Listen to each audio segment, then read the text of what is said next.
Hey kid, you just need to hand over the money and you can go. As for this beauty, I watched helplessly as the black belt female warrior was captured by the robbers and handcuffed. She yelled at me, "Idiot, run out and send for help." I didn't run but slowly put down my travel bag. I am a fearsome dragon on the international stage, yet she sees me as a weakling, a coward, a good-for-nothing. The robber thought I was frozen in fear. Little did he know what he was about to face in the next second. Was a legendary soldier king who didn't even bother to dodge. My name is Xu Fei. I had just landed and returned to Tianhai City, walking through a dimly lit alley past 11 p.m. looking for a place to stay. Suddenly, a girl with a ponytail, Zhang Yule, blocked my path. "Stop," she shouted coquettishly. I teased, "Hee hee, what's a beauty like you stopping me for in the middle of the night? Want to treat me to dinner?" She smirched triumphantly. "Humph, so it really is you. No need to pretend anymore. Walking here at night with a bag, you're just a damn pervert." Percent I froze. "What do you mean me?" She said coldly, "Looks like I'll have to take matters into my own hands before you'll admit it."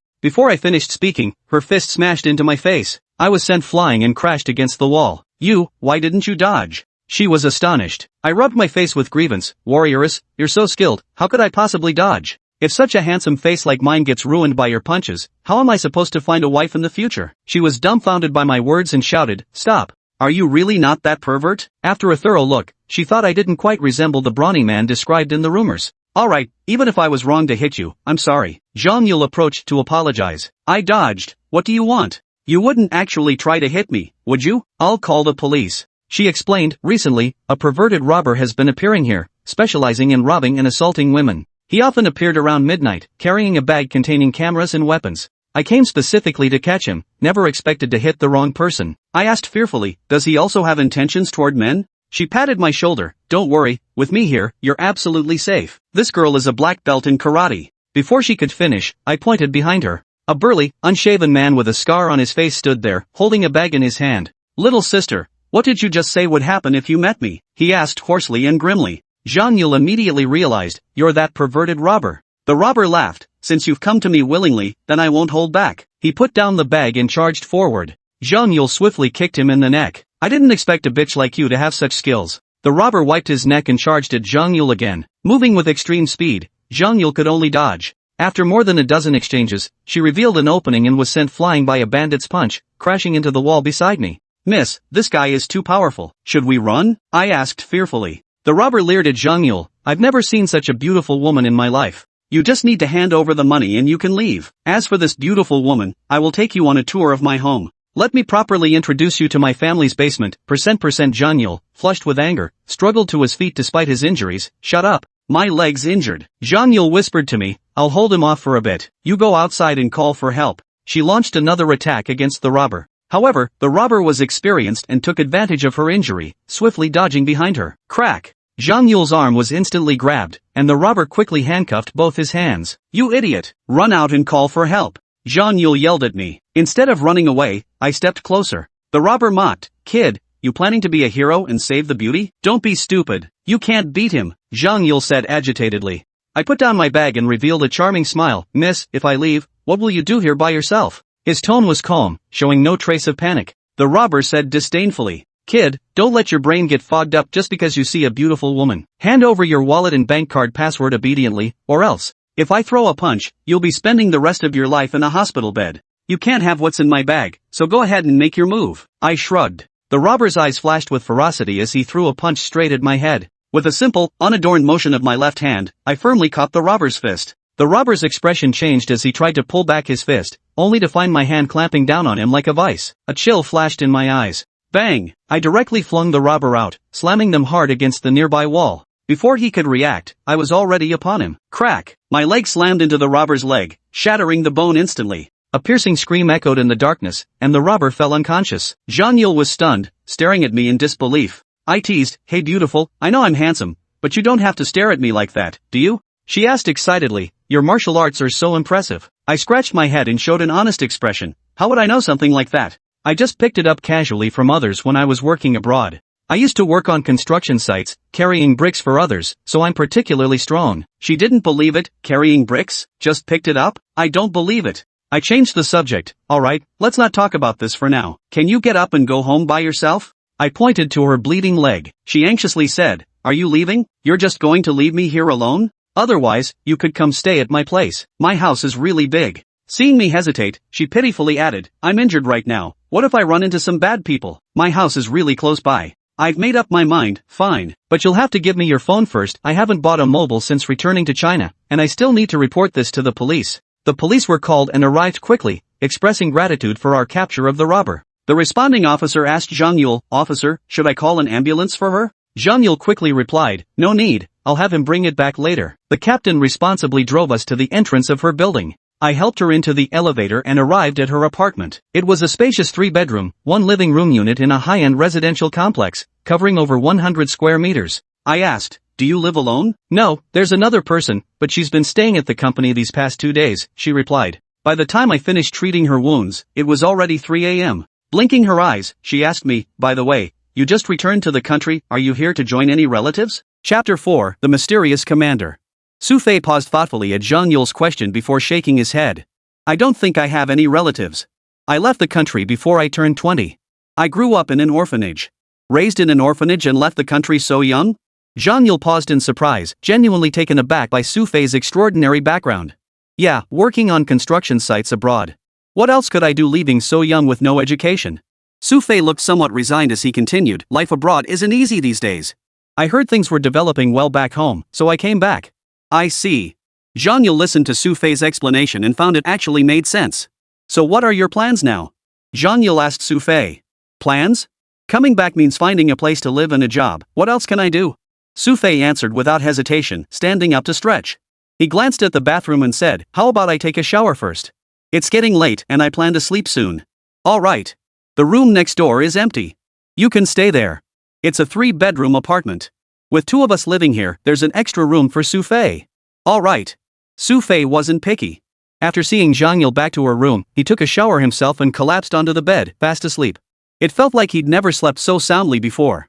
He didn't wake up until past 10 the next morning, when the sun was already high in the sky.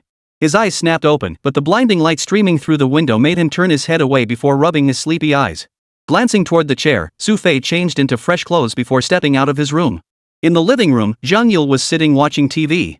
Hearing Xu Fei's door open, she looked up at him with delight, squinting her eyes as she smiled. Good morning. Good morning. Xu Fei greeted Zhang Yule and stepped out, asking, have you eaten yet? I just ordered 2 takeout meals.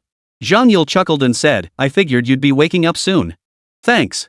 Xu Fei expressed his gratitude. No problem, no problem. You can teach me kung fu later. Zhang Yule blurted out, causing Xu Fei, who had just taken 2 steps forward, to freeze in surprise.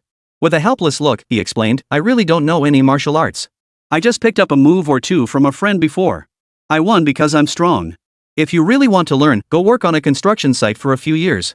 Zhang Yule naturally didn't buy Xu Fei's explanation. Unless you're some kind of superhuman, there's no way you could have beaten that guy yesterday without martial arts skills, she said. Just got lucky. Xu Fei saw no point in arguing further.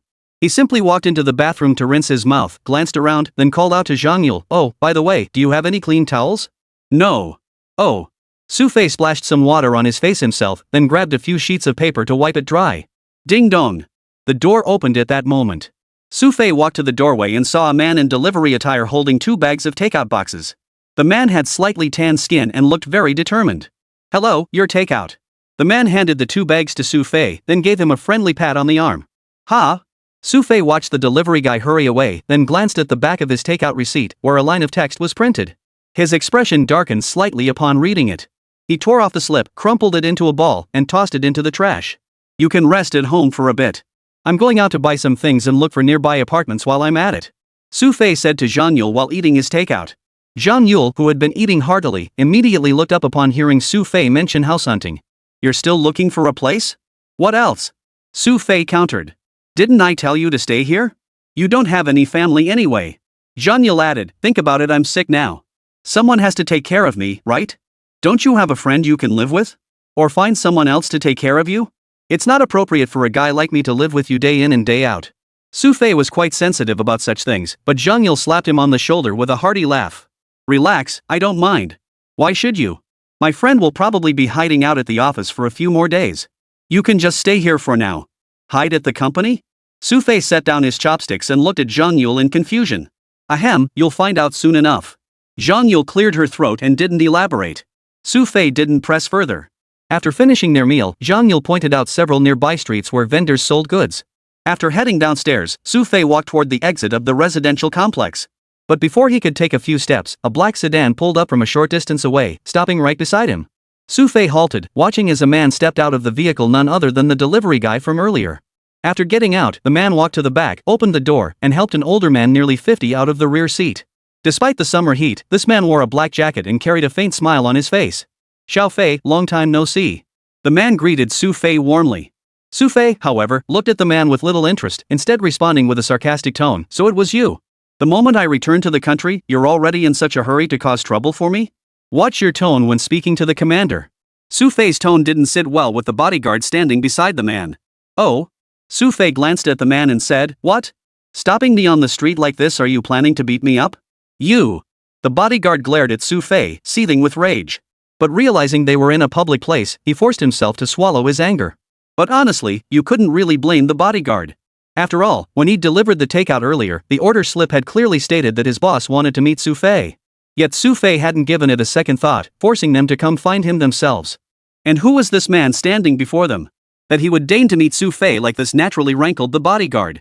Yet despite his irritation, the man addressed as commander wore a faint smile. Patting the bodyguard on the shoulder, he said, "You go take a walk over there. I'll have a proper chat with Xu Fei." "Sir, but your safety." The bodyguard grew visibly anxious at the man's words. "With Xu Fei here, how could I be in danger?" "Follow orders. Stand guard over there." The man's tone turned stern. Though reluctant, the bodyguard obediently moved to the side. Chapter 5: The Amut Organization. Once the bodyguard had departed, the man finally sat down beside Xu Fei on a nearby stone bench. "Director 1, whatever you have to say, get it out quickly. Don't start stuttering and end up selling me out again." Xu Fei seemed to harbor some grudge against him, his face brimming with displeasure. This man was none other than Wan Ligua, the current director of the 9th Bureau of the General Staff Department of China. The 9th Bureau of the General Staff Department was essentially China's equivalent of the CIA.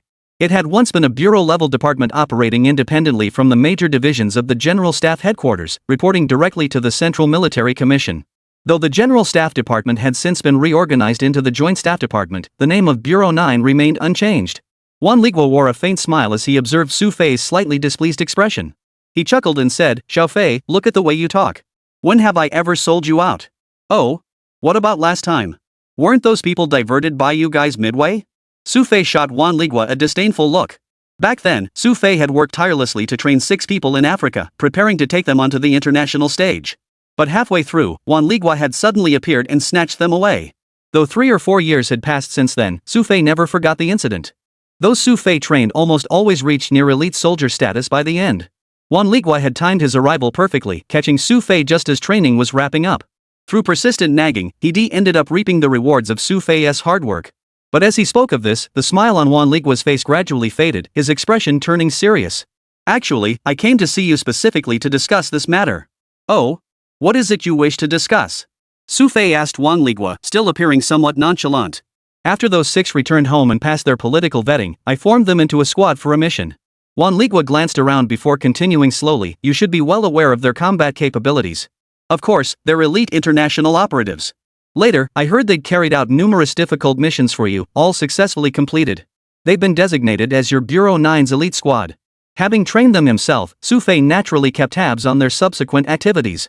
"Yes, but 3 days ago, they all suffered heavy casualties. 5 were lost, and 1 was critically wounded." The moment Wan Ligua spoke, Xu Fei's expression darkened. A flash of coldness flickered in his eyes as he turned to Wan Ligua and demanded, "What do you mean by that? They suffered heavy losses?" "Yes." Wan Ligua also looked pained as he said, "You should be well aware of their capabilities. But this time, the enemy knew their tactics inside out. And these men were attacked while on a mission within China's own territory." "An international organization?" Xu Fei inquired. "Yes. That's impossible," Xu Fei declared with unwavering certainty.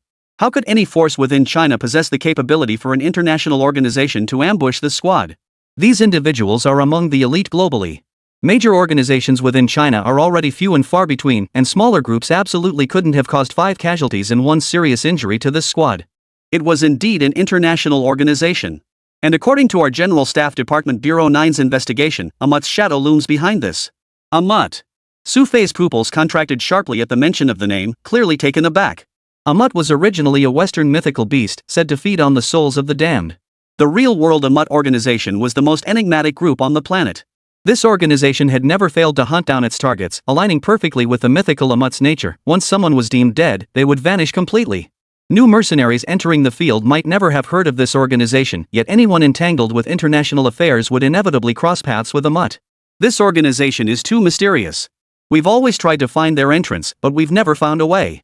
However, in the whole world, you are the only one who holds the ticket to deal with them and truly understand them. Juan Ligua spoke earnestly. I sincerely hope you can assist us. No. Before Juan Ligua could finish, Xu Fei cut him off with a decisive refusal.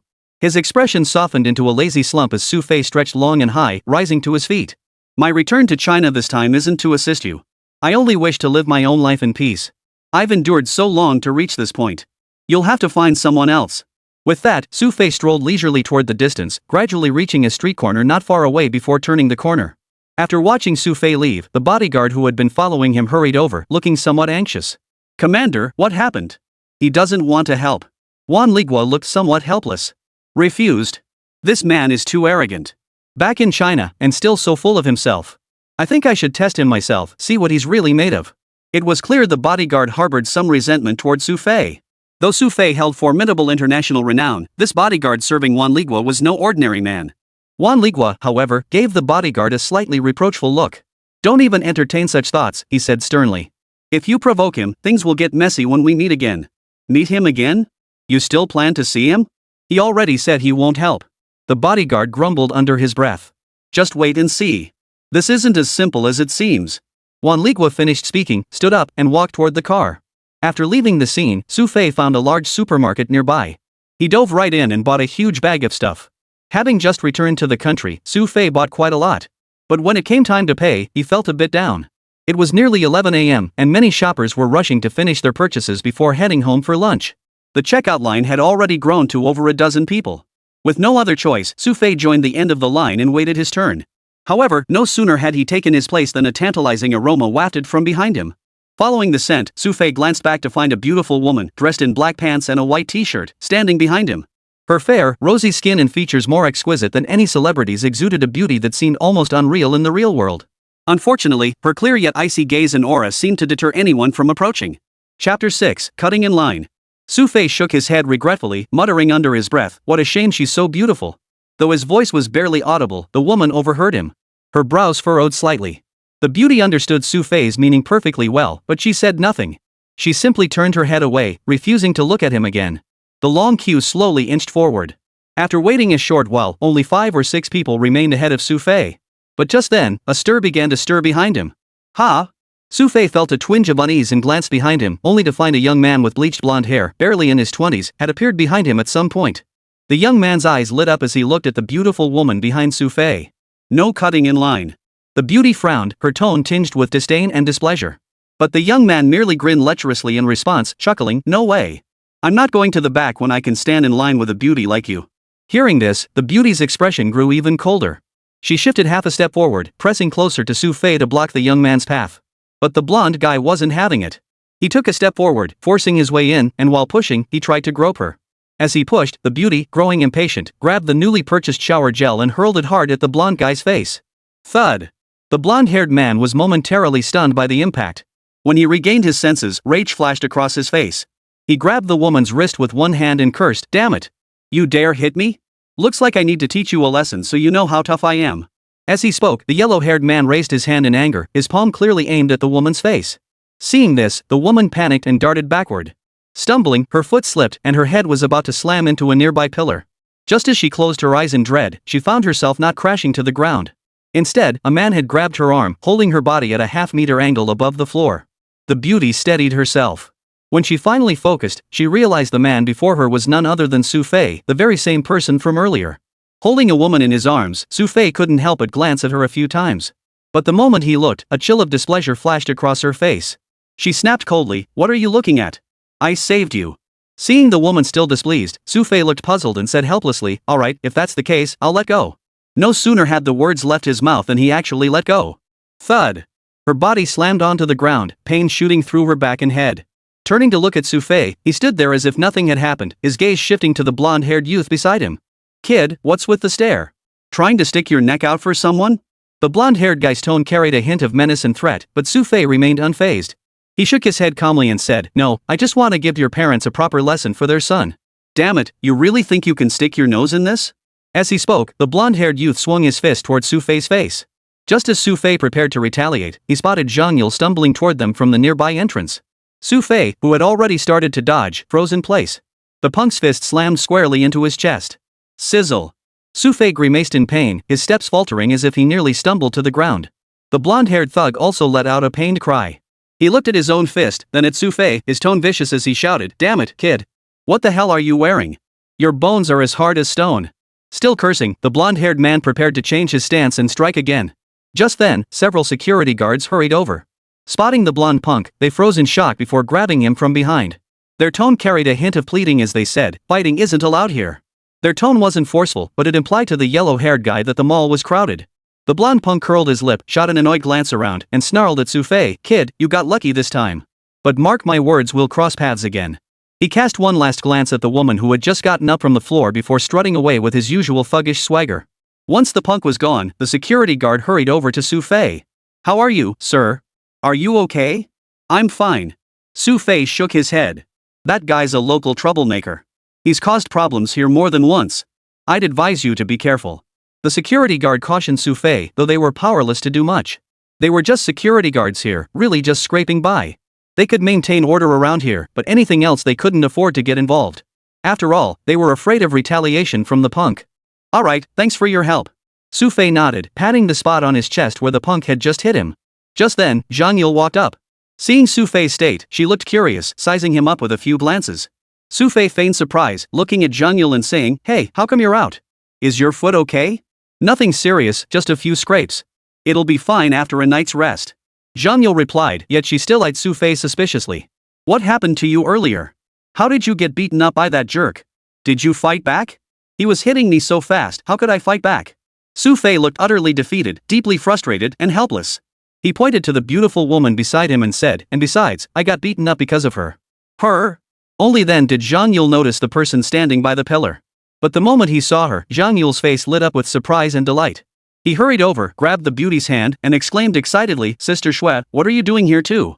"I was just about to head back and grab some things." Xin Xue looked puzzled, glancing between Zhang Yule and Xu Fei. "What's going on? Do you two know each other?" "Yes, he saved me yesterday. Didn't I tell you on the phone?" Zhang Yule chuckled. "You mean him?" Xin Xue looked somewhat surprised. Yeah. Let's not talk about that now. Let's just go home. There are too many people here." Zhang Yule glanced around. It was almost noon, and the crowd nearby was growing thicker by the minute. Because Xu Fei had been beaten up, the cashier hurriedly processed his payment first and let Xu Fei and his two companions leave ahead. Chapter 7, Suspicion.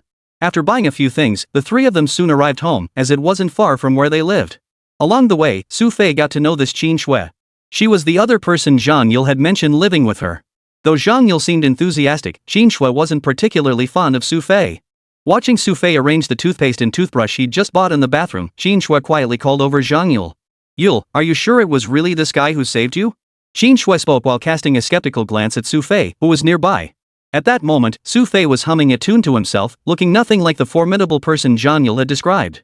"He did save me yesterday." Zhang Yule answered with certainty, yet her expression held a hint of doubt. "But I don't know why he couldn't dodge that thug's attack just now. Who knows? Maybe he was just tricking you all along." Qin Xue seemed to have an idea. "Think about it, could they be in cahoots? Maybe that psychopath injured you on purpose, then deliberately lost to Xu Fei." "No way. I saw how strong he was yesterday." Though Zhang Yule hadn't fully grasped Xu Fei's moves yesterday, her martial arts training told her he wasn't an ordinary person. "Anyway, you should still be careful. I don't think this guy is any good." Qin Xue clearly held a grudge. Earlier, with so many people watching, Xu Fei who had been holding her had let her fall right there in public. That humiliating moment was something she'd never experienced before in her life.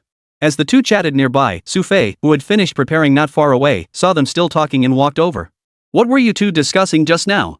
"Nothing much, just chatting." Zhang Yule quickly chimed in, afraid Xu Fei might overhear Qin Xue's words. He shifted the topic. "So, how's it going over there? Finished packing?" "Pretty much done. Everything's taken care of."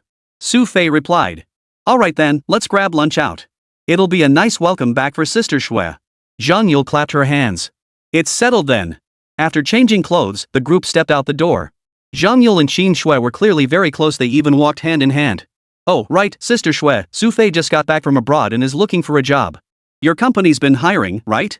Maybe you could give him a shot. Zhang Yule recommended him to Qin Shui as they walked. Xu Fei walked about half a meter behind them.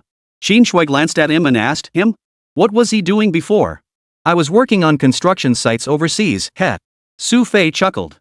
Seeing this, Qin Shui turned back to Zhang Yule and said, we're not a construction company, why would we need laborers? Not necessarily a laborer. Didn't you mention recently that your company's security department needs a security chief? He's quite capable, wouldn't that be perfect? Zhang Yule was well aware of the inner workings of Qin Shui's company. Forget it. Our company doesn't need a security chief who gets knocked off his feet with a single punch. Qin Shui vividly remembered how Xu Fei had staggered after that yellow-haired guy punched him at the supermarket. Speaking of which, Zhang Yule looked somewhat helpless. She couldn't figure out how Xu Fei had lost to that blonde punk. Just as she was about to speak up for Xu Fei again, several dark figures suddenly appeared beside the flower bed ahead. These figures blocked the trio's path, forcing them to halt. Staring intently, they realized the leader among them was none other than the blonde-haired troublemaker from the supermarket earlier. Now, the blonde punk stood there with an arrogant air, his eyes fixed on them as he smugly declared, "Hey, kid, I've been waiting for you here for a long time." Four others followed behind him, blocking the path. Qin Shui glanced around, wanting to run, but realized the park path they were on was completely deserted, there was nowhere to escape. Heh, don't look around, beauty. No one's coming here. The blonde punk's expression held a hint of lecherous satisfaction as he turned to Zhang Yule. Heh, he chuckled, I never expected this beauty to show up too. Looks like the heavens are looking out for me, sending me two beauties like this. Listen up, she warned them, you'd better get out of my way. If I get angry, don't blame me for being rude. Zhang Yule snorted, issuing a warning to the group. The men exchanged glances, then burst into almost simultaneous, boisterous laughter. Zhang Kuang sneered, ha! Who knew this beauty had such a fiery temper? Well then, once I've dealt with this punk, I'll give you a proper lesson. Looking for trouble? Zhang Yule, flushed with anger and embarrassment, raised her foot to kick the blonde-haired thug. But just as her foot lifted, the freshly bandaged wound on her calf shot with intense pain. Her brow furrowed, and she froze. Ha! Thought you were actually going to fight back. Turns out you're just playing coy with me. Seeing Zhang Yule's expression, the blonde-haired guy burst into laughter and continued, don't worry, beauty. I'll teach you a lesson soon enough. But first, I need to deal with this kid. Even now, Yellow Hair hadn't forgotten about dealing with Xu Fei. Xu Fei had already moved beside Zhang Yule. Seeing the pain she felt when she moved her leg, he shook his head and patted her shoulder. Forget it. You should just rest. With a resigned look, Xu Fei stepped in front of the two.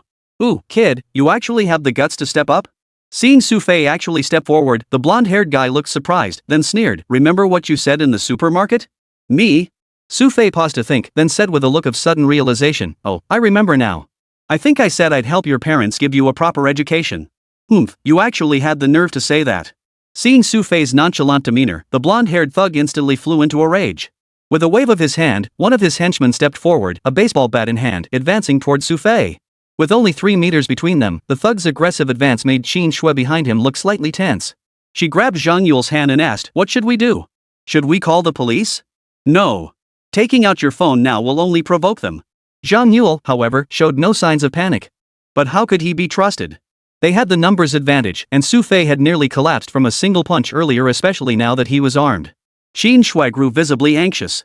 In past situations like this, Zhang Yule had effortlessly dealt with such groups, but now things seemed more complicated. Chapter 8, Retribution. Meanwhile, the thug wielding the baseball bat had already advanced to Xu Fei's position. His eyes gleamed with vicious intent, the long-time local bully raising the bat to swing it hard at Xu Fei's head. Whoosh! The bat whistled through the air, seemingly destined to strike Xu Fei's head. Qin Shui couldn't even bring herself to open her eyes. Yet, no agonized scream followed. When Qin Shui finally dared to open her eyes again, she saw Xu Fei's hand clamp down on the thug's wrist, freezing the bat mid-air. Damn it! The thug flew into a rage, straining to pull his arm free. But even though he was straining with every ounce of strength he had, Xu Fei's grip on his wrist remained unyielding. His face flushed crimson, the thug hadn't even had time to call for backup when Xu Fei suddenly tightened his grip. Snap! The terrifying force snapped his wrist almost instantly. Ah! The young thug let out a wretched scream as the baseball bat clattered to the ground. Xu Fei grabbed the thug's arm with his other hand, tossing him aside like a rag doll. The thug flew 3 meters through the air, crashing heavily against the edge of the flower bed. Damn it, you dare touch my people! The blonde-haired thug froze for a moment, then snapped into a rage. The remaining 4 men simultaneously raised their baseball bats, encircling Xu Fei in the center. Their menacing expressions spoke volumes. These guys were no strangers to fights around here. When it came to brawling, they truly feared no one. With the blonde-haired guy leading the charge, all four swung their bats at Xu Fei with lightning speed, targeting nothing but vital spots. Watching the four attackers lunge toward him, Xu Fei shifted his body a small step to the side. That single step was enough to make all four attacks miss their mark. One thug's baseball bat even grazed his chest. Xu Fei kicked out, landing squarely in the thug's midsection. Thud! The thug's body flew several meters away, sliding along the ground before finally coming to rest beneath a utility pole. Xu Fei, regaining his composure, followed up with a spinning kick that connected squarely with another assailant's face. Crack! A row of teeth shattered instantly. Xu Fei followed up with a punch smashing into the man's midsection. Put! The thug vomited the contents of his stomach, yet not a single drop splattered on Xu Fei. Xu Fei then kicked him backward. Both men were knocked down instantly. The remaining two looked frightened, hesitating to advance further. Their feet slowly retreated backward, their eyes filled with terror. I'm doing your parents a favor by teaching you a lesson. They'll thank me later. Xu Fei couldn't resist taking a jab at the blonde-haired thug. The blonde-haired thug had a temper too. Provoked by Xu Fei's words, he glared furiously at his remaining henchmen. Together, they charged from the side, baseball bats raised, swinging toward Xu Fei. Thud! Before the last henchman could even see the fist coming, excruciating pain erupted in his chest. Xu Fei's knee slammed into his midsection, sending him flying like a punching bag. Yellow Hair tried to strike again, but Xu Fei had already seized his elbow. Poof! The blonde-haired thug snorted coldly, aiming a kick at Xu Fei's groin. This move truly enraged Xu Fei. With a sudden burst of strength, Xu Fei hoisted the blonde-haired thug into the air, hurling him 2 meters before delivering a sharp kick to his midsection. Whoosh! The blonde-haired thug flew far away, landing unconscious on the branches of the flower bed. Only after confirming the punk wouldn't get up did Xu Fei clap his hands. He looked down at himself and muttered under his breath, I was counting on carrying on the family line. Going for my lower regions? That's just asking for trouble. After muttering this, Xu Fei brushed off the dust clinging to his clothes from his wild movements. When he glanced over at Qin Shui and Zhang Yule beside him, he found both of them staring blankly. But moments later, Zhang Yule's eyes lit up with excitement. She grabbed Xu Fei's hand and exclaimed, wow, that was insane. How much force did you use to kick him that far? Xu Fei was a bit speechless.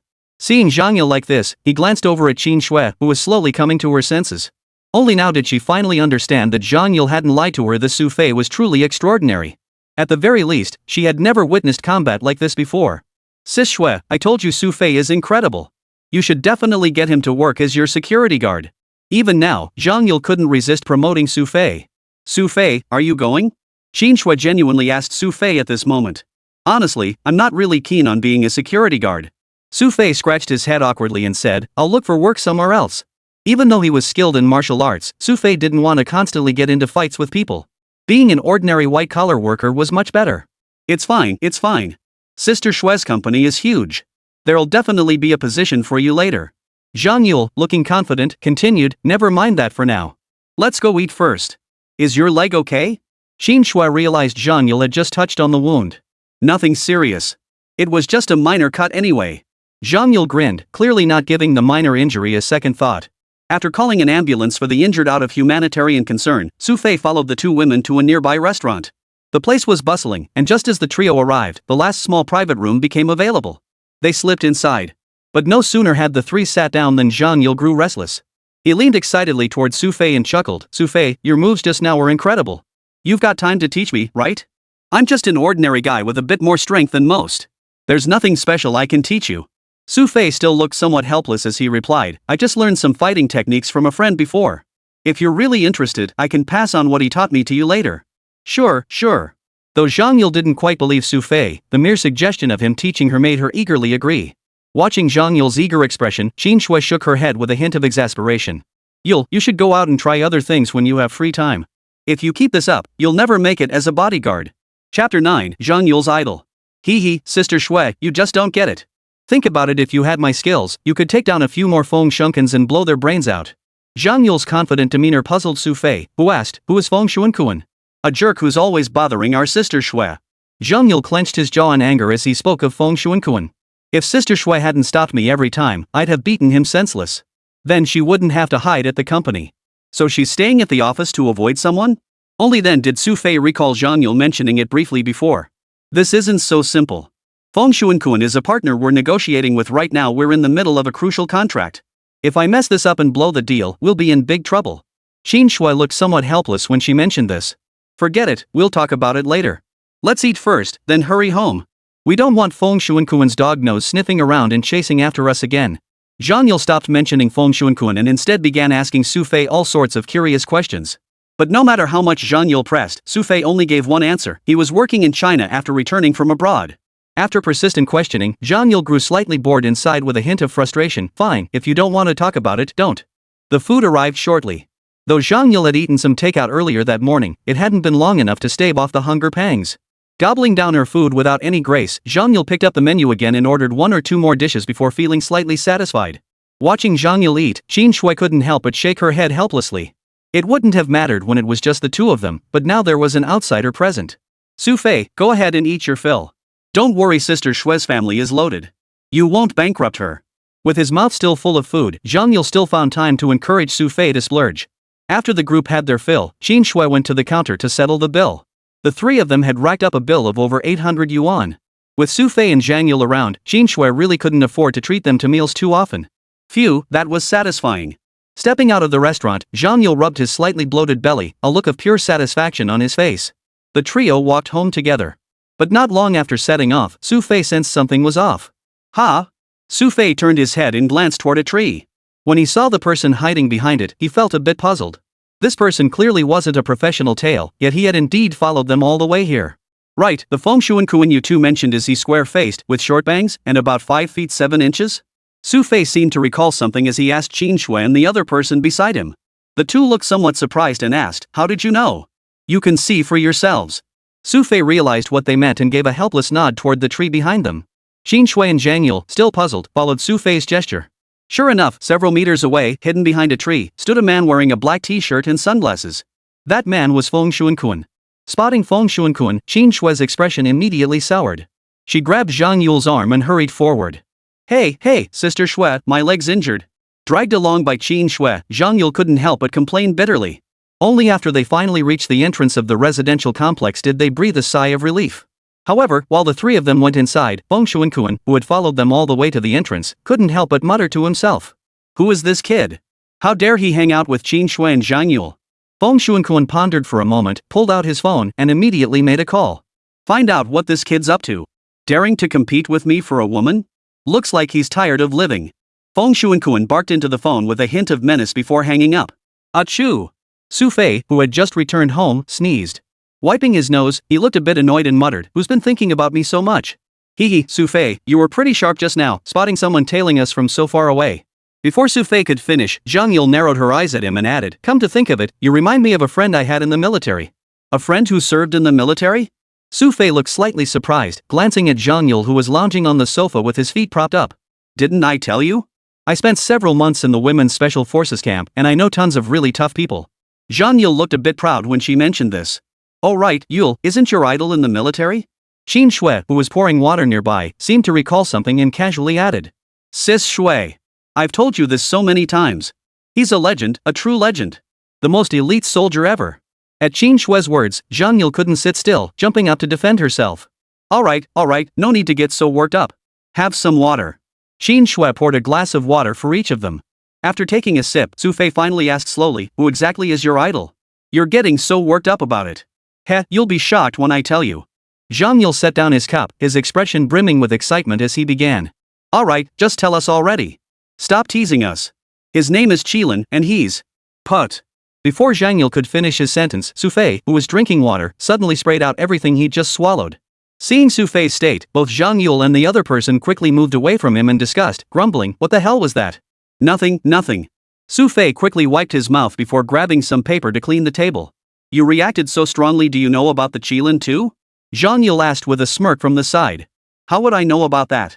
I did serve in the military before going abroad, but the Kirin didn't exist back then. Xu Fei hurriedly replied, then asked, by the way, you seem to admire Qilin so much, have you ever met him? No, I haven't. Zhang Yule answered bluntly. Then why are you so worked up? Xu Fei inquired. What do you know? Anyone who's even slightly powerful these days, like high-ranking military officials from various countries or elite mercenaries, they all know about Qilin. This guy is seriously formidable. Zhang Yule's eyes sparkled with excitement, as if she truly had a close connection with this Kirin. Chapter 10, Old Friend. Listening to Zhang Yule, Xu Fei caught on to what she meant. He chuckled, who knew you knew about mercenaries? So tell me, just how powerful is this Kirin? Well, Zhang Yule thought for a moment before continuing. I remember now. Back when I was in the military, Kirin assisted China's overseas peacekeeping forces. At the time, there was another incredibly formidable individual, I think his name was Poison Spider, who was on Interpol's red notice list. He was extremely powerful. In the end, the Qilin didn't even have to lift a finger, it wiped them all out. Really? Where was that? I think it was during a peacekeeping mission in Africa. Zhang Yule pondered for a moment before answering. You really know your stuff. Xu Fei chuckled inwardly. He hadn't expected Zhang Yule to be uninterested in celebrity gossip yet so well informed about this. But the fact that she knew so much actually proved that this woman wasn't ordinary either. At the very least, someone in her family must be in the military. Never mind, it's pointless explaining to you. All I'll say is this, that Qilin is definitely Chinese. If I ever get the chance to meet him, I'll definitely challenge him to a sparring match. Zhang Yule's eyes sparkled with determination as she declared this. Xu Fei, however, said nothing.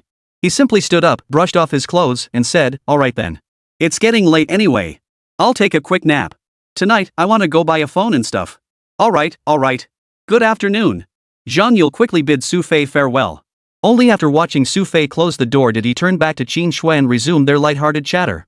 Qin Shui, who was usually rather cold and distant outside, seemed to warm up a bit at home. Though she still rarely smiled, at least she wasn't as coldly distant as before. After closing the door himself, Xu Fei went to one side, opened his travel bag, rummaged through it, and finally pulled out a photograph. The photo depicted a high mountain, and atop its peak stood a man in his 20s. Due to the distance and blurriness of the shot, his features were indistinct. Yet, with just one glance, Xu Fei knew exactly who the man in the photo was. Had he really come to China? Xu Fei murmured to himself, a hint of sharpness flickering in his eyes as he slowly sank into deep thought. After an unknown amount of time, a knock suddenly sounded at Xu Fei's door, and Zhang Yule's voice came from outside. Hey, Xu Fei, are you awake? Someone's calling for you. Zhang Yule's call made Xu Fei set down the photo and head toward the door.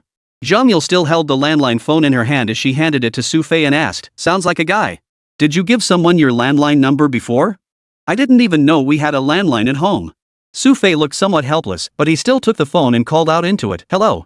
Before he could finish the word hello, an excited young voice burst through the receiver, exclaiming, huh, boss. You really came back. When that kid Blackbird told me, I couldn't believe it. Hearing the excitement, Xu Fei rolled his eyes and said with a hint of exasperation, there are people around me. Can you tone it down a bit? Haha, got it. The young man on the other end chuckled, his tone tinged with playful teasing. Boss, how come I didn't know I suddenly had a sister-in-law? You kept it so secret even Blackbird and the others didn't tell me. What nonsense are you talking about? I'm at a friend's place right now. I just got back a moment ago, and you already tracked down my number. Xu Fei wasn't entirely surprised by this. After all, Blackbird must have told him he was back in the city, and this kid probably tracked down his residence right away, then called him on the landline. Alright. So, boss, since you're back anyway, if you're free tonight, why not swing by? My old man wants me to attend a banquet tonight, and we could have a big feast then. The young man's eyes lit up as he extended the invitation to Xu Fei. That could work. Xu Fei considered it for a moment before asking, where's the address? Guihai Grand Hotel. The young man answered without hesitation. Alright, I'll be there tonight. Xu Fei agreed. After chatting casually for a while, they hung up. After all, Zhang Yule was right there. Though neither said anything, Zhang Yule's face was filled with suspicion.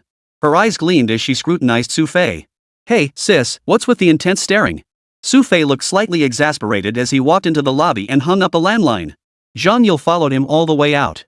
Only after Xu Fei sat down did she speak up. Who was that guy just now? A friend. Xu Fei answered simply. Seeing Zhang Yule's skeptical look, he added, what? You don't believe me? Of course I don't. What kind of friend calls someone boss? And how did he even get this place's phone number? At times like this, Zhang Yule's intelligence subtly spiked, making Xu Fei feel a bit flustered. After a moment's thought, Xu Fei slowly explained, when I was working overseas, I was a contractor. He was one of my crew members. I don't buy it. Zhang Yule's blunt three-word reply left Xu Fei at a loss. Glancing around, Xu Fei quickly changed the subject. By the way, where's your snow sister? Her? She went back to the company. She just came to see how bad my injury was. Seems like there was something urgent at work, one call, and she was called back. Plus, she said she had plans tonight, so she'll probably be back pretty late. Zhang Yule answered, then suddenly remembered something and added, oh, right. I just remembered, aren't you supposed to meet your friend tonight? Yeah. Why? Xu Fei had a bad feeling about this. How about I go with you? Zhang Yule grinned, her eyes crinkling into crescent moons. Seeing Xu Fei about to refuse, she teased, if you don't take me, you'll have to tell me what exactly you were doing overseas. Xu Fei knew Zhang Yule was seriously sticking to him like glue. But after weighing his options, he decided to take her alone. It was just a meal and a meeting. He'd make sure that kid didn't say anything out of line. The moment Xu Fei agreed, Zhang Yule nearly jumped for joy. But remembering the wound on her calf, she winced and settled back onto the sofa, grinning as she plotted how to coax something out of Xu Fei. Chapter 11, Small World. The afternoon passed quickly. By 6 o'clock in the evening, after unwrapping the bandage on her leg, Zhang Yule cheerfully followed Xu Fei out the door. Truthfully, Zhang Yule's injury was just a small gash on her calf. Once it scabbed over, it wouldn't be a problem as long as she avoided strenuous activity. Of course, to trick Xu Fei into following her home yesterday, Zhang Yule had naturally put on a rather pained act. After leaving the premises, the two hailed a cab and headed straight for the Guihai Grand Hotel. The Guihai Hotel seemed quite bustling at this hour. The parking lot at the entrance was packed with luxury cars, and at the main gate, security guards were stationed to greet and usher in the guests. The Guihai Grand Hotel was a 3-star establishment and it didn't usually attract such a crowd. Tonight, it seemed like some kind of event was being held inside. As a native of Tianhai City, Zhang Yule had some familiarity with the Guihai Grand Hotel. Regardless, he decided to head inside first. Xu Fei didn't think twice, leading Zhang Yule to the entrance. Just as they were about to step inside, a security guard suddenly stopped him and said, "Excuse me, sir. May I see your invitation?" Invitation? Xu Fei looked at the security guard with some confusion. Seeing Xu Fei seemed unaware, the guard explained, "Tonight, the entire Guihai Grand Hotel building has been reserved and is not open to the public. To enter, you must present an invitation to ensure security inside." Xu Fei was speechless. Watching others hand over their invitations and walk in, the two of them could only stand there dumbfounded. Wow, this is outrageous. Zhang Yule couldn't take it anymore and shouted, "How can they do this? They invited us but didn't give us invitations." He probably didn't know himself. Xu Fei shook his head helplessly. "Give me your phone. I'll call him." Earlier that afternoon, Xu Fei had actually jotted down the number. "Alright, I." Just as Zhang Yule pulled out his phone, someone appeared out of nowhere beside them. Approaching the pair with a look of surprise and delight, he exclaimed, "Hey, isn't this Yule?"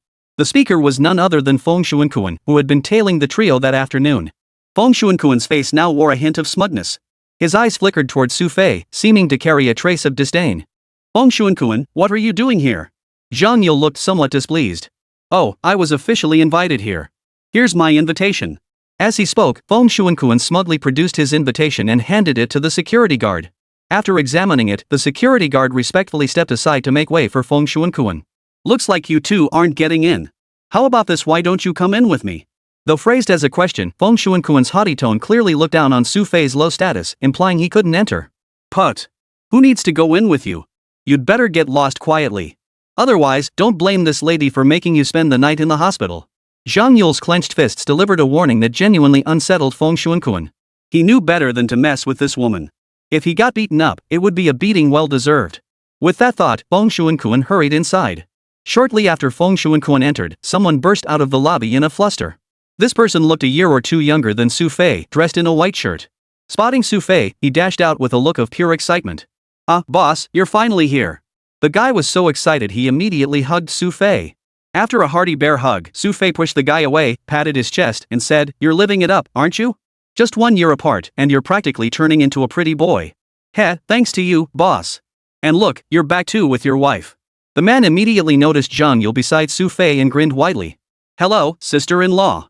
I'm Zhang Hongwei, my boss's best buddy. Nice to meet you. I'm Zhang Yule." Zhang Yule introduced herself, then added, "I'm just tagging along for the meal. I'm not your sister-in-law."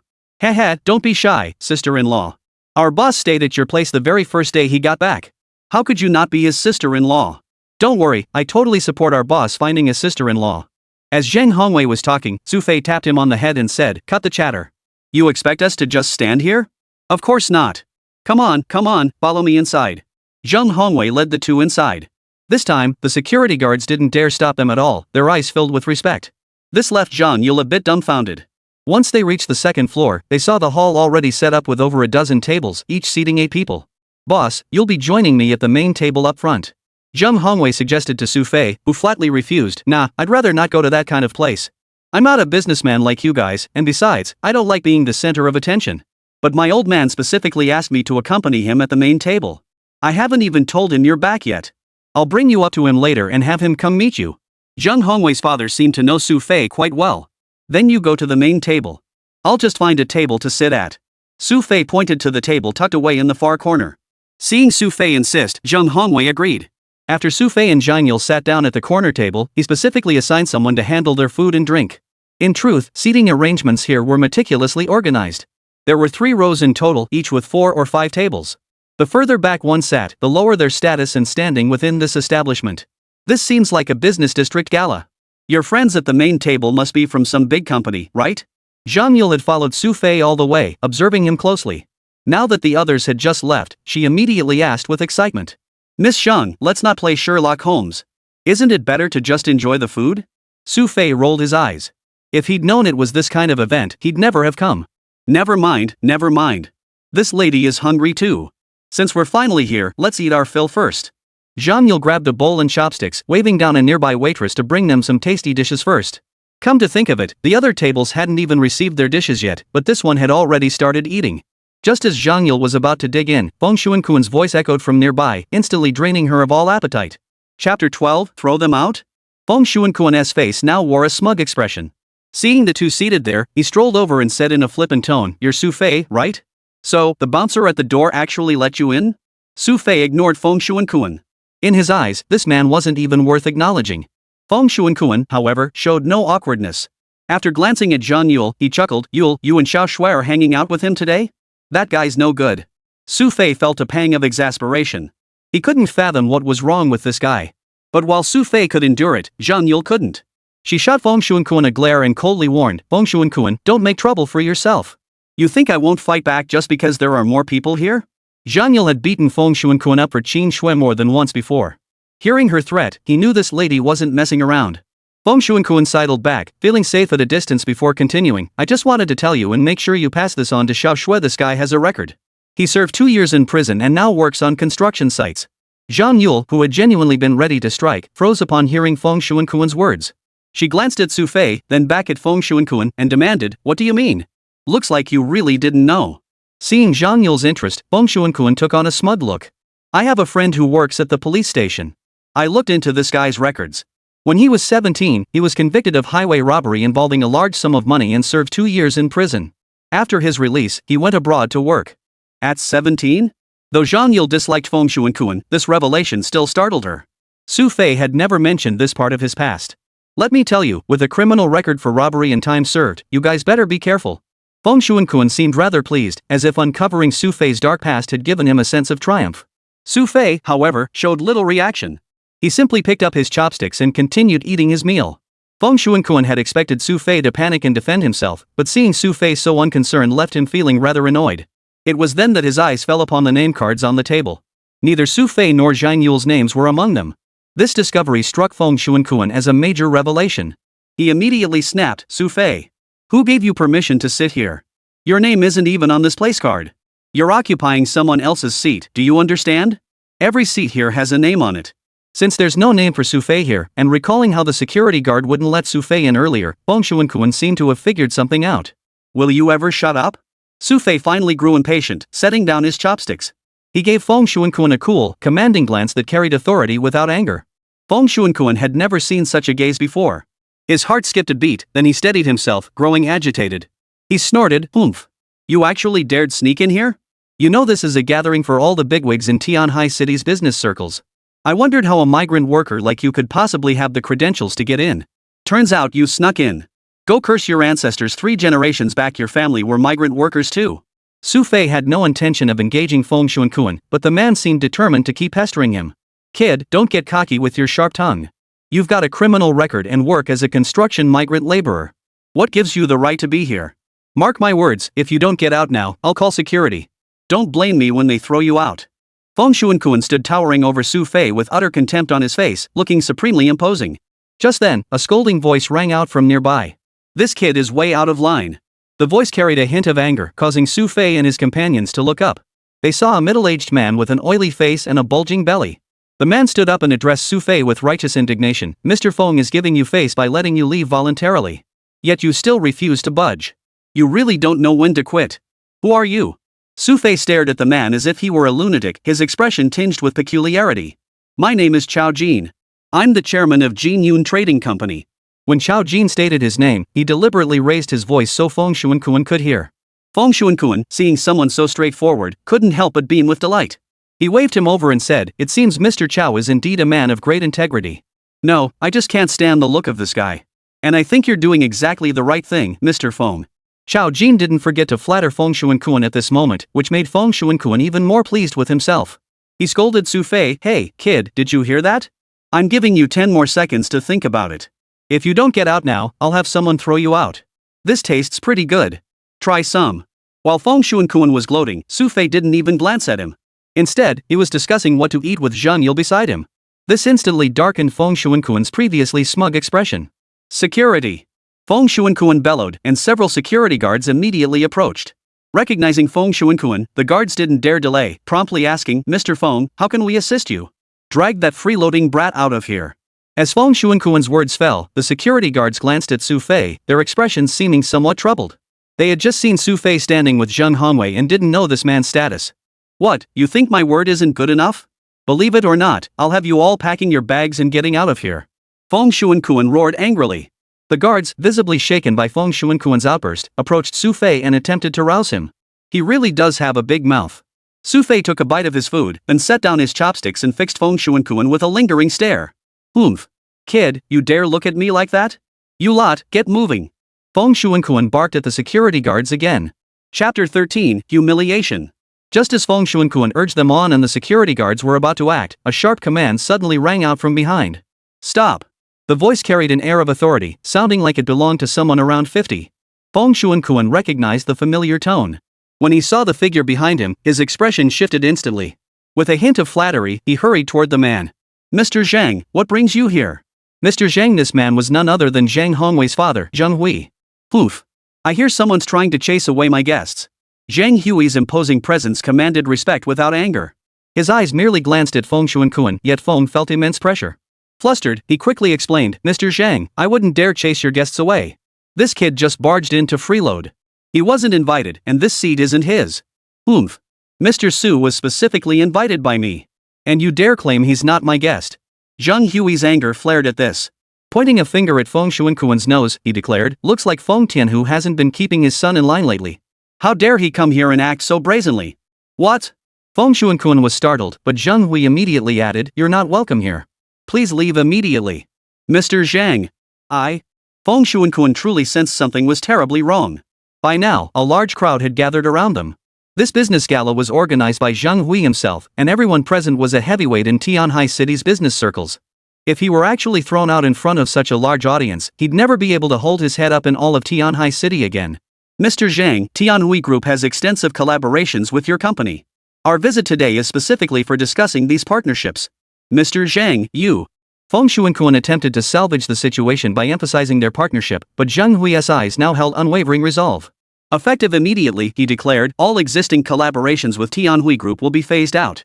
We will never sign a new contract with Tianhui Group again. As for you, we've discussed this before. You are not welcome here." Whoosh! Zheng Hui's words sent shockwaves through the room. Though Feng Shuankuan's company wasn't exactly a unicorn, it held considerable influence within its specific industry. Yet Zheng Hui had just refused to give him any face, leaving everyone wondering who could possibly have enraged Zheng Hui to such an extent. "Security, escort these two out. Wang, look into who this person is and cancel all contracts with him." Zheng Hui waved his hand, instructing his assistant to record Chao Jin's details before finally beginning to escort the man out. Not only was Feng Shuankuan dumbfounded, but Chao Jin, standing nearby, was equally bewildered. He'd only intended to pick a side, get Feng Shuankuan's family to sign a contract with him, and then latch onto a powerful patron. But he never imagined he'd now be dragged down alongside Feng Shuankuan. He knew Zheng Hui hadn't directly reprimanded him because he probably didn't even remember this minor figure. Once Zheng Hui investigated, he was finished. After both men were led away, Zheng Hui turned to acknowledge Xu Fei, only to find Xu Fei had already slipped away with Zhang Yule to sit at a table in another corner. Zheng Hui felt a bit helpless and decided not to go over. Instead, he turned and walked toward another area. Several tables behind them had noticed the incident, and many began speculating about Xu Fei's identity. Xu Fei, however, seemed completely unfazed. He and Zhang Yule were happily eating their food, oblivious to the commotion. "Hello, sir, how do you do?" One individual seemed to muster up the courage to approach Xu Fei and strike up a conversation. But Xu Fei merely lifted his head to glance at him before saying indifferently, "You're disturbing my meal." With that simple statement, Xu Fei made his displeasure clear. The man's heart tightened, and he quickly walked away. Good grief, if they really managed to incur Xu Fei's displeasure, they'd likely be in serious trouble. Xu Fei, however, turned back and found Zhang Yule staring at him with a deadpan expression. The gleam in her eyes made Xu Fei feel uneasy. Hey, lady, you came here not to eat. Do you think staring at me will fill you up? Xu Fei nervously sidestepped, as if wary of a sneak attack from Zhang Yule. But Zhang Yule just smiled, teasingly looking at Xu Fei and chuckling. I'm just really curious, what exactly is that guy's relationship with you? Zhang Yule wasn't stupid. The way that man had looked at Xu Fei earlier was clearly not ordinary. He's Zhang Hongwei's dad, my uncle, basically. What do you mean, that guy? Xu Fei shot Zhang Yule a disbelieving look. Is that so? You don't look like it to me. Zhang Yule didn't buy Xu Fei's act. The way Zhang Hui treated Xu Fei earlier wasn't like how one treats a junior, it was more like he held Xu Fei in awe. Stop speculating. Instead of wasting time on this, why not show some concern for your snow sister? Xu Fei pointed his chopsticks in a direction, gesturing toward a table in the front row. Zhang Yule felt a twinge of curiosity and followed Xu Fei's gesture. To his surprise, Qin Shui was seated at that very table. Her cheeks were flushed, likely from having a few drinks, while several people around her were engaged in conversation. How could Sister Shui be here? Zhang Yule truly hadn't expected to run into Qin Shui here. That spot's pretty close to the front. Looks like your snow sister's business is booming. Xu Fei had always assumed Qin Shui ran some small startup, but now it seemed her company was anything but small. You bet. Sister Shui's company is incredibly influential in fields like biopharmaceuticals. Speaking of which, Zhang Yule seemed genuinely proud of Qin Shui. Xu Fei, however, showed no particular reaction. To him, it was unexpected but not entirely unacceptable. Never mind. Let's just eat our own food. Once we're done, we should get out of here fast. I doubt we can stay much longer. Xu Fei didn't dwell on it much. Even though the whole place hadn't seen him, plenty of people at the back tables knew he was here, watching intently. Shouldn't we go say hello? Zhang Yule, upon seeing Qin Shui, naturally wanted to go over and say a few words. What's the point? She's busy. Look at her sitting there, she doesn't have time to greet us. Xu Fei said this, but what he truly feared was the crowd up front. If Zhang Hui dragged him over there, he'd be in trouble again later. Though Zhang Yule didn't know Xu Fei's thoughts, since he'd decided against going over, she could only follow his lead. After all, there was still plenty of food waiting for them to eat. Chapter 14, Too Young. The commotion died down quickly, and everyone gradually shifted their attention away from Xu Fei. After all, Xu Fei clearly didn't seem interested in talking to anyone, so they didn't dare approach him and risk making fools of themselves. By the time the two of them were nearly full, they noticed the tables above were still toasting each other. Truthfully, at gatherings like this, no one came to drink. After just a few sips, they'd start chatting. Even so, Xu Fei noticed that Qin Shui, seated at the edge of the table, still showed no intention of seriously discussing business. She sat there, rarely engaging with anyone. The way your snow sister does business, she'd probably run any company into the ground. Xu Fei remarked with a hint of teasing to Zhang Yule beside him. Sister Shui wouldn't willingly come to a place like this. Her father must have made her come. But she's incredibly capable at managing the company. Zhang Yule knew Qin Shui well. She figured Qin Shui's dad had sent her here, and she'd had no choice but to tag along. As the two chatted, Zhang Hongwei finally wrapped up his tasks and immediately rushed over. "Ha, boss, how's it going? Enjoying the food?" Zhang Hongwei plopped down beside Xu Fei, grinning like a Cheshire cat. Xu Fei shot him a helpless look and replied, "You tell me. I've already taken care of that guy. My old man gave the word, we're definitely not doing business with him anymore." Zhang Hongwei chuckled as he spoke to Xu Fei, slapping him on the shoulder. "Daring to cross my boss? Don't you think he's just asking for trouble? Alright, kid, you've got honey on your lips. How come I never saw you suck up like this before?" Xu Fei shot Zhang Hongwei a withering look. Just 1 year apart, and this kid had returned to Tianhai City only to learn how to suck up. "I'm only giving you face because my sister-in-law's here." Zhang Hongwei showed no shame whatsoever. Instead, he grinned at Zhang Yule and said, "Hey, sis-in-law, does my boss keep a tight leash on you? Want to find a place to hang out later? Go hang out? Where?" "Right nearby. A friend of mine owns a nightclub, everything's on the house." Zhang Hongwei grinned widely. "Really?"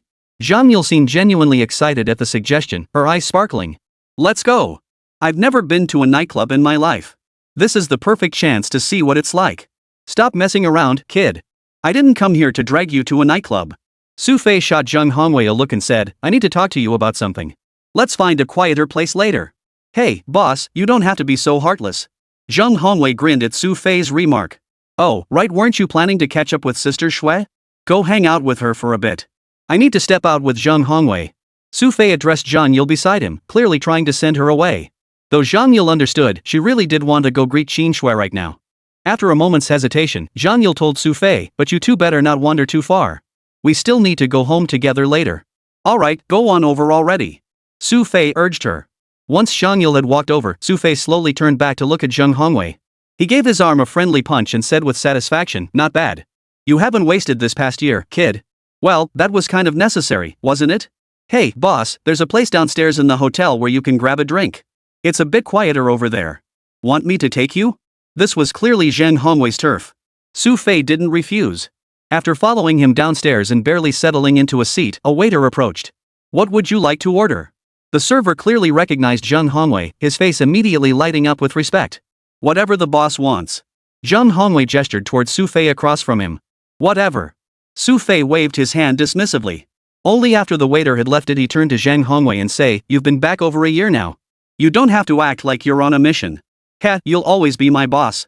Besides, if it weren't for your help, my old man wouldn't have had such smooth sailing in business these past 2 years." Though Zhang Hongwei appeared somewhat cynical on the surface, deep down he respected Xu Fei. "How's that thing I asked you to handle?" Xu Fei pressed Zhang Hongwei again. "Don't worry about that. I've got the people lined up. The facility is almost finished." Zhang Hongwei spoke with confidence on this matter, saying, "Boss, I'll tell you this, it might not be as secure as the Pentagon, but we'll know about any wind or grass movement within a few kilometers." "That'll do. I can't move freely lately. The 9th Bureau of the General Staff is watching me. Just proceed with the original plan as arranged." Xu Fei instructed Zhang Hongwei. Others might not understand what Zhang Hongwei and Xu Fei were discussing, but these two usually irreverent individuals were clearly radiating seriousness about this matter. "Alright, go help Uncle Zhang first. Otherwise, your dad will be after you again later." Xu Fei told Zhang Hongwei, who grinned smugly in response, "My old man heard you were coming and told me to drop everything to keep you company." "No way he'd be looking for me." "Oh, and boss, how about I treat you tonight? We can head to Get Lost. You can go to that kind of place by yourself." Xu Fei shot Zhang Hongwei a glare. The latter seemed to remember something and chuckled, "Got it. Your wife's coming along tonight too." At Zhang Hongwei's suggestive glance, Xu Fei promptly smacked him on the head and ordered him back upstairs. After Zhang Hongwei left, Xu Fei lingered for another half hour before slowly rising. Just then, Qin Shui and Zhang Yule came downstairs together. Spotting Xu Fei, Zhang Yule immediately skipped over with a big smile. Her cheerful expression puzzled Xu Fei.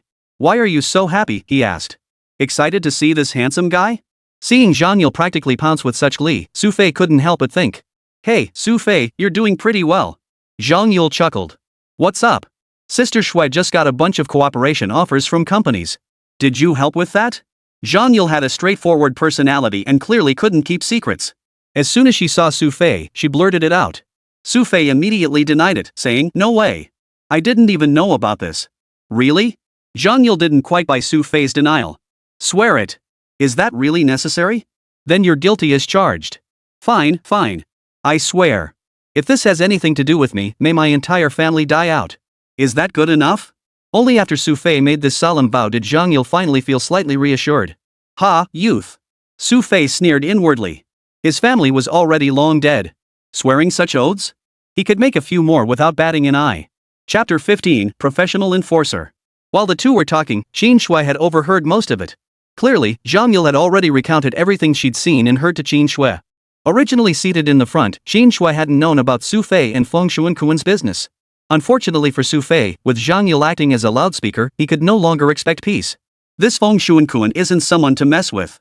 He'll stop at nothing to get what he wants. You'd better be careful. If he decides to retaliate later. As they walked, Qin Shui cautioned Xu Fei. "You're absolutely right. Isn't this revenge already upon us?" Xu Fei wore a faint smile as he gazed toward a dark corner beside the flower bed. Hearing Xu Fei's words, Qin Shui and Zhang Yule both froze. Then, they saw 3 burly men emerge from the shadows. These weren't ordinary thugs, they were professional enforcers. Their weapons weren't baseball bats, one even concealed a short knife at his waist, its sharp blade glinting in the light. Zhang Yule, who had trained in martial arts, recognized the men's combat background. Her expression darkened as she pulled Qin Shui close and whispered, "Sis Shui, these guys are serious. They're not ordinary thugs. Yeah, only rich folks like you can afford to hire thugs like these. Regular street punks couldn't even dream of paying them." Xu Fei was implying these men were hired by Feng Xuankuan, and he was also subtly blaming Qin Shui for getting him into trouble. "Xu Fei, hurry up and show them what you're made of." Zhang Yule immediately egged Xu Fei on at this moment. His eager to watch the show expression made Xu Fei roll his eyes in exasperation. "Seriously? You want me to fight them?" Yeah. These guys definitely aren't as tough as you." Zhang Yule's unwavering confidence in Xu Fei only deepened his frustration. He whinged, "You've got to be kidding. These guys are so tough, how could I possibly beat them?" While speaking, Xu Fei turned his head to face the three older guys, plastering on a smile. Hey, guys. How's it going? Kid, what were you muttering about back there? The leader, holding an extendable baton, eyed Xu Fei suspiciously. Well, we discussed it and realized we haven't done anything to offend you, so why did you suddenly show up? Xu Fei maintained a polite tone. You haven't offended us, but you've offended someone you shouldn't have. The man snorted coldly, but Xu Fei seemed to have anticipated this, quickly adding, Brother, think carefully, didn't that person give you money? Rest assured, the rich lady beside me has plenty too. Whatever you want, she'll give double. Xu Fei gestured toward Qin Shui beside him as he spoke. Qin Shui, who had been watching coldly, suddenly widened her eyes. She looked at Xu Fei with exaggerated surprise, pointed at herself, and asked doubtfully, Me? Pay? Why should I? If it weren't for you, would they have sent someone to beat me up? Tell me, shouldn't you be the one paying for this? Xu Fei continued with righteous indignation. Anyway, she wasn't just. Didn't you happen to make some money today? Just consider it money well spent to avoid trouble. You. Qin Shui was about to voice her displeasure, but the three people beside her called out to Xu Fei. Kid. Looks like you haven't heard of my reputation in Tianhai City. The leader, seeing Xu Fei trying to bribe him with money, was clearly displeased. Let me tell you this, he said. Even if you offered double the money, hell, even 10 times the amount, it wouldn't work. I, Ma Wan, have built my reputation in Tianhai City on this very principle. Do you really think a few bucks could buy me off? Bro, if you're just here for the money, couldn't you at least act less noble? Xu Fei rolled his eyes, staring at Ma Wan and his two henchmen in disbelief. These days, even hired thugs who take bribes to beat people up had to put on a show. Ma Wan's face clearly showed displeasure at Xu Fei's response. He drew the telescopic baton in his hand, his eyes coldly fixed on Xu Fei. You too. Just as Xu Fei was about to tell Zhang Yule and Qin Shui behind him to call the police, he noticed they had already backed up 3 meters away. Go for it. I'm rooting for you. At that moment, Zhang Yule was still cheering Xu Fei on, her eyes sparkling with excitement as if she were about to witness a spectacle. Relying on others is unreliable. By now, Ma Wan and his two companions had closed in on Xu Fei. The moment Xu Fei turned his head, the whistling sound of the baton cutting through the air rang in his ears. Hearing the sound, Xu Fei quickly ducked backward. The steel rod whizzed past, grazing the side of his ear. Whoosh, whoosh. Getting hit would have been bad. After dodging, Xu Fei patted his chest, looking slightly shaken. Ma Wan, however, seemed slightly surprised. Observing Xu Fei's reaction, he remarked, Who'd have thought, kid? You're actually pretty quick on your feet. You managed to dodge that. But you've clearly underestimated us. If we don't send you to the hospital this time, we'd be wasting all that money. A vicious glint flashed in Ma Wan's eyes. He exchanged a glance with the two men beside him. They instantly understood his intent and immediately closed in, surrounding Xu Fei from both sides. Guys, why do you have to do this? What can't be solved with money? Trapped in their encirclement, Xu Fei looked frightened, as if trying one last time to persuade them. But by now, they clearly had no interest in further discussion. Slowly closing in from the sides, Ma Wan swung the steel rod in his hand, aiming it squarely at Xu Fei's head. Ma Wan struck with brutal ferocity, aiming his first blow directly at Xu Fei's head, intending to knock him senseless immediately. Xu Fei stood frozen in place, seemingly paralyzed by fear. Earlier, Zhang Yule and the others watching might have looked away in fear, but now they stared wide-eyed, waiting to see how Xu Fei would respond. Whoosh! The steel rod whistled through the air as it descended, but to Ma Wan's surprise, he swung and missed again. In the blink of an eye, Xu Fei had shifted half a step to the side. That single half step was all it took for him to evade the attack. Damn it, looks like I'll have to get serious. Furious, Ma Wan waved his hand, signaling his two companions to attack Xu Fei. The three men, looking fierce and aggressive, surrounded Xu Fei. Almost simultaneously, their iron rods came crashing down toward him. Chapter 16, No Match. From this angle, Xu Fei had nowhere to dodge. A cold gleam flashed in his eyes as he stepped forward half a pace. Suddenly, one of his hands seized an attacker's arm. Squeak! The man's arm was seized by Xu Fei, who suddenly tightened his grip. The pain made the man gasp sharply and cry out in agony. Yet Xu Fei didn't stop. Having seized the man's body, he yanked him backward. Thud! Thud! Ma Wan and another man's iron rod slammed into his back. Almost instantly, the man let out a pig-like, agonized scream. Almost simultaneously with his scream, Xu Fei's body appeared behind the other man, one hand seizing his forearm. Snap! Xu Fei snapped the thug's arm clean off. Before the man could even scream, Xu Fei's knee slammed into his midsection. Put! The man spat out a mouthful of blood. Xu Fei flung him 3 meters away with a flick of his wrist, sending him crashing heavily beside a flower bed. Clapping his hands as if he'd accomplished something trivial, Xu Fei turned to face Ma Wan, standing less than 2 meters away. Ma Wan's eyes were wide, iron bar clenched in his hand. He wanted to charge forward, but his body trembled slightly. Hurry up, I've got to get home after beating you down. Xu Fei continued urging Ma Wen to attack him, but suddenly, Ma Wen collapsed to his knees with a thud. The iron bar clattered to the ground as he pleaded fearfully, "Big brother, I was wrong." Ma Wen, overcome with fear, slammed his head hard against the ground. He knelt before Xu Fei, not even daring to lift his head. Xu Fei, who had been preparing to teach Ma Wen a lesson, found himself at a loss seeing him like this. Realizing Feng Xuankuan was likely behind this, Xu Fei could only shake his head slightly. "Alright," he said. "Go back and tell Feng Xuankuan for me, next time, bring some tougher guys." With that, Xu Fei turned and began walking toward Zhang Yule behind him. Just then, a sudden flash of murderous intent flared in Ma Wen's eyes, which had been lowered as if begging for mercy. Lifting his head, Ma Wen's previously supplicating expression twisted into a savage grimace. He drew a short knife from his waist and leaped forward, thrusting it directly at Xu Fei's back. "Watch out!" Zhang Yule and Xin Shui witnessed the scene, their faces drained of color. By the time their warnings reached Xu Fei's ears, it seemed too late. Ma Wen's blade was less than 20 centimeters from Xu Fei, who appeared completely unprepared. A savage glint flared in his eyes. Just as Ma Wen thought he had succeeded, the dagger suddenly halted mere centimeters from Xu Fei's back. Turning to Ma Wen, Xu Fei's palm had seized his wrist. With a sudden jerk, Ma Wen winced in pain as his grip went limp. Clunk! The dagger fell to the floor. Xu Fei slowly turned his head, his expression revealing a ferocity that hadn't been present moments before. Snap! Ma Wen's arm snapped instantly under Xu Fei's grip. Before Ma Wen could even scream, Xu Fei's other hand had already wrapped around his arm. Snap! Another bone snapped. Ma Wen gritted his teeth against the pain, trying to retreat and create distance. But as he retreated, Xu Fei's leg slammed into his midsection. Snap! What felt like bone shattering behind him sent Ma Wen flying forward. His face slammed hard against a stone bench. An excruciating pain unlike anything he'd ever experienced flooded his body, and he instantly lost consciousness.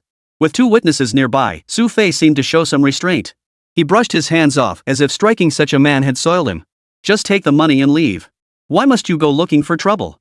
Xu Fei watched the two men, shaking his head in apparent disappointment before walking over to Zhang Yule and Xin Shui. After a moment of surprise, Xin Shui and Zhang Yule now looked at Xu Fei with even more astonishment than before. Zhang Yule, disregarding the injury on her leg, practically threw herself at Xu Fei. Grabbing his arms and legs, she circled around him, examining him intently with an excited expression. "Xu Fei, that move you just pulled off was so cool. Can you teach me when we get back? But could you let go of me first?" Xu Fei was nearly torn to shreds by Zhang Yule's tenacious grip. "Hee, no worries, no worries. If you teach me later, this lady will personally take you shopping for new clothes." Zhang Yule wiped her nose and chuckled. While the two were chatting, Xin Shui nearby had already called the police and 120. After waiting just a moment, 2 police cars and an ambulance arrived at the scene. When the officers got out of the vehicles and saw Xu Fei and Zhang Yule, they clearly froze for a moment. After all, it was these two who had subdued that psychopath last time too. "Comrades, who did you catch this time?" The captain's face held a hint of satisfaction. Last time, Zhang Yule and Xu Fei had really helped them out by apprehending the suspect. "These guys right here. They attacked someone on the road, and one of them even pulled out a knife." Zhang Yule pointed to the individual standing nearby. After a brief explanation, the officers took some on-site notes before the captain had the ambulance take the suspects away first. "Thank you, comrades. We do recognize these individuals. They've been involved in 2 similar incidents before." The captain assured Zhang Yule, "Once we return, we will conduct a thorough investigation. There will be no leniency." The way the captain assured Zhang Yule made Xu Fei's expression shift slightly. "Hey, what are you staring at? Let's head home." Seeing Xu Fei show no intention of leaving, Zhang Yule called out from the side. "Nothing." Xu Fei shook his head and followed them home. On the way home, Zhang Yule suddenly grew restless. "Xu Fei, what exactly were you doing overseas? You weren't actually in the military, were you? What you just did was incredible. Ordinary special forces soldiers couldn't pull that off." Having seen the world, Zhang Yule began analyzing aloud. "Were you in some elite unit?" Chapter 17, Onboarding. Zhang Yule seemed remarkably knowledgeable about military affairs, prompting Xu Fei to glance at her a few more times before shaking his head and asking, "Did that cop recognize you?" "I wouldn't know." Zhang Yule scratched his head, looking as if he wasn't quite sure about these matters. "You're no slouch either," Xu Fei said meaningfully, then quickened his pace as he walked ahead. Zhang Yule froze upon hearing this. By the time she snapped out of it, Xu Fei had already pulled far ahead. She hurried to catch up, calling after him, "Hey! What did you mean by that?" Xu Fei offered no explanation, heading straight back to his place. It wasn't particularly late yet. Having run some errands earlier, he figured a relaxing bath would be just the thing tonight. While Xu Fei was showering, Xin Shui and Zhang Yule outside seemed to be discussing something. After his shower, Xu Fei emerged from the bathroom with his hair still damp. Before he could reach his room, Zhang Yule beckoned him from the sofa. "Hey, Xu Fei, come over here for a sec." Zhang Yule called out to Xu Fei, who looked a bit puzzled. Wiping his damp hair with one hand holding a towel, he approached the sofa and asked, "What's up? What do you need this late?" "No, it's just that I had a good talk with Sister Xu earlier. She's decided to hire you." Zhang Yule's deadpan expression left Xu Fei momentarily dumbfounded. He glanced at Qin Shui and asked, "Hire me for what?" "Our marketing department happens to be hiring. You can just go over there. You can manage your daily tasks however you like, as long as it doesn't interfere with others." Qin Shui's tone wasn't exactly enthusiastic as she continued, "You've already crossed Feng Xuankuan. I'm worried he might retaliate against you later and things could get complicated. At least in my company, he won't dare make a move." Seeing Xu Fei's lack of enthusiasm, Qin Shui added, "If you're unhappy, you can leave any time. As for pay, I'll give you double the market rate." Qin Shui was being quite generous toward Xu Fei, but after hearing this, Xu Fei offered no response. His silence drove Zhang Yule to near panic. "Xu Fei, you haven't found a job yet anyway. Why not go work for Sister Xu first? You can keep looking while you're employed. That way, you can come back together every day after work." Zhang Yule's urgency stemmed from her fear that if Xu Fei refused, he might move out and stop teaching her martial arts. After hearing Zhang Yule and the others speak, Xu Fei thought it over and decided it wasn't a big deal. He nodded and said, "All right, when do I start work?" "Tomorrow. You can come with me to work." Qin Shui agreed, though she was also genuinely curious about Xu Fei. Not to mention his skills and keen senses, he'd be more than capable as a bodyguard. Plus, there was something mysterious about him. She sensed his background wasn't ordinary. "I'll get ready for bed then. Just wake me up when it's time to go to work tomorrow morning." Xu Fei stood up and stretched lazily, seemingly exhausted from the day's events. After Xu Fei returned to his room, Qin Shui finally glanced at Zhang Yule beside her and asked, "Yule, did you look into it earlier?" "I already did." Mentioning this, Zhang Yule's expression turned gloomy. "I even asked a friend specifically. He told me the same thing. Xu Fei was imprisoned for robbery at 17. After his release, he worked on construction sites before eventually leaving the country." "Robbery at 17? Qin Shui propped her chin on her hand, her serious expression betraying her surprise that Xu Fei would have done such a thing. "I don't know how it happened, but Feng Xuankuan also investigated Xu Fei like I did. Our findings were basically the same, all documented in the records." Zhang Yule shook his head as he spoke. "But Xu Fei is definitely not a simple man. And based on what he said earlier, he served in the military before going abroad. That seems to contradict the records." "What do you mean?" Qin Shui seemed to grasp Zhang Yule's meaning. "I suspect this file is fake." Zhang Yule's eyes sharpened. Neither of these women were fools. After all, they were two stunning beauties who suddenly brought such a man home. It was impossible they hadn't thoroughly investigated him first. But the more he investigated, the less Zhang Yule understood this man. "All right, you ask him again later. If that doesn't work, try asking your dad. I'll see if he mentions anything when he's at work." Qin Shui had no choice but to settle on this plan. The night passed quickly, and before long, it was morning again. Xu Fei seemed to have genuinely slept soundly for the first time in ages. He slept straight through until 8 o'clock the next morning. By the time he woke up, Zhang Yule and Qin Shui outside seemed to have already gone out and returned. "Eating this stuff so early in the morning?" Xu Fei stared at the fried dough sticks and steamed buns on the table, looking somewhat speechless. "What else? Look at us, does either of us look like we know how to cook?" Zhang Yule's question caught Xu Fei off guard. He glanced at the two of them, shook his head helplessly, and said, "Forget it. Is there anything left in the fridge? I'll just make something myself." "Wow, you know how to cook, Xu Fei?" Zhang Yule looked pleasantly surprised. Xu Fei rolled his eyes as he walked over to the fridge. After peering inside, he found only a piece of beef and a few slices of ham. "My mom insisted on buying this a couple days ago when she visited. We were wondering when we'd finally throw it out. Lucky you saved it." Zhang Yule followed him over, blinking her eyes cheerfully and rubbing her hands together, clearly eager to see what he'd whip up. Xu Fei had no choice. He took the meat to the kitchen, thawed it, and sliced it into strips with a knife. The house had plenty of seasonings, but most were unused, sitting there like mere decorations. Xu Fei wasn't about to let them go to waste. Not long after he stepped into the kitchen, a delicious aroma began wafting out. Qin Shui, who had just taken a few bites of a steamed bun outside, couldn't resist the temptation and followed him into the kitchen. "Well then, I won't hold back." Zhang Yule had been watching Xu Fei take some out of the pot. Standing right next to the kitchen, she impatiently blew on it to cool it down before popping it into her mouth. One bite into the rich yet not greasy steak, prepared with Xu Fei's culinary skill, instantly made Zhang Yule's eyes widen in excitement. "Wow! This is amazing!" Zhang Yule, overcome with excitement, waved urgently at Qin Shui, beckoning her over to taste it. Chapter 18, Judging by Appearances? Having finally eaten something different from the usual fare early that morning, Qin Shui felt a bit better than usual. Though she didn't show it, her cheerful demeanor was clearly noticeable as she descended the stairs. "Oh, Xu Fei, do you have a driver's license in China?" Only when they reached the garage and were about to drive did Qin Shui remember to ask Xu Fei. Oh, I got my license before leaving the country. Xu Fei's license was quite different from ordinary ones, it was always long-term. Qin Shui nodded. Perfect. You can drive, and I can catch a little sleep on the way to the office. Qin Shui handed the keys to Xu Fei, yawning as she did so. Her eyes were slightly bloodshot, clearly a sign she hadn't slept well the previous night. With her recent workload piling up, Qin Shui naturally couldn't be feeling her best. Seeing her like this, Xu Fei decided to play the good Samaritan and offer to drive her. The commute wasn't particularly long. Driving at a moderate pace, Xu Fei followed the navigation and arrived at a skyscraper in under 20 minutes. A sign for the Big Guan Group hung atop the building Qin Shui's workplace in one of Tianhai City's major biopharmaceutical corporations. Its market share in patented technologies ranked nationally, and Qin Shui's family held controlling shares in the enterprise. Hey, Snow, wake up. Xu Fei called out to Qin Shui, who was still asleep beside him. She slowly woke up, glanced outside, and looked somewhat surprised. We're here already? What did you expect? Xu Fei shrugged. Nothing. Qin Shui was still a bit surprised by Xu Fei's driving skills. On her own drives, the ride had been bumpy, but in Xu Fei's car, it had been remarkably smooth and fast. I'll go up first.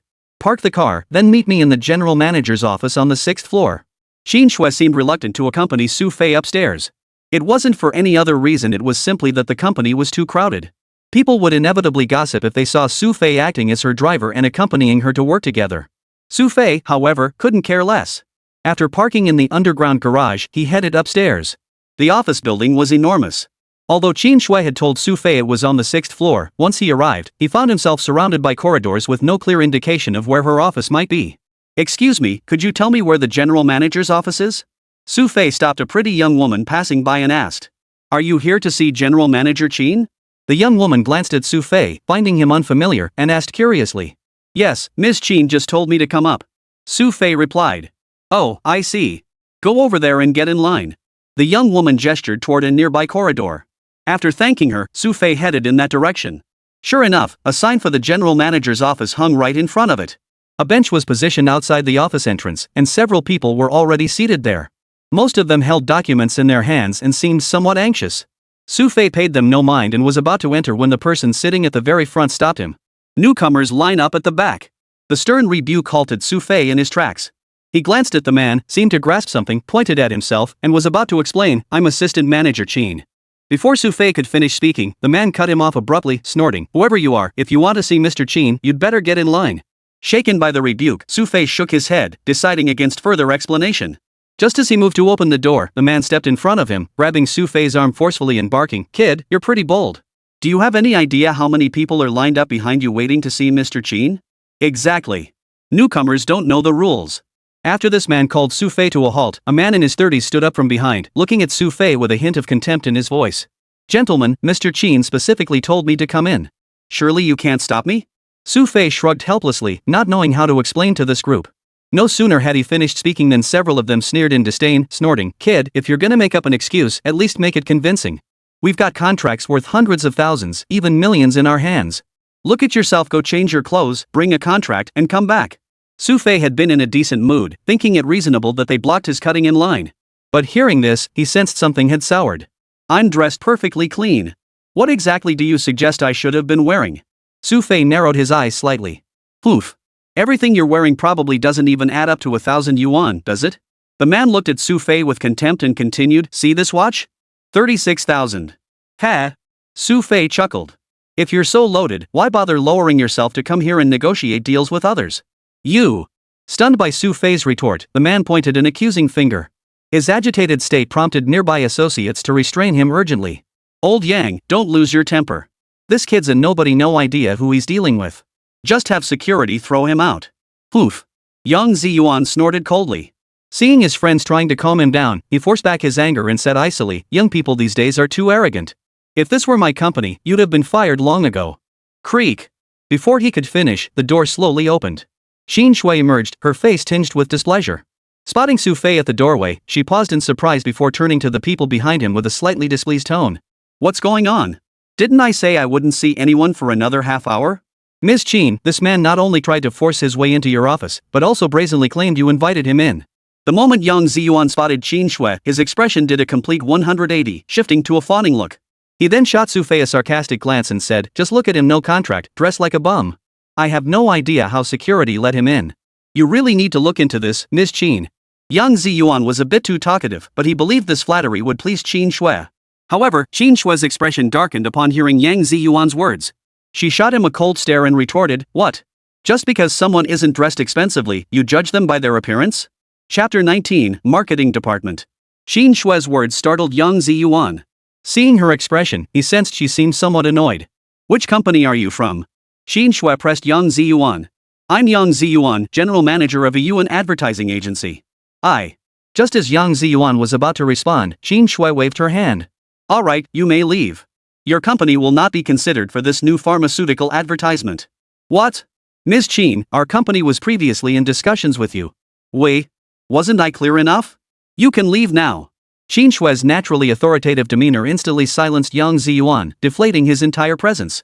"Xu Fei, you may come in." After dismissing Yang Ziyuan, Qin Shui beckoned Xu Fei to enter. The others stood frozen in place. Clang. Closing the door, Xu Fei surveyed the interior of the office and finally let out a long sigh of relief. Beside him stood another desk, clearly intended for an assistant. "This seat must be for me, right?" Xu Fei spotted the chair and immediately grinned, ready to sit down. "No, that's for another assistant. She just went to deliver some documents for me." Qin Shui called out to Xu Fei. Seeing his somewhat flippant demeanor, she seemed to regret bringing him to the company. "Oh, I see. Where should I sit then?" Xu Fei glanced around. Aside from a shelf holding some items, the space was sparse, just two sets of desks and chairs. "Lean against the wall for now. I'll have my assistant show you to your workstation shortly." Qin Shui sat down at her desk, leaving Xu Fei no choice but to lean against the desk and look around. "I'm a bit thirsty. Is there water I can have here?" After waiting a short while, Xu Fei felt the atmosphere was making his mouth dry. Qin Shui was busy handling something nearby, seemingly completely oblivious to what Xu Fei was doing. "There's water over there. Disposable cups are in the small cabinet next to the shelf. I'll pour you one," Qin Shui said, handing Xu Fei her own cup. "Sure." Xu Fei took the cup, looking somewhat resigned. "I haven't done anything else since coming here except serve others tea and water." After filling the cup and setting it aside, Qin Shui finally put down what she was holding. Watching Xu Fei drink his water as if nothing was amiss, a glint of light flashed in her eyes. With a hint of curiosity, she asked, "Xu Fei, speaking of which, what exactly did you do overseas before? Besides working on construction sites, what else did you do? Why bring this up now?" Xu Fei answered with a hint of confusion as he sipped his water. "Just wondering. Thinking about what kind of work to assign you later." Qin Shui had naturally prepared her response. But Xu Fei set down his cup, shrugged, and said, "Anything's fine. I'm not picky. Besides, didn't you say you wouldn't give me a job as long as I didn't bother anyone? Then you're just taking our salary. Don't you feel bad about that?" Qin Shui pressed urgently. The question left Xu Fei momentarily dumbfounded. Just as Qin Shui began to feel a flicker of satisfaction, Xu Fei slowly opened his mouth and asked in puzzlement, "What's there to be embarrassed about?" Qin Shui rolled her eyes. She finally understood Xu Fei really couldn't say anything at all. Thud. Sipping her water in frustration, Qin Shui slammed the cup down only to spill its contents all over herself because it was filled to the brim. "Ah!" Qin Shui cried out, looking down at her drenched clothes with a flustered expression. Xu Fei quickly grabbed the paper napkins from the table and handed them to her, then started wiping her clothes with them. "What's the point of getting angry at a cup?" While wiping, Xu Fei couldn't resist adding a sarcastic remark. This instantly set Qin Shui off. She huffed, "Don't you know exactly why I'm upset with the cup? Chang, let's get you cleaned up first. Your back is soaked through. I think you should find time to change clothes later," Xu Fei said, wiping Qin Shui's arms with tissues. Just then, the door slowly opened. The assistant walked in from outside, holding documents in her hands. Since Qin Shui usually only worked in the office, she had instructed the assistant not to knock when entering. But now, the moment the assistant stepped inside and saw this scene, they froze in place. Xu Fei was leaning against the chair, barely a foot away from Qin Shui. The two of them were frantically wiping their clothes, and Qin Shui's expression was one of playful pouting, completely different from her usual self. The assistant instantly grasped the situation and hurriedly apologized. "I'm so sorry, Miss Qin. I didn't realize there were two people in the office." "What?" Qin Shui froze, then glanced at the assistant's expression and finally caught on. She quickly motioned for Xu Fei to step aside, forcing her own expression into composure. "This is my friend. Take him to the marketing department office later. I've already made arrangements." Qin Shui's serious demeanor made it seem as if nothing had just happened. The assistant was still a bit confused, but at that moment, Xu Fei cheerfully followed the assistant out. Before leaving, he didn't forget to wave goodbye to Qin Shui. "Hey, Snow, I'm off then."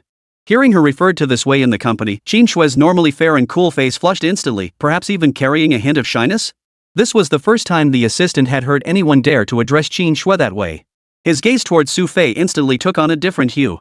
Upon arriving at the marketing department, she found herself in a large open office housing over 20 employees, all seemingly engrossed in their tasks. Qin Shui's assistant led the newcomer over. Everyone paused their work momentarily. After the assistant escorted Xu Fei to the marketing department head and gave a brief introduction, she departed. You must be Xu Fei? Zhou Zong, the marketing department head, wore a look of respect. Having risen to the position of department head at Daiguan Group, Zhou Zong knew Qin Shui's character well. She was someone who absolutely never pulled strings for anyone. Yet this Xu Fei was the first person she had ever summoned directly. His background must be extraordinary. Hello, Director Zhou. Xu Fei greeted Zhou Zong and continued, where is my desk? Shall I show you to it? Zhou Zong inquired. No, thank you. I'll find it myself. Xu Fei shook his head. He certainly didn't want to be the center of attention on his first day. After learning where his desk was, Xu Fei sat down without hesitation, smiling warmly as he greeted his colleagues nearby. Chapter 20, Vice President Qian Degue. This colleague was a young man who looked about 25. Upon seeing Xu Fei, he greeted him, hello, my name is Zhao Chang. I work in marketing communications and I'm your colleague. Hello, I'm Xu Fei. I'm also in marketing communications. Xu Fei exchanged greetings with this colleague, though it was clear the man had received special instructions from Zhou Zong and now regarded Xu Fei with a hint of curiosity. Of course, despite his curiosity, Zhao Chang didn't say much. He just smiled and added, if you ever have any questions, feel free to ask me directly. Sure, thanks. Xu Fei replied, then turned on his computer. Glancing around the office, he felt a sense of contentment. He never imagined he'd end up back in a company like this, sitting at a desk, working as a white-collar employee. Not knowing what his job entailed, and with Zhao Chang showing no intention of assigning him tasks, Xu Fei downloaded a few games and started playing some small single-player titles. The morning flew by. By the time Xu Fei stretched lazily, it was almost noon. Hey, Xu Fei, let's grab lunch? Zhao Chang asked. Xu Fei nodded. Sure. Where should we go? There's a company cafeteria upstairs. You probably haven't gotten your card yet since you just started. I'll treat you. Zhao Chang was straightforward, patting Xu Fei on the shoulder. His smiling expression made Xu Fei feel that Zhao Chang was indeed a decent person. But just as Xu Fei followed Zhao Chang to the elevator entrance, a familiar figure blocked his path. Move it, move it. Get out of my way. The man's tone was extremely aggressive, causing Xu Fei to frown slightly and give him a second look. It was a pot-bellied middle-aged man, looking around 40, with an oily face that radiated the smugness of a Zhao family lackey who'd gotten too big for his britches. Upon seeing this man, Zhao Chang's face flashed with panic. He quickly pulled Xu Fei aside, apologizing profusely, Mr. Qian, I'm so sorry. We didn't recognize you. As he spoke, Zhao Chang held Xu Fei back, preventing him from entering the elevator. Mr. Qian then closed the elevator doors alone. Who was this Mr. Qian? He seemed like quite a formidable figure. Seeing Zhao Chang's reaction, Xu Fei knew this Mr. Qian was no ordinary person. His name is Qian Degue, our company's vice president. No one dares to cross him. He has this habit: he refuses to ride the same elevator as us employees. When the executive elevator is occupied, he'll come over and take the one meant for us regular staff, not allowing us to ride with him. Zhao Chang explained to Xu Fei, his expression clearly tinged with frustration. That sounds pretty unreasonable. How come your CEO, Mr. Qin, doesn't know about this? How could someone like that still be employed here? Xu Fei asked curiously. Ms. Qin has always been intolerant of such behavior. I've heard she's demanded his dismissal multiple times, but board members including her father, Mr. Qian, have consistently blocked it. So she's been powerless to act. Zhao Chang was genuinely helpless. If even Qin Shui couldn't handle this person, what could he possibly do? Xu Fei realized it must be because this person had some significant vested interests, which was why this situation had arisen. The next elevator arrived quickly. Xu Fei didn't dwell on the matter any longer. He followed the others to the cafeteria upstairs, loaded a tray with food, and began searching for a seat. It was peak lunchtime, and the entire building had converged here. Zhao Chang seemed to have found a spot and led Xu Fei to an empty table. It was a 4-person table, with 2 people on one side and 2 girls already seated on the other. Hey, Zhao Chang, why are you so late today? One of the girls, who seemed to know Zhao Chang, asked him. The elevator was running slow earlier, heh. Zhao Chang chuckled without elaborating, then turned to introduce everyone. Xu Fei, let me introduce you. This is my girlfriend, Zhang Lele. Next to her is her friend, Lin Jing. This is my colleague, Xu Fei. He just started working here today. As Zhao Chang made the introductions, the 2 girls were quite enthusiastic. Especially his girlfriend, Zhang Lele, who said, Hi, Xu Fei. I didn't expect you to have such a handsome new colleague. Now I have someone else to introduce to others. Introduce? Xu Fei froze, not catching the meaning behind Zhang Lele's words. Heh, my girlfriend has actually helped set up several couples at the company before. She's kind of our matchmaking ambassador here. Zhao Cheng seemed a bit embarrassed. What he hadn't mentioned was that Zhang Lele was also the office gossip queen, the first to hear about any rumors or developments within the company. Alright, let's not talk about that now. Let's eat. Lin Jing genuinely feared Zhang Lele might scare Xu Fei, so she tugged at Zhang Lele's sleeve, urging her to focus on her own meal. Hey, I'm wondering who in our company would be a good match for Xu Fei. Zhang Lele was unusually persistent about matchmaking. Seeing Xu Fei's appearance, she started thinking seriously, muttering to herself, such a good resource, we can't let it go to waste. Forget it, let's just eat. Lin Jing sighed, rubbing her head in resignation before starting to eat. Xu Fei was famished after a long morning. Just as he was about to dig in, a jarring sound of footsteps echoed from behind. You two, get up. The tone carried a hint of command, but the voice was instantly recognizable to Xu Fei. It belonged to Qian Degue, the man who had just been fighting him for the elevator. Qian Degue now held a tray, though the dishes on it were clearly specially prepared by the chef, utterly different from those of ordinary employees. Zhao Cheng, seeing Qian Degue appear here, panicked and immediately tried to make room for him. But just then, Xu Fei pressed down on his shoulder. Slowly lifting his head, his eyes held a calm resolve as he stated, we were here first. If Mr. Qian wants a seat, he can find another place. What did you say? Qian Degue's temper flared instantly. He glared at Xu Fei with contempt and demanded, do you know who I am? How dare you speak to me like that? I don't care who you are, but I don't have the habit of giving up my seat for others. Xu Fei showed no sign of panic. His composed demeanor made Zhao Cheng and the others nearby sweat nervously. Especially the two girls sitting across the table. Chapter 21, Firing Me? Xu Fei, maybe we should switch seats? Lin Jing whispered to Xu Fei. Clearly, she had a more delicate disposition and seemed frightened by the tense situation. No need. Xu Fei replied softly, turning to Qian Degue. Mr. Qian, if there's nothing else, you've interrupted our meal. Fine. Very well. Qian Degue finally snapped out of it after a moment, bellowing his approval twice before barking sternly, effective immediately, you're fired. Oh? Hearing the dismissal, Xu Fei showed no fear, but rather a hint of amusement. He looked at Qian Degue with a slightly sarcastic expression and asked, may I ask, Mr. Qian, do you manage the HR department? What do you mean by that? Qian Degue demanded coldly. Nothing much.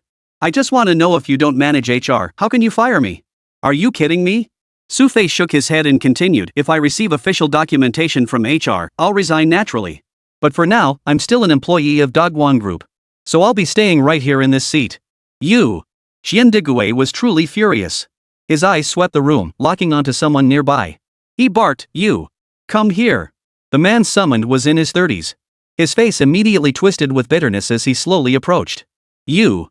Fire him immediately! Qian Degue roared at the man. This man was none other than Lu Huai, the head of the Human Resources Department. Faced with Qian Degue's fury, Lu Huai felt utterly helpless. He glanced at Xu Fei, whose expression showed not a hint of remorse. Xu Fei. Lin Jing gently nudged Xu Fei's calf under the table, her eyes silently urging him to back down. Though she didn't know what Xu Fei did, positions at Daiguan Group weren't easy to come by, and the benefits were excellent. Xu Fei had only just started his first day. If he got fired, finding another job would be quite troublesome. It wasn't just Lin Jing, others nearby also sighed inwardly for Xu Fei. This handsome guy seemed smart and capable, so why was he so stubborn? Why not just give in to Qian Degue? No one believed Xu Fei could stay at the company. Even Lu Huai, after glancing at him, asked, what's your name? Xu Fei. Xu Fei replied indifferently. You're fired. Just as Lu Huai was about to speak, a voice came from behind. Hold on. The voice carried a hint of chill. Upon hearing it, everyone's eyes instantly turned in unison. Mr. Qin. Mr. Qin. Several people hurriedly greeted Qin Shui before respectfully stepping back. Qin Shui's expression was icy, tinged with a hint of anger as she stared at Qian Degue. Her tone was extremely cold. Deputy Director Qian, you seem quite formidable. Even Qian Degue, who was thick-skinned and shameless, felt a twinge of fear under Qin Shui's piercing gaze. Then, as if remembering something, he straightened his back and replied with a touch of stubbornness, this man defied his superior. Firing him is perfectly reasonable. Firing someone is HR's job. You have no authority over personnel matters. Even if he did talk back, others would investigate and verify. When did it become your place to meddle? Qin Shui's tone remained as icy as ever. Yet Qian Degue didn't seem particularly intimidated. He snorted, Ms. Qin, as a vice president, do I really need so many justifications to fire a lowly employee? Oh? Try firing Xu Fei now, then. Qin Shui's slightly provocative tone left Qian Degue momentarily at a loss. He knew full well that with Qin Shui present, no one would heed his orders. Having been put in his place, Qian Degue shot a vicious glance at Xu Fei, then at Qin Shui, before snorting coldly and storming off with his tray. Once Qian Degue was gone, all eyes turned back to Qin Shui. She walked over to Xu Fei, paused for a moment, then softened her tone. Come to my office later. With that, Qin Shui departed, leaving the others staring blankly at Xu Fei. Several seconds passed before Zhao Chang and the others finally registered utter astonishment. Their voices trembled with disbelief. Xu Fei, you know President Qin? In this company, nearly everyone knew Qian Degue was someone to be reckoned with. Even Qin Shui usually turned a blind eye to his antics. Yet today, she had openly confronted him for Xu Fei's sake. This made them realize Xu Fei was no ordinary person. What's more, Qin Shui had just seemed to recognize Xu Fei. Her tone was completely different from usual. Hey, stop staring at me like that. Let's just eat. Xu Fei shrugged helplessly, avoiding Zhao Chang's question. Meanwhile, Zhang Lele had already caught the scent of gossip. She scrutinized Xu Fei, her mind already spinning with 1,000 possible identities for him. Xu Fei, you wouldn't actually be related to CEO Qin, would you? Friends? Family? Faced with such a juicy rumor, Zhang Lele lost all appetite. No. Xu Fei answered bluntly. He'd only known Qin Shui for 2 days, barely even friends, so technically, he wasn't lying. But Zhang Lele wasn't convinced. She pressed on, no way. I saw how clearly President Qin recognized you just now. And she asked you to come to her office. Could it be about some big deal? Ever seen someone discussing big business end up as a clerk in the marketing department? Xu Fei rolled his eyes, which left Zhang Lele looking somewhat puzzled. Lele, let's just eat. Stop asking so many questions. If Xu Fei doesn't want to talk about it, it won't do any good to keep pressing him. Lin Jing chimed in from the side, trying to calm Zhang Lele down. Fine. Let's just eat. Zhang Lele gave up on her gossipy curiosity and started eating her own meal. After lunch, Xu Fei went to Qin Shui's office as she'd instructed. He found her intently focused on a document. Snow, what did you need me for? Xu Fei addressed Qin Shui directly, startling the assistant standing nearby. She rarely heard anyone call Qin Shui that way. Xu Fei was definitely one of the few. What astonished the assistant even more was that Qin Shui didn't seem particularly upset. She simply set down the document and told the assistant, step outside for a moment. I need to speak with Xu Fei. Yes, ma'am. The assistant complied, setting down her belongings and exiting the room. Chapter 22, Finding Someone. Once the assistant had left, Xu Fei sat down beside her and asked with a grin, what's up, Snow? Why'd you call me over? Don't call me that at the office anymore. It's not appropriate for others to hear. Qin Shui addressed Xu Fei first. To her, it wasn't about familiarity, it was that others hearing such an address would inevitably interpret it in more complicated ways. Xu Fei didn't seem to care. He agreed, saying, all right, boss, what do you need me for? Nothing major. I was preparing to add your file to our records, but I suddenly realized I don't have your file yet, so I called you in. Qin Shui explained. Upon hearing this, Xu Fei promptly pulled out his Huaxia ID card from his pocket and said, this one. MHM. After recording the information, Qin Shui asked, what work experience do you have overseas? My experience as a construction laborer overseas, would that even be useful? Xu Fei eyed Qin Shui suspiciously. He sensed that her summons wasn't solely about the file. As if caught out, Qin Shui cleared her throat and forced a calm tone. Work history is required for everyone, regardless of its usefulness. Just write down your construction site experience. Xu Fei answered bluntly. Which country? Qin Shui inquired. You. Xu Fei answered without hesitation, but Qin Shui furrowed her brow slightly. She looked up at him and said, if I'm not mistaken, you is in North Africa, right? Your geography is quite good. Xu Fei chuckled. Work in North Africa is nowhere near as good as back home. Why would you go there? And for 7 or 8 years, no less. Qin Shui's eyes widened at this strange question, but Xu Fei offered no response. I said. Xu Fei almost called her beauty out of habit, then caught himself and said, hey boss, we're just filing this, right? Why ask about this? I just like it in your country. You can't forbid that too, can you? Of course not. Qin Shui realized she'd asked too much. After posing a few more casual questions, she handed the file back to Xu Fei. Here, take a look yourself. Is this okay? No need. If you say it's fine, then it's fine. Xu Fei agreed, then added, speaking of which, there's something else I wanted to ask you. What is it? Qin Shui asked while helping Xu Fei input the file into the computer. What's the deal with that Qian Degue guy today? No sooner had Xu Fei finished speaking than Qin Shui's fingers froze mid-keystroke. Her expression darkened as she replied coldly, that bastard was sent by our largest partner, Rehabilitation Pharmaceuticals. He's primarily responsible for overseeing a collaborative project. No wonder he was so arrogant. Xu Fei understood a bit more after hearing this. Seeing Qin Shui gritting her teeth in anger, Xu Fei smiled with a hint of teasing. What's up? Seems like you really can't stand this guy? Am I supposed to like him? Qin Shui shot Xu Fei a vicious glare. Her furious expression seemed genuinely intent on venting her anger at him. I didn't provoke you. Is it really necessary to glare at me like that? Xu Fei shrugged, stood up, and dusted off his pants. Alright then, if there's nothing else, I'll be heading out. Where to? When I came this morning, I saw a coffee shop downstairs. I plan to sit there for a while. You haven't given me any work, and I'm just sitting around anyway. With that, Xu Fei strolled toward the door. His leisurely demeanor genuinely annoyed Qin Shui. She decalled him to the office partly to protect him from Feng Shuanquan's retaliation, but also hoping he'd settle down. Yet right now, he looked anything but settled. Xu Fei made his way downstairs, entered a nearby coffee shop, and found a corner table to sit at. Soon, a man in a shirt walked in through the door. He appeared to be under 30, his expression cold and stern. Upon spotting Xu Fei in the corner, his face softened slightly. Sitting down across from him, he whispered, "The investigation turned up nothing. The man has gone into hiding. Did you use all the information provided earlier?" Xu Fei's tone betrayed no emotion, yet it carried a hint of stubbornness. "We've used and tested everything." The man answered decisively, then glanced at Xu Fei, seeming hesitant as if he wanted to say something. After a moment of contemplation, Xu Fei noticed the man's expression and asked, "Is there something you want to say?" "Shilin, forgive my bluntness, but even if we truly can't find him, so what? Do we really need to fear a mutt? This is China, not Africa, nor the Middle East or South America." This man clearly harbored other thoughts. But Xu Fei's eyes instantly turned cold. He fixed the man with a stare that made the latter's heart tighten. Only then did Xu Fei declare firmly, "I don't want to hear those words coming out of your mouth again." "Yes, I understand." The man realized his slip of the tongue, though a lingering sense of resentment remained. Xu Fei could only sigh. "Ah. I know a mutt better than anyone. You should come to know them too. If possible, I'll make the right decision. But only when you truly delve into their depths will you understand their true horror." "Yes." The man agreed. "All right. Actually, there's something else I need your help with." Xu Fei leaned in and whispered a few words into the man's ear.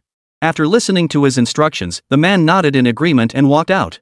After the man had been gone for a while, Xu Fei finished the last sip of his coffee and walked off into the distance. However, just moments after he stepped outside, a familiar voice called out from behind him. Xu Fei turned his head and saw Zhang Yule on the opposite side of the street, about 10 meters away. She was waving excitedly at him, her playful smile suggesting she was thrilled to have run into him here. "Hey, Xu Fei, why aren't you at work?" Zhang Yule hurried over to Xu Fei's side, asking playfully while glancing around. "Nothing much going on at the office, so I came out for some fresh air," Xu Fei replied. Once Zhang Yule stopped looking around, he asked, "What about you? Why are you here?" "Me? I'm getting a bank card. I found a new job that requires a Huaxia bank card, so I came here to get one." Zhang Yule chuckled. "I was actually planning to stop by your office later. Never expected to bump into you here. Are you still going to get that card?" "Of course. You can come with me. It'll be boring waiting in line alone." Zhang Yule grabbed Xu Fei's arm and headed toward the nearby Huaxia bank. Chapter 23, Bank Heist. Inside the bank, it was indeed quite crowded. After getting their numbers, Xu Fei and Zhang Yule found a spot to sit and wait for their turn. "Hey, Xu Fei, are you free later? How about we find a place to spar? My new job is at a gym, and they have the perfect space for it." No sooner had Zhang Yule sat down than she began hinting at dragging Xu Fei into a fight. This time, however, Xu Fei seemed to ignore Zhang Yule. His eyes were fixed on two men sitting silently on a bench not far away. "What are you looking at?" Zhang Yule waved his hand in front of Xu Fei's eyes, asking curiously. "Nothing." Xu Fei shook his head, muttering under his breath, "What a bummer. What's so unlucky?" Zhang Yule had excellent hearing. Even though Xu Fei spoke very softly, she could hear him clearly. "I just remembered something." Xu Fei said no more. The two men he'd been watching were already carrying 2 bags toward the counter window. "Excuse me, sir, it's not your turn yet. Please." Before the teller could finish, the two men's faces twisted into vicious expressions. They thrust a note into her hand, their eyes blazing with menace. The teller took the note in a daze. The moment she read the words written on it, her expression changed drastically. Glancing at the men's faces, she swallowed hard. "Xu Fei, why did you suddenly stop talking?" Zhang Yule was deep in conversation with Xu Fei when his sudden silence made her sense something was off. At this hour, the police should be arriving soon. No sooner had Xu Fei spoken than the wail of sirens pierced the air outside. A convoy of police cars sped toward the location. Hearing the sirens, the two men's faces instantly twisted with rage. Bang! Suddenly, one of them pulled a gun from his bag and smashed the glass counter. Chaos erupted instantly. "Nobody move, damn it! Anyone who moves gets shot dead." The man's voice was thick with menace, and the scene fell silent in an instant. Everyone crouched on the floor with their hands on their heads. The two men surveyed the situation. Inside, there were over 20 people, including security guards, all frozen in shock, daring not to make a single move. Xu Fei and Zhang Yule crouched beside a chair, hands clasped over their heads. Zhang Yule was clearly studying something. "What are you doing?" Xu Fei whispered, noticing Zhang Yule's behavior. There are only 2 of them. One for each of us. What do you think? Zhang Yule asked Xu Fei, her tone dripping with hatred for the 2 robbers, her body poised and ready to act. Xu Fei had witnessed Zhang Yule's sense of justice from their very first meeting. She was a woman unafraid of danger, and even now, facing 2 armed robbers, she was still thinking this way. Listen, Xu Fei cautioned. These 2 are just the visible ones. They've got at least one accomplice hidden in the crowd specifically to keep an eye on anyone who steps out of line. If we make a move, that hidden robber will shoot us dead first. Xu Fei warned Zhang Yule, but she was growing impatient. Then what should we do? What do you mean, what should we do? Just let them rob us. Once they're done, they'll leave. What does it have to do with us? Xu Fei's nonchalant tone instantly annoyed Zhang Yule. She glared at him, her voice rising. How can you be so calm? These are robbers. Before Zhang Yule could finish, the robber noticed their whispering and bellowed, over there. Keep it down or I'll feed you a magazine of bullets. The robber's roar silenced Zhang Yule instantly. She shot Xu Fei a look that clearly conveyed her disdain. This guy was so skilled, yet he had zero sense of justice. With so many people's safety at stake, Xu Fei didn't seem the least bit concerned. This made Zhang Yule deeply dislike him. Xu Fei, however, couldn't care less about Zhang Yule's opinion. His eyes swept the area, suddenly landing on a figure not far away. A faint smile touched his lips. Boss, the police have surrounded us outside. One of the robbers had moved closer to the perimeter, observing the officers outside. The area was now cordoned off, with police taking cover behind vehicles. Several men emerged from one of the cars, their expressions grim. Snipers were already in position, and the surrounding area had been evacuated. Outside the bank, an officer approached his captain and reported. To encounter a bank robbery like this, such incidents are extremely rare in China. We received the alert just moments ago, and both the criminal police and armed police arrived almost simultaneously. Judging by the situation, there were 2 apparent robbers, both armed with high-quality standard-issue weapons. They clearly meant business. Captain Yang Kai's brow furrowed deeply. He already sensed the trouble brewing. Captain Yang, these individuals are clearly professionally trained. Their positions place them in our snipers' blind spots. Moreover, they're moving while using hostages as shields. If we take action against either of them, the other could retaliate at any moment, putting all the hostages in danger. The armed police officers also sensed the difficulty. This group was too professional. Listen up, cops out there. You've got 30 seconds to back off 30 meters. Or I'll empty a magazine and not a single soul in this bank will walk out alive. At that moment, the robber's menacing voice echoed from inside. Meanwhile, Yang Kai glanced once more at the woman standing nearby and walked toward her. Her face was as cold as ice, her gaze fixed on the bank entrance, radiating a heroic spirit. Luton, what do you think? Yang Kai asked the woman. This woman was none other than Tan Luton, the current deputy captain of the criminal investigation team. Though only a deputy captain, this woman was no ordinary officer. Transferred from the military, she had risen from a regular detective to deputy captain in just 2 years, demonstrating exceptional expertise in handling such cases. These people are probably desperate criminals. Tan Lutong slowly turned her head and said, we have no choice but to comply with their demands. Otherwise, their threats won't remain empty words. After conferring among themselves, the group retreated toward the rear in coordination with the armed police. This bank robbery had alarmed many, including the deputy director of the Public Security Bureau, who had all rushed to the scene. Such an incident in his city was a major event. If anything went wrong, these officials wouldn't just lose face, they'd risk losing their positions. Chapter 24, Frightening Marksmanship. Inside the bank, the 2 robbers had already gathered the cash and precious metals, stuffing everything into their bags. They glanced around the room. Finally, their gaze locked onto Xu Fei and Zhang Yule, the 2 who had made the noise earlier. You 2, come here. The robbers pointed their guns at Xu Fei and Zhang Yule, forcing them to stand up. You're in for it now, talking so loudly. Xu Fei shot Zhang Yule a withering look. Being held at gunpoint like this left him in a foul mood. He'd never been threatened with a gun before. Zhang Yule had no time for Xu Fei's sarcasm. Her mind raced for solutions, but no matter how hard she thought, nothing came to her. The 2 robbers stood diagonally across from each other, several meters apart. If she made the slightest move, the other would rush to back him up. And to make matters worse, Xu Fei had mentioned another robber hiding among the crowd. Kid, judging by your expression, you don't seem too scared of us? After Xu Fei approached the robber, the criminal sensed that Xu Fei showed none of the fear he should have displayed. No, I am afraid of you. Xu Fei's casual tone annoyed the robber. Just as he prepared to teach Xu Fei a lesson, a sudden chill emanated from Xu Fei's body. This robber was a seasoned veteran. Sensing the chill emanating from Xu Fei, he immediately knew something was wrong. Just as he was about to fire, Xu Fei's body vanished from where he stood. I'm behind you. A bone-chilling cold seeped into his back, making every pore on the robber's body stand on end. Simultaneously, Xu Fei's hand shot out, grabbing the robber's arm and wrenching the gun toward Zhang Yule, who stood 3 meters away. Startled, Zhang Yule felt the bullet whistle past his ear. Simultaneously, the sound of another robber collapsing echoed behind him. Zhang Yule stiffly turned his head to see the robber who had been holding him hostage. A bullet had pierced his forehead, and where he lay, a pool of blood slowly spread. Damn it, I'm... The other robber snapped to attention, but before he could resist, Xu Fei's terrifying strength seized his arm. Snap! The arm bone snapped instantly. The robber screamed in agony, "Third brother! Get your ass out here!" No sooner had the robber's scream faded than a scarred man in his 30s emerged from nearby. The man drew a pistol from his waist, but before he could fire, Xu Fei's other hand produced a key no one knew when it had appeared. Whoosh! The key sliced through the air with a whistling sound, flying straight toward the scarred man's right wrist. ZZZZT. The key pierced clean through the robber's wrist. Almost simultaneously, Xu Fei snatched the gun from the robber beside him and fired directly at the robber across from him whose wrist had been stabbed. Bang! His aim was deadly precise, striking the robber squarely between the eyes with a single shot. After both robbers collapsed, Xu Fei shot a cold glance at the remaining robber beside him and delivered a brutal kick to the back of his head. Clang!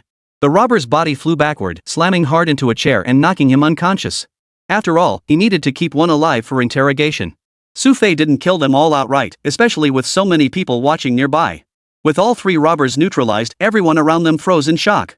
They stared blankly at Xu Fei, as if they wanted to say something but couldn't utter a word. Meanwhile, the police outside heard 2 consecutive gunshots echo from inside, causing their hearts to clench in alarm. But just then, the voice of the armed police officer observing from a distance came through the earpiece. The shots just fired didn't seem to come from the robbers. It sounded like a civilian? The voice sounded incredulous, its tone uncertain. His view had been partially blocked from outside, so he hadn't witnessed the entire incident. But he knew these 3 individuals who appeared to be robbers had been subdued. A civilian? Everyone present froze in confusion, unsure what this statement meant. These 3 robbers looked professional, and their weapons seemed advanced. What did civilian fired the shot mean? Had the gun been stolen? Just then, Xu Fei inside suddenly turned his head and flashed an OK sign toward the window. This gesture was caught by the police outside observing through binoculars. What was going on? Everyone was baffled, but they now understood one thing: the danger inside had likely been neutralized. Captain Yang, I'll take a team in to check. Tan Lutong requested permission from Yang Kai. Are you sure you can handle it alone? There might still be some danger inside. Better take a small team with you. Once we confirm it's safe inside, we'll let the others in. Yang Kai didn't want Tan Lutong to go alone at this point. The 2 of them led a small team, equipped with blast shields, and cautiously made their way inside. Once they reached the interior, they found everyone already standing. Yet no one had left. All eyes were fixed on Xu Fei in the corner. Even Zhang Yule, usually the most lively among them, had witnessed the scene just now. Her understanding of Xu Fei had clearly been elevated to a new level. This man wasn't just skilled in hand-to-hand combat. The look in his eyes when he killed earlier showed not a shred of hesitation, a gaze she'd only seen in veteran soldiers. And even among those veterans, few possessed Xu Fei's unwavering resolve and decisiveness. After Yang Kai and Tan Lutong examined the robber's body, they both saw shock in each other's eyes when they looked at the bullet wound. A single shot to the forehead had been fatal. Tan Lutong sucked in a sharp breath, her face etched with disbelief. Slowly, she rose to her feet and walked toward Xu Fei. However, as soon as Tan Lutong approached and saw Zhang Yule, a look of surprise flashed across her face. Zhang Yule's eyes lit up upon seeing Tan Lutong. Sis Lutong. Yule? You're here too? Tan Lutong looked at the 2 of them curiously. She'd been so focused on her surroundings when she entered that she hadn't noticed Zhang Yule. Yes, I came with Xu Fei to sign up for a membership. We just happened to arrive at the same time. Zhang Yule said, one hand resting on Xu Fei's shoulder, her eyes crinkling into crescent moons as she beamed with delight. Xu Fei? Tan Lutong observed their interaction and asked, do you 2 know each other? Yeah, Xu Fei's staying at my place. He. Zhang Yule chuckled and said, those robbers just now? Xu Fei took care of them all by himself. Chapter 25, Tan Lutong's shock. Zhang Yule beamed as if she herself had defeated those robbers. But to her, it made no difference. Discovering yet another extraordinary side of Xu Fei, Zhang Yule was overjoyed to learn just how capable he was. But while she was struggling to wrap her head around it, Tan Lutong saw things differently. Your aim is precise. Did you serve in the military before? Since he was still handling cases, Tan Lutong asked him seriously. Yes, I did. Xu Fei knew he couldn't deny it after all, that was the only way to explain his recent actions. Which unit? Tan Lutong pressed further, but Xu Fei seemed slightly annoyed. Look, comrade, I just acted in the public interest. The criminal's lying on the ground. Isn't it a bit odd you're focusing on me? Tan Lutong frowned at Xu Fei's remark but chose not to press further.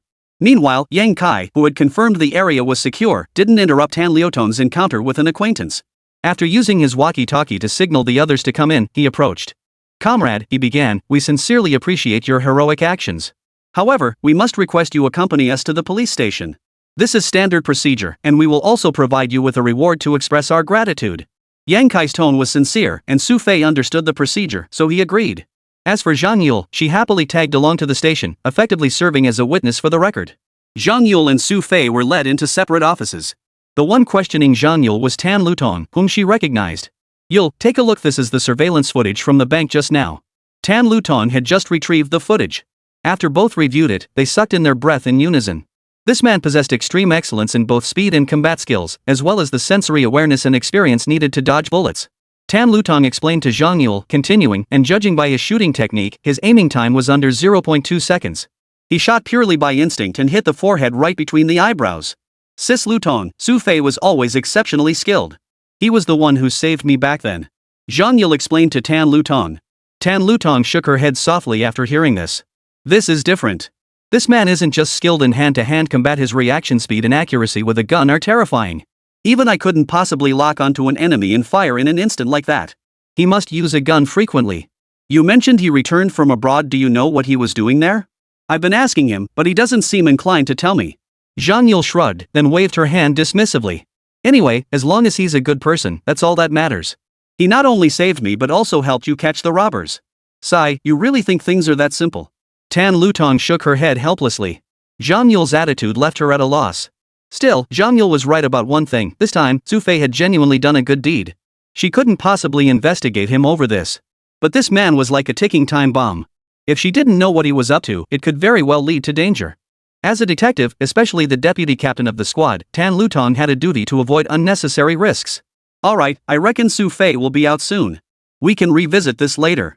Shall we head out? Zhang Yule was now eager to see Xu Fei. Tan Lutong nodded. After escorting Zhang Yule out, she saw Xu Fei emerging from the building just then. Hey, Xu Fei, over here. Zhang Yule spotted Xu Fei and called out, jogging over with wide, watery eyes that seemed to say she hadn't seen him in ages. Xu Fei wiped the sweat from his brow and glanced toward Tan Lutong standing nearby. At that moment, Tan Lutong's gaze toward Xu Fei wasn't exactly friendly, it even carried a hint of hostility. For a split second, Xu Fei felt a strange illusion as if he were the one robbing the bank this time. Walking over, Tan Lutong stopped beside Zhang Yule. After glancing at Xu Fei, she turned to Zhang Yule and said, I have some business at the bureau later, so I won't see you off. I'll come find you at your place tonight. Alright, Xu Fei and I will head out now. Zhang Yule smiled, dragging Xu Fei's arm as they walked out of the police station. Hey, Xu Fei, how'd you train your marksmanship back in the army? When you shot that robber just now, you were incredible, both your aim and your reflexes. As soon as they stepped outside, Zhang Yule began questioning Xu Fei. I served in the military. Didn't I tell you that before? Xu Fei replied casually. Really? Zhang Yule didn't buy it, saying, but I remember Feng Xuankuan saying you were in prison when you were just a teenager. I was young and didn't know any better. So what? Are you discriminating against me for having a criminal record? Regarding this, Xu Fei seemed to admit it quite readily. Of course not. I've always believed you're a good person. Zhang Yule chuckled as he explained, not pressing further. He grinned all the way back to the apartment building with Xu Fei. Sister Shui just texted saying she'll be back to stay tonight. How about we have dinner at home tonight? Zhang Yule glanced at her phone and said to Xu Fei. Order takeout again? Xu Fei eyed Zhang Yule suspiciously. Of course not. With a master chef like you around, why would I order takeout? Let's go grocery shopping ourselves. Ever since witnessing Xu Fei's cooking skills that morning, Zhang Yule had become hooked. Having someone who could cook at home felt absolutely wonderful. Though Xu Fei felt reluctant inside, he reasoned that this was still better than eating takeout. When they arrived at the market, they found it already packed with people at this hour. Xu Fei followed Zhang Yule around while eyeing what they might have for dinner. As if she hadn't eaten in ages, Zhang Yule bought an enormous amount of food in one go. Within moments, she was carrying large and small bags filled with meat and vegetables. While Zhang Yule was busy shopping, she turned around and noticed Xu Fei seemed completely disinterested in buying anything, his eyes fixed on one spot. Hey, Xu Fei, what are you having for dinner? Hurry up and buy something. Zhang Yule called out to Xu Fei, feeling a bit tired from carrying all those bags. You go home first. Xu Fei suddenly said, then quickly pushed through the crowd and headed toward the exit. Chapter 26, The Stalker. Zhang Yule tried to grab Xu Fei, but with her hands full and the crowd too dense, he vanished from sight in moments. Left behind, Zhang Yule looked slightly annoyed and muttered under her breath, damn it. Xu Fei couldn't hear her curse. Once outside, he veered around the side and broke into a light jog to catch up. After circling several buildings, Xu Fei finally halted beside a parking lot. Stop running. Xu Fei called out to a tall figure dressed in casual clothes ahead. The figure's expression froze upon hearing Xu Fei's call. Slowly turning around, surprise flashed in their eyes as they stared at Xu Fei, seemingly utterly taken aback that he'd been spotted. Speak up. Why are you following me? Xu Fei approached closer, stopping only 3 meters away before scrutinizing the man from head to toe. The man had been following him since they left the police station. At first, Xu Fei hadn't bothered to acknowledge him, but he hadn't expected the man to trail him all the way to the market.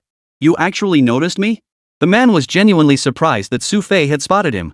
He was 30 years old and highly experienced in surveillance and protection work. Yet he never imagined Xu Fei would recognize him so easily. Your tracking skills are terrible. Xu Fei shook his head and continued, if we'd been somewhere less crowded, you'd be dead. Your tone is arrogant. The man looked slightly displeased. Not many people get to talk to me like that. Is that so? Xu Fei's eyes narrowed slightly as a faint smile slowly curled his lips. Seeing Xu Fei's expression, the man inwardly cursed his misfortune. But at that very moment, Xu Fei's body had already closed in around him.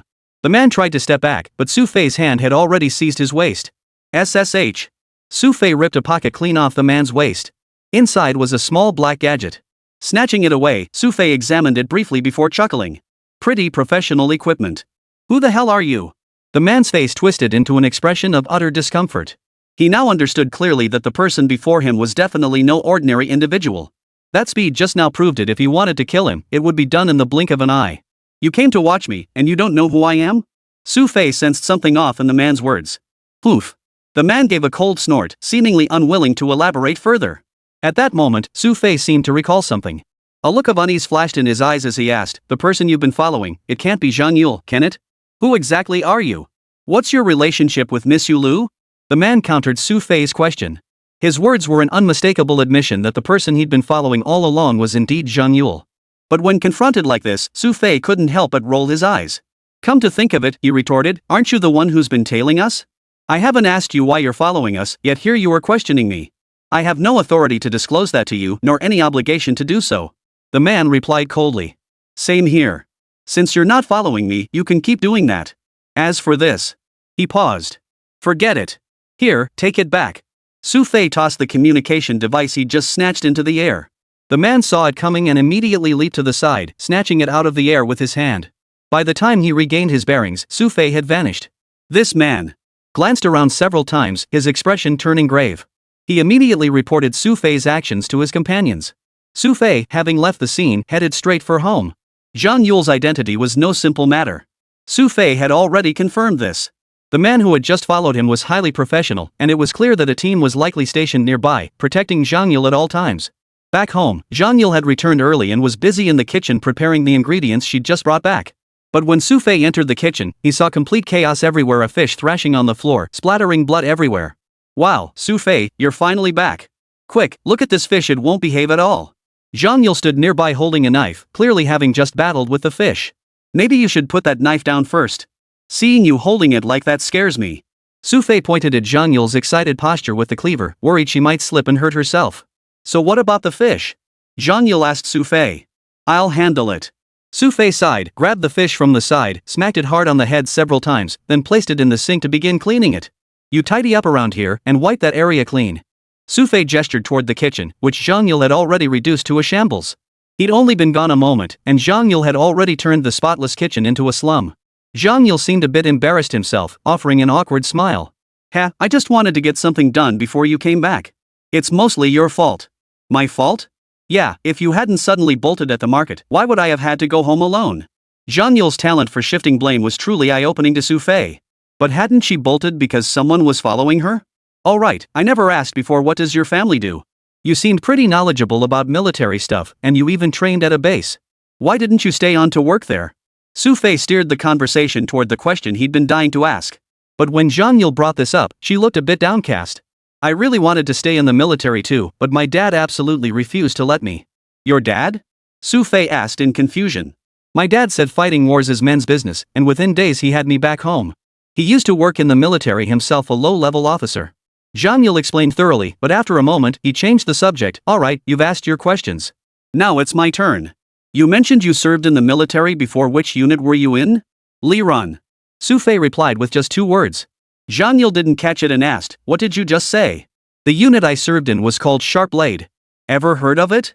The moment Xu Fei finished speaking, a flicker of excitement flashed in Zhang Yule's eyes. He dropped everything he was holding, his wide eyes locked onto Xu Fei as he exclaimed, "Blade! Are you talking about Blade, one of the 3 elite special forces brigades of the Chinese military?" Chapter 27, The Blade's Past. Anyone familiar with the Chinese military would have heard of the Blade. Its reputation was simply too legendary. China's 3 elite special forces units, Blade, Wolf Fawn, and Hidden Dragon, were handpicked from the best across all military regions. Special Forces soldiers are already a profession selected from 100, and the dream of every Special Forces soldier is to join one of these 3 elite units. However, the combat teams within these 3 units operate under extremely strict personnel limits. Unless someone retires, they maintain a stable roster of just over a dozen members and never recruit new personnel. This inevitably dashes the dreams of countless individuals. Zhang Yule never imagined that the person standing before him was actually a member of the Blade unit. Held tightly by Zhang Yule, whose already grimy hands rubbed against his own clothes, Xu Fei retreated a step, muttering, "You don't have to get so worked up, okay? And if you're going to grab me, at least wash your filthy paws first." "I'm just so excited." Even now, Zhang Yule hadn't calmed down. "Still visibly excited," he declared, "I knew you were exceptional. Anyone from Liren would be just like this." "You know Lian well?" Judging by Zhang Yule's demeanor, Xu Fei suspected she knew someone from Lianren. "Of course." Zhang Yule grinned widely, chuckling, "Back in Liren, I met so many incredibly talented people." "Oh?" Xu Fei perked up, amused. "Who?" "Well, I can't tell you that, it's classified military information." Zhang Yule added, "But I'll tell you this, those guys were seriously good. What I never expected was that you'd be part of Blade too. I haven't been with Blade for ages." Xu Fei shrugged. "My time with Lijian was years ago." "Years ago? What about these past few years?" Zhang Yule pressed immediately. "I went abroad to work." Xu Fei answered simply. "Oh." Zhang Yule heard this answer again and clearly wasn't quite satisfied. But moments later, Zhang Yule suddenly remembered something and asked Xu Fei, "Oh, right, Xu Fei. I just remembered I heard that a few years ago, Liren also had a pretty sensational internal incident. Do you know about that?" "A few years ago?" "Yeah, I heard it was about soldiers deserting." Zhang Yule continued, adopting a serious tone. "They said the soldiers were later apprehended and dealt with, but my dad wouldn't tell me any other details." When it came to military affairs, Zhang Yule truly possessed an extraordinary amount of knowledge. Zhang Yule's words clearly stirred some thoughts in Xu Fei. His gaze momentarily drifted away before he lowered his head. Xu Fei said nothing more, returning to his own tasks. The two of them cooked together for a short while before Qin Shui got off work. Seeing Xu Fei in the kitchen, Qin Shui looked slightly displeased. "Xu Fei," she said, "why did you vanish the moment I turned my back?" "This afternoon. I accompanied her to the bank." Xu Fei gestured toward Zhang Yule, who stood nearby. Zhang Yule immediately recounted the afternoon's events to Qin Shui, emphasizing Xu Fei's heroic actions. In that moment, she seemed to transform into Xu Fei's biggest fan. After listening, Qin Shui seemed to understand a bit more. Setting down her bag, she stood beside the counter, eyeing the finished dishes with eager anticipation. "I'm starving. Let's eat first." Having barely eaten at lunch, Qin Shui naturally dug in heartily when she got home that evening. It must be said, Xu Fei's cooking was truly excellent. Back in the States, the Chinese restaurants were just awful. Not only were they inauthentic, but they'd add all sorts of weird ingredients. Xu Fei had often cooked for himself abroad, which had honed his culinary skills. The last dish had just come out of the oven, and Xu Fei had barely sat down when there was a knock at the door. "I'll get it." Seeing how hard Xu Fei had worked cooking, Zhang Yule volunteered to answer the door. The door opened to reveal Tan Lutong standing there. Tan Lutong had changed into civilian clothes. As she stepped inside, Xu Fei happened to look up and saw her, momentarily stunned. She had been beautiful in her police uniform, but now in civilian clothes, the spirit and valor radiating from her, combined with her physique honed by years of training, made her an exceptionally rare sight. Just in time for dinner. Tan Lutong, having shed her uniform, entered with a smile on her face, following Zhang Yule inside. "Hee hee, perfect timing. Xu Fei cooked way too much today, and we were just thinking about wasting it." Zhang Yule chuckled, pulled out a chair for Tan Lutong, and set out an extra set of chopsticks and bowl. Tan Lutong and Qin Shui were already quite familiar with each other, but Qin Shui was naturally quiet, so it was mainly Zhang Yule and Tan Lutong chatting and laughing together. "Sis Lutong, you probably don't know what Xu Fei used to do." Once Zhang Yule started talking, she inevitably brought up Xu Fei. Tan Lutong froze, asking, "What did he do?" He used to be in the military." Zhang Yule said, noticing Tan Lutong was about to look down on him, before continuing, "The unit he was in was called Blade. Blade unit." Tan Lutong, who also had a military background, immediately looked surprised upon hearing this. Watching Xu Fei eating with his usual carefree manner, she couldn't imagine this guy was actually from the Sharp Blade unit. "What exactly is this Sharp Blade you're talking about? Yulu mentioned it to me several times before." Qin Shui, listening nearby, also felt a pang of curiosity. Blade is the nation's elite special forces unit. Every member is handpicked from thousands, and their numbers are strictly limited. It's a place every soldier dreams of joining. Tan Liutong's voice carried unmistakable admiration as she spoke. That impressive. Xin Shui, unfamiliar with military affairs, could sense the gravity of the situation from their exaggerated tone. Xu Fei, if you were part of Li Ren, why did you leave the military so early and go abroad? Tan Lutong was puzzled. Most who came from the elite unit didn't choose to leave the military instead, they became officers. Even those who did leave often transitioned into high-ranking positions in local government police forces. Cases like Xu Fei discharging and leaving the country were truly rare. It's just that when you're young, you always think the grass is greener on the other side. Xu Fei replied casually. Is that so? Tan Lutong looked somewhat skeptical. Officer, you're here to piggyback on our meal, not conduct a household registration check. Why all the questions? Xu Fei was growing increasingly reluctant to answer questions. Chapter 28, A Touch of Deception. Tan Lutong didn't press further. Zhang Yule, however, seemed more optimistic. She grinned and said, Sis Lutong, you've always wanted to join Blade, right? This is perfect, now you'll have someone to teach you. Who knows? Maybe next time they hold selections, you'll get a chance to join Blade's special training. For joining Blade? Xu Fei eyed Tan Lutong suspiciously after hearing this. What? Am I not good enough? Tan Lutong pursed her lips, deeply annoyed by Xu Fei's dismissive tone. Back in the military, she'd been part of an elite special forces unit. Even after transferring to local duties, she'd never stopped training. No, nothing. Xu Fei dared not look down on this older woman. If he ever got into trouble, she could easily make his life miserable. But Zhang Yule seemed to be backing Tan Lutong at this moment. He turned to Xu Fei and said, Xu Fei, let me tell you, Sister Lutong is the person I admire the most. If she joins Blade, she'll be the first woman to ever enter the unit. Aren't you most impressed by that guy called Kirin? Xin Shui overheard Zhang Yule's words and chimed in. Kirin is the one I truly idolize. Mentioning Kirin seemed to stir up sad memories for Zhang Yule, and she said gloomily, speaking of Kirin, there's been no news lately. None of my friends know anything. It's like she just vanished from this world. You're so old, yet you still idolize celebrities. Xin Shui's eyes held a hint of resignation. This isn't idol worship. I just feel like I'll definitely get a chance to meet Kirin someday. Zhang Yule's insistence left Xin Shui at a loss. While the others were engaged in lively discussion, Xu Fei listened nearby, looking somewhat sullen. He quickly finished his meal and headed toward his room. Watching Xu Fei walk away, Zhang Yule found it odd and asked, What's wrong with Xu Fei? No idea. Xin Shui shook her head. By the way, Yulu, how much do you actually know about this Xu Fei? That's precisely why I came this time. Tan Lutong watched Xu Fei leave, and now she could finally get down to business. Meanwhile, Xu Fei paid no heed to the chatter outside. After entering his room, he closed the door, lay down on the bed, and leaned his back against the headboard. After a moment of deep thought, Xu Fei reached into his collar and pulled out the pendant he always wore. He usually kept it tucked inside his clothing, never letting it show, not even in summer. The material of the pendant was unknown, but it felt cool and soothing to the touch. However, it was not jade, for the material was exceptionally hard, adorned with intricate patterns whose meaning remained unclear. Running his fingers over the pendant, Xu Fei stared at the patterns, his eyes taking on a slightly dazed look. Time seemed to slip away unnoticed. When Xu Fei finally snapped back to reality, Zhang Yule was already pounding on the door, shouting, Xu Fei! Are you asleep? That boisterous voice made Xu Fei tuck away his pendant and walk to the door to open it. Zhang Yule immediately poked her little head inside, peering around as if searching for something. Xu Fei gave Zhang Yule a light smack on the head. She yelped in pain and promptly withdrew her little head. Watching Zhang Yule's furtive peeking, Xu Fei couldn't help but chuckle as he asked, What are you looking for? I was wondering if you were hiding something fun in there since you didn't open the door for so long. Zhang Yule was honest enough to admit it, her smiling face making Xu Fei shake his head. If I really had something hidden, I wouldn't have opened the door for you. Huh, that's true. Zhang Yule chuckled and continued, Nothing much.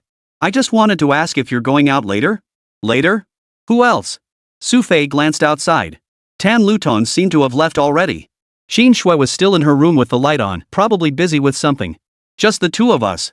Sister Shui said she had to work overtime to handle something. Zhang Yule tugged at Xu Fei's arm, looking a bit stubborn. Come on, come on.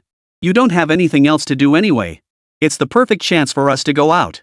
You don't have something else to do you? Xu Fei didn't buy Zhang Yule's story. He studied her expression closely, sensing something deceptive about her. What business? Heh, you're overthinking it. Zhang Yule's innocent smile seemed to suggest she truly had nothing else on her mind. Xu Fei remained skeptical, but he still followed Zhang Yule out the door. After being cooped up at home for so long, his bones felt stiff and achy. Only when he saw the bustling traffic outside did Xu Fei finally exhale a long sigh of relief. Where are we going? Xu Fei called out to Zhang Yule, who was bouncing ahead. Let's go up ahead. There's a big park up there. Zhang Yule said, grabbing Xu Fei's arm and pulling him forward. It was past 7 in the evening now, and with quite a few people around, the two of them, looking so lively, attracted quite a bit of attention. Xu Fei had rarely gone out like this before, especially being led around town by a beautiful woman like this. Feeling the stares of those around them, Xu Fei quickened his pace and followed Zhang Yule into the large park, which was already quite crowded at this hour. We're just hanging out here? Xu Fei asked Zhang Yule in confusion, glancing around at the surroundings that seemed devoid of anything particularly interesting. No, there's a martial arts dojo next to this park. Zhang Yule gave a sly chuckle, finally revealing her true intentions. Xu Fei instantly understood, rolled his eyes, and grumbled, I figured you'd bring me here. Well, since we're already here, let's check it out. If you ever want to work out or anything, you can get a discount here. I know everyone inside. Zhang Yule hooked his arm around Xu Fei's and pulled him into the adjacent building.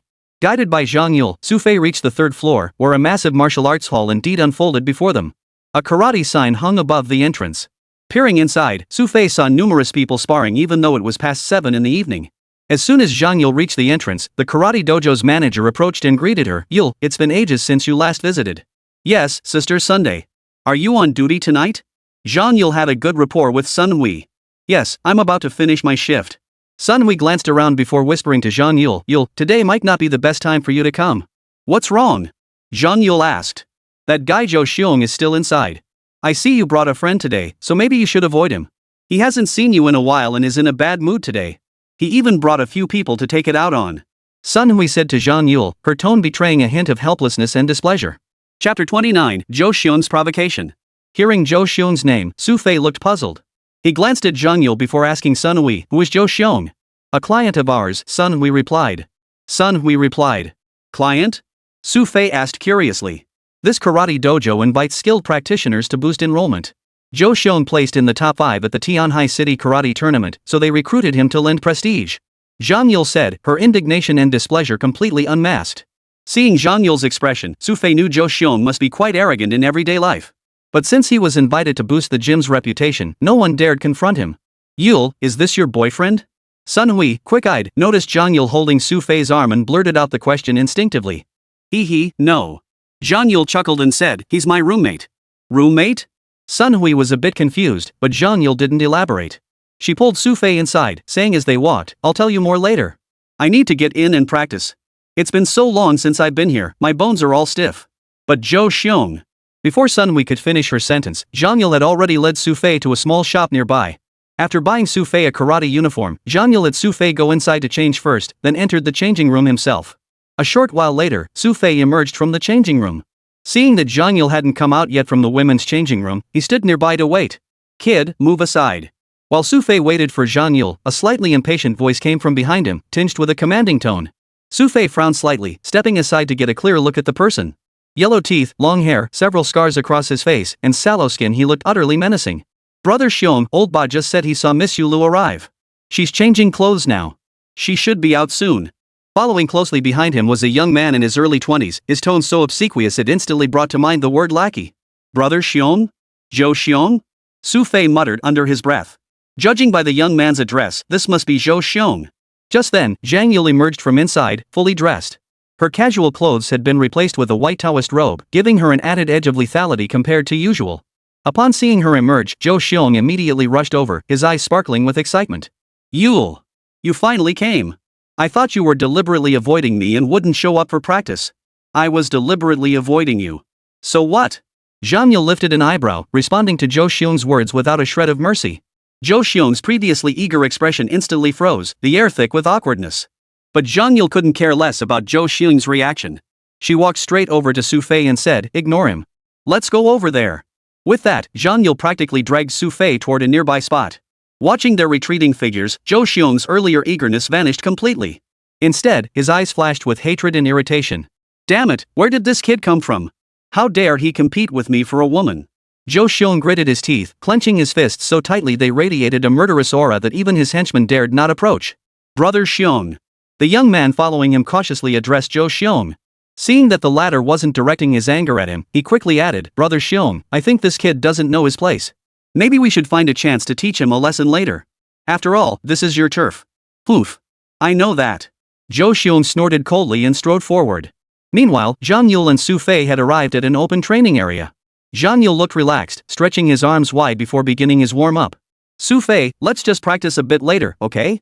Zhang Yule asked Xu Fei, only to notice the latter wasn't looking at him. Instead, his gaze was fixed on a spot not far to the right. You didn't bring me here just to spar with me, did you?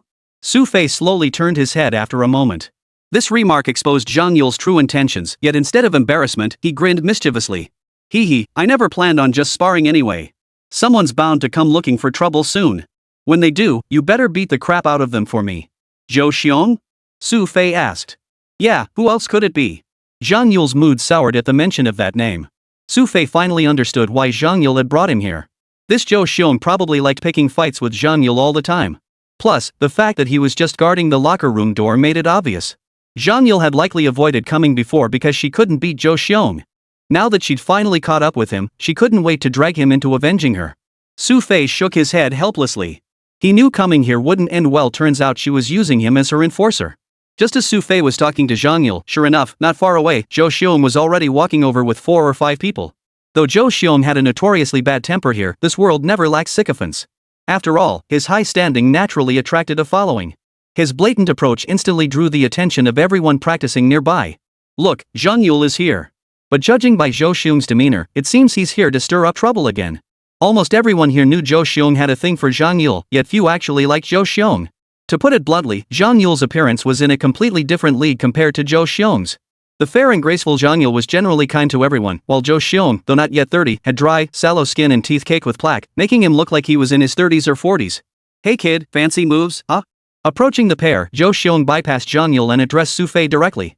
Of course Zhou Xiong wouldn't approach Zhang Yule directly, that would only make her think poorly of him. He was still hoping she'd accept him someday. But Xu Fei actually had the nerve to show up here so brazenly? Zhou Xiong had found the perfect outlet for his frustration. Chapter 30, Rage. Xu Fei was still talking to Zhang Yule when Zhou Xiong abruptly interrupted him. Stepping aside, Xu Fei asked, "What did you say?" "I said your moves are all flash and no substance." Zhou Xiong's tone carried an added edge of hostility and contempt. Xu Fei, as if only now hearing clearly, nodded in deep agreement and replied earnestly, "You're absolutely right. This is just flowery boxing. Brother, you have keen eyes, you spotted it." Zhou Xiong froze, staring at Xu Fei's blunt admission, momentarily dumbfounded. Most martial artists had strong pride, so Zhou Xiong hadn't expected Xu Fei to admit it so readily. It felt like punching a pillow. Honestly, she practically dragged me here today. We're not even that close. If you need anything from her, don't bother me. Xu Fei suddenly looked timid, deliberately shifting aside to create distance between himself and Zhang Yule, leaving her to face Zhou Xiong alone. Zhang Yule, who had been waiting for Xu Fei to teach Zhou Xiong a lesson, was stunned. Moments later, his eyes widened with fury as he glared at Xu Fei. "Xu Fei! You're not a real man. Where's your backbone? I told you I wasn't coming, but you dragged me here anyway. If you can't beat him, then fighting him isn't manliness, it's just being stupid." Xu Fei quickly cut in before Zhang Yule could finish her sentence. Only then did Zhou Xiong truly snap out of his daze. After a brief moment of stupefaction, he burst into laughter. "Ha ha! Yule, look at the kind of friends you found for yourself. I suggest you stop associating with such trash, lest they interfere with your training." "Zhou Xiong, shut your mouth." Zhang Yule shot Zhou Xiong a glare. The latter immediately backed down a notch, retreating a step with a resigned sigh. His tone turned conciliatory. "Alright, I know you're in a bad mood. But since you finally made it here today, how about we spar a bit later? Get lost." Zhang Yule snapped back, her furious outburst sending Xu Fei into fits of laughter. "Trying to frame me? This kid's still too green." Seeing Xu Fei smirking, Zhang Yule was both frustrated and furious. She charged straight at him, her little fist flying toward his face. Whoosh! Xu Fei didn't even flinch. The punch landed squarely on his face, sending him stumbling backward a few steps as he cried out in pain. "Ha! Look at this useless loser, so scared he can't even fight back after getting hit. Yule, if you keep hanging out with him, he'll probably betray you sooner or later." Zhou Xiong pointed at Xu Fei, laughing so hard he held his sides, his entourage joining in with a chorus of guffaws. Xu Fei, who had been playfully bickering with Zhang Yule moments before, showed a distinct change in expression upon hearing Zhou Xiong's words. An entirely different aura emanated from Xu Fei as his eyes flashed with a fierce glint, locking onto Zhou Xiong. "Oh my, a loser dares to glare at me like that? Still not convinced?" Zhou Xiong, under Xu Fei's intense stare, spoke with utter contempt. "I'll give you one chance. Take back what you just said." Xu Fei was exercising maximum restraint. He knew they were in Huaxia's Shanghai City and didn't want to risk drawing the attention of the General Staff's 9th Bureau again. Zhou Xiong, however, seemed completely oblivious to this. He looked down on Xu Fei with contempt and said, "What? Did I say something wrong? With your pathetic state, don't even think about protecting your friends. If it weren't for Yuli's sake, I could have you on the ground with one move. I'll give you one chance to strike. A chill crept into Xu Fei's voice, a look Zhang Yule had never seen on him before. Even when dealing with those professional enforcers earlier, his expression hadn't wavered. This time, however, he seemed genuinely enraged. Though she didn't know why, Zhang Yule immediately stepped aside. Zhou Xiong hadn't expected Xu Fei to actually dare retaliate. Seeing Xu Fei's expression, a hint of smugness and contempt flashed in his eyes as he declared, "Fine. Since you're asking for it, I'll show you just how formidable I am." As soon as he finished speaking, the people nearby instinctively stepped aside almost simultaneously. Zhou Xiong had beaten people up here before, and the locals were no strangers to such scenes. Yet the looks they gave Xu Fei carried a hint of pity. This guy was probably in for a world of hurt. Why couldn't he just bite the bullet instead of provoking Zhou Xiong? Anyone observing Xu Fei's pre-fight stance could see he offered no defense whatsoever. To martial artists, it was immediately obvious that Xu Fei was clearly not a regular practitioner. That stance, combined with the way he'd just been hit by Zhang Yule's punch, suggested he'd probably need to call an ambulance soon. "Kid, don't freak out." Zhou Xiong's maniacal shout echoed as his body moved with blinding speed. In an instant, he was upon Xu Fei. His speed made those around him gasp in shock, their minds racing. Zhou Xiong is even faster. Before anyone could silently mourn for Xu Fei, Zhou Xiong's handblade already slashed toward Xu Fei's face. Whoosh! With a sharp whistling sound, Zhou Xiong's expression had already turned savage. Just as everyone thought this strike would send Xu Fei crashing to the ground, his body shifted. Shifting his stance half a step to the left, Xu Fei's hand swept past from an impossible angle, blocking the strike inches from his cheek. Thud! Xu Fei's hand firmly caught Zhou Xiong's karate chop, freezing the latter's ferocious expression in mid-air. Staring blankly at Xu Fei's fist, the surrounding air fell silent in that moment. He parried it? Everyone stared at Xu Fei in disbelief. Everyone had witnessed Zhou Xiong's attack cutting through the air with such force not a single person believed Xu Fei could dodge it. Yet now, not only did Xu Fei not dodge, he actually caught that powerful hand strike with his bare hand. "Your chance is gone." Xu Fei's voice was icy cold, making Zhou Xiong's eyes crack with rage, bloodshot and red. "Damn it, I'll kill you." Zhou Xiong roared, snapping his arm back before driving his fist straight toward Xu Fei's heart. This terrifying force meant Zhou Xiong was going all out. Yet Xu Fei's expression turned icy. As the fist closed in, Xu Fei didn't retreat. Instead, he shifted his body half a step to the side, letting the punch graze past his chest. Seizing the moment when Zhou Xiong hadn't reacted to his punch, Xu Fei grabbed his arm with one hand and flung him violently to the side. Almost simultaneously, Zhou Xiong lost his balance.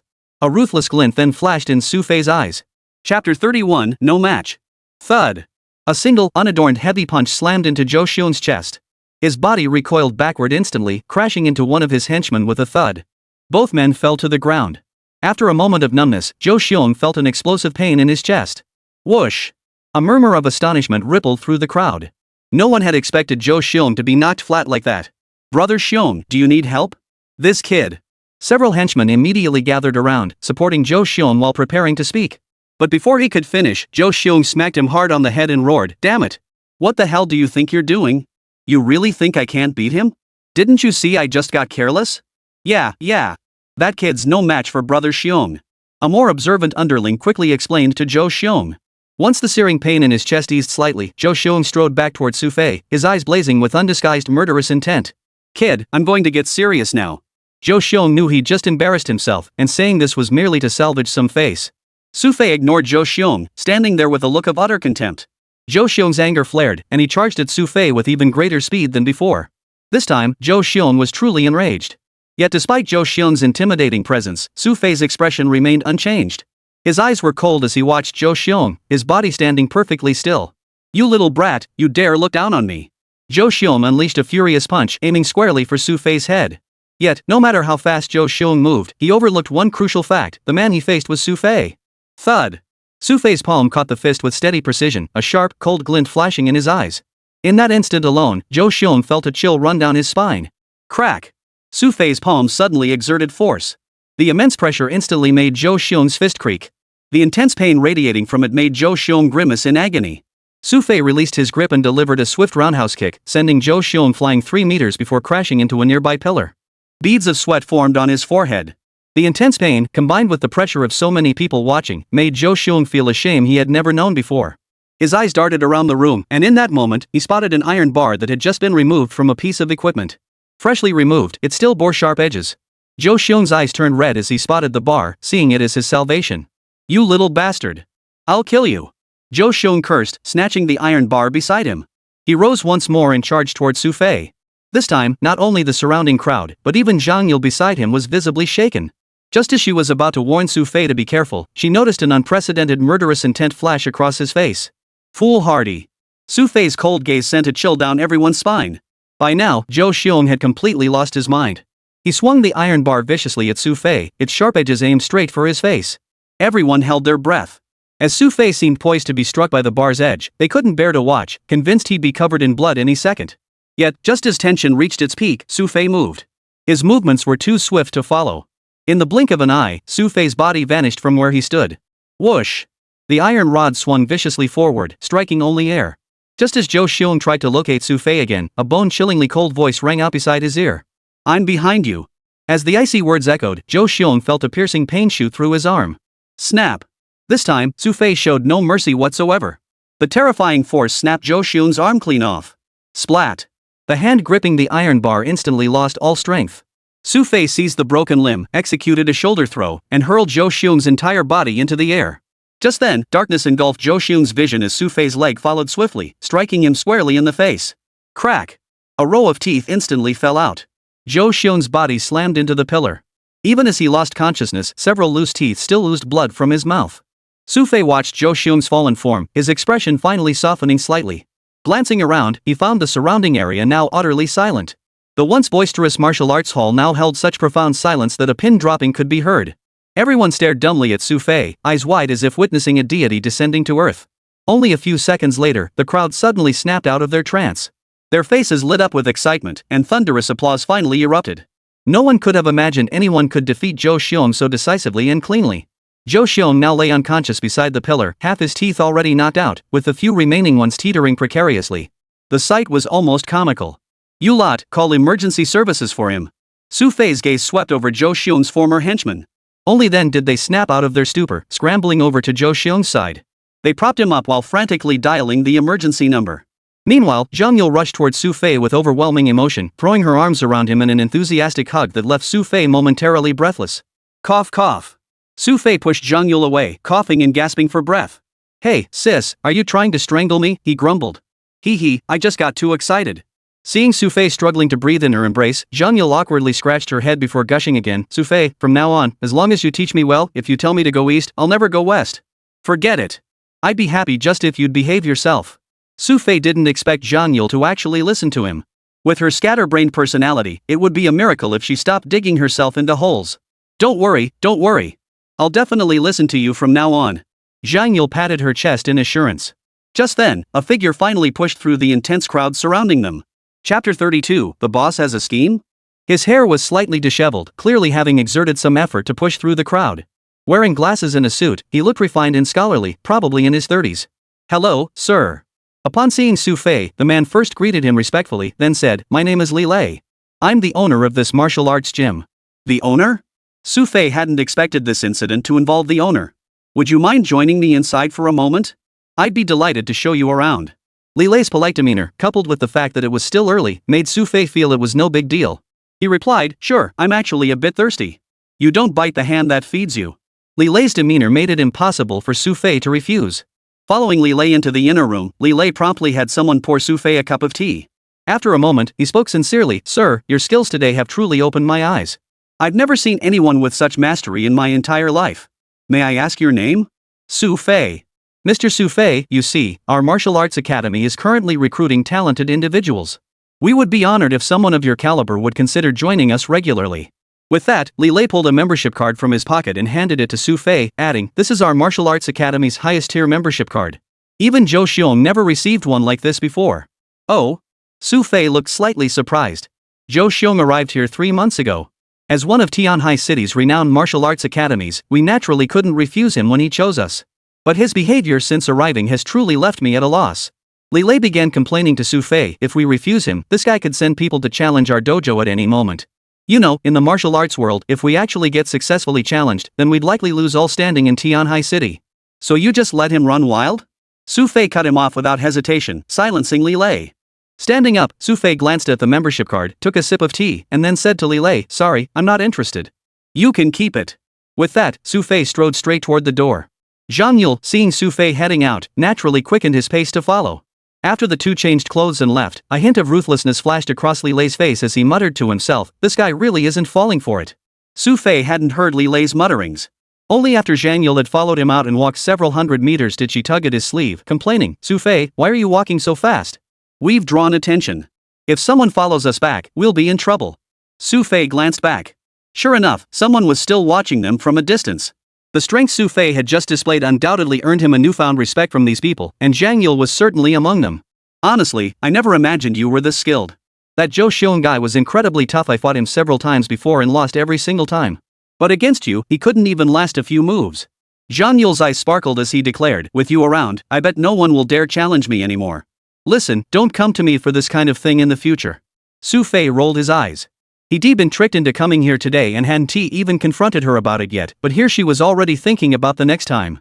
But Zhang Yule clearly felt no shame whatsoever. Instead, she grinned shamelessly, "Hey, don't talk like that. Worst case, I'll treat you to a late-night snack. Let me tell you, I know every single great spot around Tianhai City. Stick with me, and I guarantee you'll eat like a king." After Zhang Yule said that, Xu Fei really did feel hungry. After arriving at a nearby night market, the two casually found a spot to sit down. However, barely a moment after sitting down, Xu Fei sensed something off about the lively atmosphere around them. Long-term battlefield instincts had ingrained in Xu Fei a habit of habitually scanning his surroundings. It was precisely this habit that allowed Xu Fei to spot a slightly dimly lit area not far away, a smile curling at the corners of his mouth. "I'll go check it out." Xu Fei stood up, patted Zhang Yule's shoulder, and instructed him to stay put before heading toward that spot. Seated there was a man with a crew cut. He wore a loose-fitting Zhongshan suit, a rather uncommon choice for someone of his age. "You're here?" The man glanced at Xu Fei, his expression still carrying a hint of resentment. "I'm not here for you." Xu Fei smiled, glancing toward the distance. "So, has your bureau chief arrived yet?" This man was none other than the bodyguard from the General Staff Department's 9th Bureau. This bodyguard had always harbored resentment towards Xu Fei. The man was simply too arrogant. If not for the commander constantly holding him back, he would have already made a move. "Alright, don't get so worked up. Otherwise, you might run into me again someday, and it'd be a shame to let it ruin your day." Xu Fei's smile betrayed no trace of concern over the bodyguard's resentment. The bodyguard wanted to say something, but seeing Xu Fei's expression, he held his tongue. Before long, the director arrived as expected. He scanned the area before finally approaching Xu Fei. "Director Wan, it's good to see you again." Xu Fei greeted the chief with a smile. Wan Ligua, who seemed to have just finished handling some business, wore a faint smile as he replied, "Yes, I was dealing with a matter and arrived late. My apologies." "No problem." Xu Fei shrugged indifferently. "I'm actually quite curious, what new developments did you bring me?" "Of course. Since I came to see you, how could I dare show up without something new and interesting that might pique your interest?" Wan Ligua smiled, sat down beside him, casually ordered some food, and settled in next to Xu Fei. Almost everyone in the vicinity was someone Wan Ligua had placed nearby. Their primary responsibility was security, while also ensuring this conversation wasn't overheard. For someone of his caliber to come out without any protective measures would be practically unthinkable. "Here's a document I just received. You can take a look at it when you get back." Wan Ligua cut straight to the point, pulling a document from his bag and handing it to Xu Fei. "It's hot off the printer, still warm." Chapter 33, The Trust of the 9th Bureau of the General Staff. "Oh?" Xu Fei's expression flickered with curiosity and surprise upon hearing this. At first, Xu Fei had assumed Wan Ligua was merely here to lobby him again, but he hadn't expected this to be quite so serious. "It's no small matter?" Xu Fei tucked away the documents without rushing to read them, instead posing a counter-question. "You'll understand once you see it. All I want to say is that I trust you completely, and the 9th Bureau of the General Staff Department trusts you deeply."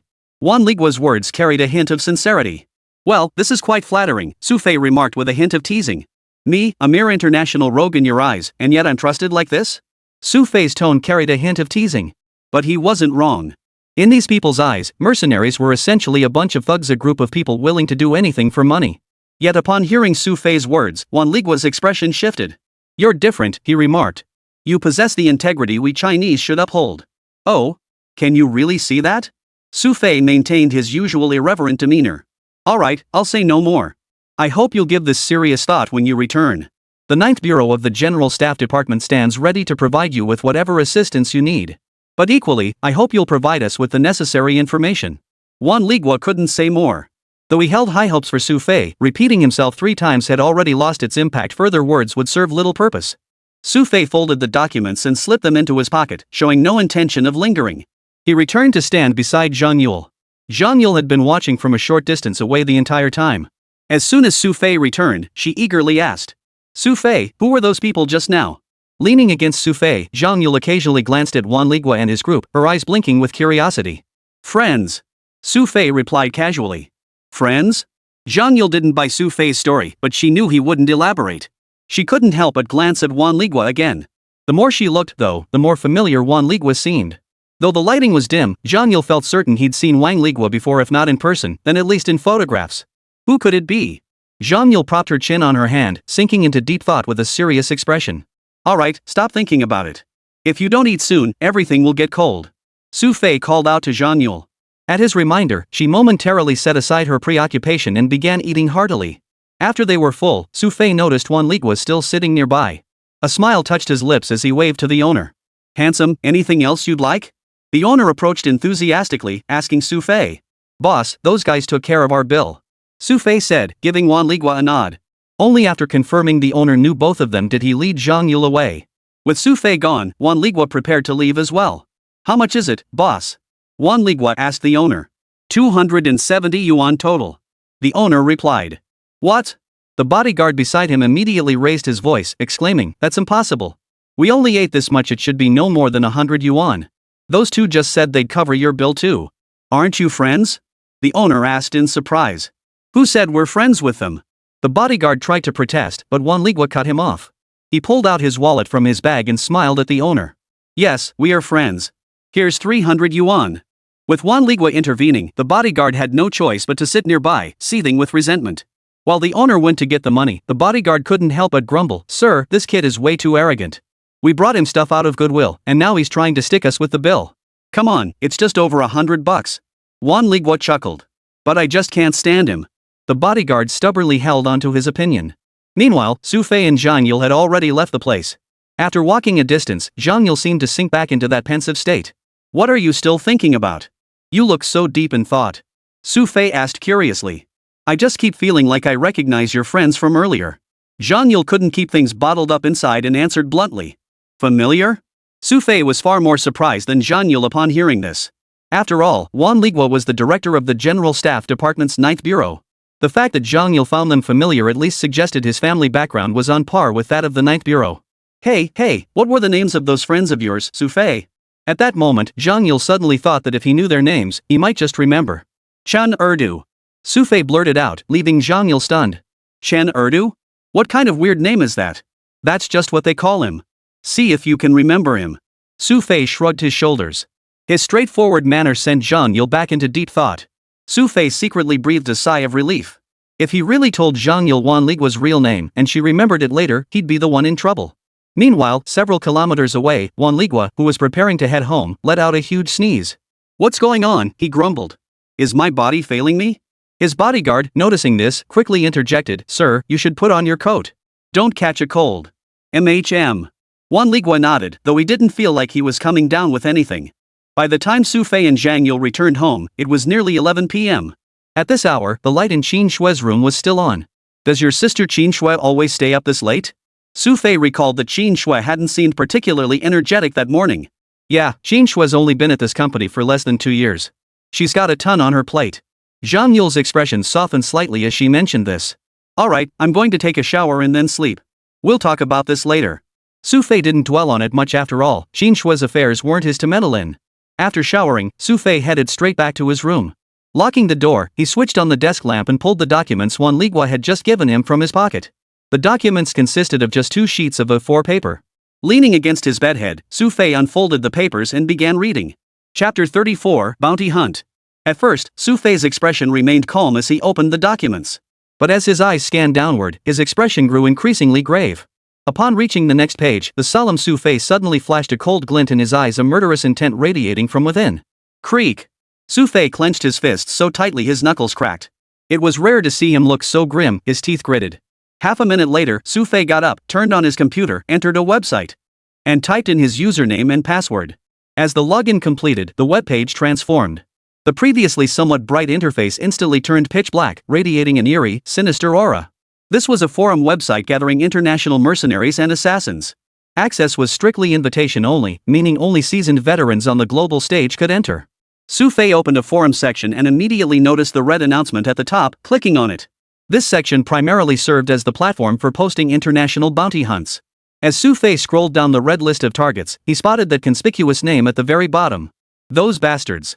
A dark shadow fell across Xu Fei's face. The bounty list clearly displayed all the familiar code names he knew, and at the very top was his own name. Just then, his phone rang. As soon as he answered, a furious male voice bellowed from the other end.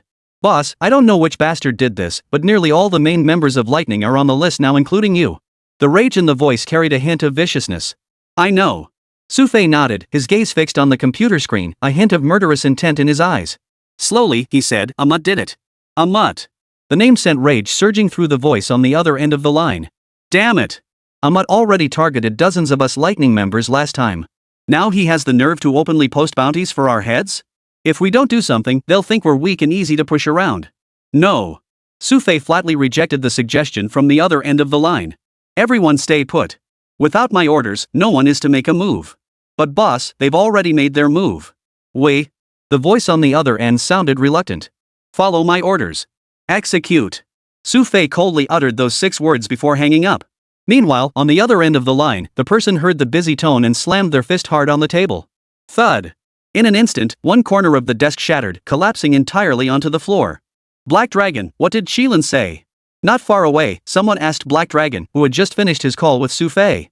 "Qilan won't let us move. He ordered everyone to stand by." Black Dragon spoke with lingering resentment, his voice thick with anger. "This time, they started it. Not a single one of those bounties is below $5 million. If we don't take the initiative, who knows what might happen? Qilan must have considered something. Perhaps we shouldn't worry so much." On the other side, a woman in her 20s wearing camouflage spoke to Black Dragon. "Sherlon, I know you can endure this, but I can't." Black Dragon's face twisted with fury. 2 years ago, our Lightning Group ruled the international stage unchallenged. Even governments in Africa and South America would go out of their way to avoid us. What glory we once had. Why are we becoming more and more timid now? Qilan probably has his reasons. Sherlon replied, though her voice lacked conviction. Xu Fei, far away in China, could sense the discontent among these men. Yet he knew clearly that now was not the time to act. "A mutt, we begin now." Xu Fei's eyes narrowed slowly, radiating a chill that sent shivers down one's spine. The next day, the sun rose. Xu Fei had gotten up early. By the time Zhang Yule and Qin Shui woke up, they found Xu Fei's room already empty. In a cafe beneath another skyscraper, Xu Fei chose a corner table. In that corner sat a familiar face, Zhang Hongwei. "Boss." Zhang Hongwei spotted Xu Fei and greeted him with a slightly stern expression. He was clearly aware of a mutt placing bounties on all the main members of Lightning. "Black Dragon and the others are furious this time. I'll make this quick." Xu Fei spoke earnestly. "I demand 3 things. First, no one moves. Anyone who voluntarily exposes themselves will be confined and punished. Second, submit part of the information we previously gathered to the 9th Bureau of the General Staff Department. Let them deal with a mutt. As for the third..." At this point, Xu Fei seemed hesitant. Zhang Hongwei, observing Xu Fei's expression, seemed to grasp the implication.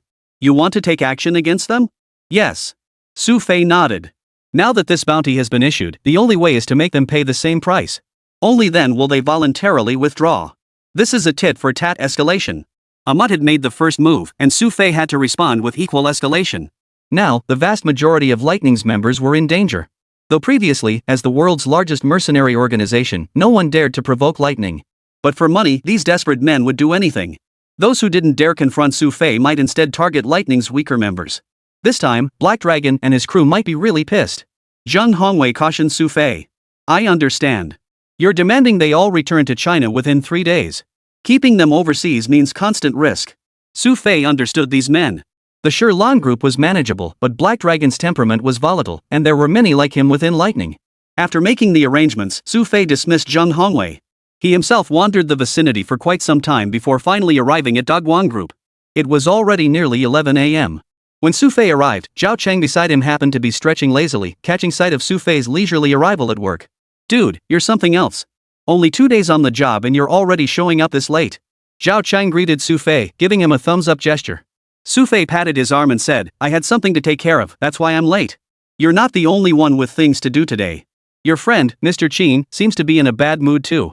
He just came over here and gave several people a dressing down." Zhao Cheng couldn't resist slipping Xu Fei this piece of information. Chapter 35, Qin Shui's Trouble. Though Xu Fei hadn't said it outright, Zhao Cheng knew there was definitely something more than friendship between Xu Fei and Qin Shui. Upon hearing this news, Xu Fei did indeed look somewhat surprised. He asked, "What's up? Is she on her period?" Worse than that. Several people just talked back to her, and she fired them on the spot. Zhao Cheng glanced around to make sure no one was listening before leaning closer and whispering to Xu Fei, "There's been a lot of turmoil among the higher-ups lately. We lowly employees are going to suffer for it. Looks like you know more secrets than I thought." Xu Fei had only been working here since yesterday and wasn't really up to speed on the group's affairs. These aren't secrets, they're common knowledge throughout the company. Take those who defied President Qin today, for instance. They belong to another faction. Even though President Qin flew into a rage and ordered their dismissal, we all know it's highly unlikely HR and the board will approve it. Zhao Cheng sighed. It was clear he still admired Qin Shui's usual management style. Since joining the company, Qin Shui had been decisive and efficient. Not only did she enforce clear rewards and punishments, but improvements in employee benefits and performance were also evident. But now, judging by Qin Shui's demeanor, she seemed like a clay Buddha crossing the river, hardly able to save herself. "Alright, I'll go see what she's up to. When you grab lunch later, remember to save me a seat." Xu Fei sat for a moment before standing up and heading toward the general manager's office. Outside the office, the crowd had thinned considerably. After all, Qin Shui had been at work for over 2 hours now. However, just as Xu Fei opened the door and stepped inside, before he could even greet anyone, a pile of documents was hurled toward him. Xu Fei quickly dodged to the side, hearing a thud behind him as the papers slammed into the wall and scattered across the floor. Qin Shui's fair face was flushed with anger. Spotting Xu Fei, she remained silent. "Boss, what are you doing? Getting mad at me is one thing, but taking it out on the files?" After entering the office, Xu Fei teased Qin Shui a little before glancing around and noticing the assistant seemed to be absent. "Xu Fei, what are you doing in my office?" Qin Shui's emotions seemed to settle slightly upon seeing Xu Fei. Her previously furious expression gradually softened. "Nothing much. Just got thirsty and thought I'd come by for a cup of coffee." After picking up the scattered papers from the floor, Xu Fei found a cup nearby and started brewing coffee. Watching Xu Fei's calm demeanor, Qin Shui found herself unable to stay angry. Glancing at the neatly gathered papers, she asked, "You heard something, didn't you? That's why you came here." "Heard? No, what could I possibly have heard?" After pouring his coffee, Xu Fei sat down at the desk, sipping from his cup as he spoke. "Really?" Qin Shui seemed skeptical. "Absolutely not," Xu Fei answered with certainty. Setting the cup down, he continued, "But if you ever need anything, you can talk to me. Maybe I can help out a little?" "You? Help?" Qin Shui's distrustful tone slipped out. "If you're not comfortable, it's fine. I'll just finish this coffee and leave." Xu Fei shrugged indifferently and took another sip of coffee. Watching Xu Fei's cup nearly empty, Qin Shui remained silent for a moment before finally opening her mouth slowly. "Do you know about our Dogwan Group's board of directors? Just tell me and I'll know." Xu Fei's expression remained calm and composed. Recently, several major shareholders have consecutively sold off their shares. The new buyers of these shares, after joining the board, have repeatedly restructured its membership and dispatched a large number of administrative personnel to the company. Qin Shui glanced at Xu Fei's expression before continuing, "These people have disrupted the group's normal operations and rejected numerous plans, especially the ones I proposed." "Sounds pretty serious. So you're saying these new shareholders are deliberately opposing you?" Xu Fei understood the implication in Qin Shui's words. Previous shareholders would generally approve any sound corporate policy outright. But this new group not only blocked key personnel and financial decisions in board meetings, they also brought in their own team to infiltrate the company. Qin Shui clenched her teeth in frustration. "The people I fired today were all aligned with them." "I see." Xu Fei nodded thoughtfully, beginning to understand. If that was the case, it explained why Qin Shui had flown off the handle. "What's your plan?" Qin Shui asked Xu Fei, a hint of expectation flickering in her eyes. Caught in her gaze, Xu Fei paused before replying, "I'm just an employee working for you. What solutions could I possibly have? Last time, the chairman of Glory Group seemed to get along quite well with you." Qin Shui mentioned it casually, yet her eyes clearly held a hint of hope. Glory Group, Zhang Yule's company, ranked among Tianhai City's top 50 enterprises. Not only was it financially robust, but its network was exceptionally extensive. The fact that Xu Fei had connections to such a group had long fueled Qin Shui's curiosity about his background. However, after hearing Qin Shui's words, Xu Fei shook his head helplessly and said, "Alright, stop guessing. I'm friends with the young master of brilliance group, that's all there is to it. He definitely won't be able to help with this matter." "Really?" Qin Shui still looked somewhat reluctant. "What would I gain by lying to you?" Shrugging, Xu Fei hopped down from the table, tossed his cup into the trash, and finally said, "Alright, I'm heading out for lunch." "What about you?" "I'll come with you," Qin Shui replied immediately. Xu Fei had only asked casually, but he hadn't expected Qin Shui to actually want to join him. This left him unexpectedly dumbfounded. "What's wrong? Is there a problem?" Qin Shui instinctively thought she had something on her when Xu Fei stared at her like that. Nothing. Xu Fei shook his head and continued, in that case, I'll go eat first. You can follow later on your own. With that, Xu Fei walked straight out without pausing. It wasn't that he dreaded eating with Qin Shui. It was simply that if the two of them actually went to the company cafeteria together, Xu Fei would likely be the center of attention for the entire place. The outcome was predictable, he'd probably lose his appetite entirely. Chapter 36, Contract Negotiations. After leaving, Xu Fei headed toward the cafeteria. Spotting Zhao Cheng upstairs, he immediately walked over. Zhao Cheng proved dependable this time, serving Xu Fei a meal and then clearing a spot for him at the nearby table. It was still a table for four, and sitting across from him were Zhang Lele and Lin Jing. The two looked like best friends, even sharing meat between their bowls during the meal. Oh, have you heard? Word is there's going to be another major personnel shakeup in our group soon. They're supposedly laying off a bunch of people and bringing in new ones. As the company's gossip queen, Zhang Lele seemed deeply invested in these developments. President Qin was in a terrible mood this morning. Guess something big really is brewing. Zhao Chang spoke, glancing at Xu Fei as if trying to read something in his expression. As Zhao Chang looked over, Zhang Lele also fixed her gaze on Xu Fei, sizing him up from head to toe. The intense scrutiny made Xu Fei's spine tingle. Hey, you two, what are you staring at me for? Xu Fei set down his spoon, suddenly feeling uneasy about continuing his meal. Xu Fei, didn't you just go to Mr. Qin's office? Did you find out anything? Zhao Chang had apparently already briefed his girlfriend on the recent events, while Zhang Lele now fixed her gaze on Xu Fei, as if she'd caught a whiff of gossip. Xu Fei glanced around the table. If there was one normal person here, it seemed to be Lin Jing sitting across from him. Look at her, silent while eating, quiet while sleeping. Now look at you lot. Xu Fei steered the conversation away at that moment. But Lin Jing, as if anticipating his mention of her, wore a gentle, faint smile and said, actually, I'm quite curious too. I was waiting for you to tell me. Xu Fei felt helpless. Just as he was about to defend himself, he suddenly noticed something off about the expressions of the people in front of him. Ha! Xu Fei froze, but before he could process it, he heard steady footsteps approaching steadily. Xu Fei recognized the footsteps as familiar.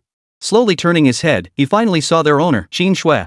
From over 10 meters away, Qin Shui walked straight toward them. People in her path held their breath, barely daring to breathe. She stopped only when she reached behind Xu Fei. Ahem, Xu Fei, I just remembered I have a lot of work to do. I should probably get back to it. Zhao Chang was the first to react. Clearing his throat, he grabbed his tray and dashed off without even glancing at Zhang Lele. Zhang Lele exchanged another glance with Lin Jing. Both understood the unspoken message in each other's eyes. Jing, about that proposal we discussed today, I just had a sudden flash of inspiration. Let's go back and refine it. You're right. I just got inspired too. No sooner had the words left her mouth than Zhang Lele and Lin Jing vanished in the blink of an eye. Before Xu Fei could even try to stop him, the entire table was left with just one person. Oh dear, I just remembered I have a ton of work to do. I have to go too. Xu Fei knew exactly why Qin Shui had come. With so many people watching, he had to make his escape as quickly as possible. But before Xu Fei could make his escape, Qin Shui had already taken a seat, her tone icy as she declared, let someone else handle your work. Xu Fei's expression, frozen mid-motion of grabbing his tray to flee, solidified in that instant. Qin Shui sat across from Xu Fei, eating her meal while keeping her eyes on him and glancing around the room. A crowd had been watching them, but at Qin Shui's single glance, all eyes instantly averted, no longer daring to stare so directly. Ahem, the boss is having lunch too? What a coincidence. Xu Fei cleared his throat awkwardly, a flicker of embarrassment crossing his face. I was just about to finish what I was saying. Actually, I have something to attend to this afternoon and need to step out. Qin Shui's tone remained as cool as ever as she continued, I just checked we have a significant partnership with the company, finalized at the business gala earlier. The contract signing is this afternoon, and I'll be attending personally. Great. That's wonderful news. Xu Fei awkwardly chimed in. To ensure this contract goes smoothly, you'll accompany me this afternoon. Qin Shui immediately added, making Xu Fei feel uneasy. Before he could protest, she cut him off, I've already decided. You hardly do any work at the company anyway, surely you can manage this much? Xu Fei stared at Qin Shui, speechless. He wanted to argue back, but looking at Qin Shui's expression, did she even seem like she'd give him the chance? Qin Shui ate quickly. Within minutes, she had already left the place, or rather, it seemed she hadn't come here to eat at all. Xu Fei, however, couldn't eat anymore. The moment Qin Shui left, the intense stares from those around him started pouring in. Holy crap, who is this guy? He's so awesome. The crowd stared at Xu Fei with excitement. Though they hadn't overheard their conversation, Qin Shui rarely sat down to talk with an employee, especially a male one. Feeling frustrated, Xu Fei cleared his tray and returned to his desk. Zhao Cheng immediately approached him, asking urgently, Xu Fei, what happened? What do you mean, how's it going? You were the first to bolt when things got dicey. Xu Fei shot Zhao Chang a frustrated glare. The latter just chuckled, saying, "Don't blame me. It was obvious Qin Shui wanted to talk to you alone. If we'd stayed there, wouldn't that have been showing a lack of tact? Enough with the small talk. I'm still annoyed." Xu Fei opened his laptop and started playing a few small standalone games. Seeing Xu Fei's sour mood, Zhao Chang persisted from the side. "Hey buddy, I heard Mr. Qin seems to think pretty highly of you. What exactly is your relationship?" "Just friends." Xu Fei shot Zhao Chang a glare as he replied. "Mind your own work. If the boss catches you slacking, she'll dock your pay first." "Well, she'd at least give you some face, right?" Zhao Chang chuckled. Xu Fei ignored Zhao Chang completely, continuing to play his game until the afternoon. Only then did Qin Shui's assistant arrive, instructing Xu Fei to go to Qin Shui's office. Qin Shui had clearly prepared the documents in advance. Seeing Xu Fei arrive, she cracked a smile and said, "Xu Fei, let's go." "You drive." "Where to?" "A coffee shop on Madong Road. Word is they'll send someone high-ranking to discuss the partnership with us. Plus, this company apparently has some connection to the Brilliance Group." Qin Shui said, her eyes fixed on Xu Fei, her tone tinged with a hint of teasing. "Might even be someone you know?" Chapter 37, Confidence. "Bull. What acquaintances could I possibly have?" Xu Fei immediately denied it. Though he had connections with Zheng Hongwei and Zheng Hui, he'd never been involved in Huawei Group's operations. There was no way he'd have any acquaintances there. Xu Fei drove Qin Shui to their destination. This was an exceptionally quiet place. Stepping inside, one could see the luxurious decor, and glancing at the menu confirmed it was even more upscale. Even a simple glass of orange juice cost several dozen yuan, clearly not a place for the average person. Xu Fei glanced at the menu items and shook his head. Shortly after the two arrived, a man dressed in a suit entered through the door. In his 30s, he was accompanied by an assistant. Spotting Qin Shui, he approached them courteously. "Hello, Ms. Qin. I'm Huang Hao, the signing representative for Bokai Media and vice president of Brilliance Group." "Hello, Mr. Huang. I'm Qin Shui." Qin Shui greeted Huang Hao, though her tone wasn't exactly warm. Huang Hao, seemingly prepared for this, sat down and gave his assistant a look. The assistant promptly placed a document on the table. Huang Hao gently pushed the papers toward Qin Shui and said, "Ms. Qin, this is the contract drafted by Bokai Media for our upcoming collaboration. We've already had several rounds of discussions, so I trust you're well aware of the details of this partnership." "Yes." Qin Shui nodded, picked up the contract, and began examining it carefully. However, the more she read, the more the faint warmth in her expression faded. Slowly setting the contract down, Qin Shui looked at Huang Hao across the table and said, "Mr. Huang, this doesn't quite match what we discussed earlier, does it?" "Yes, but Ms. Qin, you need to consider that we've significantly enhanced our services. Naturally, the promotional packaging costs for your newly developed drug have also increased. Therefore, I believe this pricing is more reasonable than before." Huang Hao continued, "This contract remains a win-win arrangement.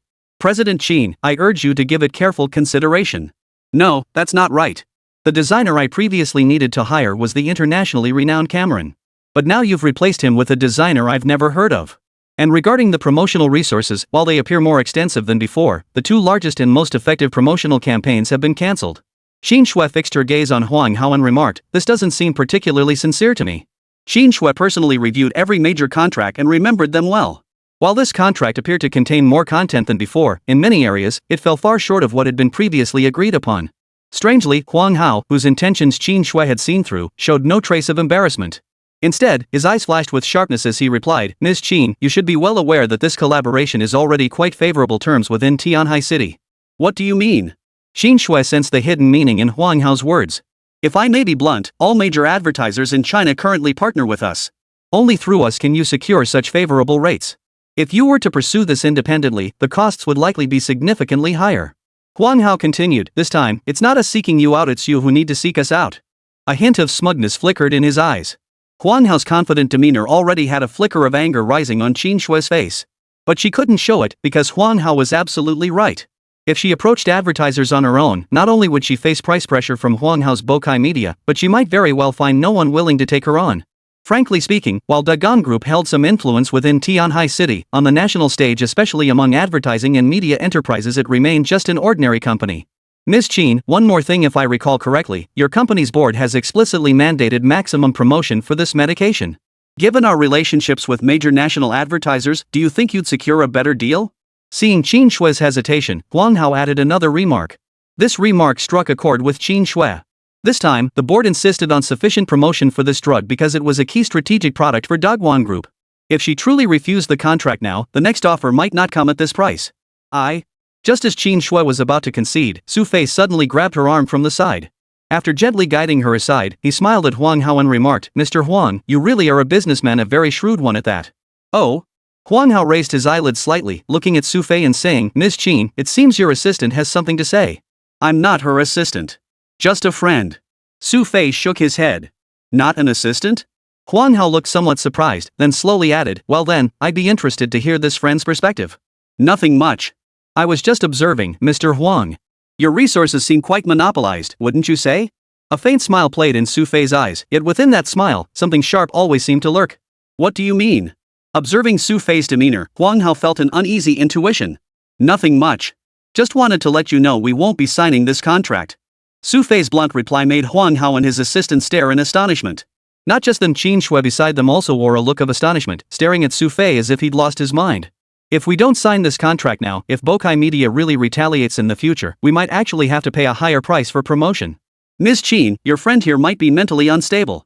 Can he represent your company?" After a moment of realization, Huang Hao immediately addressed Qin Shui. Though startled herself, Qin Shui heard Huang Hao's words and, observing Xu Fei's demeanor, answered without hesitation, "Yes." That single word, "yes," represented Qin Shui's trust in Xu Fei. Though she didn't know what Xu Fei could achieve, she was willing to believe in him. Even if this choice might incur significant costs for the company and potentially lead to her own impeachment by the board. "Very well. It seems President Qin truly has no sincerity whatsoever, despite our having prepared a promotional plan for you."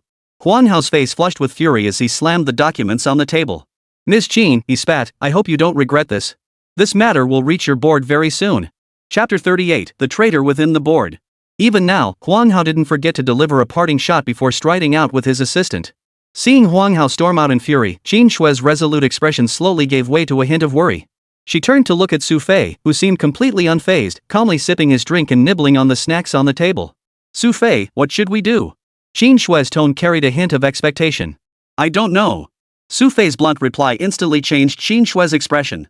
She snatched his drink cup in a fluster and demanded, "You're supposed to refuse him. You tell me you don't know? Hey, don't get so worked up." Seeing Qin Shui's flustered state, Xu Fei couldn't help but smile. "But honestly, you look pretty cute when you're flustered. Definitely cuter than usual." "Poof." Qin Shui snorted coldly, looking both annoyed and amused. But now wasn't the time to discuss that. Qin Shui glanced at the contract she'd brought, then fixed her gaze on Xu Fei. "They'll definitely have countermeasures. Do you have a solution?" "Well, I don't really know yet, but I just feel like this guy isn't normal." Xu Fei took a bite of the cupcake, his tone softening. "Didn't you notice? Just now, Huang Hao seemed to have you in his grasp. Not only is he extremely familiar with the board of directors at Daguan Group, but he dared to go back on his word like that. He must have something to back him up." "What do you mean?" Qin Shui's expression darkened as Xu Fei's words seemed to trigger a terrifying realization. "Didn't you mention earlier that someone within your group is opposing you? Don't you think it's suspicious that these people would act like they're here to do business with Daguan Group?" Xu Fei pressed Qin Shui, who finally seemed to grasp the implication. "You mean, there might be a mole on the board of directors?" "Exactly. And it's not just one mole. Otherwise, Huang Hao wouldn't be so confident." Xu Fei smiled and said, "Alright, no need to worry about this for now. It's still early, and we might have answers tomorrow." "Tomorrow?" Qin Shui looked puzzled. "You've really messed up this time. Tomorrow's board meeting will definitely come down hard on you. Otherwise, do you think you could keep living so comfortably?" Xu Fei acted as if this whole affair had nothing to do with him. Qin Shui, who had just begun to calm down, immediately grew anxious again. Snatching the fork Xu Fei had been using to eat, she stared at him intently. "I don't care. You caused this mess, so you're responsible." "What responsibility?" "You fix this tomorrow." Qin Shui immediately laid down her demands, only to find Xu Fei sitting there, completely unfazed and ignoring her. "Xu Fei!" Qin Shui shouted loudly. "Relax, I'll do my best. Look at me, I'm not worried. Why should you be?" Xu Fei showed no sign of taking the matter seriously. Though Qin Shui wanted to say more, seeing Xu Fei's attitude, she could only swallow her frustration. The afternoon passed quickly. After sitting here for a while, she returned to the office to pack up her things. It was already past 4 in the afternoon. It was rare this was the first time Qin Shui had ever left work so punctually. But now, she didn't seem to have the heart for work either. Besides Xu Fei, she also had to think about what she would do if Xu Fei couldn't resolve this matter. Qin Shui wasn't the type to pin all her hopes on others. She possessed a strong sense of self-reliance. "Hey, boss, getting ready to head out?" Without even knocking, Xu Fei walked in with a cheerful smile. Qin Shui was lost in thought at that moment. Seeing Xu Fei barge in like that, she looked a bit annoyed and said, "Xu Fei, why aren't you leaving yet?" "Leave? It's not even 5 o'clock yet. Didn't you say you'd figure something out?" Why aren't you out there trying to solve it? Why are you stuck in the office? Xin Shui was still counting on Xu Fei to reach out to Brilliance Group for assistance. Hui Huang Group was involved in media advertising, so surely they could help. But Xu Fei didn't seem to be thinking along those lines. He casually remarked, Bokai Media isn't some small media company. Even if Brilliant Group is willing to help, they'd only assist with some promotional work. Most of the resources are still in Bokai Media's hands. What are we supposed to do? Just stand here spouting off? Xin Shui felt frustrated and overwhelmed. She had trusted Xu Fei completely before, following his lead, but now a whole host of problems had come flooding in. Knock knock. At that moment, the door was knocked lightly. After Xin Shui called out come in, the door swung open somewhat hurriedly. A man in his 40s entered, wearing a shirt and looking somewhat flustered. He walked straight into the office. Seeing him enter, Xin Shui, who had been seated, quickly stood up and addressed him. Dad, what brings you here? This man was none other than Xin Shui's father, Xin Guang. Xin Guang's face bore a hint of weariness. He glanced at Xin Shui, then looked over at Xu Fei leaning against the assistant's desk nearby. Tell me what's going on.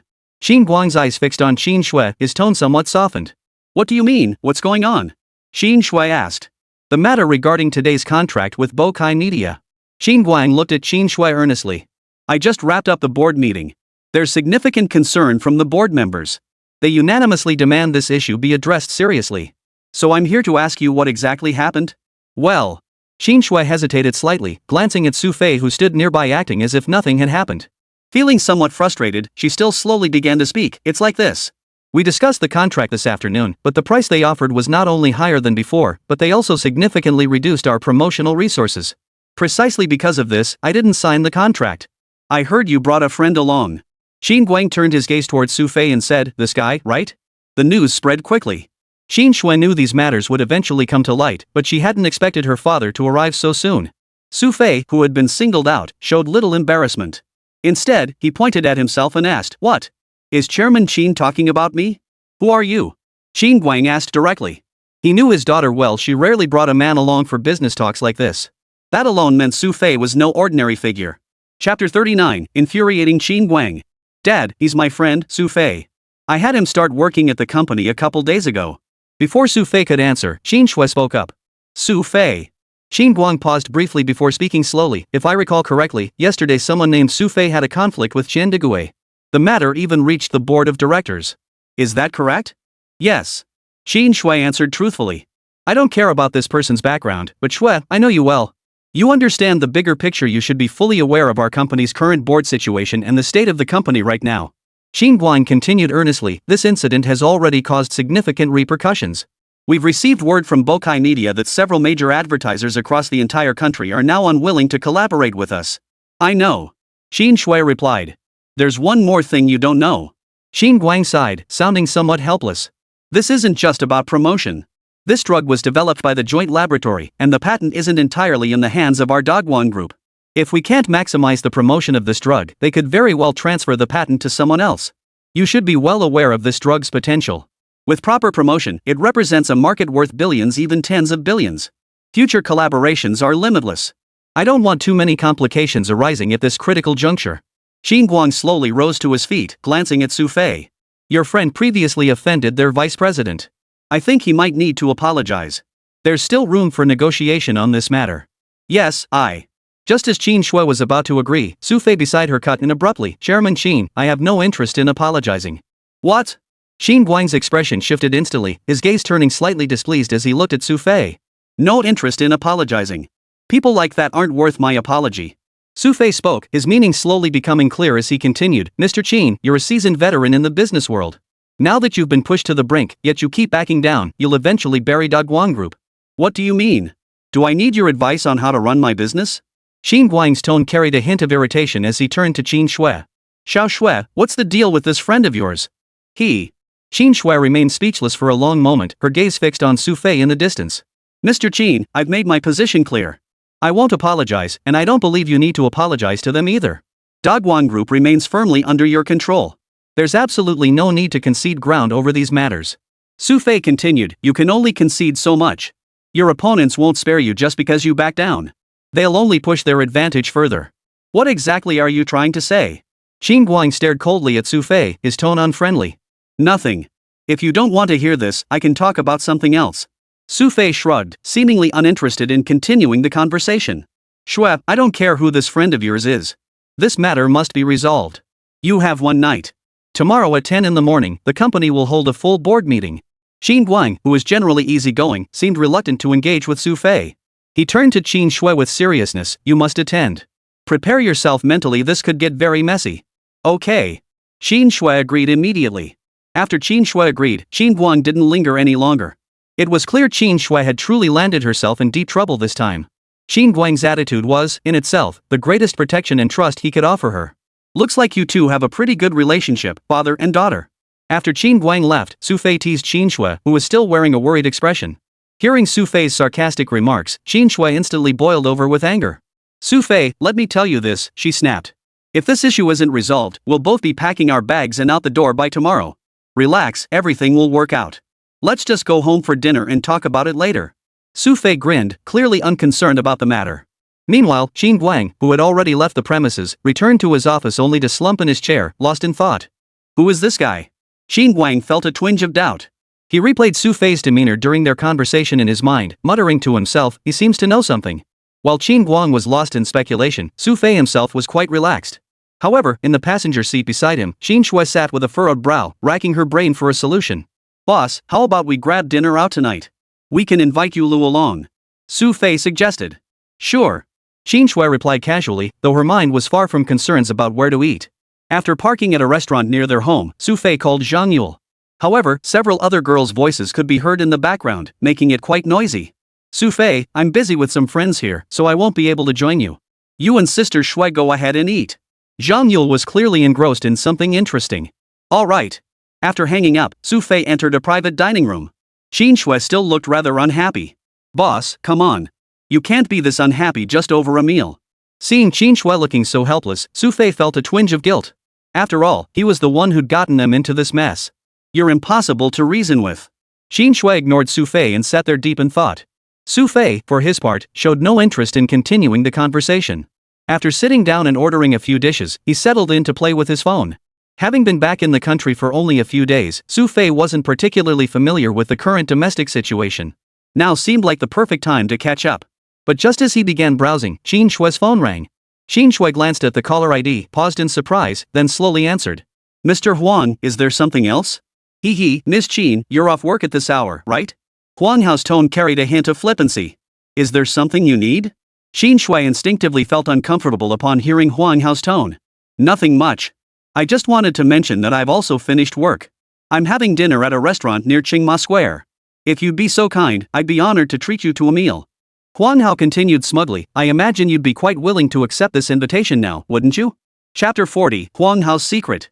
His words betrayed the smugness of a petty man who'd gotten his way, yet Qin Shui found herself unable to vent her anger at Huang Hao. Qin Guang had already spoken to her about it today. Tomorrow's board meeting, one she herself would attend, was a full board session that could very well impact her career prospects for the foreseeable future. The exact location? Qin Shui asked coldly. Huang Hao immediately brightened and replied, Qingma Hotel, private room 206 on the second floor. I'll be waiting for your arrival, Miss Qin. With that, Huang Hao hung up, brimming with smug satisfaction. You really plan to go to dinner with Huang Hao? Xu Fei, who had heard everything clearly, looked at Qin Shui with some doubt. Is there any other way now? Qin Shui asked. That's fine too. Maybe we'll uncover something later. Xu Fei thought for a moment and said, what about the dishes I just ordered? Forget it. Come with me. Qin Shui knew she wasn't safe alone, so naturally she brought Xu Fei along. Qingma Square wasn't far from here, and the two arrived in less than 10 minutes. Following Huang Hao's instructions, they entered private room 206, where two people were already waiting. Mr. Qin arrived quickly. Huang Hao sat in the center seat, his beaming smile making Qin Shui extremely uncomfortable. After taking his seat beside him, Xu Fei followed suit. Huang Hao then clapped his hands, and the waitstaff promptly began serving dishes. Accompanying Huang Hao was still the same assistant from earlier that day. Seated quietly at the edge of the table, the assistant remained silent, radiating an air of extreme stillness. Mr. Qin, I imagine this afternoon hasn't been particularly pleasant for you? Huang Hao asked Qin Shui with a knowing smile, as if privy to some secret. Mr. Huang, if you have something to say, just say it. I don't have time for your beating around the bush. Qin Shui replied coldly. Ms. Qin is indeed straightforward. Huang Hao nodded. In that case, I'll be straightforward. I have a deal here. I wonder if Mr. Qin would be interested. What kind of deal? Qin Shui asked coldly. I hear you're still single, Miss Qin? Huang Hao inquired with a smile, sliding his seat closer to Qin Shui until they were barely a meter apart. Hearing Huang Hao's words, Qin Shui sensed something was off and retorted coldly, "What do you mean?" "To be honest, my parents have been pressuring me constantly, but I've been incredibly busy lately and haven't had time to fulfill their wishes. And as you know, Miss Qin, although I'm currently the vice president of Bokai Media, I hold a 6% stake in the company. Plus, our general manager is about to step down. So," Huang Hao continued, "I feel we have a strong connection, Miss Qin. If you're open to it, I could get lost." Even Qin Shui, who had held her temper for so long, couldn't help but curse out loud upon hearing Huang Hao's outrageous words.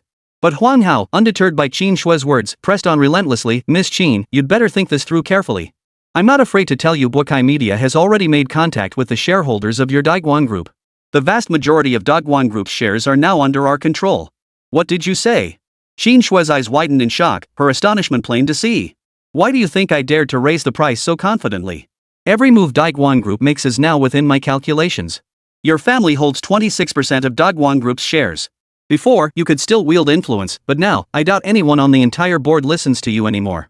Huang Hao spoke with a smug, lecherous grin. "Miss Qin, you have only one path left. If you're willing, I can help you going forward. Otherwise, I imagine you'll be holding a board meeting tomorrow. By then, not only will your position be lost, but your family's influence may be steadily eroded." "Bastard!" Qin Shui's face flushed with fury as she grabbed her purse, ready to hurl it at Huang Hao. But Huang Hao reacted with lightning speed, seizing her wrist. His lecherous eyes narrowed as he appraised her from head to toe. "With your figure and looks, Miss Qin, you're worth so much more. If only..." Before Huang Hao could finish his sentence, a pair of chopsticks whistled through the air, slicing past his wrist. ZZZZT. A sharp pain shot through Huang Hao's wrist. He frantically released Qin Shui's hand, now bearing a bloody scratch from the chopstick. "Get your filthy hands off her." A calm voice came from the side. It was Xu Fei, who had been sitting quietly nearby. Xu Fei was still twirling the remaining chopstick in his hand, glancing at Huang Hao with eyes that seemed ready to hurl another chopstick at any moment. Once the pain subsided, rage instantly flashed across Huang Hao's face. He shouted at Xu Fei, "Kid, you better keep your head down. I know you know some martial arts, but don't go looking for trouble." "Oh?" Xu Fei narrowed his eyes slightly, observing Huang Hao's expression as he replied in a calm tone, "I'd love to try." "Very well." Huang Hao growled the word good through gritted teeth, then shot a look at his assistant standing nearby. The assistant immediately stood up, coldly fixing his gaze on Xu Fei, radiating a palpable aura of menace. This aura made Qin Shui, who rarely encountered such things, flinch inwardly. Clearly, this assistant was no ordinary person. The chill radiating from him was palpable. "I know you're no pushover," Huang Hao said, his tone dripping with contempt. "But do you know why I didn't forbid you from coming this time?" Huang Hao's haughty demeanor showed he held Xu Fei in utter contempt. "Looks like you've got a lot of faith in your bodyguard, huh?" Xu Fei's expression was cheerful and smiling. "Let me tell you, Xiaobin was the runner-up in Tianhai City's kickboxing tournament. Don't think some flashy moves will let you show off in front of me." Huang Hao's arrogant demeanor made Xu Fei shake his head. "I have no intention of showing off. Showing off in front of you would be beneath me. Oomph. Since you're asking for it, don't blame me." Huang Hao glanced at his assistant beside him and said, "Xiaobin, let this kid learn what he should and shouldn't do." "Yes, sir." Assistant Xiaobin nodded, took a few steps forward, and fixed Xu Fei with an icy stare. Xu Fei sensed danger emanating from Xiaobin. This man was clearly no ordinary bodyguard. Just as Xu Fei was speculating about Xiaobin's identity, a sharp, icy glint suddenly flashed in Xiaobin's eyes. Whoosh! A massive hand lunged towards Xu Fei's arm from an unnatural angle. The sheer force generated by the wind alone was palpable. Had Xu Fei been caught in that grip, his arm would have been dislocated, at the very least perhaps even shattered. Just as Xiaobin thought he had him, Xu Fei, who had been standing motionless, suddenly moved. His body shifted half a step to the left, and the hand that had been poised to strike him grazed his chest. Before Xiaobin could even register what was happening, a hand suddenly seized his shoulder. "Ha!" Xiaobin inwardly cursed. His body reacted with lightning speed. Before Xu Fei could exert force, he slipped away like an eel, smoothly dodging to the side. Chapter 41, Cleanup. Even with his guard up, Xu Fei hadn't anticipated Xiaobin possessing such agility. Xiaobin, too, was startled. He stared at Xu Fei in surprise, his mind racing with speculation about the other man's identity. "Xiaobin, what are you staring at? Show this kid what you're made of." Huang Hao, seeing Xiaobin freeze in place, immediately bellowed at him. Yet Xiaobin paid Huang Hao little heed, instead coldly appraising Xu Fei. "What's your name?" "Xu Fei." "Xu Fei?" The name sounded unfamiliar to Xiaobin. He continued, "But that doesn't matter. You've got some skill, but it's a shame you picked the wrong opponent." Before he finished speaking, the killing intent radiating from Xiaobin erupted completely. The air around them grew noticeably colder. Xiao Bin's body seemed to carry a gust of wind as he instantly closed the distance to Xu Fei. His face twisted into a ferocious grimace, his eyes burning with the resolve to kill. Xiao Bin held nothing back. Thud. Xiao Bin's fist swung out, only to be caught firmly by Xu Fei's palm. Before Xiao Bin could pull his hand back, Xu Fei suddenly exerted force. Snap. Xu Fei yanked Xiao Bin's arm, but just as he prepared to break it, Xiao Bin wrenched his arm free. Though their exchange seemed brief, beads of sweat already glistened on Xiao Bin's forehead. This guy is incredibly strong, far beyond what I imagined. What the hell? Show this kid what you're made of. What are you dawdling for? Seeing Huang Hao, who hadn't landed a decisive blow, erupt in fury at that moment.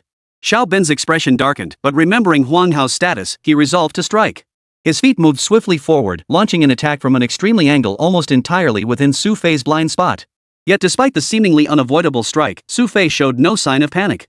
Just then, a white flash erupted from Xiao Bin's hand. Ha! Xu Fei, who hadn't intended to act, instantly turned icy. His body leapt sideways, evading the flash. Only after dodging did he recognize the white glint as a dagger hidden in Xiao Bin's sleeve. Looking for death. Xu Fei wasted no time, launching a sudden counterattack. With terrifying speed, he closed the distance to Xiao Bin in an instant. Before Xiao Bin could react, Xu Fei had already seized one of his arms. This time, Xiao Bin couldn't break free. Xu Fei's terrifying strength delivered a karate chop straight to Xiao Bin's arm joint. Snap. Instantly, the arm lost all strength, searing pain shooting through it. Before Xiao Bin could even cry out, Xu Fei's knee slammed into his midsection. A hoarse scream escaped Xiao Bin's throat as he vomited a murky mixture of stomach acid. Xu Fei spun sideways, delivering a spinning kick straight to Xiao Bin's face. The force sent Xiao Bin's body flying sideways, slamming heavily into the corner of the private room before he lost consciousness. Huang Hao, who had never witnessed his personal bodyguard being knocked down like this, now showed signs of panic on his face. In that instant, Huang Hao spotted a chair nearby. His resolve hardened.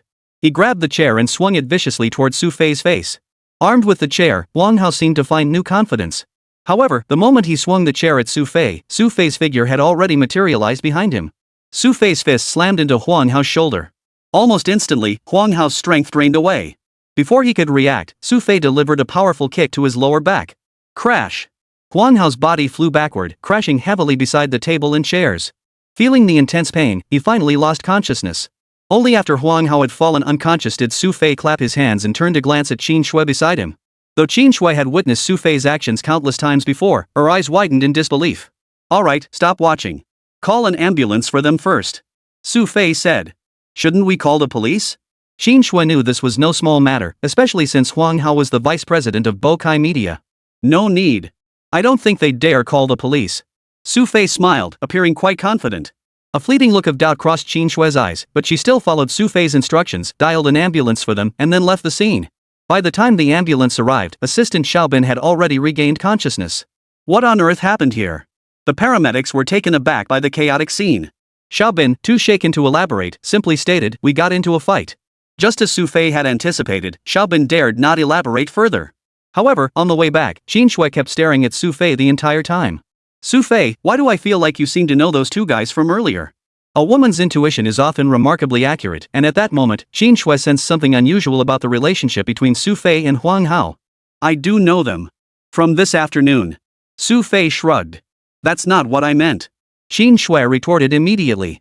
It seems like you know more about them, like you're quite familiar with them? No way. I just got back to Tianhai City. Besides, a company with a vice president like that at Bokai Media probably isn't a good place. How would I know them? Xu Fei replied casually. Qin Shui remained skeptical, but Xu Fei's words weren't technically wrong. Come to think of it, Xu Fei didn't seem like the type who'd know them. Alright, we haven't eaten yet. Why don't we find a place to grab something before heading back? Xu Fei cut off Qin Shui's further speculation, and the two began searching for a place to eat nearby. Finding a place to eat here was easy. After filling their stomachs, they both headed home. The moment they arrived home, Qin Shui went straight to her room to review documents. In her world, it seemed as though work was the only thing that mattered. Xu Fei, meanwhile, sprawled on the sofa, scrolling through recent Tianhai City news. Soon, the sound of a key turning in the front door lock echoed through the hall. Zhang Yule entered and, seeing Xu Fei seemingly unaware of her presence, prepared to sneak up behind him for a surprise.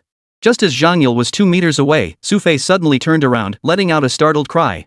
The shock made Zhang Yule jump backward, finally coming to a halt. Chapter 42, Busted for Bragging. Damn it! You scared me! Startled like that, Zhang Yule naturally started complaining again. You were the one trying to scare me first. This is payback. Xu Fei grinned, finding it rather amusing to tease Zhang Yule. Oomph. I was just walking over to say hi. What proof do you have I planned to scare you first? Zhang Yule wouldn't admit it now, of course. Fine, I admit I was wrong. But keep your voice down, you'll wake the boss. Xu Fei gestured toward the room. Only then did Zhang Yule remember. She hurriedly sat down beside him and asked, what's wrong? Things aren't going smoothly at the company? Recently, Zhang Yule had clearly sensed something was off, as if Jin Shui had run into some trouble. A bunch of people at the company were working against her. Xu Fei shrugged and said, if you want, you can go in and comfort her. Nah, I'm not really the type for that. Zhang Yule continued, besides, I know Sister Shui's temper. She's probably figuring things out right now. If I go in and disturb her, she'll just get even more upset later. Given how close they were and how well they understood each other's temperaments, Xu Fei didn't press the matter. He set down the remote and stretched lazily. Fine. Since that's the case, I'll get ready for bed. You came back so late you should wash up and sleep too. Don't you have work tomorrow? Xu Fei glanced at the clock on the wall. It was already 9 o'clock. I don't have work tomorrow. They're renovating over there, so it'll be at least another 2 weeks. Zhang Yule said, then seeing Xu Fei's expression, she grinned and leaned closer. Oh, right. Xu Fei, tell me about your time in Blade, okay? I love listening to stories. I don't like telling stories. Xu Fei rolled his eyes. Come on, I'm really fascinated by Blade. Tell me about the training there, or any missions you've been on. Zhang Yule adopted a serious expression, but Xu Fei showed zero interest. He went straight to his room, grabbed some clothes, and entered the bathroom, never once intending to share any stories.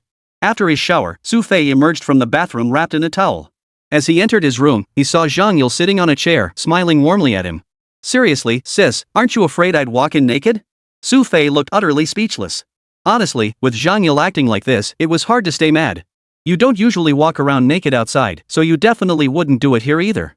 Zhang Yule chuckled and said, hurry up, will you? Tell me about Liren later, okay? Why are you suddenly so interested in hearing about Liren today? Xu Fei had already noticed something off about Zhang Yule. When Xu Fei asked, Zhang Yule's face clearly froze for a moment before he slowly replied, it's nothing really. I just went to meet some comrades from the military today.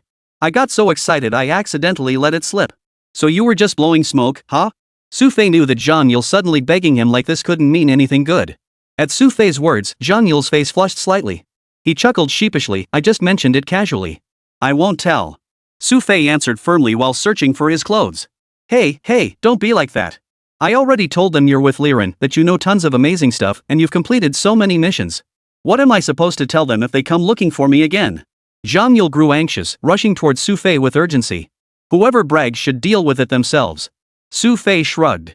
After finding his clothes, he said, alright, I'm changing now. You're not going to watch me change, are you? No, listen to me, I really.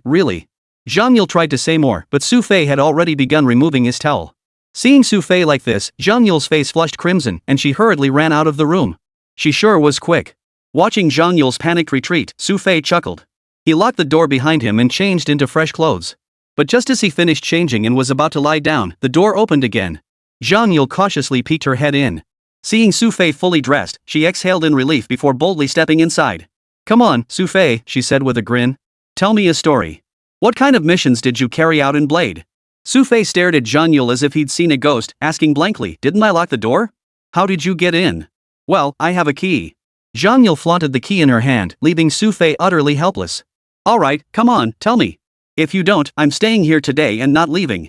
Zhang Yule plopped down beside the bed, her playful yet persistent manner leaving Xu Fei no room to resist. Look, I'm really tired today and need to rest. Xu Fei looked somewhat helpless. How about this, I'll tell you tomorrow. No way. Zhang Yule wasn't about to fall for Xu Fei's excuses.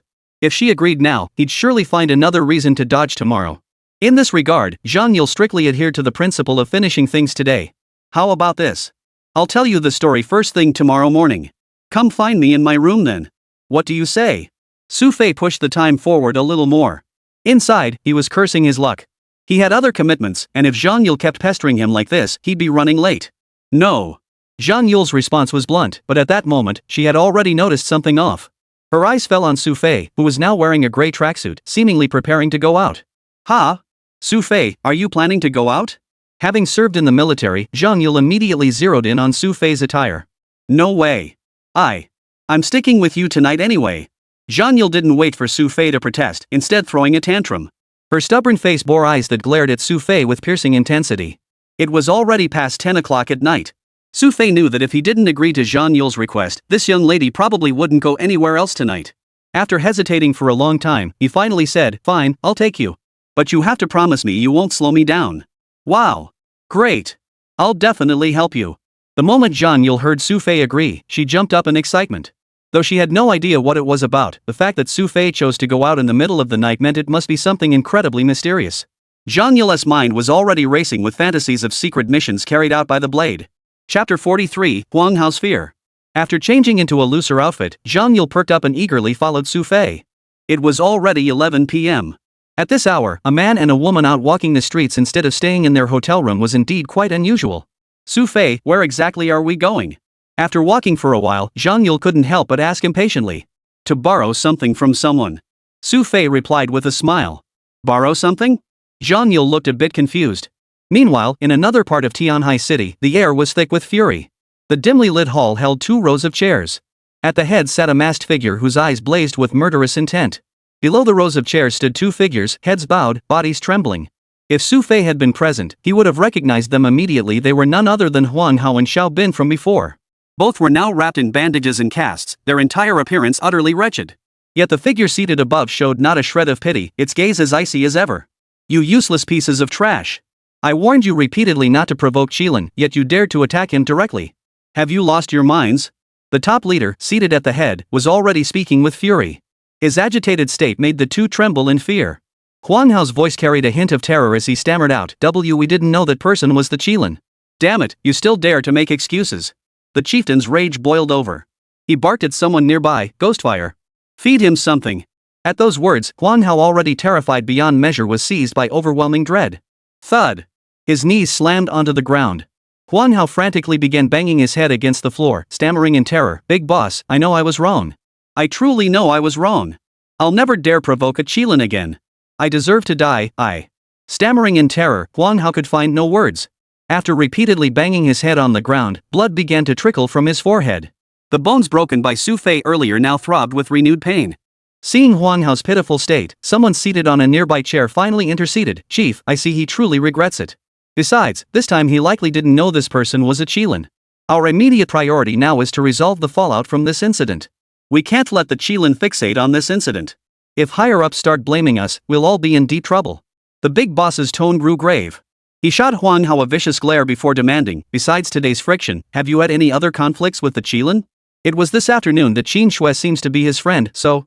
Huang Hao didn't elaborate, but the big boss had already grasped the situation. "You're so preoccupied with your urges, what good are you? You can't even handle a simple task." The chief's furious expression showed he was genuinely worried about this incident. "I think, Chief, how about this, tomorrow, let Huang Hao personally go to the company to make amends. As for our actions at Daguan Group, let's put them on hold for now. At the very least, avoid stirring up too much trouble." One of the junior leaders seated in a chair spoke up, continuing, "This matter is crucial for us.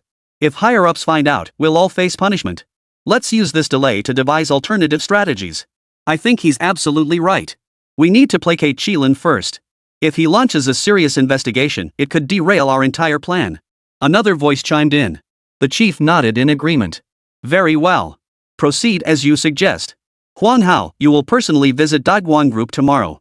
Should any further incidents occur, no matter who intercedes on your behalf, I will make you understand what it means to wish for death." "Yes, sir." Huang Hao shuddered and hurriedly replied. Xu Fei, unaware of this unfolding drama in an unknown location, had emerged in the dead of night and hailed a taxi to a gated community. This villa district, typically frequented by the wealthy, was situated in a relatively remote area. But precisely because of its seclusion, it was exceptionally quiet at night. Beyond the lights at the villa gates and street lamps, the occasional chirping of small insects could be heard. "Xu Fei, what are we doing here in the middle of the night?" Zhang Yule asked Xu Fei curiously, sensing from the surroundings that Xu Fei's visit here wasn't about anything trivial. "Nothing much, just came to take a look." Xu Fei smiled, leading Zhang Yule down a small path until they reached the outer perimeter of a wall. The wall stood a full 3 meters tall, topped with a layer of electric fencing. For an ordinary person to get inside seemed highly unrealistic. At the villa's main entrance, besides surveillance cameras, the gate itself was secured with special electronic locks, making entry extremely difficult. "You didn't come all the way here in the middle of the night just to tour someone's villa, did you?" Seeing Xu Fei standing at the base of the wall, Zhang Yule felt a bit annoyed. "Of course not. We're going in," Xu Fei told Zhang Yule, who immediately shook his head, looking somewhat despairing. "How is that even possible? Look at all this security. There's no way in. Trust me. Xu Fei said calmly, his eyes already fixed on a corner. Follow me. Xu Fei whispered, and Zhang Yule immediately followed him over. Once they reached the spot, Zhang Yule spotted a very small door, likely the villa's back entrance. Beyond it lay a vast expanse of golf course turf. Can we go in through this door? Zhang Yule asked Xu Fei curiously. We'll find out if we try. Xu Fei said, pulling a watch-sized device from his pocket. He pressed a few buttons, and the watch-sized device began to glow with a red light in the darkness. Zhang Yule watched for a long time. Seeing Xu Fei standing there motionless, he grew restless and muttered, I should have known better than to come. I thought there'd be something fun. No sooner had the words left her mouth than a creak sounded from the door. The electronic lock had automatically opened. Zhang Yule, who had been about to say something, froze instantly. Staring at the small device in Xu Fei's hand, he was filled with shock. Chapter 44, Sneaking into the Villa. It was important to note that this wasn't just any ordinary apartment building's electronic lock, it belonged to a villa. Such locks had extremely high encryption levels. Yet the device in Xu Fei's hand could unlock it effortlessly. Anyone witnessing this would be stunned. Don't gape like that. Think about how to deal with the surveillance over there. Xu Fei ignored Zhang Yule's stunned expression and pointed to the two surveillance cameras behind the small door. These two cameras were precisely aimed at this door, offering what could be called 360-degree coverage with no blind spots. Who would be monitoring the feeds in the middle of the night? Zhang Yule checked the time. It was almost midnight. What do you think? Wealthy people take their security extremely seriously, especially the owner of this villa. Xu Fei clearly knew who lived here. So what do we do now? Zhang Yule felt a bit discouraged. Those two cameras were a full 10 meters away. There was no easy way to avoid them. Here's what we'll do. You go in from that side first and draw the person monitoring the cameras out. How about it? Xu Fei asked Zhang Yule. The latter immediately objected, grumbling, why should I be the bait? I refuse. Don't worry. When you go in, just say you noticed the door was open and accidentally wandered in. Xu Fei had already devised a plan for Zhang Yule. But Zhang Yule was dead set against it, shaking his head furiously. What if a bunch of professional bodyguards came out and dragged him straight to the police station? That would be so embarrassing. Do you even want to find something fun anymore? Let me tell you, once we get inside, the owner of this villa will definitely have something fun prepared for us. And I guarantee you'll be safe. Xu Fei's deadpan expression finally made Zhang Yule hesitate. After a moment, Zhang Yule slowly nodded. Fine, I'll go in. But you better not lie to me. No problem. Xu Fei promised solemnly. With Xu Fei's assurance, Zhang Yule opened the door and strode inside, her face feigning curiosity and confusion. At that moment, 3 people were in the monitoring room. The moment they saw a figure appear on the camera feed, they were stunned. What's going on? How did someone get in? They exchanged bewildered glances. She looks pretty attractive, one remarked, glancing at the woman wandering around. One of them said, shooting a glance at the others. You two go check it out. Got it. The two agreed and immediately headed down toward her. Zhang Yule was still wandering around in a daze when, sure enough, 2 people emerged from inside. Hey, what are you doing? The 2 men called out to Zhang Yule, causing him to halt. He looked at them, puzzled, and asked, Who are you? We're the security guards for this villa. They answered, their tone not particularly stern given Zhang Yule's approachable and attractive appearance. Villa? Zhang Yule looked puzzled.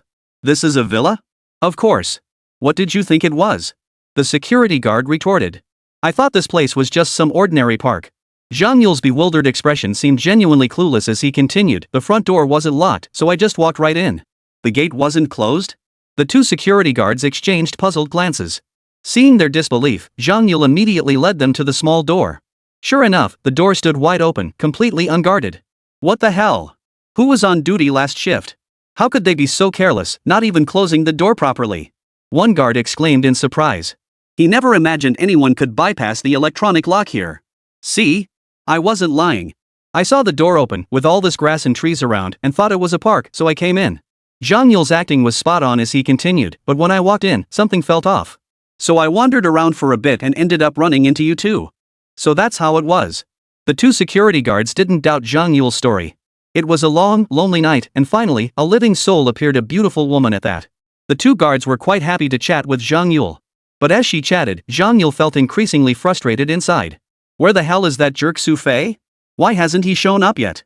Muttering under her breath, Zhang Yule's complaint was overheard by the 2 security guards. Almost simultaneously, the pair felt a sudden chill at their backs. A hand blade struck the back of their necks, and in an instant, they lost consciousness. What are you complaining about? Xu Fei appeared before Zhang Yule with a smile, instantly making Zhang Yule excited. Glancing at the 2 men on the ground, he asked, Where the hell were you? It's been over 10 minutes, and you still haven't shown up. I went in through the front door. While you were stalling at the back entrance, I took care of the people in the monitoring room after entering through the main entrance. Xu Fei grinned, his smile hinting at something left unsaid. What should we do with these two? Zhang Yule looked down at the two figures sprawled on the ground. Leave them in that corner. It's summer, they won't catch a chill. We'll be gone once we're done anyway. Xu Fei dragged the two men over to the corner. Only then did Zhang Yule notice that two people were already lying there. Who were they? The villa's hidden sentries. Xu Fei answered casually. In this villa, besides the surveillance cameras, there were naturally also unseen hidden sentries.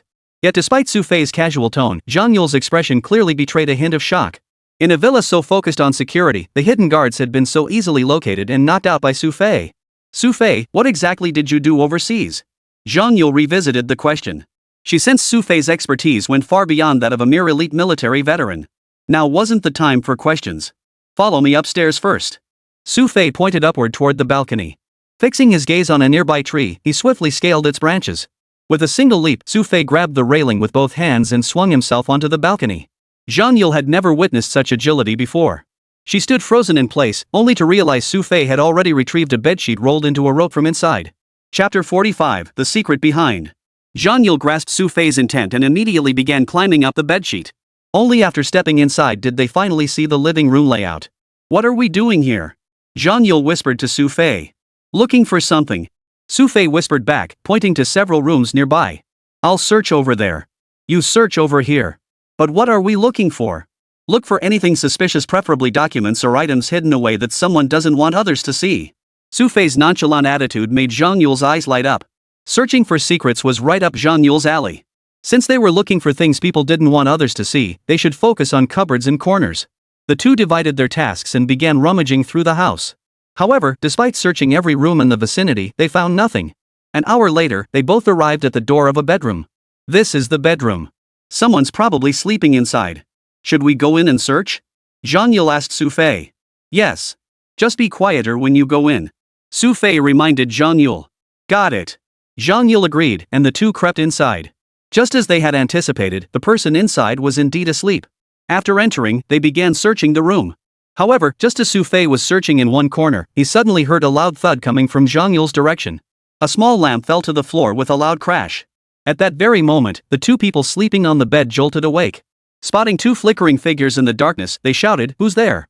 The cry made both of them awkwardly freeze. The light switched on, and only then did Xu Fei and Zhang Yule get a clear look at the two figures. The man was middle-aged, covered by a quilt, wearing a gray pajama top. The woman, wearing a tank top, looked panicked as she clung to the middle-aged man. Caught off guard, Xu Fei seemed unfazed, offering a faint smile. Good evening, Mr. Chen. Who are you? Chen Dongjuan's face darkened as he scanned the room, coldly demanding, where are the security guards? Your security guards? I took care of them all. Oh, and that includes those two hidden sentries they assigned to you. Xu Fei emphasized the last part of his sentence heavily, causing Chen Dongjuan's pupils to contract sharply. He asked, his voice rising slightly, what did you say? Wasn't I clear enough? Xu Fei smiled and said, right now, you two are the only ones awake in this villa. Does that make it clear enough? Who the hell are you? Chen Dongjuan's tone was tinged with panic. Xu Fei, however, remained unhurried. He glanced at Zhang Yule and said, take that woman to the room next door first. Me? Zhang Yule knew Xu Fei was trying to get rid of him and looked a bit displeased. Do as I say, or I won't take you out at night anymore. Xu Fei's tone was serious. Zhang Yule knew Xu Fei must have something important to attend to, so he reluctantly nodded and led the woman into the next room. Behave yourself. Even as he led the woman away, Zhang Yule couldn't resist venting his frustration at her. This woman was just an ordinary person who'd latched onto a rich guy. She'd never seen anything like this before. After Zhang Yule took her away, Xu Fei finally closed the door and pulled up a chair beside it. If I were you, I'd put the gun away. His voice wasn't particularly loud, but it carried a chilling, murderous intent. Chen Dongjuan visibly flinched at Xu Fei's words, dropping the gun he just grabbed from the bedside table. You took out those two lookouts to get in. What exactly are you after? Chen Dongjuan's face darkened. He knew he had no chance against Xu Fei. He'd seen the strength of those two guards firsthand.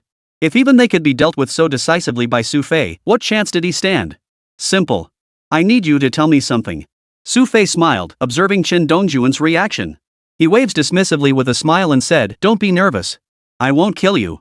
How can I trust you? Chen Dongjuan stared intently at Xu Fei, his expression grave. He knew Xu Fei could kill him at any moment. Xu Fei didn't seem surprised by the intense scrutiny. He simply replied, relax.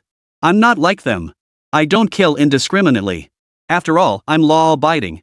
What do you mean by them? I don't know them. Chen Dongjun answered directly, but Xu Fei shook his head. Looks like you're not exactly eager to cooperate. Let me remind you you're trespassing in my private residence right now. Chen Dongjun said coldly, continuing, even if you threaten me now, when I report this to the police later, you won't be able to get away with it. You won't call the police. Xu Fei showed no sign of panic, his tone calm and measured. If you do call the police, then your shares in the company might be in trouble. And it won't just be you, your wife and children might not escape either. You. Chen Dongjun seemed struck at his weak spot, his eyes widening as he stared at Xu Fei. Then, as if remembering something, he asked, you're with lightning? Ha! Xu Fei chuckled. Forgot to introduce myself. My name is Xu Fei. You might have heard my code name Qilin. What? Even with Chen Dongjun's formidable mental fortitude, he couldn't help but cry out in shock. Looking at Xu Fei's appearance, it gradually matched the vague image in his mind. No doubt about it, this man was Kirin. How are you here? Fear crept onto Chen Dongjun's face. The name Qilin struck terror into anyone familiar with it. That's none of your concern. What you need to know is that I'm very interested in what you have in your hands.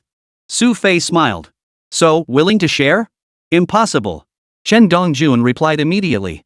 Almost simultaneously, his expression twisted into a savage grimace. His hand shot up, revealing a pistol he'd been concealing. Bang! A bullet from the silenced pistol flew toward Xu Fei. Just as Chen Dongjun thought he'd hit his target, Xu Fei's body vanished before his eyes. Not even your superiors dare pull such petty tricks in front of me. A cold voice echoed from behind him, its bone-chilling intensity leaving Chen Dongjun momentarily frozen in place. Clunk! The pistol clattered to the floor. Chen Dongjun stiffly turned his head, his expression shifting from savage fury to bone-chilling terror as he stared at Xu Fei. I'll give you 30 seconds to decide. Cooperate with me, or die. Xu Fei leaned against the bed, looking down at Chen Dongjun. Chapter 46, Not Taking Me Along. Chen Dongjun wanted to resist, but he knew he had no power to fight back. This man was even more terrifying than the rumors suggested. He'd actually dodged the speed of his own gunshot. Time's up. Xu Fei's tone was calm as he looked at Chen Dongjun before him. Make your choice. Can I trust you? Chen Dongjun asked Xu Fei. Do you think I'm negotiating with you? Xu Fei asked coldly. Chen Dongjun was at a loss for words.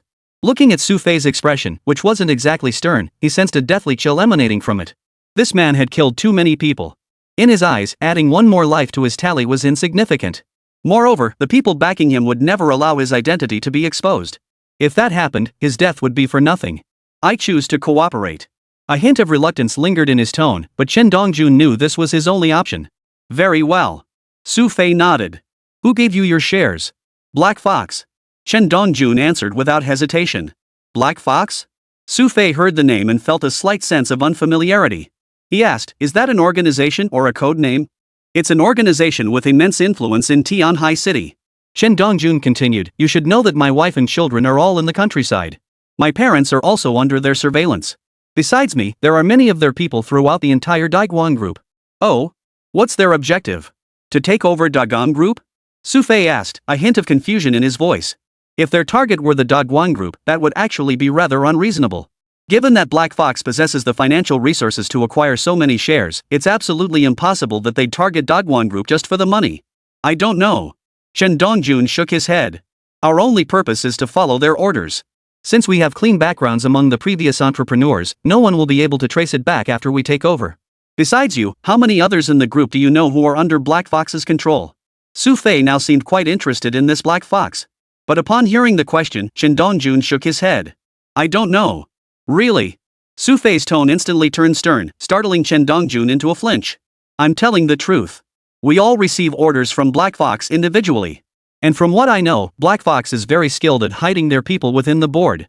Sometimes, it might be someone from Black Fox casting a vote in support of Qin Guang. Although Black Fox controls these individuals, they reveal very little about themselves. Even in a board meeting this close, they manage to conceal their presence. This tactic felt strangely familiar. At that moment, Xu Fei's mind drifted to that familiar organization Amut. Watching Xu Fei deep in thought, Chen Dongjun dared not make a move this time. He could only stare at Xu Fei with trepidation, seemingly awaiting Xu Fei's final verdict. All right. I never came here today. I'll handle those 2 hidden sentries for you. Black Fox won't know about tonight's events. Xu Fei added, however, the woman who slept with you tonight. I'll keep a close eye on her. She won't utter a single word she shouldn't. Chen Dongjun answered immediately. Very good. Remember, this is for your own safety, not mine. Xu Fei addressed Qin Dongjun, then stood up and stretched. I've got to go. Good night. After saying this, Xu Fei didn't linger any longer and promptly walked out the door. Only after Xu Fei was gone did Qin Dongjun finally exhale in relief. Watching Xu Fei's retreating figure, his face wore a bitter expression. He had long anticipated being drawn into this whirlpool, but hadn't expected it to come so quickly. Xu Fei entered the adjacent room to find Zhang Yule sitting there, her face clouded with displeasure. She fiddled with a pen in her hand, muttering under her breath, "Damn bastard, didn't even let me play." "Hey, still enjoying your rant?" Only when Xu Fei approached did Zhang Yule register his presence. Her face betrayed no attempt to hide her displeasure as she snorted, "Finished asking?" "Yeah, we just had a friendly little chat." Xu Fei chuckled, observing Zhang Yule's expression. "But since I just arrived, I've heard plenty of your muttering around here." "Oomph. If you won't let me play, at least let me complain a little." Zhang Yule continued with righteous indignation, "And I even helped you out tonight." Chang, let's head back first. You can complain all you want on the way." Seeing Zhang Yule sulking, Xu Fei couldn't help but laugh. Seeing Xu Fei's gentle demeanor, Zhang Yule finally felt a little better. After leaving the villa with Xu Fei, she hailed a car and headed home. The entire ride, Zhang Yule relentlessly bombarded Xu Fei with questions, most frequently asking what exactly he was doing at someone else's house. "Listen, I'm doing this to help your sister Xue, so asking more won't get you anywhere." Even after arriving home, Xu Fei was still being grilled by Zhang Yule, leaving him feeling somewhat helpless. "Helping sister Xue?" Zhang Yule looked skeptical. "Haven't you noticed that person is a shareholder in your sister Xue's company?" Xu Fei asked Zhang Yule. The latter was fairly familiar with Qin Xue's company. After Xu Fei pointed it out, he realized that person did look somewhat familiar. "Then why did you go see them?" Zhang Yule pressed. "Isn't it true that shareholders are always giving your sister Xue trouble at her company? So I plan to steal some of their documents to see why they keep opposing her." Simple as that. Xu Fei's explanation was half truth, half lie, but upon careful thought, Zhang Yule found the logic held up. But for Zhang Yule, once her doubts were cleared, what remained was pure excitement and thrill. For her, this kind of action was incredibly thrilling, especially sneaking past the villa's security. "Alright, I've told you everything. Can we go to bed early?" Xu Fei glanced at the clock. It was indeed getting late. After Zhang Yule finally let him off the hook, she plunged straight into her own room. This time, Xu Fei made absolutely sure the door was locked from the inside before pulling out an incredibly outdated phone from his bag. Resembling a Nokia from a decade ago, the phone looked bulky and was still a flip phone with physical buttons. But Xu Fei trusted its security implicitly and dialed a number without hesitation. Chapter 47, Discouraged. On the other end of the line was an unfamiliar voice. Yet the tone carried a distinct respect. The slightly hoarse voice asked Xu Fei, "Shilin, what's the matter? Replace the 2 hidden sentries at Chen Dongjuan's villa with our people. Don't let Black Fox discover it. Secure the villa, then prepare to search for and gather all information related to Black Fox. You have 2 days." Xu Fei uttered only one sentence before hanging up. A prolonged call risked detection and interception. After hanging up, Xu Fei finally got to sleep soundly until 8 o'clock the next morning. "Hey!" Xu Fei's awake. Early in the morning, Zhang Yule burst into Xu Fei's room, laughing as she playfully smothered his head with a pillow. "Can't you let a guy sleep in the morning?" Xu Fei grumbled as he flung the pillow aside, reluctantly opening his sleepy eyes. Zhang Yule had stayed up so late last night, yet here she was, full of energy first thing in the morning, like a robot that never needed recharging. "Get up and make breakfast. The whole family is waiting for you." Zhang Yule urged him on, forcibly pulling Xu Fei out of bed. But when Xu Fei finally got up, he noticed Qin Xue was already awake too and she had dark circles under her eyes. "The boss up this early?" Xu Fei's slightly teasing tone earned him a roll of the eyes from Qin Xue, who grumbled, "I didn't sleep a wink last night." "Ah, you don't value your sleep." Xu Fei sighed regretfully. "And it's all because of you." Qin Xue shot Xu Fei another withering look, her dejected expression offering him no quarter. "If only Xu Fei hadn't made me sign that contract yesterday, would I be dealing with all this trouble now?" She hadn't eaten breakfast properly, and even after getting into the car, Qin Xue still showed no signs of sleeping. She just leaned back, seemingly still pondering how to handle the upcoming board meeting.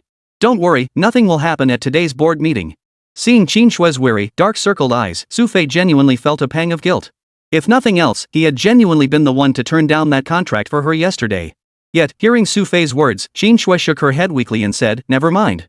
Whatever happens, it doesn't matter anymore." Clearly, Qin Xue had already come to terms with it, or rather, she stopped holding out much hope and was preparing for the worst. Xu Fei knew further persuasion would likely be futile, so he simply drove on, arriving at the company at a leisurely pace. Qin Xue got out first as usual.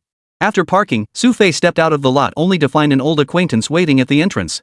"Kid, you slipped through my fingers last time. But mark my words, stay away from Qin Xue now. If you dare try to steal my woman, you must be tired of living." This man was none other than Feng Xuankuan from before.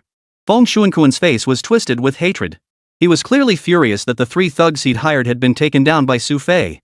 Xu Fei, however, showed no particular reaction. Instead, he smiled faintly and said, "You'll have to take that up with the boss.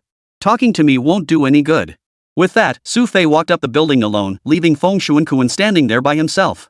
Truth be told, given Feng Shuanquan's status, Xu Fei genuinely looked down on him, or rather, had absolutely no desire to engage with him at all. Upon arriving at the company, the atmosphere today was noticeably different from before. The moment he entered the office, Xu Fei saw clusters of people huddled in small groups, whispering among themselves. Zhao Chang, upon spotting Xu Fei, hurried over and asked, "Xu Fei, you finally made it." "What? You still have something good waiting for me?" Xu Fei looked slightly puzzled as he sat down at his desk. "No way, haven't you heard about today's news?" Zhao Chang found Xu Fei's calm demeanor a bit odd. "What happened?" Xu Fei looked genuinely puzzled. "It's about today's board meeting. Word is circulating that President Qin might be demoted." Zhao Chang glanced around before continuing, if Qin really gets demoted, a whole bunch of people are going to suffer. Office politics run much deeper than you'd imagine, especially given the current situation at Dogwon Group. Those promoted by Qin Shui before are likely to suffer too. Why don't you just focus on your own work? Why get involved in this? Xu Fei shook his head helplessly, seemingly exasperated by this group's gossip. "Hey, Xu Fei, I'm telling you, this isn't a small matter, it could affect our livelihoods. Do you have any inside information?" Zhao Chang was getting impatient. But when Xu Fei heard this, he shook his head again and said, "No. My inside scoop is this, just do your job well." Zhao Chang kept trying to pry something out of Xu Fei, but Xu Fei genuinely seemed clueless. Around 9:40 a.m., Qin Shui's assistant suddenly appeared beside Xu Fei. "Ms. Qin requests your presence in her office." The assistant's tone was respectful. She clearly knew that Xu Fei and Qin Shui now shared a special relationship. "Got it." Xu Fei shut down his computer, preparing to follow the assistant. Zhao Chang shot him a desperate look, seemingly hoping Xu Fei would return later and share some inside information. Without further ado, Xu Fei arrived at the office door. The assistant wisely did not follow him inside, merely closing the door quietly behind him. Inside, Qin Shui remained seated at the central desk, her expression even more grim than before. She faced the documents, yet her gaze didn't seem focused on them. "Boss, you still look unhappy?" Xu Fei entered with a broad smile. Qin Shui seemed to notice him only then, lifting her head to glance at him before saying, "The board meeting is about to start." "I know." Xu Fei shrugged. "But don't worry. I don't think they'll do anything to you." "No, this time they'll definitely seize the opportunity to make an issue out of it." Qin Shui shook her head. "You can wait outside the conference room." "What am I supposed to do there? Eavesdrop on your meeting?" Xu Fei looked puzzled. "No, it's just that we'll both be laid off soon anyway. Might as well go home together." Qin Shui continued, "Do you think they'll keep you around after I'm gone?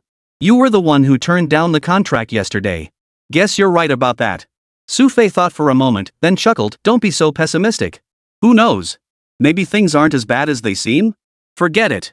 Stop trying to cheer me up." Though Qin Shui's expression remained unchanged, Xu Fei could tell she'd given up all hope. Chapter 48, Board Meeting. To say the least, word of this incident had already spread throughout the entire company.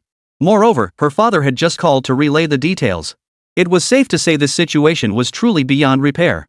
Yet Xu Fei showed no sign of nervousness whatsoever. Just then, a knock sounded at the door, and Qin Guang's voice came from outside. "Come in." Qin Shui called out before the door opened. Qin Guang stepped inside, glancing around. Seeing Xu Fei back in the office, he didn't seem particularly surprised. "Shui, why are you still here? You can go upstairs and prepare for the board meeting."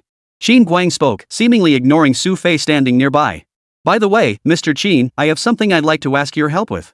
Though Qin Guang ignored him, Xu Fei pressed on, speaking up proactively. "You need my help?" Qin Guang looked at Xu Fei with some surprise and continued, "What is it?" "I'd like to observe the meeting. Would that be possible?"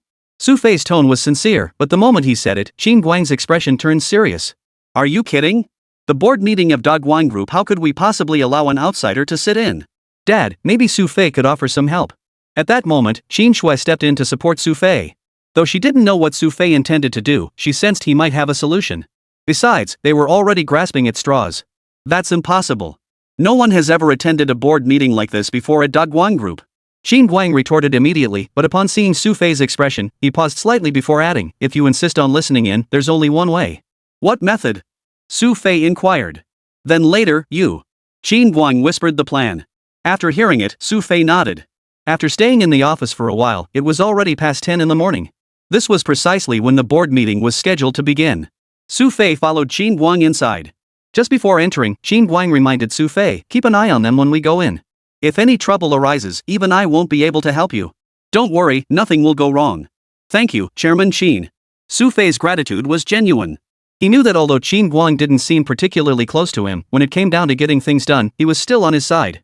If nothing else, allowing a non-director to attend a board meeting was likely the first precedent Qin Guang had ever set. At this moment, Qin Guang had actually pinned a sliver of his last hope on Xu Fei.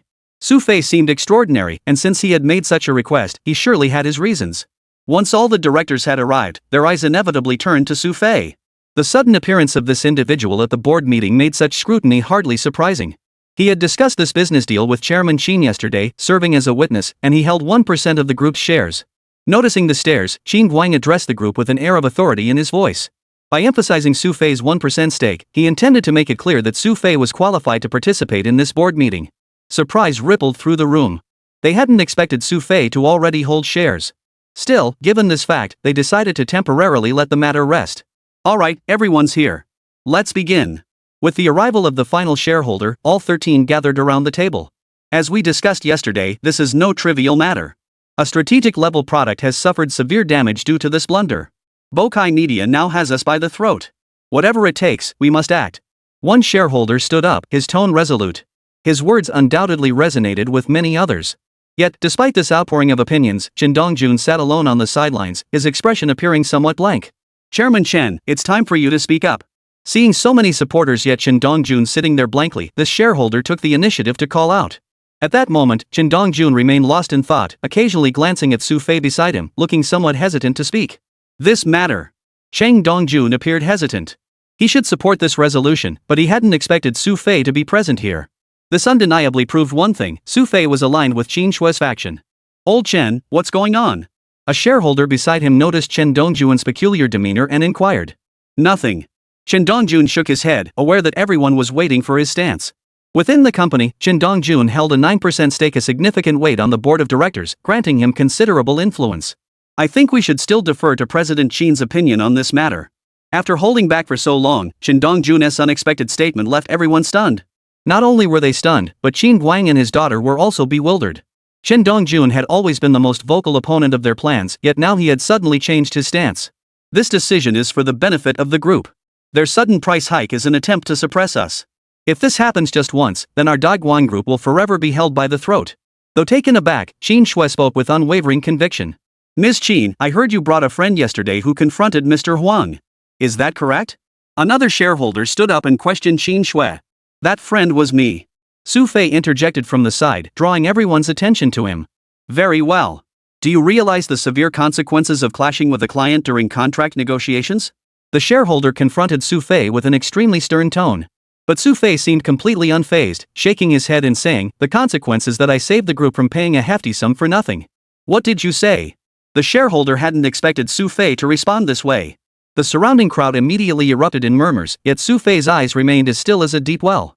He continued, "A group of Daguan Group board members gathered for the highest decision-making meeting. Instead of discussing how to counter our rivals, they're debating how to cut into our own flesh, how to sacrifice the group's interests to preserve so-called cooperation, and how to target their own general manager. Doesn't that strike you as utterly ridiculous?" Chapter 49, The Turning Point. Nonsense. Finally, a man in his 50s shouted in agitation. His hair already streaked with gray, the man stood up and glared at Xu Fei. What do you know? You're just a new shareholder. In plain terms, you're here as an observer. What gives you the right to spout off like this? Oh? Xu Fei raised his eyelids slightly, looking at the man and asking, "And you are?" "Oomph. You don't even recognize me, yet you dare speak at this board meeting." This man certainly had a temper. Qin Shui glanced at Xu Fei and whispered, "He's the company's second largest shareholder, Gao Haiyuan." "So that's how it is." Xu Fei nodded thoughtfully and remarked, "No wonder he has such a temper." "Oomph. I don't care who you are. Today, you only have observer status. Who here doesn't hold more shares than you? What right do you have to speak on the matters we're discussing?" Gao Haiyuan snapped. "Oh? Their shareholding matters have nothing to do with you, do they?" Xu Fei retorted to Gao Haiyuan. "Very well, Chairman Qin. This is the person you invited." Gao Haiyuan now directed his ire at Qin Guang, knowing full well that Xu Fei must be someone Qin Guang knew. Qin Guang felt somewhat awkward at that moment. But just then, Xu Fei shook his head and said, "Chairman Gao, we have our differences, but you don't need to look elsewhere. It just seems like, according to your logic, whoever holds the most shares here gets to call the shots? So what if I do?" Gao Haiyuan pressed. "Go ahead and try." If you can vote me and Mr. Qin out of here, I'll leave immediately. Xu Fei's tone had grown decidedly sharp. Gao Haiyuan was a tough nut to crack, but he was no match for Xu Fei. Xu Fei's words not only infuriated Gao Haiyuan but also terrified Qin Shui and her daughter. How dare Xu Fei confront Gao Haiyuan with such confidence? Everyone knew Gao Haiyuan had rallied a large faction within the board. If it came down to a vote, Xu Fei would clearly be at a disadvantage. Very well, Chairman Qin. Whether or not you gave this man shares, I must take action. Gao Haiyuan swept his gaze around the room. This time, due to Mr. Qin's misguided decisions, the group has suffered significant losses. This Xu Fei was involved. I propose we dismiss them both. Shall we proceed to the vote now, Chairman Qin? Gao Haiyuan's question to Qin Guang carried an underlying threat. However, Qin Guang remained unmoved. Glancing at Xu Fei sitting there with an expression of calm detachment, he stated, I disagree. With these 4 simple words, Qin Guang made his stance clear. Qin Guang alone held a full 20% of the shares present, and combined with Qin Shui's 6%, that totaled exactly 26%. But Gao Haiyuan, on the other side, showed no restraint. He looked around at the people beside him. At Gao Haiyuan's call, they immediately began slowly raising their hands in agreement. 43%. Gao Haiyuan surveyed his supporters, then fixed his gaze on Chen Dongjun. Chairman Chen, he said, it's your turn. Chen Dongjun hesitated, glancing at Xu Fei before surveying the crowd around him. After a long pause, Chen Dongjun finally spoke up slowly, I disagree with this matter. Whoosh! The entire room erupted in an uproar. All eyes fixed on Chen Dongjun. No one could have imagined he would turn against them at this critical moment. How could this happen? Gao Haiyuan addressed Chen Dongjun, Chairman Chen, you'd better think this through carefully. I've already made up my mind. Chen Dongjun's gaze hardened as he declared, although General Manager Qin caused friction by not signing the contract, her intentions were for the benefit of the entire group. Besides, Bokai Media itself crossed the line. I see no fault in her handling of the matter. Chen Dongjun's words made his allegiance clear. With Chen Dongjun's backing, Qin Guang now held a direct 35% stake, giving him the power to veto the proposal outright. Even so, Qin Guang, seated at the center, remained utterly stunned. He couldn't fathom why Chen Dongjun had suddenly switched sides to support him. Oomph! Gao Haiyuan, seeing the motion actually fail, slammed his fist on the table, gave a cold snort, and started walking toward the exit. But just as he reached the doorway, Xu Fei called out to him with a smile, Chairman Gao, your briefcase is still here. Don't forget it. Already in a foul mood, Gao Haiyuan was halted by Xu Fei's teasing tone. Just as he prepared to slam the door shut, a figure appeared at the doorway, blocking his path. Mr. Gao, how did the meeting inside go? The voice carried a familiar tone, and the person speaking was none other than Huang Hao, the vice president of Bokai Media. Though still dressed in a suit, Huang Hao's appearance was far less spirited than before. Not only was he wrapped in bandages and plaster casts, but his expression lacked the arrogance of earlier. Mr. Huang? Gao Haiyuan, who had been seething with anger, rushed over to support him upon seeing Huang Hao's state. Mr. Huang, what happened to you? Nothing much. Just took a tumble on the way here. Huang Hao glanced inside and asked, so, have you finished your meeting? Everyone's still inside. Gao Haiyuan glanced at Huang Hao's state, his eyes darting as if he'd thought of something. Mr. Huang, why not just walk right in? We're actually discussing matters concerning you. That would be perfect. Huang Hao was overjoyed upon hearing this. With Gao Haiyuan's support, Huang Hao limped into the room, looking somewhat comical to the board members watching. After seating Huang Hao in his own chair, Gao Haiyuan continued, Mr. Huang has come in person. I took the liberty of inviting him in, as this meeting concerns him directly. I believe everyone here would agree he should participate, correct? No objections. Everyone spoke in unison. Hearing their words, Gao Haiyuan felt a flicker of satisfaction. Although he had lost the earlier vote, Huang Hao had now come in person. As long as Huang Hao firmly condemned Xu Fei and Qin Shui, Qin Guang would inevitably have to take some action under pressure from this future partner. Mr. Huang, we're currently discussing compensation for your contract and personnel handling. Since you've come in person, I believe this matter can be properly addressed. Gao Haiyuan, seeing Huang Hao as his savior, spoke with a hint of smugness, signaling Huang Hao to speak ill of Qin Shui and Xu Fei. However, just as Gao Haiyuan was brimming with confidence, Huang Hao's expression softened into a slightly apologetic smile as he addressed Qin Shui and Xu Fei. I've come specifically to apologize to both of you. Chapter 50, The Grand Gift Arrives. The word apology sent shockwaves through the room. The directors exchanged bewildered glances, none of them understanding what was happening. Gao Haiyuan, in particular, looked utterly dumbfounded. He had intended for Huang Hao to assist him. How had it turned into Huang Hao apologizing? While Gao Haiyuan remained clueless, Qin Shui, who had always been relatively composed, stared blankly at Huang Hao for a moment before immediately shifting her gaze to Xu Fei. Seeing Xu Fei deep in thought and observing Huang Hao's demeanor, she had already pieced together some of the puzzle. Yesterday's contract signing was deeply offensive. That agreement contained truly unfair terms, and we are ashamed we failed to express our sincerity. Huang Hao spoke, his tone almost pleading as he continued, I brought a revised contract today. This was decided overnight by our Bokai media team. I sincerely hope you two can forgive me.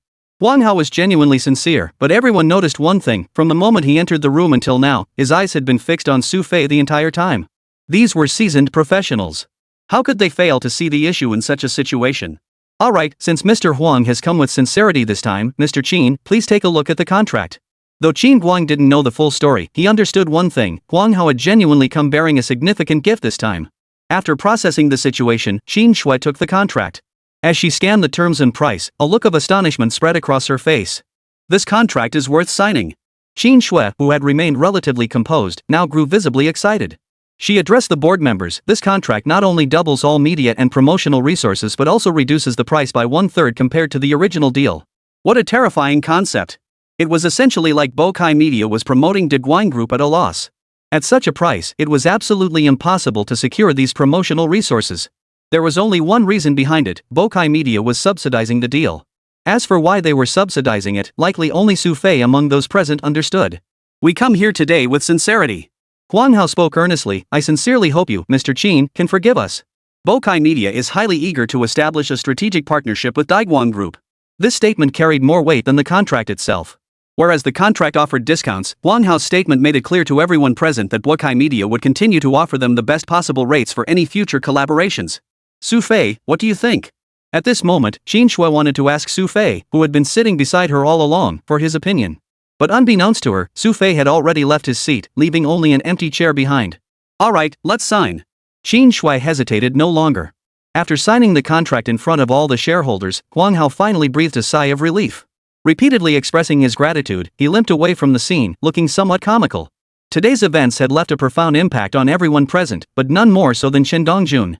Xilin's capabilities were truly extraordinary. As one of the more perceptive individuals present, Shen Dongjun understood clearly that Xu Fei must have been behind all this. Otherwise, Huang Hao wouldn't have undergone such a complete transformation in a single day. Suddenly, he felt a pang of anxiety over his own recent decision. If he had truly opposed Xu Fei, he might now be in a far worse state than Huang Hao had been moments ago. After Xu Fei left the boardroom, Shen Dongjun walked back to his desk as if nothing had happened. Zhao Chang spotted Xu Fei's return and immediately approached him. Xu Fei, where did you go just now? Just took a quick break. Xu Fei replied casually, then asked, what's up? Is something going on? We've all been waiting for news. Zhao Chang looked troubled. What news? Xu Fei asked curiously. The board meeting was held today. They're definitely going to lay off a bunch of people. In our office, quite a few were promoted by President Qin.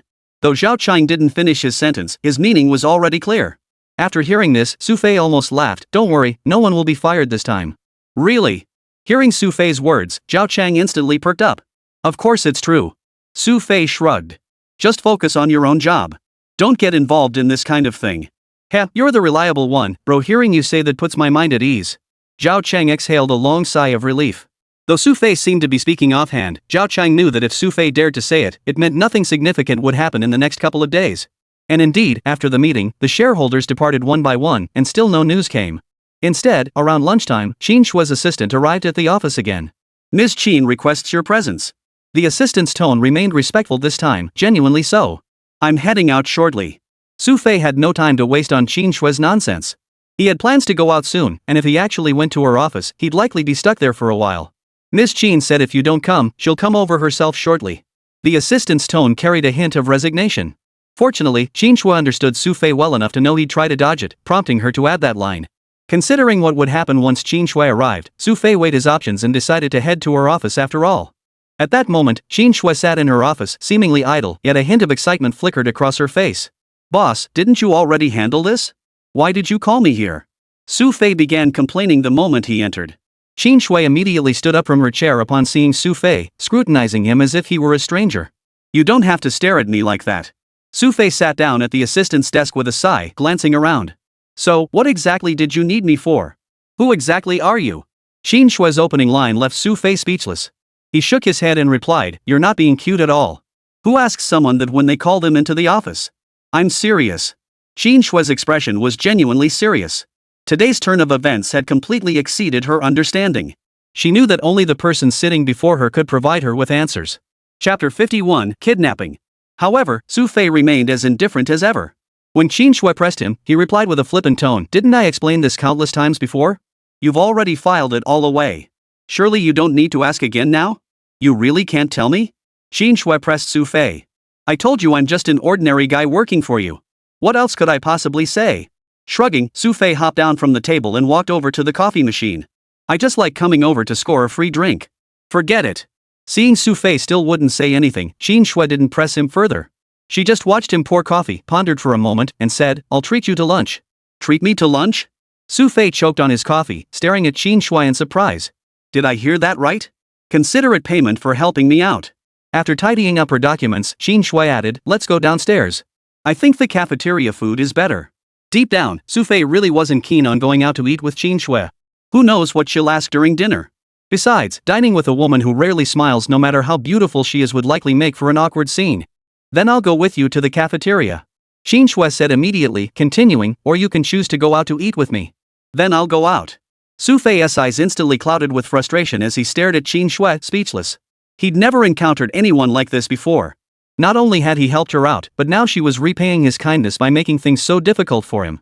This was clearly just her picking on him. Feeling frustrated, Xu Fei followed Qin Shui outside. Not far downstairs, there really was a restaurant. After entering, the two found a small private room, ordered a few dishes, and sat down. Ahem. The silence lingered for a long while. Neither spoke, leaving Xu Fei feeling slightly awkward. "Speaking of which, how did you get Huang Hao and Chen Dongjun to side with us?" Qin Shui seemed to seize the moment and press Xu Fei again. "I don't know those two guys." "How would I know? Maybe it was your dad pulling strings behind the scenes?" Xu Fei had his response ready. "Impossible. My dad doesn't have that kind of influence. He's always been held back by these people. There's no way he could suddenly pull something like this off." Qin Shui glanced at Xu Fei and said, "Never mind, if you don't want to talk about it." "Hey, that's the spirit." Xu Fei grinned widely. Once the dishes arrived, he dug in. To show her gratitude, Qin Shui really splurged this time. As for Xu Fei, he naturally chose the priciest dishes. But after eating for a while, they both sensed something was off. "Was there alcohol in that dish?" Xu Fei asked Qin Shui. The question made Qin Shui realize her head felt a bit dizzy. Thud. Everything went black before her eyes as Qin Shui's head slammed onto the table and she passed out. Xu Fei managed to hold on a bit longer than Qin Shui, but moments later, he too collapsed onto the table. Shortly after the two collapsed, two men entered from the doorway. The two men exchanged a glance upon entering and said, "These are the two. I'll handle the bill. You get them into the car first," the other man said. It was clear both men were professionals, seemingly very experienced in this sort of thing. After taking the two away, no one noticed anything amiss. They simply claimed to be friends of Xu Fei and Qin Shui, and no one questioned them. After Xu Fei and Qin Shui were loaded into the car, it slowly drove toward the outskirts. After a long wait, it finally came to a stop at an abandoned factory.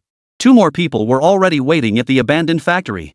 The four of them brought Xu Fei and Qin Shui into the factory's main hall and tied them to pillars with hemp rope. "Be gentler with the woman." The boss said not to touch her. One of the men spoke, pulling out his phone and rushing outside, seemingly to make a call. After being tied up, the effects of the drug in their food seemed to have worn off. Their eyes slowly opened. Xu Fei looked around. One man stood nearby, watching him intently, while the other two sat on chairs beside them, idly playing with the daggers in their hands. "What the hell?" Xu Fei looked dazed, turning his head to the side and spotting Qin Shui just a meter away, tied to a pillar. Qin Shui had just regained consciousness herself. Surrounded by unfamiliar surroundings, she felt a lingering dizziness in her head. The effects of the sedative lingered, bringing headaches and dizziness. Her thoughts remained hazy. Only when she finally processed her surroundings did she grasp the reality: both she and Xu Fei had been kidnapped. "What's going on?" Qin Shui asked Xu Fei beside her. "How should I know?" Xu Fei glanced around, then called out to the kidnapper watching him, speaking in a conciliatory tone, "Bro, why did you bring me here? We can talk things out, right? Why resort to violence? Kid, keep your mouth shut." The man, sporting a thick beard and speaking with a hint of menace, said, "The boss said you know some martial arts. But let me tell you, in front of us, you'd better behave yourself. Otherwise, don't blame us for being rude later." "The boss?" Qin Shui's face flashed with surprise. According to this man, there must be a mastermind pulling the strings behind the scenes. But no matter how hard Qin Shui thought, she couldn't figure out who this manipulator might be. Could it be those people at today's board meeting? Did they target us too because of the meeting issues? That was the only possibility Qin Shui could conjure. However, when Qin Shui tried to ask Xu Fei more questions, she found Xu Fei had stopped talking to her. His eyes scanned the surroundings, though his expression showed little panic. Soon, a man entered from outside, seemingly the leader of the four. "Gentlemen, I have good news and bad news. Which would you like to hear first? The leader's tone carried a hint of amusement. His expression alone made it clear he wasn't your average robber. Listen, guys, you're after money, right? I'll tell you this: that woman over there is loaded. If you need cash, just go after her. Let us go. At times like this, Xu Fei always started selling out Qin Shui, which never failed to make her incredibly frustrated. Chapter 52, Familiarity. However, upon hearing Xu Fei's words, the robbers' faces twisted into strange grins.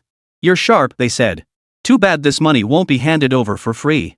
What do you mean? Xu Fei looked a bit dazed. I just said I have good news and bad news. The leader of the kidnappers continued. The good news is, our backer just sent word they're willing to pay double the price to let you go. Huh? Xu Fei eyed the leader suspiciously.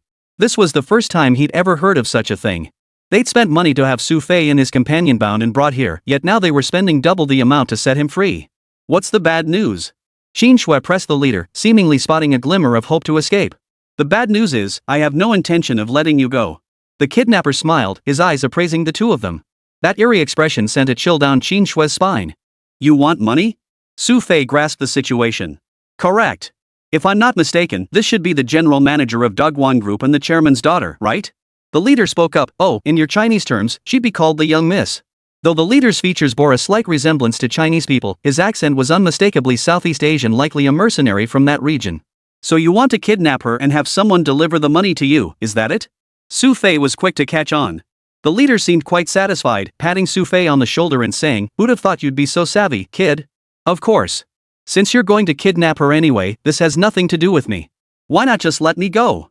Xu Fei's smooth-talking demeanor made Qin Shui, who had been glaring darkly, suddenly cry out. She stared at Xu Fei, her voice trembling with emotion. Xu Fei, what are you saying? Ahem, boss, this is the most practical solution.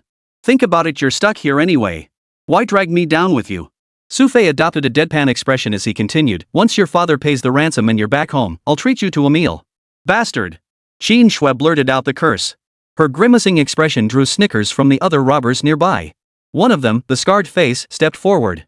Kid, you're thinking too simplistically. You really think we'd let you go? You know the way here, the location, and you've seen us. Letting you go would be suicide for us. Xu Fei's look of disappointment and helplessness amused Qin Shui beside him immensely.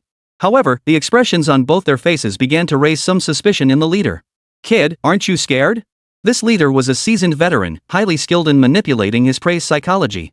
Though his earlier banter had been playful, as time passed, he began to sense something was off. Qin Shui had argued with Xu Fei, yet her expression had always carried a hint of fear toward the group. Xu Fei, however, had shown not a hint of panic since waking up. He even occasionally cracked jokes with a slight smile, definitely not the behavior of someone who should be kidnapped. I'm scared, that's why I'm asking you to let me go, right? But you guys don't seem too keen on that. Xu Fei shrugged, but the leader remained skeptical, eyeing him suspiciously. Scorpion, what are you staring at this kid for? The scar-faced man beside him noticed the leader's unease and called out in surprise. There's something about this kid. I feel like I know him. The leader, Scorpion, looked puzzled. He'd actually had this feeling since earlier, but as time passed, the sense of familiarity with Xu Fei only grew stronger. Go fetch the two outside. Scorpion instructed the scar-faced man. Though somewhat annoyed by Scorpion's paranoia, he was still the boss, so he reluctantly let the two men outside come in. The two men had been keeping watch outside. After being summoned inside, they looked puzzled and asked, Scorpion, what's up? Do you recognize this man? Scorpion asked the pair, clearly having noticed something off about Xu Fei. However, since the man was already bound, Scorpion didn't perceive any immediate danger. He simply wanted to confirm Xu Fei's identity. The two men studied Xu Fei closely for half a minute before shaking their heads helplessly. No, we don't recognize him. Scorpion, you're overthinking this. Just look at how that kid tried to sell out his own boss. Even if he has some kind of status, he's useless. Scarface told Scorpion, continuing, besides, they're both tied up. What they do is entirely up to us, right? Right. Scorpion replied, his tone still tinged with doubt. But considering the urgency, Scorpion turned to Scarface and said, call his dad first. Heh, got it. Scarface grinned, pulled out his phone, and glared menacingly at Qin Shui. What's the number? Qin Shui remained silent, only staring coldly at Scarface. Uncomfortable under her stare, Scarface drew a gleaming dagger from his sleeve and pressed it against Qin Shui's throat. His voice carried a chilling threat, you think I'd kidnap you but hesitate to kill? Big brother, I know the number. Just ask me. Just then, Xu Fei chimed in with a smirk. Scarface burst into laughter upon hearing this, turning to Scorpion with smug satisfaction. Scorpion, look at this little punk. They say he knows some martial arts, but judging by his pathetic state, I doubt he'd even be able to stand straight after we untie him from that pillar. Scorpion, I think Scarface is right. Instead of worrying about this kid's background, we should be thinking about how to spend the money once we get it. One man beside him nodded in agreement with Scarface. The third man hadn't spoken yet, but his expression made it clear he sided with Scarface. With all three brothers agreeing, Scorpion had no choice. After Scarlet extracted the phone number, he turned to head outside for some fresh air. Almost at that very moment, a sense of danger spread from behind him. Just as Scorpion turned to draw his gun from his waist, the whistling sound of a bullet tore through the air toward his arm.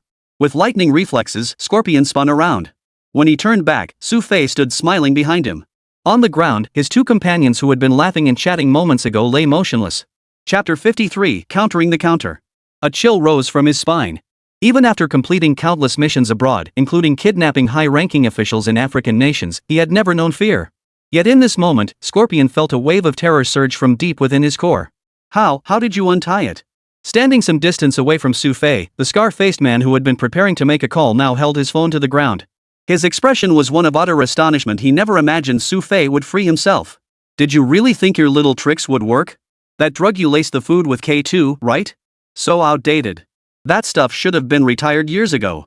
I came along just to play along and see what you were up to. Who knew you wouldn't give me any useful information? Xu Fei shrugged with a hint of disappointment and continued, of course, I have a little habit. I always carry a few razor blades on me. As he spoke, the glint of a blade flashed in his hand. The blades weren't large, but the material was special. Though they looked thin, they were incredibly sturdy and sharp.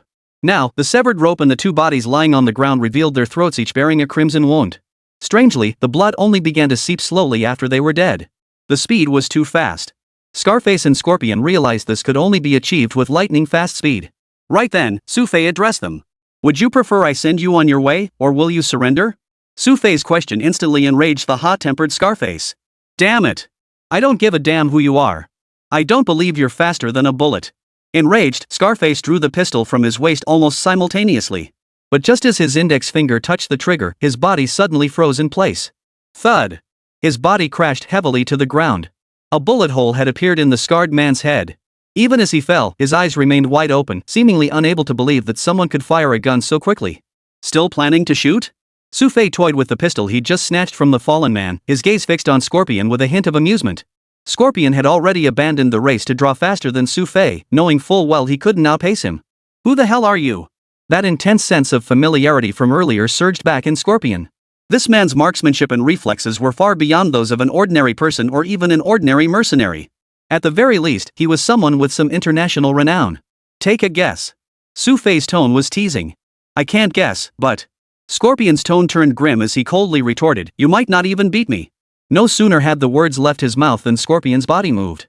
In an instant, after a few evasive maneuvers, he was right beside Xu Fei. He was only 3 or 4 meters away from Xu Fei, too close for a gun to be effective, but much closer than a gun could handle. Yet, just as he drew a dagger from behind his back, preparing to deliver a fatal blow to Xu Fei's heart, Xu Fei's face showed not a trace of panic.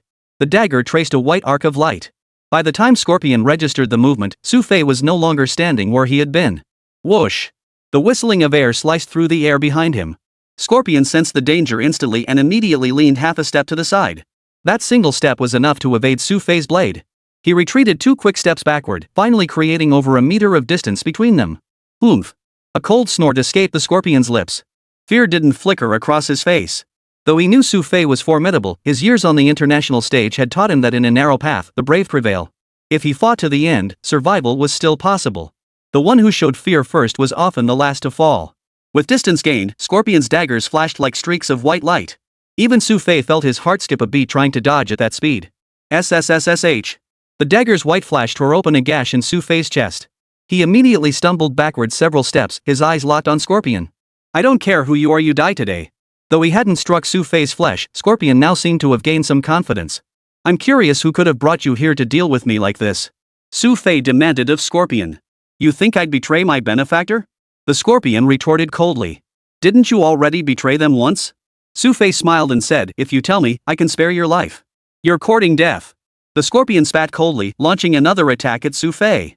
This time, the Scorpion moved faster than before, so fast that even Qin Shui, watching nearby, could barely make out his shadow. Xu Fei could only keep dodging, cornered and pressed relentlessly, looking as if he might be struck at any moment. Watching Xu Fei's predicament, a hint of tension crept onto Qin Shui's face, a heavy weight settling in her chest. After a barrage of attacks, Scorpion's stamina seemed severely depleted. His once razor-sharp and lightning-fast strikes began to slow noticeably.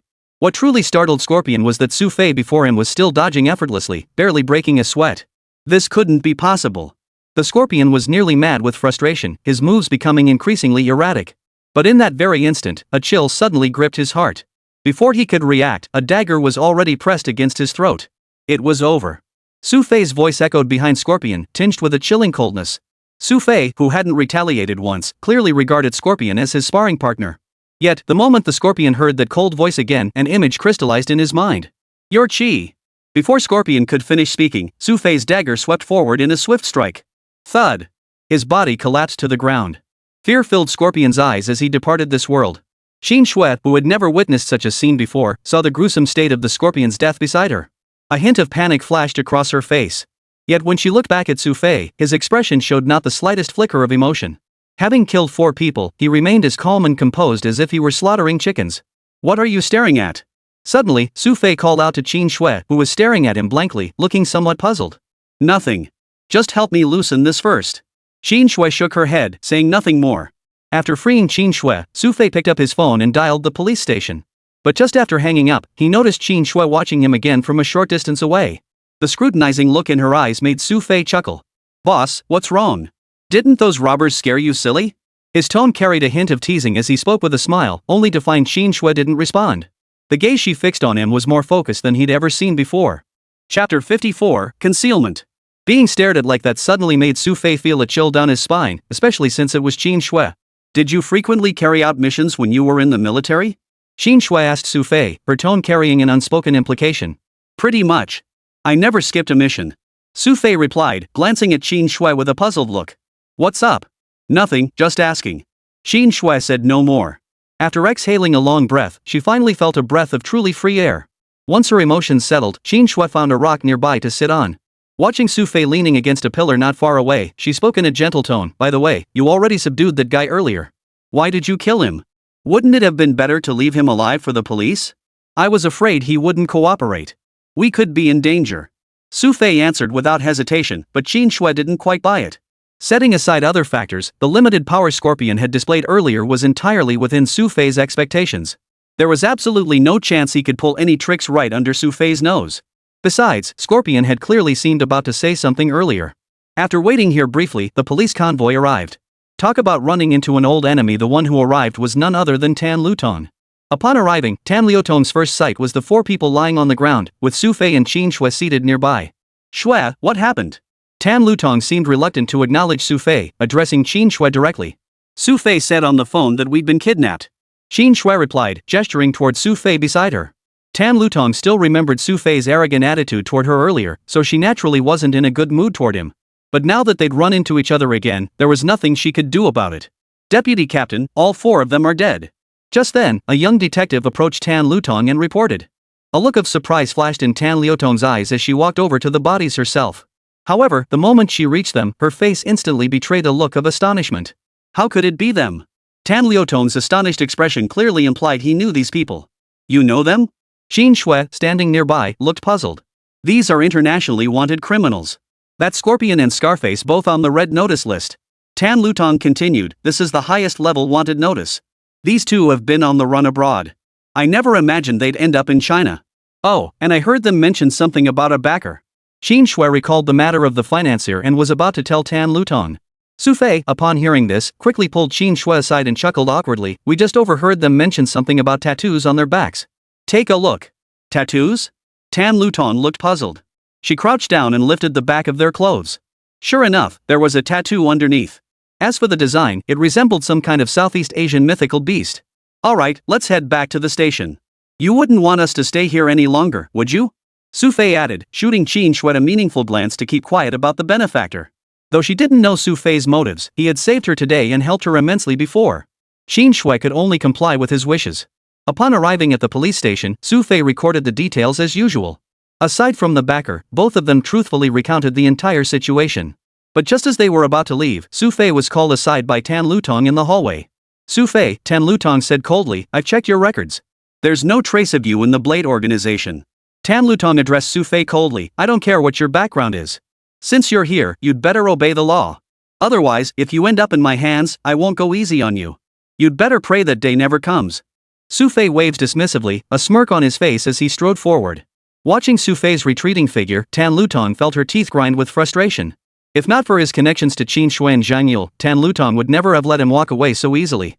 This man was far too dangerous. Tan Lutong knew the identities of those wanted criminals better than anyone. Such dangerous individuals could stir up trouble anywhere. Yet Xu Fei had effortlessly handled the situation even while being held captive, proof of just how terrifying this man truly was. After Xu Fei stepped outside, Qin Shui, who had been waiting briefly, asked as soon as she saw him emerge, "What's up? Did Lutong finish talking to you?" "Yeah, she finished. Then she just asked about a few random things." Xu Fei grinned without responding. Qin Shui observed his expression and held her tongue. After walking a short distance together, she finally gathered her courage and asked, "Why didn't you let me reveal the financier's identity just now?" "No need." Xu Fei replied simply. "Do you really think it would help us if the police got involved, considering they hired such skilled assassins to take us down?" "But it would still help somewhat," Qin Shui countered. "Then think about this, why did that backer later pay double the price to buy us back?" Xu Fei's question plunged Qin Shui into deep thought. She'd been pondering this very point, yet couldn't make sense of it. If the goal was to kidnap or take revenge on her, they could have simply ordered those men to kill her outright. There was no need to kidnap her and take her to such a place. This whole thing isn't as simple as you or I think it is. Xu Fei sighed deeply, patting Qin Shui's shoulder. "Alright, let's not dwell on it too much. Instead of wasting time overthinking, we should just go home tonight and get a good night's sleep." It was already past 5 in the afternoon. The events of the past 2 days had indeed been overwhelming. At Xu Fei's words, a wave of genuine exhaustion washed over Qin Shui. She hadn't slept at all the previous night, and now this had happened. Even a robot couldn't withstand such continuous operation. After arriving home, Qin Shui barely ate anything. She just grabbed a quick bite before heading to the bathroom for a shower. She collapsed onto the bed and fell asleep. Meanwhile, just as Qin Shui drifted off, the cheerful footsteps of Zhang Yule, who just returned from her wild outing, echoed through the house. Chapter 55, Teaching Gun Skills? "I'm home. Anyone here to greet me?" Zhang Yule's loud shout startled Xu Fei, who was eating fried noodles on the living room sofa. His chopsticks trembled 3 times before he turned back, annoyed. "Cut the ghostly shrieking. Your sister Shui is sleeping in there. She hasn't slept in over a day." "Oh, I see." Zhang Yule apologized sheepishly, then suddenly remembered something. She excitedly jogged over to Xu Fei, her eyes sparkling with enthusiasm. "Xu Fei, I heard you did something amazing again today. What kind of good deed?" Xu Fei answered while continuing to eat. "Sister Lutong told me all about it. Apparently you helped them catch a really dangerous fugitive. The police station is discussing your reward right now." Zhang Yule's excited expression made it seem like she was the one who caught him. "Just don't let that police officer turn around and arrest me." "Giving me a reward? I couldn't possibly handle that kind of good fortune." Xu Fei still remembered the resentful look on Tan Liotong's face when he walked out earlier. That look of hers? Not exactly friendly, no matter how you looked at it. Zhang Yule sensed Xu Fei's unease and stepped in as peacemaker, speaking up for Tan Lutong. "Sis Lutong is actually really nice, super righteous, and incredibly capable. She's just a little curious about you right now, totally understandable." As she spoke, Zhang Yule gave Xu Fei a reassuring pat on the back with a knowing smile, signaling him not to take it to heart. "Alright, enough about that. I just made some fried noodles, there's a little left in the pan. Want some?" Xu Fei had no desire to discuss this further with Zhang Yule. He pointed to the fried noodles in front of him, and Zhang Yule immediately grinned, striding toward the kitchen. Carrying a large bowl, Zhang Yule scooped all the remaining noodles from the pot into it before strutting back out of the kitchen. "Hey, save some for me. I'm still hungry." Seeing Zhang Yule hogging it all, Xu Fei quickly called out. "Hey, no worries. If you're still hungry, I'll treat you to a late-night snack tonight." Zhang Yule chuckled, showing no intention of giving anything to Xu Fei. But the moment Xu Fei heard the word late-night snack, he looked a bit sensitive. With a sullen expression, he grabbed his own bowl and said, "I'm not eating your late-night snack. Last time I had one, I got into a fight with someone. If I do it again, I might lose my life." "Hey, don't talk like that. Taking down such small fry is child's play for you, right?" Zhang Yule chuckled and said, "Hey, hurry up and tell me how you took down 4 kidnappers with your bare hands today." "You really want to hear it?" Xu Fei asked. "I do." Zhang Yule's eyes sparkled as he stared at Xu Fei, brimming with anticipation. "Then you can just keep dreaming about it." Xu Fei finished the last bite of noodles, set down his plate, and headed back to his room. Zhang Yule was so annoyed she was about to start protesting loudly again. But just as she started to yell, she remembered Qin Shui was still sleeping. She briefly abandoned her plan to protest loudly and started eating the stir-fried noodles instead. After entering his room, Xu Fei turned on his computer and logged into the same dark web forum. It was clear the discussions there had become exceptionally heated. Everyone now knew that Lightning's people were being targeted by bounty hunting orders. But their focus wasn't on the bounty amount, they were debating whether anyone would dare accept it. 2 years prior, Lightning had swept away all international organizations, ascending to the throne of the premier mercenary group. Over these 2 years, both its accumulated wealth and growing personnel had reached an unparalleled peak. In the mercenary world, Lightning now loomed like a colossus no one dared to challenge it lightly. While scrolling through the forum, Xu Fei's mind wandered back to today's events. These kidnappers were truly bizarre. Based on their claims, who could this mysterious financier behind them be? Paying first to kidnap someone, then paying again to secure their release, such a method was truly uncommon. Feng Shuankuan? Feng Shuankuan's image flashed through Xu Fei's mind, but he quickly shook his head, muttering to himself, it can't be him. He wouldn't have access to such people, and he'd have no reason to do something so pointless. To analyze something that seemed meaningless to him, he had to understand who it might benefit. Lost in thought, Xu Fei realized it was already past 8 in the evening. He wondered what Zhang Yule was up to in her room. It was odd that she hadn't bothered him today, that didn't quite fit her usual pattern. Feeling slightly puzzled, Xu Fei stepped out of his room and looked toward Zhang Yule's door, which was tightly shut. Ha! Just as Xu Fei was puzzling over it, Zhang Yule suddenly emerged from her room, her face aglow with excitement. Her eyes lit up even brighter when she spotted Xu Fei. Seeing that look on her face, Xu Fei instinctively took a step back. But Zhang Yule didn't notice. She grinned and moved closer, her eyes fixed on him as if she had something to say but was deliberately holding back. What are you doing? Xu Fei felt a bit uneasy under Zhang Yule's gaze. Hey, Xu Fei, are you working tomorrow? Zhang Yule asked cheerfully, her eyes crinkling into crescent moons. Yes.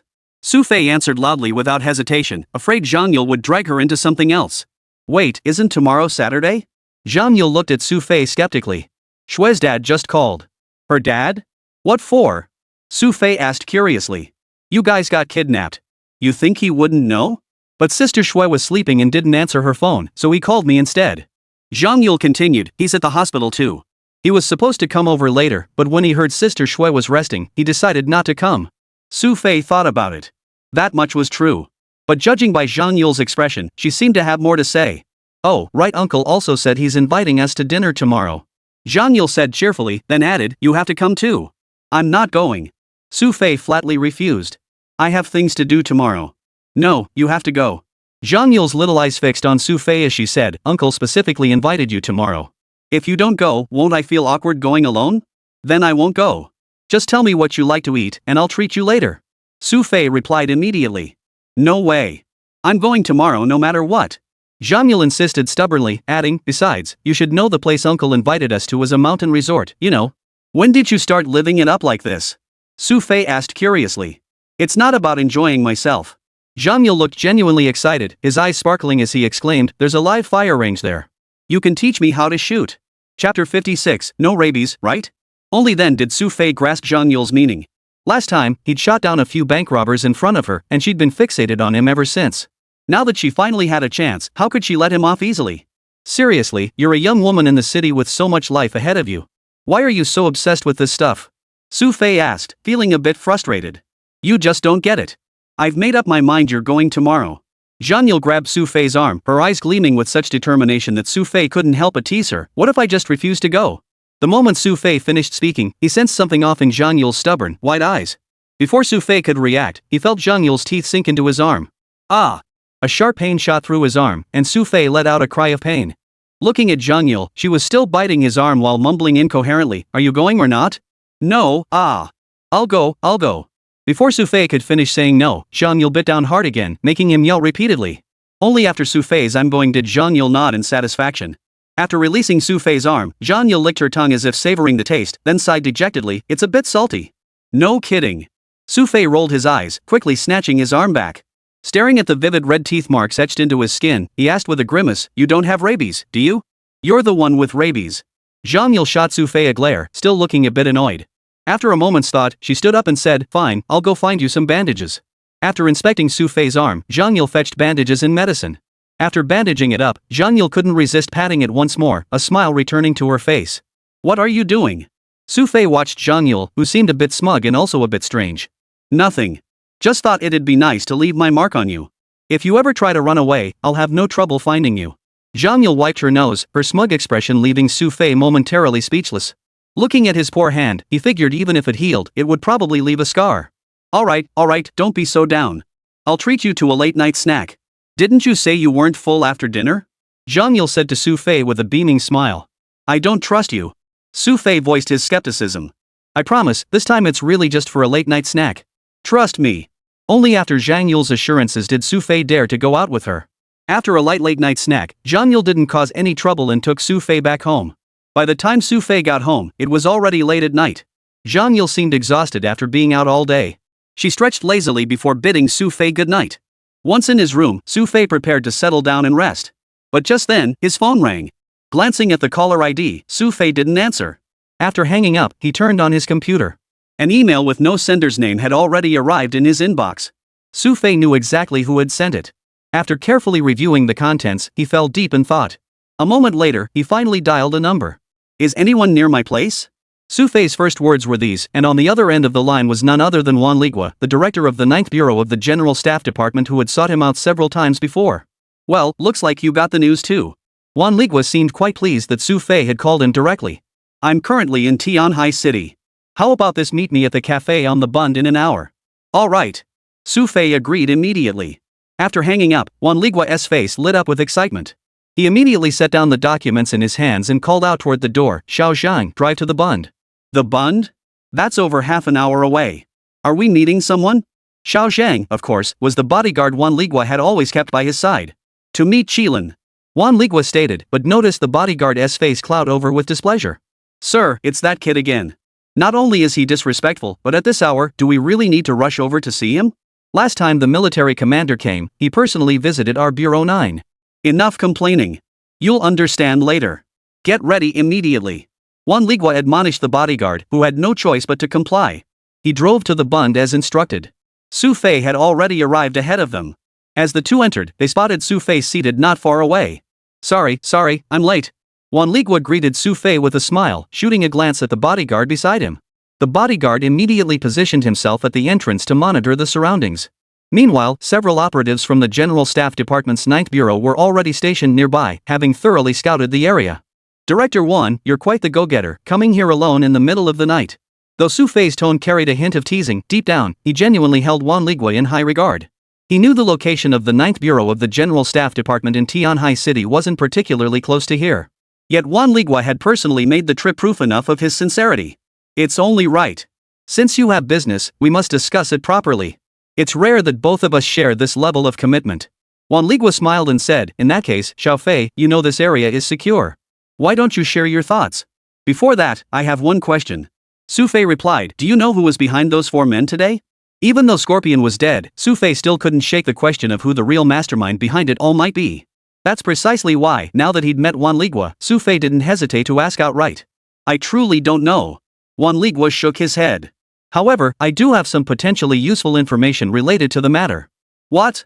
Xu Fei pressed. It's simple. Recently, the number of mercenaries entering Tianhai City has increased. Besides them, there are also some individuals who can manipulate business operations. Wan Ligua continued, if I'm not mistaken, you've crossed paths with Bokai Media before, haven't you? Yes. Xu Fei answered without hesitation. Want to know something about Bokai Media? A hint of a smile played on Wan Ligua's face, piquing Xu Fei's interest. Chapter 57, The Secret of Swan Mountain. Wan Ligua knew Xu Fei would be interested. Glancing at the bodyguard nearby, he said, Xiao Zhang, come here for a moment. Yes. The bodyguard immediately approached, carrying a briefcase. Upon hearing Wan Ligua's summons, he knew exactly what was required and retrieved a document Wan Ligua had just prepared from the briefcase. Bokai Media's recent share transfers have been unusually frequent, and they seem to have become entangled with an organization called Black Fox. Wan Ligua said, handing the documents to Xu Fei for review. The document was only 3 pages long. Xu Fei read it quickly, set it down, and then nodded. So you're saying that Bokai Media hasn't been completely taken over yet? Yes. If I recall correctly, you have a good relationship with the CEO of Brilliance Group. When it came to matters in China, Wan Ligua understood them better than anyone. Xu Fei, however, wasn't surprised. That's correct. His son is my friend. It's more than just friends, isn't it? A hint of amusement flickered in Wan Ligua's eyes. He didn't elaborate, continuing instead, Wan Group already held a stake in Bokai Media. This internal purge at Bokai Media has encountered significant trouble, and Wan Group has been heavily implicated. Wan Ligua's words reminded Xu Fei that Qin Shui had mentioned before that Brilliant Group had some connection to Bokai Media. In short, if I'm not mistaken, this group should be connected to Bokai Media. Wan Ligua stated his conclusion before adding, now that I've shared my thoughts, might you be willing to share something with me? Of course. Xu Fei nodded. Amut's tentacles have already begun to spread. They've already started targeting you? Wan Liguai inquired. No. Amut won't let anyone know of their actions before they strike. However, I can sense his presence near me. Even the 9th Bureau of the General Staff Department is within their calculations. Xu Fei glanced at the bodyguard beside Wan Liguai and added, the person closest to you might very well be Amut's agent. Any signs or evidence? Wan Liguai inquired. I had someone deliver the photos and documents to you 2 days ago. You should have seen them by now. Xu Fei had already briefed Zhang Hongwei earlier. Of course. Our team is already in motion and will have results by tomorrow. There are 16 bases in total. We'll mobilize significant manpower to strike them simultaneously.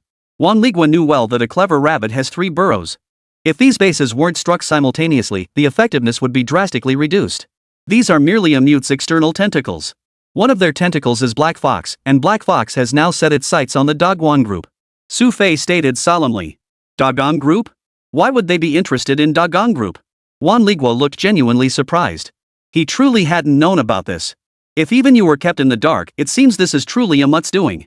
Seeing Wan Liguai's expression, Xu Fei understood and continued. The shareholders Black Fox has approached were all entrepreneurs with impeccable backgrounds before Dogwon Group. Precisely because of this, no one would suspect anything. I only found out by a rather fortuitous coincidence. But what's their motive? That's precisely what we need to uncover. Xu Fei's serious expression signaled that this matter was far from simple. Amut had invested considerable effort into Dogwon Group, this time both in terms of capital and personnel. This very fact underscored the importance of Dogwon Group to them. What Xu Fei wanted to know was the source of that importance. What exactly were they after? Besides this, there must be other matters they intend to discuss with us, right? After noting this down, Wan Liguai recognized it wasn't the most pressing matter at hand. Amut is preparing to execute a plan, but this plan targets you. We are willing to provide assistance. Xu Fei revealed the true purpose of this meeting. What plan? Wan Liguai inquired. What you did at Swan Mountain, do I really need to elaborate? Xu Fei's tone was neither hurried nor slow. But this time, it genuinely caused Wan Liguai, who had always maintained a relatively composed demeanor, to show a look of astonishment. Looking at Xu Fei's expression, Wan Liguai found it hard to believe. He hadn't expected Xu Fei to know about this as well. Half a month. We must act first within half a month. Xu Fei gave a timeline, stood up, exhaled a long breath, and said, I've said everything I can. You can contact me anytime. With that, Xu Fei departed without so much as a farewell. This behavior slightly annoyed the bodyguard who had been sitting nearby, but this time, he truly had no time to pick a fight with Xu Fei. Commander, how did he know about the Swan Mountain incident? The bodyguard asked Wan Liguai, his voice thick with confusion. This man holds secrets we don't even know about. Wan Liguai shook his head. We need to return immediately and handle this matter. Conduct a thorough investigation of the surrounding area. Amut's bounty on Lightning members has clearly angered Xu Fei. Otherwise, I doubt he would have informed us of this so swiftly. Wan Liguai's words weren't entirely wrong. Xu Fei hadn't intended to inform Wang Liguai so soon, not because he was unwilling to help, but because he didn't want their actions to give others ammunition. Even after returning to China, Xu Fei had consistently handled matters independently. His sole reason was to avoid excessive interaction with the General Staff Department's 9th Bureau, fearing they might restrict his freedom of action. And after all, he was an outsider and untrustworthy mercenary. Should any trouble arise at the 9th Bureau of the General Staff Department, he would inevitably be implicated. Walking down the street, Xu Fei let out a long sigh and quickened his pace toward a tree-lined path. Though street lights were present here, the light was dimmed by the trees, casting a gloomy atmosphere. Come out. Xu Fei's voice wasn't loud, but it echoed distinctly in the night. Sure enough, rustling sounds came from the trees, followed by 2 figures leaping down. Xu Fei slowly turned his head to face the figures before him. Their faces were obscured by masks, making their features indistinct. Dressed in black nightcloaks, both carried daggers and handguns. In a place like China, carrying a long gun in public was impossible. But the range of a handgun was clearly insufficient to inflict any real harm on someone like Xu Fei.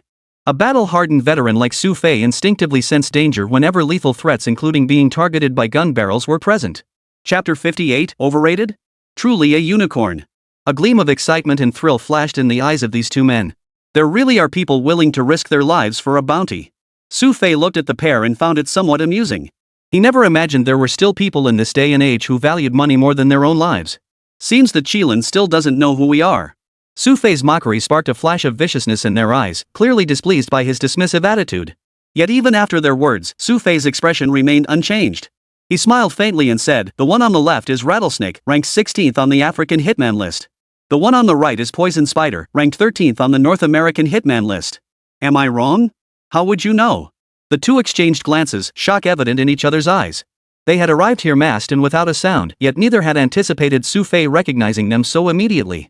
A day ago, you learned my current location from someone and headed this way. Half a day ago, you checked into the Regent Hotel in Tianhai City. Xu Fei recounted their movements with astonishing accuracy. This sent a chill through both of them. Just then, footsteps suddenly echoed from nearby. The pace was neither hurried nor slow, stopping precisely 5 meters away. As the figure drew closer, they could make out that it was none other than Wan Ligua's bodyguard. The bodyguard wore a look of slight displeasure, seemingly reluctant to leave Wan Ligua's side to assist Xu Fei with this trivial matter. And he had backup. The bodyguard's appearance caused both Poison Spider and Rattlesnake's expressions to grow serious. After the bodyguard reached Xu Fei's side, he looked at Xu Fei's appearance and said in a displeased tone, "The boss said there are some flies around, so he sent me to help you." "How considerate." Xu Fei chuckled. Wan Ligua certainly did consider him. "Need my help?"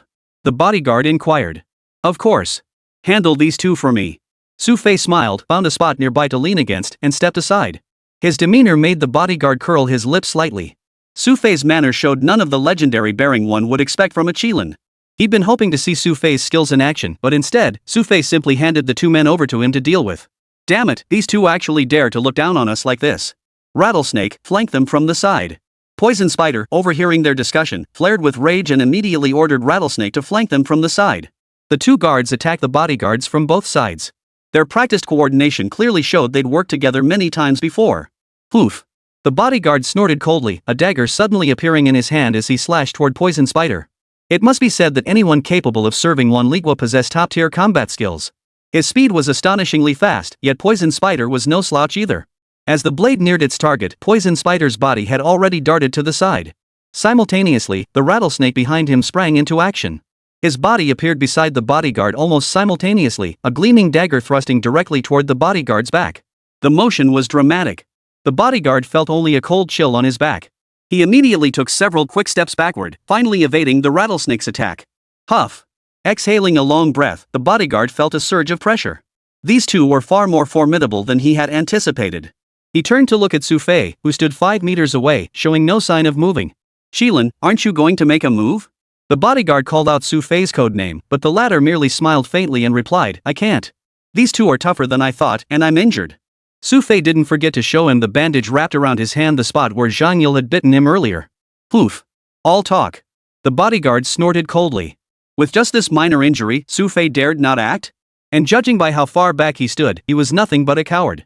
Facing the rattlesnake and poisonous spider before him, he knew he had to engage them as quickly as possible. Ha! With a fierce shout, the bodyguard launched his attack.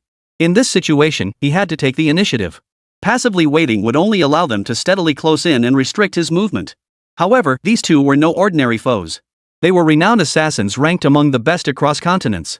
Even with his formidable skills, the bodyguard could only struggle to keep up against such opponents. As the fight dragged on, Rattlesnake and Venomous Spider steadily closed in, squeezing the bodyguard's combat space from the sides. With each strike, they closed in closer to the bodyguards. SSSH. It was at this moment that the dagger finally sliced through the bodyguard's clothing, cutting a small gash in his shirt. Sensing danger, the bodyguard immediately retreated several steps backward, finally creating enough distance. His face darkened with grim determination.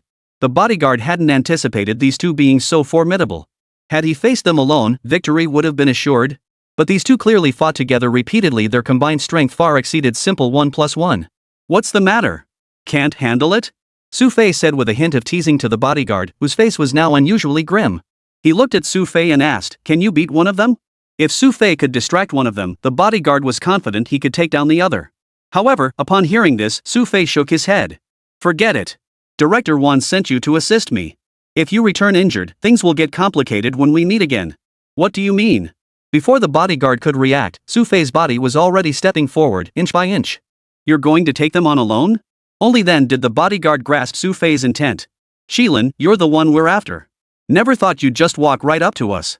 Both Rattlesnake and Poison Spider wore expressions of bloodthirsty excitement.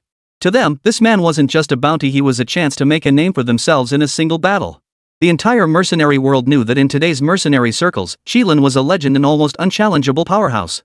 But Rattlesnake and Venomous Spider never bought into that. To them, everyone was human.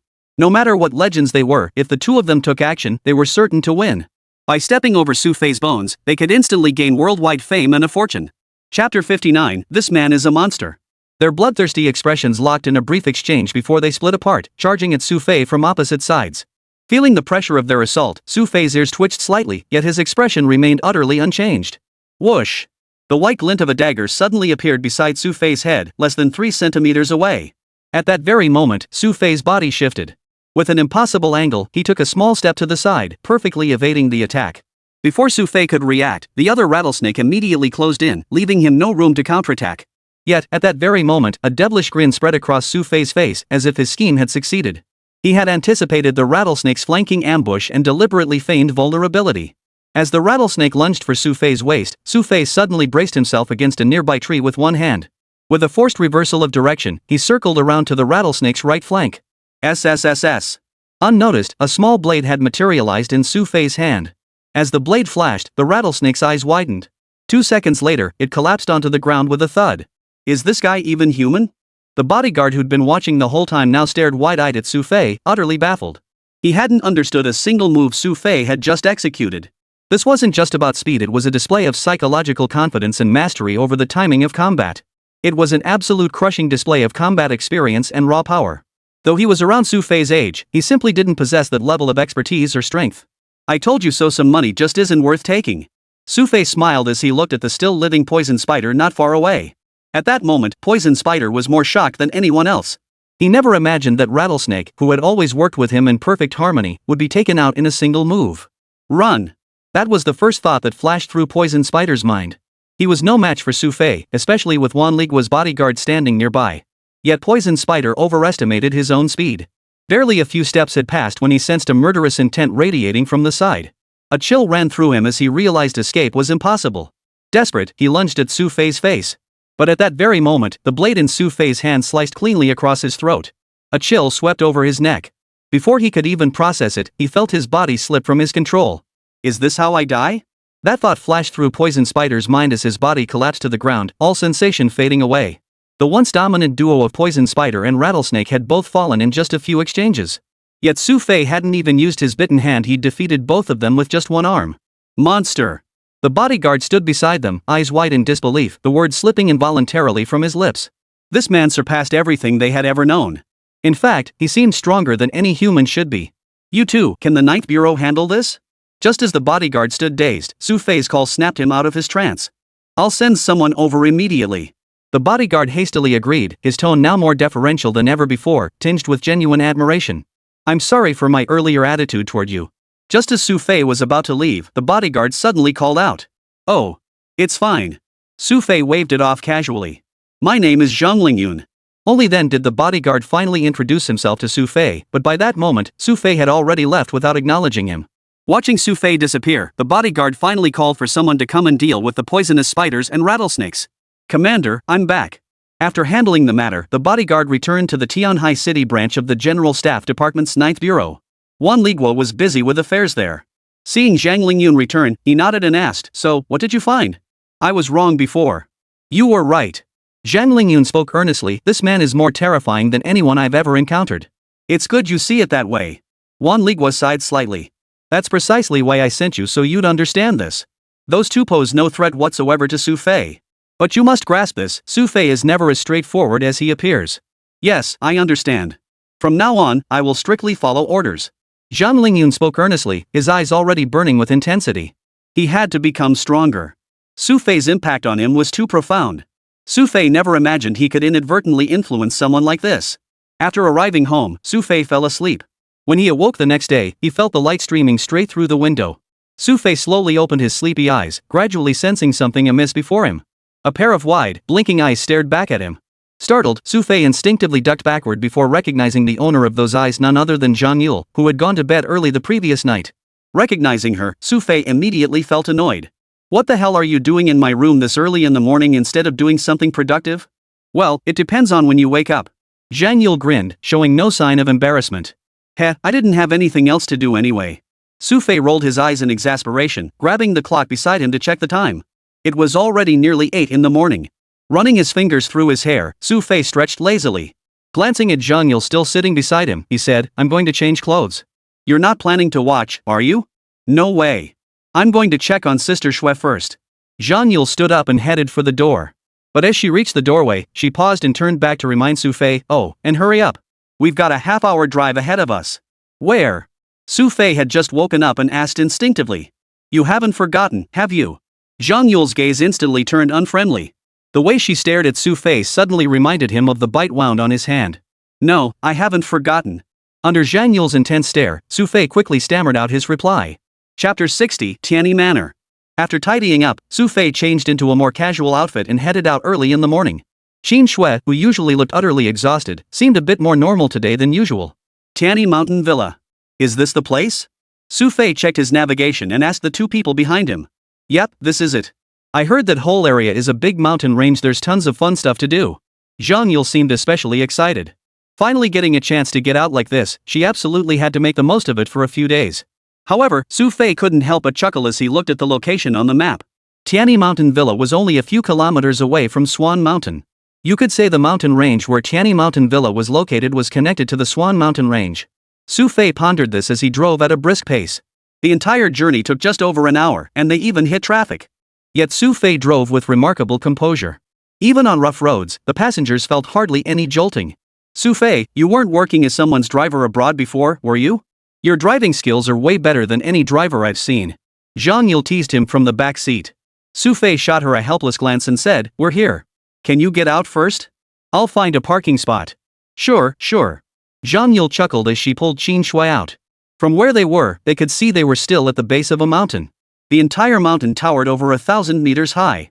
Their current spot was merely considered the foothills. It wasn't that they didn't want to go further up, it was simply that the road ended there. After Xu Fei found a parking lot nearby and parked the car, he walked along the adjacent path. It was clear this was a rather nice resort. The roads and surrounding buildings had a distinctive charm, making visitors feel instantly immersed in the atmosphere. "Where's your dad? He should have arrived before us." Xu Fei glanced at the resort's front, where rows of houses stood. Built at the base of hillsides, they radiated a refreshing coolness even in summer. "My dad said he'd be out soon." No sooner had Qin Shui finished speaking than Qin Guang's figure slowly approached from the distance. His face was beaming with a broad smile. Spotting the three of them, he immediately approached, exclaiming, "You got here pretty fast. I thought it would take a while." "Hello, uncle." Zhang Yule greeted Qin Guang cheerfully from the side. The Zhang family and Qin Guang had always maintained a good relationship, practically considered old friends. Because of this, Zhang Yule never seemed intimidated by Qin Guang. Good.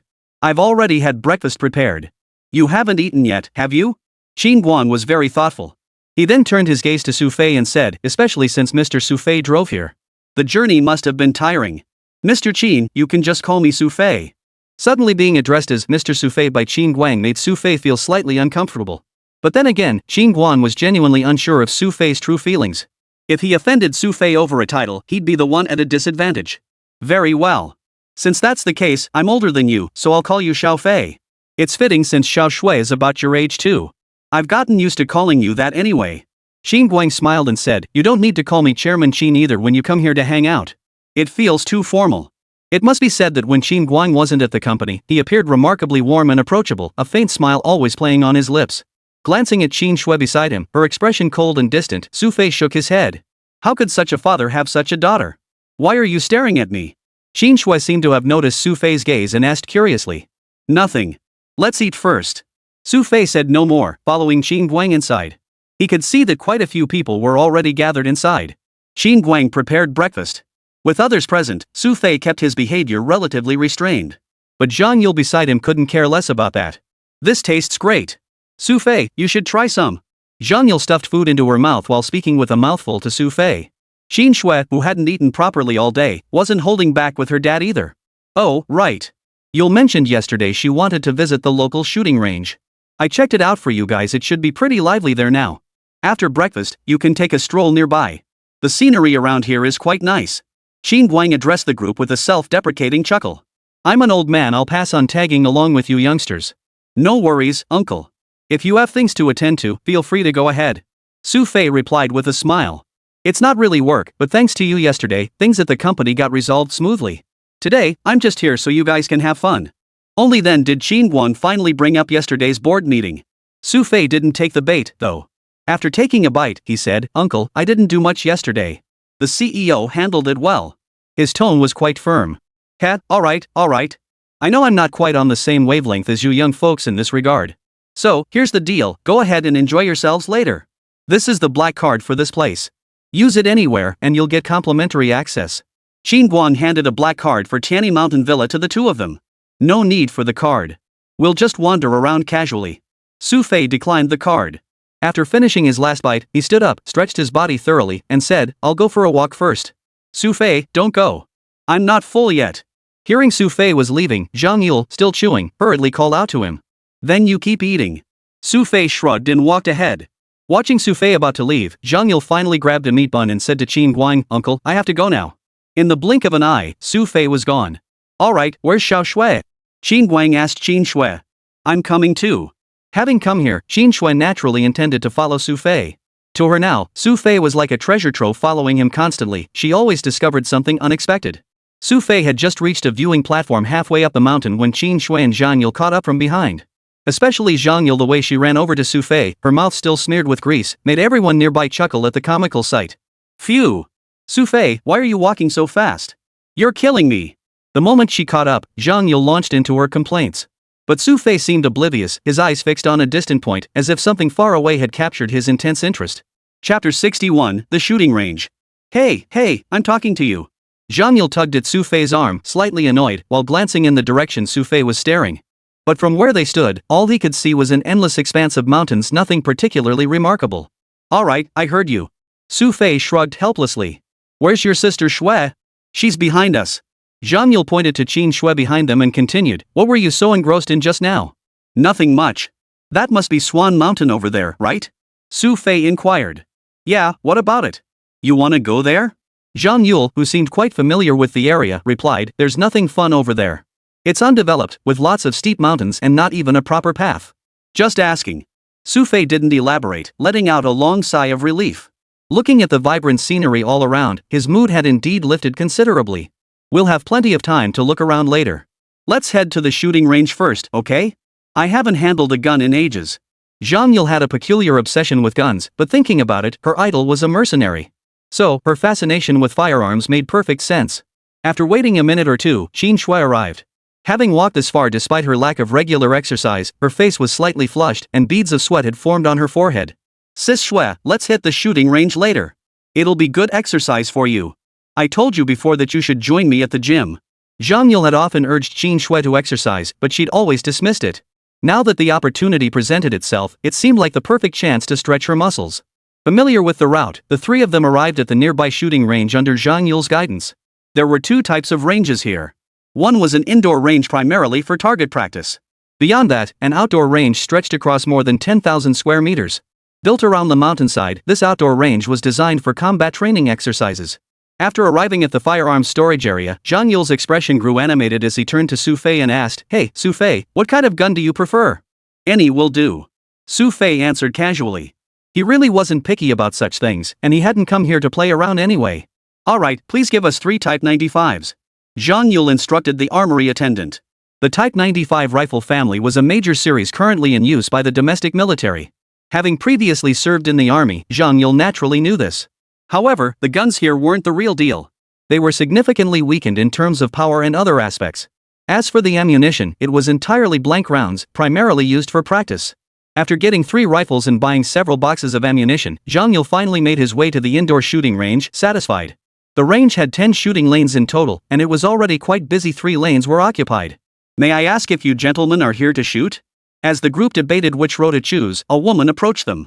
She wore a white shirt and black jacket, with a name tag displaying her position and name. I'm Wu Hong, the manager here. We're currently running a special event at the range. If you're interested in participating, I'd be happy to tell you more. Wu Hong's face was lit with a smile. Zhang Yule immediately seemed very interested and asked, what kind of event? Well, we have a challenge competition. Anyone who completes the challenge will receive generous prizes. And even if you don't succeed, there are consolation prizes available. Wu Hong handed out promotional flyers to the group. After glancing at the flyer, the 3 could see the rules of the challenge. 10 shots. If you beat the previous challenger's record, you win 5,000 yuan in cash and the latest smartphone model. Making it into the top 10 also earns you a 3,000 yuan reward. As for the consolation prize, Zhang Yule didn't even glance at it. Instead, he asked Wu Hong excitedly, what's the current highest score? The current best score is 87 rings. Wu Hong explained to the group. Seeing their puzzled expressions, she added with a smile, our targets are set at 20 meters and are moving targets. That's why the difficulty is higher, and the scores tend to be lower. Alright, we're in. How much is the entry fee? Zhang Yule, finally finding something fun, immediately asked. Besides, she knew Xu Fei was nearby. No matter what, she was sure to get something out of it. There's no entry fee. As long as you're willing to participate, I'll arrange for someone to record your scores. Wu Hong's tone softened as she patiently explained to them. Thinking it over, someone who could afford to run such a large resort probably wouldn't be short on entry fees. This event was likely just a way to enhance the customer experience for visitors. Without a second thought, Zhang Yule signed all three of them up. Once confirmed, they followed the adjacent walkway into the shooting range. You can familiarize yourselves with the equipment first. When you're ready to try, just call me in any time. Wu Hong said, stepping back to let the three play within the range. Holding the gun, Zhang Yule was overjoyed, though Qin Shui beside him seemed a bit bewildered. Sis Shui, you should hold the gun like this. Rest it a bit forward on your shoulder for better stability, otherwise, the shot might veer off course. Then, Zhang Yule, ever the helpful type, stood beside Qin Shui offering guidance. The rifle's power had been reduced, so when she actually fired it, there was recoil, but it wasn't as strong as the original version. With Zhang Yule's help, Qin Shui took her place in the firing line, eyes fixed ahead. Bang! As the trigger was pulled, the bullet flew out of the muzzle. Yet, despite Qin Shui's utmost concentration, the shot still missed the target. The score display in front now showed 2 red characters, off target. No good. Watch me demonstrate first. Zhang Yule took the gun beside her, eyes focused intently. Bang! The bullet shot out in an instant, and this time, the target displayed the red Arabic numeral 78. Xu Fei, who had been watching the whole time, was a bit surprised. He hadn't expected Zhang Yule to have such good aim, scoring well with his very first shot. After all, most people who don't practice often can barely hit the target, let alone score above the 7th ring. Even so, Zhang Yule looked distinctly unhappy, grumbling, this isn't good. I was really good back in the army, but I haven't used this in ages. Zhang Yule's grumbling caught the attention of a figure nearby. Slowly, they began walking over. Chapter 62, The Wager. As the person drew near, they stood behind Zhang Yule, blocking his view and preventing him from taking another shot. Zhang Yule looked somewhat displeased. Ladies, you don't come here often, do you? The man wore casual clothes, a hint of a smile on his face. Zhang Yule was already in a foul mood, and this interruption only made him more irritable. He snapped, what do you want? Heh, well, I'm a regular here. I saw you two talking to the manager earlier. You must know about this challenge event, right? The current high score was set by me. A hint of pride flashed across the man's face as he flaunted his prowess. However, he hadn't expected Zhang Yule, whom he imagined would look up to him with admiration, to instead give him a look of utter disgust. Alright, I know. Is there anything else? The man froze, his expression blank for a moment before he regained his pride and introduced himself. Well, I noticed you two seemed very interested in firearms earlier. As it happens, I used to be a member of the Tianhai City professional shooting team. My name is Hao Wenfeng, and I've won awards in shooting competitions here in Tianhai. Do you have business or not? Zhang Yule cut him off before he could finish, his impatience growing. Ma'am, what I meant to say is, if you're interested, I could coach you to improve your shooting skills. I'm confident that under my guidance, your marksmanship would advance significantly in no time. And rest assured, my coaching is completely free of charge. Hao Wenfeng's face wore a look of quiet self-satisfaction. Anyone with an interest in firearms would surely be intimidated by his reputation. Sorry, I don't need it. You can leave now. However, he had overlooked the fact that the person before him was Zhang Yule. Hao Wenfeng's words only made Zhang Yule more annoyed. Her tone remained completely unapologetic as she turned her head, ready to continue shooting. Hao Wenfeng, however, seemed reluctant to give up. As Zhang Yule prepared to fire, he interjected, it's difficult to hit the target directly like that. I can teach you some more professional shooting techniques. Zhang Yule, who had intended to keep practicing, felt irritated under Hao Wenfeng's persistent gaze. She shot him a glare and retorted unhappily, why don't you try it then? Since the lady has invited me, I'll gladly accept. Hao Wenfeng had thick skin indeed. He knew Zhang Yule was annoyed, yet he grinned as if she'd specifically invited him. Gripping the gun, Hao Wenfeng fixed his gaze on the target before him, his eyes locked on it. Bang! With a single shot, he actually scored 91 points. A hint of smugness flashed across his face as he turned to Zhang Yule. Beautiful lady, whenever you're ready. Just as Hao Wenfeng turned his head, he noticed Zhang Yule had already taken Qin Shui and Xu Fei to a row of targets farther away. Xu Fei, why didn't you say anything just now? Zhang Yule's displeased expression suggested she thought Xu Fei should have beaten up at Hao Wenfeng. What's there to say? He's from the provincial shooting team, didn't you hear? Xu Fei chuckled. Alright, just enjoy yourself. What about you?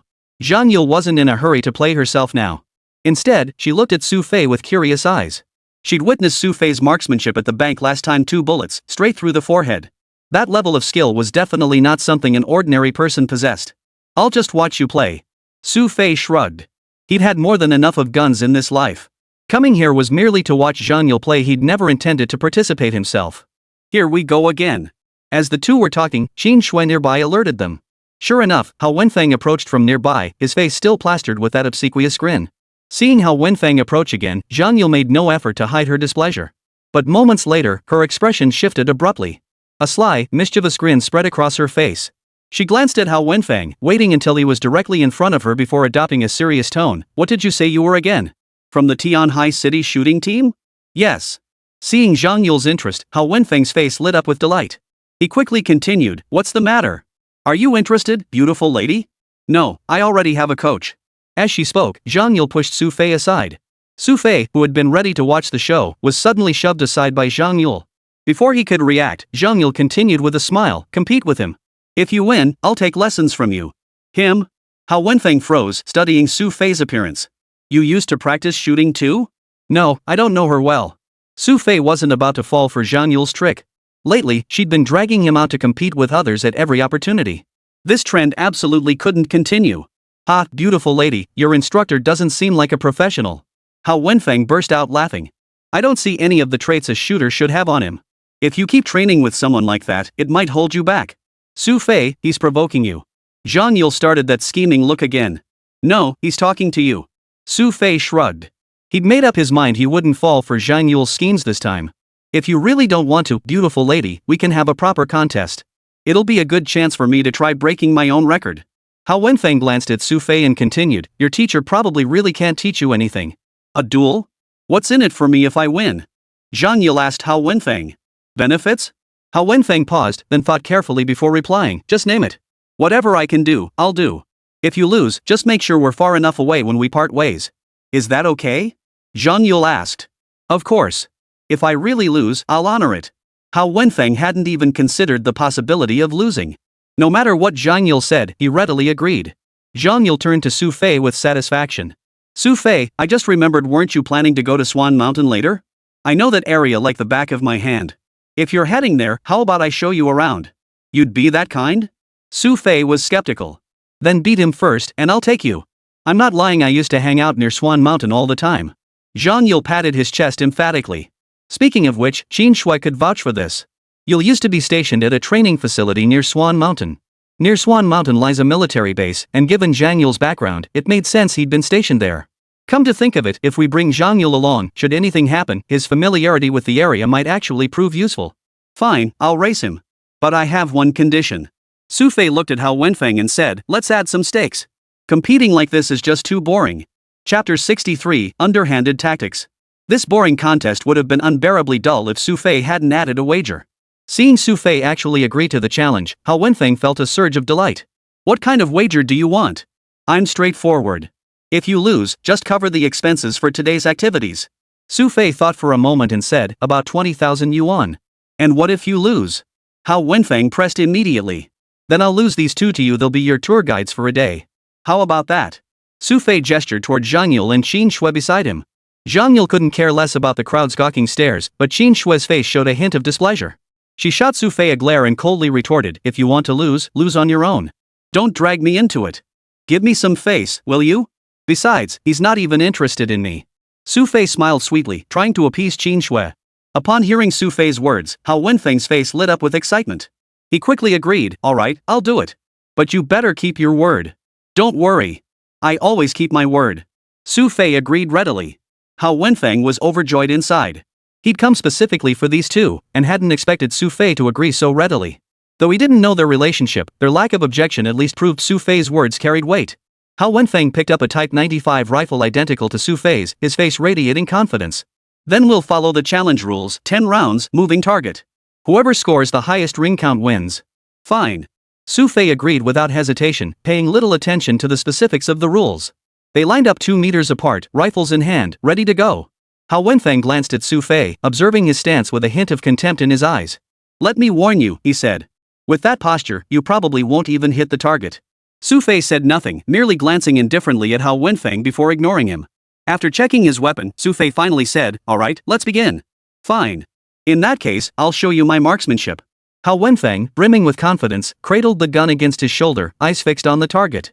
It was a moving target, and at a full 20 meters, hitting it was actually extremely difficult. No wonder the best score so far was still only 87 rings.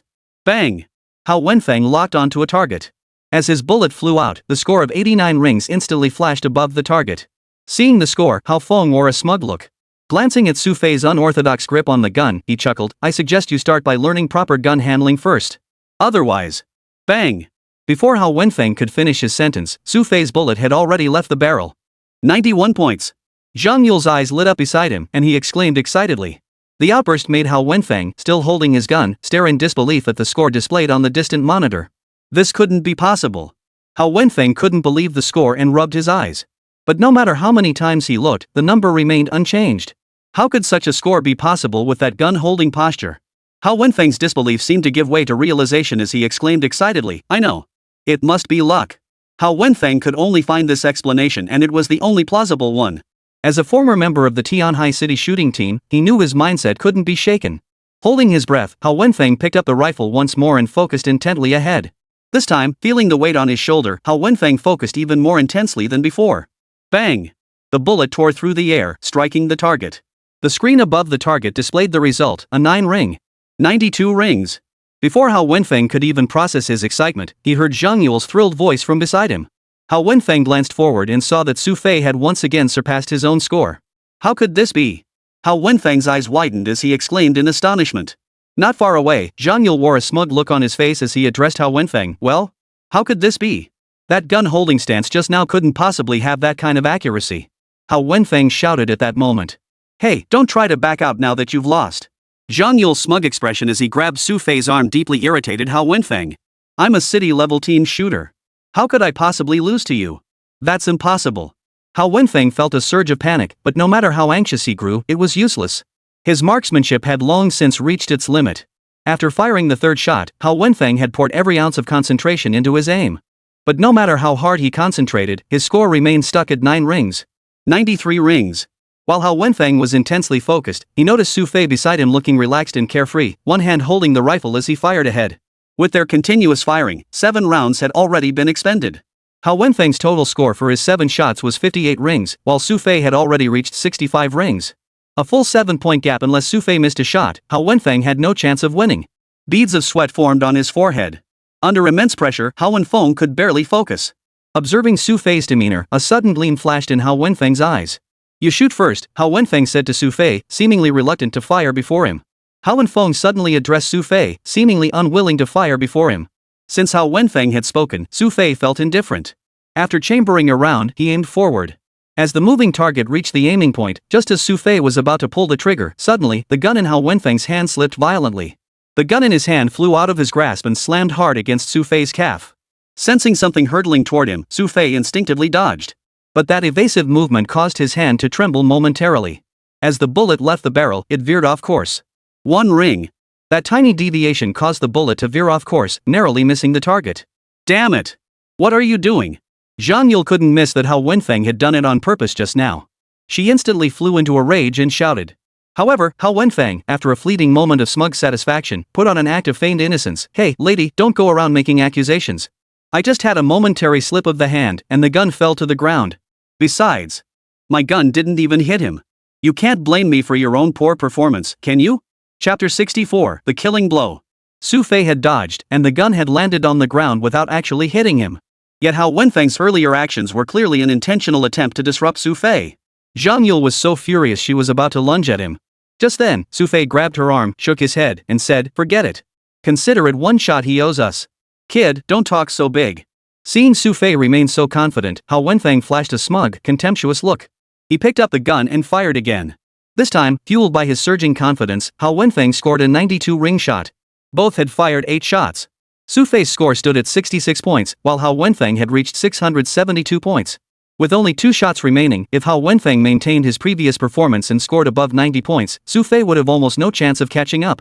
After all, Xu Fei's best score so far was only 95 points. Overflowing with confidence, Hao Wenfeng fired 2 consecutive shots, scoring 93 and 94 rings respectively. His total score for the 10 shots reached 859 rings. Xu Fei, however, had only scored 66 points. Unless he hit the bullseye with both of his remaining shots, there was no way Xu Fei could win this time. Haha, looks like you're in for a tough win. Hao Wenfeng hadn't expected his final 2 shots to be so impressive. Earlier, Xu Fei's pressure had hampered his performance, but after Xu Fei scored a single ring, Hao Wenfeng's smug expression made Zhang Yule grind her teeth in frustration. Xu Fei, let's call it quits. That bastard's a total scumbag. Ignore him. Zhang Yule didn't expect Xu Fei to hit 2 perfect 10s anyway. Although Xu Fei had been accurate before, this was a much higher difficulty level. Moreover, judging from his previous scores, while Xu Fei was precise, he hadn't hit a single perfect 10. In fact, under these conditions, hitting a perfect 10 was practically impossible. Don't worry. Xu Fei shook his head and glanced at Qin Shui beside him. If nothing else, he noticed Qin Shui seemed far calmer than Zhang Yule right now, as if she wasn't worried at all. Alright, I still have 2 shots left. Before I take them, how about we make a bet? Xu Fei asked Hao Wenfeng, his expression showing no sign of anger. Hao Wenfeng hadn't expected Xu Fei to dare raise the stakes at this moment. A look of delight flashed across his face as he asked, what kind of wager? How about adding another 30,000 yuan? Xu Fei asked, continuing, if I lose next, I'll give you an extra 30,000 yuan. But if you lose, you'll owe me 50,000 yuan total. Originally, Xu Fei had only been after the prestige of winning without much thought. But since Hao Wenfeng had made the first move, he couldn't be polite. Hao Wenfeng agreed without hesitation. Fine.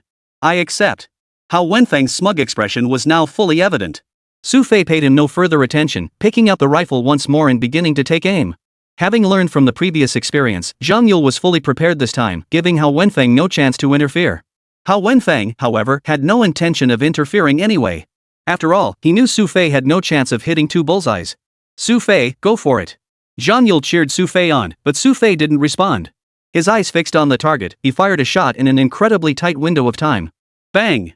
As the bullet flew, the screen flashed with the score. 10 rings. The score appeared, instantly drawing the attention of everyone around. At this level of difficulty, Xu Fei was the first to hit the 10 ring. Holy cow, who is this guy? People nearby couldn't help but crowd around, their curiosity piqued by Xu Fei's score. No idea. But hitting the 10 ring? That takes a bit of luck, right? Another person chimed in. Even hitting the 10 ring on a stationary target is incredibly difficult, yet Xu Fei not only hit the 10 ring but did so against a moving target. Hao Wenfeng's eyes widened in shock, his heart pounding wildly. His earlier confidence now gave way to a sense of unease. Reloading, Xu Fei aimed at the target once more. Hao Wenfeng tried to repeat his trick, but Zhang Yule was watching him closely, her tone fierce, if you dare move, I'll break your legs. The sheer ferocity in Zhang Yule's words made Hao Wenfeng think twice about moving. At that moment, Xu Fei fired another shot. As the screen flashed rapidly, the score finally appeared. 10 points. The moment the score appeared, shock washed over every spectator's face. If the previous shot had been luck, this one was undeniably skill. Zhang Yule's worried expression instantly transformed into excitement and exhilaration. Wow! Xu Fei! I love you! Shouting, Zhang Yule threw herself excitedly at Xu Fei. After hugging him tightly, she didn't forget to pat his back with her hands. Caught in her embrace, Xu Fei wore a slightly helpless expression. Glancing at Qin Shui beside him and the surrounding spectators, he murmured, there are so many people here. At Xu Fei's words, Zhang Yule seemed to realize she'd gotten a bit too carried away. Her face flushed as she gave an awkward laugh. Hee hee, I just got so excited. Calm down. Go get your money from him first. Xu Fei glanced at Hao Wenfeng nearby, who now stood dumbfounded. His eyes were wide as he stared at the display screen, seemingly unable to believe this was real. Hurry up. Pay up. Zhang Yule couldn't care less about Hao Wenfeng's state of mind. She'd won, and she was absolutely thrilled. Hao Wenfeng snapped back to reality at Zhang Yule's shout, his face darkening. 50,000 yuan was no small sum for him. But with so many people from the shooting community watching him now, refusing to pay would surely ruin his reputation. Bank account number. Though extremely reluctant, Hao Wenfeng finally asked for it. Xu Fei hadn't had time to open a domestic bank account since returning to China. After Zhang Yule provided her account number, the 3 of them walked out with ease. Xu Fei, those last 2 shots were so cool. Even as they walked out, Zhang Yule was still buzzing with excitement. An extra 50,000 yuan in her bank account even with her already decent salary made her incredibly happy. You're telling me? Xu Fei almost lost both of us. Qin Shui, seeing Zhang Yule's joy after winning, shook her head helplessly. No way. Xu Fei's amazing.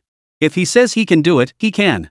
Zhang Yule beamed, grabbing Xu Fei's arm, completely forgetting her earlier worries. Chapter 65, Zhang Yule's Little Secret.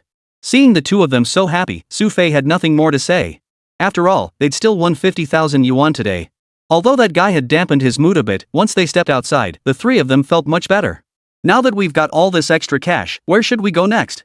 Zhang Yule pondered the question with all seriousness. Why not just save this money? Seeing Zhang Yule practically itching to spend it, Xu Fei felt a bit helpless. No way. Ill-gotten gains must be spent quickly. Zhang Yule's earnest expression prompted Xu Fei to give her a light tap on the back of the head and scold. What do you mean ill-gotten gains? I earned this money fair and square with my own skills. It's perfectly legitimate. I don't care. We need to find a way to spend it. Zhang Yule seemed quite stubborn, her eyes gleaming with determination. Xu Fei couldn't really do anything about her. He didn't care much about the 50,000 yuan himself, but he reminded her, listen, spending money is one thing, but don't forget you promised to take me to Swan Mountain. When Xu Fei suddenly brought this up, Zhang Yule's eyes darted around.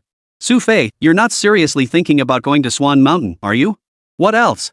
I went through all that trouble to win someone for you, you wouldn't just stand me up, would you? Xu Fei looked slightly skeptical. Zhang Yule immediately patted his chest emphatically. Of course not. Do I look like that kind of person? It's just that I was thinking, there's nothing much fun there anyway. Plus, Shui Jie is here. If you go, she might not want to come along, right, Shui Jie? I've got plans later. You guys go have fun this afternoon without me. Just as Qin Shui finished speaking, her phone rang. Seeing the caller ID, a rare hint of joy flashed across Qin Shui's face. After answering, a woman's voice came through. The woman's voice sounded about Qin Shui's age, with an air of steady maturity. Alright, I'll be right over. After exchanging a few more words, Qin Shui hung up and said cheerfully, she's my college classmate. I forgot to tell you this resort is actually her family's business. That's why I came here in the first place, to meet up with her. Wow, Sister Shui, you're abandoning us just to meet your classmate. Zhang Yule let out a loud cry of protest. But you promised Xu Fei you'd take him to Swan Mountain. Seeing Zhang Yule's expression, Qin Shui knew she was using her as an excuse to avoid going. But Qin Shui really had come to meet her old friend today and genuinely didn't have time to look after Zhang Yule. After parting ways with Qin Shui, it was suddenly just Zhang Yule and Xu Fei. Zhang Yule glanced at Xu Fei with a hint of flattery in her voice. Xu Fei, you know. If you don't take me to Swan Mountain, next time you ask me for any favor, I won't help you. Seeing Zhang Yule's expression, Xu Fei knew exactly what she was going to say. Zhang Yule, who had originally planned to have a proper talk with Xu Fei, suddenly found herself at a loss. She could only put on a face full of worry and displeasure, saying, fine. I'll take you. This lady keeps her word. That's more like it. Xu Fei patted Zhang Yule's shoulder and glanced at the time. It was already past 11 in the morning. Qin Guang called, inviting them to lunch, but Xu Fei declined without hesitation. First, he wanted to discourage Qin Guang from continuing to seek him out. Second, he genuinely didn't want to waste too much time. There were plenty of places to eat around here. With 50,000 yuan in hand, Zhang Yule suddenly couldn't stop herself. She wanted to try a bite of everything she saw. Don't you worry about getting fat eating like this? Xu Fei followed Zhang Yule along the way, observing her behavior. It seemed she wouldn't be satisfied until she'd eaten everything in sight. No problem, she said. I get plenty of exercise. Besides, I'm taking you to Swan Mountain later. How could I climb without eating my fill? Zhang Yule said, stuffing another freshly bought grilled meat skewer into her mouth as she spoke. After finishing the last bite, Zhang Yule wiped her fingers with a paper towel, patted her belly contentedly, and smiled with narrowed eyes, all stuffed. So, can you take me to Swan Mountain now? Xu Fei hadn't forgotten about this at all.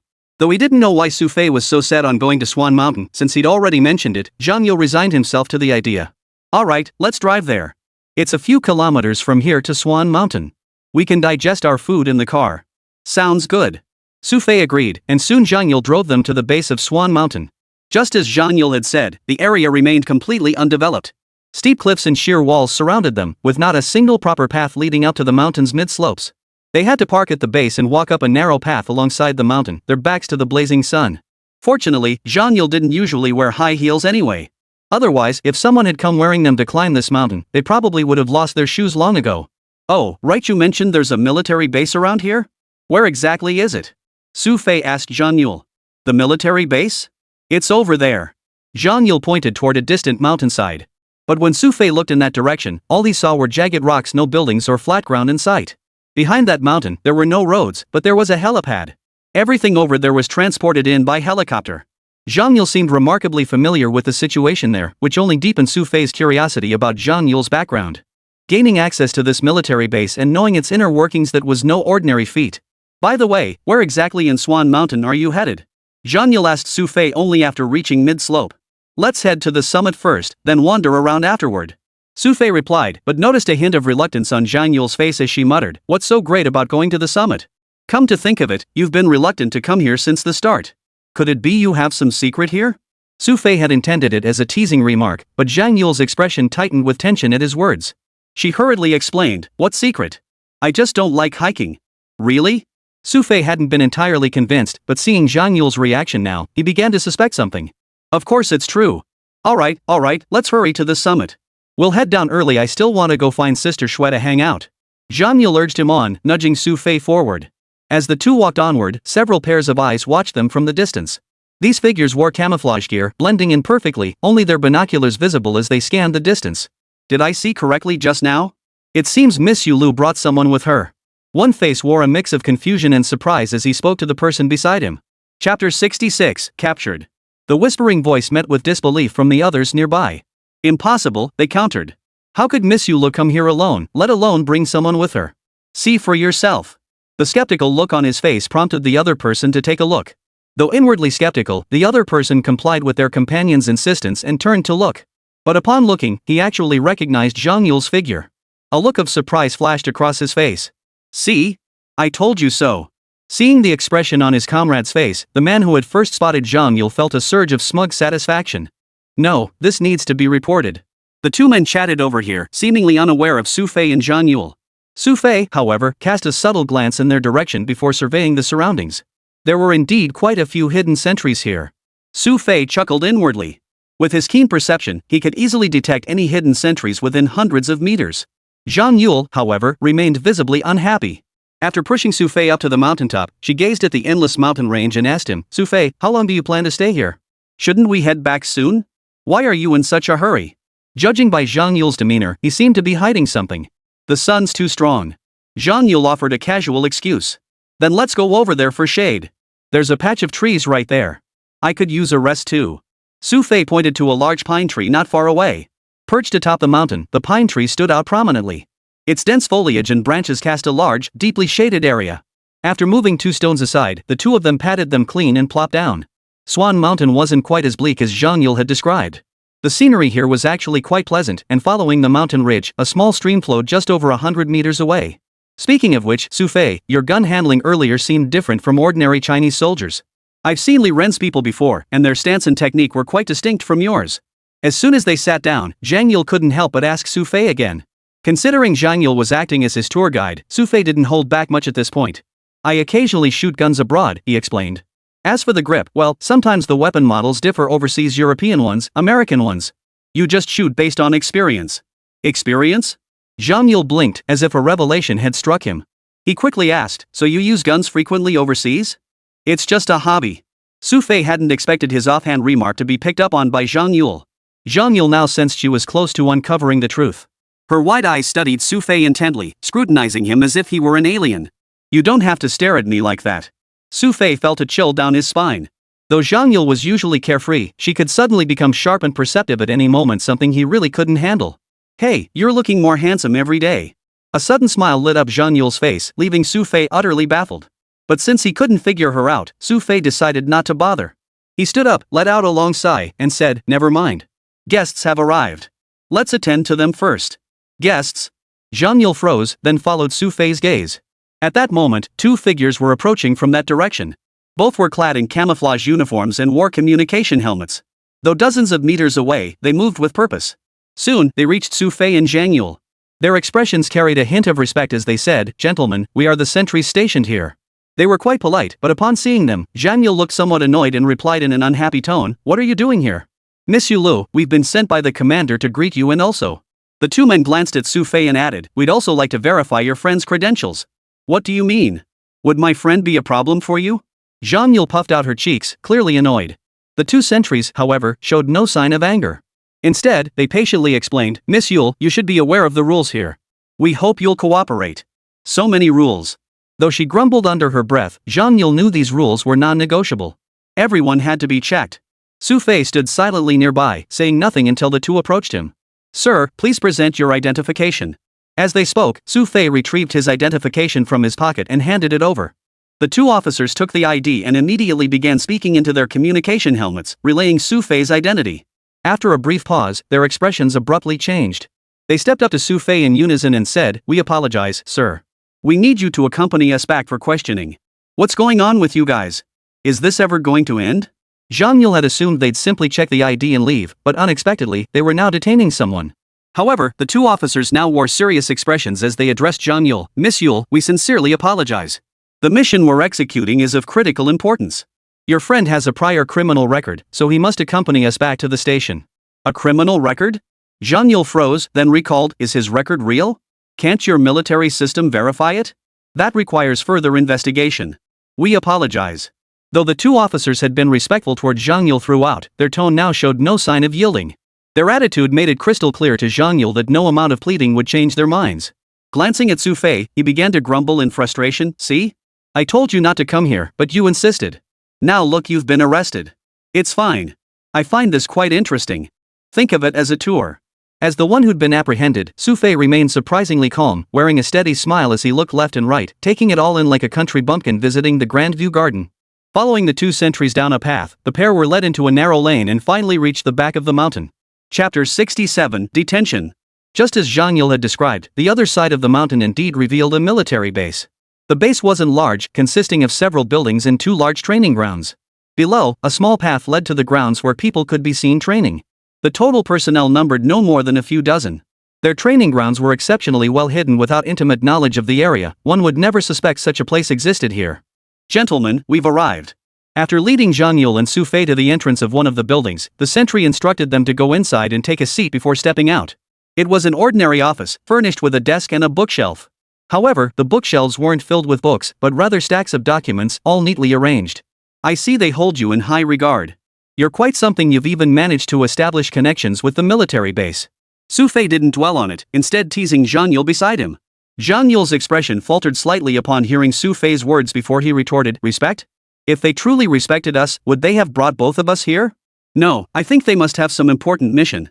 If it weren't for you, I'd probably be locked up in some dark room instead of dumped in this office. Xu Fei knew exactly what was going on and understood the mission they were carrying out here. But Zhang Yule wasn't thinking about that. Hearing Xu Fei's words, he turned his head to fiddle with the small ornaments around him, seemingly reluctant to discuss the matter. Creak. The door creaked open slowly as a man in military uniform stepped inside.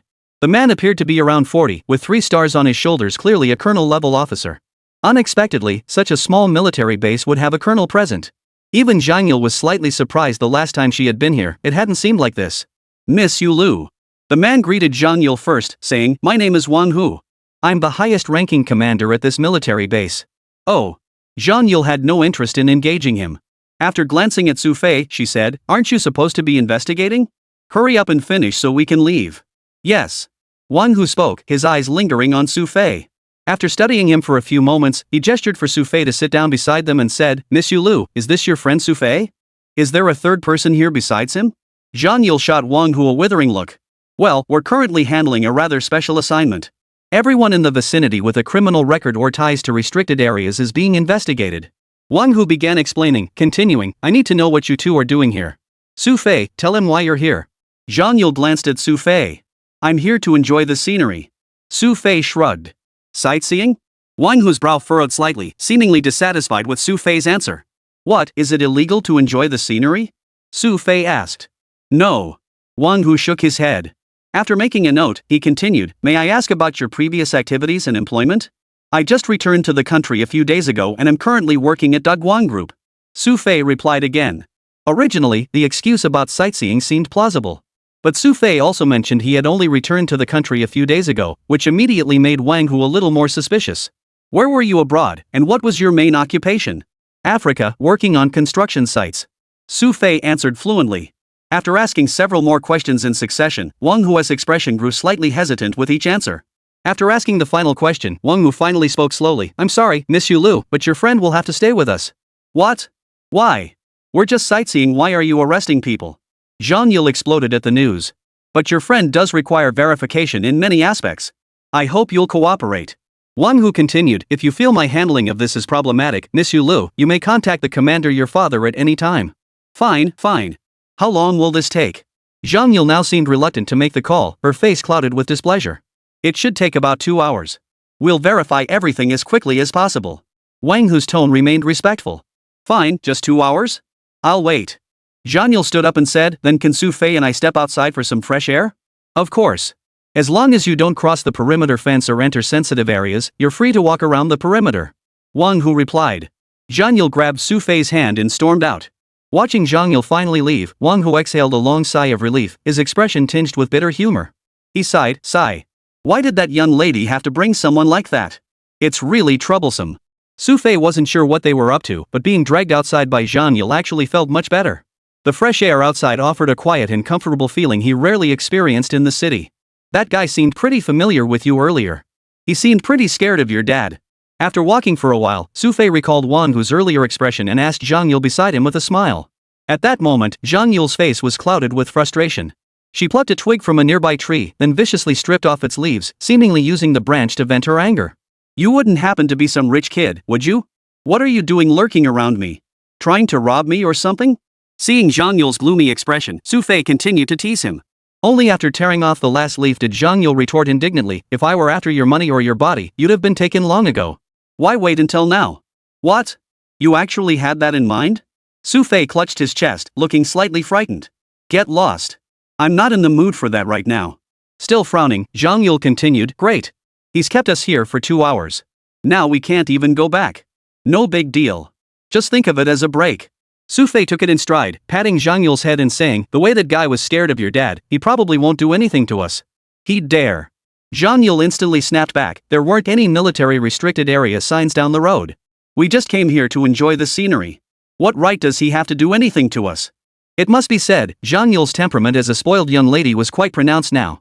It was clear she was deeply frustrated by being detained like this. Chapter 68, Wild Speculation. But despite her anger, when Zhang Yule glanced at Xu Fei, she noticed he didn't seem the least bit anxious. Instead, he was patiently surveying his surroundings, looking exactly as if he'd come up to enjoy the scenery. Aren't you frustrated? Zhang Yule asked Xu Fei curiously. Why should I be upset? This is great. Someone's even bringing us food soon. Xu Fei shrugged and smiled. Instead of worrying about it, I'd rather just wait patiently for him to finish his investigation. What if they really figure it out and won't let you go? Zhang Yule asked. In truth, even Zhang Yule wasn't sure what the deal was with Xu Fei's criminal record. They won't. I haven't done anything wrong, so why would they not let me go? Xu Fei continued, besides, there's a saying in China, it's easy to invite the gods, but hard to send them away. What does that mean? Zhang Yule didn't quite grasp it. Xu Fei didn't elaborate, however. He looked around with an easygoing air that lifted Zhang Yule's spirits considerably. Meanwhile, on the other side, Wang Hu had already begun investigating Xu Fei's background. By all accounts, Xu Fei's background was highly suspicious. He'd just returned to the country, and from Africa, no less. Wang Hu knew exactly what kind of place that was. But just as Wang Hu was gathering the files, his phone rang. A man in his 50s answered. Wang Hu. What's going on over there? Why are you gathering information on Xu Fei? The tone wasn't one of inquiry but rather a command, carrying the authority of someone long accustomed to being in a position of power. Being questioned like this, Wang Hu felt a bit puzzled. How could his simple file review have drawn attention from higher-ups? Well, I have this guy named Xu Fei here. His background is highly suspicious. A couple of days ago. Before Wang Hu could finish, an anxious voice cut in from the other end. Where is he? I've temporarily detained him here. With him is the daughter of former Commander Zhang Huatian. Wang Hu reported truthfully, but the voice on the other end erupted in fury. What? You detained Commander Zhang Huatian's daughter? Wang Hu, I really don't know what to say to you. The voice on the other end sounded frantic, but remembering Wang Hu was on a mission, he held back his criticism. Does this Xu Fei have any special status with the commander? Wang Hu had been talking for so long, yet he was still a bit dazed, not quite sure what had happened. What do you think? Offending this man is far worse than offending that girl. The voice on the other end of the phone fell silent, deep in thought about how to resolve this situation. Alright, I'll be at your place within the hour. Right now, you need to keep those two under control. Let me tell you, if there's any more provocation, you're going to be in big trouble. With that, the call abruptly ended. Listening to the busy tone, Wang Hu was dumbfounded. This was the first time he'd ever heard his commander sound so frantic and demanding to come personally. After placing the receiver, Wang Hu hurried toward the entrance. At that moment, Zhang Yule and Xu Fei were on an observation deck at the military base, surveying the surroundings. Taking a deep breath, Wang Hu strode quickly over to them. Hearing the approaching footsteps, Zhang Yule turned around. Upon seeing Wang Hu, she looked less than pleased and snorted, "What's up? Finished your investigation?" "It's like this," Wang Hu began. "I've just confirmed that Miss Yule and your friend are absolutely fine," Wang Hu said, his eyes involuntarily glancing at Xu Fei. "However, my superior officer will be here shortly. He wishes to apologize to you in person." "The commander is coming here?" Zhang Yule was genuinely surprised.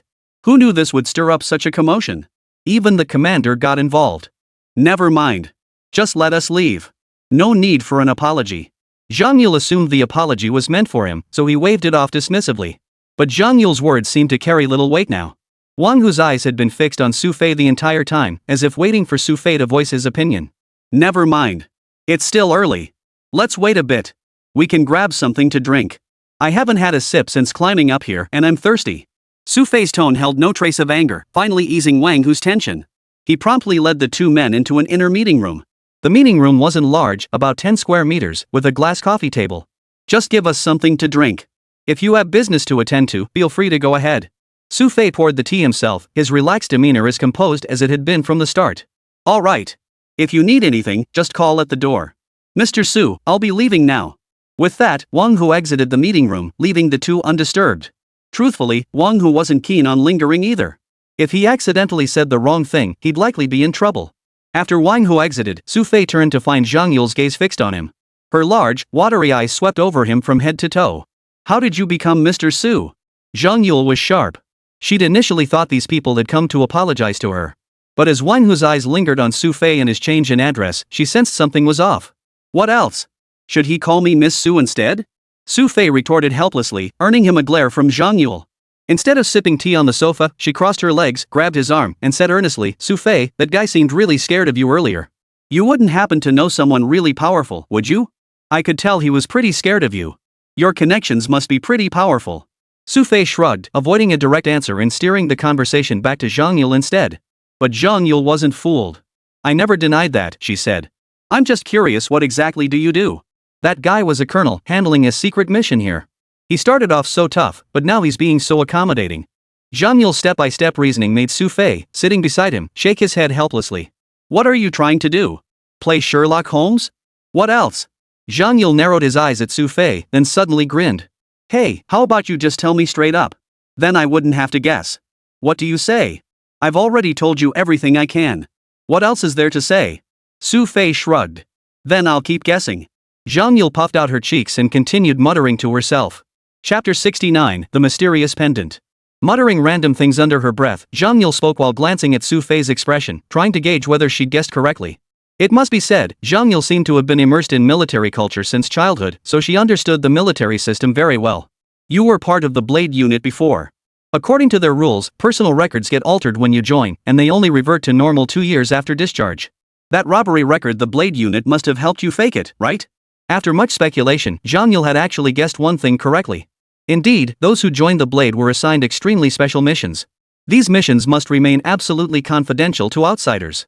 Some even sacrificed their lives, their remains never returning to their homeland, and no one ever knowing that such a person vanished from this world. But despite Zhang Yule's lengthy monologue, Xu Fei remained unresponsive, leaving her thoroughly frustrated. She grabbed the arm Xu Fei had bitten yesterday and called out, Hey, Xu Fei, say something. I've said everything I can. What else is there to say? Xu Fei showed no intention of communicating. If you don't talk, I'll rip open your wound. Zhang Yule threatened, her hand already pressed against Xu Fei's wound. Though the bite from yesterday had scabbed over by today, if Zhang Yule really picked at it, it would definitely reopen. Xu Fei was genuinely afraid Zhang Yule would follow through, quickly pulling his hand back and saying, I'm telling you, don't do anything rash. There are so many people around here. I don't care. If you won't talk to me, I'll bite you. Zhang Yule grabbed Xu Fei again, her expression stubborn. You're a spoiled rich girl, for heaven's sake. Can't you act like one? Xu Fei asked helplessly. I don't care. Xu Fei had always thought he was the ultimate scoundrel, but now he'd met someone even more shameless. With no other choice, Xu Fei could only make small talk with Zhang Yule for a while. After an unknown amount of time, hurried footsteps echoed at the door. Upon reaching the door, the footsteps halted, replaced by a gentle knock that seemed somewhat incongruous with the urgency of the preceding sound. Come in. Seeing someone arrive, Zhang Yule managed to maintain a semblance of decorum and sat down properly beside him. The door opened, and a man in his 50s stepped inside. His hair was already streaked with gray, and he wore a military uniform, carrying a small bag in his hand. His face lit up upon seeing Xu Fei and Zhang Yule. He hurried over and said, Mr. Xu, Miss Yule. He greeted them with a smile, then continued after approaching their side, I'm Yu Xiaojun, the direct commander of this military base. Yu Xiaojun's tone was very amiable. Xu Fei glanced at his shoulder insignia, recognizing the rank of colonel. This seemingly modest military base was full of hidden talents. Can we leave now? Zhang Yule had no interest in small talk with Yu Xiaojun and cut straight to the point. Of course, you're free to leave any time. However, I do have a few words from higher-ups that I need to share with Mr. Su. Yu Xiaojun said, his eyes shifting apologetically toward Zhang Yule. You go ahead and leave. I'll talk with him for a bit. Xu Fei instructed Zhang Yule, leaving the latter feeling utterly frustrated. He reluctantly stood up, glanced at the two men, and said, well, make it quick then. Don't worry, I'll be out soon. Just wait for me by the door. Xu Fei reassured Zhang Yule, who finally left the room with a slightly satisfied expression. Once Zhang Yule closed the door, Yu Xiaojun finally relaxed a bit. He turned to Xu Fei and remarked, Mr. Su and Miss Yule seem quite close. Yes. We happened to meet. Xu Fei replied, his tone hinting at genuine interest. Speaking of which, you both seem to hold her in high regard. Would you mind sharing a bit more about her? Well. Yu Xiaojun looked somewhat troubled. Mr. Su, you're putting me in a difficult position. I do know, but we generally don't discuss it, it's for her protection. Alright. If you have anything else to say, just get to it. Xu Fei sensed the awkwardness and didn't press further. Yu Xiaojun then rummaged through his bag, pulling out a small notebook and a box. The notebook wasn't large, with 3 characters written on its cover, Military Officer ID. This is something we've been preparing for some time. It was just finalized today. Upon hearing you were here, I brought it along. Yu Xiaojun opened the notebook, revealing Xu Fei's name inside. But what stood out most was the rank section, where the words Major General were prominently displayed. Xu Fei froze for a moment before realizing the significance of this document. So this is an attempt to recruit me? A Major General rank, and Xu Fei was not yet 27 years old. It can be said that this is unprecedented throughout all of China. However, this was merely an ordinary military rank, more of a ceremonial title. While it carries some deterrent weight, it holds no real authority. These individuals sought to use this toothless document to lure me in first, then control my actions. Whether you need it or not, Mr. Su, this has already been filed. Your military rank can be verified anywhere, and you'll never encounter such an incident again. Yu Xiaojun stated. Then what's inside this box? Xu Fei didn't rush to take it, instead turning his gaze to the box. The box was somewhat oblong, made of special paper, and resembled a small gift box. You'll have to see for yourself what's inside this box. Yu Xiaojun opened the box. At its center lay a dragon-shaped pendant. Made of an unknown material, the pendant gleamed with a deep, lustrous black, exuding an air of solemn dignity. Even Xu Fei, usually composed, felt a jolt of surprise at the sight. He glanced at Yu Xiaojun, took a breath, and asked, "This is for me?" "Of course." Yu Xiaojun nodded. To prevent such misunderstandings from recurring, higher-ups have decided to grant you certain privileges. Incidents like the Swan Mountain affair will never happen again. This time, Yu Xiaojun was absolutely correct. With these 2 items, if Xu Fei were detained again in the future, as long as he possessed them, he would never face such a situation of being held. Chapter 70, Dragon Eye. Still, as Xu Fei gazed at the pendant inside the box, he couldn't help but be astonished by the extravagant effort they'd gone to this time. "I'll take them," Xu Fei said. After a moment's thought, Xu Fei accepted both items. Why pass up a free gift? Alright, I've said all I needed to say. Is there anything else you'd like to ask me? Yu Xiaojun inquired. No, that's all. Xu Fei shook his head, stood up, tucked the pendant and certificate into his pocket, and left. Watching Xu Fei walk away, Yu Xiaojun's face wore a look of deep emotion. With a sigh, he murmured, "This man has truly made history. I hope this time it works." That pendant, fewer than 10 people in all of China possessed one. The pendant, named Longyan, granted its bearer the authority to mobilize local police forces in specific cities such as Tianhai City, including the ability to request assistance from armed police units. It was a pendant with genuine authority. The youngest person to ever possess it was 38 years old. Xu Fei hadn't anticipated receiving this one himself this time. After carefully stowing it away, he stepped outside and spotted Zhang Yule sitting on the grass not far off. He had snapped another branch from somewhere and was now bent over, tearing leaves off it while muttering to himself. "Damn it! Bastard! Leaving me out here all alone again. What's so great about that?" Zhang Yule's curses drifted over, landing squarely in Xu Fei's ears. Hearing her rant, Xu Fei couldn't help but chuckle. He quietly slipped behind her and said with a smile, "Young miss, you're cursing me behind my back again?" Xu Fei's sudden appearance made Zhang Yule's face light up with joy, but she immediately put on a fierce expression, turning to glare at Xu Fei with puffed cheeks. "What? You finally decided to come out? Is this really necessary? I was just chatting with someone inside for a bit." Seeing Zhang Yule's expression, Xu Fei pinched her cheek. "Be serious." Zhang Yule tried to look serious, but her adorable pouty face made it impossible for Xu Fei to take her seriously. "Alright, stop being so upset. How about I teach you how to fight when we get back?" Xu Fei chuckled half-jokingly, patting Zhang Yule's shoulder with apparent ease. Zhang Yule, who had been putting on that serious act, couldn't quite contain her delight at his words. Still, to make sure Xu Fei wouldn't back out, she pressed him, "You mean it?" "Of course I am. When have I ever lied to you?" Xu Fei adopted a deadpan expression. "When have you ever not lied to me?" Zhang Yule countered, causing Xu Fei's face to flush with embarrassment. He stammered, "Don't worry, I'm serious this time. I'll teach you as soon as we get back." "That's more like it." Zhang Yule, like a little kid, instantly transformed her gloom into pure excitement upon hearing Xu Fei's words. Her beaming smile made Xu Fei shake his head, looking somewhat helpless. "Hey, Xu Fei, what exactly did you two talk about in there? Is there anything you can share with me?" As they walked toward the exit, Zhang Yule kept asking Xu Fei, clearly curious about their conversation inside. "We were talking about you." Xu Fei replied without hesitation. "Me? What did you say about me?" Zhang Yule froze, not catching Xu Fei's meaning. "I asked him about your dad," Xu Fei said, watching Zhang Yule's expression. His mood instantly soured as he sighed. "He didn't actually tell you, did he?" "No, he didn't," Xu Fei replied. "Well, that's a relief." Zhang Yule smiled again. Having Zhang Yule tag along at least kept Xu Fei from getting bored during the trip. By the time the two of them finished wandering around Swan Mountain and returned to Tianyi Villa, it was already 4 in the afternoon. "Xiao Fei, where on earth did you go?" "And Xiao Shui too. I asked her to keep you company, but she went off to meet classmates instead." Qin Guang was waiting for them at Tianyi Villa, his face full of apology. Xu Fei felt a bit awkward and said, "We just took a walk around the neighborhood. Nothing much." "Well, I've already arranged dinner tonight. How about this, we have a proper meal together, and then head back afterward?" Qin Guang asked Xu Fei. "Sounds good to me." Xu Fei considered it, glancing at Zhang Yule beside him. The latter's eyes lit up at the mention of food. She grabbed Xu Fei's arm excitedly. "Yes, yes. Xu Fei, let's just eat here before heading back." Xu Fei shook his head in exasperation. Judging by Zhang Yule's reaction, she'd probably be lured away by anyone offering food. Seeing the two agree, Qin Guang was overjoyed. He immediately said, "Great. Since that's settled, I'll go get Xiao Shui back. We'll all have dinner together tonight. We should go get her ourselves. It'll give us a chance to see what the boss is up to." It was only a little past 4. Dinner wouldn't be served that early. Xu Fei could use the chance to see how Qin Shui's reunion with her old classmate was going. After confirming the address, Xu Fei led Zhang Yule, who had been smiling the entire way, down a small path. A few trees lined both sides of the path.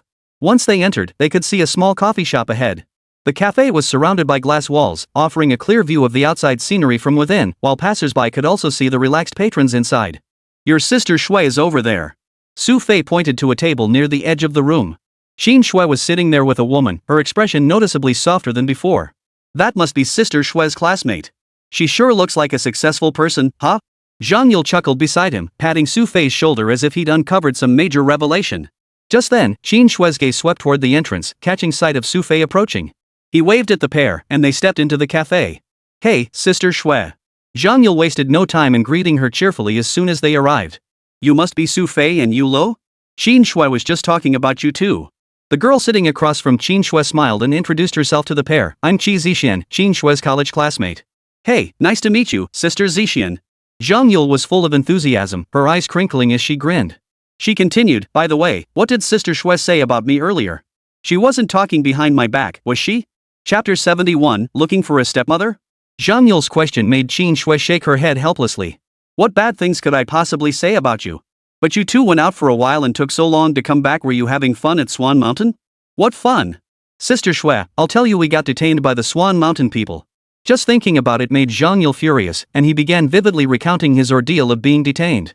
Of course, though Zhang Yule was usually quite outspoken, she didn't elaborate much on the later events involving Xu Fei. After chatting for a while, Qi Zixian slowly stood up. "All right then. Since you're about to eat, I won't keep you. My fiancé will be here soon, and I need to get ready so he doesn't nag me later." "All right, then. If you ever head into Tianhai City, I'll treat you to a meal." Qin Shui was quite friendly toward Qi Zixian, clearly indicating they had a good relationship back in college. After exchanging greetings, Qin Shui turned back to find Zhang Yule and Xu Fei already scrambling for the last pastry on the table. "Xu Fei, I saw this first, and I was here before you." Zhang Yule stared at the pastry on Xu Fei's plate, a special creation by the cafe chef that looked incredibly delicious, having whetted Zhang Yule's appetite since the moment it arrived. "If I scoop it onto my plate first, it's mine." Xu Fei wasn't backing down either. Fresh off the slopes of Swan Mountain, he hadn't eaten anything all day and was already feeling hungry. "I don't care. I saw it first anyway." Seeing Qi Zixian leave, Zhang Yule abandoned all pretense of ladylike decorum. She grabbed her knife and fork and began shoveling every last pastry from Xu Fei's plate onto her own. "You ate plenty at lunch. I barely had anything." Xu Fei protested, nearly coming to blows with Zhang Yule. Their heated exchange amused the other patrons in the cafe, who stopped chatting to watch the spectacle. "Aren't you two about to eat? Is it really worth fighting over something like this?" Qin Shui sighed with a hint of exasperation. Judging by their expressions, it seemed like they hadn't eaten in years. At Qin Shui's reminder, Zhang Yule seemed to realize he should save some room. Generously, he used his own knife and fork to split the pastry in half with Xu Fei, declaring, "Alright, half each. No more fighting over it." The two finally stopped arguing and ate their fill with satisfaction. Only then did they notice that Qin Shui beside them didn't seem particularly happy. "Hey, Sister Shui, what's wrong?" Zhang Yule looked at Qin Shui curiously, wiping the corners of his mouth. "Nothing." Qin Shui shook her head. "I won't be joining you for dinner later. You and Xu Fei go ahead. I want to head back early, got some things to take care of." "No way. Uncle Qin said there's a big feast tonight." Zhang Yule's wide-eyed expression prompted Xu Fei, standing behind her, to give her a helpless tap on the head. With a pained yelp, Zhang Yule rubbed the back of her head in annoyance and grumbled, "Xu Fei, what's your deal? Why are you always hitting me? If you hit me so hard I get stupid, you're responsible, okay? I don't think you need me to knock you to be pretty dumb already." Xu Fei's words seemed to remind Zhang Yule of something. Looking at Qin Shui's expression, it seemed she wasn't just preoccupied with work, she genuinely didn't seem particularly eager to attend this dinner. "Is there someone at the dinner table you don't want to see?" Only then did Zhang Yule finally catch on, tentatively asking Qin Shui. "Yeah, my dad's bringing her." Qin Shui simply nodded, not even mentioning a name. Yet Zhang Yule seemed to understand, his mood sinking as he said, "Oh, then I won't go either. And Xu Fei, you're not allowed to go either." "I don't really care either way." Xu Fei shrugged. Though neither knew the full story, the expressions on both their faces made it clear, this person was someone Zhang Yule and Qin Shui both deeply disliked. Just as the three were talking, the phone rang. Xu Fei glanced at the caller ID, it was Qin Guang.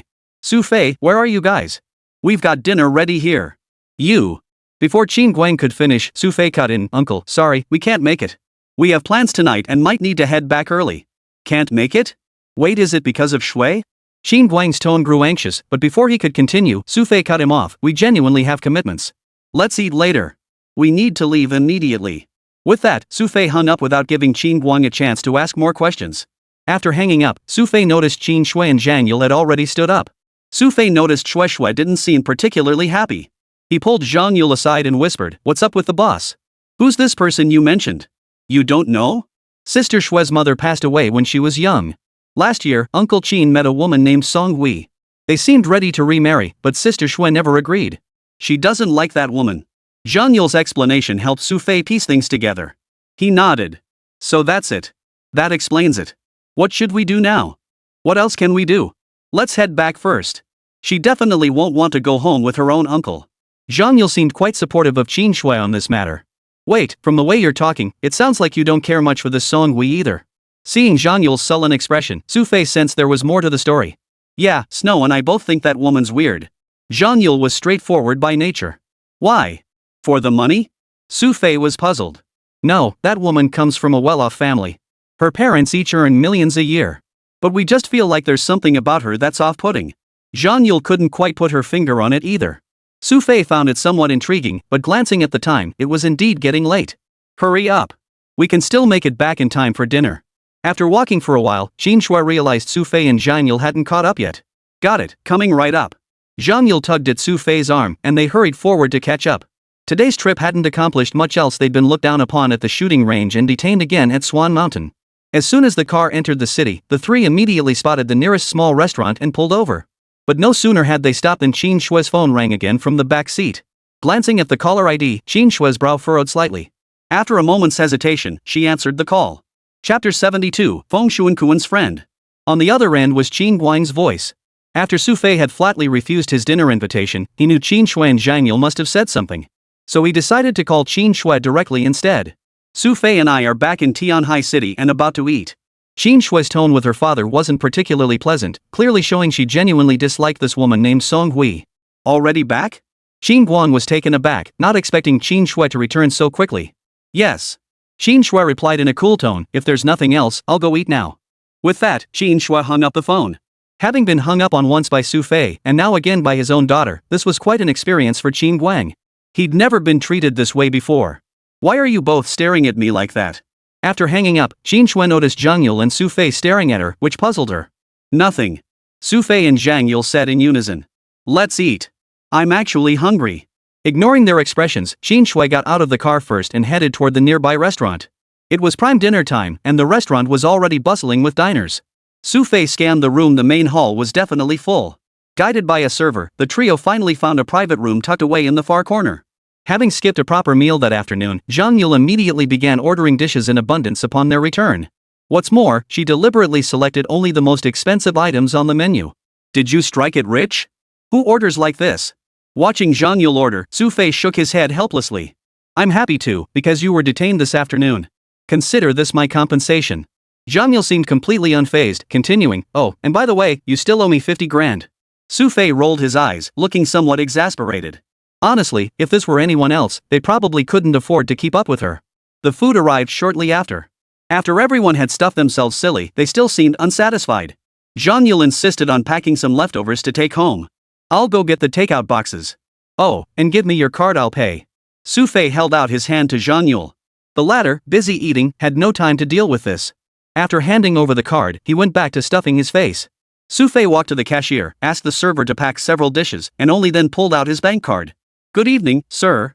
Your total comes to 1,866 yuan. The cashier informed Xu Fei. Swipe the card. Xu Fei said, glancing around as he waited for the cashier to insert the card into the reader. At that moment, Xu Fei spotted a somewhat familiar figure moving about in the distance. Beside him seemed to be someone who made Xu Fei feel uneasy. Hey, young master Feng. Xu Fei called out, smiling broadly as he greeted Feng Xuankuan from a distance. Feng Xuankuan, who had been wearing a somewhat fawning smile, instantly changed expression upon hearing Xu Fei's voice. Turning his head with a hint of reluctance, he inevitably locked eyes with Xu Fei. What's the matter? Not happy to see me? Xu Fei's smiling expression gave no hint of any bad blood between him and Feng Xuankuan. To an outsider, they might have looked like old friends. What are you doing here? Only after Feng Xuankuan had approached closer did he glance around, seemingly searching for Zhang Yule and Qin Shui. They're eating in the private room. I came out to help them pack some things. Xu Fei chuckled. So, Mr. Feng, here to meet friends today? What business is that of yours? Feng Xuankuan replied coldly. Of course it's none of my business, Xu Fei said, but I'll remind you some things are best left untouched. Xu Fei's face still bore that bright smile as he said, you can still be a young master now, but don't lose what you should have in the end for the sake of something else. What do you mean? Feng Xuankuan's expression darkened, as if he suspected Xu Fei knew something. Nothing. That's all I have to say. Good luck. With that, Xu Fei tucked away his card and headed back into the private room. The moment Xu Fei left, the man who had been with Feng Xuankuan approached from behind. Young Master Feng, who was that man just now? This was a young man in his 20s, roughly the same age as Feng Xuankuan, yet he carried an air of gloom that seemed out of place for someone his age. My enemy. Feng Xuankuan's eyes flashed with a hint of viciousness as he declared, I will make sure that man learns exactly how formidable I am. If our collaboration succeeds this time, we can take action to help you. The young man's words instantly lit up Feng Xuankuan's face. He hurriedly asked, really? Of course. We always honor our commitments. The young man's expression turned slightly troubled as he added, but I'm feeling a bit tired right now. How about? Don't worry about that. Just over there, there's a foot spa. I'm a gold card member there. I'll arrange a special service for you, hee hee. A lecherous grin spread across Feng Xuankuan's face, prompting the young man to burst into laughter as well. As the two chatted here, Xu Fei had already entered the private room. The two seemed to have finished eating. Upon seeing Xu Fei return, they rose comfortably and asked, Xu Fei, how long will it take for my takeout? It should be ready now. Xu Fei replied while returning the card to Zhang Yule. Hey, I'll have another meal when I get back. Once I'm full, I can rest properly today. Remember to teach me how to fight tomorrow at Sunday. Zhang Yule seemed quite excited. Xu Fei shook his head, ignoring Zhang Yule's chatter. Instead, he glanced at Qin Shui and paused briefly before asking, by the way, boss, do you remember Feng Xuankuan? Huh? Qin Shui was puzzled when Xu Fei mentioned Feng Xuankuan. What's up?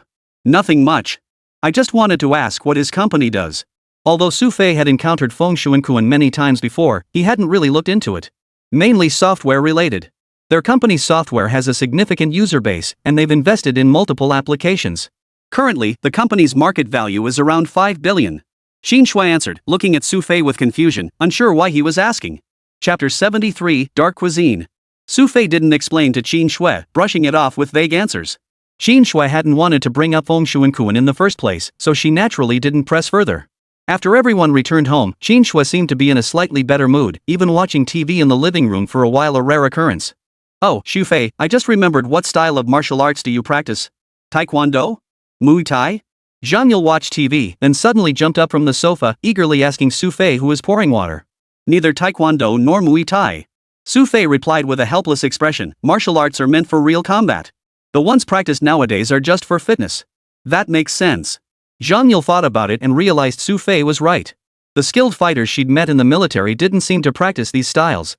You'll see for yourself tomorrow. But first, I need to take a shower. Xu Fei stretched lazily, glancing at the clock. It was already past 9. Perfect timing, I'm going to bed too. I absolutely need to get an early night tonight. Zhang Yule, determined and eager, was already gearing up to spar with Xu Fei tomorrow. After a full day of activities, Zhang Yule looked genuinely exhausted. Combined with her lack of sleep the previous night, she collapsed onto the bed shortly after her shower and fell instantly silent. Seeing Zhang Yule sleep so early actually made Xu Fei feel much more at ease. At least he didn't have to worry about someone coming to bother him for no reason. Lying in bed, Xu Fei stared at the ceiling, his mind drifting back to Feng Xuanquan's friend at the restaurant earlier that day. This man was definitely no ordinary person. He carried a palpable aura of lethal intent. Having seen countless battles, Xu Fei recognized such types instantly. The moment he met someone like that, he knew the complexities lurking behind them. Among mercenaries and assassins, there were generally several stages. The first tier comprised newcomers who hadn't killed anyone or had only a few victims to their name. As they gained experience in the field, they gradually developed a certain aura of lethality. Ordinary people might not sense it, but fellow professionals could always feel it. Finally, those who reached Xu Fei's level could conceal their killing intent entirely. For them, taking lives has become routine. Such matters never faze them. At this level, the killing intent radiating from them actually becomes much lighter. Though Xu Fei didn't know this man's exact background, his aura proved he'd killed far more than just a few people in the past. At some point, Xu Fei drifted off to sleep. That night, Xu Fei slept poorly. It seemed the brief period of peace he'd enjoyed since returning to Tianhai City had already passed. He had thought he could finally relax, only to discover now that his opponent's punches were faster than his own. The next morning, Xu Fei slept until past 9 o'clock. Slowly opening his bleary eyes, he glanced around. Surprisingly, Zhang Yule hadn't come looking for trouble today, a rare occurrence indeed. After getting dressed, Xu Fei stumbled out of his room, still half asleep. In the living room, Qin Shui sat on the sofa sipping tea while watching her laptop. Zhang Yule, unusually, was in the kitchen. What was she doing so early in the morning? Xu Fei scratched his head, asking Qin Shui with a puzzled look. She said she wanted to cook for you. She's been in the kitchen since a little after 7. Qin Shui replied, her tone tinged with resignation. Cook for me? More like a disaster, right? Xu Fei sensed trouble brewing. Stepping into the kitchen, he stared at the fallen ingredients in the trash can, blackened and lifeless, as if all had fallen victim to Zhang Yule's culinary wrath. Missy, why are you picking on all this food first thing in the morning? Xu Fei walked over to Zhang Yule and caught sight of a charred, blackened object sizzling in her pan. Its shape vaguely resembled a sausage. Hee, Xu Fei, you're awake. Hurry up and wash your face and brush your teeth. Today, this lady is cooking herself.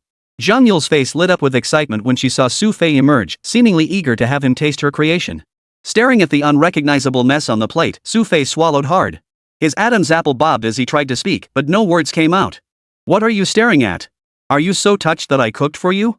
Zhang Yule asked with a smile, seeing Xu Fei still standing motionless beside her. Maybe we should just go out to eat instead? Xu Fei hesitated before speaking, but Zhang Yule's face immediately clouded over. Oomph. What's that supposed to mean? Think I can't cook? No, Xu Fei tried to explain, but seeing Zhang Yule's stubborn little glare, he sighed helplessly and said, fine. I'll eat. As Xu Fei spoke, he stepped out of the kitchen.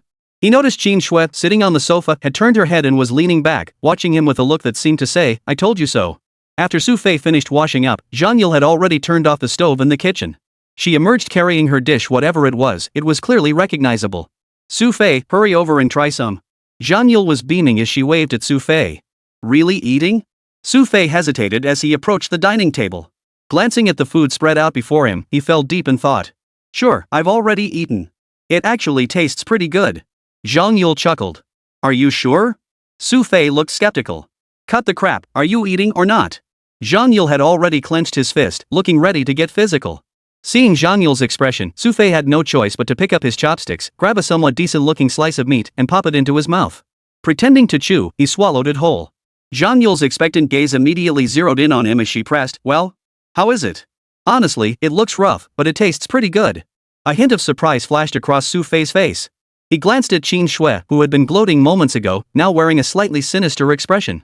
He chuckled, you can't possibly expect me to eat all this delicious food by myself, can you? Yeah, you're right.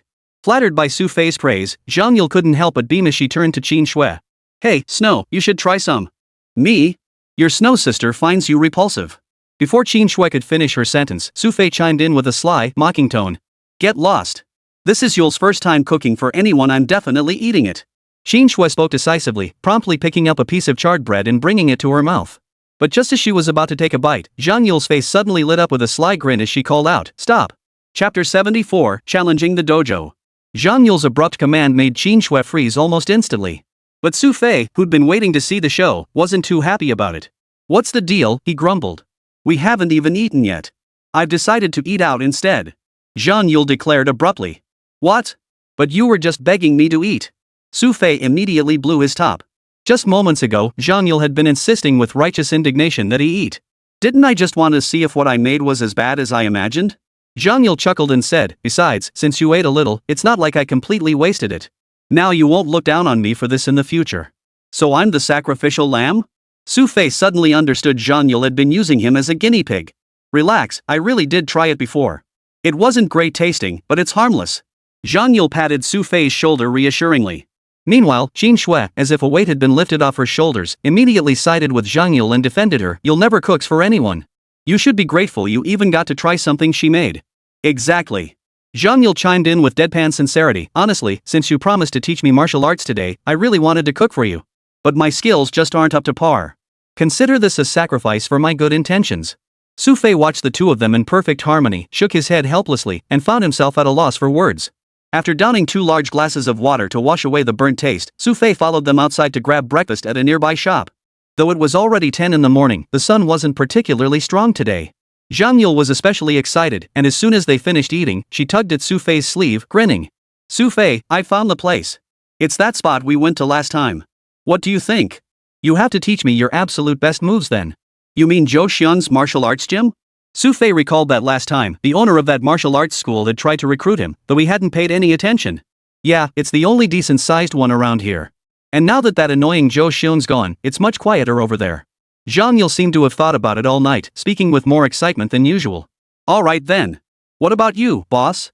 Xu Fei asked Xu Fei. "I'll pass. I need to head back soon. I went out yesterday and have some work left to finish."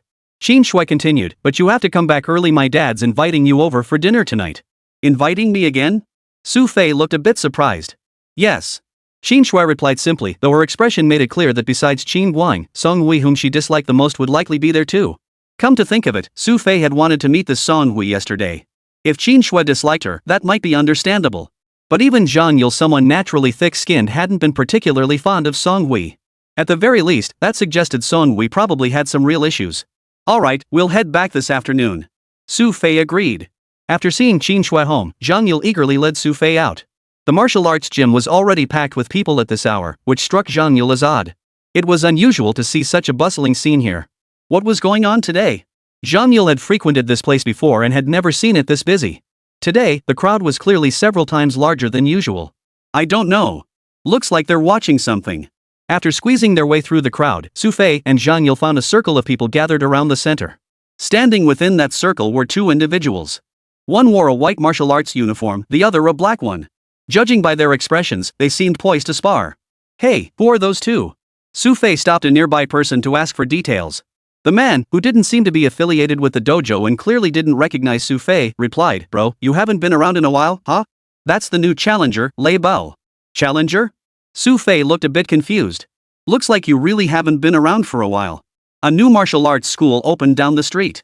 To steal business, they came to challenge us. Got it now?" The man explained to Xu Fei, who finally grasped the situation.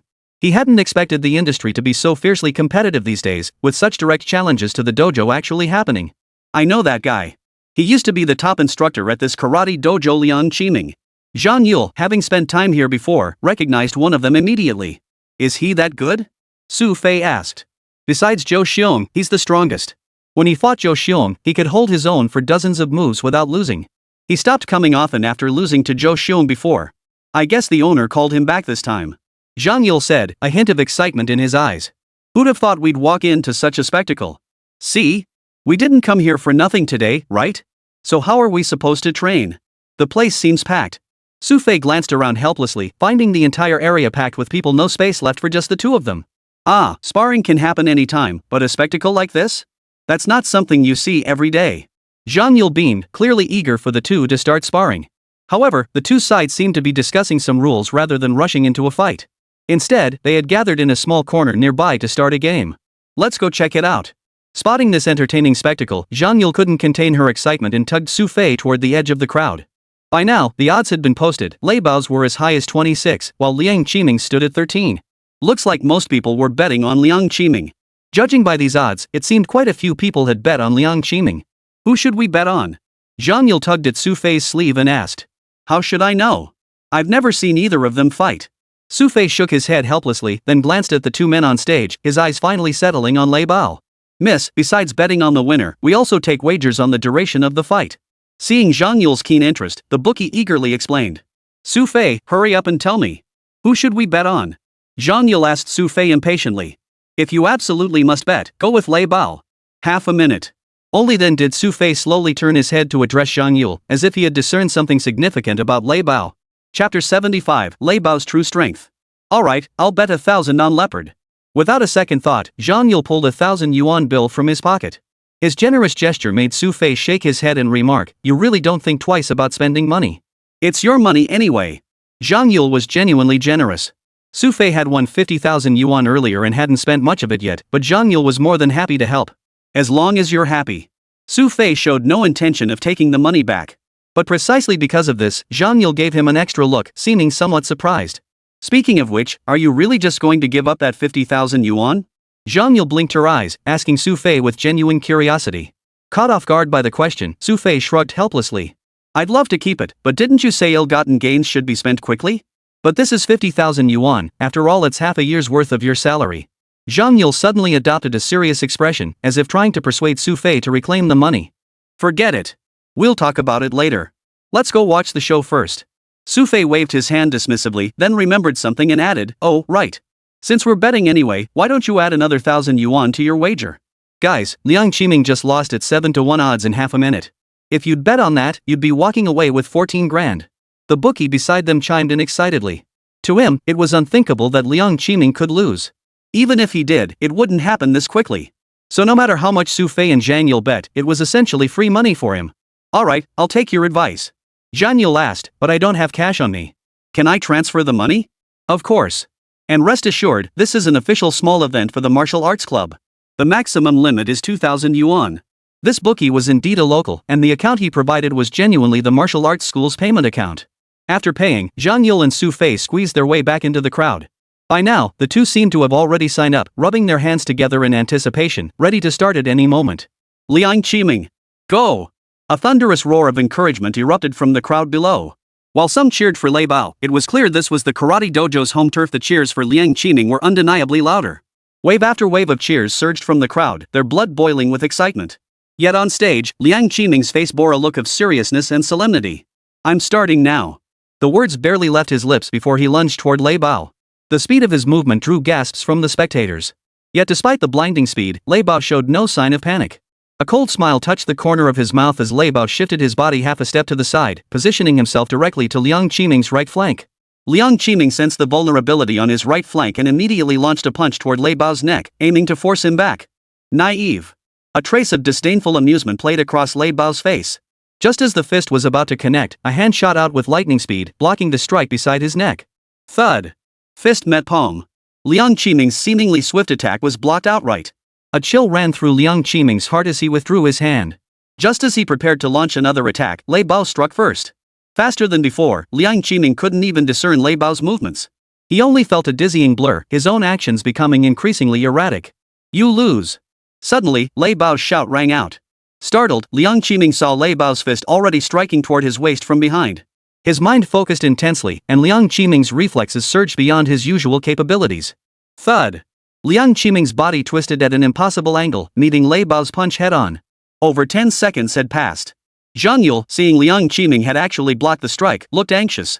Grabbing Xu Fei's arm, he grumbled, Xu Fei, our money isn't going down the drain, is it? Liang Qiming seems pretty skilled. He just blocked that one, he might even win. No, Lei Bao is going all out now. Xu Fei shook his head. Checking the time, over 20 seconds had now passed. Lei Bao hadn't expected his attack to be blocked. A hint of bloodlust flickered in his expression. With unprecedented intensity, Lei Bao's body tensed as his eyes locked onto Liang Qiming 3 meters away. Whoosh! Suddenly, Lei Bao's body surged forward like a leopard, his speed surpassing everyone's previous expectations as he lunged toward Liang Qiming. Liang Qiming, who had only just managed to block the previous strike, instantly felt the pressure. Just as he prepared to counterattack, he discovered his body had become strangely immobile.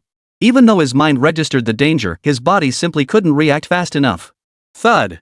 Struck squarely by Lei Bao's fist, Liang Qiming's body recoiled straight backward. A ruthless glint flashed in Lei Bao's eyes. Seizing the moment when Liang Qiming's center of gravity shifted, he delivered a fierce kick that slammed into Liang Qiming's midsection. His seemingly heavy frame was sent flying a full meter or two by the single kick. Clang! His body hit the ground, and Liang Qiming instantly lost consciousness, whether from fainting or death remained unclear. 28 seconds. Xu Fei smiled as he spoke to Zhang Yule beside him. Behind them, the crowd had erupted in excitement. Without a word, they surged toward the bookmaker, demanding their winnings first. The bookie stood dumbfounded. He never imagined that Liang Qiming, arguably the strongest fighter here besides Zhou Xiong, could be knocked out so completely in just a few moves. Hey! Pay up already! Zhang Yule could no longer contain his excitement, shouting at the dealer. Only then did the bookie snap back to reality. He still owed over 10,000 yuan. Though it was a large sum, this wasn't some small martial arts gym. He transferred the money to Zhang Yule. After receiving the money, Zhang Yule strutted back to Xu Fei with a smug grin, practically beaming as if she wanted everyone to know she'd made a killing. Hey, Xu Fei, look! We won money! Zhang Yule returned with the money, chatting and laughing with Xu Fei. But she noticed Xu Fei wasn't paying her any mind. His eyes were fixed on the central stage, and the expression on his face wasn't exactly happy. Chapter 76, Unmasking the Identity. Zhang Yule rarely saw Xu Fei wear such an expression. Following his gaze, she saw Lei Bao standing with one foot planted firmly on Liang Qiming's body. His eyes held a hint of viciousness as he ground his heel hard into Liang Qiming's chest. His vicious demeanor kept everyone at bay. No one wanted to end up lying on the floor like that. Get some men. Carry this piece of trash out. Lei Bao's tone dripped with contempt and disdain, yet not a single person present dared meet his gaze. This is outrageous. Zhang Yule, witnessing Lei Bao's actions, erupted in furious curses. It was then that she remembered something. She nudged Xu Fei, her eyes seeming to plead. What do you mean? You want me to fight him? Xu Fei understood her meaning instantly from Zhang Yule's expression.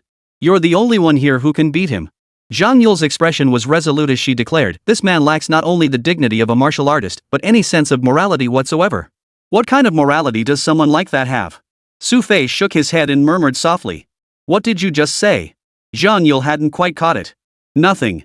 Xu Fei didn't elaborate, only saying, this isn't our business, so let's not cause trouble. Just watch. But are we just going to let that bastard walk out like that? Zhang Yule's voice brimmed with indignation.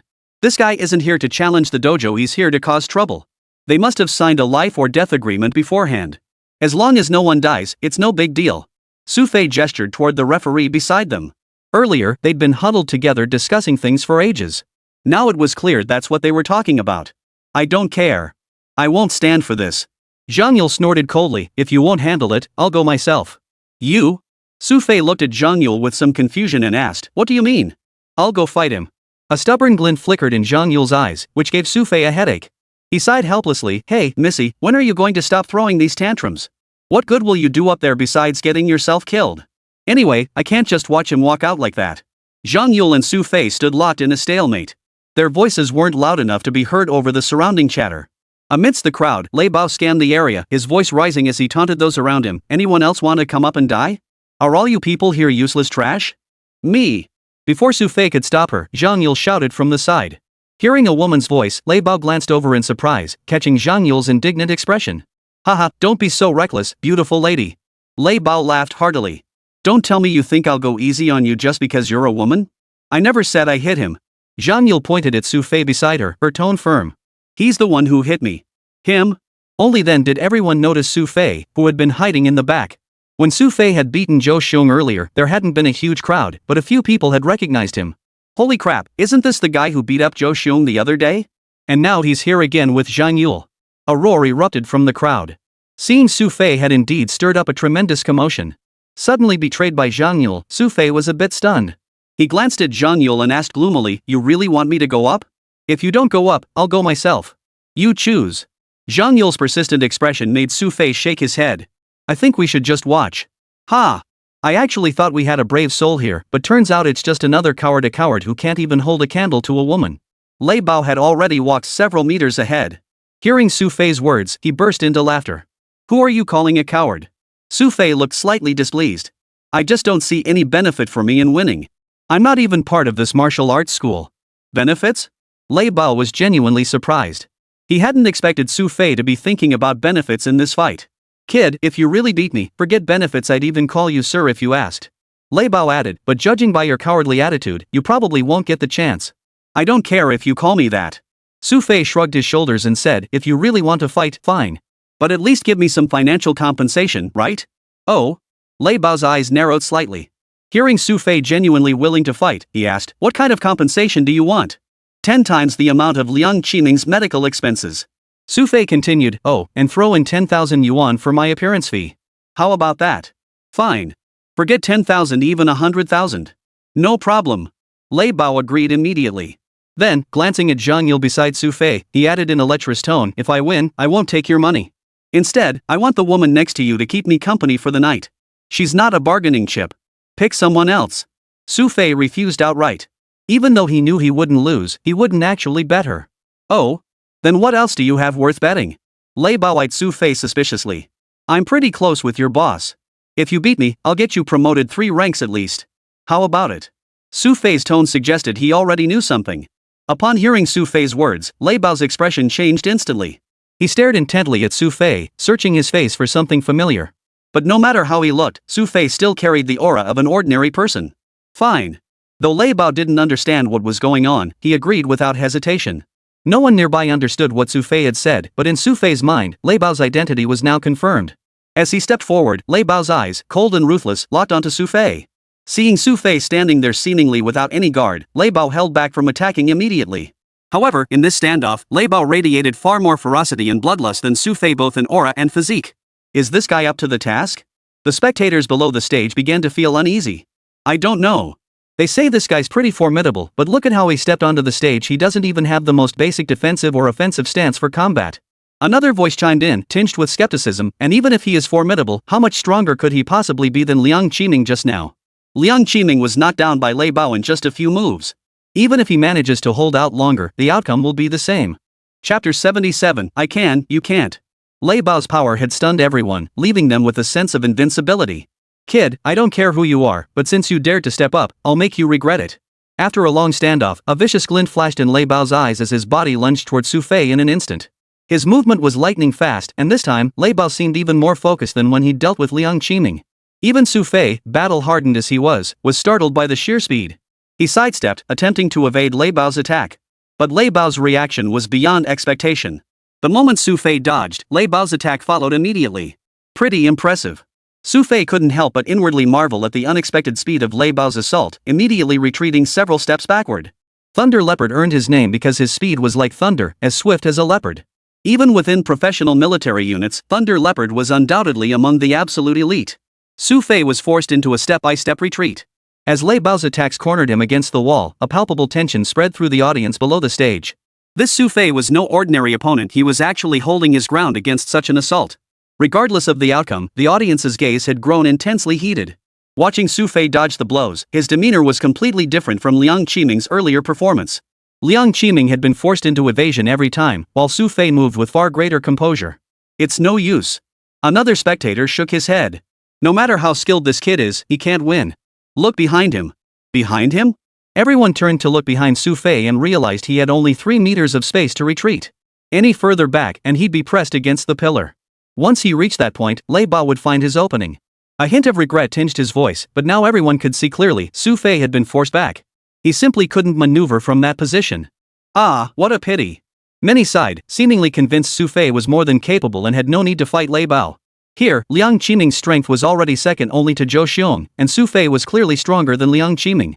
Yet these whispers didn't faze Xu Fei. His expression remained unchanged as he watched Lei Bao, his steps steadily retreating backward. What no one knew, however, was that Lei Bao was now feeling a mix of urgency and surprise. Beads of sweat dripped heavily from his forehead. Lei Bao understood clearly that Xu Fei wasn't retreating because he was being forced back, but because he hadn't counterattacked yet. The fact that he could evade every attack while maintaining a safe distance revealed just how unfathomably deep this man's strength ran. Damn it, he's looking down on me. Lei Bao was nearly mad. His body suddenly accelerated as he charged towards Xu Fei, his face twisted into a savage grimace. Feeling the killing intent radiating from Lei Bao, Xu Fei felt a chill down his spine and instantly darted sideways at lightning speed. The moment he moved, Lei Bao caught up again. But this time, a cold gleam flashed in Xu Fei's eyes. It's over. Xu Fei's hand suddenly seized Lei Bao's arm. Before Lei Bao could react, Xu Fei's calf slammed into Lei Bao's midsection. Thud. Lei Bao felt excruciating pain surge through his midsection. But with his arm pinned by Xu Fei, he couldn't move. After the intense agony, he suddenly felt his feet leave the ground. Boom! Xu Fei's body leapt slightly upward. A strength he'd never possessed before propelled Lei Bao's body through the air like a projectile. Lei Bao flew like a stone, crashing heavily into a pillar. Thud! His body hit the ground. The once noisy scene fell silent. Everyone stared at Xu Fei in disbelief, then looked at Lei Bao lying motionless. They seemed to be trying to determine if Lei Bao was dead. Rest assured, with his constitution, he won't die. Xu Fei's voice came from the stage, his tone light as he continued, "Alright, call an ambulance. Make sure to ask him for the money later, the medical bills and my 10,000 yuan. Yes, yes." A person below the stage, under Xu Fei's gaze, stammered in reply, eyes still fixed on Xu Fei as if staring at a monster. Xu Fei wore a relaxed smile as he walked over. By this point, Zhang Yule was already overcome with excitement. Before she could rush toward him, Xu Fei quickly sidestepped and said, "I need to step outside." Out? Zhang Yule froze, puzzled by why Xu Fei would leave now. "Anyway, I need to step out. You wait here. I'll be back soon." Xu Fei patted Zhang Yule's shoulder and walked straight toward the exit. Zhang Yule stared blankly at Xu Fei's retreating figure. After a moment, she clenched her fists in frustration and muttered, "He left me here all alone again." Xu Fei paid Zhang Yule no mind. Stepping outside, he turned a corner and finally fixed his gaze on an open-air rest area selling drinks. "We meet again." Xu Fei pulled up a chair and sat down, his gaze fixed on the man before him. In the sweltering summer heat, he wore large sunglasses and a hat, clad in long sleeves and pants, looking like someone who feared the light intensely. "Yeah, what a coincidence. We meet again." The man spoke, slowly removing his oversized sunglasses. Scars appeared on either side of his eyes, a sight that was somewhat unsettling. "Your men aren't much of a fight." Xu Fei saw the man's true appearance and a smile spread across his face. "Anyone who crosses swords with you ends up like this, myself included." The man's tone was flat, as if he felt neither shame nor anger over Lei Bao's defeat. "Then would you still dare to fight me?" Xu Fei asked with a smile. "There are many ways to fight." The man's tone softened slightly as his eyes fixed intently on Xu Fei. He continued, "But I think we could work together. I'm not in the habit of being anyone's dog, especially a mutt's." Xu Fei's tone held a hint of resolve. "Qilin, you're too naive. Do you really think you can stand up to a mutt?" The man's tone grew sharp. "Iron Wolf, do you know why you'll fail against me?" Xu Fei's tone carried a hint of ease. "Oh? Why?" Iron Wolf asked with a hint of curiosity. "Because I can, and you can't." Xu Fei's tone carried a steely resolve, laced with ruthlessness. Chapter 78, The Purpose of Returning to Tianhai City. If a person encounters an opponent and loses their confidence before the fight even begins, then they are unworthy of being called an opponent. Yet Iron Wolf didn't seem provoked by Xu Fei's words. After slipping on his oversized sunglasses once more, he stood up and looked at Xu Fei, saying, "Qilin, I know you're searching for them, but I won't let you find them first. And mark my words, if I find them first, every single one of your plans in Tianhai City will vanish into thin air." "You know?" A chill flashed in Xu Fei's eyes. He hadn't expected Iron Wolf to know the purpose of his return to Tianhai City. No need to wonder. All of this is under a mutt's control. Believe me, a mutt's eyes and tentacles can appear anywhere, even in the air you breathe. Seeing Xu Fei's expression grow grave, Iron Wolf pressed on, "You're searching for the Dragon Ascension organization, correct?" Xu Fei didn't respond, merely staring intently at Iron Wolf. What else did this man know about him? "I've told you before," Iron Wolf said. "The very air we breathe carries a mutt's scent. You may have one last time, but this time, the victor will undoubtedly be me." With those final words, Iron Wolf departed. Before leaving, Xu Fei caught a glimpse of smug satisfaction flickering across his face. Xu Fei didn't leave immediately. After sitting for a while, another figure took a seat across from him. It was the same man Xu Fei had met before. This time, his expression was even calmer than last time, as if he had completely blended into ordinary life. "Iron Wolf was here?" the man asked Xu Fei. "Yes." Xu Fei nodded. "Iron Wolf actually dares to openly challenge us now." Anger flashed across the man's face as his fists clenched. Xu Fei glanced at him and replied calmly, "If it's just Iron Wolf's 100-odd men, our squad could wipe them out in half a day." "You mean they're already connected to a mute?" The man looked startled and asked, "Then what do we do now?" "Ignore them. They're mere puppets. A mute is using him to track down the Dragon Ascension organization." "Have we made any progress?" Xu Fei didn't elaborate on the matter, only asking the man. "Yes.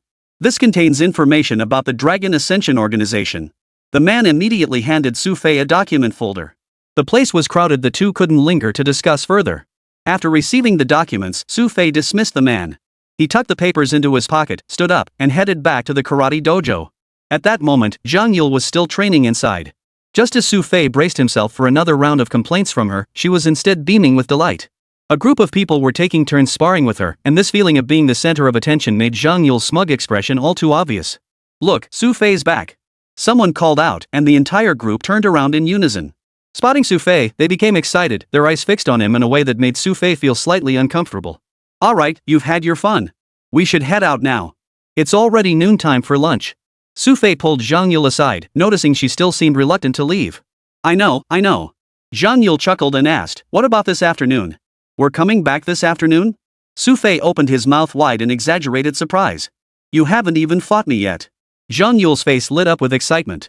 She'd witnessed Xu Fei defeat Lei Bao that morning, a fight that ranked among the most thrilling she'd ever seen. She was dying to know how many moves she could land against Xu Fei and experience his strength firsthand. "Alright, there'll be plenty of chances later. Right now, we should focus on where to grab lunch. It's almost noon." Xu Fei glanced at the time, and only then did Zhang Yule realize her stomach was growling. "Hey, I'll go change. Later, I'll take you to a great place to eat. I know a restaurant nearby with amazing food." Zhang Yule chuckled softly, trotting into the changing room to slip back into her original clothes before following Xu Fei out of the martial arts studio. "Oh, Xu Fei, you seem to know that Lei Bao earlier. What exactly does he do?" Once outside, Zhang Yule remembered she had a question. "No clue. Just felt like I'd seen him before." Xu Fei replied casually, then continued, "Instead of asking about him, why not tell me what that Li Lei does?" "Li Lei? Oh, right, the owner of this dojo." Zhang Yule was reminded by Xu Fei and recalled that the owner of this karate dojo was named Li Lei. Last time, he had specifically tried to keep Xu Fei there, but Xu Fei had refused. The fact that this guy came here looking for trouble meant this karate dojo wasn't exactly a clean place either. Best to stay away from here in the future. Xu Fei didn't know the real reason, but the fact that Iron Wolf had targeted this place was proof enough that it was different from other places. Fine. I won't come here anymore, okay? But at least tell me who that Lei Bao guy was just now?" Zhang Yule blinked her eyes, looking somewhat puzzled. "A criminal, you could say." Xu Fei said no more as they arrived at the restaurant. The place Zhang Yule had raved about was a pickled fish restaurant. This pickled cabbage fish restaurant was renowned for its flavor throughout the entire neighborhood. Precisely because of this, the entire place was packed at this hour. "Excuse me, do you have any private rooms available?" Xu Fei asked the front desk attendant. "Let me check for you." The attendant smiled, checked the system, then looked apologetic. "I'm sorry, sir. Our last private room is already booked. We only have one table left in the main dining area. Would you two like it? What do you think? Shall we sit there?" Xu Fei asked Zhang Yule. "Sure, let's eat here. I'm telling you, the food here is absolutely amazing." Zhang Yule's eyes lit up as he pulled Xu Fei toward the last remaining table in the corner.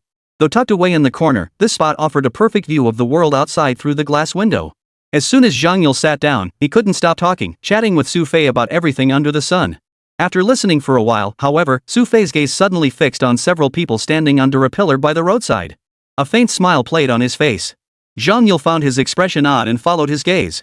She saw only 3 people standing beneath the pillar, seemingly paused in deep discussion. Chapter 79, Caught Following. "What? Do you know those people?" Zhang Yule asked curiously. "Yes, what a coincidence." Xu Fei now wore a sly grin, watching the 3 figures under the blazing sun. They probably weren't having a good time right now. The midday sun in Tianhai City was already intense enough, and with it being lunchtime now, these people probably wouldn't dare leave that spot. "How about this, let's invite them over to eat with us?" Seeing Xu Fei still watching, Zhang Yule suggested. "I don't mind." Xu Fei turned his head and began studying the menu. "Then give them a call and have them come straight over." Zhang Yule was naturally curious about Xu Fei's friends. Perhaps she could glean some insight into Xu Fei's background from them. "I don't have their numbers, but you could try waving at them. Maybe they'll come over." After adding 2 dishes, Xu Fei put down the menu. "Nonsense. They're so far away, how could they possibly see us?" Zhang Yule looked skeptical, glancing at the 3 figures in the distance. "Besides, they're not even looking at us. Probably haven't noticed us at all. Don't believe me? Want to bet?" Xu Fei asked. "Bet on what?" Zhang Yule asked curiously. "You wave at them. If they don't come over, I'll walk you back to the karate dojo after dinner." Xu Fei's words brought a smile to Zhang Yule's face. She quickly added, "Don't regret this later." "Of course not." Xu Fei smiled and added, "But if they actually come over, you'll have to massage my shoulders and legs this afternoon." "Fine." Zhang Yule agreed instantly, extending her hand to wave at the 3 men. The three were standing under a streetlight. Seeing Zhang Yule beckoning, they looked slightly nervous. What's going on? Why does Miss Yule seem to be waving at us? That's impossible. How could she have spotted us while we were tailing her? Another one leaned back, looking skeptical. See for yourself. This man grew increasingly certain they'd been spotted, for Zhang Yule's eyes and hand were clearly directed at them. On this sweltering summer day, under the blazing sun, they were the only three people around. After looking at Zhang Yule, they saw she was indeed waving at them. They exchanged bewildered glances before finally saying, "Looks like we really got caught. Should we go over?" Another person asked. "Of course we have to go. Otherwise, if Miss Yule gets angry later, we'll all be in trouble." With that, they began walking toward Zhang Yule. Seeing them actually approach, Zhang Yule's face flashed with shock and disbelief. Then, as if remembering something, she turned and glared at Xu Fei.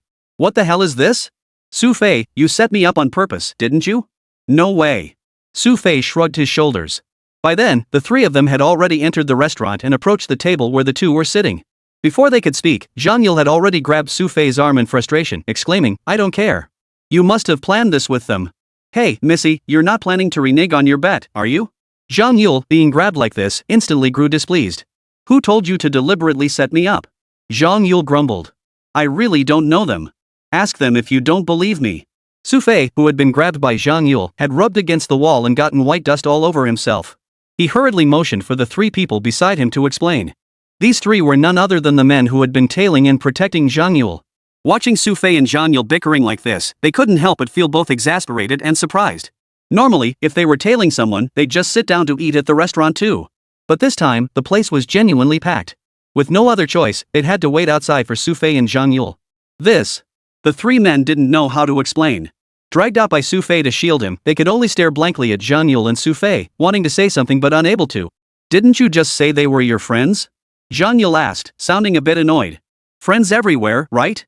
Xu Fei's words made the three realize it wasn't Zhang Yule who had discovered them, but Xu Fei. "Mr. Xu, this isn't very fair. This is our job, and you're..." The few people Xu Fei singled out were still feeling a bit miffed. "Alright, I saw you standing at the door looking tired, so I invited you in to eat. Why aren't you grateful?" Xu Fei chuckled. "No, we can't eat with you." The group flatly refused. They couldn't possibly dine with Zhang Yule and Xu Fei, that would violate regulations. "Do I have to insist you stay for dinner?" Xu Fei asked the three of them. The three immediately exchanged glances. Seeing Xu Fei's insistence, they had already figured out his current status. His rank as a major general had been entered into the system yesterday, and as the personnel assigned to shadow and protect Zhang Yule, they certainly knew Xu Fei's true identity. "Alright, I promise nothing will happen to you. Let's eat." Xu Fei urged them, gesturing for the three to sit down with him. The dishes were now being served one after another. Seeing the delicious food, the three men's Adam's apples bobbed as they swallowed hard. "No." Even so, the three men still declined Xu Fei's offer, their voices sounding somewhat strained. "Mr. Xu, if you have no further business with us, we'll take our leave now." "Oh? Why not stick around?" Xu Fei looked at them with a hint of amusement. "Do you think there's any point?" The three men now looked utterly dejected. Having been discovered meant they could no longer follow. As long as they continued, they would inevitably be found out. "Fine. If you insist on this, there's nothing I can do. You go ahead." Xu Fei didn't try to stop him. Watching them walk out, the smile on his face grew even wider. It seemed he saw a glimpse of his own past reflected in their slightly awkward demeanor. "Xu Fei, what exactly is their relationship to you?" Zhang Yule had been watching from the side for quite some time but still couldn't figure out what was going on. She could only stare at Xu Fei with her curious big eyes, hoping to get some answers. "Friends. Didn't I just say?" Xu Fei replied. "I don't buy it." Zhang Yule pouted. Judging by their earlier reactions, those three clearly seemed afraid of Xu Fei. But even now, Zhang Yule herself hadn't quite grasped it. Someone had been tailing and protecting her all along. "Never mind that for now. Don't forget you still have to massage my shoulders and legs this afternoon. I'm telling you, don't try to back out." Only then did Xu Fei suddenly recall their earlier bet. But before he could finish speaking, Zhang Yule had already ignored him, stuffing her face with food as if she hadn't eaten in days. Chapter 80, Dragon Ascension Organization. After they finished eating, they noticed it was already afternoon. That evening, Qin Guang invited Xu Fei to dinner, and Zhang Yule didn't insist on Xu Fei accompanying her out to play. But the moment they arrived home, Xu Fei immediately started showing off. "Missy, do you remember what you lost to me in today's bet?" Xu Fei plopped down on the sofa, legs crossed, adopting a bossy demeanor. Zhang Yule, sitting behind him, froze for a moment before catching his meaning. "What are you up to?" she asked. "You actually expect this lady to massage your shoulders and legs?" "Not exactly. But fine, if you don't want to, forget it." I thought you were someone who kept their word and honored commitments. I never expected. Xu Fei shook his head, looking so disheartened that Zhang Yule seemed to sense something was off. She grabbed his arm and asked, "What's got you so surprised?" "Nothing. Nothing at all." Xu Fei didn't elaborate, but the look of disappointment he gave Zhang Yule made her feel a bit defiant. Provoked, Zhang Yule immediately stood up behind Xu Fei and huffed, "So what if I have to knead your shoulders and rub your back? Can't I just do it? I never forced you." Xu Fei put on an innocent look. "I'll take my losses like a lady," Zhang Yule said, leaning against Xu Fei's back. Her hands, filled with resentment toward him, kneaded fiercely. But Xu Fei didn't seem to feel a thing, looking perfectly at ease. Zhang Yule, on the other hand, soon grew exhausted, her strength waning. That's good. Give my calves a couple more whacks." Xu Fei sat with his legs crossed, his smug expression mirroring that of a landlord from decades past. The commotion drew Qin Shui, who had been napping in the room, out of her slumber. Approaching the scene, she watched Zhang Yule obediently kneading Xu Fei's shoulders and massaging his legs. Qin Shui stared in disbelief, rubbing her eyes as if to confirm she wasn't seeing things. "Oh, the boss is out.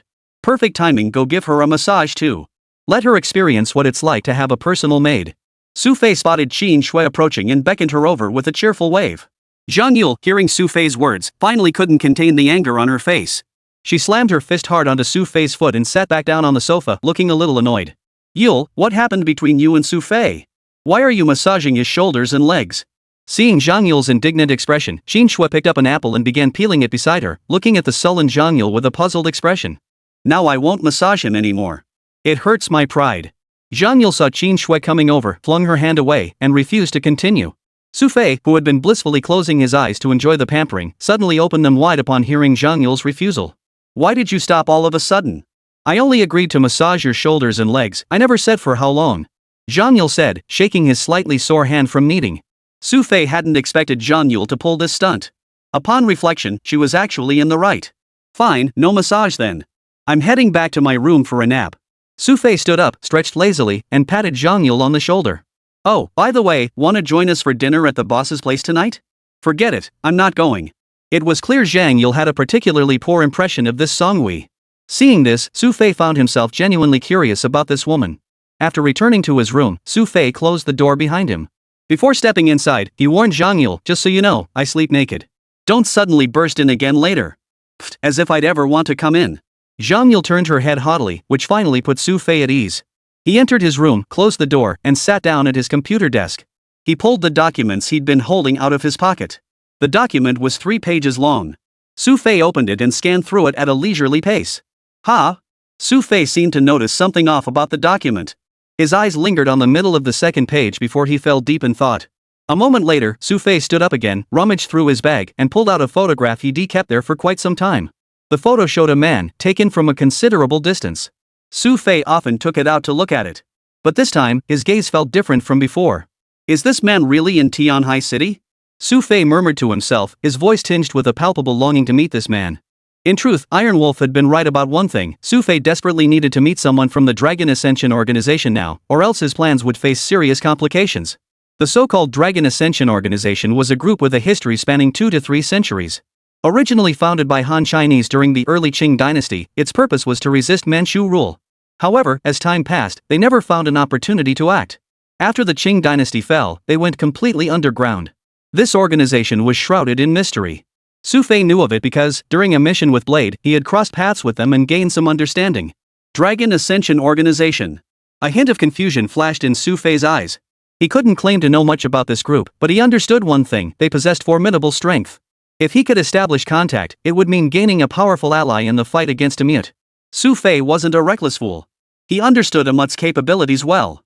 If he truly intended to take on this organization, he would need to unite every possible ally. He sat motionless in his chair, lost in thought for an unknown length of time, until a knock sounded at the door. "Who is it?" Xu Fei called out in surprise. "This girl. Open the door, quick." Zhang Yule's voice came from the doorway, drawing a look of resigned exasperation to Xu Fei's face. He walked over to the door and saw Zhang Yule standing there, blinking her big eyes as she looked at Xu Fei and then around his room. Hey. Stop staring. Just get to the point already." Xu Fei found Zhang Yule's suspicious demeanor rather amusing. "I knocked forever before you finally came to open the door. Are you hiding something?" Zhang Yule's suspicious look made Xu Fei unable to resist giving her a light tap on the head. "Stop talking nonsense. What would I have to hide? Do you have something to say or not?" "Of course I have something to say. Zhang Yule rubbed her head in frustration. But I'm telling you, no more tapping my head. You're going to knock me silly. Fine, fine. Just tell me what's up. Xu Fei let it slide. At that moment, Zhang Yule pulled a bank card from her pocket, handed it to Xu Fei, and said, "Here, this is for you. I went out earlier and got it for you." Chapter 81, Meeting the Stepmother. The bank card was from Huaxia Bank. Xu Fei glanced at it, looking puzzled, and teased, "What's up? Planning to keep me in your wallet? Put. Who said I'd support you?" Zhang Yule lifted her chin and snorted, "There's 72,000 yuan in there, the 50,000 you won earlier, plus the 10,000 from the karate dojo, and 12,000 from betting. What for?" Xu Fei froze, looking at Zhang Yule with confusion. "Didn't you say you haven't opened a bank account yet? This one's under my ID. You can use it for now." Zhang Yule added, "If you really don't want it, just put it in the bank to earn interest. It's better than leaving it with me." It seemed Zhang Yule was genuinely determined to return the money to Xu Fei. This puzzled Xu Fei, prompting him to ask, "Didn't you say earlier that ill-gotten gains should be spent quickly?" "Just saying." After handing the card to Xu Fei, Zhang Yule said, "Anyway, I'm giving you the money back. I gotta head out now, my dad's here today and waiting for me to go eat." With that, Zhang Yule hurried out the door. Watching her retreating figure, Xu Fei found the whole situation rather amusing. This girl really is something. Xu Fei looked at the card in his hand and slipped it into his pocket. What Xu Fei didn't know was that Zhang Yule had withheld the card earlier purely to test whether he was truly short on cash.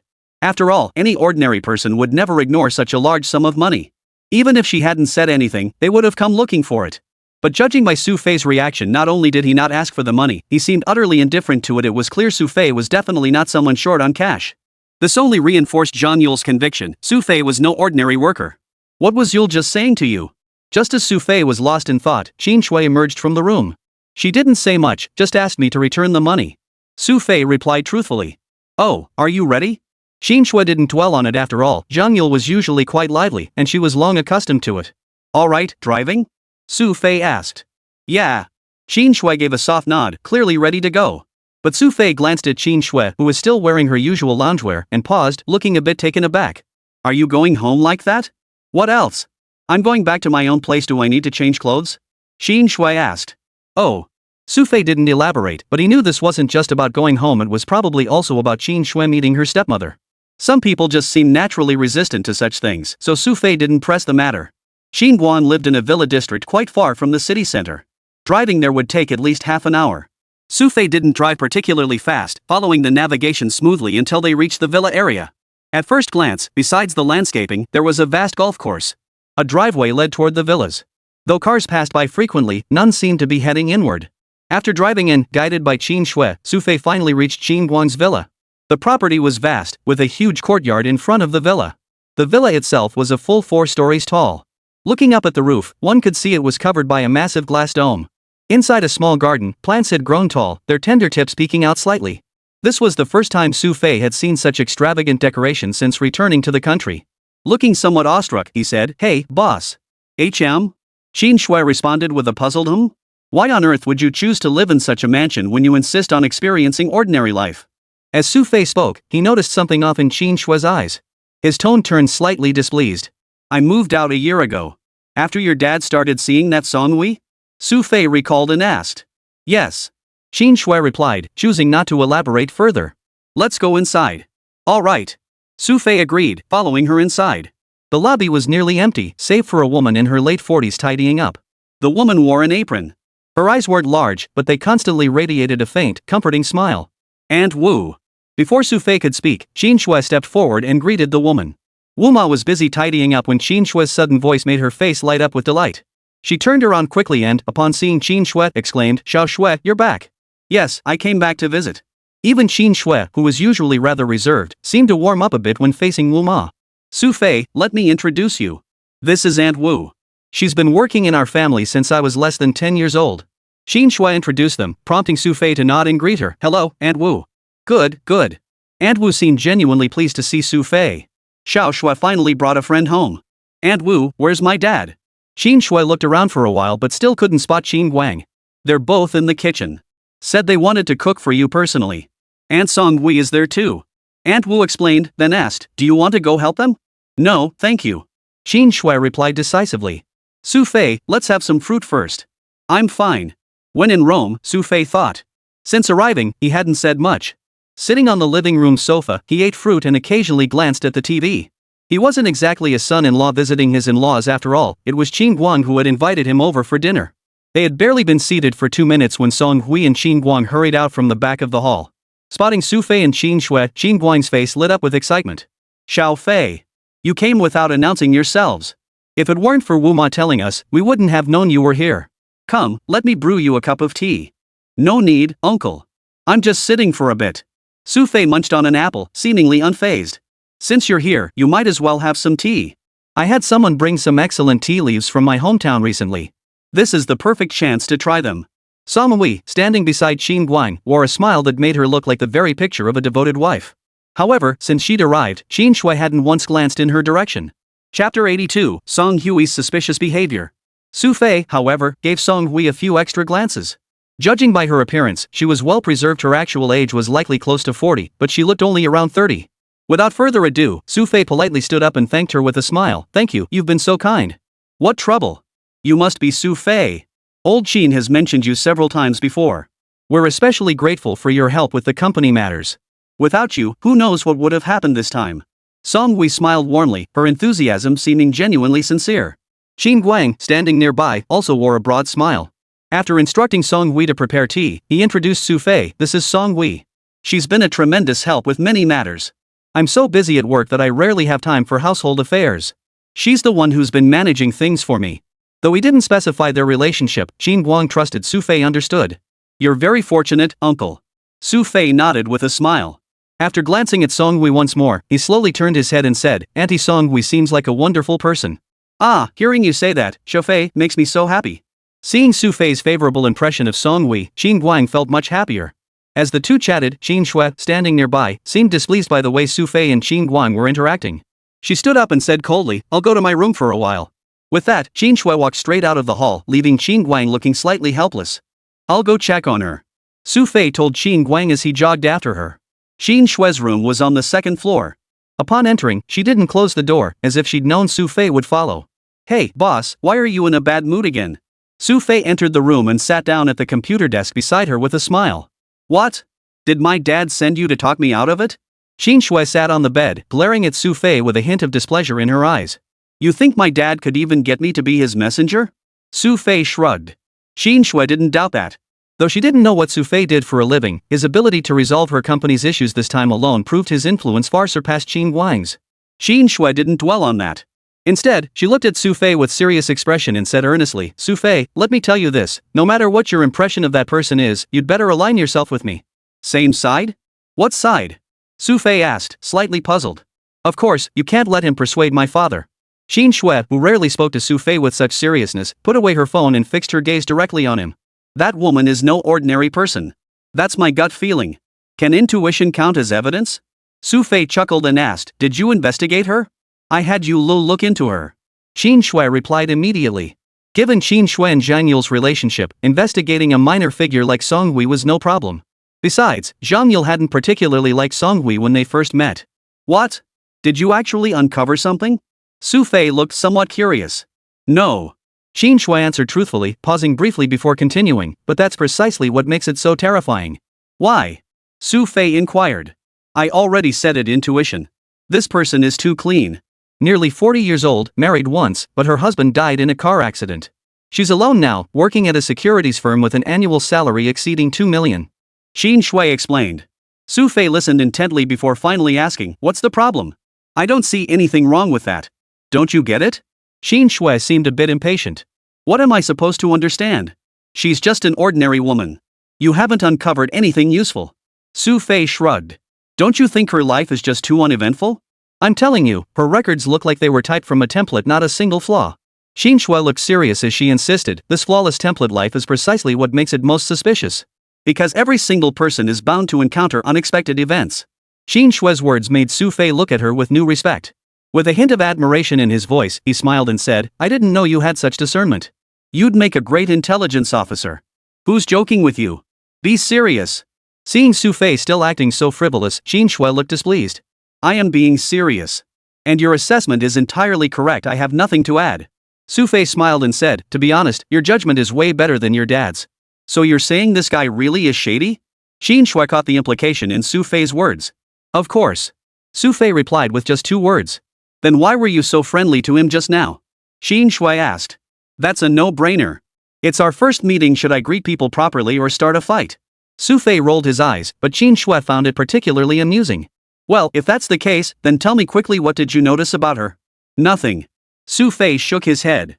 But you just said. Xin Shui was about to speak when Xu Fei cut her off, nodding toward the doorway. Footsteps approached, and the door was knocked softly. Song Hui's voice drifted in from outside. Xu Fei. My tea is ready. You can come out now. Song Hui's voice remained calm as ever. Xu Fei responded, okay, we'll be right out. After speaking, Xu Fei shot Xin Shui a look, prompting her to stand up and follow him to the doorway. Song Hui was standing at the doorway. Seeing them emerge, a gentle smile spread across her face. What was that little secret conversation you two had in there? She hadn't been home in so long, she insisted on staying in her room for a while. I just came to bring her downstairs. Xu Fei explained, nudging Xin Shui's arm. Reluctantly, she turned her head and said, let's go. With that, Xin Shui led the way down the stairs, leaving Xu Fei and Song Hui with no choice but to follow. Xin Guang was brewing tea at that moment. Seeing Xu Fei actually bring Xin Shui downstairs, he couldn't help but smile. No sooner had they sat down than Xin Guang beamed, Xu Fei, you wouldn't believe it, Xu Shui never listens to me about daily life. Sitting down like this to have a cup of tea? She's never done that before. Today was actually the first time I've seen her obey someone else. She was thirsty anyway, so it worked out perfectly. Xu Fei glanced at Xin Shui, who gave only a slight nod before turning her head away, seemingly reluctant to acknowledge Song Hui and Xin Guang. Chapter 83, The Mysterious Bullet. Xin Shui's attitude was nothing new to the two of them. Song Hui, in particular, stepped in with a smile to smooth things over. Xu Shui's always so busy with work, it's perfectly understandable. There'll be plenty of time to catch up and build that bond later. Yeah, things have been hectic at the company lately. Thank goodness for Xu Hui helping out at home, otherwise I'd be completely overwhelmed. Xin Guang didn't forget to highlight Song Hui's contribution at this moment. However, Xin Shui didn't seem to buy it, asking coldly, when's dinner? Oh, I asked Wu Ma to bring the food out. I'll just go check on that.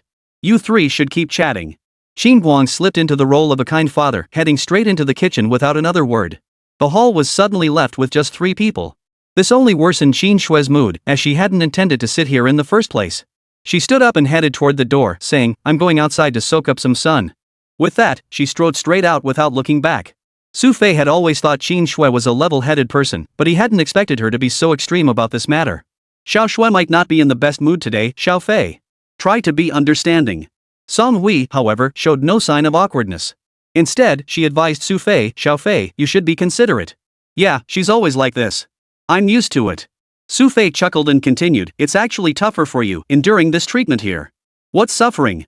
When fate brings us together, that's happiness for us women. Song Hui smiled faintly, her dignified demeanor making Xu Fei shake his head. What's wrong, Fei? Is something bothering you? Noticing something off about Xu Fei, Song Hui asked curiously. Destiny isn't something people can force. When it's forced, it's not destiny, it's premeditation. Xu Fei's words carried a subtle undertone that startled Song Hui, who had been smiling until then. She paused before softly replying, I'm afraid I don't quite understand what you mean. You know what I mean, and I know what you're doing. Xu Fei smiled faintly and said, I'm just curious, what exactly do they want to achieve by going to such great lengths to bring you here this time? I don't understand what you're saying. Song Hui remained utterly bewildered. It's fine. You'll understand eventually. Your tea is quite good, but I must be going now. With that, Xu Fei stood up and turned to leave the hall. Watching Xu Fei's departing figure, a previously unseen hint of viciousness flashed across Song Hui's face. Her fist clenched tightly before slowly relaxing. Ha! Where are those two? Just then, Xin Guang emerged from inside and noticed that both Xu Fei and Xin Shui were gone. They'd gone to the back garden, saying they needed some fresh air. Song Hui returned to her usual demeanor. This dish will be ready soon. Go tell them to get ready for dinner, it's almost 6 o'clock. Xin Guang glanced at the time. If they were gone much longer, the food would get cold. I think they must have something to do. Let's wait a little longer. It's still early anyway. Song Hui said this, though what she didn't mention was that her heart was already beginning to race. She was even afraid to face Xu Fei now. This man's eyes were too piercing. He'd never investigated her before, yet he'd identified her identity with just one glance. Xu Fei, however, didn't dwell on it. Upon reaching the backyard, he found Xin Shui sitting on a chair, gazing at the sky as if deep in thought. Boss, deep in thought? Xu Fei's teasing tone caught Xin Shui's attention. Her face lit up as she turned to him and asked, what's up? Didn't you two have anything to talk about? Nothing much to talk about. Xu Fei shrugged helplessly. If I had to say, I was just trying to figure out her motives. So, do you know now? Qin Shui looked expectant. No. Xu Fei's blunt reply instantly brought disappointment to Qin Shui's face. She turned away, her tone tinged with frustration. That woman's methods are formidable. She can't possibly be after just money.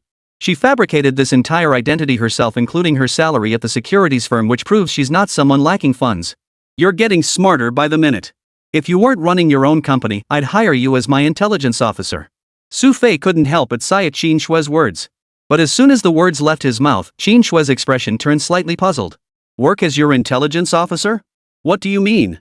Xu Fei realized he'd let something slip, flashing an awkward grin as he chuckled. I meant back when I was serving in the military you could have been my intelligence officer. Oh. Qin Shui didn't press further. Glancing at the time, she realized it was indeed getting late. She stood up, exhaled deeply, and looked at Xu Fei gratefully. Xu Fei, thank you. I feel much better now. Let's eat first. After we finish, we should head back. All right. Xu Fei agreed and followed Qin Shui inside to eat.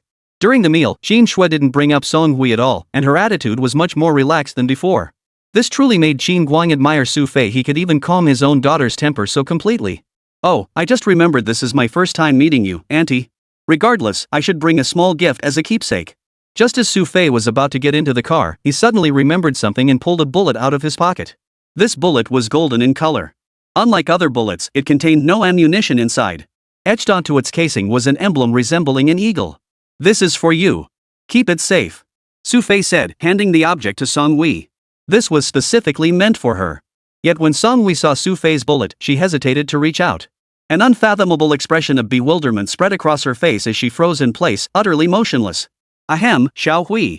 Seeing Song Hui hadn't spoken for a long time, Qin Guang nudged her gently, snapping her out of her daze. Ha! Oh, thank you, Xiao Fei. Startled back to her senses, Song Hui looked flustered as she quickly took the bullets. We'll be heading out now. See you later.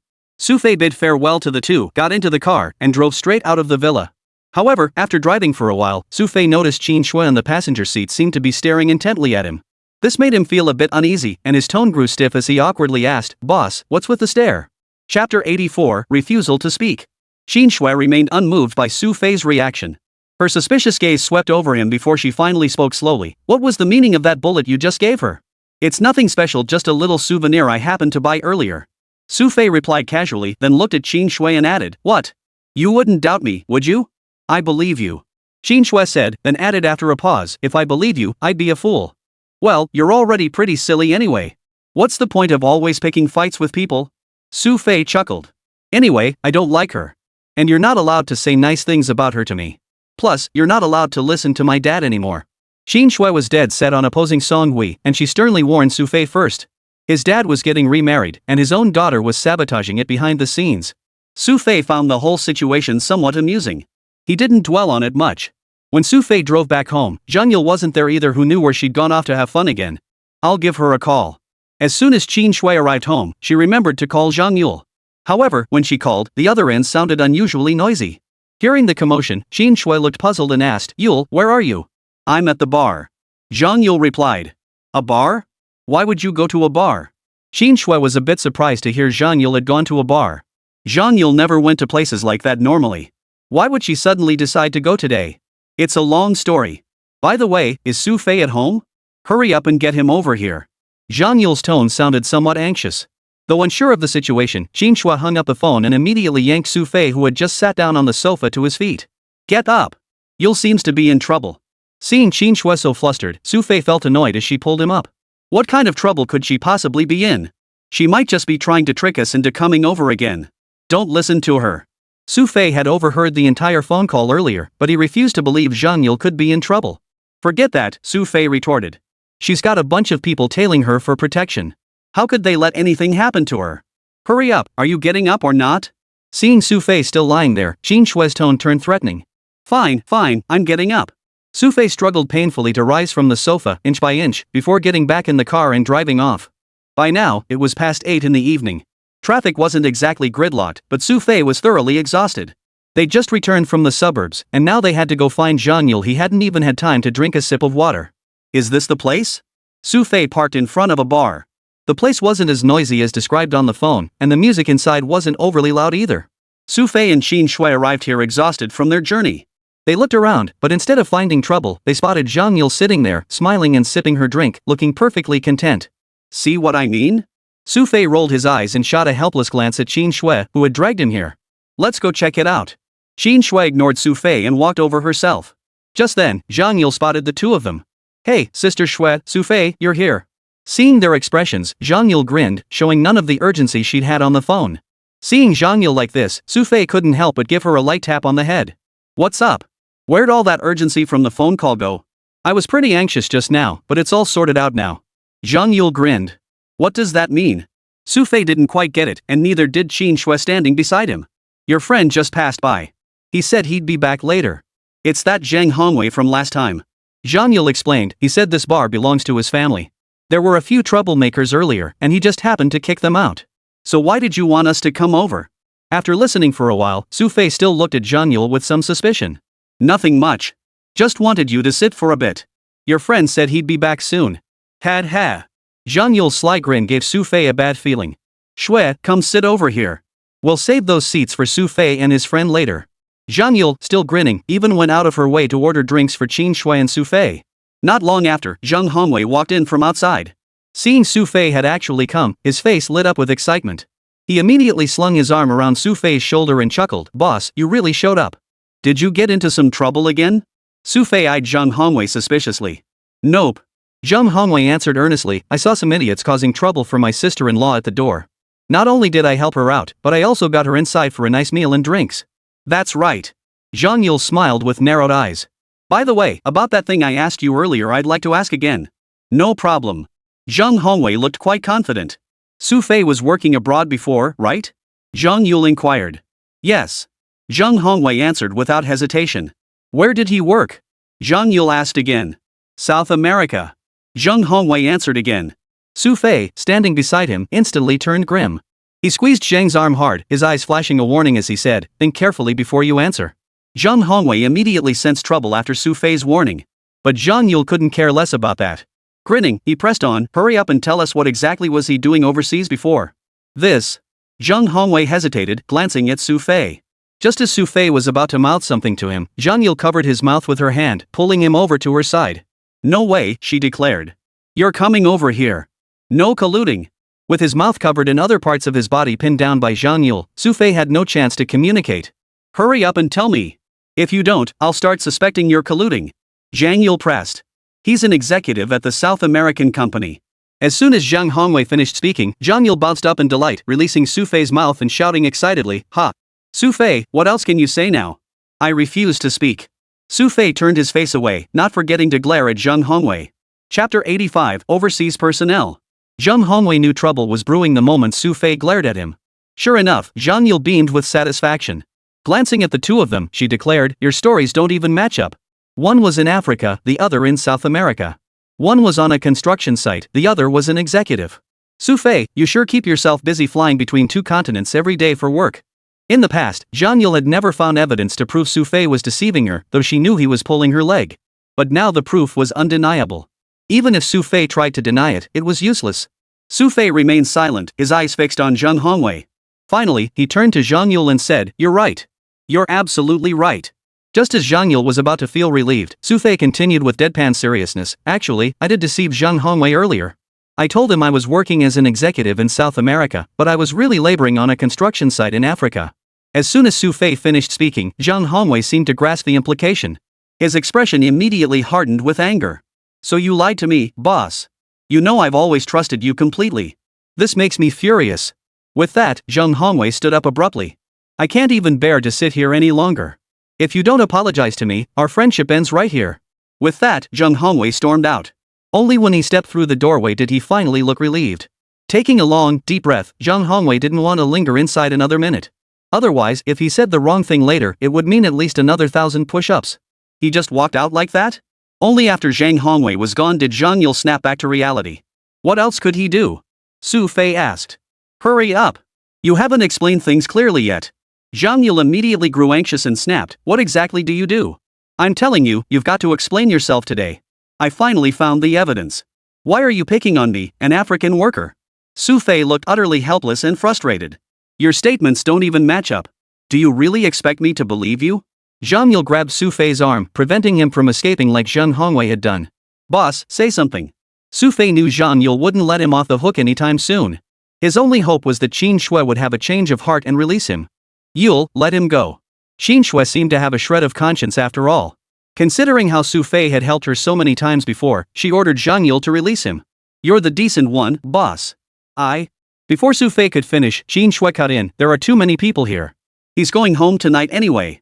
You can run, but you can't hide. We'll question him properly then. Sister Shui always thinks ahead. Zhang Yule, looking smug, urged Xu Fei, hurry up, get up and let's go home. I have things to do. Xu Fei looked helpless. What business? Trying to sneak off again? Zhang Yule refused to let go of Xu Fei no matter what. I'm going to beat the crap out of Zhang Hongwei. I'll come home after I'm done. Xu Fei said, already standing up. Don't worry, I'll definitely come back. What if you don't? Zhang Yule eyed Xu Fei suspiciously. Impossible. I still have to go to work at the headquarters. I wouldn't just run away like that. Xu Fei replied. Zhang Yule thought about it. Xu Fei's reasoning seemed sound, so she conceded, fine. Since that's the case, this lady will let you go for now. But if you don't come back tonight, I'll dismantle your bed. Rest assured, I'm a man of my word. Xu Fei answered earnestly. After Zhang Yule finally let him go, he glanced around and spotted Zhang Hongwei not far away, leaning against a pillar by the doorway, already locked in an embrace with a woman. Seeing Zhang Hongwei's carefree demeanor, Xu Fei's face darkened as he strode toward him step by step. Sensing an unusual aura, Zhang Hongwei immediately turned his head. Spotting Xu Fei, he whispered something to the woman beside him. After she left, Xu Fei approached him, eyed him up and down, and said, well, you're living it up, aren't you? Hey, boss, you can't blame me for this. Zhang Hongwei looked a bit guilty as he shifted back slightly. Wasn't this what you told me to do? To introduce myself with this identity to outsiders? Of course. That was for those white-collar types. Do you really think foreign workers would buy that if I showed up with you? Xu Fei sighed in exasperation. Why did you tell her that? She asked me, and I didn't think much of it. It just slipped out. Seeing Zhang Hongwei's expression, Xu Fei shook his head. Forget it. We'll deal with this later. How's that thing I asked you to handle? Done. At that mention, Zhang Hongwei immediately perked up. Right, Heilong and the others are bringing a group of overseas personnel here tomorrow. Will you be picking them up? I'd like to, but aren't you worried the people from the General Staff Department's 9th Bureau and Immute will notice? Xu Fei's words made Zhang Hongwei chuckle awkwardly. You're right. Should I even go then? No need. You know Immute's been restless lately, it'll just stir up trouble. Let's stick to the usual routine. I'll ditch them tomorrow, and we can grab a bite somewhere. The them Xu Fei referred to wasn't Immute, but the people from the 9th Bureau of the General Staff Department. Here, the 9th Bureau of the General Staff Department couldn't possibly avoid surveillance. But when it came to actual business, keeping them in the dark wasn't difficult for Xu Fei. After exchanging a few more words, Zhang Hongwei hurriedly left the area. Meanwhile, Zhang Yule and Qin Shui emerged from inside, glancing around with puzzled expressions. Xu Fei, they asked, where is he? Who? Xu Fei inquired. Your buddy, of course. I just saw the two of you outside, didn't I? Zhang Yule looked puzzled. There was a gas leak at his place. Xu Fei casually replied, alright, let's head home. Okay. You better explain yourself when you get home. Zhang Yule's face lit up with excitement at the mention. It wasn't just Zhang Yule, Qin Shui beside him also looked somewhat expectant. After all, she'd been trying to uncover Xu Fei's true identity all along, and especially after the recent turmoil at the company, her curiosity about his background had only intensified. Chapter 86, I'm actually a senior executive. Under their relentless pressure, Xu Fei returned home only to be forcibly pinned down on the sofa. Zhang Yule and Qin Shui flanked him, eyes fixed intently on him. Their silence sent a chill down Xu Fei's spine. Is this really necessary, you two?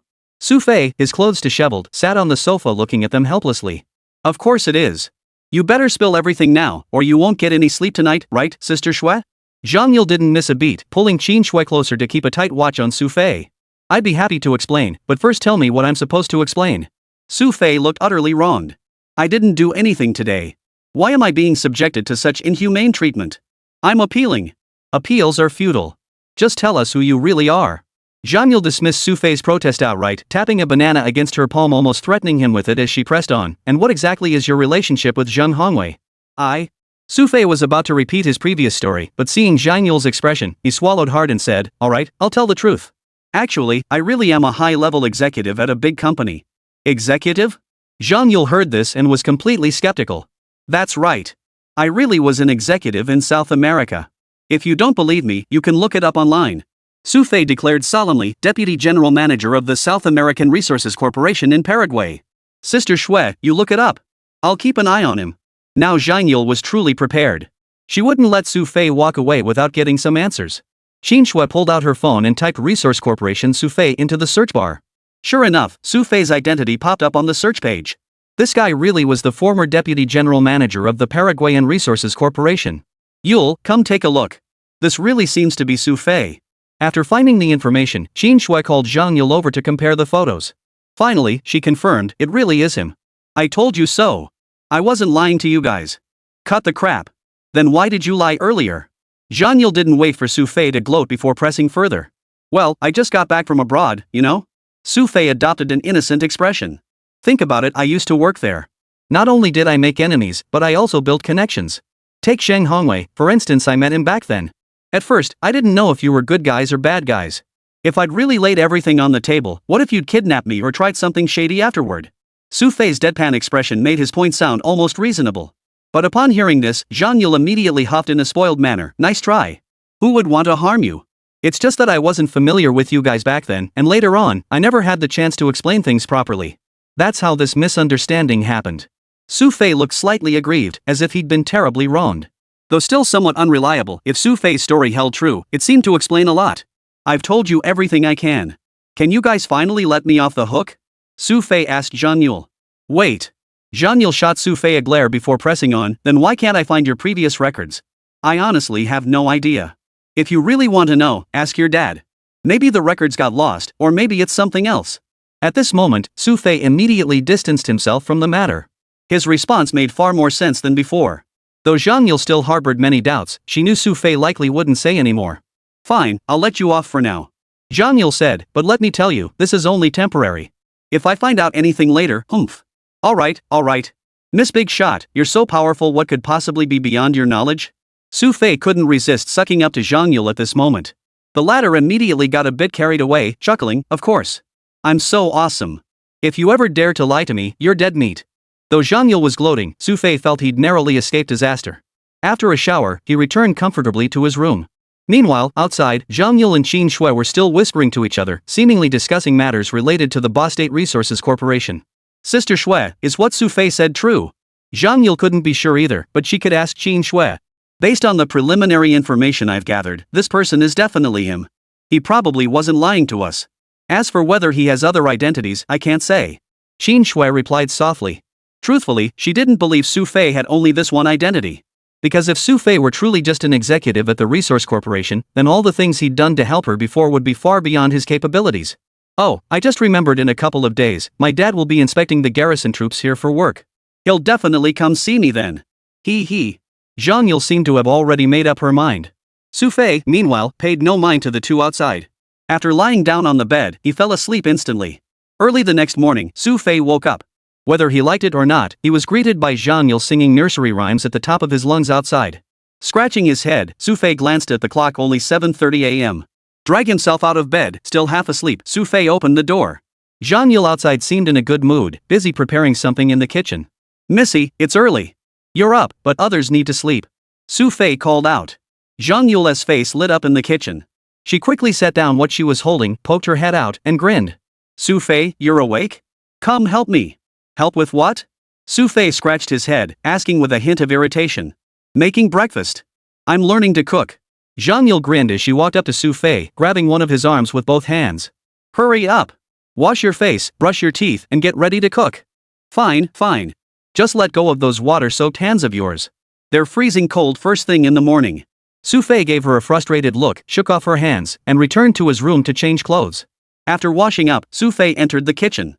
Seeing Zhang Yule had turned the entire place into a complete mess, he shook his head and said, Alright. You're just causing trouble. You go out first. Leave this to me. No way. I decided to learn cooking today. Zhang Yule looked dead serious. Just then, the doorbell rang. Someone's at the door. Do you want to answer it? Xu Fei asked helplessly. Wait here. I'll be right back after I answer the door. Zhang Yule said, then jogged to the door. Chapter 87, Encountering Chen Degue again. Opening the door, Zhang Yule was a bit puzzled about who would be knocking so early in the morning. However, upon seeing the man standing at the door, her face lit up with joy. Ignoring him, she peered around the corner before finally asking, "Hey, where's my dad?" The man standing at the door was none other than Zhang Yule's father's bodyguard. His presence essentially meant that Zhang Yule's father was also nearby. "Miss Yule, the commander said he'll come tonight and asked me to deliver something to you first," the bodyguard said, handing Zhang Yule something. It was a red plastic bag containing something that looked unremarkable. But since it was sent by her father, Zhang Yule knew it couldn't be anything ordinary. "Alright, I'll take it for now." Zhang Yule accepted it with a smile and asked, "Have you had breakfast? Xu Fei is cooking right now. You can join us for a meal." "Mr. Xu?" The security guard's expression visibly changed upon hearing Xu Fei's name. Zhang Yule seemed genuinely surprised that the guard knew Xu Fei's name and asked, "You know him too?" "I've heard a bit about him."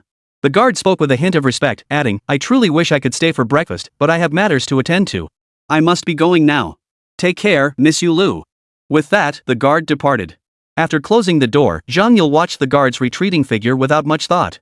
She carried her belongings inside, opened the bag, and discovered a weight-bearing wrist guard inside. What made this box special was its material, not plain iron, but an exceptionally soft substance. Though designed for weight training, it remained remarkably pliable, causing virtually no physical harm during regular use. Xu Fei was cooking inside when he noticed Zhang Yule playing around outside. Finding it a bit odd, he stepped out just as Zhang Yule was holding the wrist weights, preparing to put them on her feet. "What are you playing with?" Seeing Zhang Yule's cheerful expression, Xu Fei found it rather amusing. "Hee, just wait, Xu Fei. It won't be long before I become super strong." Zhang Yule handed Xu Fei a weighted wristband with a grin. "How did you end up playing with this?" Xu Fei took the wristband, asking curiously. "My dad sent these over. I saw some units using them before, so I specifically asked him to get me a few." It seemed Zhang Yule had been eyeing these for quite some time. These wrist guards were prized mainly because of their limited production and restricted use to select military units. Ever since Zhang Yule had set her sights on them, she'd been pestering her dad for them. Alright, go ahead and play. I'll have dinner ready soon. I'll wake up your snow sister for the meal," Xu Fei said to Zhang Yule. "Got it, I know." Zhang Yule agreed readily, still wearing the wrist guards. There were 4 of these weighted wristbands in total, 1 pair for the feet and 1 for the hands, with a combined weight of 20 kilograms. It might not sound particularly heavy, but wearing this weight for extended periods takes an unimaginable toll on the body. Early that morning, Zhang Yule found something fun and was overjoyed, bouncing around with such excitement that even mealtime was more cheerful than usual. "Oh, right, Xu Fei, my dad said he's coming over tonight. You can't wander off anywhere." Right after finishing her meal, Zhang Yule seemed to remember something and said to Xu Fei, "Why? What does your dad coming have to do with me?" Xu Fei shrugged, seemingly unconcerned. "Cut the crap. You're not going anywhere tonight, and my dad's definitely coming over." Zhang Yule added, "You know how many people would kill to meet my dad?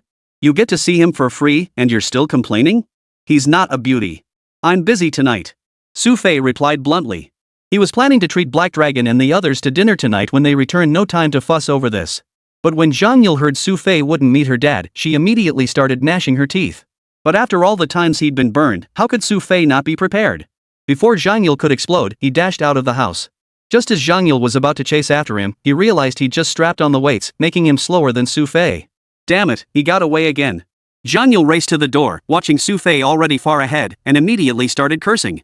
"Shua, you better give him hell when you get back to the office."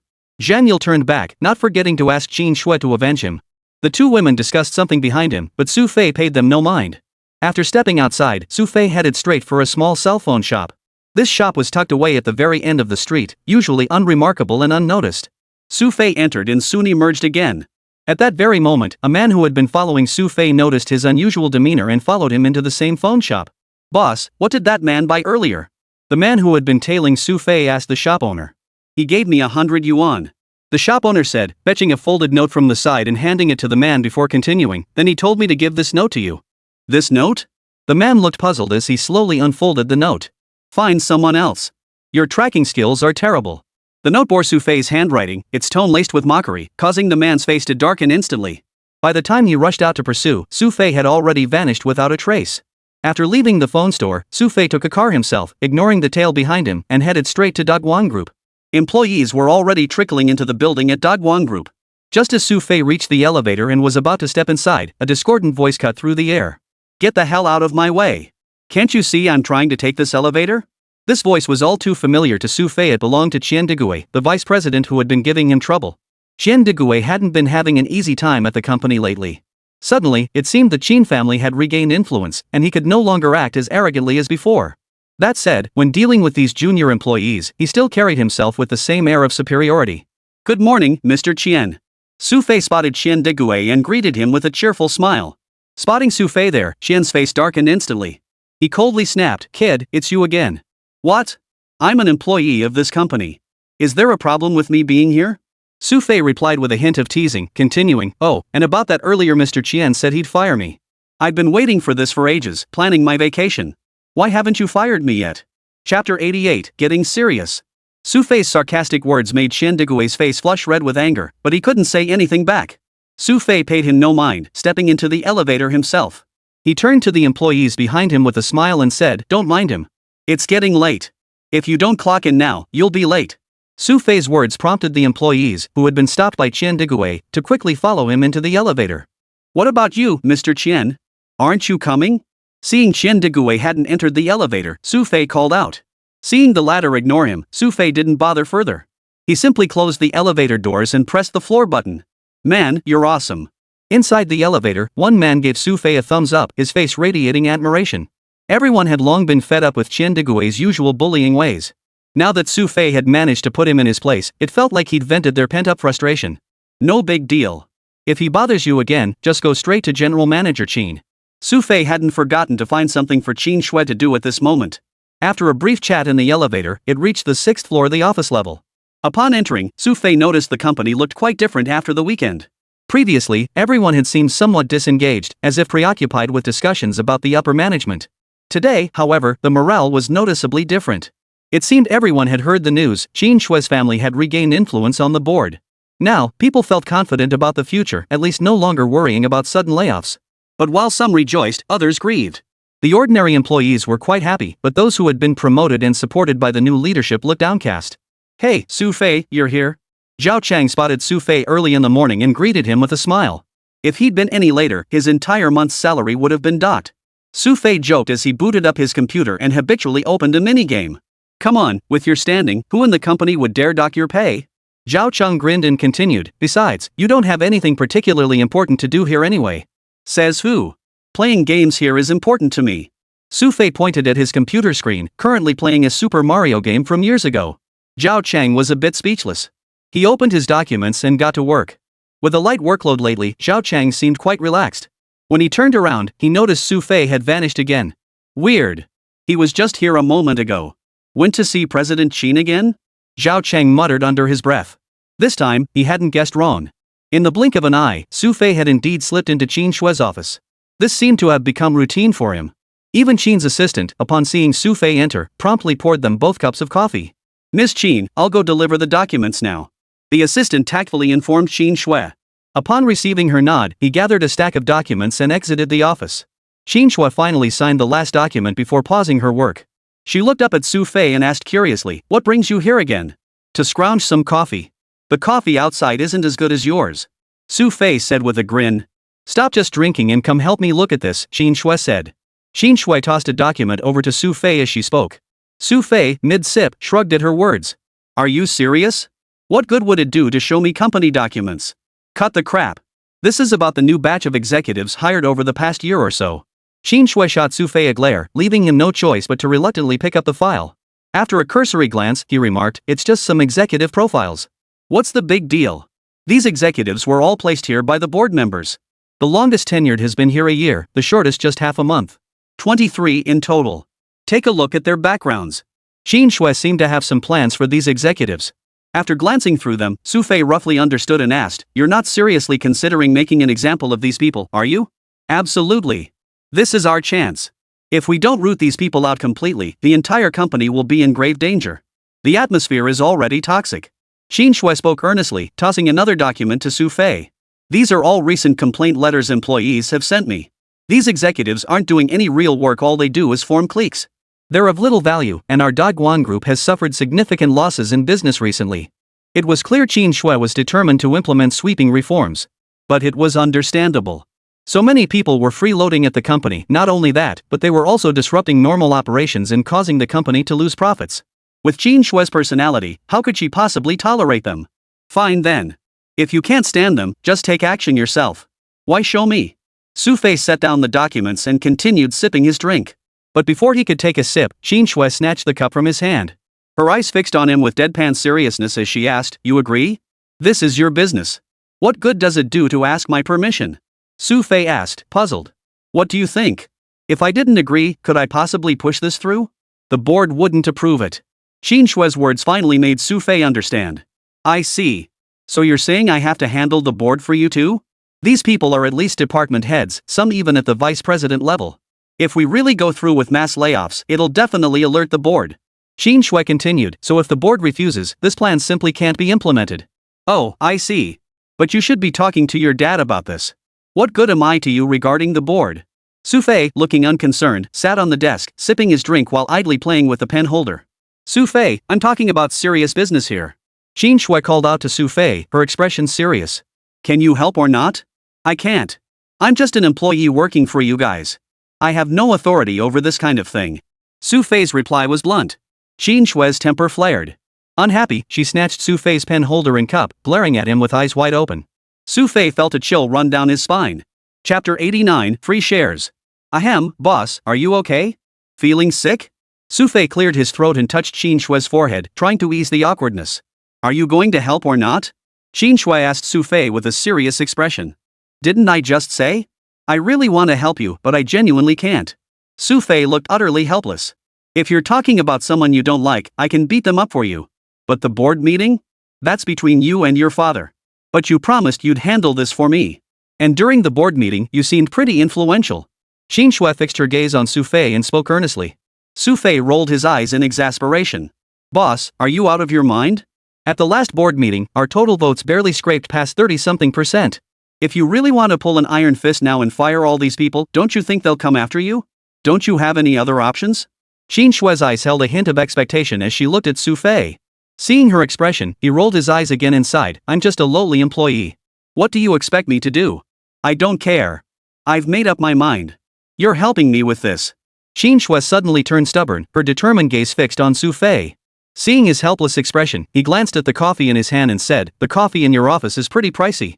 If you help me out this time, I'll upgrade your office coffee to premium blend, or treat you to that fancy coffee shop downstairs." Xin Shui's determination on this matter was undeniable. After a moment's thought, Xu Fei replied, "I really want to help you with this, but I genuinely can't right now. How about we talk about it later?" "How long is later?" Xin Shui looked skeptical, sensing Xu Fei was brushing her off. "I don't know. Even if I wanted to help, I'd need to figure things out first. I haven't even sorted through all the boardroom nonsense yet." Xu Fei shrugged, prompting Xin Shui to ponder for a moment before replying, "Fine. But I should warn you, things at the company are incredibly hectic lately. These people absolutely must be fired. Plus, my dad said he'd give you some company shares. Once that happens, you'll be a shareholder too." "Shares? Are you serious?" Xu Fei looked genuinely surprised at this. "Yeah, think about it. Besides you, who else could get my dad to just hand out shares like that?" As she spoke, Xin Shui pulled a contract document from her office drawer and said, "This is the share transfer agreement my father prepared. He's already signed it. Just add your signature and it'll be effective. Let me take a look." Xu Fei genuinely didn't care about the money, but he was genuinely intrigued by this. After glancing at the figures in the contract, Xu Fei was somewhat surprised. He slowly put the contract down and remarked, "Your father really is generous. He's giving me 3% outright." 3% of the shares might not sound like much, but for a behemoth like Dogwon Group, it was already a substantial sum. Based on Dogwon Group's current valuation of nearly 5 billion, 1 percentage point equaled 50 million. 3% meant a full 150 million. I've never seen my father give shares to anyone like this before, handing out 150 million for free. And with Dogwon Group currently in its growth phase, this stake will absolutely keep appreciating in value. Xin Shui glanced at Xu Fei again, noticing no particular reaction in his eyes. Slowly setting down the documents, Xu Fei shook his head and smiled. "Forget it. You keep that money. I'm not worthy of it." "You don't want it?" Xin Shui stared at Xu Fei in shock. "Think carefully, this is over 100 million yuan. Of course, I appreciate your father's kindness, but I'm just not interested in this sort of thing." Xu Fei shook his head, set down his cup, and hopped off the desk. "All right, it's getting late. I'll play some games before lunch." With that, he headed straight for the office door. Only after the door closed did Xin Shui finally snap out of it. She stared at Xu Fei in disbelief, seemingly unable to fathom that he would actually turn down such a huge sum of money. However, Xu Fei understood perfectly well what accepting this money would entail. To put it bluntly, if he truly accepted it, then should anything happen to Dogwon Group in the future, he would have to lend a hand and shoulder some responsibility. This was precisely why Qin Guang had offered Xu Fei shares. Only by becoming a shareholder could Xu Fei truly participate in the group's affairs. But what Qin Guang hadn't anticipated was that Xu Fei simply didn't care about the money and hadn't fallen for the trap. After returning to his desk, Xu Fei played a game for a while before heading to the cafeteria for a bite to eat. It was the start of a new week, and Zhao Chang and Zhang Lele were full of energy. Lin Jing beside them, however, remained silent. Watching their playful banter, she didn't have her usual smile, she just kept her head down, eating her meal. Hey, you two, take a look at her. Xu Fei gave Lin Jing a subtle nudge with his chin, finally drawing Zhao Chang and Zhang Lele's attention. Xiao Jing, what's wrong? Is something bothering you? Zhang Lele asked, a hint of puzzlement in her voice. Nothing, I'm just feeling a bit off. Lin Jing forced a smile. Not feeling well? Zhang Lele looked at Lin Jing curiously and said, you don't look that bad. It's nothing. Just remembered something. Lin Jing replied, offering no further explanation. Though they didn't know what was going on, since Lin Jing wasn't talking about it, there wasn't much they could do. After finishing their meal early, Lin Jing cleared her own dishes and left the place first. What's up with Jing today? Zhang Lele watched Lin Jing's retreating figure and muttered to herself, a bit puzzled. Now that she thought about it, Lin Jing had seemed a bit off since this morning. Maybe something happened at home. Xu Fei casually replied, let's not pry into other people's private matters. No, if it's something at home, then it must be serious. Zhang Lele perked up at Xu Fei's words. What does that mean? Xu Fei found this a bit odd. Xu Fei, you might not know this, but Lin Jing's family situation has always been tough. Her dad passed away early, and her mom had an illness before. Though she recovered, they borrowed a lot of money. Now she's the only one bringing in income for the whole family. Zhao Chang explained. He and his wife Zhang Lele were quite familiar with Lin Jing's family situation. Chapter 90, Lin Jing's background. Xu Fei had always suspected Lin Jing came from a poor family, but he hadn't realized her circumstances were this dire. What illness had her mother suffered from back then? Xu Fei recalled and asked the couple. I think it was some form of leukemia. Back when she just graduated from college and started working, her mom was from the countryside and didn't have medical insurance. The treatment cost over 400,000 yuan. Zhang Lele knew all about Lin Jing's situation, though she hadn't mentioned that she'd also lent Lin Jing several thousand yuan without hesitation back then. Although Zhang Lele kept saying Lin Jing didn't need to repay her, Lin Jing insisted on doing so, saving most of her monthly salary for the debt. Now, after 2 years on the job, Lin Jing's salary had increased significantly. Yet in Tianhai City, with expenses like rent, she didn't have much left each month. It would take at least another 2 or 3 years to pay off the debt. Oh, and I heard some rich kid was pretty into Lin Jing back then, but they never ended up together. Zhao Chang recalled that when Lin Jing first started working, handsome, rich guys would often come to the company looking for her. Don't even get me started on that guy, total country bumpkin. Every third word out of his mouth was about money. Jing graduated from a top university, she'd have to be crazy to go for him. Zhang Lele seemed to harbor deep resentment toward that rich kid from before. She continued, but honestly, tons of guys chased after her. She just never seemed interested in dating. Once she started talking, Zhang Lele couldn't stop, her tone tinged with regret. Lin Jing, whether in looks or education, could easily be said to surpass 99% of people. To be honest, finding someone more attractive than her among the company's employees was practically impossible. If she ever did find a boyfriend, with both of them earning money, paying back debts would definitely be much easier than it is now. I'm done eating. After noting this down, Xu Fei stood up, picked up his tray, and was about to leave when he remembered something. He turned back to Zhao Chang and said, oh, I need to step out this afternoon. If the boss looks for me, just tell her I'll have my phone turned off this afternoon.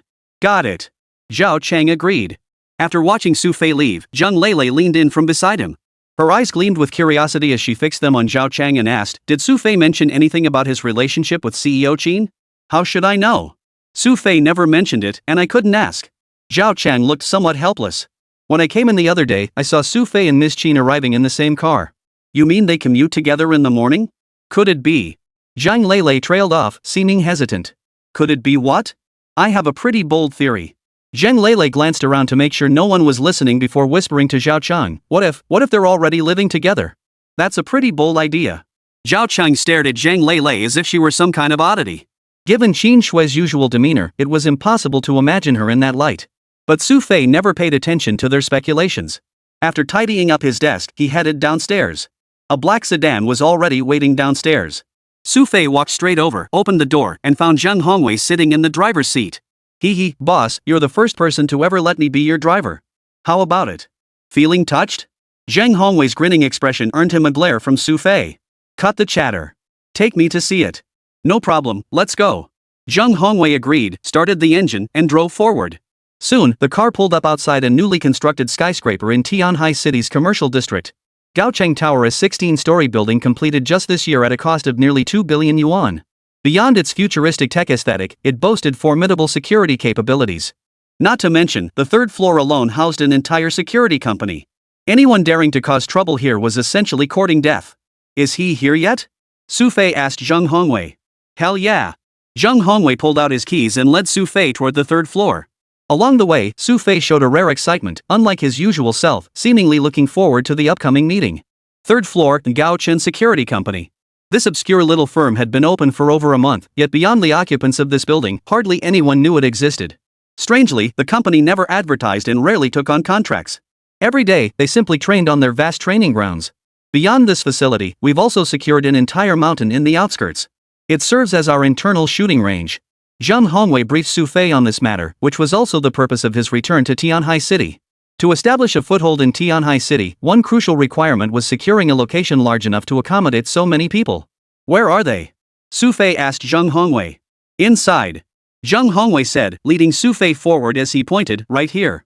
After Zhang Hongwei finished speaking, Xu Fei couldn't wait to open the door. But the moment the door swung open, Xu Fei suddenly sensed a dangerous aura emanating from the side. Whoosh! Xu Fei whipped around, catching the wrist of a hand that had lunged for his shoulder. Thud! Xu Fei pressed one hand against the attacker's shoulder. Just as he prepared to execute a shoulder throw, the man moved with lightning speed, slipping away like an eel and retreating 3 or 4 meters. Heh, Kirin is Kirin. Even back in Tianhai, he's still this formidable. The attacker, now keeping a safe distance, feared retribution while still finding time to butter him up. Black Dragon, you're something else. How long have you been out there that you dare ambush me? Xu Fei spotted the man and a rare, genuine smile spread across his face. Shilin, you're joking, right? Even if you were holding back, I couldn't beat you. But I heard we've got a new sister-in-law in Tianhai City? So I just wanted to see if you've gotten too comfortable in the lap of luxury and lost your edge. Black Dragon's sly grin made Xu Fei glance around. He noticed the ambiguous expressions on everyone's faces. Xu Fei's expression darkened instantly. He turned toward the door, ready to give that big-mouthed Zhang Hongwei a beating, only to find the guy had already slipped away. In the blink of an eye, he was gone. Chapter 91, Atmosphere. Alright, Shilin. We finally made it here, aren't you going to treat us to a meal? Sherlan beside him had been wearing beige casual clothes since getting off the plane and clearly hadn't eaten yet. I'd love to treat you guys to a meal, but I'm afraid you'd get into trouble as soon as we stepped outside. Xu Fei shrugged. Who knows how many people are watching us outside right now? Going out for a meal is definitely out of the question. Oh, right, Shilin, what about our sister-in-law? Didn't Zhang Hongwei mention having a sister-in-law? I thought you'd bring her along. The guy on the far end, Monkey, suddenly remembered this and grinned mischievously at Xu Fei. True to his nickname, Monkey was lean and wiry, with a hint of monkey-like agility about him. But his movements were just as agile as a monkey's, exceptionally nimble. Even those stronger than him internationally couldn't catch him. Many had returned this time, already scattered throughout Tianhai City. Only 4 remained here: Sherlan, Monkey, Black Dragon, and Fox, who was busy typing away at the computer. Hey, Shilin, when did you get here? I've been busy for ages and no one called me. Xu Fei had been talking to the others for a while before the Fox, working nearby, finally noticed Xu Fei had arrived. What the hell are you doing over there? You didn't even notice me arrive to greet me. Xu Fei patted the Fox on the shoulder. I just brought back some data from overseas. Figured I'd input it into the computer database first, so I don't have to deal with it later. Fox chuckled, glancing around. After searching for a while, he finally asked, Hey, wait a minute. Where's the sister-in-law? Didn't you say there was a sister-in-law? Get lost. Xu Fei flared up at that. Thankfully Zhang Hongwei wasn't around, otherwise Xu Fei would have broken his legs. What's wrong? Did I ask something wrong? Fox asked, looking a bit puzzled. The rumor monger's already gone, but I don't think Fire Rat would just make stuff up. There's no smoke without fire. Black Dragon eyed Xu Fei with a teasing look, as if waiting for him to admit something. Fire Rat, Zhang Hongwei's former codename. For those still fighting on the front lines, aliases were far safer and more familiar than real names. I say we cut the small talk. We finally got back together today, shouldn't we find a place to properly celebrate? Monkey seemed a bit eager. Monkey, you know what? I bet the moment you step out that door, someone's gonna come looking for trouble tomorrow. Fox teased with a half-joking tone. They really couldn't venture out casually now, that was a major taboo for them. Plus, they'd just returned to the country. Going out would essentially signal their presence to their adversaries. If the enemy really seized the opportunity to strike, who knew what might happen? I'm just saying, Kirin's right here, isn't he? Monkey chuckled and said to Xu Fei, "Hey Qilin, you've been back for so long, haven't you settled things with the Ninth Bureau of the General Staff yet?" "Long my ass, it hasn't even been half a month." Xu Fei shot Monkey a glare. "I came here to discuss serious business with you guys." "Seriously? You're already being so serious after just getting back?" Monkey looked slightly annoyed. "Time waits for no one," Xu Fei said, glancing toward the doorway. He glared and snapped, "Alright, stop hiding." As soon as he finished speaking, the door slowly opened. Zhang Hongwei walked in with an awkward grin, scratching his head as he approached the group sheepishly. "Hey, boss, you're not going to beat me up, are you?" Zhang Hongwei kept a safe distance from Xu Fei, fearing he might get beaten up. "Stop acting like a downtrodden little wife. Come over here and tell us about a mute." Xu Fei's words finally prompted Zhang Hongwei to approach. "I know all about that," he said. "Hand over all the information to Shirlan later. For now, have Shirlan and the other three start taking over the database here." Xu Fei instructed Zhang Hongwei. Previously, others had always handled this, but if anyone in Lightning excels at intelligence, it's Shirlan. "No problem. I've already made the necessary arrangements. Someone will take over shortly." Zhang Hongwei gave Xu Fei an okay gesture, beckoned over the people beside him, and began discussing the intelligence and situation in Tianhai City. Yet, at this moment, the atmosphere here didn't seem as harmonious as before, especially with Black Dragon wearing a somewhat somber expression. "Hey Lung, we're already here. If you have something you really need to say, just say it." Xu Fei addressed Black Dragon. Hearing Xu Fei's words, Black Dragon didn't beat around the bush. He stated directly, "Qilin, I'll be blunt. With our strength and the support of the General Staff's 9th Bureau in Tianhai City, why can't we just go all out and take them on?" "Reason?" Xu Fei pressed Black Dragon. "Right now, nearly all members of our Lightning organization are on the most wanted list. Overseas operatives have suffered over 5 assassination attempts in recent days, with one already successful." Halung continued earnestly, "This sets a very bad precedent. It makes others think Lightning is truly easy to bully." You're right. But even if we want to strike back, where exactly would we strike?" Xu Fei countered, continuing, "We never know how many opponents we're facing or where they'll appear. If we really go after one of them, how can you be sure it isn't a decoy deliberately sent out by a mutt? But sitting here waiting for death is worse than going out to fight them." Halung's insistence made Xu Fei shake his head. "Halung, you know I've always worried most about you because your temper is too hot-headed. Black Dragon, the boss had already made nearly all the arrangements before you returned. We were just waiting for you to come back and execute them." Seeing Black Dragon's agitation, Zhang Hongwei offered reassurance from the side. After activating the large computer screen on the wall, he continued, "Look at this." A mountain range map appeared on the screen, dotted with numerous red markers.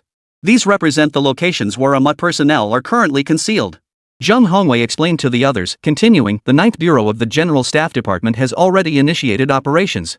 We will take action within 10 days at the latest." "This is Swan Mountain, right?" Shirlan, who had remained silent, suddenly recognized the location. "Correct." Zhang Hongwei nodded. "Their research institute is still operating at Swan Mountain? These people are incredibly bold." Shirlan seemed to know some hidden secret about Swan Mountain. Xu Fei swept his gaze over the group, his tone unusually sharp. "This is your first mission back. Give Amut a painful lesson. Only then will they recall the bounty. If your opponents don't feel the pain, they'll never know what you're capable of." Chapter 92, The Old Commander. Xu Fei's words made it clear to everyone present, he was resolved determined to see this through to the bitter end. "Qilin, I'm considering it. What kind of retaliation do you think they might take against us?" Shirlan asked Xu Fei. Among those present, she was the most level-headed. Being a woman, she tended to be more perceptive. "We needn't worry about that," Xu Fei replied. "The 9th Bureau of the General Staff will handle it for us." A faint smile touched Xu Fei's lips as he rose to his feet. Patting a few of them on the shoulder, he said, "Alright, once this mission is over, I'll treat you all to a meal." "Hey, with you saying that, we can rest easy." Monkey grinned beside him.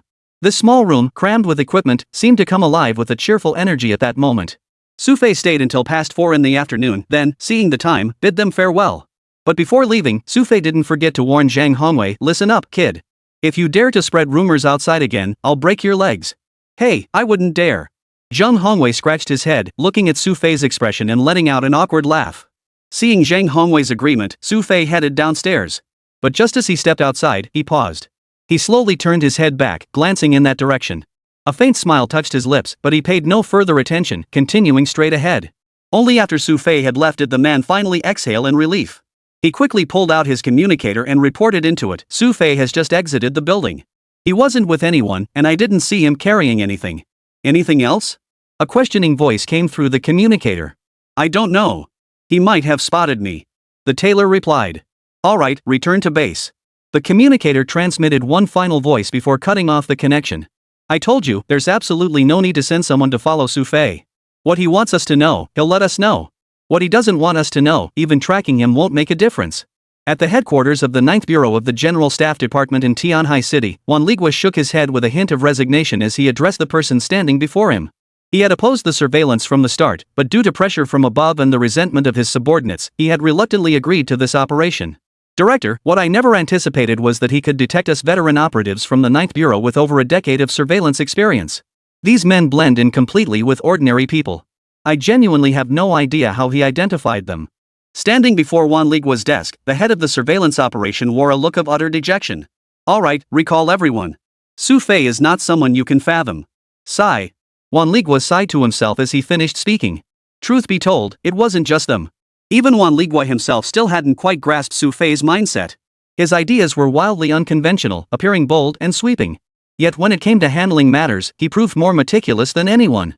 After leaving the premises, Xu Fei drove himself home. But as soon as he arrived, he noticed movement in the living room. Zhang Yule's voice drifted out, seemingly engaged in conversation. Xu Fei knocked on the door and soon heard Zhang Yule's light, almost bouncing footsteps approaching. The moment she spotted Xu Fei, her whole demeanor lit up. She immediately pulled him inside, introducing him to a middle-aged man seated on the sofa. Dad, look. This is Xu Fei. The way Zhang Yule acted, anyone watching might have thought Xu Fei was some rare species that had escaped from the zoo. Zhang Weihua was sipping tea when his daughter's call made him turn abruptly to look at Xu Fei. But the moment he turned his head, Zhang Weihua dropped what he was holding. He stood up, walked over to Xu Fei, grasped his hand, and exclaimed excitedly, Xiao Fei. Ha? You two know each other? Zhang Yule found her father's reaction a bit odd. How could he not know him? Xiao Fei was his old subordinate, after all. Zhang Weihua's emotional display left Zhang Yule a bit bewildered. Didn't I tell you? I used to be with the Blade Unit. When we earned our commendations, the old commander came to inspect us and personally pinned the medals on us. Xu Fei's eyes also brimmed with excitement and nostalgia upon seeing Zhang Weihua again, though tinged with a hint of bitterness. But Zhang Weihua was smart enough not to bring up the past. He just laughed heartily. All right. Since we're in a good mood today, let's not dwell on those things. I truly never imagined that the person you kept talking about would be you. I never imagined I'd meet the old commander here either. Xu Fei clasped Zhang Weihua's hand tightly, then glanced at Zhang Yule and said, no wonder the young lady never mentioned it. I recall, Commander, that you were already the commander of the Army Group 7 or 8 years ago. By rank, Zhang Weihua should now be at the level of commander. Well, never mind that. Xiao Fei, I heard you saved our Yule before. I owe you a debt of gratitude for that. Zhang Weihua smiled as he continued, how about this? I have some free time tonight. Why don't the two of us sit down and have a couple of drinks? Sure, I'd be happy to, but... Xu Fei glanced at the guard standing nearby. The guard, around 30 years old, stood completely still. Xu Fei knew that besides him, surveillance had been active since they entered the door earlier. He just hadn't expected it to be Zhang Weihua here. Xiao Yang, you can step out for now. I'll be staying here a while longer today. Postpone the 6 p.m. plan to visit Unit C by half an hour. Zhang Weihua addressed the guard, but noticed a look of hesitation on the man's face. Sir, the guard said, your wife mentioned that given your health, it would be best if you didn't drink. All right, I know. Didn't I just see Xiao Fei today? Can't I even have a sip? Zhang Weihua pulled 200 yuan notes from his pocket. All right, you're on. Go buy me a bottle of liquor later, and some peanuts too. You pick them out. But listen, don't you dare tell my wife about today. All right then. The guard inwardly groaned. Not only was he being asked to keep the drinking secret, but he was also being sent to buy the alcohol. Wasn't this deliberately tying him to the situation? If questions arose later, wouldn't he be held responsible too? Chapter 93, Xu Fei's Past. With no other choice, the guard headed out to buy the items for the two men. Seeing him leave, Zhang Weihua finally smiled. Patting Xu Fei on the shoulder, he said, Xiao Fei, I'm just so happy today. Let's just the two of us have a proper drink. Commander, your health. Xu Fei glanced at Zhang Weihua, looking somewhat concerned. Ah, don't worry about that. My wife has this habit of making mountains out of molehills. She can make any little thing sound like a terminal illness. As long as we don't get drunk, I don't see a problem. Zhang Weihua looked like he'd been resisting drinking for ages. At the mention of liquor, his face lit up with a smile. Well then, since your bodyguard hasn't returned yet, I'll whip up a couple of dishes. Let's have another drink. Xu Fei knew that drinking on an empty stomach wasn't good for Zhang Weihua's health, and he was well aware of that. Watching Xu Fei head into the kitchen, Zhang Weihua smiled and waved urgently, saying to Zhang Yule beside him, You'll go help Xu Fei in the kitchen first. I'll get the tableware ready here. He doesn't want my help at all. Zhang Yule's face showed a hint of helplessness. It wasn't that she didn't want to help, but if she went in, she'd only make things worse. Well then, that's perfect. I just remembered that half bottle of wine I left here last time. Do you remember it? Zhang Weihua asked. Oh, that half bottle of Mao Tai. Zhang Yule recalled. It's been sitting there for ages. Well, the longer it sits, the better it gets. We didn't finish it last time, so this is the perfect chance to enjoy it properly. Zhang Weihua's cheerful smile left Zhang Yule no choice but to enter the small study next door and retrieve the half bottle of wine left over from their previous gathering. Dad, I gotta warn you. If Mom comes looking for answers later, you better not rat out your daughter. Zhang Yule brought out the wine, not forgetting to bargain with Zhang Weihua. Fine, fine. I'll just say I drank it all myself and you weren't even here. Is that okay? Zhang Weihua replied with a hint of complaint. Honestly, you kids always have to interfere with my drinking. Look at Xu Fei, does he ever say a word? But I'm your daughter. I have to look out for your health. Besides, Mom has made it crystal clear. If she catches even a whiff of alcohol on you when you get home, she'll come after me. Zhang Yule looked somewhat helpless as she sat down beside him. Watching Xu Fei still cooking inside, she suddenly remembered something and asked with a smile, "Oh, Dad, you knew Xu Fei back when he was in the Blade unit. Was he really that amazing?" Of course. He was the youngest soldier in the entire Blade unit back then, joining before he even turned 20. Zhang Weihua's eyes held a hint of admiration as he said, during military exercises back then, he single-handedly took out several command centers. If that kid ever ended up on the battlefield, he'd be far more devastating than a small nuclear bomb. He was that good? Zhang Yule listened with rapt attention. As the two chatted, Xu Fei emerged from the kitchen carrying 2 plates of food. Seeing the father and daughter deep in conversation, he asked, "What are you two talking about?" "Yule is quite interested in you, so I just chatted a bit." Zhang Weihua chuckled. "But Xu Fei, haven't you told her about her before?" "Her? I was afraid if I told her, she'd be clinging to me every day." Xu Fei shot a glance at Zhang Yule, instantly earning her displeased grumble, "You've already lied to me enough." "Fine, fine. The old commander is right here. Why don't you just ask him yourself?" Xu Fei looked somewhat helpless as he opened a bottle of wine beside them, poured Zhang Weihua a full glass, and said, "Commander, this toast is for you. Honestly, I know that if it weren't for your care back then, I might not have made it back here today." "Huh, that's all water under the bridge. Why bring it up now?" Zhang Weihua seemed to know what Xu Fei was referring to, a smile spreading across his face. Xu Fei downed his glass in one gulp before pouring himself another. Though decades apart in age, both man and boy shared a look of palpable excitement on their faces. "Xu Fei, you wouldn't believe what happened after you left. The Blade unit underwent major changes. Within a year, 2 of our comrades retired." Zhang Weihua paused, then recalled something amusing and chuckled, "Oh, I remember one who was from Tianhai City, he should still be there now." "Oh. Who?" Xu Fei's eyes lit up at the mention. "Codename Mountain Eagle, I think. I glanced at the file back then, but you know how busy I was, couldn't possibly remember everything." Zhang Weihua had been a military district-level figure back then. Even though Blade was the elite, he couldn't possibly remember every detail. Besides, it's been 7 or 8 years now. I'll make sure to visit him someday. Wonder if he'll be surprised to see me. Xu Fei looked somewhat nostalgic. "Surprised? You'd scare the hell out of them." Zhang Weihua chuckled. "By the way, if you have time, you could visit your old comrades in arms at the base. They're all at least majors now. With your clearance, it shouldn't be difficult to arrange a visit." Though he'd never mentioned it, Zhang Weihua was well aware of Xu Fei's current status, including the fact that he carried a lychee pendant. Of course, Xu Fei replied. "But things have been hectic lately. If I get the chance, I'll visit the base." Xu Fei agreed. The two chatted for quite some time. It wasn't until after 6 in the evening that the guard entered from the doorway. By then, Zhang Weihua had already had several drinks, his face flushed slightly. Xu Fei, meanwhile, was drinking glass after glass without pause. Seeing the two men clearly under the influence, the guard approached Zhang Weihua and said, "Commander, it's already 6:10. Zhang Weihua had planned to visit a small unit in Tianhai City at 6 o'clock tonight. Although it was now half an hour delayed, the time was indeed approaching. Hearing the guard's words, Zhang Weihua downed the last sip of his drink and said, "Alright, Xu Fei, I really can't make it today. But don't worry, I'll definitely find time soon. When I do, we'll drink until we drop. Take care of yourself, old commander."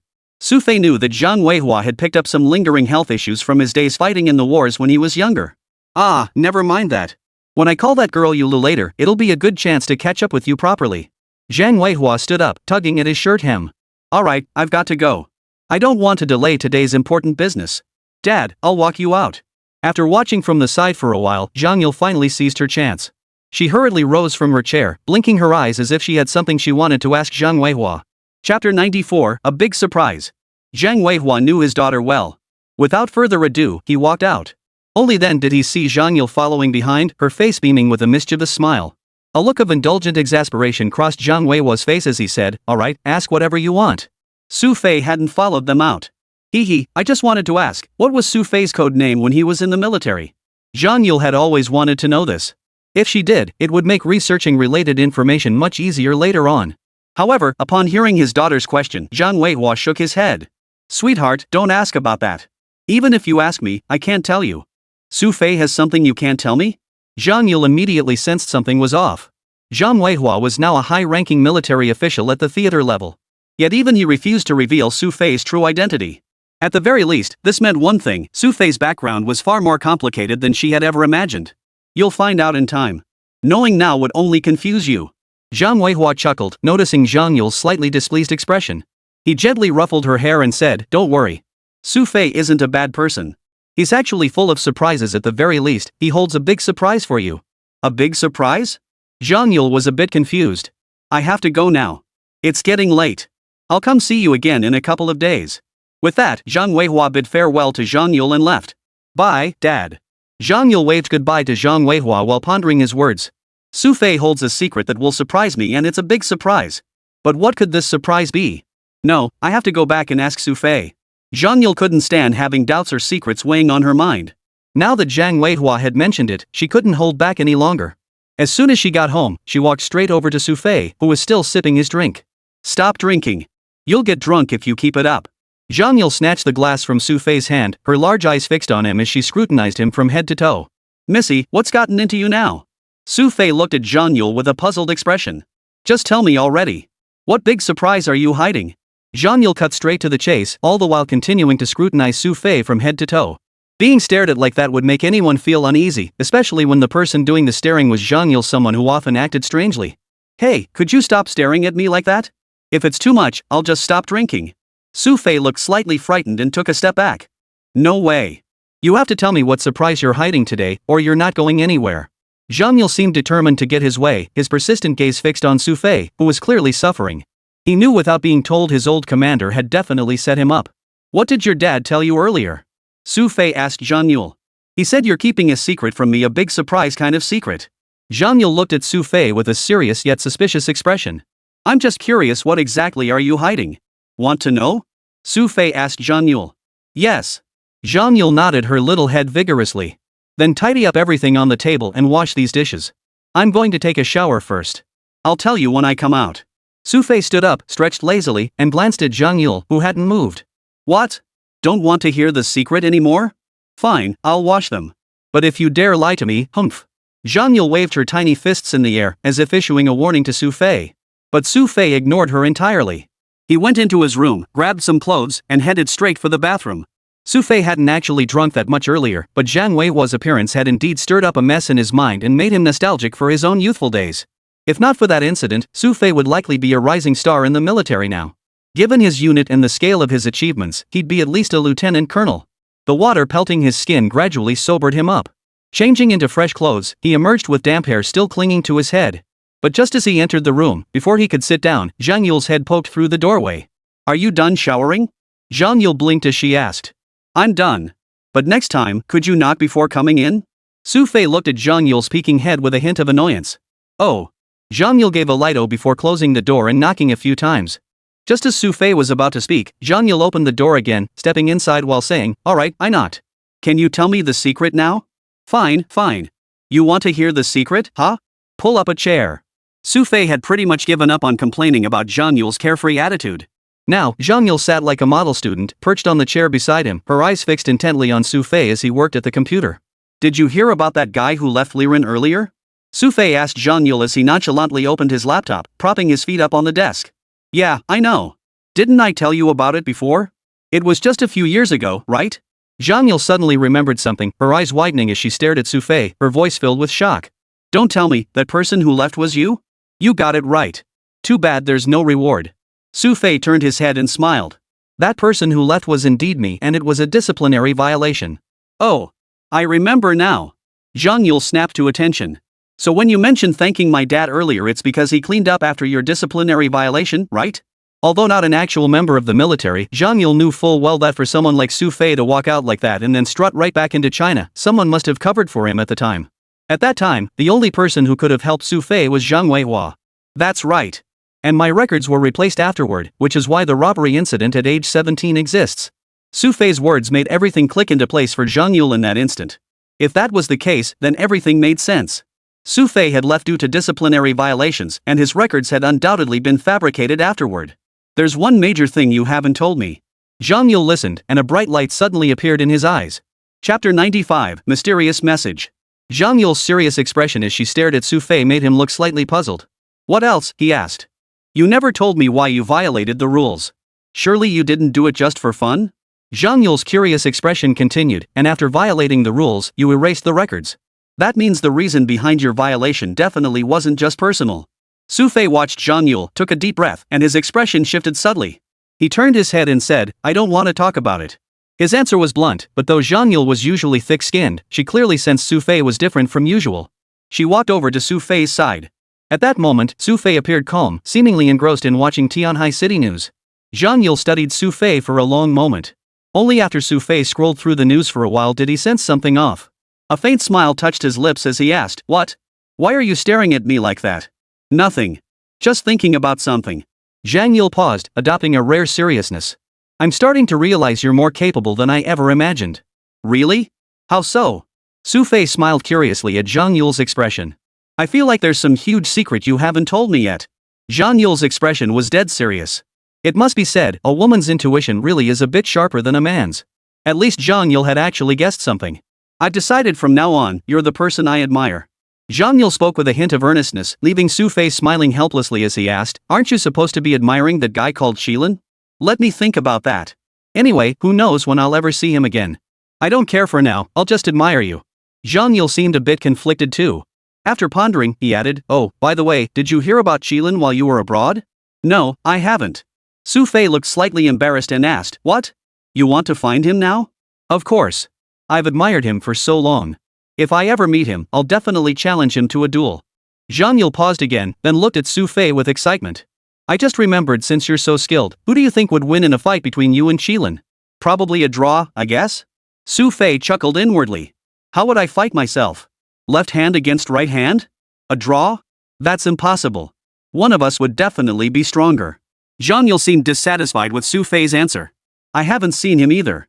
So who do you think would be stronger between us two? Xu Fei asked Zhang Yule. Let me think about it. Xu Fei asked casually, but Zhang Yule actually started thinking about it seriously. After a moment, Zhang Yule finally said, I think Qilin is probably a bit stronger. Why? Xu Fei asked. After all, he's on the battlefield every day. You're strong now, but the people you faced are still ordinary. Zhang Yule's reasoning seemed quite logical. Without further comment, Xu Fei stretched lazily and said, Alright, it's getting late. You should call Sister Xue. She just texted saying she'd be back late and it's already past 7. Oh, right. Sister Xue still hasn't come back. Zhang Yule remembered and quickly pulled out his phone to call Qin Xue. The other end wasn't exactly quiet, but it wasn't noisy either, probably a coffee shop or something similar. Sis Xue, what are you doing out? Zhang Yule asked casually. I'm having drinks with Lu Tong. Qin Xue replied, then asked, Where's your dad? Has he left yet? Wow, you guys are having drinks? I'll be right over. Zhang Yule's eyes lit up the moment he heard Tan Lutong and Qin Xue were together. Don't come over. We're heading back soon. Is there anything you want to eat? I can bring it back for you. Qin Xue paused, then heard Tan Lutong whisper softly beside her. After a moment, Qin Xue turned back to the phone and asked, By the way, is Xu Fei at home? Yeah, he just finished eating with my dad. Zhang Yule replied. Perfect. We'll head back right now. With that, Qin Xue hung up abruptly, leaving Zhang Yule with the sense that something was up between the two women. Though he didn't know what it was, Zhang Yule suspected it probably had something to do with Tan Lutong. Miss, please go out to greet them. I'll catch up on the news here. After Zhang Yule hung up, Xu Fei urged her to go out. Oh, I might as well take a shower too. Zhang Yule stood up from the side, looking somewhat reluctant. Watching Zhang Yule leave, Xu Fei's face, which had maintained a faint smile, finally began to darken. 8 years ago, that youthful figure began to twist and turn in his mind. Do I regret it? Xu Fei returned to his chair and muttered to himself. The words seemed directed at others, yet also at himself. After a long while, Xu Fei slowly snapped back to reality, his fingers tapping the keyboard as he entered the familiar website. Lately, the entire website's buzz had undoubtedly been centered around lightning and that bounty notice. Over the past few days, 5 members of Lightning had been attacked, with one already sacrificed. This was a massive blow to Lightning's morale. Once, Lightning had been unstoppable worldwide, but this bounty had undoubtedly instilled a sense of crisis in everyone. After browsing for a while, Xu Fei was about to log out when he noticed a message in his inbox. This genuinely surprised Xu Fei, as no one on this site knew his account details. Yet this private message addressed him directly by his codename. Shilin, we need to discuss this matter.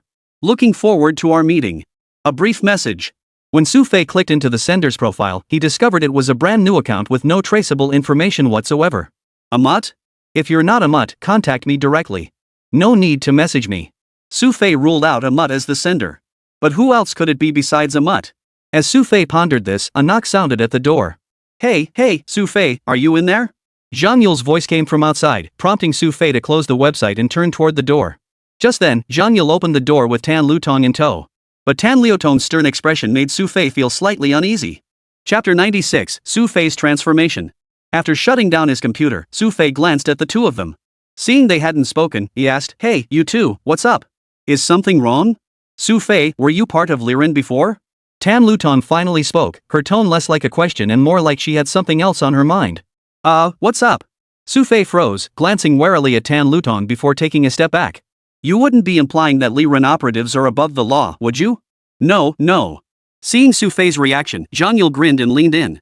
Don't be scared, Xu Fei. Sister Lutong just wants to ask you for a little help. Me? Help? Xu Fei eyed Tan Lutong suspiciously. I've been out of the service for 7 or 8 years. What use would I be to you now? I asked Uncle Zhang. He said you earned a first-class merit during your time with Blade. You were exceptionally skilled in reconnaissance combat, right? This Uncle Zhang was none other than Zhang Weihua, who had just left. But Xu Fei never imagined that within 2 hours, his old commander had betrayed him twice. Seeing Tan Lutong like this, it was clear that birds of a feather flock together. As a criminal investigator, she did indeed have some connection to the military. It's been too long since those days. I'm no longer in that line of work, just an ordinary person now. If you really need help with something, I'm afraid I can't assist. Xu Fei seemed somewhat helpless as he said, but if you want to treat me to a meal, I'd be more than happy to accept. Cut the nonsense. You're helping me out today, no exceptions. Tan Lutong looked dead serious. Why should I? I'm a law-abiding citizen. Hearing Tan Lutong try to blackmail him, Xu Fei instantly grew annoyed. As a law-abiding citizen, you have a duty to assist us with our investigation. Tan Lutong stared at Xu Fei with unwavering seriousness. A lawful citizen also has the right to refuse to assist with an investigation. Xu Fei replied casually, not taking it seriously at all. Don't forget, last time you injured someone, yet I let you go in the end. Tan Lutong brought it up, her tone laced with threat. This made Xu Fei curl his lip in displeasure. That was self-defense. Besides, it's been days since it happened. Are you really going to arrest me now? Whether it was self-defense is up to me to decide. Even if I can't charge you with a crime, I can still keep you at the police station for 24 hours. Tan Lutong arched her eyebrows, her eyes fixed on Xu Fei as she said, whether you agree or not, I'll find another way to get you to the police station. Would you rather come along willingly to help out, or be taken in for detention? Before arriving, Tan Lutong had already devised a plan to deal with Xu Fei. She knew Xu Fei wouldn't willingly cooperate after all, she'd never treated him kindly. I'm not going. If you think you can, try handcuffing me and dragging me there. Xu Fei was stubborn too. Sitting down in the chair, he declared, let me make this clear, I may be an ordinary, law-abiding citizen, but I reserve the right to protect myself through legal means. What do you mean? Tan Lutong sensed trouble brewing. Didn't you know last time? I have a good relationship with Brilliance Group. I'm sure they'd be happy to hire a team of lawyers to help me. Don't get involved in this mess. Xu Fei barely lifted his eyelids, showing no intention of giving Tan Lutong any face. Seeing Xu Fei's attitude, Tan Lutong, who also had a fiery temper, was about to stride forward and confront him when Zhang Yule, sensing trouble brewing, quickly grabbed her arm. He forced a smile and said, Hey, Sister Lutong, don't get so worked up. You go out first. Let me talk to Xu Fei properly. Poof. Tan Lutong snorted coldly and stormed out of the room. Only after Tan Lutong had exited did Zhang Yule approach with a playful grin, circling around Xu Fei. Her eyes narrowed into crescent moons, prompting Xu Fei to instinctively step back. Listen, she said, no matter what, I'm not helping her. Come on, don't be like that. Sister Lutong has something really important this time. Zhang Yule adopted a serious expression. Even if you don't care about yourself, at least think about those kids. Kids? Xu Fei looked at Zhang Yule with confusion, not grasping her meaning. You don't know this case involves an orphanage? For children vanished suddenly all within less than 2 months. Zhang Yule explained to Xu Fei. Seeing the latter's interest peaked, she continued, the police have reviewed all surveillance footage, but they haven't found any leads. That's why they came to ask for your help, right? Children disappearing? From an orphanage? Xu Fei was genuinely intrigued, his expression turning serious. He looked at Zhang Yule and asked, besides that, are there any other clues? I don't know about that. Zhang Yule shrugged. Anyway, that's all Sister Lutong told me just now. What else did she say? Xu Fei's tone now carried a hint of urgency, which made Zhang Yule feel a little pleased. She said, Sis Lutong didn't tell me much else. Oh. Right, she also mentioned the name of the orphanage, it's called Qihai Orphanage. What? Suddenly. Xu Fei leapt up from his chair, eyes wide and gleaming with a hint of ferocity as he stared at Zhang Yule and demanded, you said Qihai Welfare Home? Yes, that's right. Zhang Yule was startled by Xu Fei's expression, her words stumbling slightly. How could it be that orphanage? Xu Fei's voice trembled with agitation, and the dangerous aura radiating from him sent a chill down one's spine. What's wrong? Zhang Yule sensed Xu Fei's emotional turmoil, feeling a chill run down her spine. Let's get out of here first. Xu Fei's face darkened as he strode toward the door. Seeing Xu Fei's demeanor, Zhang Yule was puzzled. She couldn't understand why he had changed so much, but she knew one thing for certain, Xu Fei would definitely help with this favor. Outside, Tan Luton was munching on an apple, seated beside Qin Shui. The two seemed deep in conversation. So, did you settle it? Qin Shui asked Zhang Yule as the two emerged. But when she and Tan Luton saw Xu Fei's extremely unpleasant expression, they sensed something was amiss. Xu Fei didn't respond to Qin Shui's question. Upon reaching Tan Luton's side, he stated directly, I'll help with this favor. His tone was completely different from before. Though still unfriendly, it now carried a resolute edge. The sudden shift left Tan Luton staring at Xu Fei in confusion. Go to the police station now? Of course. Xu Fei answered immediately. After a brief pause, he added, but I have one condition. Chapter 97, The Old Dean. What condition? Tan Luton asked bluntly. First, take me to the Qihai Welfare Home. Xu Fei said, his tone slightly firm. Right now. Alright, I'll take you there now. Tan Luton didn't hesitate and agreed immediately. Zhang Yule, standing nearby, immediately wanted to tag along for the excitement upon hearing they were going out. However, Qin Shui, who was nearby, was much more astute. She stopped Zhang Yule right away and told her to stay home obediently. Judging by Xu Fei's expression, this matter seemed to have unsettled him emotionally. It wouldn't be appropriate for Zhang Yule to tag along. When the two reached the lobby, Tan Luton had driven her own car today, intending to head straight back to the police station with Xu Fei later. But heading to the Qihai Welfare Home at this hour wasn't particularly late. Sitting in the passenger seat, Xu Fei's expression had softened somewhat compared to earlier. Tan Luton, rarely seeing him like this, glanced at him a few times while driving. Does this Qihai Welfare Home have anything to do with you? After a moment's hesitation, Tan Luton finally asked, curiosity evident in her eyes. I'm from the Qihai Welfare Home. Xu Fei's tone carried an unexpected calmness.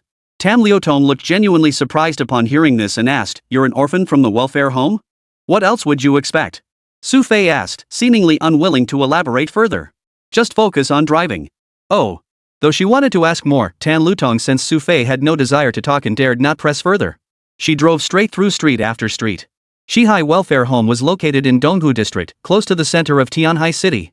Though not strictly downtown, it was close enough that even at past 8 in the evening, the surrounding bustle remained visible. Surveying the towering skyscrapers rising around them, Xu Fei felt a pang of emotion. He remembered playing here when the area was still filled with rows of small, low-rise houses. In less than a decade, the transformation had been nothing short of earth-shattering. The car slowed to a stop. Noticing Xu Fei lost in thought beside her, Tan Luton whispered, we're here. Xu Fei nodded, opened the door, and stepped out. Staring at the sign for Qihai Welfare Home hanging before him, he drew a long breath. Back when he lived at the orphanage, this plaque had been brand new. Now, after so many years of wind and rain, it had rusted, losing its former shine. Yet to Xu Fei, this slightly rusted plaque represented the time he had spent here. Want to go in? Seeing Xu Fei staring at it, Tan Luton prompted him. Let's go in. Xu Fei nodded and walked straight inside. Inside, there was a small basketball court. The lights along the perimeter emitted a faint glow, casting a dim, gloomy atmosphere. Just as the two reached the center of the court, several children suddenly darted out from the side with a flurry of movement. Some of the children held stones in their hands, others small sticks, their eyes fixed on the two with a hint of hostility. What are you doing here? The leader, a boy who looked about 13 or 14, had dark skin and war clothes patched in several places. They'd never seen these two before, and showing up this late meant they were definitely here to snatch kids. Another child in the crowd spoke up, his voice tinged with a hatred unbecoming of his age. Only then did Xu Fei realize he'd been misunderstood. A smile spread across his face as he crouched down. Don't worry, kids. We're not bad people. We're here to see the headmaster. Looking for the headmaster? The child looked skeptical. Then call your headmaster out here. Xu Fei reached out to pat the child's head, only to find the boy dodged away just in time, giving him no chance to get close. Stay here. I'll send someone to fetch the headmaster. Though only 13 or 14, the boy spoke with surprising maturity. Picking a random person from the crowd, he ordered, You. Go fetch the dean. Yes, sir. The child immediately broke into a trot toward the building ahead. His innocent demeanor even drew a rare smile from Tan Lutong, who had been rather stern all along. You insisted on coming here, and now look, you've been stopped. Tan Liutong's teasing words made Xu Fei shake his head helplessly.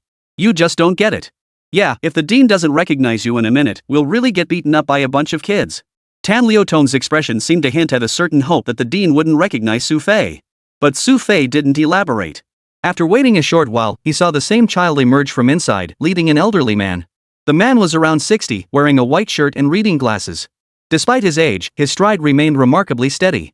You lot, move aside quickly. How dare you treat guests like this? The elderly man spoke with some urgency to the children gathered around Xu Fei.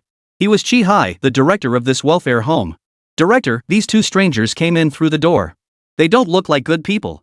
The dark-skinned child in the lead reported to the director. If they were really bad guys, they wouldn't be able to run away with all of you surrounding them like this. The director's eyes held a mix of resignation and affection. After passing by the children, he approached Xu Fei and Tan Lutong, apologizing somewhat sheepishly. I'm truly sorry. These children have been a bit unstable these past couple of days. It's okay, Tan Lutong was about to speak when Xu Fei, beside her, stepped forward with visible emotion. He gripped the director's hand tightly, his intense gaze fixed on the elderly man. Xu Fei's sudden advance startled the director, who then suddenly recalled a familiar face. Xiao Fei. The director's eyesight wasn't the best, but as Xu Fei drew near, he instantly recognized the boy's features. Looks like you haven't forgotten me, Dean. Recognized, Xu Fei instantly felt a surge of warmth. His tone carried a hint of childlike innocence as he said, Dean, I've always wanted to come see you, but after returning, I've been constantly busy. I'm just so glad you're back. I hadn't heard from you at all, and I was afraid. The director trailed off, unable to continue. Tears welled up in his reddened eyes, overflowing with emotion. The two were deeply moved by their reunion. But just then, the high beams of a black sedan suddenly flashed toward them. Squeal! A car slammed on its brakes beside them. Several burly men, cigarettes dangling from their lips and baseball bats in hand, stepped out. Chapter 98, The Rat Club. There were 4 of them in total, all broad-shouldered and sturdy. One, bare-chested and sporting a gold chain, strode toward them with an air of arrogance. Spotting the 4 men, the children immediately formed a barrier in front of them, seemingly creating a human wall to shield the headmaster. Move aside, quickly. Seeing the children blocking the way, the director hurriedly motioned for them to disperse. He knew these men weren't pushovers. If they turned violent, the children wouldn't stand a chance. Yet the children remained unmoved. The headmaster stepped forward, confronting the man in the gold chain at the front with a sharp tone. Zhang Biao, what brings you here again? Old man, what I'm here for?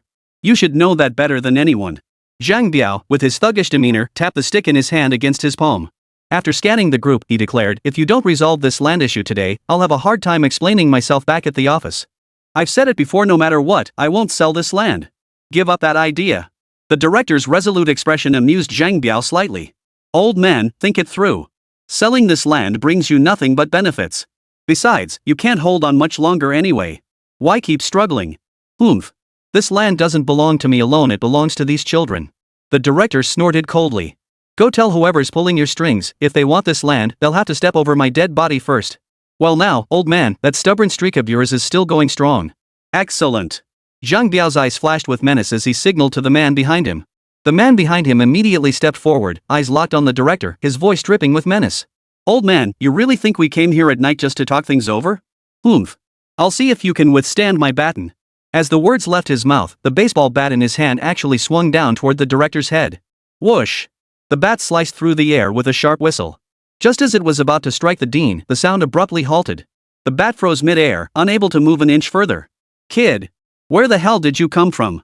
The thug who'd been attacking stared in shock as his baton was firmly seized by a single hand.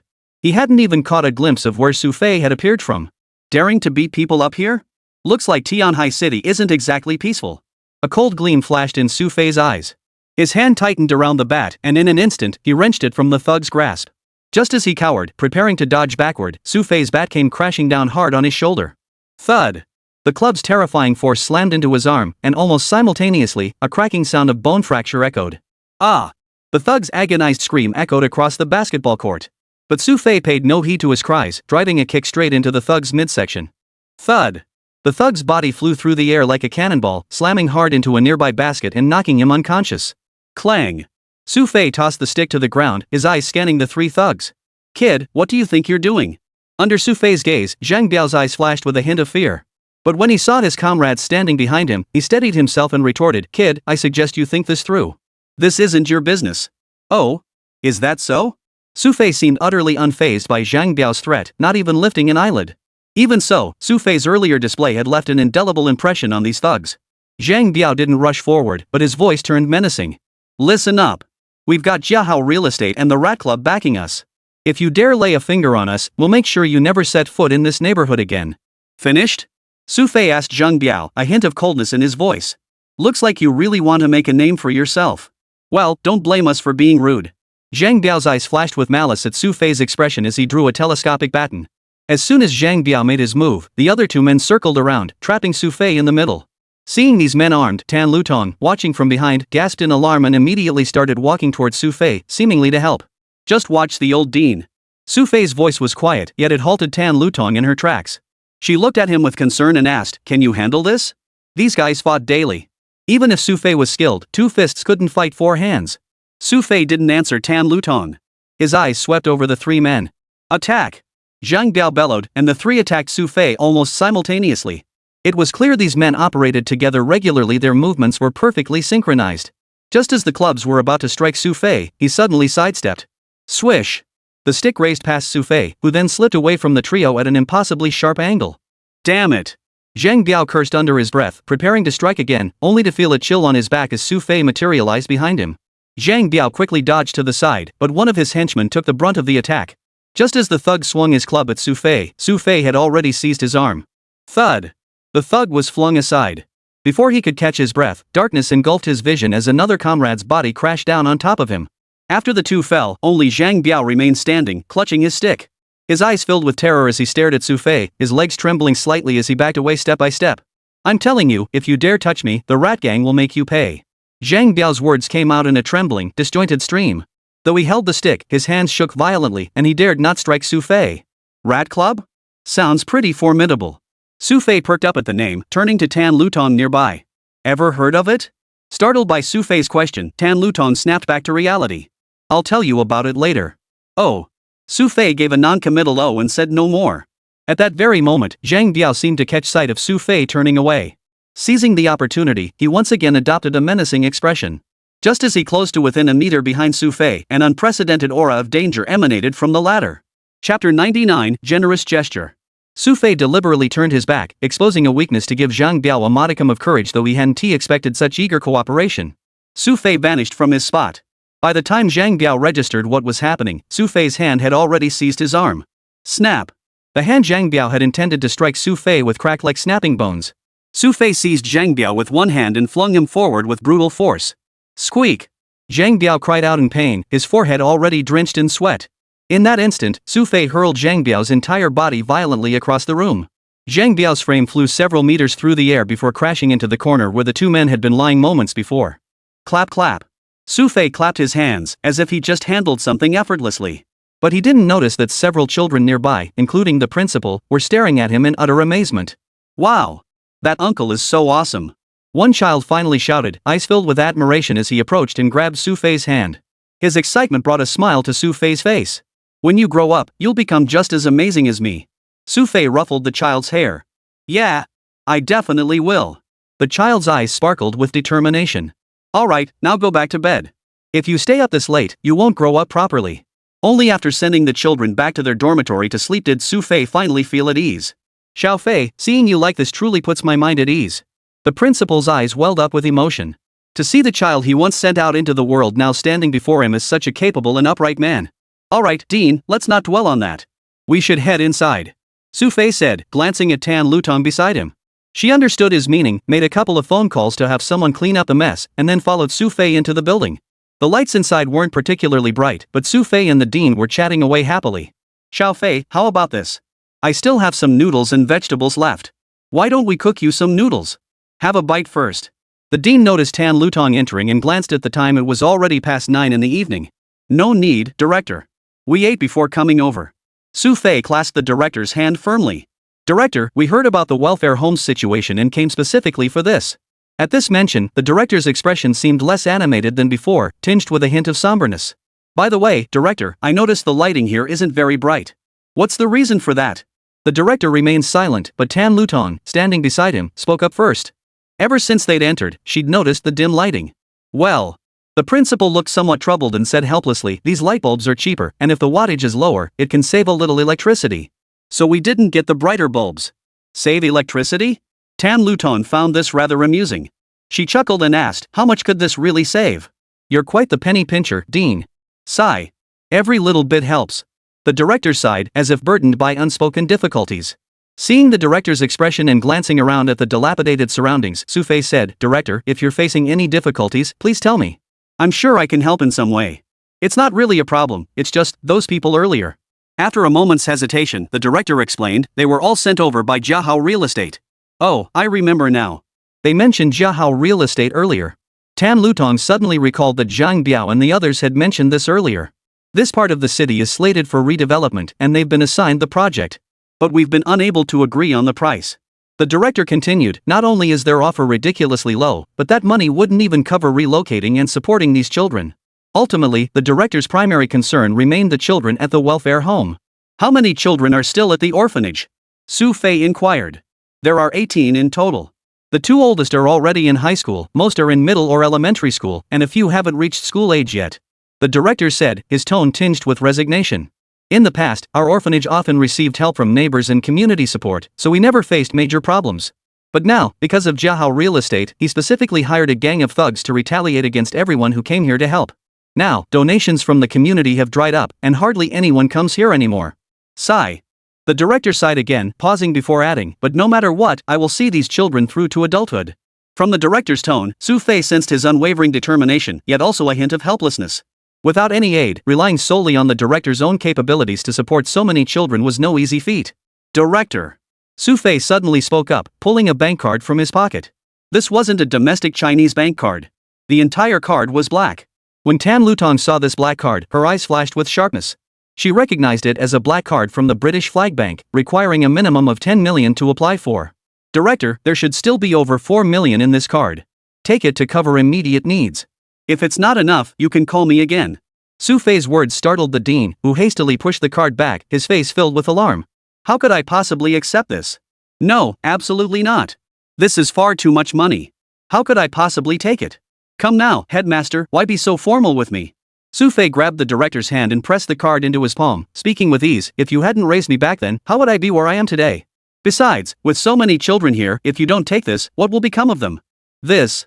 Tears welled in the director's eyes. He gripped Xu Fei's hand tightly, his voice choked with emotion. I thank you on behalf of these children. Use this money to renovate the surroundings and provide proper meals. These children deserve better. Don't worry about the Jiahao Real Estate matter. This is my friend, the deputy captain of Tianhai City's criminal police. She'll handle it. As he spoke, Xu Fei made sure to introduce Tan Lutong, partly to reassure the director that he wouldn't face retaliation. Chapter 100, Human Traffickers? Tan Lutong, who had remained silent until now, finally greeted the principal. Hello, principal. My name is Tan Lutong, deputy chief of the Criminal Investigation Division. The director's voice trembled with emotion. With the deputy captain of criminal police here, they wouldn't run into so many problems. At the very least, the people from Jiahao Real Estate wouldn't dare act so recklessly anymore. And then there was the matter of those 4 missing children. Director, besides visiting you, Xu Fei also wants to learn more about these children's situation.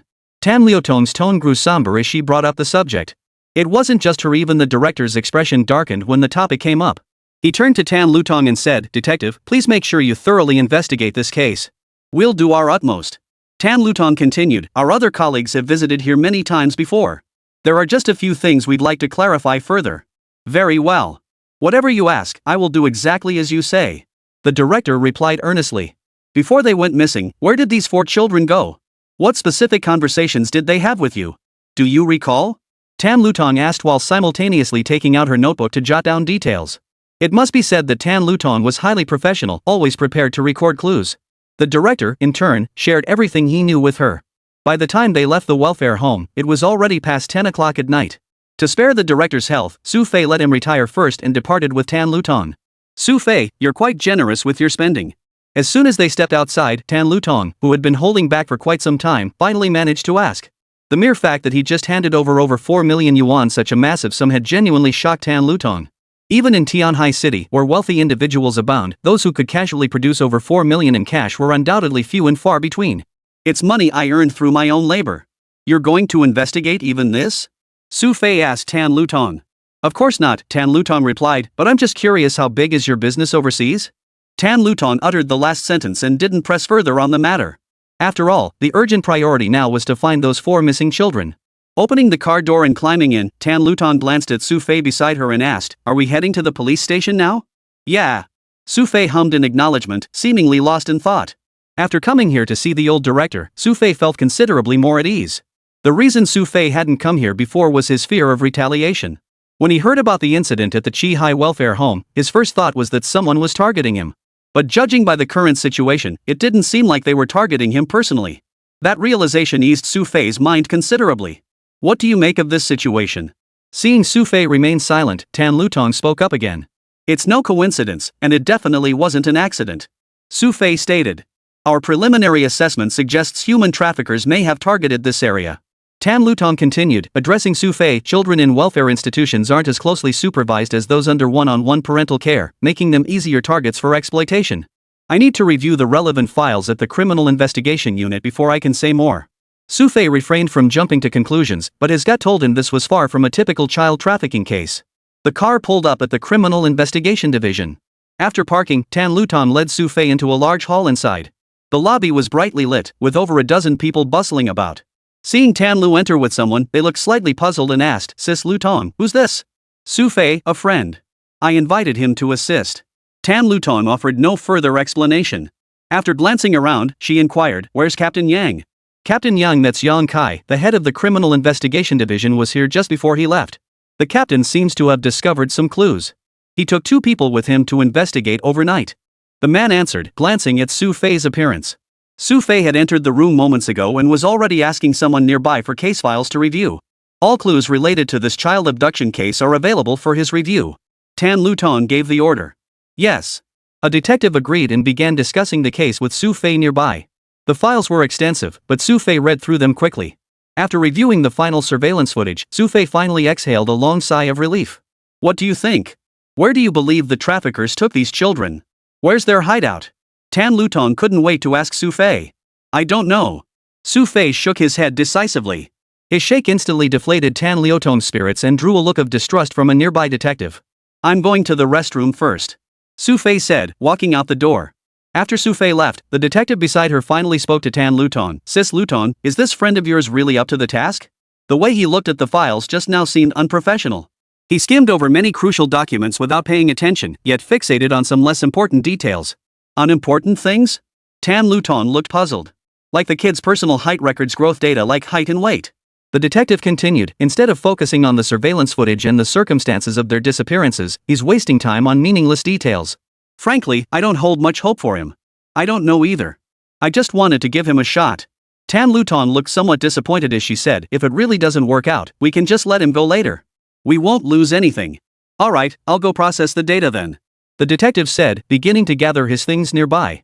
Just then, Xu Fei returned and glanced around at the bustling activity. "Xu Fei, don't you have any other thoughts about this human trafficking ring?" Tan Lutong grabbed Xu Fei and pressed him with the question. "No. Why should I have any thoughts about human traffickers?" Xu Fei retorted. "All right." Tan Lutong sighed inwardly and said, "How about this? It's getting late. I'll walk you back, okay?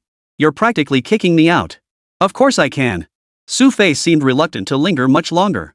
After a moment's thought, he picked up several case photos from nearby and said, "Oh, right. Can I borrow these photos for a bit?" "What do you need these photos for? Are they related to the human traffickers?" Tan Lutong was puzzled. "Not the traffickers, but the missing children." Xu Fei's expression held a hint of mystery.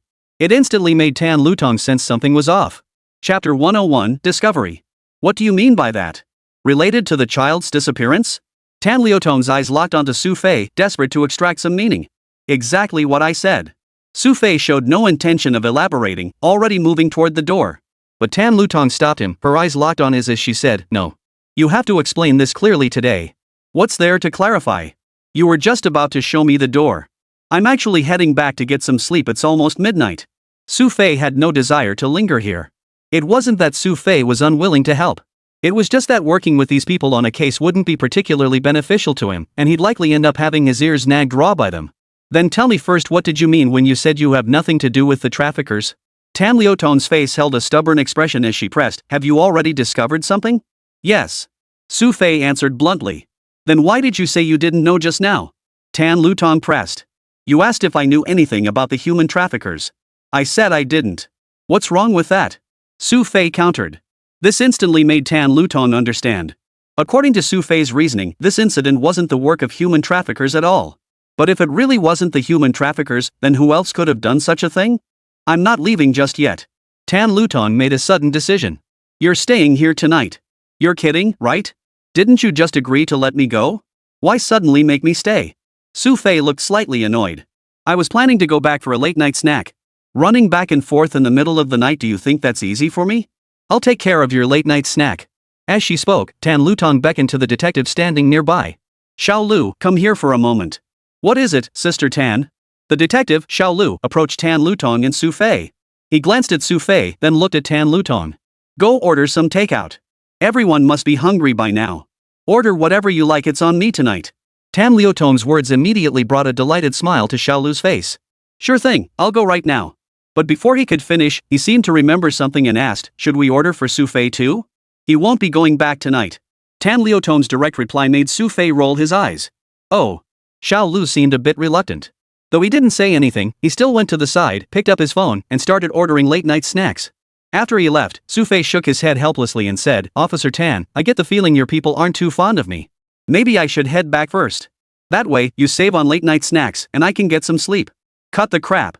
Come over here and analyze the case with me properly. Tan Liuton glared at Xu Fei, then yanked him over to a nearby table. You just said this wasn't the work of human traffickers. What the hell are you talking about? What else could it be? Didn't I just say human traffickers wouldn't pull off something like this? Xu Fei continued, haven't you noticed? After these children went missing, every single intersection had no surveillance cameras. Do you know what that means? What? Tan Liuton pressed Xu Fei.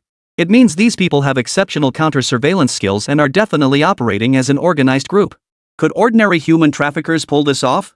Xu Fei spoke with solemn seriousness, picking up the photos he'd prepared to take with him. Look at these. You took them yourselves. See if you can spot any commonalities? Common points? Tan Liuton looked puzzled as she took the photos. After examining them, she finally shook her head. I don't see any. Looks like there's a reason you can't get promoted to captain of the criminal investigation squad. Xu Fei couldn't resist taking a dig at Tan Liuton at that moment, instantly ruffling her feathers. She glared at him fiercely and snapped, does my failure to become captain have anything to do with this case? Not directly, but I was just making an offhand remark.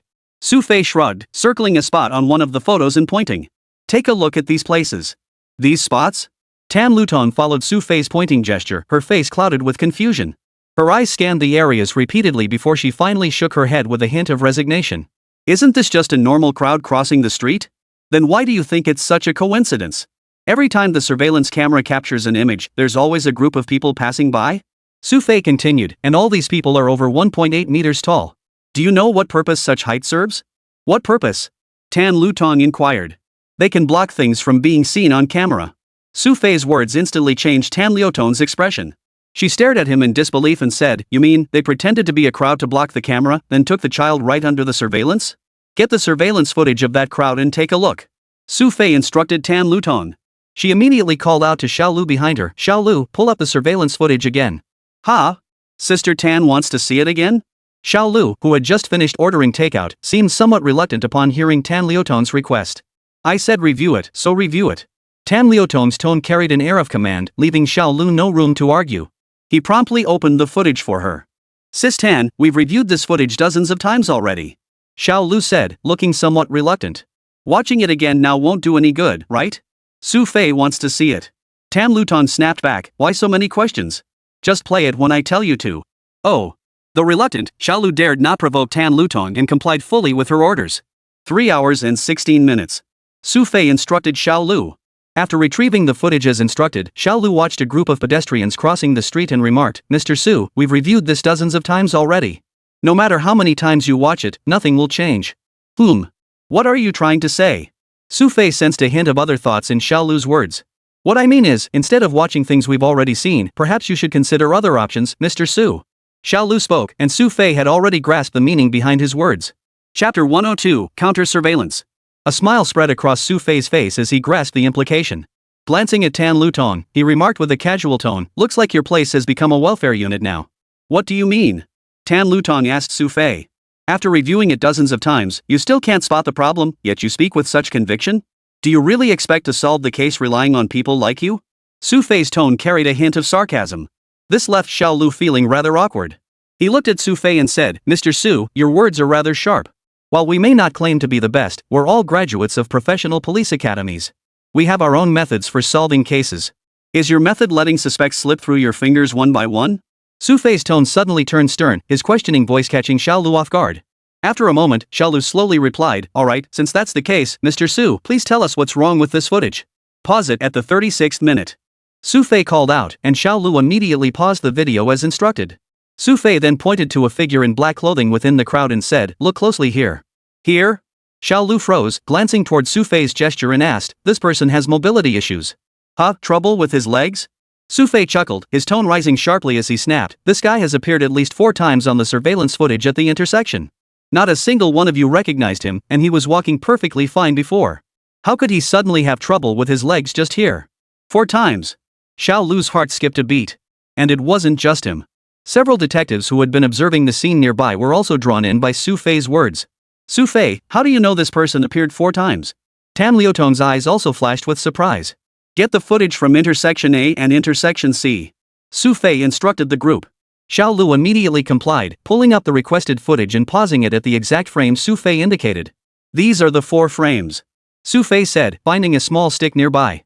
He pointed to several spots on the screen and told Tan Lutong, "Zoom in on this point." "Okay." Tan Lutong glanced at the detective beside her, who immediately understood and enlarged the points Xu Fei had indicated. Before zooming in, they hadn't noticed, but now that it was enlarged, they were stunned. It really is the same person.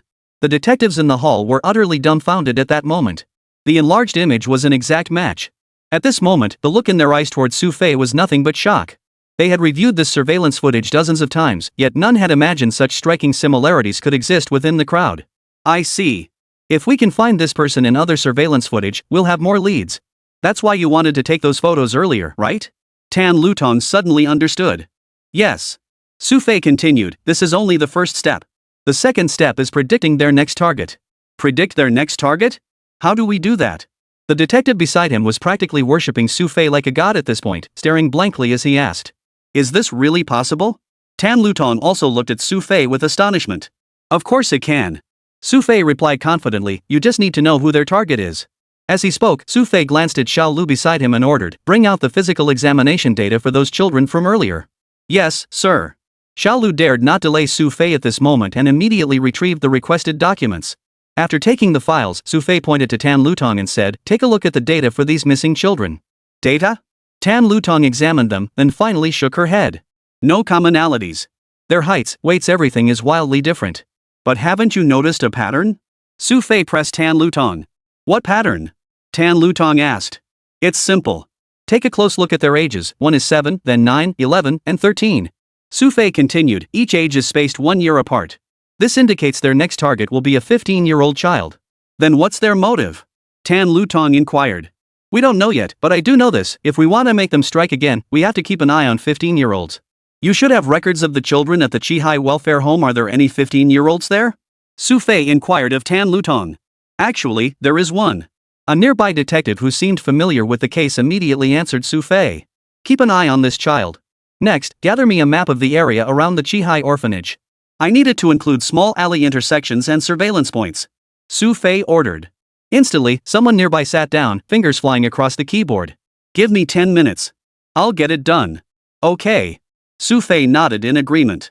10 minutes would also give everyone a chance to rest a bit. "Xu Fei." Tan Lutong suddenly called out to Xu Fei. "What is it?" Xu Fei sensed Tan Liutong's tone wasn't as stern as before, and the way she looked at him seemed different too. "Nothing." Tan Lutong shook her head. She still wanted to wait a while before telling Xu Fei. The nearby map was quickly pulled up. Xu Fei then operated the mouse himself, marking several points on the screen. "These are the spots," he said. "Place people in the high rises and corners at these locations. Deploy personnel at these points? Why? Tan Lutong asked curiously. I already said these people have extremely strong counter-surveillance awareness. There are 3 surveillance points at this intersection, covering 360 degrees with no blind spots. They absolutely cannot pass through here. Xu Fei traced a line down the map, stopping at a small alleyway entrance. But there's only one camera here. If they want to take the child without being spotted, they have to use this route. And with their skills, this wall won't stop them. Once they climb over here, look at the road ahead. This is Youth Road. One of the detectives pointed out to Xu Fei. Exactly. Turn left at the intersection of Youth Road. Once you're past here, there are 2 paths, one deserted road leading to the outskirts and one bustling street. If they wanted to avoid exposure, they wouldn't choose the deserted road. It offers no cover and is far too easy to spot. Xu Fei finished speaking and pointed to a spot, right here. After taking the child away, several perpetrators will appear here, the ones over 1.8 meters tall in the surveillance footage. Chapter 103, Relaying the Message. After Xu Fei finished his final sentence, he glanced around at the others. They were all staring at him blankly, frozen in silence. Seamless. After a long pause, someone in the crowd finally murmured, "Who would have thought?" No one could have imagined that what had seemed like such a complex case would be not only unraveled but solved so quickly by Xu Fei. Who exactly was this man? Whispers began to ripple through the crowd, eyes fixed on Xu Fei with a mix of awe and reverence. No one knows. He seems to be a friend of Deputy Team Leader Tan. Someone replied. Though none here knew Xu Fei personally, they all understood one thing: this Xu Fei was definitely no ordinary person. Ring ring. The sudden ringing of a phone eased the tense atmosphere considerably. After answering the call, Xiaolu announced to everyone, "Takeout's here. Quick, a few of you come with me to grab it." Whoa! Late night snack time. The mention of food instantly ignited excitement. It was already midnight, and over a dozen people were working overtime here. Exhausted from the long hours, the chance to finally grab a bite meant a much-needed break. Tonight's meal was glass noodles. Xu Fei found a spot nearby but hadn't even sat down yet when Tan Lutong followed him over. Xu Fei. Tan Lutong sat down across from Xu Fei with the takeout, calling his name. Xu Fei barely acknowledged her, focused on his own meal. He glanced occasionally at the big screen, lost in thought. "What are you thinking about?" Tan Lutong noticed Xu Fei's preoccupied expression and asked. "Nothing." Xu Fei shook his head, offering no further explanation. "With your keen insight and counter-surveillance skills, what exactly did you do overseas?" As soon as she sat down, Tan Lutong couldn't resist probing further into Xu Fei's background. "If you have time to ask me that, you'd be better off just eating your food." Xu Fei didn't even lift his head to glance at Tan Lutong. But Tan Lutong didn't seem bothered by the silence. Observing Xu Fei's expression, a smile actually spread across her face. "You know, I suddenly feel like you're way more impressive than I ever imagined. Personally, I think you're far more boring than I imagined." Xu Fei shrugged. Only after finishing the last bite did he toss the takeout box into the trash. "Alright, can I go back to sleep now?" "You're leaving now? It's so late. Let me walk you." Tan Lutong, hearing Xu Fei was leaving, quickly finished the last few bites, stood up, and offered to walk him out.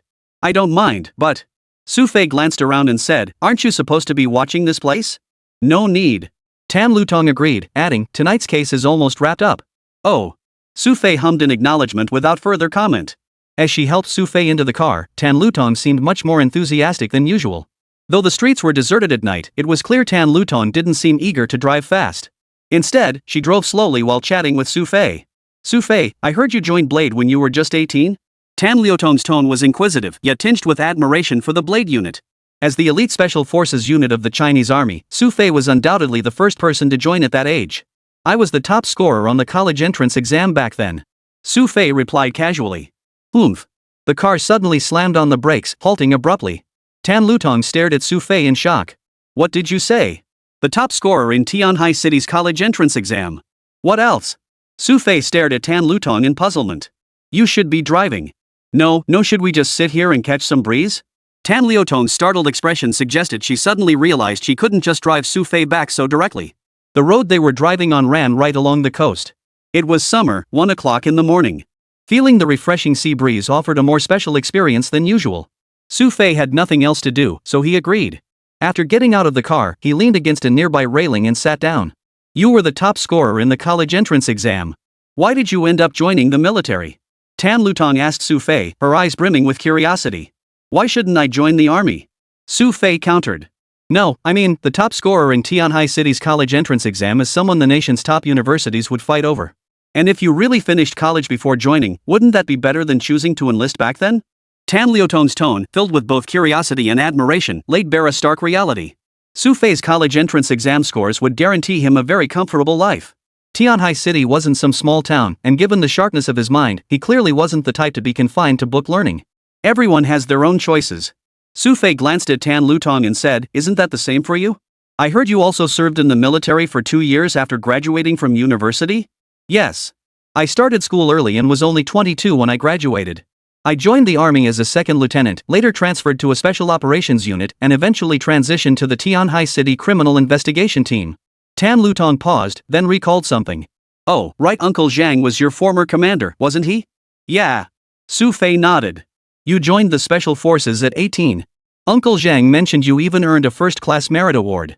Tan Lutong sighed with a hint of regret. "I just don't understand why you left the military later. And then you went abroad after that." Xu Fei didn't answer Tan Lutong's question. His eyes fixed ahead, he exhaled a long breath before glancing toward a dark corner. "Stop hiding," he said. "You've been here this whole time." As Xu Fei's words fell, Tan Lutong felt a twinge of curiosity. Following his gaze, she looked in that direction and saw a figure actually emerging from the shadows. "Captain Yang?" Tan Lutong recognized him instantly. It was Yang Kai, the current captain of the Criminal Investigation Division. Yang Kai's face showed a hint of awkwardness as he said, "Didn't expect to be spotted." "Xu Fei, your eyes work just as well in the dark." "No, you were hiding too obviously." Xu Fei replied indifferently, jumping down from the railing. "All right, it's getting late. I should head back. You guys can continue discussing things." "No, wait. Xu Fei, I came here to find you." Yang Kai hurriedly called out to Xu Fei. "Find me?" Xu Fei paused, looking at Yang Kai with some confusion. "What do you need?" "I heard about what happened to you at the police station earlier. That's why I rushed out here." Yang Kai continued, "Actually, someone asked me to pass this message on to you tonight. I figured I'd take this chance, just in case we don't cross paths again later." Chapter 104, The Dean's in Trouble. Yang Kai's words only piqued Xu Fei's curiosity further. He glanced at Tan Lutong beside him. She seemed to understand and said, "You two talk. I'll go get you some water." A 24-hour convenience store stood nearby. After Tan Lutong left, Yang Kai approached Xu Fei and expressed his gratitude. "Thank you so much for your help this time. To be honest, I never imagined the renowned Qilin would be willing to assist here." "Huh?" Surprise flashed in Xu Fei's eyes. After sizing Yang Kai up, he asked, "How did you know?" "Sorry, I forgot to mention I'm actually an unofficial member of the General Staff Department's 9th Bureau. And within the next 6 months, I should be reassigned back to the 9th Bureau." Yang Kai explained to Xu Fei, continuing, "Truth be told, you really blew my mind today. No, what surprises me more is that you're an external staff member." Xu Fei studied Yang Kai's expression and pressed on, "The package you're carrying, Director 1 instructed you to deliver it, correct?" "Yes."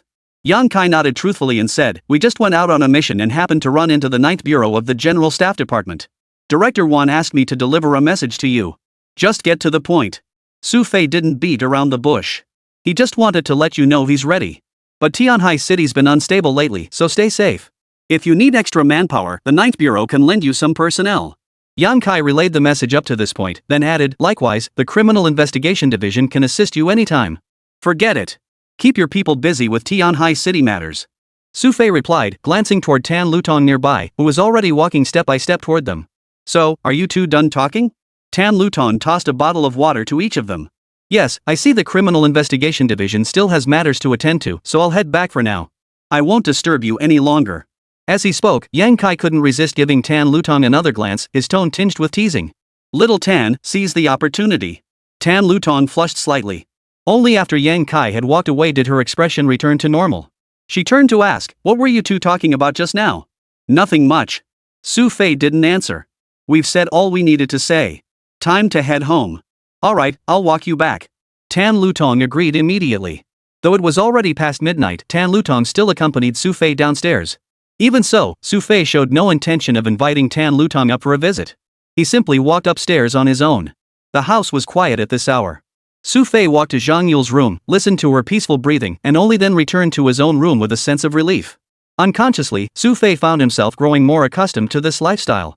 The next day, Xu Fei slept in again. Zhang Yule, however, seemed considerate today and didn't wake him up early. By the time Xu Fei woke up, it was already past 9 in the morning. Zhang Yule sat cross-legged on the sofa, munching on an apple while watching a TV drama. Seeing Xu Fei emerge, Zhang Yule greeted him with a cheerful smile. "Good morning, Xu Fei." "What time is it, boss?" Xu Fei scratched his head in frustration. "Sister Xue went to work first. She said you could take the day off since you don't have much to do at the company anyway." Zhang Yule said cheerfully, "How about teaching me martial arts today?" You'd better stay home and watch your TV. I've got to head to the criminal investigation division later. Xu Fei said, then went inside to wash up. After coming out, he rummaged through the fridge, grabbed a quick bite, and sat down beside Zhang Yule. Hey Xu Fei, how's that case from yesterday going? Sister Tan hasn't called today either. Probably catching up on sleep after pulling an all-nighter. Zhang Yule seemed to know Tan Lutong pretty well.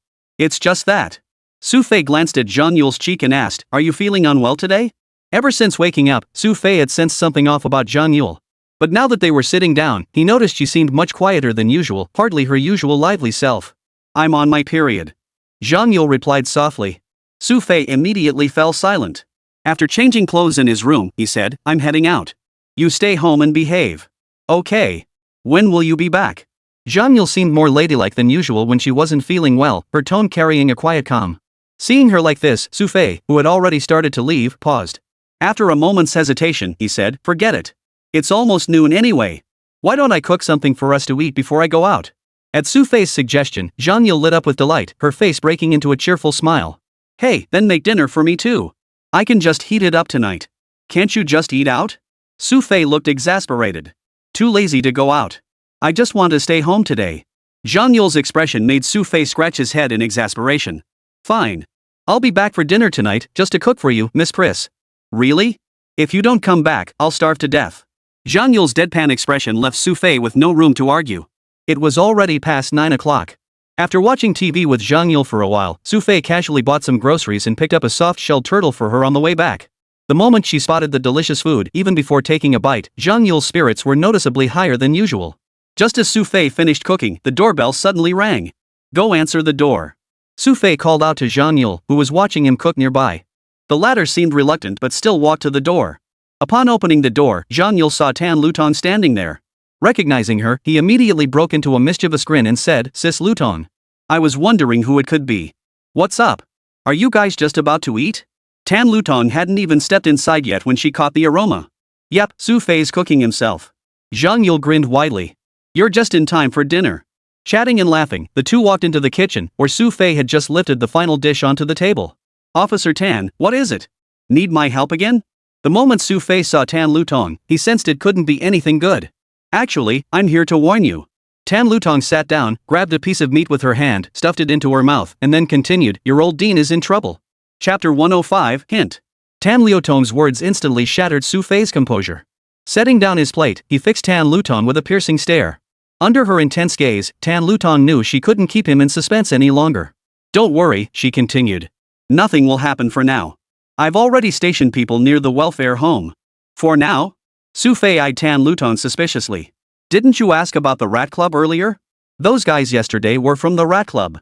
Tan Lutong finished her last bite and continued to Xu Fei, they got a taste of your wrath last night. Do you really think they'd just let it slide? My inside source says they're already plotting revenge. Gangsters in Tian High City? You don't seem to be doing your job very well. Xu Fei felt somewhat relieved, his tone tinged with sarcasm. Strictly speaking, it's not a gang, just a bunch of people hanging out together. Tan Lutong seemed quite familiar with this rat gang and continued, there are roughly over 100 of them in total, currently hanging around the outskirts of Donghu district. They've been pretty low-key lately, but for some reason, they've suddenly become active again recently. Do you have a solution? Xu Fei inquired. They haven't caused any trouble. At most, they're involved in civil cases, not criminal ones. A few days in detention and they're usually released. It's none of my business. Tan Lutong continued, these guys are like a stubborn rash.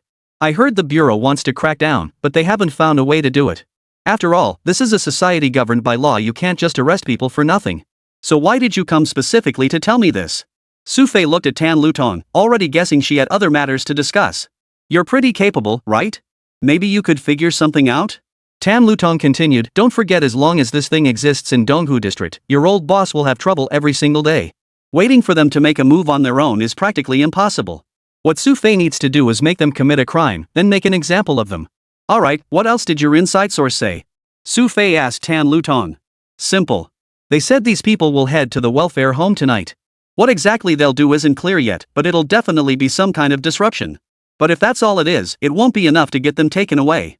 However, I suggest you find a way to take care of them before that happens. Tan Lutong stopped there, unable to elaborate further. Such matters weren't something she could openly discuss given her position. Xu Fei showed no reaction. He picked up his rice bowl and said, Alright, let's eat. It was about time. Tan Lutong chuckled, turning to Zhang Yule. Hey, Yule, wanna tag along tonight? Might catch some excitement. Watch Xu Fei fight? Sure. Zhang Yule clapped her hands in excitement the moment she heard, looking happier than if it were New Year's. You two look like you're going to pick up money or something, Xu Fei remarked. Seeing the two of them so cheerful, Xu Fei felt like he'd been sold out and was still counting the money for them. After finishing their meal, Tan Lutong stayed behind to keep Zhang Yule company, while Xu Fei made sure to swing by Dogwon Group.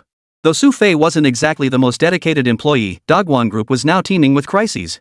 He worried that if he didn't show up, any trouble that arose later would be a real headache. However, Dogwon Group seemed to have returned to normal recently.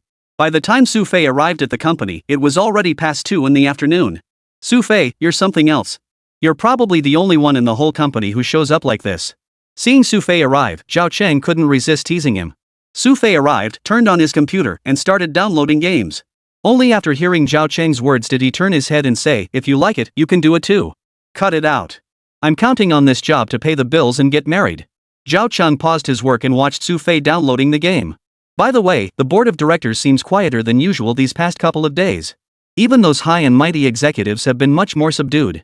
Any inside scoop? I do. Xu Fei answered promptly this time, typing away as he spoke. The board decided that if you keep gossiping, they'll fire you. I'm talking about serious business here. Could this be the calm before the storm? Everyone seems too scared to cause trouble lately, afraid something will blow up if the higher-ups find out. Zhao Cheng's expression was dead serious. It must be said, Zhao Cheng's intuition was quite sharp. This truly was the calm before the storm. Qin Shui was plotting to fire those executives, while the Black Fox faction was scheming to seize control of the company. Right now, both sides are just taking a temporary breather, but that doesn't mean they'll stay harmonious forever. Xu Fei, President Qin is looking for you. No sooner had he sat down than Qin Shui's assistant arrived, as if she'd known Xu Fei had just entered the company. I haven't finished my game yet. Xu Fei looked a bit annoyed. Ms. Qin seems to have urgent business. Why don't you go see her first? The assistant whispered to Xu Fei. Xu Fei was quite annoyed, but since the assistant had suggested it, he stood up. After asking Zhao Cheng to wait and help him install the game later, he headed to Qin Shui's office. As soon as he entered, Qin Shui was poring over documents again. Only after noticing Xu Fei's arrival did she call out, Xu Fei, why are you here for work? Hearing the question, Xu Fei rolled his eyes and retorted, Boss, I'm your employee.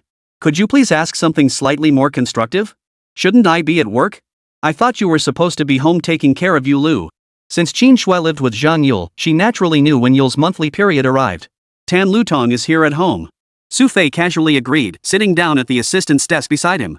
He glanced at the assistant again and asked, by the way, what's your name, beautiful assistant? Me. The assistant hesitated to respond to Xu Fei's question, instead looking at Qin Shui with a hesitant expression. He's asking you. Qin Shui, caught in the assistant's gaze, paid no mind to Xu Fei. Yes. She replied, then turned to Xu Fei, my name is Yang Xin. So, Ms. Yang Xin, what kind of specs does your computer have? Can it handle big games? Xu Fei inquired. Yang Xin was taken aback by Xu Fei's question and froze again, glancing at Qin Shui. Alright, stop picking on her. You just want to say I won't let you play games, right? Qin Shui instantly saw through Xu Fei's intentions. She shot him a withering glance before signing the final name. Chapter 106, 5 Days to Solve It. Xu Fei had indeed come here intending to play some games, but Qin Shui had called him over for no apparent reason, leaving him genuinely annoyed. Xiao Xin, go back to your seat. Let Xu Fei use my computer. Qin Shui instructed Yang Xin, then stood up from her seat. It gave her a chance to stretch her legs as she poured herself a glass of water. Xu Fei didn't hesitate. He sat cross-legged on Qin Shui's chair and started downloading games. Finally, he remarked, this is the boss's computer, huh? The internet speed is totally different from mine. Go ahead and play. I'll be right back. I need to talk to you about something. Qin Shui took a sip of water before stepping out of the office. Once Qin Shui was out of sight, Xu Fei paid her no mind, continuing to install the game. Xu Fei, would you like something to drink? Yang Xin watched Xu Fei playing and asked. Nah, I'll get it myself later. Xu Fei replied casually. Seeing Yang Xion's slightly shy and somewhat amusing expression, he remarked, speaking of which, with the boss's temper, you really dare to be her assistant? That job must be a real grind. Not at all. Ms. Qin just seems cold on the surface, but she's actually very kind. Hearing Xu Fei's remark, Yang Xian immediately began defending Qin Shui, continuing, President Qin has really high approval ratings in the company. She always lets me leave work first while she stays behind to work overtime. Honestly, she is the first boss I've ever met like this. It was clear Yang Xian held Qin Shui in high regard, which genuinely surprised Xu Fei. In his experience, anyone spending too much time with Qin Shui would likely end up depressed like himself. After a short wait, Qin Shui walked in from outside. Spotting Xu Fei and Yang Xian chatting, she asked curiously, "What are you two talking about?" "Nothing much." "Heh, I'll take these documents to Ms. Qin." Seeing Qin Shui emerge, Yang Xian chuckled and took a stack of documents to distribute them to various departments. Only after Yang Xian closed the door did Qin Shui turn her gaze to Xu Fei and warn him, "Let me tell you, Xiao Xian already has a boyfriend. Don't get any ideas. The way you put it, you'd think I'd actually do something to her." Xu Fei rolled his eyes at Qin Shui and said, "I was just having a friendly chat with her. That's all. Nothing else. I'm not buying your friendly chat excuse." Qin Shui's skeptical expression lingered as she walked over to Xu Fei's side, noticing he'd already installed the game. "Hold on, I need to talk to you about something serious," Qin Shui called out, gently moving Xu Fei's hand away from the keyboard. "Remember what I told you earlier? What matter?" The moment Xu Fei asked, he sensed something was off about Qin Shui's expression. Xu Fei reacted quickly, replying, "Oh, right. The board meeting." Hearing this, Qin Shui's expression softened slightly. "Have you figured out a solution?" "No, what can I do about it?" Xu Fei shrugged. "Nothing's really going on with you guys. That's exactly why I'm worried." Qin Shui's voice carried a hint of somberness as she said, "These people were all very high profile before, but this time they've suddenly gone quiet. That can only mean one thing: they must be preparing something." Your analysis makes sense. Have you told your dad?" Xu Fei started playing his game again, entering his account and password. "He's trying hard, but these people aren't showing any obvious weaknesses." Qin Shui replied. "Exactly. If you guys can't figure it out, how could you expect me to?" Xu Fei shrugged. Just as he logged into the game and was about to start a match, Qin Shui beside him angrily shut off his monitor. "Xu Fei, I'm talking about serious business here." Qin Shui's extremely serious expression snapped Xu Fei back to attention. Xu Fei glanced at Qin Shui and shook his head. "You're still too young and impatient. Like you're that much older than me," she retorted. Qin Shui snorted and glared at Xu Fei. "Anyway, I'm definitely more level-headed than you." Xu Fei shrugged, prompting Qin Shui to retort irritably, "Yeah, right. It's not your company, so of course you're not worried." Fine. So it's about the board meeting, huh? I'll get it sorted within 5 days. How's that?" Xu Fei, worn down by Qin Shui's nagging, finally seemed at a loss. But when Qin Shui heard his words, her expression changed completely. It wasn't surprise, but utter astonishment as she stared at Xu Fei, her disbelief palpable. 5 days? Are you serious? Of course I am. When have I ever lied to you? Xu Fei replied, opening his display screen while glancing warily back at Qin Shui. "Just so you know, don't turn off my power. I'm about to finish a game before heading out." Xu Fei was engrossed in his game. Seeing he didn't want to chat, Qin Shui didn't press him. She pulled up a chair and sat down to watch him play. Yang Xian had just returned from delivering documents when she saw the two of them. She was instantly dumbfounded. This was the first time she'd ever seen Qin Shui sitting next to her desk watching someone else play a game. "No way, I'm thirsty." Qin Shui kept her eyes glued to the computer screen as she spoke to Xu Fei beside her. Qin Shui rolled her eyes, looking slightly annoyed, before finally standing up. She walked over to the water dispenser and poured Xu Fei a cup of water. "Xiao Xian, you can leave early today." As Qin Shui poured the water, she happened to notice Yang Xian just walking in from the door, staring at her with wide eyes. "Sure thing." Yang Xian stuttered slightly, finally processing the situation. Xu Fei had been playing games until past 4 o'clock before suddenly remembering something. He turned to Qin Shui and said, "Oh, right. When you head home tonight, bring Yulu some snacks and tell her I won't be coming back tonight." "You're going out tonight?" Qin Shui blurted out instinctively. "To work for you, of course. Otherwise, how would you pay me later?" Xu Fei quipped, then walked out of the company. He hailed a taxi by the roadside and headed straight for Donghu District. "So, did you find out what you needed?" Xu Fei asked the taxi driver while gazing out the window. "Got it. Black Fox is behind them, and this time they're bringing in people from Black Fox." The taxi driver's voice was calm as he asked, "Shilin, without us even realizing it, Black Fox has already spread its tentacles into many parts of Tianhai City." Chapter 107, Picking a Fight. The driver's words gave Xu Fei pause. When he had returned, he hadn't even heard of this organization. Yet now, without realizing it, he discovered so many places connected to the Black Fox. Most crucially, these locations had previously shown absolutely no signs of its presence. Such skill in concealment clearly indicated that Black Fox was no simple organization. At the very least, it had powerful backers. "This is the place." Xu Fei called out, and the taxi pulled over. Stepping out, he glanced at the small, single-story building by the roadside. The building wasn't tall, only 3 stories high. The first floor housed a massive warehouse, with several worn-out vehicles parked at the entrance. Xu Fei got out and headed toward the warehouse on the first floor. The moment he reached the entrance, 3 thugs nearby spotted him instantly. They closed in, surrounding Xu Fei, their voices thick with menace. Kid, you know where you are? Isn't this just an ordinary warehouse? Xu Fei looked slightly curious. An ordinary warehouse? Ha! Hearing Xu Fei's words, the thug burst into laughter. Kid, let me tell you, this is our rat gang's turf. I'd advise you to get out of here. You don't even belong standing at this doorway. But what if I just want to stand here for a moment? Xu Fei smiled at the thug. Ha! The thug sensed something off in Xu Fei's tone, his voice thick with hostility. What? So you're here looking for trouble? As the words fell, the thug shot a look to the guy beside him. Just as the other thug stepped forward, preparing to sneak attack Xu Fei from behind, he suddenly felt a searing pain in his lower abdomen. Instantly, a fist slammed into his throat. His vision went black and he lost consciousness. Damn it, this kid really is looking for trouble. The thug instantly sensed Xu Fei's hostility, but before he could retaliate, Xu Fei's fists were already pounding into their bodies. Within 10 seconds, all three thugs lay sprawled beside the entrance. Xu Fei clapped his hands, glanced at the surveillance camera by the entrance, and gave it a nod. Inside the surveillance room, a man was seething with rage, pointing at Xu Fei on the screen and cursing, "Damn it! This is the kid who beat me up at the orphanage." This man was none other than Zhang Biao, the very same person Xu Fei had beaten up at the welfare home. His arm was already hooked around his neck, and seeing Xu Fei again, his furious expression scared the nearby henchmen into silence. "You stay here and keep watch. I'm going to get the boss to help." Zhang Biao slammed the door behind him and strode into another office. Inside the office, three men were sipping tea. Two of them had dark complexions and radiated a palpable aura of menace. Boss, two brothers. Only after bursting in did Zhang Biao realize how rash he'd been, quickly greeting the trio. "Zhang Biao, why are you so flustered? Is the sky about to fall?" The leader of the pyramid scheme group set down his teacup with a look of displeasure at Zhang Biao's demeanor. "Tiger, that kid showed up at our door." Zhang Biao's voice carried a hint of urgency, causing Zhao Hu to frown slightly. "Both elders are here. Speak clearly." "Yes, sir." Zhang Biao glanced at the two men seated beside him, his confidence seemingly restored.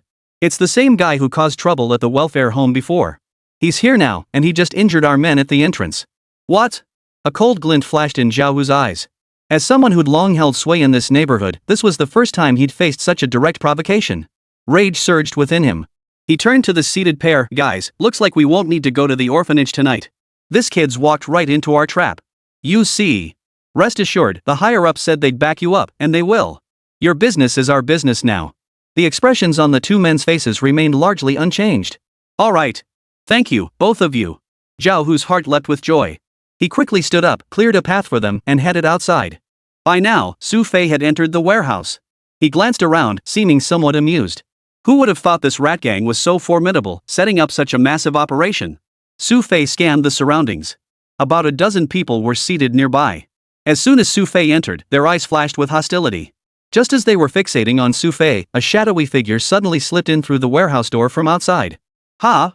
Xu Fei sensed something off behind him. Slowly turning his head, he finally got a clear look at the person. "Your clothes are still outside." Xu Fei called out toward the warehouse door with a hint of exasperation in his voice.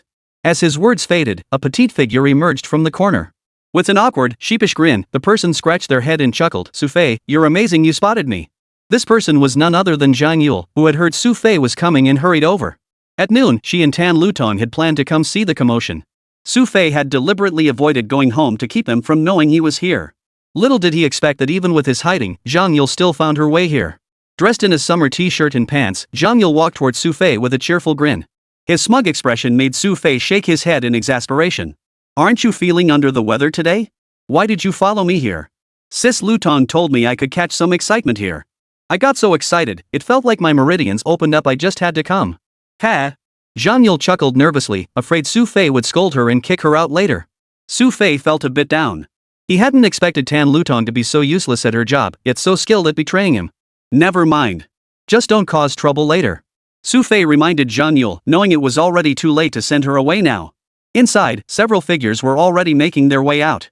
Leading the group were Zhao Hu and the two men who had been drinking tea with him. Xu Fei paid Zhao Hu no mind, his sharp gaze locking onto the two dark-skinned men instead. A faint smile tugged at the corners of his mouth.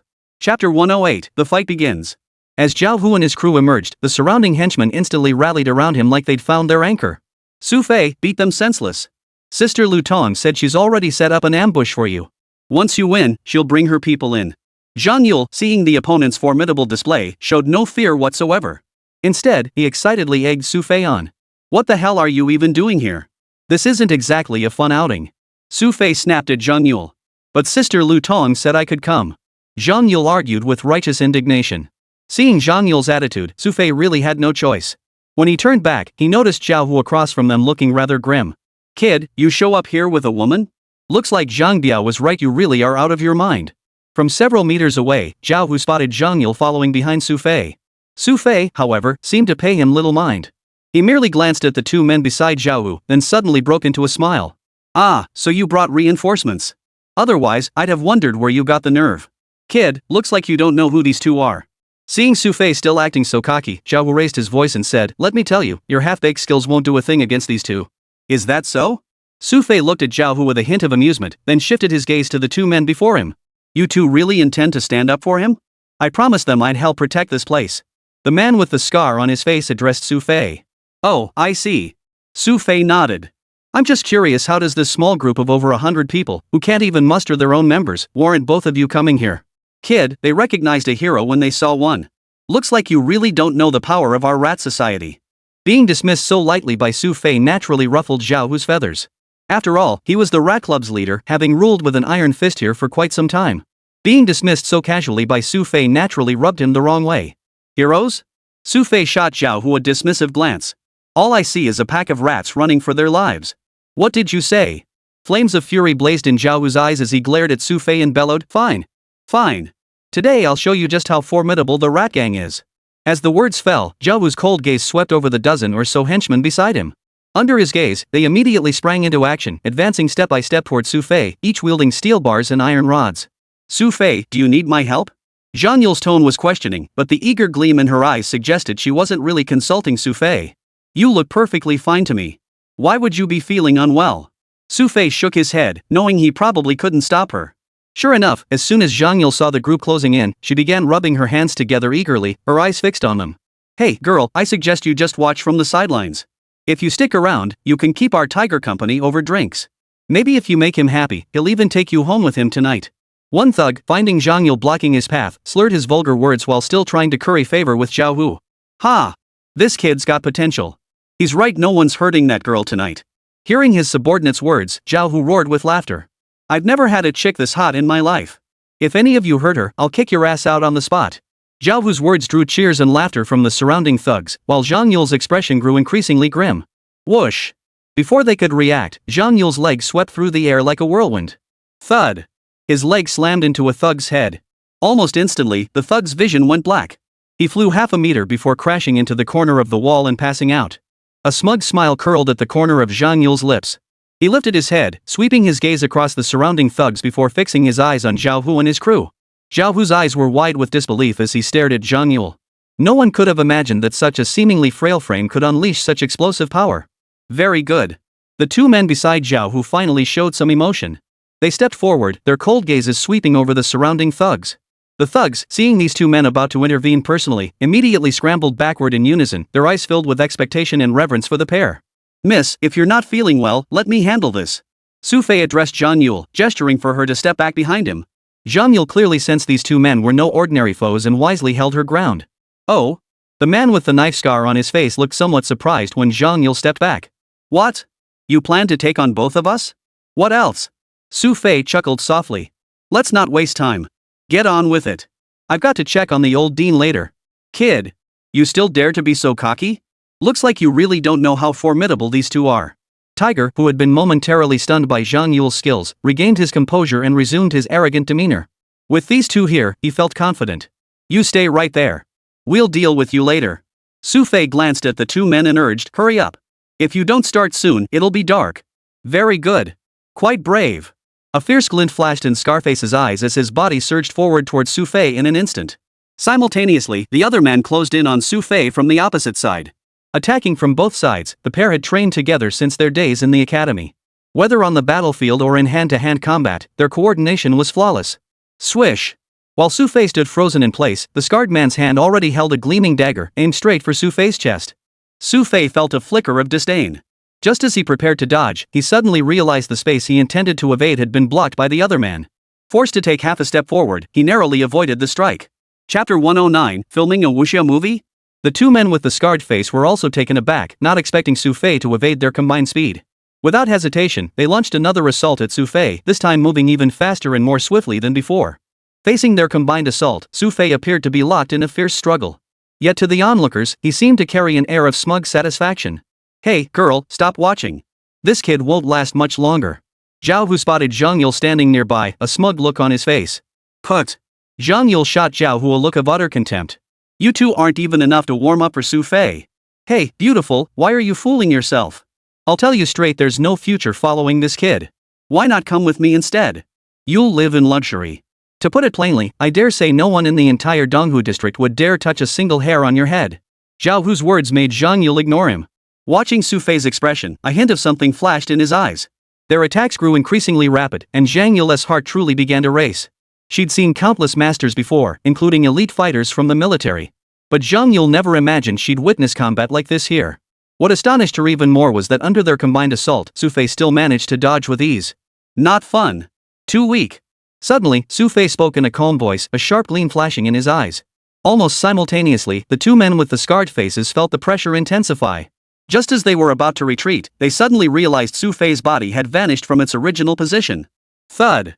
A searing pain erupted in his shoulder as Xu Fei's fist struck him like a solid iron block.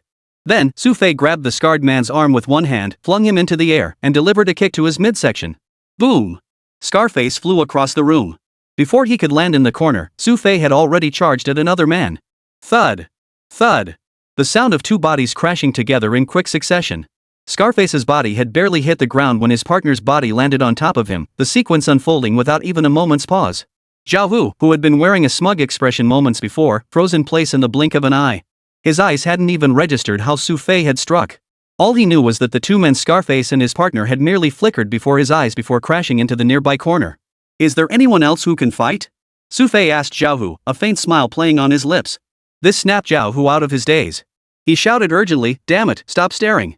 Get your asses up there." At Zhao Hu's shout, the remaining henchmen charged toward Xu Fei in unison. Though a dozen men surged forward, creating quite the spectacle, few dared to strike first. "Damn it, Zhang Biao, you lead the charge." Seeing this, Zhao Hu immediately commanded Zhang Biao beside him. Zhang Biao looked utterly stunned, then pointed to his arm encased in plaster and said, "Boss, look at me. Off and get moving. Or I'll make sure your other hand gets crippled too." Zhao Hu yelled. Zhang Biao immediately fell silent, swallowing hard as he pushed into the crowd and stared at Xu Fei. With Zhang Biao leading the charge, the rest of the men followed him like sheep. I'll fight to the death." Zhang Biao's hatred flared as he glared at Xu Fei. Knowing he had over a dozen followers behind him, Zhang Biao felt a bit more confident. Yet in Xu Fei's eyes, these men were like adults beating children. After fending off the first few attackers, the rest dared not strike again.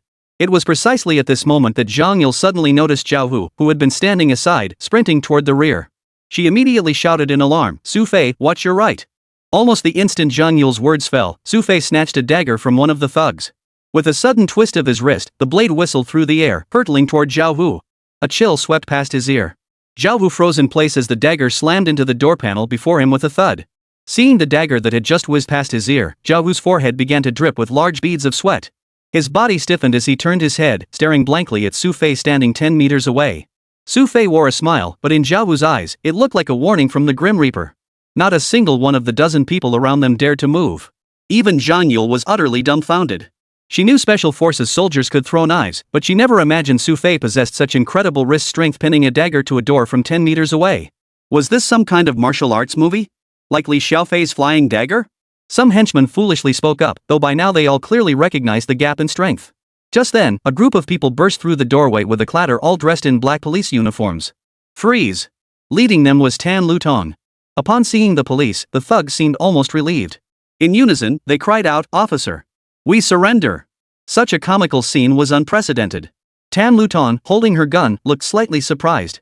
Glancing at Zhang Yule and Xu Fei beside her, she holstered her weapon and walked over with a smile. "Hey, Yule, how was that? Did you enjoy the show?" Tan Lutong greeted Zhang Yule first, then immediately turned to Xu Fei beside her, who began to complain, "Officer Tan, I'm already helping you out, but why did you have to bring people to cause trouble?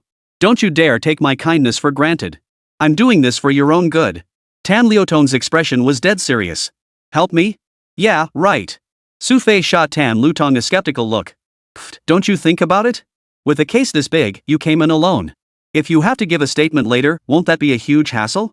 Tan Lutong narrowed her eyes and patted Zhang Yule's shoulder. "See? Having Yule come in with you is different.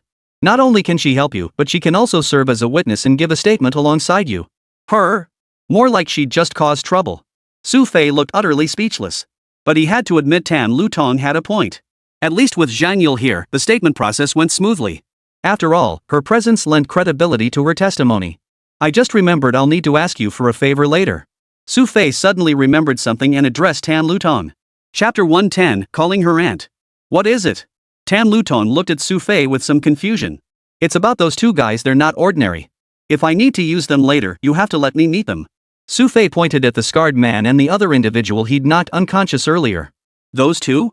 No problem. You can ask anyone here about anything you want. Tan Lutong agreed readily. By the way, your throwing knives were pretty impressive just now. From the moment Xu Fei walked in, this place had actually been under surveillance by the criminal police. The reason they had brought Xu Fei here this time was precisely to provoke these people into reacting. Now that they had attacked Xu Fei, it would be classified as a criminal case. To catch the thief, first catch the king. With this justification to make arrests, Tan Lutong could now completely eradicate Zhao Hu and his entire pyramid scheme operation. Don't worry about my throwing knives. Once you finish your statement, I need to visit my old dean. It's not far from here anyway. Xu Fei glanced at Zhang Yule, who stood nearby. At that moment, Zhang Yule wore a broad, satisfied grin as he watched Zhao Hu being led away by the detectives. Come on, he taunted smugly, who was it you just said was deceiving themselves? What's the matter? Got something to say now? Zhao Hu, who had just regained his composure, dared not utter a word in response to Zhang Yule's expression. He could only silently lower his head. Seeing Zhang Yule's smugness, Xu Fei shook his head helplessly and asked her, Miss, I'm going to visit my old dean. Would you like to come along? Ha? Sure. I'll come. The moment Zhang Yule heard Xu Fei's voice, she perked up and trotted over to him, grinning mischievously. That jerk. If Sister Lutong hadn't walked in early, I would have given him another good beating. Alright, you've vented your anger and had your moment of gloating. It's already 6 in the evening now. If we go to the old director's place, we might just make it in time for dinner. Seeing Zhang Yule like this, Xu Fei felt both helpless and amused. After Tan Lutong took the man away, Xu Fei checked the time. It was just right to take Zhang Yule to the Qihai Welfare Home. It was rush hour, and by the time they arrived at the Qihai Welfare Center, it was already 6:30 p.m. The sky was slowly darkening. What Xu Fei could see inside was that all the light bulbs had been replaced.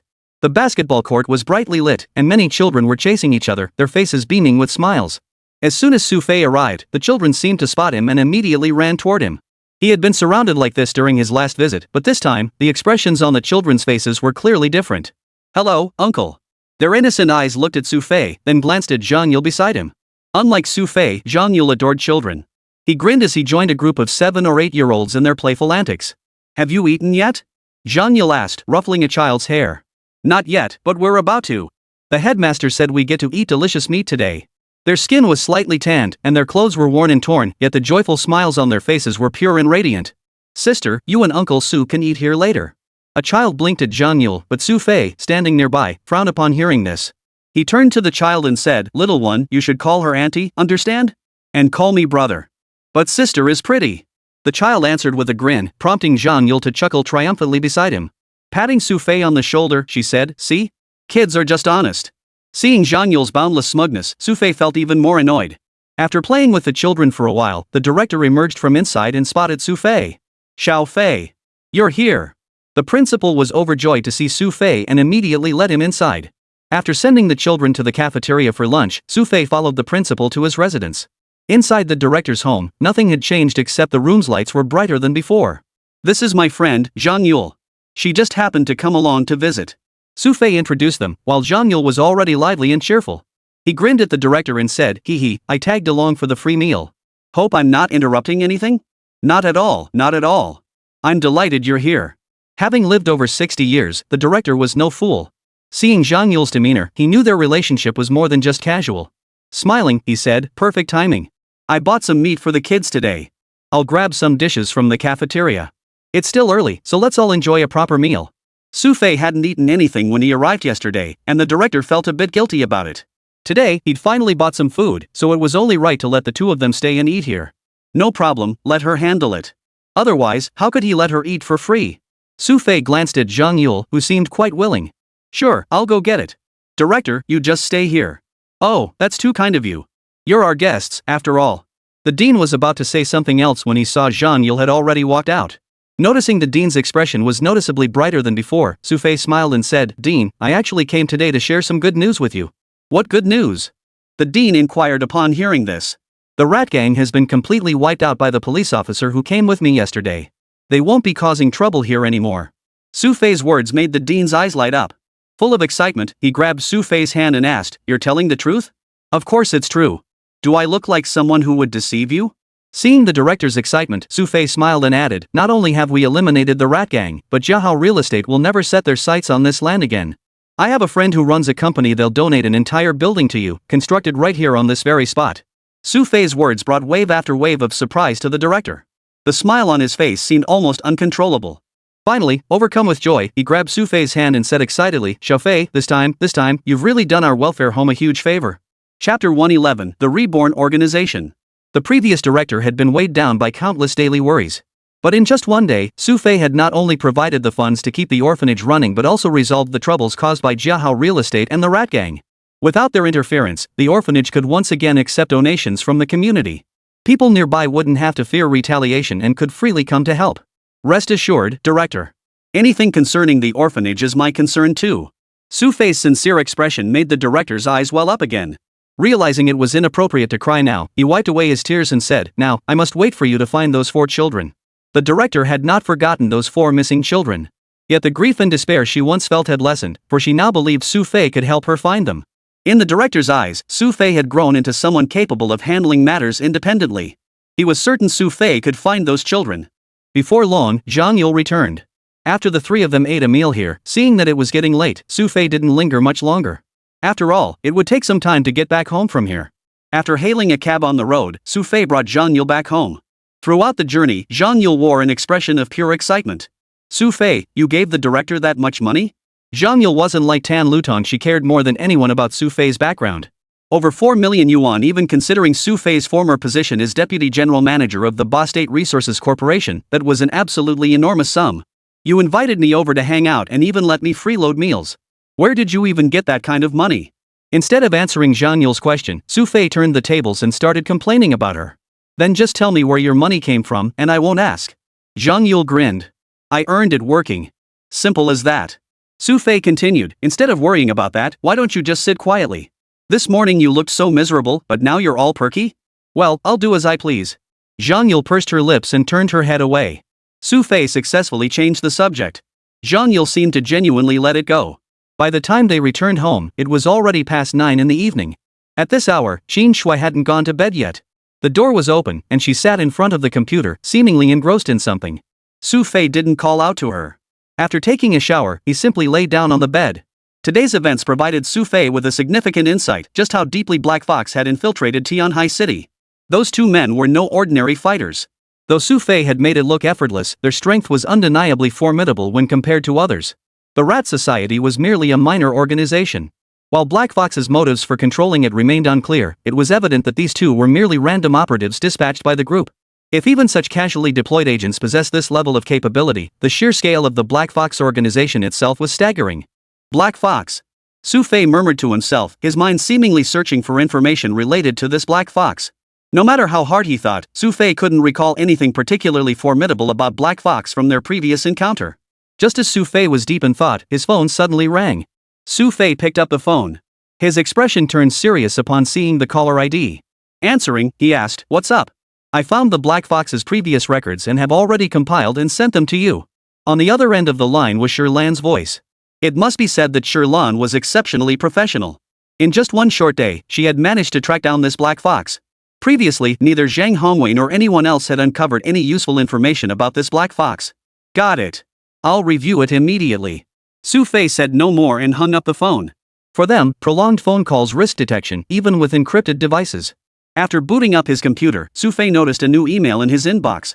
Clicking it open, he recognized Lan's distinctive markings. Black Fox Organization, a new group that had recently emerged in Tianhai City. Their modus operandi was extremely mysterious. The 9th Bureau of the General Staff Headquarters had attempted to investigate them repeatedly, but each time they only managed to uncover superficial details. The organization's headquarters remained unknown, as did the scope of its current control over forces and companies, and the extent of its financial resources. However, as he scrolled further, Xu Fei's eyes suddenly lit up. Black Fox was a rebranded organization. Previously known as the Water Leopard Organization, it had wielded immense power in Tianhai City. After facing crackdowns from the 9th Bureau of the General Staff Department, it began to gradually fade away. Finally, 3 years ago, it rebranded as Black Fox. This revelation was nothing short of earth-shattering news to Xu Fei, for it meant they had found their entry point. A mutt. The 3 words slipped from Xu Fei's lips. He knew full well that only a mutt possessed the capability to transform a declining organization into a shadowy force, ultimately achieving rebirth. The current Black Fox was even more formidable than its water leopard incarnation. Without a mutt's backing, no one would have believed it possible. Looks like it's time to pay a visit to the 9th Bureau of the General Staff Department. Xu Fei exhaled a long breath and shut down his computer. Having identified the Black Fox organization's predecessor, understanding them now required locating the water leopard's files. And only the 9th Bureau of the General Staff held that information. Checking the time, it was already past 10. Yet Xu Fei showed no signs of giving up due to the hour. After changing into loose-fitting clothes, he locked the door from the inside and climbed straight out the window. It wasn't that Xu Fei disliked using the front door, he simply feared that if Zhang Yule or Qin Shui woke up and found his room empty, they might come looking for trouble later. Once outside, Xu Fei scanned his surroundings before heading toward a convenience store. It was a small convenience store at the intersection, run by a man in his 30s. When he saw Xu Fei approaching, the owner's expression froze for a moment before he forced a smile and asked, "What can I get for you?" "I need the contact information for your Chief Wan. Do you have it?" The slight teasing in Xu Fei's tone startled the owner, who then looked somewhat dejected. Chapter 112, Terrifying. The owner had always believed he was hiding his identity well, but he never imagined Xu Fei had spotted him long ago, while he remained completely unaware. "Just a moment." The boss snapped out of it, quickly grabbing a phone nearby. After connecting the call, he handed the receiver to Xu Fei.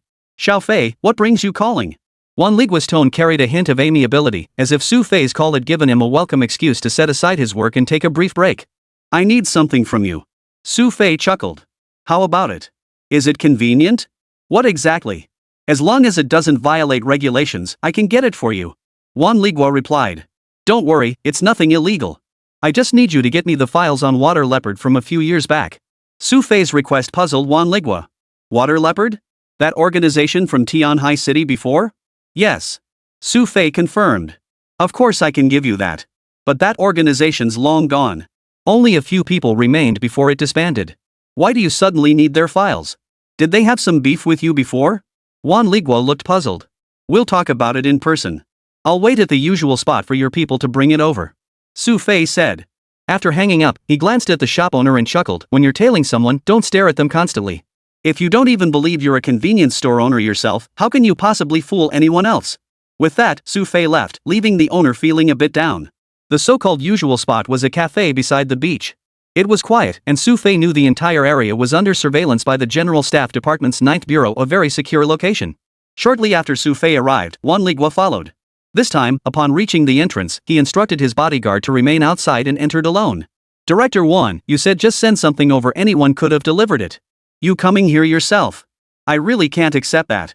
Seeing Xu Fei's beaming smile, Wan Ligua gave a helpless chuckle and shook his head. "Xiao Fei, don't try to outsmart me. The way you phrased it on the phone just now clearly meant you wanted me to come. Hey, the little sparrow still can't outsmart the old fox." Xu Fei teased, but Wan Ligua didn't seem to mind. "Stop subtly and overtly undermining people," he said. "I brought the items over for you. Take a look." "No need to look. How could I not trust you?" Xu Fei grinned, then met Wan Ligua's piercing gaze and added with a chuckle, "What's up, Director Wan? Want to hear why I need the Water Leopard's files?" "Of course. I trust you're not just browsing casually, right?" Wan Ligua nodded. "Since I've brought you the materials, you'd better provide some real value. Otherwise, I'll have a hard time explaining this to the higher-ups. I'm afraid if I tell you the real reason, it'll make your explanation even harder." Xu Fei's tone carried a hint of teasing, yet it piqued Wan Ligua's curiosity. He asked, "Your words seem to imply something deeper. I recall you just said Water Leopard disbanded completely after your crackdown, correct?" Xu Fei pressed Wan Ligua. "Of course. That was the result of our joint operation. The main trunk of that organization has been shattered, and so on." Wan Ligua suddenly realized what was unfolding. His eyes widened with disbelief as he stared at Xu Fei and exclaimed, "You're not suggesting that Water Leopard still exists, are you? Not only does it exist, but it has transformed into the largest organization in all of Tianhai City." As Xu Fei finished speaking, Wan Ligua snapped to attention, blurting out, "Black Fox. Yes, the Black Fox organization's influence in Tianhai City is unmatched. And crucially, despite its sprawling network, no matter how hard the 9th Bureau of the General Staff Headquarters tried, they couldn't trace the leads back to its source. How could this be?" Our operation back then should have completely crushed this organization. How could it have grown into a massive group like Black Fox?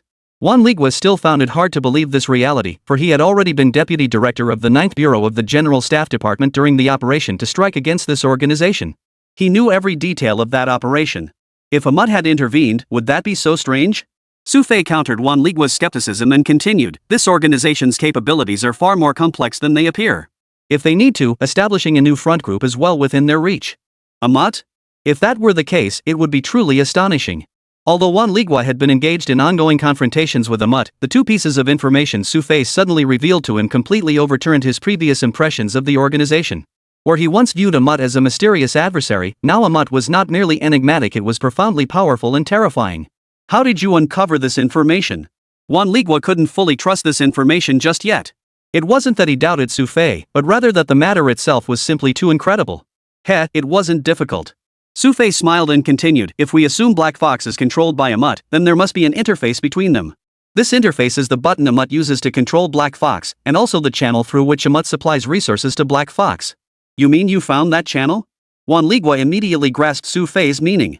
Of course. We've clashed with a mutt several times before, and we've already identified some of their channels. For instance, a mutt pulled several operatives from organizations in South America and transferred them to Black Fox. Xu Fei continued, so we sent people to South America, located that organization, and uncovered information about personnel heading toward Black Fox. That's when we discovered Black Fox's name from 3 years ago. Xu Fei's words left Juan Ligua beside him utterly speechless. After a long pause, Juan Ligua finally seemed to process it, speaking slowly, Xu Fei, it seems not only a mutt is terrifying, you lot are equally terrifying. No, it's experience gained from years of dealing with a mutt. Xu Fei smiled. I'll handle this immediately upon returning. Since it's the water leopard, we know them all too well.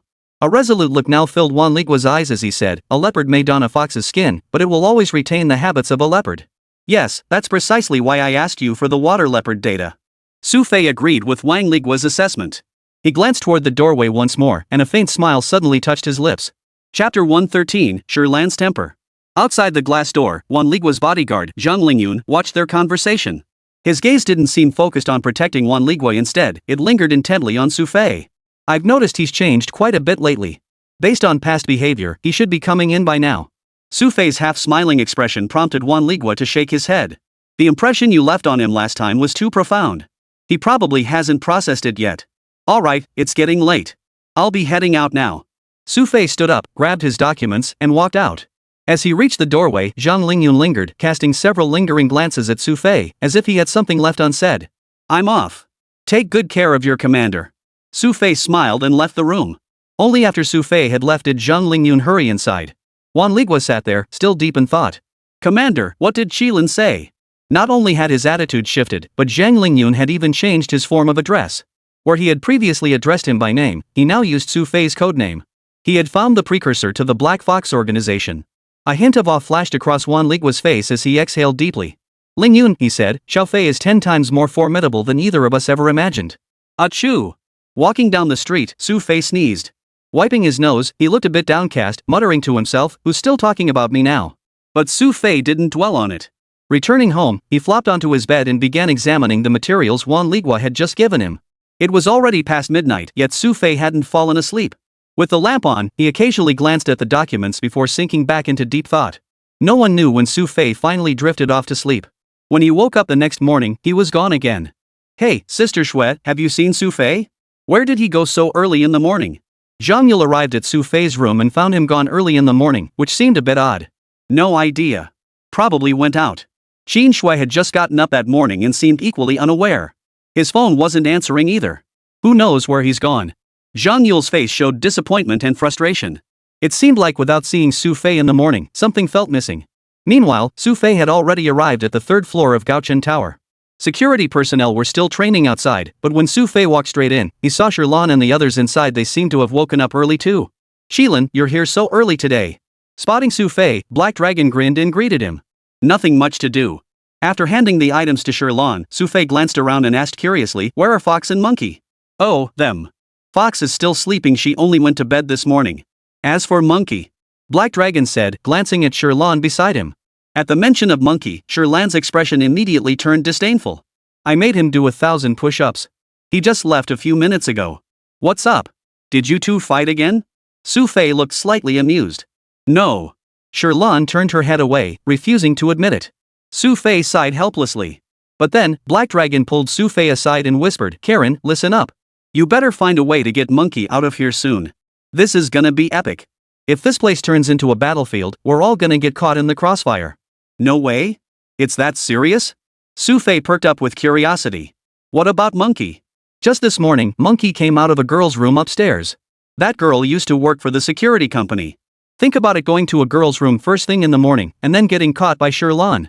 The consequences.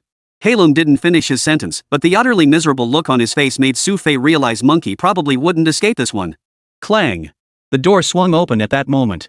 Monkey's forehead broke out in a cold sweat. As soon as he stepped inside and spotted Xu Fei, before he could even greet him, Sherlan's icy gaze locked onto her.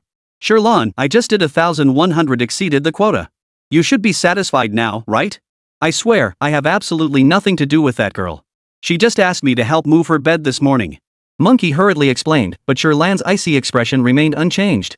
Only after he finished did she slowly say, exceeded the quota? That's right, I made 1,100 of them. Monkey said smugly. Oh? So you're quite capable, then. I asked for 1,000, but you insisted on making 1,100? Sherlan's tone shifted abruptly, her expression turning sharp as she ordered, since you're so capable, go make 5,000 more. Don't come back until they're done. What? 5,000.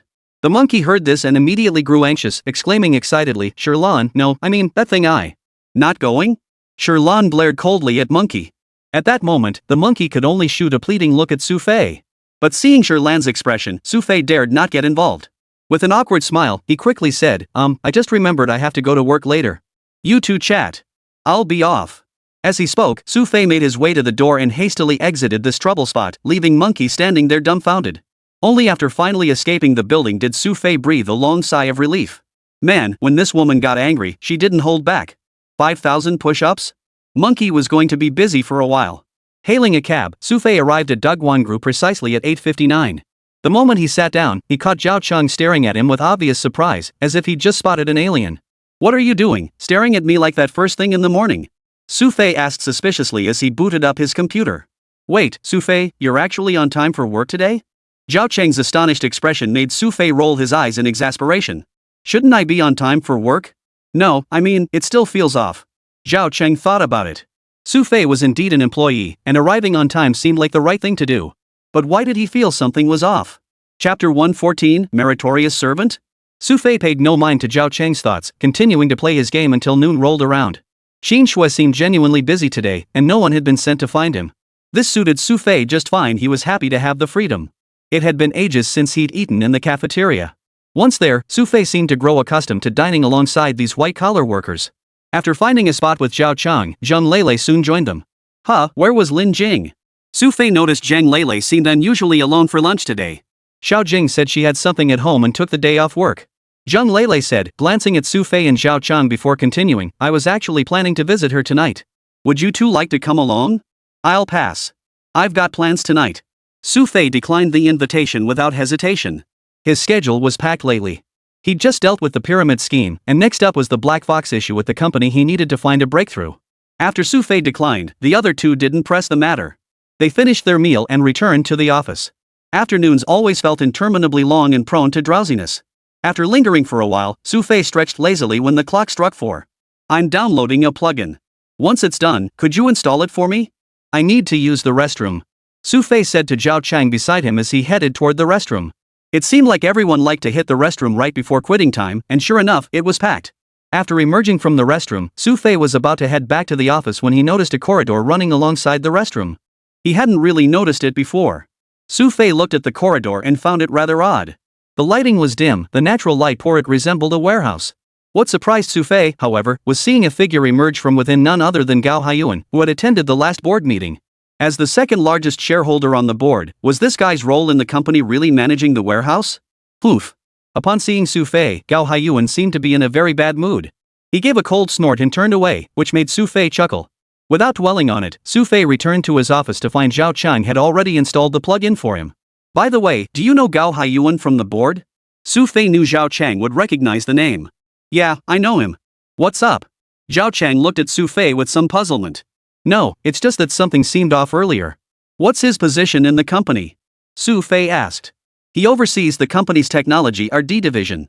He started as a researcher, then became vice president at headquarters, where he still manages pharmaceutical development. Zhao Chang replied, his face breaking into a look of admiration. This Mr. Gao is a really great guy. He's always been good to the employees. In fact, he set up his own office in what used to be a warehouse. The one down the hallway next to the restroom? Xu Fei recalled Gao Haiyuan emerging from there earlier. Oh, you know about that too? Zhao Chang seemed a bit surprised, nodding. Yep, that's exactly it. To save the company money, he didn't even replace the lighting or anything. His office is really basic. I've been in there once before. So he really is a good guy. Xu Fei's inquiry seemed tinged with a hint of skepticism. I can't speak for others, but this Mr. Gao is genuinely excellent. He's very pragmatic.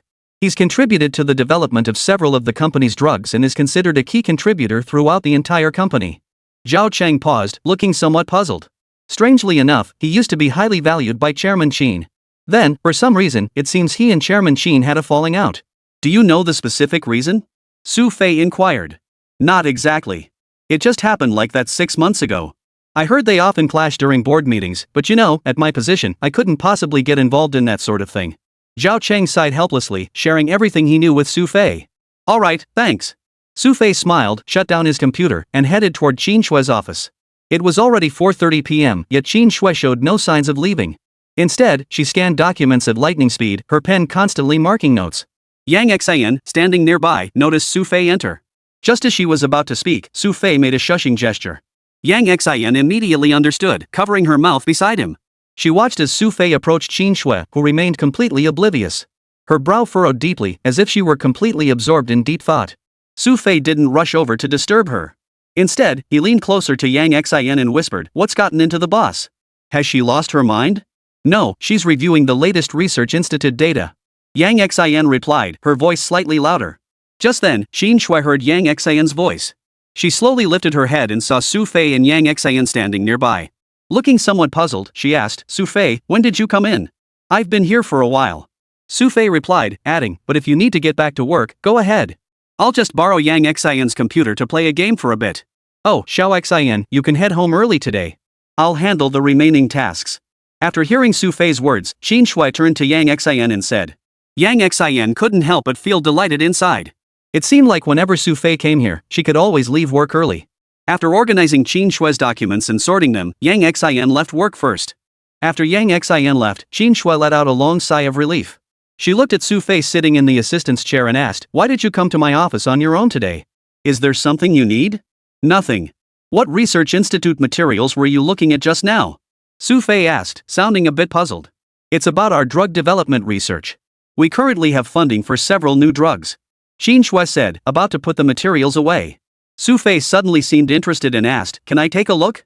Why would you want to see that?" Qin Shue looked curious as she handed the documents back to Xu Fei. "Just some routine funding matters. Nothing, just browsing." Xu Fei agreed, his eyes scanning the relatively thin stack of documents. However, the further he read, the more his expression changed. Chapter 115, Controlling the Bid. Qin Shue poured herself a glass of water. Returning to find Xu Fei like this, she set the glass down and asked, "What's wrong? Did you spot a problem? Is Gao Haiyuan the director of your research institute?" Xu Fei asked Qin Shue. "Yes, it is him." Qin Shue nodded. On this matter, she didn't seem to hold Gao Haiyuan in particularly high regard. She continued, "This man was one of our key personnel back then. He was already a shareholder here during the early stages of the entire Daiguan Group's founding. But I see he doesn't get along well with your father." Xu Fei's words prompted Qin Shue to nod again. They used to be very close. It was only a year ago that they developed differences over the company's direction. Since then, he's become the shareholder most opposed to my father. But he still holds your fate in his hands. That doesn't seem quite right, does it? Xu Fei's eyes held a hint of puzzlement. Logically speaking, for a biopharmaceutical company, the most crucial aspect lies in drug R&D. That's the core competitive advantage. Yet Gao Haiyuan currently has a very poor relationship with Qin Guang, yet he still controls drug R&D. This is absolutely detrimental to Qin Guang. Speaking of this, Qin Shue also seemed deeply helpless. "My father considered this before, but there are several reasons. Can't bear to let go of such a veteran?" Xu Fei asked tentatively. "That's one factor. He contributed immensely during the early stages. It's fair to say that without him, Daiguan Group wouldn't have achieved its current level of success." Qin Shue paused briefly before continuing. "Moreover, many researchers at our medical institute were recruited by him.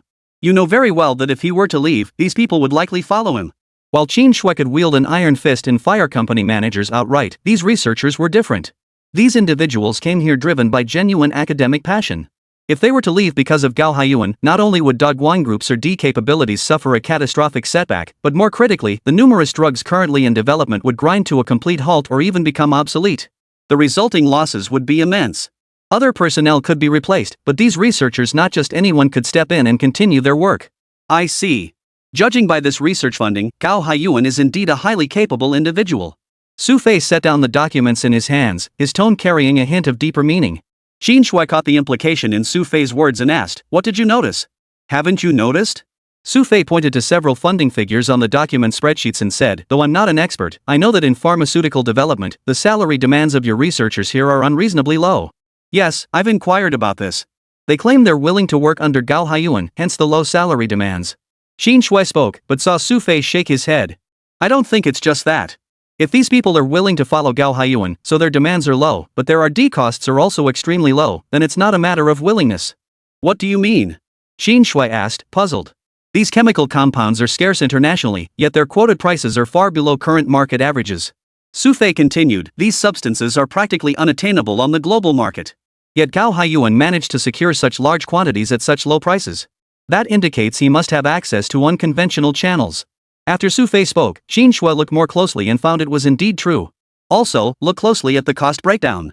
The largest proportion is experimental equipment, accounting for over 80% of Dogwon Group's budget. The remaining necessities, including raw materials for experiments and researcher salaries, make up less than 20%. Xu Fei's eyes gleamed as he continued, "Spending this much on equipment far exceeds the balanced ratio other companies maintain. This points to one thing: Gao Haiyuan is manipulating the reported funding figures." "Manipulating reported expenses? Why would he do that?" Qin Shui inquired. "It's simple. In a research institute's lab, you can hide almost anything except lab equipment." Xu Fei continued, "So it's obvious he's using most of the money to buy these things that can't be hidden, suppressing other costs to make the overall expense report look less inflated. Otherwise, if R&D costs were too high, it would definitely catch your attention." "You mean it's highly possible that the lab's actual R&D costs far exceed the reported figures, but Gao Haiyuan didn't report them?" Qin Shui grasped the implication in Xu Fei's words, but then shook her head, dismissing the idea. "That's impossible. If that were the case, what would he gain? Funding research out of his own pocket? Even if he wanted to, he doesn't have that kind of money." "He certainly doesn't have that kind of money, but there are plenty of people in this world who do." Xu Fei paused there, his tone softening slightly. "This is just my own speculation. For specifics, I think we'll need further appraisal. You could take this report to a professional for an estimate." "That might not be appropriate." Qin Shui looked troubled, glancing at Xu Fei. "After all, this is confidential lab data from our research institute. We can't just hand it over to others like this. It would cause serious trouble later." "You're probably right." Xu Fei pondered for a moment, realizing Qin Shui had a point. But then, as if something occurred to her, Qin Shui's suspicious gaze suddenly fixed on Xu Fei. She scrutinized him from head to toe, making Xu Fei feel a chill run down his spine. "What is it now?" Xu Fei took a nervous step backward, fearing Qin Shui might attack him. "I'm just curious, how do you know so much about biopharmaceuticals?" Qin Shui had been so absorbed in thinking about Gao Haiyuan that she hadn't immediately caught on. But upon reflection, she realized Xu Fei seemed remarkably knowledgeable about the subject, even aware of international pricing. Caught off guard by Qin Shui's question, Xu Fei flushed with embarrassment before quickly covering it with a nervous chuckle. "Hey, didn't I tell you before? I used to be an executive at the Bar Country Resources Corporation. That's how I met some contacts in the field, so naturally I picked up the knowledge." "No way." Qin Shui's skepticism deepened as she stared at Xu Fei. "How could a resource company like yours have connections with pharmaceutical companies?" "Well, you know, resource companies sometimes entertain clients from other fields too. After all, this era is all about mutual openness and cooperation." Xu Fei launched into a fluent monologue. "You need to know people from all walks of life. Who knows when those connections might come in handy? Just look at me now, see how it's working out perfectly?" Chapter 116, Self-Imposed Punishment. Qin Shui found Xu Fei's explanation somewhat unconvincing. But observing Xu Fei's demeanor, she didn't detect any major inconsistencies. She chose not to press the matter further and instead suggested, "Since you have such connections, why don't you take this form with you? Later, have your friend review it for me? I think that would be safer." "Aren't you worried about leaks?"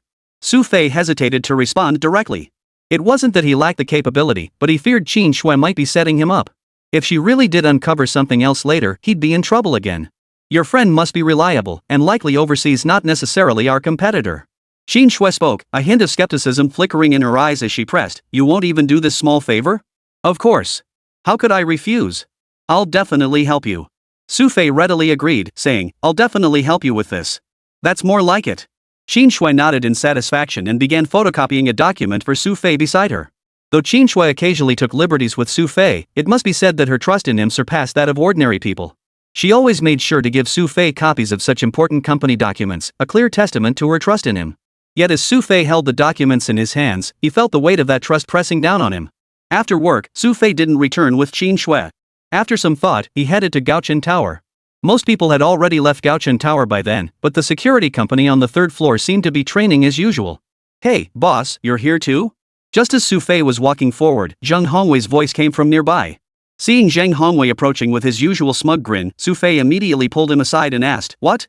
Did you just come out from inside?" "Yeah, I came to check on Black Dragon and the others. They haven't been able to go out lately, right? As their comrade in arms, how could I not come see them?" Zhang Hongwei grinned. "What's that in your hands, boss? Got more classified documents from the General Staff Department's 9th Bureau?"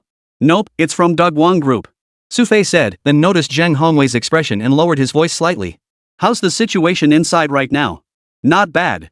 The intel you gave this morning is mostly sorted out. Sherlon and the others are tracking down Black Fox."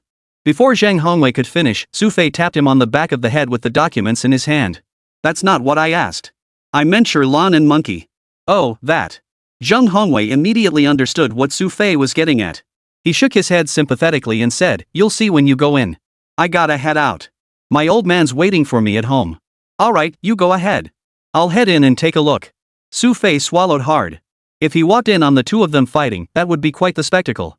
But upon reflection, Monkey didn't seem the type to actually fight Sherlon. Opening the door, Xu Fei stepped inside only to find the room eerily quiet, far less chaotic than he'd imagined. Apart from the occasional clacking of keyboard keys, there was no other sound.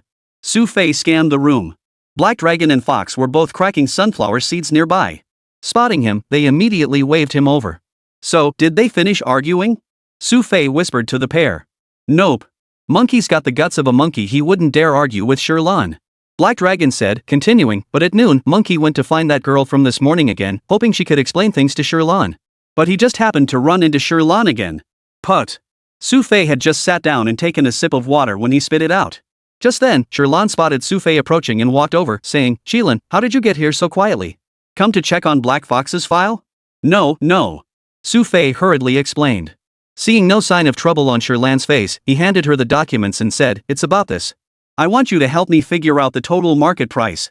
Let me take a look." Sherlon took the document and, upon glancing at its contents, furrowed her brow slightly. This frown caused Xu Fei and the other two men beside her to instinctively step back. "This looks like medical experimental equipment." Sherlon addressed Xu Fei, only to notice the three men had already retreated 2 meters away. Finding their behavior odd, she asked, "What's going on?" Nothing. "So, can we look into this?" Xu Fei asked Sherlon. "Yes, but I'm not entirely sure about the specifics. I'll need to contact our European office." Sherlon said, then turned to a girl in her 20s beside her. "Xiao Qi, connect me to Rick Medical Technology." "Sure." The girl agreed immediately. Only then did Xu Fei and the other two dare to approach Sherlon. Seeing her seemingly unaffected expression, Xu Fei plucked up the courage to ask, "Sherlon, where did Monkey run off to again? Did you make him do push-ups again? What he does is none of my business."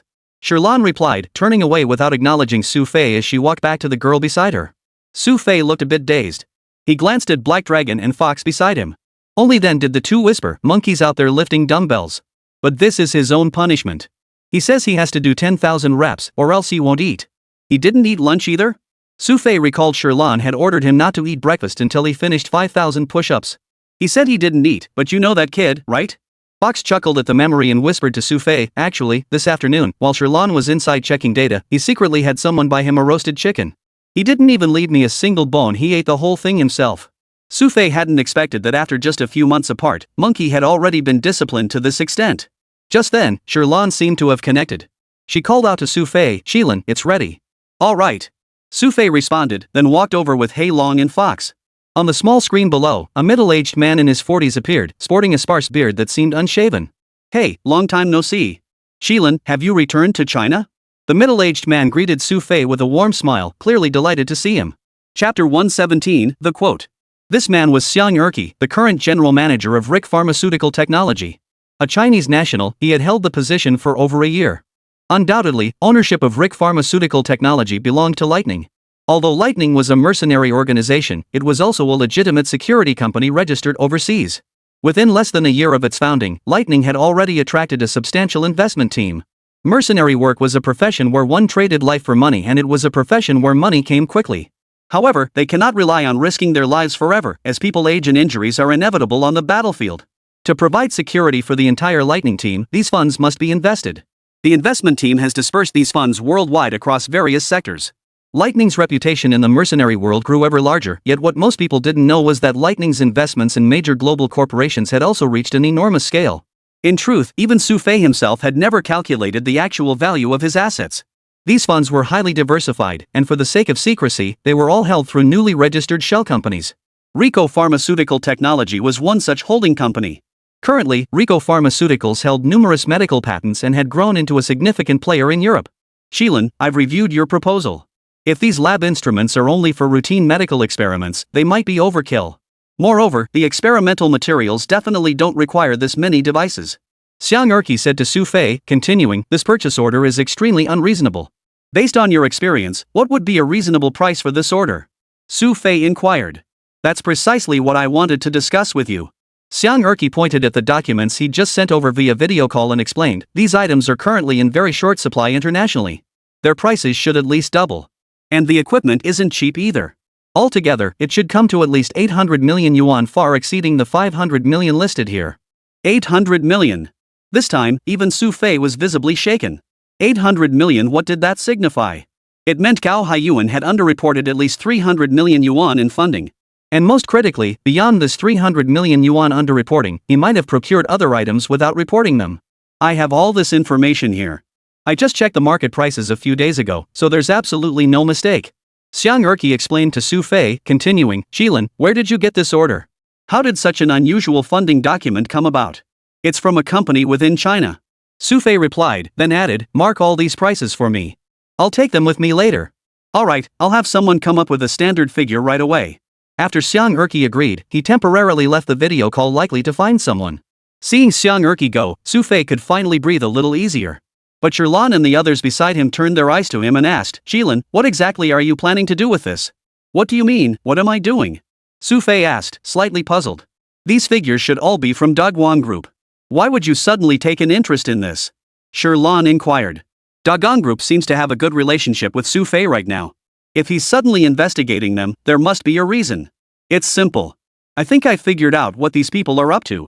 Xu Fei spoke with a hint of confidence, think about it. Since these people have established themselves within Dagwang Group and are aiming to seize control, what could their ultimate goal be? I don't know. Shirlan shook her head. But I know it's definitely not about money, they don't lack that kind of capital. Exactly. They want to take over Dagwang Group for other reasons, and now we're trying to uncover their true motives. Xu Fei continued, oh, and have someone look into Gao Haiyuan for me later. That guy's no ordinary figure. You mean the second largest shareholder of Dagwang Group? Shirlan knew quite a bit about Dagwang Group. Exactly. Look into his activities from a year ago until now. Remember, keep it discreet. Don't let anyone find out. Xu Fei paused again before adding, oh, and what's the latest on the water leopard case? Any breakthroughs? We've been reviewing water leopard's files since this morning, but haven't found anything particularly useful yet. Shirlan replied, her face showing some frustration. To be honest, this water leopard is quite different from ordinary organizations. Their movements are exceptionally well concealed, conventional methods simply can't detect them. Doesn't that just prove even more that a mud is behind this? Xu Fei smiled reassuringly. There's no need to rush. Our standoff with Black Fox will drag on for a while. This is just the beginning, we have plenty of time. The real focus is the operation in a few days. We're nearly ready for the Swan Mountain operation, but you know Amut's intelligence is swift, they've already learned of our plans. Shirlan relayed to Xu Fei. Since Xu Fei intends to proceed, it's impossible to keep this completely hidden. No problem. It's actually better they know. Sometimes, information can be misleading. Xu Fei had already considered this, a mischievous grin spreading across his face. Just then, Xiang Erqi, who had left moments ago, returned.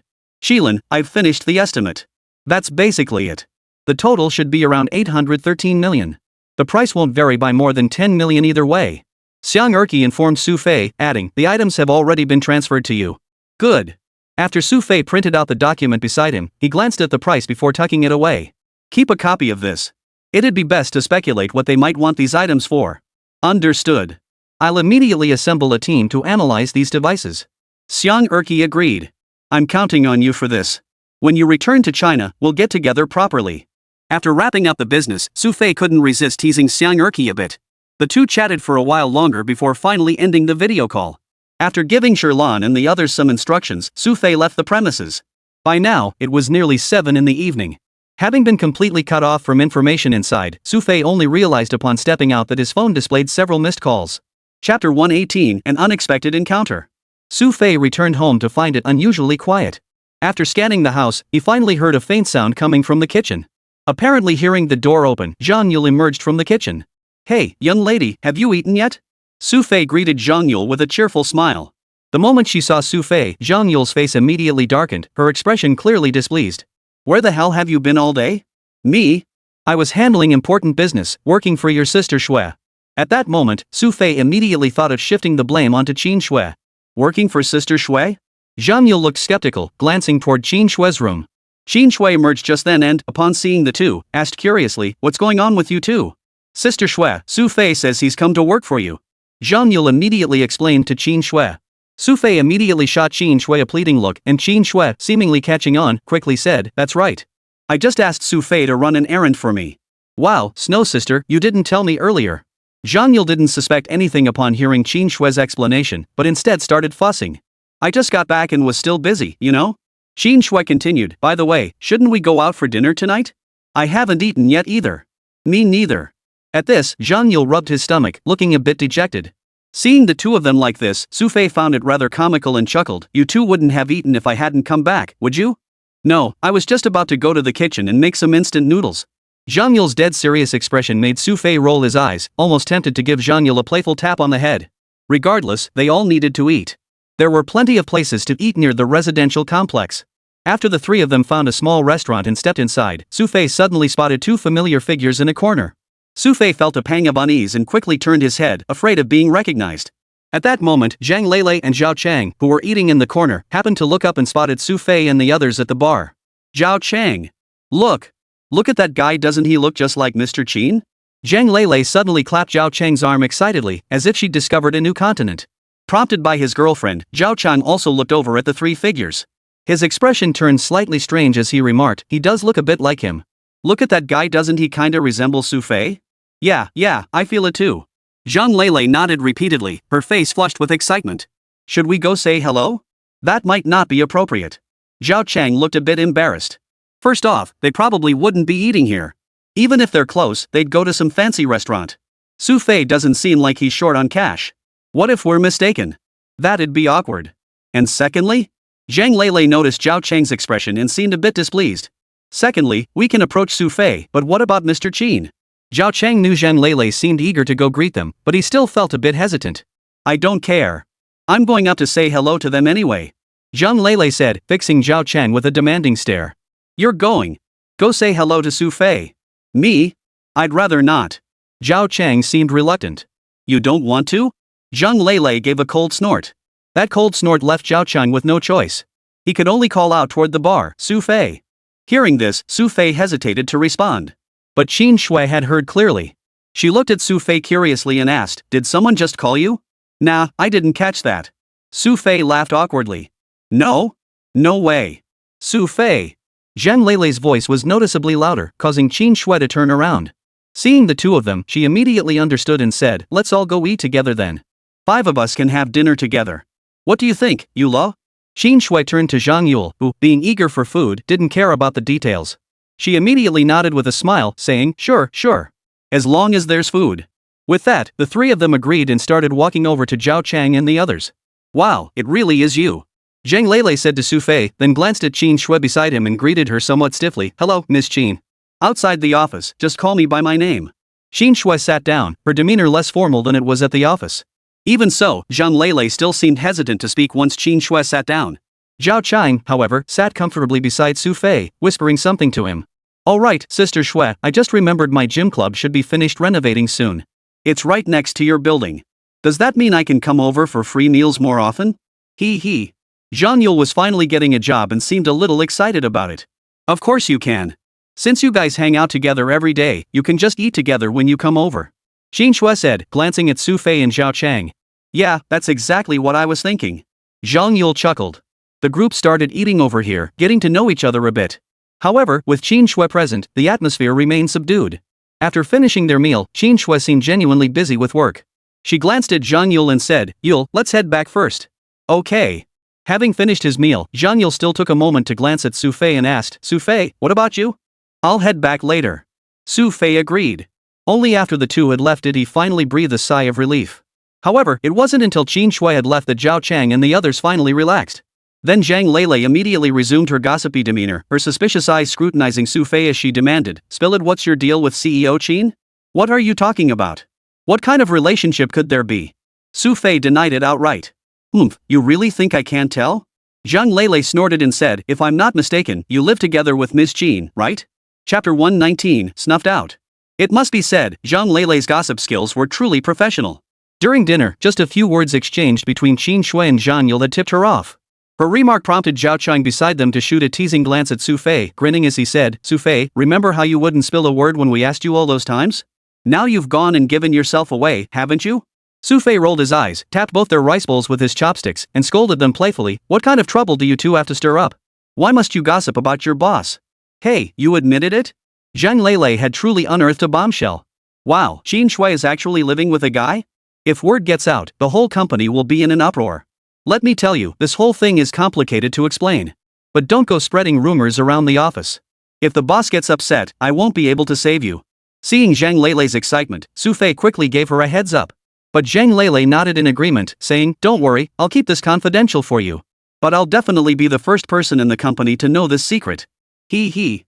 Zhang Lele grew more and more smug. With this bombshell, she'd cement her title as the company's top gossip queen. Seeing Zhang Lele's expression, Xu Fei shook his head helplessly. Alright, hold off on the gloating. Weren't you two supposed to visit Lin Jing today? How did it go? Oh, that. We just got back. Mentioning this, Zhang Lele's expression suddenly turned somber again. Her mom got sick again. Apparently, they found a tumor. A tumor? Xu Fei looked puzzled and asked, what kind? The specifics aren't clear yet, but the hospital tests indicate it's benign. It's just. Zhang Lele hesitated at this point. Seeing their expressions, Xu Fei chuckled slightly and asked, what's wrong? Is there another issue? Even if it's benign, it'll cost at least 400,000 or 500,000 yuan.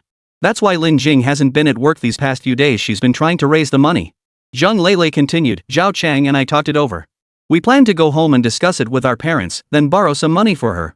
It must be said that although Zhang Lele usually seemed gossipy and unreliable, when it came to matters like this, she genuinely wanted to help her friend from the bottom of her heart. But we just told Lin Jing, and she seems reluctant to accept our offer.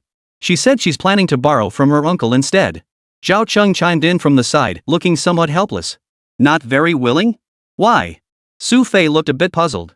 We'd actually already lent her tens of thousands of yuan earlier, so she probably felt awkward about it. But it's no big deal, we'll just slip it to her privately when the time comes.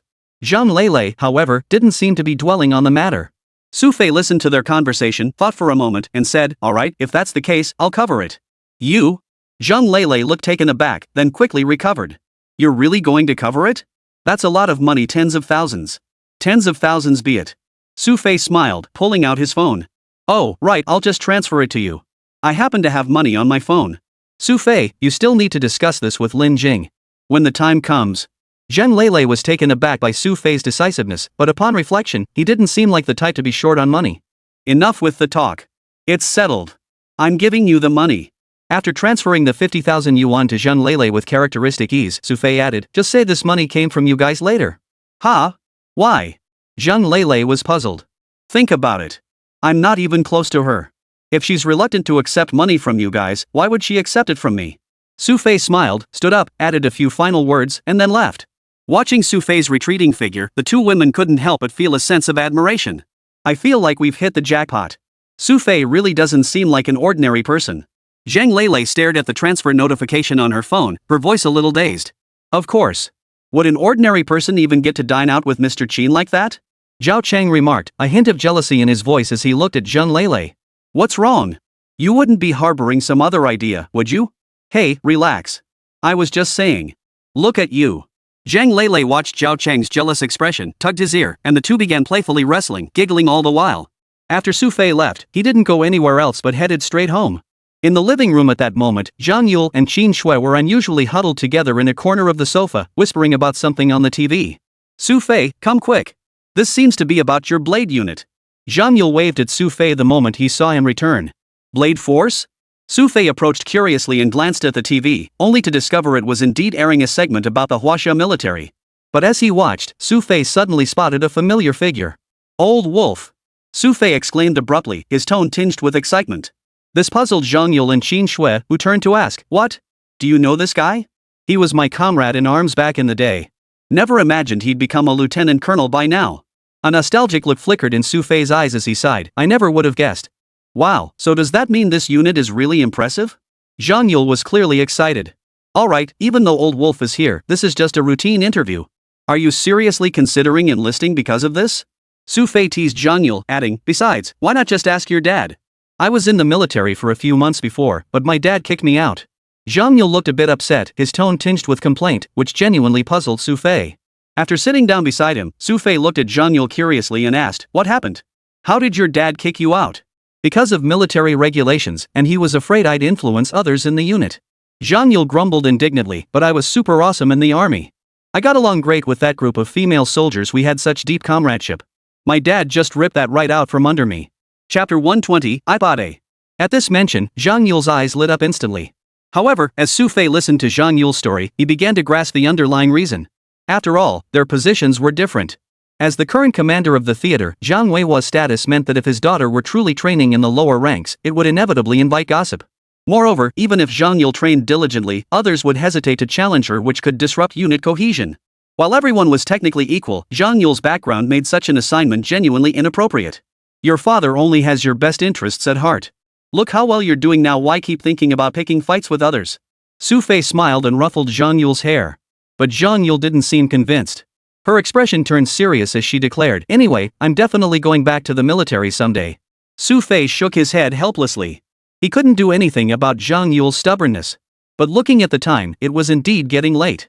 Xu Fei remembered he still had something to discuss with Qin Shui upon his return. "All right, boss, here's the estimate my friend did for you." Xu Fei pulled the estimate sheet from his pocket and handed it to Qin Shui. "Oh? What's this? Let me see." Zhang Yule perked up at the mention of business, grinning as she leaned in to peek at the paper. Qin Shui took the sheet and scanned it carefully from top to bottom. Her initially calm expression grew increasingly astonished as she read further. Finally, she looked up at Xu Fei in disbelief and asked, "How is that possible? Over 300 million more? Over 300 million yuan. That wasn't just a significant sum for Gao Haiyuan, but for the entire Daiguan group as well. And now, all of this money had been concealed? It was simply too unbelievable. And this was just the reported figures. Beyond these, there were likely even more unreported expenses." Xu Fei continued, "I estimate the total must be over 10 billion. Based on the procurement of these experimental devices, a vast amount of additional materials must be required for their operation. Otherwise, these devices would be completely useless." 10 billion. Qin Shui stared at Xu Fei, her eyes widening. Such a sum was unimaginable, even for a conglomerate like Daiguan Group. The current total valuation of Daiguan Group was only around 5 billion. If it was truly as Xu Fei said, she began to understand why Gao Haiyuan had concealed the figures. A research budget exceeding 10 billion yuan would never pass the group's approval process. More crucially, it would inevitably arouse Qin Shui's suspicions. This name. I feel like I've seen it before." As the two were talking, Zhang Yule stared at the names of the researchers on the spreadsheet, looking somewhat puzzled. Which one? Qin Shui hadn't expected Zhang Yule to recognize anyone from her lab. This one AI paid. Zhang Yule pointed at the name and said, "I just feel like I've seen this name somewhere before. Just a coincidence, I guess?" Qin Shui looked puzzled. "No, I really feel like I've seen it before." Zhang Yule pondered earnestly, then suddenly exclaimed, "Oh, I remember now. I recall reading about this person in a military newspaper report. He was the head of a research team at some company in the Middle East and apparently made a major breakthrough in biotechnology." Head of a research team? Qin Shui was intrigued. But Zhang Yule's mention did jog Xu Fei's memory. "Come to think of it, I vaguely recall him too. If you hadn't brought it up, I wouldn't have remembered." "See? I knew it." Zhang Yule grinned smugly and continued, "I recall the military newspaper gave him quite a bit of coverage back then. It was about a breakthrough in human research. So this guy used to work at Sister Shui's company? I'm not particularly familiar with him." Qin Shui, prompted by Zhang Yule's words, also sensed something off. She looked puzzled and asked, "If what you say is true, this person should be a very accomplished scientist. Why would he come to work for me? Dagang Group was only a mid-tier enterprise.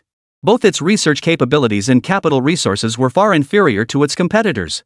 This person had previously led a research team and achieved major breakthroughs. How could someone so accomplished join the company without her knowing? This clearly indicated Gao Haiyuan was indeed quite formidable. A smile spread across Xu Fei's face as if he had already figured something out. Yule, help me find that issue of the military newspaper. I need to take a look. Xin Shui now sensed something odd about this situation. Sure, but what do you need it for? Zhang Yule looked puzzled and asked, why not just ask someone from your research institute for it when the time comes? No need. I'd rather not disturb them. Xin Shui said, following Zhang Yule into the room. Watching the two of them go inside, Xu Fei stayed behind to watch TV. This matter wasn't urgent for him. Since this iPod has come here, he certainly won't leave easily. There must be something here that attracts him. What had just made Xu Fei feel a bit uneasy was this: the guy had previously been a scientist in the Middle East. What exactly was his purpose for coming to China now? After turning off the TV, Xu Fei went into his room. Just then, his phone rang. This time it was Zhao Cheng calling. Xu Fei, we just handed the money over to Lin Jing, and she accepted it. After all, it was 50,000 yuan, so Zhao Cheng felt he should report the money situation to Xu Fei. Good. You didn't say it was my money, did you? Xu Fei inquired. Of course not. But she's been staying at the hospital with her mom lately and can't go to work these days. She probably won't bring it up again. Zhao Cheng replied. Xu Fei heard Zhang Leilei's voice in the background and chuckled. Alright, I'll hang up now. I need to sleep. Alright, I'll head back then. Zhao Cheng hung up. After tossing her phone aside, Xu Fei turned on her computer and began browsing aimlessly. A moment later, a knock suddenly sounded at the door. Xu Fei turned his head, glancing toward the entrance with a puzzled look. Miss, when did you learn to knock? He asked. Come in. As the words left his mouth, Qin Shui walked in through the doorway. Xu Fei hadn't expected Qin Shui to be the one knocking late at night.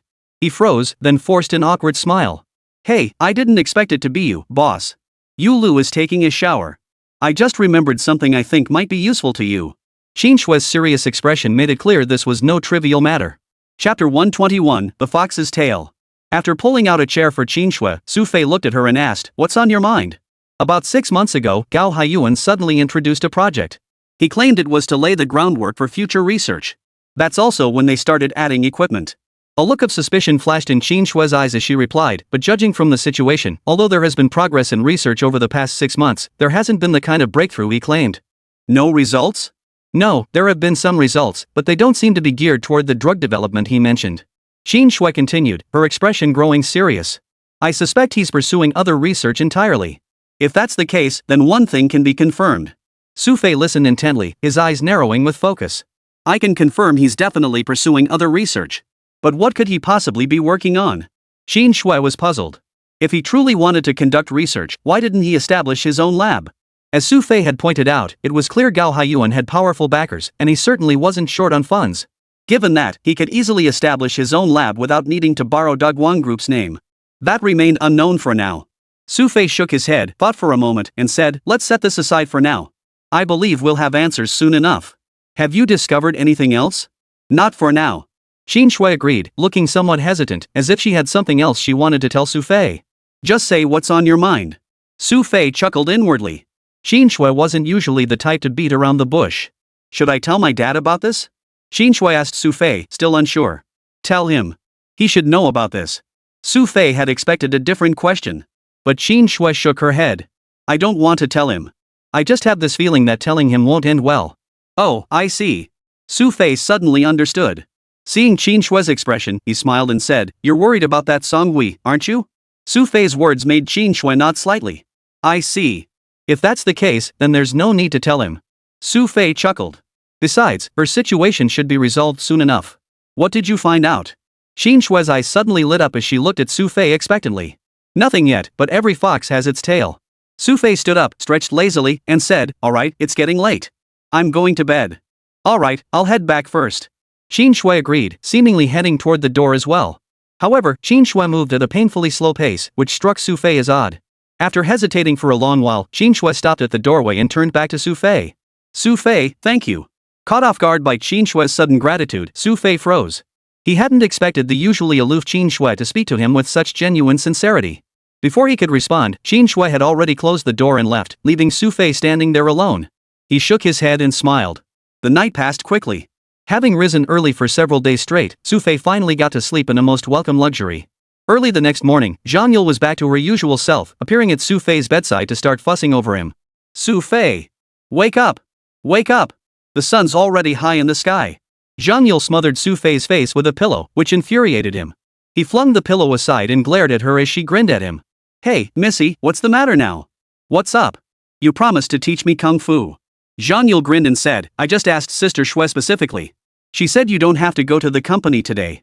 She said? Hearing this, Xu Fei looked rather dejected. She says I'm free, so I'm free? I've got tons of stuff to do today. I don't care. You're coming with me later. Zhang Yule adopted a serious expression and said, today is our first day back at work after the renovation. It's the first day back at work, not the first day of school. Do you really need an adult to escort you there? Xu Fei grumbled, unwilling to open his sleepy eyes. He rolled over and buried his head in the pillow. Seeing Xu Fei's reaction, Zhang Yule instantly grew annoyed. She hopped onto the bed, forcibly pulled his arm up, and demanded, no way. Get up now. Let me sleep a little longer. If you don't get up now, I'll pour water on you.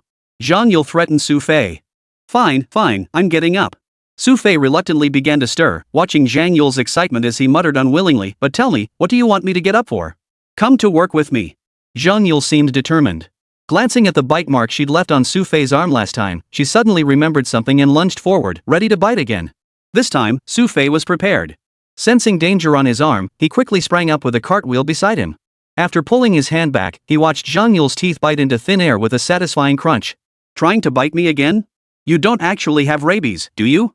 Xu Fei felt like he'd narrowly escaped danger. He pulled his hand back and stared suspiciously at Zhang Yule. Why didn't you get out of bed? Zhang Yule sat cross-legged on the bed, looking quite righteous. Xu Fei sighed and got up. Fine, I'll go with you. Just grab my clothes, you're sitting on them.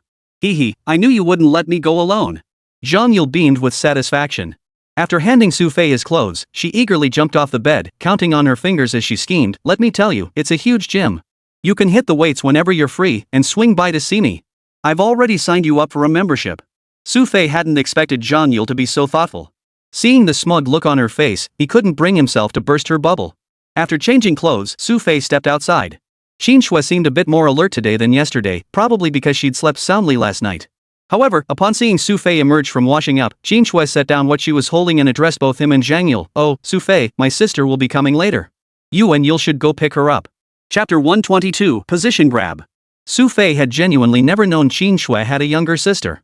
He could only turn a questioning look toward Zhang Yule beside him. Hey, Sister Xue must be talking about your little Xian, right? I know her. We can all go together. Zhang Yule seemed quite familiar with her, though given their relationship, it made sense he would know. After settling the plans here, Xue saw it was almost time and changed into work clothes to head to the office. However, Zhang Yule's workplace was quite close to Daguan Group, just a kilometer away. Oh, wait, the boss didn't mention it earlier, but when did she get a younger sister?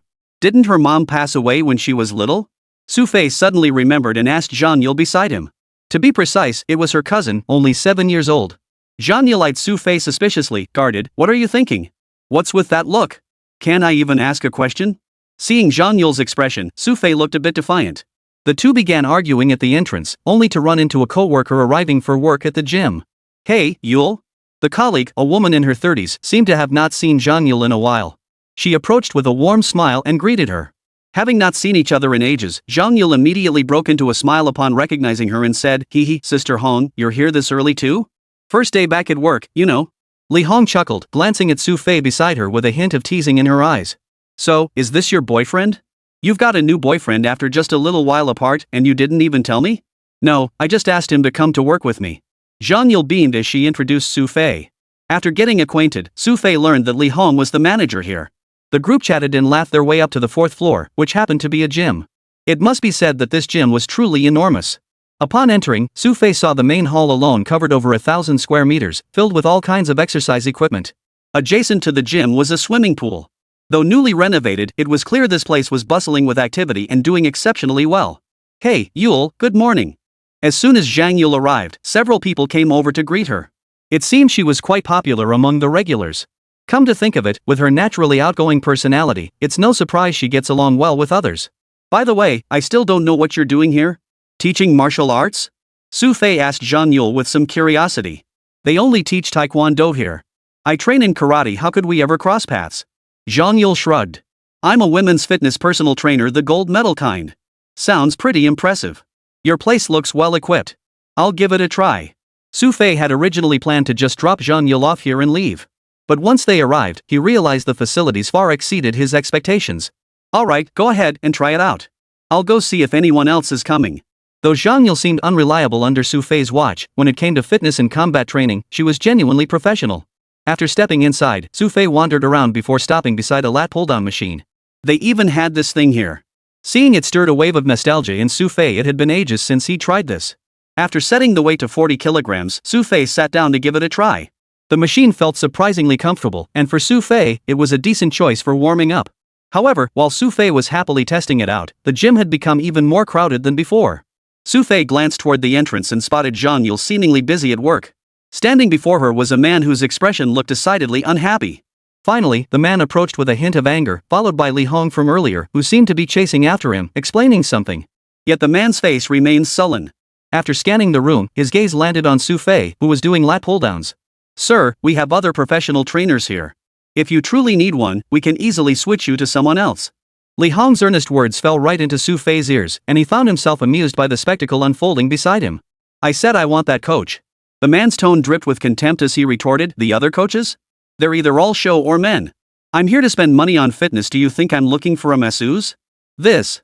Li Hong, hearing the man's crude words, looked somewhat helpless. Alright, she said, I'll go find someone else for you. With that, Li Hong left the area, turning back as if to consult with Zhang Yule about something. Xu Fei hadn't expected to encounter such a situation on his first day at work. Though he didn't know what had happened, he knew Zhang Yule must have gotten into trouble. If you don't have the strength, get out of the way. Trying to pull 40 kilos like the pros? Are you here to play? Just as Xu Fei sat down, the man approached him, his tone unfriendly as he berated Xu Fei. This puzzled Xu Fei. He pointed at himself and asked, me? Of course. You're the only one here. Who else would I be talking about? The man looked down at Xu Fei sitting there, his eyes betraying a hint of contempt. Never seen you around before. Look at those muscles. Just started coming here to copy others' workouts? I guess I haven't been here before. Xu Fei froze, not quite grasping the man's meaning. Just started working out? Learn from others. Focus on running and dumbbell training. The man scanned the room, then fixed his gaze on Xu Fei's lat pull-down machine. Hand that pull-down over to me. Are you out of your mind? Xu Fei stared at the man as if he were an idiot. What law says I can't do lat pull-downs here? You're not going to move? A hint of menace flashed in the man's eyes, like a threat. Of course not. Xu Fei said, clearly unwilling to engage with this person any further. Fine. You've got guts. Best not cross me again. The man spat out the words viciously before striding toward the nearby punching bag and starting to throw punches. No sooner had the man left than Zhang Yule, already dressed in workout gear, approached with a grin. So, what do you think? Pretty nice here, huh? Chapter 123, weightlifting? Not bad. Didn't you already get me a membership card? Xu Fei wasn't particularly picky. Since he wasn't paying for it himself, worrying about such things seemed pointless. Hee, I already got it sorted for you earlier. Zhang Yule said, pulling a bank card from his pocket. The way the two were talking made the man who'd been watching them from the side suddenly exclaim. Manager. The man's loud call drew Li Hong from a distance. She hurried over and asked, Sir, what can I help you with? Didn't you just say that beautiful woman is a female fitness instructor? Why is that man with her? Ha? Mr. Zhang, they are. Before Li Hong could explain, Zhang Bingjie cut him off impatiently. Let me tell you, this borders on consumer fraud and discrimination. Li Hong was at a loss for words and could only patiently explain to the man. Xu Fei watched the two arguing and shook his head helplessly. Who's that guy? I don't know him, but he seems to come here often. Zhang Yule explained to Xu Fei, continuing, he insisted on finding a fitness coach. I'm in charge of the women's section, not him. Then he started throwing things around. If Sister Hong hadn't stopped him, I would have beaten him up just now. You work for someone else and you dare to beat up customers? Don't you want to keep your job? Xu Fei teased. Poof. People like that? I'll beat every single one I see. Zhang Yule gritted his teeth in anger, making Xu Fei shake his head with a smile. As the two chatted, they saw the man approaching step by step. Do you two know each other? Zhang Bingjie's tone carried a hint of suspicion. He couldn't shake the feeling that Li Hong had just been brushing him off. Li Hong trailed behind them, her face etched with bitterness. When she glanced at Zhang Yule, she hoped the latter would at least give Zhang Bingjie a little face. A faint smile touched Zhang Yule's lips. He draped an arm over Xu Fei's shoulder and chuckled. No, we don't. He's a client here. What? Zhang Bingjie glanced at the two of them, then shot a furious look at Li Hong beside him. You lied to me just now, saying they were friends? No. Li Hong tried to explain, but Zhang Yule cut her off, asking Zhang Bingjie, what's the problem? Do clients and friends need your approval now? Oomph. I just suspect you're defrauding customers. Mark my words, if you don't give me a proper explanation today, I'll go straight to your boss. Zhang Bingjie's agitated display drew the attention of many nearby customers. On opening day, they got such a lively scene to watch. Hurry up. Tell me, is this consumer fraud or discrimination? Zhang Bingjie pressed the two relentlessly. But Zhang Yule showed little panic. Without even looking at Zhang Bingjie, he replied calmly, I want to learn fitness from him. What business is it of yours? You're learning from him? Ha! Zhang Bingjie suddenly burst out laughing, pointing at Xu Fei and saying, him? Sweetheart, the way you tell jokes is downright hilarious. What, got a problem with that? Zhang Yule asked, sounding a bit upset. A guy who can only do 40 kilos on the lat pull down? I honestly don't see what there is to learn from him. Zhang Bingjie continued with a dismissive look, if you're going to make excuses, at least come up with a better one. I could beat this kid twice over.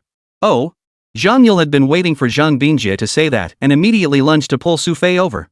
But just then, she realized Xu Fei had slipped away to the side at some point. Hey! Hey!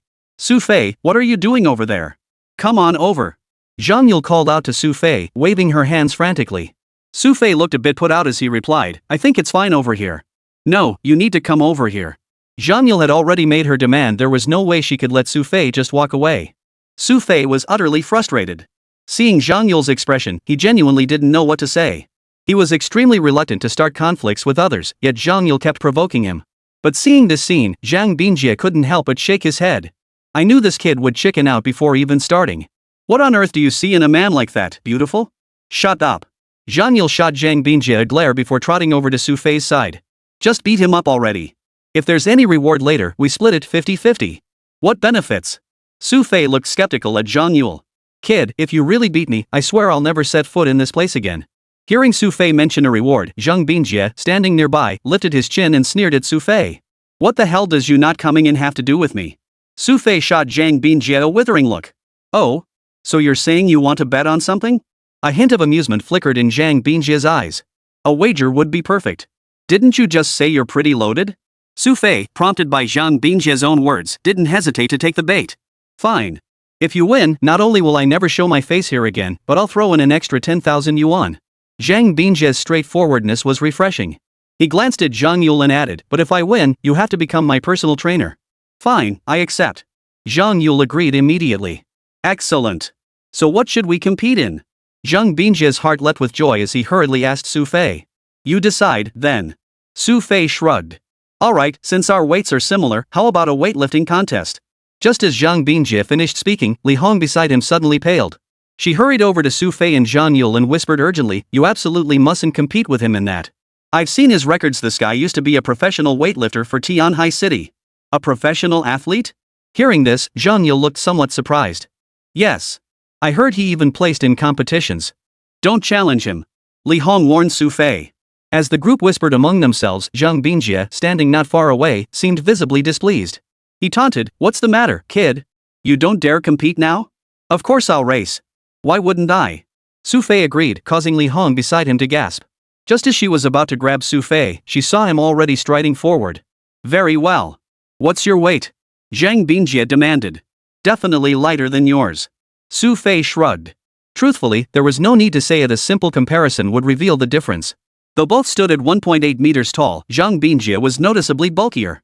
Zhang Bingjie weighed 90 kilograms, while Xu Fei was likely lighter. This added a touch of disdain to Zhang Bingjie's expression as he asked, snatch. What do you say? Should I let you have it? Chapter 124, Cheating. No need. Just get the barbell ready. Xu Fei looked slightly impatient. Hurry up and finish. I've got to leave. Still so cocky? Looks like you haven't seen my true strength yet. A fierce glint flashed in Zhang Bingjie's eyes as he coldly challenged, kid, go straight for 165 kilograms. You got the guts? The moment his words fell, the atmosphere in the venue instantly grew electric. 165 kilograms, that weight was beyond even Xu Fei. Even if there were professional weightlifters present, it would be extremely difficult to lift. At their weight class, the world record stood at 187 kilograms. Zhang Bingjie's demand for 165 kilograms was clearly an attempt to humiliate Xu Fei. Whatever. Xu Fei's tone was light and nonchalant. Only after loading the barbell did he stretch his body. Even Zhang Yule, who had known Xu Fei for so long, couldn't help but feel a twinge of worry. After all, Zhang Bingjie was professionally trained, a world apart from the amateur Xu Fei. Kid, if you're scared, just quit now. Let me tell you, weightlifting is a dangerous sport. If you don't think you can handle it, don't push yourself. Don't end up hurting yourself if you can't lift it. Zhang Bingjie's tone carried a hint of teasing and spectators' curiosity. In his eyes, an ordinary person simply couldn't possibly snatch that weight. If you want to compete, just get on with it. Why all the chatter? Xu Fei's impatience sparked a flicker of irritation in Zhang Bingjie's eyes. He snarled, fine. If that's how you feel, then when you go out there and throw out your back, don't blame me. With that, Zhang Bingjie gripped the barbell with both hands. After a deep breath, he exerted all his strength, sending the barbell arcing upward as he lifted it cleanly. Thud. 3 seconds later, Zhang Bingjie lowered the barbell to the floor, a smug look on his face. Before he could finish speaking, he saw Xu Fei standing beside him, already primed and ready. Don't think I'm underestimating you, but with that lifting form of yours, forget 165 kilograms, you couldn't even lift 100 kilograms. As someone who knew his stuff, Zhang Bingjie could tell just by watching Xu Fei's form that the guy wasn't up to the task. Xu Fei remained unfazed, a smile on his face. Gripping the barbell with both hands, he suddenly exerted tremendous force. In one fluid motion, the barbell sailed overhead. Unlike Zhang Bingjie's flushed face moments earlier, Xu Fei's expression showed no strain, it seemed effortless. Thud. The barbell landed with a thud. Xu Fei, still wearing a faint smile, looked toward Zhang Bingjie standing not far away. By now, Zhang Bingjie was dumbstruck, staring blankly at Xu Fei. After a moment, he realized his own loss of composure and immediately put on a calm facade, speaking loudly enough for others to hear. That must have been pure luck. Cut the crap. How much are you lifting next? Xu Fei asked. 175 kilograms. You dare? This time, Zhang Bingjie had added 10 kilograms. This figure was an enormous challenge, as most weightlifters typically train by incrementing their lifts by just 1 kilogram, or even half a kilogram. Zhang Bingjie was literally pushing this guy to the brink. Among the onlookers were people who knew Zhang Bingjie. Hearing his words, they knew this was beyond the capabilities of ordinary people, even novice weightlifters would struggle to lift it. Zhang Yule watched from a distance, looking somewhat concerned. He approached Xu Fei and whispered, Xu Fei, can you do this? This guy seems way tougher than we thought. Previously, Zhang Yule had merely regarded Zhang Bingjie as a man with some muscle strength. But as time passed, he realized this man was far more complex than he had imagined. Ever heard of Chu's overlord, Xian Yu? Xu Fei asked Zhang Yule with a smile. The one who lifted the bronze cauldron? Zhang Yule asked Xu Fei. Some things come naturally. Some people are born with extraordinary strength, no amount of hard work later in life can ever match that. Xu Fei chuckled, patting Zhang Yule's shoulder. Go stand over there and watch. Oh. Though Zhang Yule still felt uneasy, seeing Xu Fei's confident smile calmed her considerably. While the two were talking, Zhang Bingjie nearby began lifting. Whoa! With a loud grunt from Zhang Bingjie, the barbell rose smoothly. Immediate applause erupted from the crowd. They never imagined witnessing such a weightlifting competition right here. Almost simultaneously, the atmosphere in the venue seemed to intensify once more, as Xu Fei, standing nearby, also lifted the barbell. This time, Xu Fei didn't look as effortless as before. Veins were already bulging on his forehead.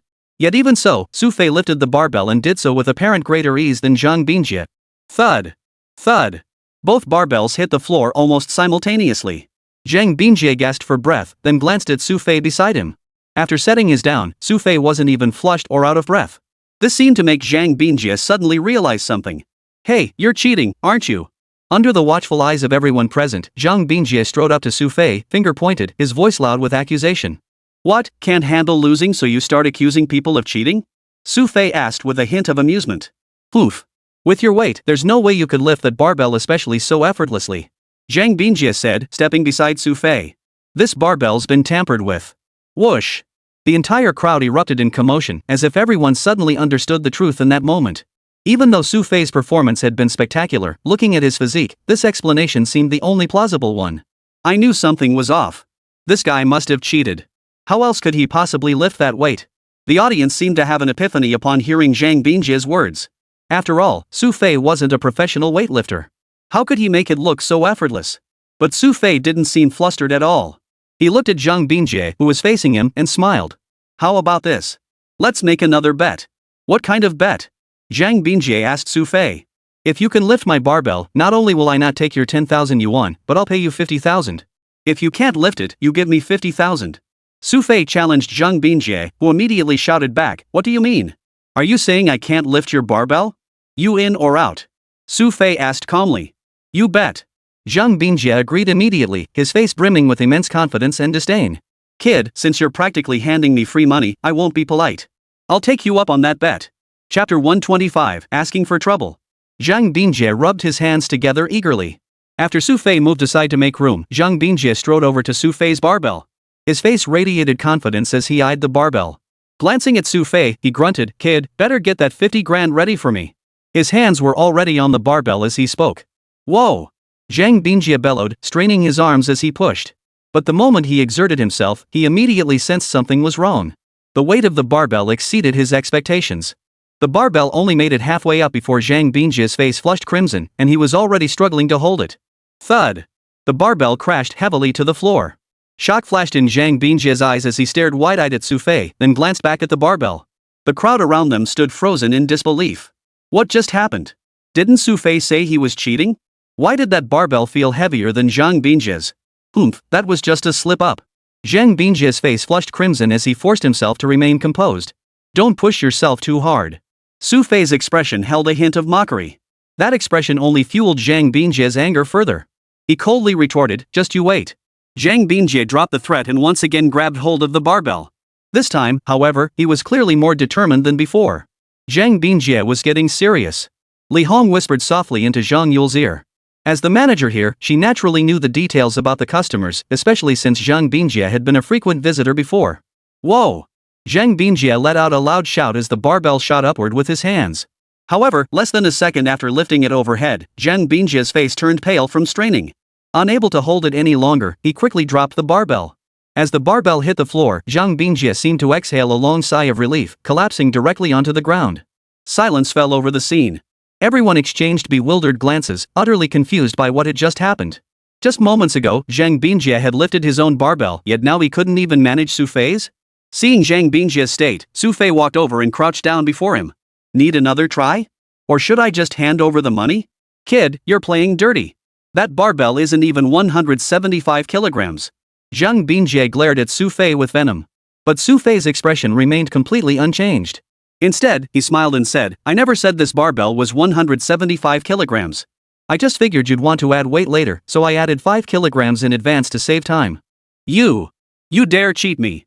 Zhang Bingjie lunged to grab Xu Fei's collar, but Xu Fei seized his wrist instead, chuckling, "You're the one who accused me of cheating and insisted on testing my barbell. Can't blame me, right?" With that, Xu Fei stood up, glancing at Zhang Yule standing nearby. "What are you still standing there for? Come collect the money, 60,000 yuan, not a single cent less." "Hee, coming." Hearing Xu Fei's words, Zhang Yule immediately walked over with a smile. A huge weight lifted from her heart. She truly hadn't expected Xu Fei to be this strong. Though he was utterly reluctant, Zhang Bingjie knew there were many people around who recognized him. If he refused to pay, his reputation might truly be ruined. Poof. After transferring the money, Zhang Bingjie gave a final cold snort, lowered his head, and hurried away, unwilling to linger for even a second. Once Zhang Bingjie was gone, Zhang Yule wrapped her arms around Xu Fei's arm, her eyes sparkling with excitement. "Xu Fei, you're amazing. Let's go out for a big meal at lunchtime. Isn't this all because you got me into trouble again?" Xu Fei looked at Zhang Yule with a hint of exasperation. If she hadn't provoked him earlier, why would he have ended up competing with Zhang Bingjie again? Don't be like that.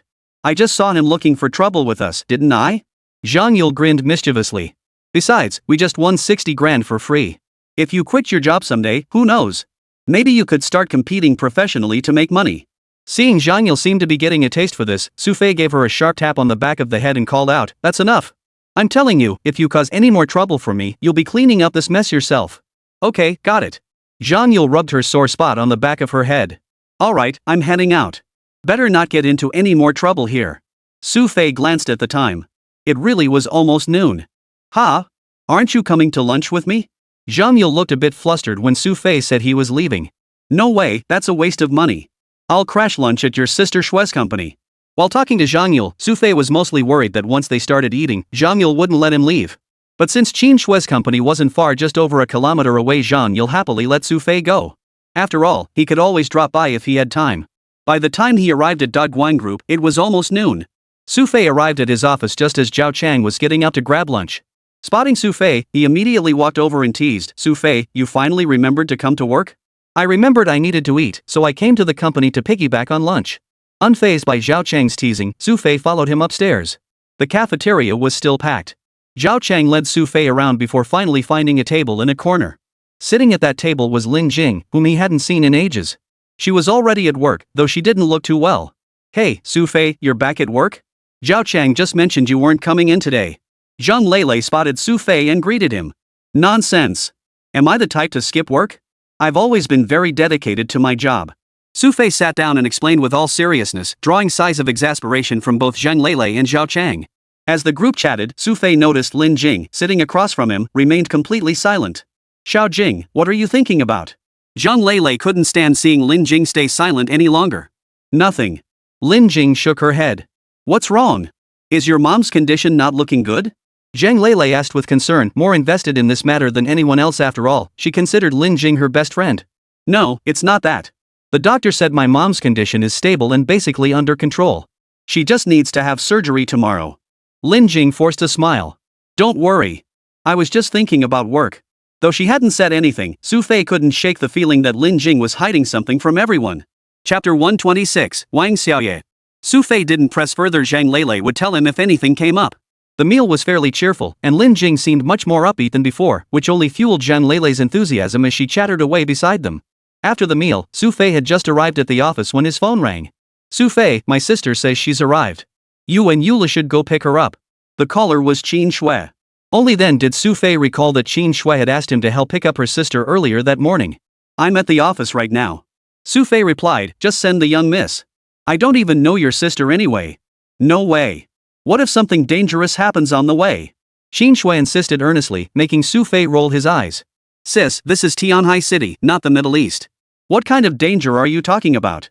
"No way. You're going to pick her up. I already told her." Qin Shui sounded adamant and finally just hung up. Xu Fei listened to the busy tone with frustration. After putting his phone away, he noticed Zhao Chang staring at him curiously beside him. "Hey, did President Qin call you?" Zhao Chang, standing nearby, had caught some of the conversation. "Help her out with the heavy lifting?" "Ugh." Xu Fei sighed and said, "I was planning to play some games, but looks like that's out of the question now." "Count yourself lucky. I've never seen Miss Qin talk to anyone like that before. And from what I can tell, you two get along pretty well. When are you two planning to tie the knot?" Zhao Chang said to Xu Fei, nearly making Xu Fei spit blood. He felt like smashing Zhao Chang's head with his keyboard. "Hey, I was just joking." Zhao Chang gave an awkward laugh and, seeing Xu Fei's expression, quickly stepped aside. Xu Fei shot Zhao Chang one last glare before heading downstairs. "Xu Fei, you're downstairs. What a shame you didn't join us for lunch. Sister Li and I had so much grilled meat." Zhang Yule beamed as soon as she spotted Xu Fei and sidled over. "Oh, did Sister Shui tell you where her sister got off the bus?" Xu Fei asked Zhang Yule. "At the airport, I think. It takes us about an hour to get there from here." Zhang Yule said, then continued, "What's up? How about you go pick her up alone? I'll wait here for you guys." Xu Fei tentatively suggested to Zhang Yule. The latter immediately shook her head like a bobblehead, stubbornly insisting, "No way, no way. Going alone would be too boring. Besides, Sister Shui clearly asked you to come with me. But think about it, I could go home and wait for you guys, or maybe whip up something to eat. What do you think?" Xu Fei genuinely wasn't keen on going, not because he was lazy, but because he planned to visit Shirlan later that afternoon. But Zhang Yule showed no sign of backing down. She shoved Xu Fei's back as she pushed him forward, urging, "You're coming with me today. Hurry up, hurry up." Fine, I'll go. But stop dragging me like this, what will people think?" Xu Fei was practically shoved and pulled into the taxi by Zhang Yule. "Driver, airport." Zhang Yule instructed the driver. Only after the car started moving did she glance at Xu Fei's displeased expression beside her. "Hey, Xu Fei, did Sister Shui mention anything about her sister earlier?" Only after getting in the car did Zhang Yule ask Xu Fei. "What's that about? Did her sister grow 3 heads and 6 arms or something?" Xu Fei looked annoyed, and his tone wasn't exactly cheerful either. "Not exactly. But her sister doesn't seem to like strangers much. So when you go, make sure you don't scare her." Zhang Yule reminded Xu Fei, who couldn't help but give her a light tap on the head. "Why would I have time to scare her? But if she's shy, why did the boss ask me to come?" "Well, you'll find out when you ask Sister Shui later." Zhang Yule chuckled mysteriously, clearly knowing something he wasn't sharing. Xu Fei rarely saw Zhang Yule being so mysterious with him, and his suspicions grew. Upon arriving at the airport, Xu Fei followed Zhang Yule outside the terminal entrance. After wandering around, Zhang Yule spotted a familiar figure and immediately pulled Xu Fei toward an exit. Standing at the exit was a man in a black suit, wearing sunglasses. Beside him stood a 7 or 8-year-old girl dressed in simple clothes. She clung tightly to the man in the suit, as if terrified of bumping into anyone else. The girl spotted Zhang Yule, and her wide, innocent eyes lit up instantly. She rushed toward her, her voice still tinged with childishness. Sister Yule, you came so fast. Hee hee, I came to see you as soon as I got your call. Zhang Yule tickled the girl's nose. Their affectionate interaction made them look like real sisters. However, while the two were happily playing around, Xu Fei nearby felt a bit down. Because the man in the suit who had brought the girl over was charging for his services. Thanks. Hope we can work together again next time. The man said, then quickly walked away. Xu Fei counted the money in his wallet, feeling extremely frustrated as he approached. Why didn't you tell me the signature would cost another 5,000 yuan? No idea. You'll have to ask Sister Xue. Zhang Yule chuckled as he set the girl down and introduced, let me introduce you. This is Sister Xue's cousin, Wang Xiaoye. As Zhang Yule introduced them, Xu Fei crouched down to greet Wang Xiaoye. But she seemed reluctant to approach him, instead clinging to Zhang Yule while eyeing Xu Fei critically, as if assessing his threat level. Well. Seeing Wang Xiaoye's expression, Xu Fei chuckled to himself. He never imagined he'd be so unwelcome one day. Get in the car first. I need to call the boss anyway. Xu Fei said, ushering the two women into the taxi before settling into the front passenger seat. He dialed Qin Shue's number. Boss, we've picked her up. Should we head to the office or your place? Xu Fei asked Qin Shue, glancing back at Wang Xiaoye, who was playfully bantering with Zhang Yule. She doesn't seem too keen on crowded places. Let's go home first. I'll be off work in about an hour. It seemed Qin Shue genuinely cherished this younger sister. No matter what happened, she never missed her overtime shifts, making today's early departure a rare exception. Chapter 127, Zhang Weihua's Arrangements. After bringing Wang Xiaoye home, Zhang Yule sat her down on the sofa and promptly handed her all the tasty snacks and drinks from the fridge. Sister Yule, you're so kind. Wang Xiaoye was quite cheerful when chatting with familiar people, but her expression clearly turned a bit distant when she saw Xu Fei. Xu Fei shook his head, feeling a bit down as he asked Zhang Yule, Miss, are we having dinner at home tonight? Of course. Xiao Yu's here, so you have to cook for her. Zhang Yule seemed to treat Xu Fei like the household's personal maid. Feeling a bit down, Xu Fei rummaged through the fridge himself. After finally finding some edible items, he said, nope, there's not much left in the fridge. We'll have to go out and buy some more. Isn't Sister Xue still out? We can have her grab some stuff on her way back. She knows what Xiaoyu likes to eat, right, Xiaoyu? Zhang Yule was playfully wrestling with Wang Xiaoye. Their antics left Xu Fei feeling somewhat helpless. After putting the groceries away, he sat down on the sofa. Glancing back and forth at Wang Xiaoye, Xu Fei couldn't shake the feeling that there was something about her that set her apart from ordinary people. Yet he couldn't quite put his finger on what it was. Sister Yule, I don't think I've seen this brother before. Wang Xiaoye whispered to Zhang Yule. Wang Xiaoye had actually been here a few times before. But this was the first time she'd seen another man in this household. Oh, his name is Xu Fei. You'll get to know him better soon. Zhang Yule ruffled Wang Xiaoye's hair and said, he's not a bad person. Don't worry. It's okay. Even if he is bad, Sister Yule will protect me. Wang Xiaoye trusted Zhang Yule completely, her little face radiating confidence. The sight of the two of them really puzzled Xu Fei. He asked, by the way, there are only 3 rooms here. Who's Xiaoyu going to sleep with tonight? You or the boss? She likes sleeping with me, right? Zhang Yule pinched Wang Xiaoye's cheeks, seemingly finding the little girl's soft, pink face particularly pleasant to touch. But Wang Xiaoye didn't resist at all. She agreed loudly, sure. That way, Sister Yule can teach me really powerful skills. Then no one will dare bully me anymore. No problem. I'll teach you the most powerful martial arts then. Zhang Yule said this while standing up, making Wang Xiaoye feel quite pleased as she began to dance around excitedly.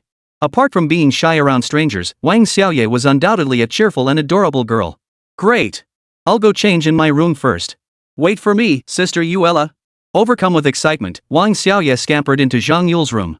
Watching Wang Xiaoye leave, Xu Fei finally turned back, asking curiously, what's the deal with the boss's cousin? Seems like she's no ordinary person. She's from the mountains. She's visited a few times before, but then went back. Zhang Yule paused before adding, but you might actually know her family. Don't be ridiculous. How could I possibly know her family? Xu Fei waved his hand dismissively, clearly finding the idea implausible. Really? My dad brought her here. Zhang Yule's words made Xu Fei's previously indifferent gaze suddenly sharpen with seriousness. He looked startled and asked, the old commander? Yeah. After my dad met you last time, he happened to be here and had Xiaoyu come over. He even said it was related to you. Zhang Yule continued, that's why the old boss kept telling you to pick up Xiaoyu so you could get acquainted with others first. No way. But what does the old commander want her here for? Xu Fei looked puzzled. I don't know about that. You'll have to ask him yourself. Zhang Yule shrugged, leaving Xu Fei even more puzzled. If she really was brought in by Zhang Weihua, that means one thing, Wang Xiaoye's background is no ordinary affair. I'll give your dad a call. Xu Fei's first thought was to call Zhang Weihua and ask. My dad definitely won't tell you. Zhang Yule blurted out the moment she saw Xu Fei reaching for his phone. Why? Xu Fei asked. I know my dad too well. He's always all about principles. If he hasn't told you himself, it means his principle disease has flared up again. Zhang Yule shrugged and said, think about it, shouldn't he have told you by now? Zhang Yule's words were undeniably true, yet they still left Xu Fei feeling a bit uneasy. Sister Yule, how do I look in this outfit? Can I start learning kung fu with you now? Just as Xu Fei was pondering, Wang Xiaoye emerged from inside. Dressed in loose pink workout gear, Wang Xiaoye looked full of energy. She bounced a few times on the floor before starting to punch the air with a woohoo. Oh no. This kid is going to turn out just like you when she grows up. Watching Wang Xiaoye like this, Xu Fei shook his head. Zhang Yule, who had been watching happily, instantly frowned at Xu Fei's words and protested excitedly, what's wrong with me? What's so bad about me? What's not to like about you? Except for picking fights for no reason and doing things that hurt others without benefiting yourself, you're actually pretty good. Xu Fei's teasing tone infuriated Zhang Yule. She grabbed his arm, and the two began wrestling playfully on the sofa.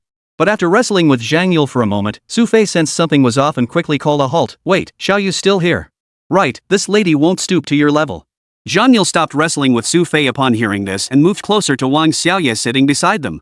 Wang Xiaoye sat there with her big, watery eyes, looking at the two of them innocently. Finally, as if she had figured something out, she exclaimed, Sister Yule. Is this your boyfriend? Put. Xu Fei couldn't quite hold back, staring wide-eyed at Wang Xiaoye before turning to Zhang Yule and asking, how does this kid know everything? Well, she's a kid, not an idiot. Zhang Yule shot back at Xu Fei with a teasing look. But Xu Fei wasn't entirely wrong. Wang Xiaoye really was a mini version of Zhang Yule. Though only 7 years old, he was incredibly fond of fighting and started mimicking Zhang Yule's moves, gesturing wildly beside him. But just as the two were playfully bickering, Qin Shui happened to call back. Oh, okay. I'll head over right now. After hanging up, Zhang Yule glanced at Xu Fei lounging on the sofa watching TV and said, Xu Fei, Sister Shui asked me to help her pick something up. Go ahead. Xu Fei agreed casually. You better keep an eye on Xiaoye. If she comes back missing a single hair, I'll hold you responsible. Zhang Yule waved her tiny fists threateningly before leaving Xiaoyu at home and heading out. Chapter 128, What's her deal? Xiaoyu had been home for quite some time, but since she didn't seem keen on playing with Xu Fei, he hadn't gone out of his way to find her. After making her sit quietly by the sofa, he turned his attention back to the TV. Though Xu Fei ignored her, Wang Xiaoye sat upright, occasionally stealing glances at him as if deep in thought. Would you like something to drink? Noticing her expression, Xu Fei set down the remote and asked. No, thank you. Her voice carried a childlike innocence as she curiously studied Xu Fei, looking especially adorable. Then what do you want to watch? Xu Fei asked again, continuing, want to watch cartoons?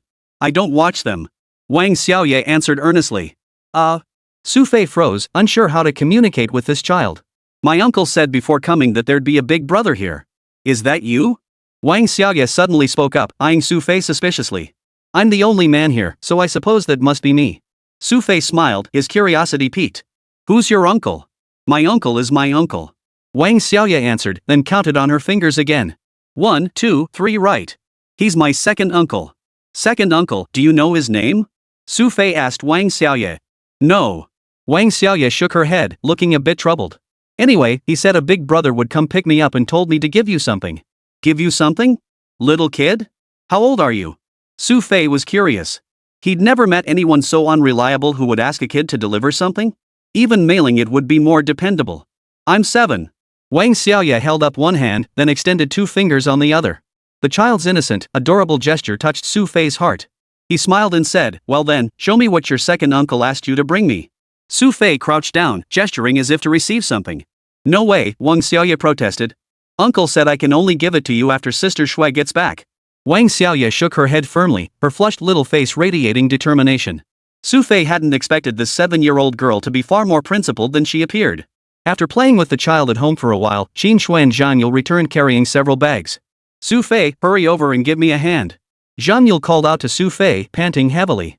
Before Xu Fei could respond, Wang Xiaoye spotted Qin Shui, immediately jumped off the sofa, and bounded straight toward her, grinning as she threw her arms around Qin Shui. Sister Shui. Wang Xiaoye's excited outburst brought a rare maternal glow to Qin Shui's face. She gently stroked the little girl's head and said, good girl, wait here while I take these things into the kitchen. Okay. Wang Xiaoye answered loudly, her eyes sparkling with anticipation as she asked, will Sister Shui cook for me herself? This. Qin Shui was genuinely stumped by Wang Xiaoye's question. Seeing the child's eager expression, Qin Shui hesitated for a moment before finally saying, sure, sis will make you some food right now. Wow. Sister Shui is so kind. Upon hearing Qin Shui's words, Wang Xiaoye jumped up in excitement. However, Zhang Yule and Xu Fei standing nearby stared at Qin Shui with expressions of utter astonishment. After Zhang Yule led Wang Xiaoye to the side, Xu Fei followed Qin Shui into the kitchen and whispered, "Boss, are you sure your cooking is edible?" "What do you mean?" Qin Shui looked a bit put out. "Not what I mean. Are you sure you want to cook for Xiaoye yourself?" Xu Fei knew full well what Qin Shui's cooking skills were like. "Don't you know if I can cook or not?" Qin Shui shot Xu Fei a look that made him freeze, then asked, "Then why did you agree so readily just now?" "I can't, but that's why you're here, right?" Qin Shui stared at Xu Fei, and only then did he begin to understand. Poor girl. She came all this way and hasn't done a thing, yet she gets tricked by her own sister like this. Xu Fei sighed, prompting Qin Shui to tap him with the vegetables she was holding. She reminded him, "Listen up, you're making some delicious dishes later, and don't let Xiaoye find out." "Don't worry. With my cooking skills, even a star-rated restaurant chef wouldn't stand a chance." After setting the ingredients aside, Xu Fei glanced at Wang Xiaoye playing outside with Zhang Yule and asked, "By the way, what's the deal with your sister?" "No idea." Qin Shui replied bluntly. "Seriously?" Xu Fei seemed skeptical of Qin Shui's words. "I'm telling the truth. I only know that my dad mentioned our company's smooth development is somewhat connected to Xiaoyu's family."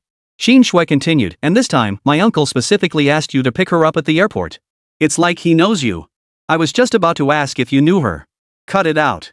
I don't even know who your uncle is. How could I possibly know her?" Xu Fei couldn't shake the feeling that something was off. But if Qin Shui didn't know, it only made the little girl seem even more mysterious. "Sister Shui, when can we eat?" Wang Xiaoye, exhausted from playing outside, eagerly made her way back toward the kitchen. Qin Shui was pretending to stir-fry something at that moment. Seeing Wang Xiaoye approach, she hurriedly said, "Go outside first. The kitchen's messy. We'll be eating soon." "Okay, then I'll go play with Sister Yulu." With that, Wang Xiaoye left the area. After watching Wang Xiaoye leave, Xu Fei finally took Qin Shui's place. As dusk slowly fell, the meal was finally ready. Qin Shui emerged carrying the dishes, and Wang Xiaoye, watching from outside, was filled with excitement. She couldn't wait and started eating right away. "Wow, this dish is so delicious." After just one bite, Wang Xiaoye exclaimed excitedly. Xu Fei happened to be carrying a dish out at that moment and heard her words. He immediately looked a bit smug and said, "Of course it is. Don't you know who made this dish?" "Huh? Who cooked this?" Wang Xiaoye asked curiously upon hearing Xu Fei's remark. "Ahem." Qin Shui shot Xu Fei a glare from behind, snapping him back to reality. He quickly backpedaled, "Of course this dish was made by your snow sister.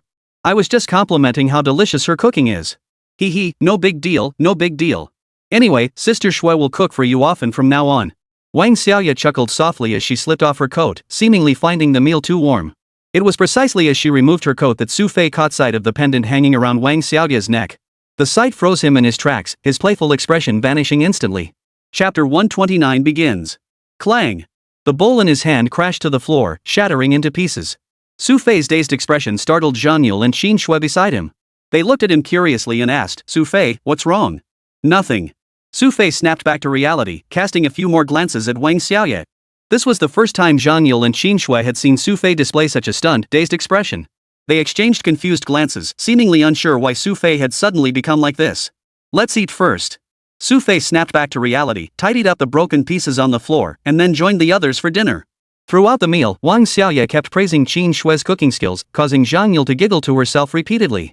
Though Qin Shui had initially told the lie with good intentions, Wang Xiaoye's persistent praise now made her cheeks flush slightly. After finally finishing the meal, they cleared the table. Wang Xiaoye eagerly offered to help with the dishes. "Miss, why don't you wash them?" Xu Fei suddenly remembered something and turned to Zhang Yule. Zhang Yule immediately frowned. "Why should I wash them? I think I heard Xiaoyu mention something she wants to show me in the boss. Since you're washing the dishes, we'll go take a look." Xu Fei's words made Zhang Yule feel resentful.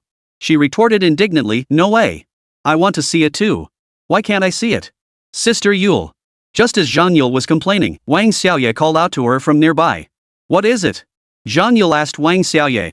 "My second uncle said this is only for Sister Shui and Brother Su to see." The serious expression on Wang Xiaoye's little face instantly made Zhang Yule's blood boil.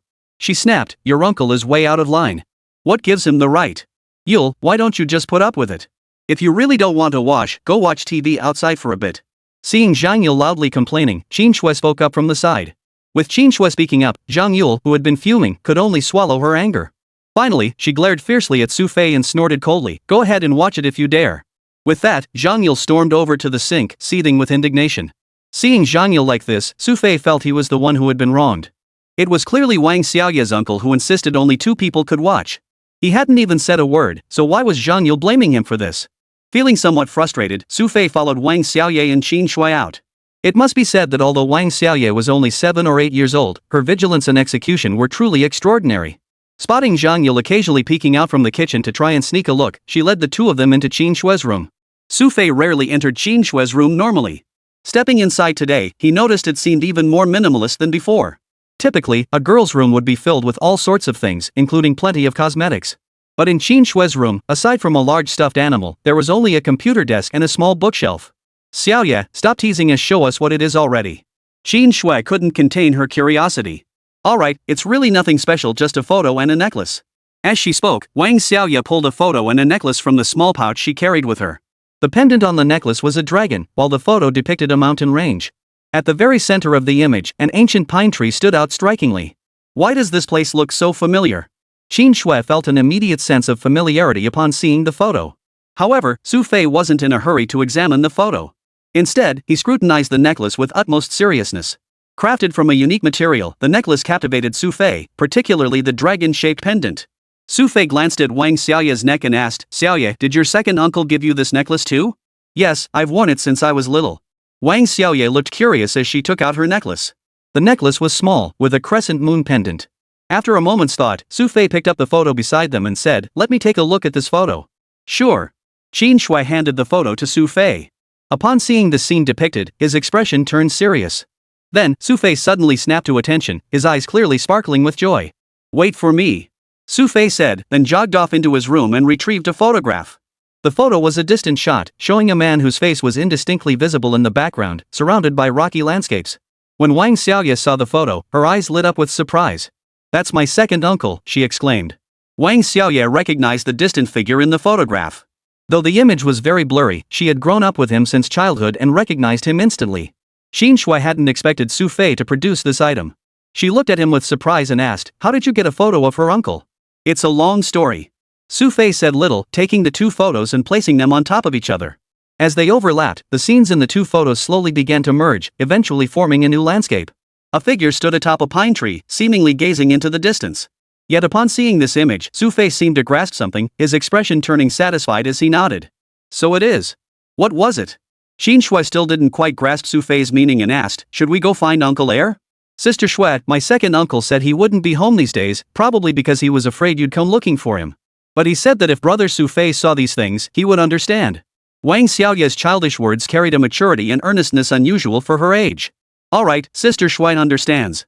Qin Shui agreed, though she still couldn't quite grasp how this all related to her. Meanwhile, Xu Fei let out a long sigh of relief. "Boss, the issues at your company are basically resolved." "Huh?" Qin Shui was intrigued. "Weren't you always wanting to fire people? Soon, you'll be able to let them all go." Xu Fei's words stirred excitement within Qin Shui, prompting her to ask urgently, "You mean it? Do I look like I'm joking?" A smile unlike any she'd ever seen lit up Xu Fei's face as he declared, "This is just the beginning." Chapter 130, The Surprise Troops. Qin Shui and Wang Xiaoya had no idea what was going on, exchanging only a puzzled glance. Meanwhile, the sound of Zhang Yule causing a ruckus could clearly be heard outside the door.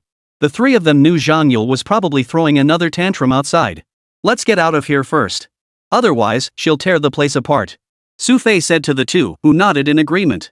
After the group stepped outside, Zhang Yule sat on the sofa, pretending to watch TV while her eyes darted toward the room. Spotting them emerge, her expression shifted. She turned with feigned composure and inquired, "What? Finished your chat? Yule, we were just talking about going out tonight." Qin Shui cleverly changed the subject, then glanced at Xu Fei and added, "But Xu Fei said you're too much trouble and doesn't want to take you out." "What? That jerk Xu Fei doesn't want to take me again." Zhang Yule, upon hearing this, immediately forgot about her other questions and lunged at Xu Fei, baring her teeth in a snarl. Poor Xu Fei, not only had he just been made the scapegoat, but now he was about to become Zhang Yule's punching bag. The 2 of them bickered playfully, while Wang Xiaoya cheered them on from the sidelines. "Go, brother Xu Fei. Go, sister Yulu." Wang Xiaoya kicked off her shoes and bounced up and down on the sofa, her wild gestures filling the house with cheerful energy. That evening, Xu Fei did indeed go out with a few friends for several hours, not returning until well past 10 o'clock. After a shower, Xu Fei collapsed onto his bed. Zhang Yule, seemingly exhausted from her first day at work and preoccupied with playing with Wang Xiaoya, showed no signs of bothering him. Xu Fei hadn't expected that Wang Xiaoya's arrival would actually save his life. At least while she was around, he didn't have to worry about Zhang Yule picking fights with him over nothing. After lying in bed for a while, Xu Fei's spirits lifted slightly. He reached over and picked up those 2 photos once more. Staring at them, a silly grin spread across his face as he muttered, "Talk about searching high and low." With that, Xu Fei tucked the photos away, locked the door from the inside, and climbed back out the window. Though late for most people, this hour marked the beginning of the day for many who thrived on nightlife. Xu Fei hailed a taxi by the roadside and headed straight for Gaochen Tower. As usual, Gaochen Tower remained illuminated well past 11 p.m. Xu Fei approached the entrance, glanced around cautiously, and finally stepped inside the building. Across the street, a pair of binoculars was indeed trained on the building. As soon as Xu Fei entered, the observer pulled out a walkie-talkie and reported, "The Kirin is here. He's been coming in at least 4 or 5 times these past few days. Keep a close watch. I'll report to the boss immediately." A voice came through from the other end of the walkie-talkie. Unaware of the surveillance, Xu Fei proceeded to the 3rd floor. Despite the late hour, he observed several people still exercising. Creak. Opening the door, Xu Fei stepped into the familiar small room. Inside, no one was sleeping. All eyes were fixed on the large screen on the wall as they passed information back and forth. "Xilin's here." Someone called out, and only then did those present register Xu Fei's presence, quickly setting down what they were holding. "Xilin, sneaking out in the middle of the night again behind your wife's back?" Had ha. As soon as Black Dragon spotted Xu Fei, he started teasing him, earning a glare from Xu Fei who snapped, "Why so much chatter? Look, Xilin's getting flustered. Black Dragon, you really do love poking at Xilin's little heart, don't you?" Fox, seeing Xu Fei's expression, immediately chimed in, making Black Dragon burst into laughter too. "Cut the crap, all of you. Come see this." Xu Fei's serious expression and stern glare instantly silenced the group. They obediently sat down in a circle around him. Pulling 2 photos from his pocket, Xu Fei placed them on the table and glanced around at the group. "These aren't the photos from before, right?" Sherlan was the first to recognize the photo. She was about to ask Xu Fei something, but her words abruptly stopped. "Looks like you've already figured it out." Seeing Sherlan's expression, Xu Fei nodded. He overlapped the 2 photos, revealing another scene. "Where is this place?" Fox stared at the completely unfamiliar location, astonishment spreading across his face. "I don't know where this place is, but I know one thing for certain, if we find this location, we'll have found the Dragon Ascension organization." Xu Fei's words instantly energized everyone present. Damn, after all this effort, they finally felt so close to Longting for the first time. "Xilin, who gave you this photo?" Though everyone was thrilled, curiosity soon arose about the photo's origin. "If I'm not mistaken, this should be the current leader of the Dragon Ascension organization." Xu Fei's eyes flashed with sharp insight. Indeed, the moment he saw Wang Xiaoya's pendant, he understood that her uncle must be the true power behind the Dragon Ascension organization. That crescent moon pendant was, in fact, the Dragon Ascension organization's token of authority. Only the current leader of the Dragon Ascension organization could issue such a token. Over the past 2 years, lightning had been embedded within the Dragon Ascension organization. Though they hadn't uncovered many traces of its members, they had already gathered a great deal of information about the group. "Xilin, what's your next move?" Fox asked Xu Fei. "Simple. Next, I'll let you guys get some fresh air." Xu Fei smiled faintly, leaving Fox and the others exchanging bewildered glances. Monkey even reached out to touch Xu Fei's forehead, asking, "Xilin, you're not mistaken, right? Letting us go out? The moment we step outside, Amut will know we've arrived in China." From the very beginning, Xu Fei had kept them hidden, primarily to conceal their presence and turn them into a surprise force for future battles against Amut. But now, by telling them to go out, he was essentially throwing away all the groundwork laid earlier. "Amut is smarter than I thought. They've already guessed you're here. Rather than hiding like this, let's go out and show them what we've got." Xu Fei's smile deepened, his tone tinged with ruthlessness. "Besides, we now possess another trump card." Chapter 131, Black Wolf. Xu Fei's words made everyone present sense his resolve. For them, there was one huge piece of good news: they could finally get out and walk around. Ever since arriving in China, they hadn't had a proper chance to explore. Now, finally able to leave this building and breathe some fresh air, it was undeniably exhilarating. "So can we go out for drinks and dinner now?" "Xilin, I've been craving Chinese food for ages." Black Dragon let out a long sigh of relief, his appetite suddenly awakening. But while Black Dragon was drooling, Sherlan beside him noticed something and said, "I don't think Xilin meant for us to just walk out like that." "Smart. My plan is simple: let the Amut people discover you by accident, then give them some information." Xu Fei stood up and said, "I'll leave these 2 photos here. I hope you can find the address quickly." "No problem. We'll find it within a day. But once we do, who should we send?" Sherlan asked Xu Fei. "I'll go myself." A serious look flashed in Xu Fei's eyes, startling Sherlan. "No way. Xilin, you really plan to go yourself?" "What? Is that not okay?" Xu Fei asked. "No, I mean, isn't this unnecessary?" Sherlan voiced her concern. Not only are there dangers from the high mountains and long roads, but even if you do find it, might other complications arise? Or could the Dragon Ascension organization be playing hardball? You must understand, the Dragon Ascension organization wields considerable influence locally. If they learn Xu Fei is going personally, won't they realize Lightning is desperately in need of external support? I trust them. I believe every Chinese person still possesses their most basic sense of conscience. That's why I can go personally. Xu Fei stood up and declared, this matter is settled. I'll head back now. Contact me tomorrow. With that, Xu Fei walked out, leaving Sherlan and the others staring at each other. Don't you think Kirin's decision is a bit too impulsive? Sherlan asked. Even if the Dragon Ascension organization doesn't cause trouble, what if a mutt plays dirty tricks later? Heilong looked worried. It wasn't just him, the others beside him shared similar worries. This was a sensitive time, yet Xu Fei's abrupt decision would undoubtedly create some negative repercussions. I believe Qilin has his own plans. We shouldn't worry too much. Fox finally exhaled a long sigh of relief and said, instead of worrying about that, why don't we focus on what we have to do? What matters at hand? Black Dragon asked the fox. Didn't Qilin just say? He told us to leak some information to a mutt. Think about it, how should we relay it to them? If we tell them outright, those old sparrows won't believe us. The fox's words undoubtedly plunged the others into deep thought. After Xu Fei left the place, he didn't rush back. He wandered around for a while before finally settling down at a 24-hour beverage shop. It was already past midnight, and the shop wasn't particularly crowded at this hour. How many will be joining us, sir? The server approached Xu Fei to ask. 2. Xu Fei replied, picking up the newspaper in his hand and beginning to read. Shortly after, the waiter brought 2 drinks to Xu Fei, but Xu Fei didn't seem in any hurry, appearing quite engrossed in his newspaper. May I sit here? Unnoticed, a man had approached and stood opposite Xu Fei. On this summer evening, he wore a brown overcoat. A faint smile graced Xu Fei's face. Setting aside the newspaper, he looked up at the man before him and said with a gentle smile, we meet again. Yes, we meet again. The man removed his hat, revealing a bronze-toned face. After all this time, you haven't learned anything else, but you've certainly mastered the art of being someone's lackey. Though Xu Fei still wore a smile, the sharpness in his words was unmistakable. Yet the man across from him showed no sign of tension. After studying Xu Fei for a few extra seconds, he replied, Qilin, there's no need for such words between us. You have no reason to provoke me. Is that so? Xu Fei stared at the man before him. So you're saying you're perfectly comfortable being someone else's lackey? Is that it? Qilin, let me repeat, everyone has their own ambitions. You and I are both striving forward for our aspirations. The man continued, there's no need for you to mock me. Nor will I be hostile toward you. After all, we haven't truly clashed yet. Right. We haven't truly clashed yet. Xu Fei smiled, lifting the cup in his hand. Instead of drinking immediately, he began to play with it.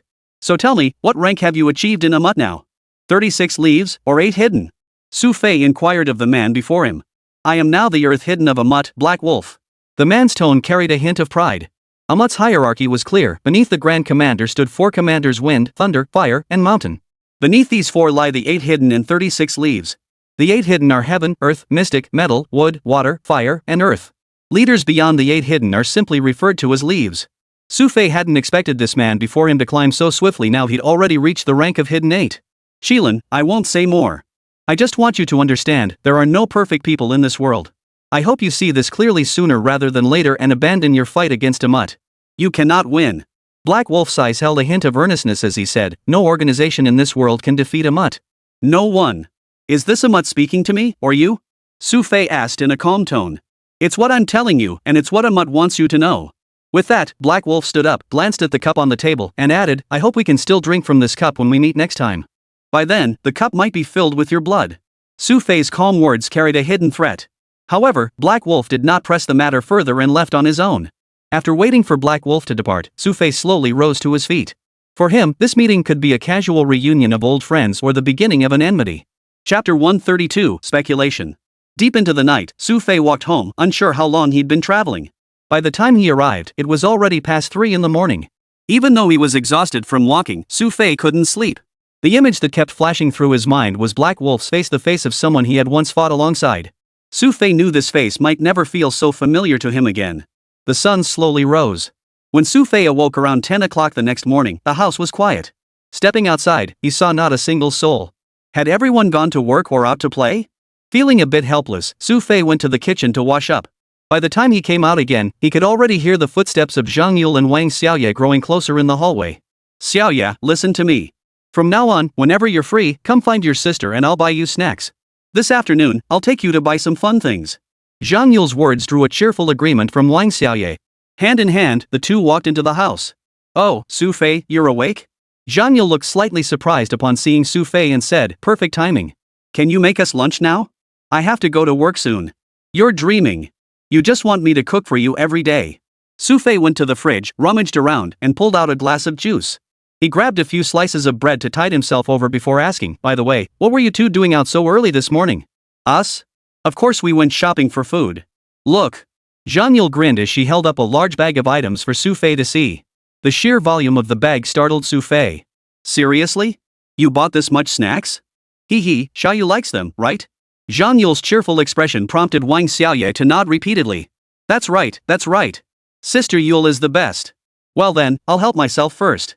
After grabbing a handful of snacks from the bag himself, Xu Fei sat down nearby, munching as he asked, by the way, weren't you supposed to work today? Did you take the day off? I'm going in this afternoon. I took the morning off. Zhang Yule replied. Oh. Xu Fei said, sensing something was off again. He glanced at Wang Xiaoye and asked, what about Xiaoye? Who's taking care of her this afternoon? Xiaoye said she's going to play at Sister Shue's company this afternoon. That'll be a good chance for me to drop by and say hi, hee hee. Zhang Yule seemed to have it all planned out. Wang Xiaoye had just stepped outside to soak up some sun, her cheeks now rosy like apples. Hearing Zhang Yule's words, she nodded eagerly. Xu Fei, big brother, can I come with you to the company this afternoon? It's fine, but when the time comes. Xu Fei recalled Zhao Cheng's earlier gaze and felt a chill run down his spine. Of course, in the end, Xu Fei didn't refuse. In fact, he couldn't refuse. Zhang Yule was practically holding a gun to his head. After lunch at home, Xu Fei brought Wang Xiaoye to the company. However, Xu Fei was extremely cautious along the way, as if terrified of running into someone he knew. When they reached the hallway, he even took a detour down a side path like a spy making a secret rendezvous before finally arriving at Qin Shue's office. Creak! The door swung open abruptly. Qin Shui heard the sound, set down what she was holding, and looked up just in time to see Xu Fei and Wang Xiaoye. Xiaoye! Seeing Wang Xiaoye, a look of surprise and delight flashed across Qin Shue's face. She quickly set down what she was holding. Sis Shui. Xiaoyu, beaming, scampered over and plopped right onto Qin Shui. I've delivered the person. I'm heading to work now. After delivering the person, Xu Fei, wanting to avoid any association with the situation, took a stroll outside before returning to his office. However, the moment Xu Fei stepped back into his office, he noticed a crowd gathered there, chattering away about something. Curious, Xu Fei tiptoed behind them and discovered a pile of cash spread out before them. The largest bills were 50 yuan notes, the smallest 5 yuan notes. The total appeared to be several hundred yuan. Hey, what's going on here? Xu Fei tapped one of the colleagues on the shoulder from behind. The startled colleague jumped, then finally exhaled a long sigh of relief upon seeing Xu Fei. Oh, it's just you, Xu Fei. I thought it was Mr. Qin. Mr. Qin? What are you guys doing here behind Mr. Qin's back? Xu Fei looked curious. Someone just saw Mr. Qin playing with a little girl in his office. She's incredibly pretty and looks just like him. The colleague whispered to Xu Fei, guess what, could this be the boss's daughter? Ha! You guys really have some imagination. Xu Fei nearly choked on his laughter. He'd only just brought Wang Xiaoye over, and already these people were running a betting operation right here. Xu Fei, you seem to have a good relationship with CEO Qin. Do you know any inside scoop about this phone call? Another colleague asked Xu Fei. If it's about her daughter, why would she tell me? I doubt even Chairman Qin knows. Xu Fei dared not openly retaliate against Qin Shui, but now that he finally had a chance behind the scenes, he naturally seized it to smear her reputation relentlessly. His words only solidified the other's convictions. Looks like this girl is definitely Mr. Qin's daughter. I knew it. Mr. Qin never smiles, but he's always playing with that girl. Must be motherly love. Holy crap, have you ever seen Chairman Qin smile? Another person's eyes widened in shock at this remark. Of course I did. Let me tell you, when Miss Qin smiles, she's absolutely breathtaking. If they were to rank the 4 great beauties of modern times, our Miss Qin would definitely be one of them. The colleague launched into a glowing description. Hey, Xu Fei, wanna place a bet? A colleague noticed Xu Fei standing there for ages and asked. Bet on what? Xu Fei looked curiously at the 3 piles of cash on the table. This one's for my sister, this one's for my niece, and this big pile here? All bets on President Qin's daughter. The colleague explained to Xu Fei, the odds are 15 to 1 for each. Sounds good. I'll bet 100 on the sister. Xu Fei immediately pulled out a 100 yuan bill. Almost at that very moment, someone in the crowd shouted, Mr. Qin is here. As the words fell, everyone hurried back to their seats. The moment Xu Fei sat down, he bumped right into Qin Shui. Chapter 133, Getting Serious? Xu Fei felt a chill down his spine. Spotting Qin Shui approaching, he quickly turned his head, trying to avoid her. But sometimes, the more you try to avoid something, the more likely you are to run into it. Just as Xu Fei turned his head, Qin Shui had already stopped beside him, her eyes fixed on his computer screen. Under such intense scrutiny, not only Xu Fei but even Zhao Cheng beside him sat stiffly, eyes fixed on the computer screen, fearing they might make a mistake. After about a minute, Qin Shui finally seemed to release them from her scrutiny and slowly walked away. Watching Qin Shui finally leave, the entire office breathed a sigh of relief. Man, Xu Fei, sitting next to you is so stressful. How can the boss just drop by for an inspection like that? Zhao Cheng's complaining expression earned him a helpless glance from Xu Fei, who replied, how was I supposed to know the boss would suddenly decide to drop by today? Oh, and that girl today, is she really President Qin's daughter? When did you two? Well, you know.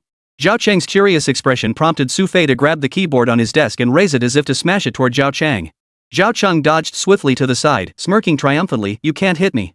No sooner had the words left his mouth than Xu Fei suddenly kicked his chair. Thud. Zhao Cheng tumbled head over heels onto the floor, but luckily reacted fast enough to lift his head first. Xu Fei, are you serious? Zhao Cheng protested loudly as he scrambled to his feet. Of course. Who told you to ask stupid questions? Xu Fei glared at Zhao Cheng and said, let me tell you this, that child has no blood relation to me whatsoever. No way? So you're saying when you met Miss Qin, she already had a daughter? Zhao Cheng fell deep in thought. Seeing him like this, Xu Fei felt a wave of helplessness wash over him. Based on what these people were implying, that child must be Qin Shui's daughter. But honestly, as long as it didn't involve him personally, Xu Fei was surprisingly unconcerned. But just moments later, the office door swung open again. Everyone turned their gaze toward the doorway in unison, only to see a little girl scampering in. Wow! Isn't that Qin's daughter? The moment everyone saw the adorable Wang Xiaoye walking in from the doorway, the room erupted in excitement. It really seemed to be her. Several people stared at Wang Xiaoye, wanting to go hug her, but worried that Qin Shui might be following behind, so no one dared to approach.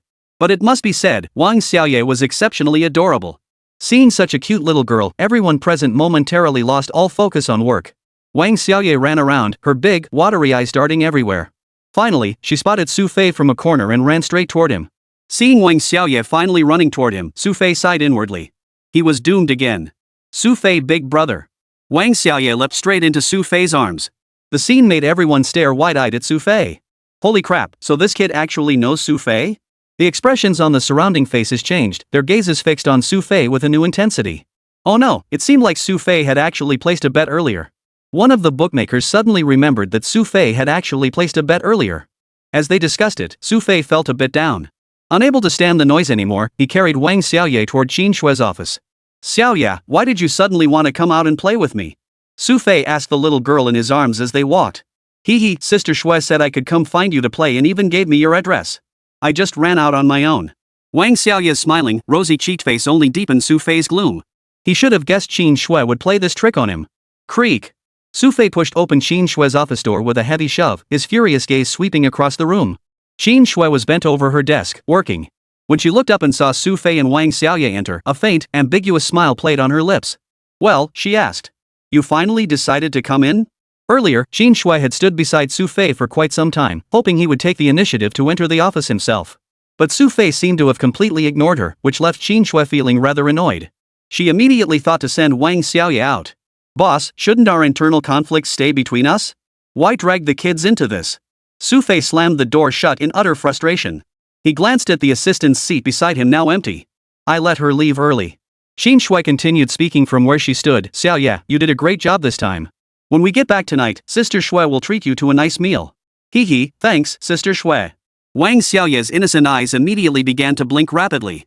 Seeing Wang Xiaoye's adorable expression, Xu Fei couldn't stay angry. He just shook his head, sat down in the assistant's seat with his legs crossed, and said, alright, what is it you wanted to talk to me about? Take a look at this. Qin Shui handed a document to Xu Fei. What is it? Xu Fei took the document with some curiosity and began skimming through it. However, as he reached the end, the puzzled expression on his face turned serious and grave. Is Gao Haiyuan serious? Xu Fei slowly set the document down and looked up at Qin Shui. I don't know if he's serious, but the lab is already using this as leverage. Qin Shui continued, they've jointly submitted their objections and stated they intend to leave. In this matter, I have no way to stop them. But if they leave, our leads will be cut off. Xu Fei lowered his head, pondering for a moment before asking, what are your thoughts now? I want to go check it out immediately. The lab isn't at the main headquarters of Dagong Group, but it's not far in the suburbs. It'll take just over an hour by car. Xin Shui suggested, and Xu Fei immediately agreed. If these people truly intended to leave Dogwon Group, it wouldn't just affect the company, it would impact her own future plans. Xu Fei had only just begun to grasp their objectives. If they were allowed to slip away now, the sole lead would vanish, forcing them to start from scratch. After making their decision, the two turned their attention to Wang Xiaoye beside them. Clearly, taking Wang Xiaoye along would be impossible if they were heading there. Chapter 134, The Laboratory. No problem. Yu Lu is nearby. I'll just take her over to her. Xin Shui recalled that the distance to Zhang Yule wasn't particularly far. Delivering the person directly there would be the most convenient solution. I think that's a good idea. Xu Fei agreed, and together with Xin Shui, they escorted Wang Xiaoye to the gym entrance. But the moment Zhang Yule heard they were leaving, she immediately protested loudly. Wow. You guys are so mean. You're going out to have fun without taking Xiao Yu and me along. We're handling important business. Who said we were going out to play? Xu Fei tapped Zhang Yule on the head. Sis Yule, it's okay. Xiao Yu will play with you. Wang Xiaoye immediately snuggled closer to Zhang Yule, resting her little head against her. Hee, come on, Yule sister, give me a hug. Zhang Yule said, not forgetting to shoot Xu Fei a disapproving look as she added, Xiaoye really is the best. Xu Fei felt a pang of resentment. Whether it was the idea to go to the suburbs or to send Wang Xiaoye here, it was all Xin Shui's doing. He had absolutely nothing to do with it. Why was he getting blamed for this now? Feeling a bit down, Xu Fei got into the car and glanced at Xin Shui beside him. Listen, he said, if something like this happens again, you go by yourself. No way. Why would I come alone when someone else can take the blame for me? Xin Shui's eyes sparkled as she looked at Xu Fei. That faintly smiling expression actually left Xu Fei momentarily dumbfounded. Ever since Wang Xiaoye arrived, Xin Shui seemed to be smiling a lot more than usual. The car slowly drove toward the suburbs, with fewer and fewer vehicles and pedestrians on the road. Following the navigation, Xu Fei turned onto a small road and finally arrived at a building nearby. The building stood out conspicuously among the surrounding bungalows in this suburban area. The car stopped in front of a large iron gate and a security guard approached the two. I'm sorry, but unauthorized entry is prohibited beyond this point. The guard apologized to them. It's me. Xin Shui rolled down the window and glanced at the guard. Upon recognizing Xin Shui, the guard's expression changed abruptly, appearing flustered. He hurriedly said, "Oh, it's you, Miss Qin. Let me in." Xin Shui's tone was somewhat cold, prompting the guard to nod hastily. Yes, ma'am. With that, the guard opened the gate for the two and let them pass through. Watching their retreating figures, a peculiar look flickered in the guard's eyes. Xin Shui came with a man. Get ready immediately. The guard took out his walkie-talkie and relayed the message inside. Xin Shui, seemingly oblivious, parked the car nearby and walked toward the entrance of a building. Do you think we'll see anything this time? Xu Fei asked Xin Shui beside him. I've been here a few times before and haven't found anything. Xin Shui said, glancing at Xu Fei. But I think you might be able to. Don't even think about it. Xu Fei shrugged. I'm really just here for fun. The two chatted as they made their way toward the inner laboratory. After passing through layer upon layer of security, Xu Fei finally reached the inner laboratory. Though the heat outside was unbearable, a cool breeze now wafted from within. Mr. Qin, please change into your lab coat. Someone instructed Xin Shui, and both she and Xu Fei donned the white lab coats. Numerous researchers were still present inside. As they made their way through, people greeted Xin Shui along the path. When they reached the innermost laboratory, they encountered a familiar face, Gao Haiyuan. Gao Haiyuan was deep in discussion with several researchers. Upon seeing Xu Fei and Xin Shui, he stood up and greeted them. Good afternoon, Miss Qin. Gao Haiyuan didn't seem particularly eager to engage with Xu Fei, but Xu Fei didn't seem to mind. He glanced around. The researchers around them all wore smiles, as if Gao Haiyuan had just discussed something extremely important with them. Mr. Gao is here too. What a coincidence. Xin Shui's expression remained neutral. She glanced at Gao Haiyuan before scanning the people around them. Of course, I frequently conduct frontline inspections. I doubt Miss Qin would be unaware of that. Gao Haiyuan's expression remained neither humble nor arrogant. That much was certainly true. However, Xin Shui didn't engage further. She walked over to a piece of equipment, touched it with her hand, and seeing no one approaching to stop her, moved on to another location. As Xin Shui walked around, no one spoke up. They simply watched her inspect the equipment, seemingly unconcerned about what she might discover. I recall we received a new batch of equipment last month. Is this it? Xin Shui asked Gao Haiyuan. Yes, these devices are primarily for testing our latest technologies. They've just been put into use. Gao Haiyuan replied, glancing at a man beside him. Old Huang, you explain it to Ms. Qin. Yes. The researcher started to step forward to explain to Xin Shui, but she waved him off. Never mind. I don't really understand these things anyway, and I trust you all. Thank you for your trust, Ms. Qin. Gao Haiyuan gave a slight nod. The reason I came this time, besides seeing you all, is actually to discuss matters regarding your compensation packages. After finding a seat nearby, Qin Shui addressed the group. The group's operations are currently financially stable. Therefore, I'd like to propose increasing everyone's benefits and compensation. Ms. Qin, we're happy to work alongside Mr. Gao. We don't have particularly high demands regarding compensation. The researcher had just said to Qin Shui. Yet, his words carried a subtle edge. Their willingness to work under Gao Haiyuan wasn't directed at the Dogguan group or Qin Shui as general manager, it was solely about working under Gao Haiyuan. By their implication, if Gao Haiyuan left, they would follow. A flicker of irritation flashed in Qin Shui's eyes, and she was about to lose her temper. But Xu Fei grabbed her hand, signaling her to stay calm. Only then did he stand up and say, I came along this time too. Actually, I'm not here to see you. I'm here to see Mr. Gao. Me? Gao Haiyuan eyed Xu Fei suspiciously. Xu Fei, I don't recall having any particular need to communicate with you. Gao Haiyuan addressed him by his first name, showing Xu Fei no respect whatsoever, even with Qin Shui standing nearby. Chapter 135, Who are you? However, Xu Fei didn't get angry. He merely glanced at Gao Haiyuan, then surveyed the people around them. Mr. Gao, he said, I believe you'll be quite interested in chatting with me shortly. Oh? Gao Haiyuan narrowed his eyes, his gaze toward Xu Fei carrying a hint of something else. He knew the Xu Fei before him was no ordinary man. Yet, regardless of Xu Fei's background, Gao saw no reason to pay him undue attention. After all, Xu Fei held nothing that could threaten or influence him. Boss, let's head out first. We can grab dinner at the cafeteria tonight. Xu Fei said nothing more, merely glancing at Qin Shui. She immediately understood his meaning and led Gao Haiyuan toward the exit. Mr. Gao. The researchers, seeing Gao Haiyuan leave, seemed about to call him back. All right, you all continue here. Gao Haiyuan waved dismissively and followed Qin Shui and Xu Fei out. It was already past 4 in the afternoon, just as the cafeteria meals were being served. After getting their food, they found a table nearby and sat down. Mr. Qin, did you come this time to give us any instructions? Gao Haiyuan asked, not touching his food as he turned his gaze toward Qin Shui. Mr. Gao, didn't I mention before? I'm just here to observe everyone's work environment. If there's anything needed, feel free to bring it up with management anytime. Qin Shui replied, continuing to eat without further comment. Gao Haiyuan seemed to grasp something. He glanced at Xu Fei but refrained from speaking. He was a smart man and knew full well that speaking up now could easily lead to saying the wrong thing. Mr. Gao, you're already our company's second largest shareholder. You could easily stay at headquarters in your office. Your insistence on coming to the front lines to see things for yourself truly sets you apart from other leaders.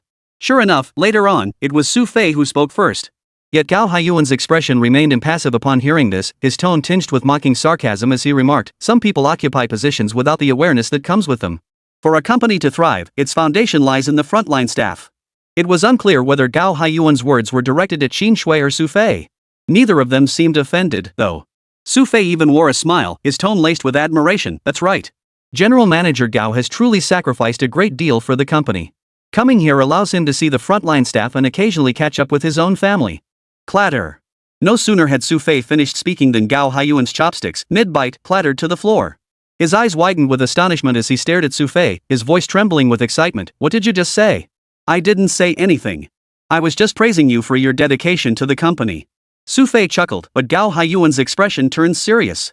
He fixed Xu Fei with a piercing stare and demanded, No, you just mentioned family. Did I? I don't think I did. Xu Fei stammered, glancing at Qin Shui as if seeking confirmation. I didn't hear that. I'll go eat over there, the lighting's better. Qin Shui proactively picked up her bowl and stood up, heading toward a more distant spot. But even after Qin Shui left, Gao Haiyuan's eyes remained fixed on Xu Fei. What exactly do you know? Gao Haiyuan's tone was urgent, his heavy breathing audible. What could I possibly know? Mr. Gao, you're being overly sensitive. Xu Fei smiled and said, but I just wanted to say, Mr. Gao, you really are a great person. You're considerate to your subordinates at work, and of course, you're also a good father and a good husband. You? Gao Haiyuan fixed Xu Fei with an intense stare. This time he was certain Xu Fei must know about it. Suddenly, Gao Haiyuan remembered something and asked in a decisive tone, was it because of you that people switched sides at the board meeting that day? It wasn't a betrayal. People always make the right choice. Xu Fei smiled and said, whether it's for you or for me, there are always some commonalities. For instance, I actually quite like you. What exactly are you trying to say? Gao Haiyuan's rational defenses seemed to be crumbling as he stared intently at Xu Fei. I said there are commonalities between us. Xu Fei smiled and said, of course, you and Chairman Qin seem to have conflicts. Qin Guang acts too arbitrarily and lacks the drive to pursue new things. Gao Haiyuan addressed Xu Fei directly, continuing, I don't mind if you relay this to him. Of course, I understand. Xu Fei smiled and said, actually, you two share common ground too. Both you and Chairman Qin genuinely want this company to thrive, am I wrong? If the direction is all wrong, how could the outcome possibly be good? Gao Haiyuan countered Xu Fei, then continued, you want to discuss the Dogguan group with me? Yes, I want to discuss with you who this Dogguan group ultimately belongs to. Xu Fei's tone grew firm as he locked eyes with Gao Haiyuan. Mr. Gao, we both know the truth. If things continue this way, both your vision and Chairman Qin's aspirations will become someone else's windfall. Are you willing to watch the company you built with your own hands handed over to others? I don't understand what you're talking about. Gao Haiyuan turned his head away, almost unable to meet Xu Fei's gaze. But then, Xu Fei's voice suddenly grew louder, his tone turning harsh. Are you willing to be someone else's puppet? Are you willing to let your family's safety remain forever unguaranteed? Even if you know all this, what difference does it make? Gao Haiyuan retorted, his tone gaining a hint of resolve as he stated earnestly, none of this is within my power to change. What you couldn't accomplish, I can. Xu Fei's resolute reply instantly silenced Gao Haiyuan. In that moment, Gao Haiyuan looked at the man before him anew. He felt that this familiar face held a hint of unfamiliarity. Who exactly are you? Gao Haiyuan asked Xu Fei in a low voice. Qilin. Xu Fei's voice was soft, yet Gao Haiyuan's expression abruptly changed. His pupils dilated as he stared at the man before him in disbelief. You're Qilin. Gao Haiyuan's voice trembled with unchecked excitement. 1,000 words seemed to surge within him, yet he found himself at a loss for where to begin. Chapter 136, Identity Exposed. As someone with access to so many classified matters, Gao Haiyuan couldn't possibly be unaware of the name Qilin. Within Black Fox, that name was practically taboo. Many who uttered it did so with a hint of reverence, yet they were all acutely aware of one thing: this individual was their adversary and mortal enemy. Black Fox was not an internal organization of a mutt, but rather an externally recruited group. Such organizations hadn't undergone the same brainwashing training as others, so Gao Haiyuan had heard internal personnel mention it on numerous occasions. Yet Gao Haiyuan never imagined that Xu Fei, the man he'd been dealing with all along, would be Qilin. You can really help me? Had it been anyone else, Gao Haiyuan might never have uttered those words. Yet the man before him seemed to offer a glimmer of hope. If you're willing to provide me with the secrets of this research institute, I'm equally willing to give you what you desire. Xu Fei's reply was firm and resolute. First, you must guarantee the safety of my daughter and wife.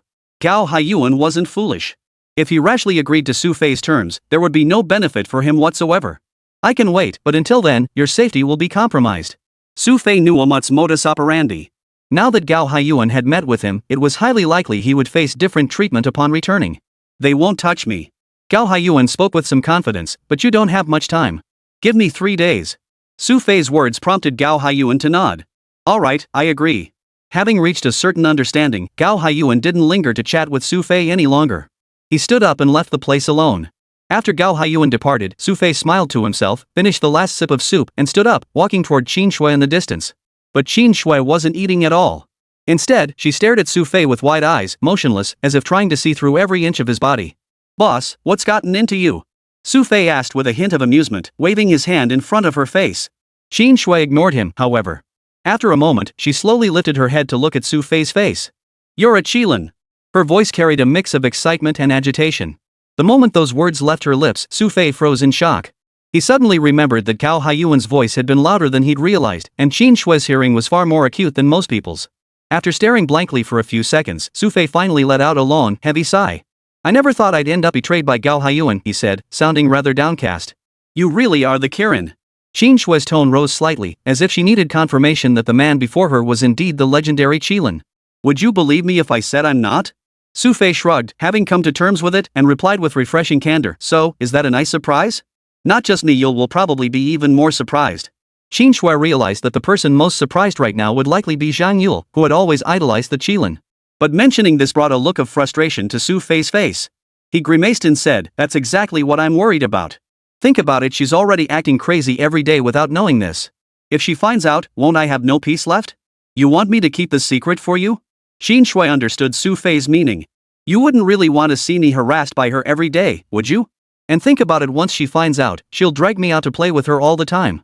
Then I won't have any time left to help you manage things at the company, will I?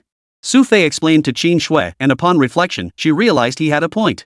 Now that you mention it, you're absolutely right. Qin Shui pondered for a moment, still looking somewhat troubled. But think about it, Lu and I are really close. I usually don't like keeping things from her. Not telling her now, that doesn't feel right. And what if she finds out later? Keeping it from her could really damage our relationship. Just tell me what you want me to do. I promise not to haggle. Hearing Qin Shue's words, Xu Fei knew she was about to make a demand. It's nothing major, really. Just that my influence in future discussions might need to be strengthened a bit, right? Qin Shue's question made Xu Fei look somewhat helpless. Boss, we can't do it like this. You need to be specific about what you want me to do. Otherwise, I'll feel uneasy all over. I haven't thought of anything yet. Until I do, you can't do anything to upset me. Qin Shue seemed to have Xu Fei cornered. Glancing at the food on the table, she said, I want meat, but I don't feel like moving. Boss, we don't have to do this, right? Seeing Xu Fei's dejected look, Qin Shue lifted her head slightly. Is that so? Then forget it. No, we have to be reasonable. Xu Fei's dejected look. I'm being reasonable. Qin Shue continued eating as she said, but if you really don't want to, then forget it. Fine, fine. What's wrong with me serving you some meat? Xu Fei felt more wrong than Doi at that moment. He'd come here to help Qin Shue with her business, yet now he'd ended up getting himself into trouble by helping others. Fortunately, Qin Shue didn't make any further demands. By the time the two drove back home, it was already past 8 in the evening. At that hour, Zhang Yule had just returned from taking Wang Xiaoye out to buy tasty treats and fun toys. But while Zhang Yule lay on the sofa looking somewhat exhausted, Wang Xiaoye was happily playing with the airplane model she'd bought that afternoon. Sister Shui. Brother Xu Fei. Spotting Qin Shui and Xu Fei, Wang Xiaoye quickly set down her toys and helped Qin Shui with her bag. Young miss, what did you do today? You look exhausted. In Xu Fei's memory, Zhang Yule never seemed to know fatigue. No matter when, she was always full of energy. What else could I do? I took Xiaoyu out. Zhang Yule mentioned this with a hint of frustration as she looked at Wang Xiaoye. Who knew Xiaoye would decide halfway through that she didn't want to walk anymore? She insisted I carry her. That's how I ended up like this. Xiaoye, you're this old and still need to be carried? Qin Shui tickled Wang Xiaoye's nose, prompting the little girl to rub her head sheepishly. It's not really my fault though. These shoes just feel uncomfortable, but Sister Yule wouldn't let me go barefoot. Chapter 137, Persistence. You really can't go barefoot. What if you step on something later? Qin Shui ruffled Wang Xiaoye's hair. I know. But we bought so many things today. At that, Wang Xiaoye immediately started pulling out today's purchases from beside her. While the two were discussing this, Xu Fei didn't join them. Instead, he walked into the room alone. Now alone in the room, Xu Fei closed the door and retrieved the pendant Wang Xiaoye had given him. This time, he truly intended to investigate the Dragon Ascension organization himself. For him, this was the most crucial opportunity. Before any contact, Xu Fei had truly known nothing about this organization. But now, with the meeting imminent, he couldn't help but feel a surge of excitement. He turned on his computer and, taking advantage of the moment when no one was around, began searching for recent major events. Amat was restless, and if possible, he would make his move within the next couple of days. More importantly, Xu Fei remembered his promise to Qin Shui. He'd resolve the executive issue within 3 days. Today was the final day. If he didn't deliver, Qin Shui would likely come looking for trouble. Knock knock. The door knocked at that moment, pulling Xu Fei away from his computer. Who is it? Xu Fei called out as Zhang Yule's figure darted in through the doorway. Hee, Xu Fei, still awake? Zhang Yule chuckled awkwardly, his face flushed with embarrassment as he stepped inside. Seeing Zhang Yule like this, Xu Fei knew nothing good was coming. What are you up to? He asked. It's not a big deal, really. I just heard from Xiaoye that you're going back to her hometown with her tomorrow? Zhang Yule's question startled Xu Fei. He hadn't even told Wang Xiaoye about it yet, and now she already knew? Nodding, Xu Fei replied, Yep, that's exactly what's happening. Hee, look at you. Zhang Yule giggled, studying Xu Fei's expression. It made Xu Fei feel a chill down his spine. He asked nervously, what exactly are you trying to do? I told you, it's nothing major. I just wanted to ask, since you're all heading back anyway, why not bring one more person? Zhang Yule grinned as she leaned in, grabbing Xu Fei's arm with a hint of petulance. Xu Fei, take me with you, okay? I can look after Xiaoyu for you on the way. What if something happens to Xiaoyu because she's not familiar with you? Cut it out. What could possibly happen to me? Xu Fei shook his head. I think we should just forget about this. No, please. I've never been to Xiaoyu's hometown, but I hear the scenery is absolutely stunning. Zhang Yule's eyes gleamed with determination. But as Xu Fei looked into Zhang Yule's eyes, something felt off. His suspicious scrutiny made Zhang Yule shrink back slightly, looking somewhat guilty as she asked, Why are you looking at me like that? You never seemed like someone who enjoyed scenery before. Why the sudden interest? Xu Fei's words left Zhang Yule momentarily dumbfounded before she quickly replied, I just started liking it recently, okay? Oh, that's a great explanation. Too bad I don't buy it. Xu Fei shrugged. I'm here on business. Having you along would just be a hassle. Xu Fei. Zhang Yule's expression turned serious. What? Are you planning to force me? Xu Fei raised an eyebrow. I don't care. If you won't take me, I'm not leaving. Zhang Yule snorted coldly, then simply pulled up a chair and sat down beside Xu Fei. She wrapped her arms around his arm and twisted her face. What are you doing? Xu Fei looked at Zhang Yule in confusion. If you don't take me out to play, I'm staying right here like this. Zhang Yule's stubborn gaze and her arms wrapped around his made Xu Fei instantly speechless. Just then, Qin Shui walked in from the doorway. Seeing Zhang Yule clutching Xu Fei's arm and sitting beside him, she looked puzzled. Approaching them, she asked, Yule, what are you butting heads with Xu Fei about now? Sister Shui. Xu Fei won't take me out to play. The moment Qin Shui appeared, Zhang Yule seemed to have found someone to champion her cause, launching into her complaint. Xu Fei rolled his eyes, looking utterly exasperated at Zhang Yule's antics.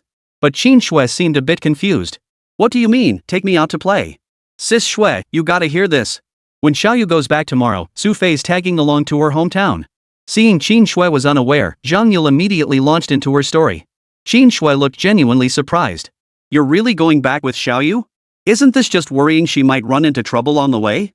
Xu Fei chuckled. Not at all. Zhang Yule, hearing this, immediately stirred the pot. Xu Fei clearly just wants to go out and have fun. Little Yu is perfectly safe. No, why do you insist on coming with me? Xu Fei looked a bit miffed. I'm going anyway.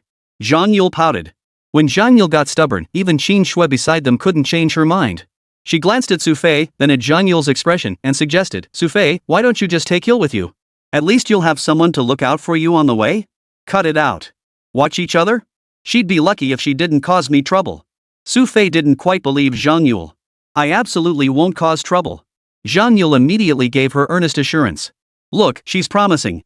There's no harm in taking her along. Qin Shui said, then remembered something and asked, alright, Yule, don't you have to work? Nope, I took the day off. Zhang Yule perked up at the mention, saying excitedly, I'm all set to go to Xiaoyu's hometown. Then just bring her along, Xu Fei. Qin Shui stood up, stretched lazily, and said, I'm heading out. You two can discuss this further. Xu Fei watched Qin Shui leave, his eyes fixed on Zhang Yule. Seeing right through her, he said, don't think I don't know what you're up to. You're definitely planning to pull some kind of stunt. Oh, come on, Zhang Yule protested. Do I look like that kind of person? Zhang Yule scratched his head awkwardly. Is that so? Then I won't bring you along. Xu Fei turned away and started playing a computer game by himself. Zhang Yule grew anxious and immediately shut off Xu Fei's computer screen. Fine, he said earnestly, I'll tell you, but you can't tell Xiao yet. Chapter 138, Sense of Crisis. Fine, fine. I promise I won't tell her. Xu Fei answered without hesitation. I'll tell you. Xiaoyu once mentioned that her hometown has a lot of really capable people. Zhang Yule chuckled and continued, apparently, it's like a training camp. Their village often sends people out to become police officers and security guards. For example, there's someone in the criminal investigation team who came from their village. People like that exist? Xu Fei perked up at this, setting down his mouse to ask, tell me, is this person really that skilled? Of course he's formidable. Let me think. He's basically on par with Sister Lu Tong. And our Sister Lu Tong was top tier back in the special forces. Zhang Yule continued, and there are several others I know personally all incredibly skilled. They just don't show up much. I get what you mean. Listening to Zhang Yule's tone, Xu Fei began to grasp the situation. So, based on what you're saying, you're going out of your way to pick fights with people? Don't put it that way. How can you call it a fight? This is just a friendly spar. Zhang Yule beamed with excitement. You're amazing. I need to find someone who's just my match. Then I'll become incredibly strong too. Xu Fei rolled his eyes, watching Zhang Yule's expression, then shook his head silently. Hey! Say something. Are you taking me or not? Seeing Xu Fei fall silent again, Zhang Yule looked a bit upset. Take you to fight someone else? Xu Fei rolled his eyes again. What do you mean fight? I already told you. This is called sparring. Zhang Yule raised her voice, insisting, I don't care. Either way, you have to take me. I've already told you, how could you possibly not take me? You're such a bully. No wonder your dad wouldn't let you join the army. Xu Fei shook his head. If Zhang Yule ended up in the army, she'd probably throw a tantrum at her company commander, and he'd likely be too scared to do anything about it. So you're saying you agree? Zhang Yule ignored Xu Fei's teasing. Seeing his expression, she looked pleasantly surprised. I'd rather not agree, but I'm afraid I might not be able to come back to this home afterward. Xu Fei shook his head helplessly. Alright, go on out. Tell Xiao Ye to get ready. We're leaving first thing tomorrow morning. Xu Fei, I love you to bits. Zhang Yule grinned, gave Xu Fei a big bear hug, then dashed out excitedly. Watching Zhang Yule's antics, Xu Fei's face was etched with nothing but resignation. He wasn't worried about the young lady picking a fight with someone else. After all, that place was probably Longting's headquarters. If she really hung around for a couple of days, she'd probably get bored herself. What made Xu Fei a bit uneasy, though, was what Zhang Yule had just mentioned. According to her, Longting had been systematically deploying operatives to various locations over the long term. This signified one crucial thing: Longting's deep roots within China. People he considered perfectly ordinary might very well be their agents. So many eyes watching him wasn't good news for Xu Fei. He knew his every move could be under surveillance at any moment. Whether friend or foe, Xu Fei refused to let others dictate his movements. That would leave him entirely at their mercy. After shutting down his computer, Xu Fei stepped out of the room. Outside, Zhang Yule was having a heated argument with Wang Xiaoye on the sofa. Being with Wang Xiaoye was indeed a good fit for Zhang Yule. After all, even though he was already 23 or 24, his mentality was still childlike. Xiaoye, how far is it from here to your hometown? Xu Fei came out, sat down nearby, and asked Wang Xiaoye, who was still playing around. Not far at all. From here, we take a bus to the airport, and the flight only takes an hour. Xiaoyu giggled and said, Brother Xu Fei, is Sister Yulu going tomorrow too? Yeah. She said she wants to go. Xu Fei shot a glance at Zhang Yule, quickly distancing himself from the matter. Wow. Awesome. I get to hang out with Sister Yulu on the way. Wang Xiaoye looked especially thrilled as she threw herself at Zhang Yule and started rubbing against her. But seeing Wang Xiaoye like this, Xu Fei wondered what her reaction would be if she knew Zhang Yule had gone to fight people from her hometown. Boss, you can start preparing tomorrow. We should begin cleaning out your company's executives starting tomorrow. Xu Fei turned his head and addressed Qin Shui, who was reading alone nearby. Qin Shui, however, seemed entirely unfazed by this news. She nodded slightly and replied, I know.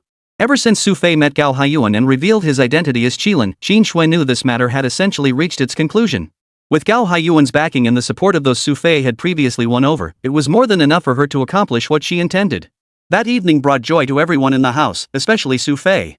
By evening, Shirlan had already sent Xu Fei the exact address.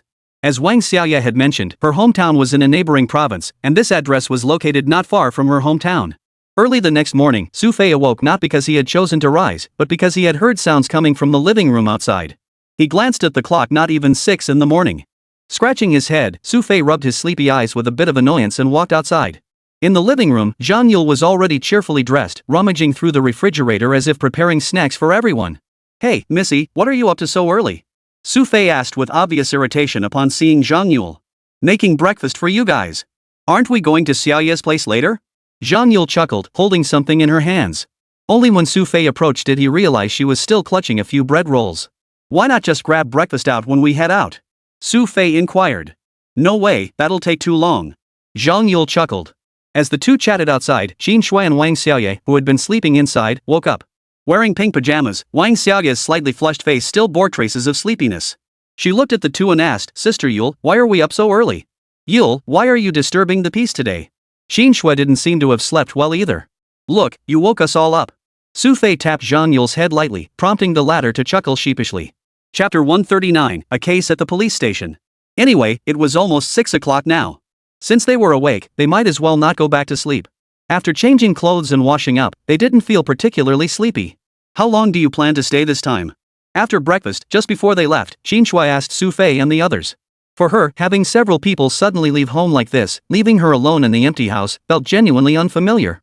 Having grown accustomed to Zhang Yule's daily chatter and Xu Fei's cooking, she suddenly realized she seemed to be struggling again with being alone at home. Don't worry, we'll be back in 2 or 3 days. Xu Fei smiled. Sis Shui, when I come back, I'll bring you all kinds of delicious food and fun stuff. I bet there are tons of cool things in Xiaoyu's village. Zhang Yule beamed with excitement as she promised Qin Shui.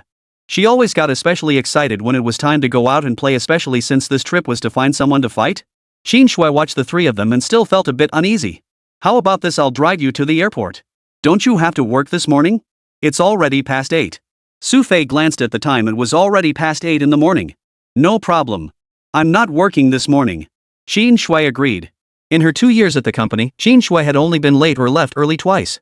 Once was the day before yesterday when Wang Xiaoye came, and the other time was today. Xu Fei, however, was unaware of this and didn't think much of it. After Qin Shui had seen several people off at the airport, the moment of true farewell finally arrived. Sister Shui, I'll definitely come back to see you. Wang Xiaoye looked at Qin Shui, then jogged over for one last hug before reluctantly letting go.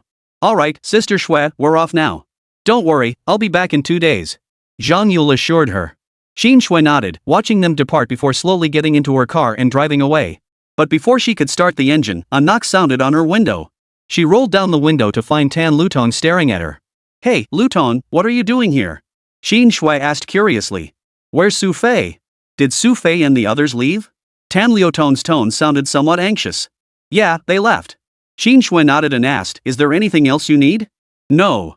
Tan Lutong didn't know how to explain it to Qin Shui, so she simply said, it's not really anything. Just a little thing. Oh, did you drive here? Qin Shui glanced behind Tan Lutong as she asked. No, I took a taxi. I'm not wearing my uniform today. Tan Lutong said, forcing a faint smile onto her face as she asked, can I hitch a ride? Sure. You can even drive it if you want. Qin Shui opened the car door for Tan Lutong. But even after getting in, Qin Shui noticed Tan Liutong's expression hadn't changed at all. She still looked somewhat anxious. What's wrong? Qin Shui asked curiously. It's not that. We have a case at the police station involving Xu Fei. We were planning to bring him in for questioning. Tan Lutong explained, then continued, but since he's already gone, it's fine. Your police station's case is connected to Xu Fei? Qin Shui and Tan Lutong chatted in the car.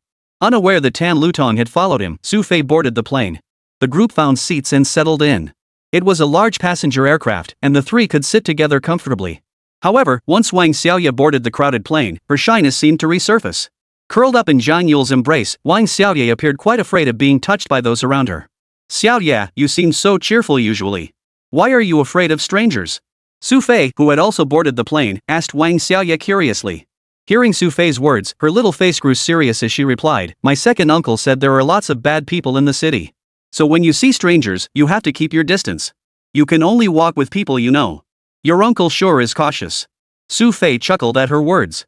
My uncle is so kind to me, so I listen to him. Wang Xiaoye added, glancing up at Zhang Yule who was holding her, and giggled playfully, but Yule's sister and Shui's sister are also super nice to me. Wait, you left someone out. What about me? Xu Fei asked with a smile. Right, and brother Xu Fei. Wang Xiaoye chuckled. Xu Fei, Xiao Yu didn't even want to include you. You're so shameless, forcing her to say something she doesn't mean. Zhang Yule teased Xu Fei, who shrugged and glanced at the time. Looks like the plane's about to take off. Xiao Yu, you can sit here with me. The window seat inside is more comfortable and there's no one there. Okay. Wang Xiaoye nodded immediately upon hearing this. After helping Wang Xiaoye fasten her seatbelt, Xu Fei took the aisle seat. His eyes instinctively scanned the surrounding passengers. But as he looked around, Xu Fei felt a slight smile tug at the corners of his mouth. Xu Fei, what are you smiling about? Zhang Yule noticed Xu Fei's sly grin and asked curiously. Nothing. Xu Fei shook his head, glanced at Wang Xiaoye seated beside him, handed her a book he just bought at the airport, and said, Xiaoye, read this for a while. If anything happens later, don't be scared. Ha? Wang Xiaoye froze, not understanding what Xu Fei meant. Still, she obediently took the book, nodding her little head. I know. My uncle said brother Xu Fei is really amazing, so I'm not scared. Alright. Once the plane stabilizes, I'll go to the restroom. Xu Fei agreed, then left his seat once the plane leveled off. Watching Xu Fei's retreating figure, Zhang Yule's face showed a hint of curiosity. Xu Fei had clearly noticed something unusual on the plane, yet he hadn't shared it with her. Zhang Yule scanned the cabin herself but found nothing unusual. Strange. Before Zhang Yule could dwell on it, Xu Fei had already returned from the restroom. Xu Fei, what did you notice just now? Since he couldn't figure it out himself, and Zhang Yule wasn't the type to keep things bottled up, he immediately asked Xu Fei. Nothing much. Just a plane ride, what could you possibly find? Xu Fei chuckled and turned to ask, what's up? Did you notice something? You didn't notice? I don't believe you. Zhang Yule was skeptical, turning away in a sulk, as if she thought Xu Fei was deliberately teasing her by not sharing. Chapter 140, Hijacking. Xu Fei didn't elaborate either, instead turning his gaze toward Wang Xiaoye beside him. At this moment, Wang Xiaoye was unusually well behaved, sitting quietly reading a book, occasionally nibbling on snacks, her little face radiating a rare calm. The plane had entered the stratosphere. Though the hour-long journey wasn't particularly long, everyone on board took the opportunity to get some rest. Yet, just as everyone closed their eyes, the cabin suddenly erupted with noise. Nobody move, damn it! A voice brimming with menace cut through the cabin, startling the drowsy passengers awake. At the front entrance of economy class, two armed hijackers stood, each holding a gun. Whoosh! Chaos erupted throughout the cabin. Seeing the commotion, the taller, scar-faced robber's expression darkened as he immediately pointed his gun at a man. Bang! The bullet tore clean through the man's arm, leaving a gaping wound that gushed blood outward. The man screamed in agony, clutching his wounded arm with eyes tightly shut. Yet no one present dared to move. Very good. A satisfied look spread across Scarface's face as he glanced at his accomplice beside him. The latter understood the scarred man's intent and opened the economy class door. By now, both business and first class had been completely secured. Hey, you flying the damn thing! Open the cockpit door for me, or I'll start killing people. A hijacker bellowed at the cockpit door. The cockpit door was fully sealed, the hijackers couldn't get in. The flight attendants under their control were stunned, crouching in corners with their heads in their hands. Seeing the captain showed no sign of opening the door, the hijacker's face hardened with cruelty. Just as he aimed his gun at a flight attendant, the door inside slowly opened. A flight attendant in her 20s trembled as she looked at the hijacker preparing to shoot, pleading fearfully, "I'm opening the door. Please don't shoot." "That's right." The hijacker holstered his gun and entered the cockpit. Turning to the captain, he ordered, "Shut down all communication with the ground. Land at the location I specify, 300 kilometers from here." The hijacker pointed his gun at the captain, threatening him to land at the location he specified. Meanwhile, in the passenger cabin, 3 specialized hijackers had already begun filling sacks with cash and valuables. Xu Fei and his 2 companions in economy class hung their heads, pressed against the seats, not daring to move an inch. "Xu Fei, what should we do?" Zhang Yule whispered anxiously to Xu Fei, then glanced at Wang Xiaoye beside her. Surprisingly, the latter showed no signs of panic in this dire situation. There should be 3 hijackers in total. Besides these 3, another one must still be hiding. Xu Fei scanned the group and quickly grasped their numbers. Another one hiding? What do we do now? Zhang Yule had originally planned to team up with Xu Fei to ambush the robbers when they weren't looking. But as Xu Fei had pointed out, if they made a move now, the hidden robber would definitely spot them. "Don't worry, it's not our turn yet." Xu Fei didn't seem particularly worried. Just as Xu Fei finished speaking, the robbers had collected money from the seat next to a man. "Hand over your damn stuff." The robber snarled at the man. "I don't have anything valuable." The man replied. "Nothing valuable?" The robber looked skeptical. "If you don't believe me, you can search me yourself." Saying this, the man raised both hands. The robber glanced at his partner nearby, seemingly reassured, and began to search the man thoroughly. The moment his hand brushed the man's waist, a sharp glint flashed in the man's eyes. Bang! The man struck unexpectedly, grabbing the robber's arm and flinging him hard against the seat. Meanwhile, the other robber watching nearby, about to fire, saw the man shielding him with his body. This made him hesitate, unable to pull the trigger.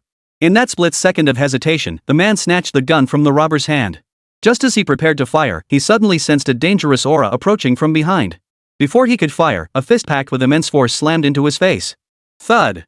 The man flew backward, slamming hard into the cabin seat. The previously subdued hijacker, now released, viciously stomped his foot into the man's chest, snarling, "Damn it, didn't expect you to be an air marshal. What's the matter? You weren't so cocky just a moment ago, were you? You!" As he spoke, the hijacker delivered another vicious kick, sending the man tumbling under the seats. "Alright, third, we're landing soon. Collect the rest of the money." The hijacker who had ambushed from behind glanced at the air marshal lying on the floor. Satisfied he wouldn't get up, he relaxed. He was the one who had been hiding earlier. Now that his cover was blown, he could keep an eye on the surrounding passengers and gather information about the situation. "Hey, kid, stop hiding. I see you." The robber collecting money peered under the seat by the aisle and spotted someone still hiding there. And it was none other than Xu Fei from earlier. Huddled in place, Xu Fei dared to peek out only after hearing Old Three shout, pleading fearfully, "Big brother, I've got no money and no goods. Please let me go." "Poof. Whether you have money or not is for me to decide." Old Third snorted coldly. His eyes then landed on Zhang Yule beside him, and he couldn't help but give her a lecherous look. Pointing at her, he demanded, "You. Get out here." "Me?" Zhang Yule froze, unsure why she was being ordered out. "We'll need a hostage later. You're coming with us," Old Third said, his face twisted into a lecherous grin. "Don't worry, once we pull this off, we'll have money. We won't kill you easily. Hurry up and get out there. They're calling you." Xu Fei urged Zhang Yule at that moment, as if afraid third brother might take his anger out on him. "Ha! Kid, you're a big guy at 180 centimeters tall, yet I never expected you to be such a coward." Seeing Xu Fei cowering like a scared rabbit, Old Three burst into laughter. "Don't worry, I'll treat your friend well."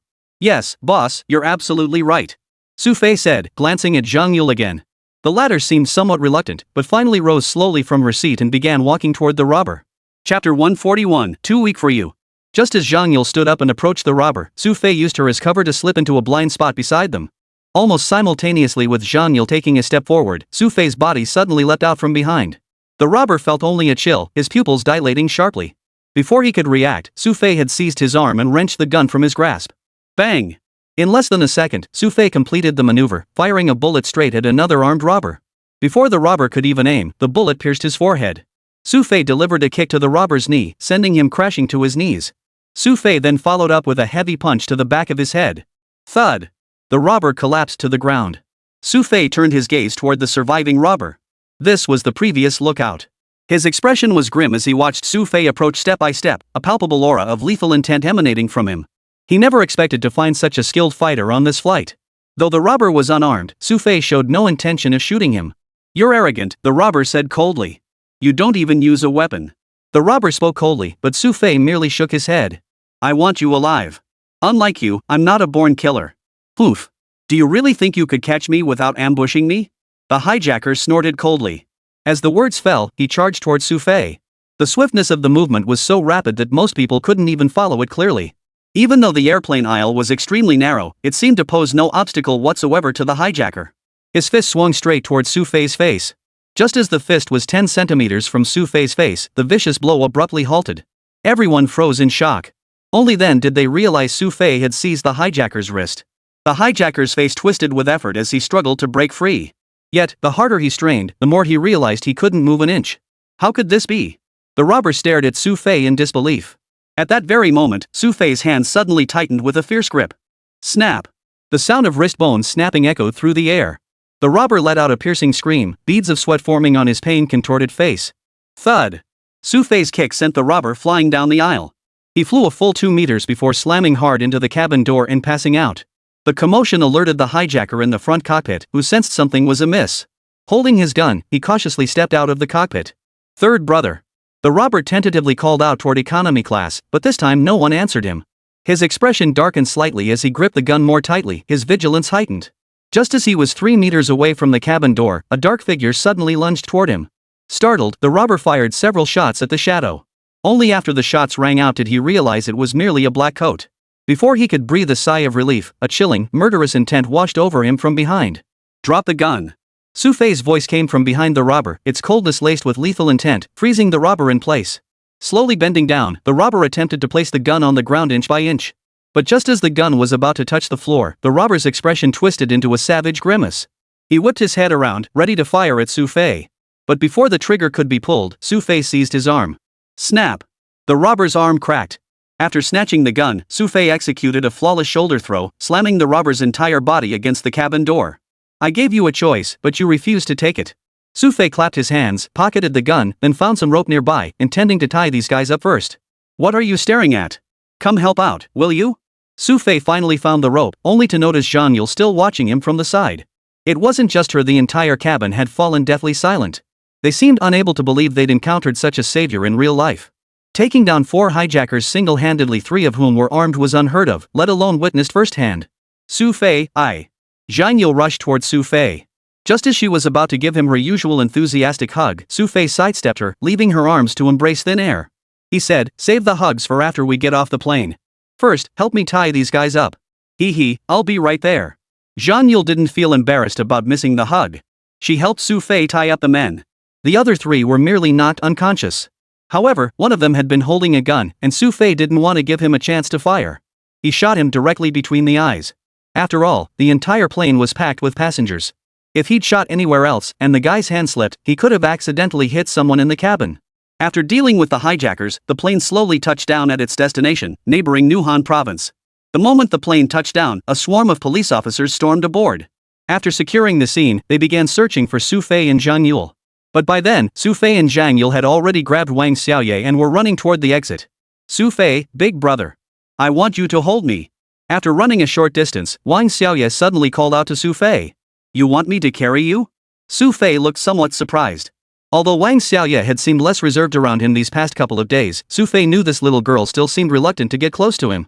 But this sudden request for a hug was indeed a bit strange.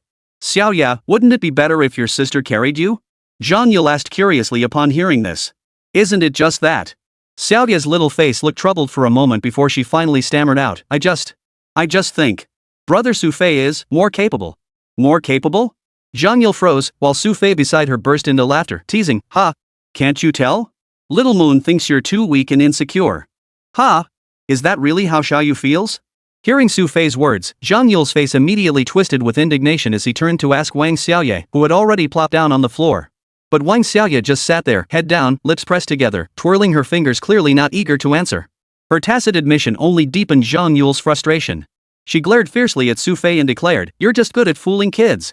Just you wait, I'll become incredibly strong someday." Fine. I'll be waiting." Xu Fei agreed readily, scooped up Wang Xiaoye, and chuckled. Anyway, who knows when that day will ever come. You! Zhang Yule pointed angrily at Xu Fei. Seeing him walk ahead, she broke into a trot to catch up. Chapter 142, Trouble Ahead? After exiting the airport, the three of them found a black sedan waiting outside. Wang Xiaoye's eyes lit up upon seeing the man. She hurried over and exclaimed, Brother Yang. This man, Yang Long, appeared slightly younger than Xu Fei. He had come specifically to pick them up, and judging by Wang Xiaoye's reaction, they must be quite close. Xiaoye, did you behave yourself out there? Yang Long watched as Wang Xiaoye ran to his side, ruffling her hair affectionately. I was very good. And this time, Brother Xu Fei and Sister Yulu brought me back.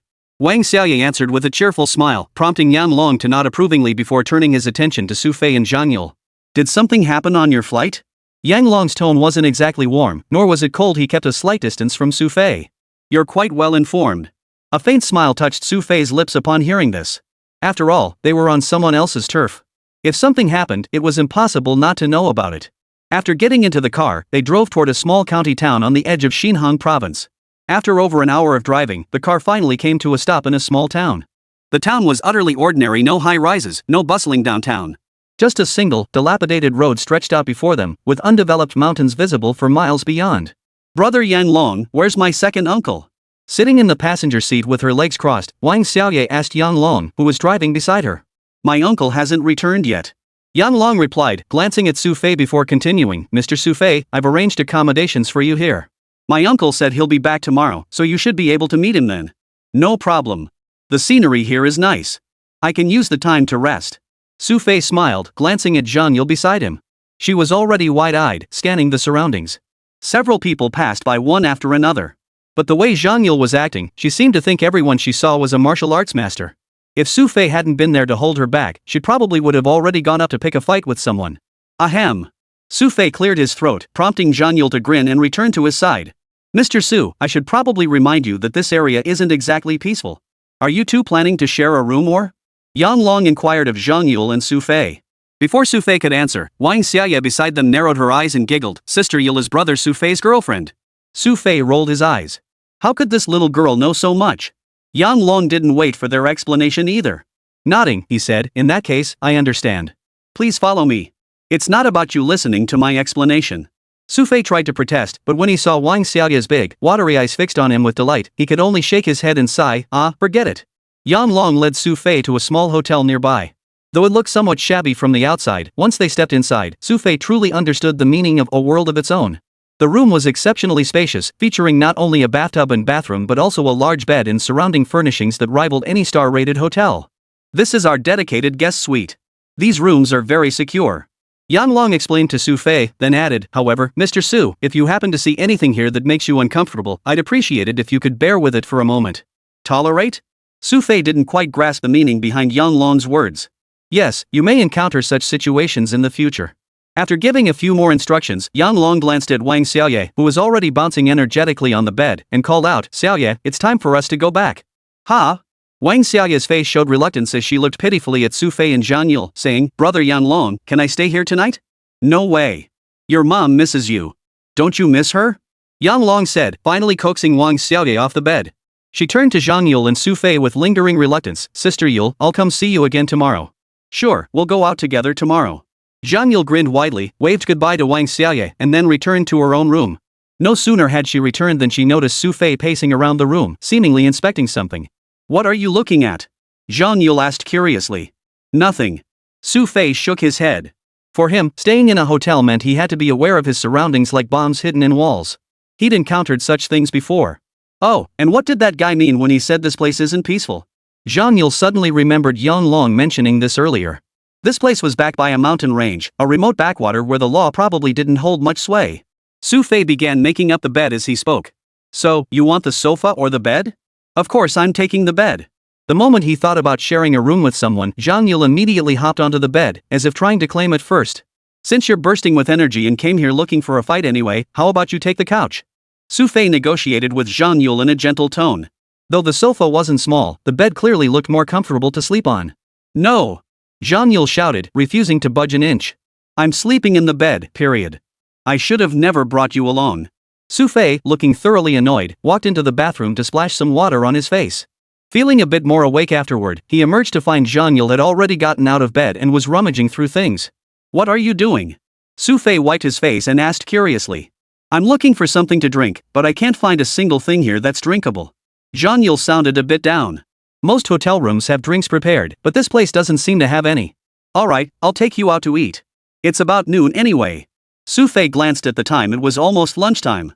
But the moment lunch was mentioned, Zhang Yule perked right up, his eyes lighting up with excitement. Oh yeah. After lunch, can we go find some tough guys to fight? Xu Fei shot Zhang Yule a disapproving look before turning and heading toward the exit. Chapter 143, The Terrifying Town. Hey, don't go. Wait, take me to find those tough guys. Seeing Xu Fei heading out, Zhang Yule immediately chased after him. Xu Fei, however, wasn't particularly keen on engaging with Zhang Yule. After reaching the ground floor, he scanned the area before finally spotting a small eatery at a street corner. Xu Fei, after we eat, where are we going to find those powerful people? Zhang Yule didn't seem discouraged. She followed behind Xu Fei, asking cheerfully, only to earn a dismissive glare from him. I don't know my way around here. What good is it to ask me? How could you not know around here? You're the one who wanted to come here. Zhang Yule immediately grew displeased. I only came to bring Xiaoyu back. You're the one who insisted on tagging along. Xu Fei shrugged and continued, besides, didn't you know there are lots of powerful people around here?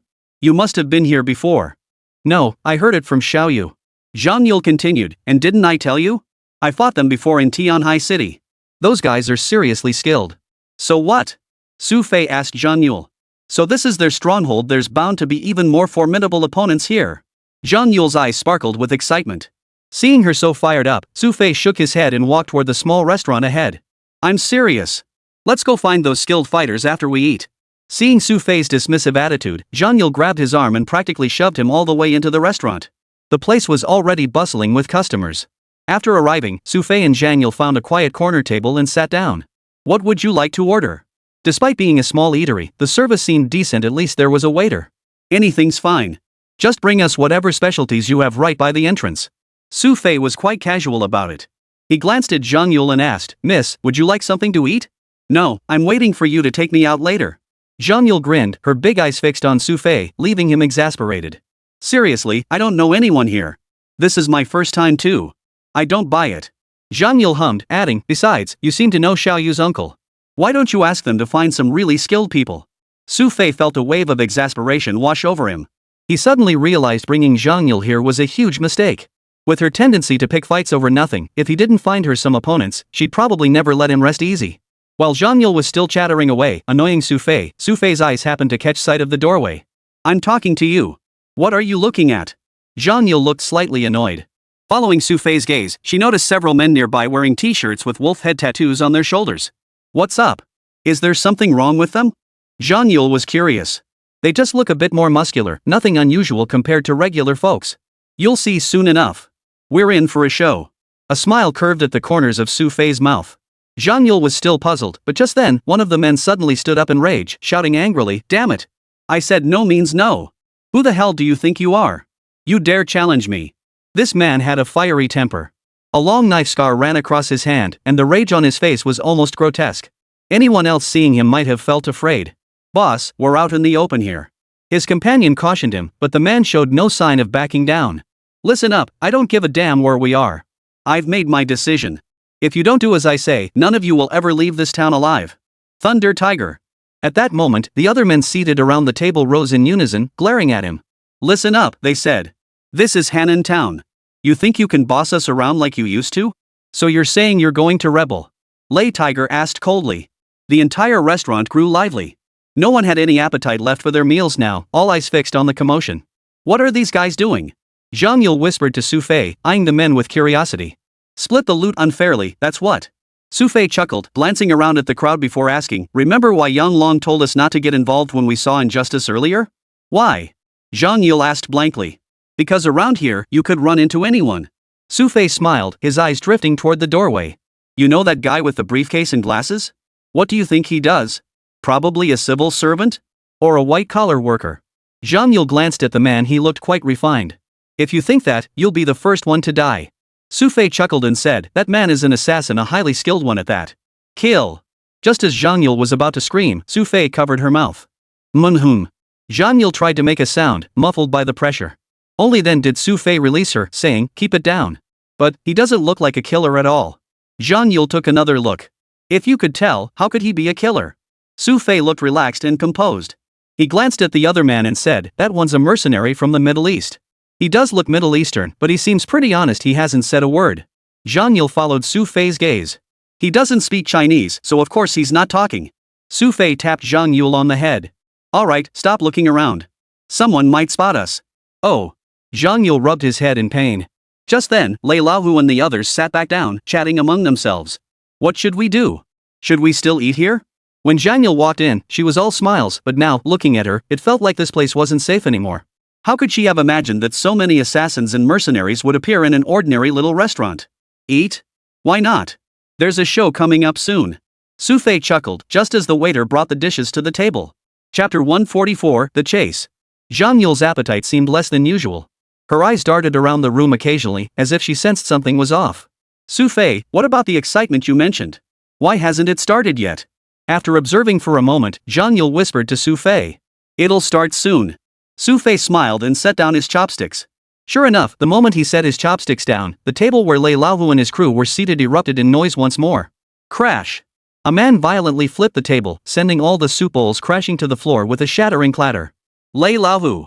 We've put up with you long enough. Try leaving this town now, if you can. A towering man, nearly 2 meters tall, glared at Lei Tiger with a ferocious expression. As his words fell, 5 others swiftly rose from their seats, encircling Lei Tiger. You! Lei Tiger glared at them coldly. Poof! I'll show you if I can walk out. With that, Lei Tiger flung his hand and walked out of the restaurant. After Lei Tiger departed, anger flashed across the remaining men's faces. They exchanged glances and, without a word, followed him out. Though the town had a highway, the next town was a full dozen kilometers away, and the entire stretch in between was nothing but wild, rugged mountains. If Lei Tiger truly left this town, who knew what might happen along the way? Let's go. Follow him out and see. Xu Fei didn't even bother finishing his meal. Grabbing Zhang Yule, he started running forward. Zhang Yule looked slightly displeased as he protested, I haven't finished eating yet. We'll have plenty of chances to eat later. Right now, we need to deal with the situation at hand. Xu Fei pulled Zhang Yule along, paid at the register, and followed them out. The others had already gone quite a distance. After scanning the area, Xu Fei spotted a path and followed them along it. Why are we going this way? This road seems to lead up the mountain. Zhang Yule trailed behind Xu Fei, a grain of rice still clinging to the corner of her mouth. The feeling of not being full clearly annoyed her. You'll see soon enough. Xu Fei said, leading Zhang Yule up the mountain. A narrow path wound through the mountainside. Their pace wasn't slow, and soon they reached a small grassy clearing halfway up. Looking down from here, you could see the general outline of the town below. Why are we running here? Zhang Yule surveyed the surroundings. Aside from the scenery being somewhat pleasant, there was little else worth mentioning. See that over there? There's only one road leading out of this town. Xu Fei pointed toward the town exit in the distance. Zhang Yule followed Xu Fei's gesture and finally nodded. I see it. But what's the point? Those guys were arguing earlier. The leader, Lei Laohu, couldn't take on all of them alone. So do you really think they'd just walk out the town's main road? Xu Fei asked Zhang Yule. However, a look of confusion lingered on her face. Moments later, as if suddenly struck by an idea, she exclaimed in surprise, you mean Lei Tiger might escape through another route? Exactly. If we wait here a bit longer, we should see them soon. Xu Fei looked confident. But Zhang Yule looked skeptical. I don't buy it. There are so many roads out of this town. Why would they choose this one? Because once it passes through here, there are only mountains behind it. Xu Fei continued, once they bypass this mountain and enter the range behind it, the Thunder Tiger can escape these people. Got it? Oh. Zhang Yule murmured in acknowledgement, though she still found Xu Fei's explanation somewhat unconvincing. Xu Fei, however, showed no urgency. He found a relatively hidden spot on the mountainside and sat down, his eyes fixed on the several small paths they had just climbed up.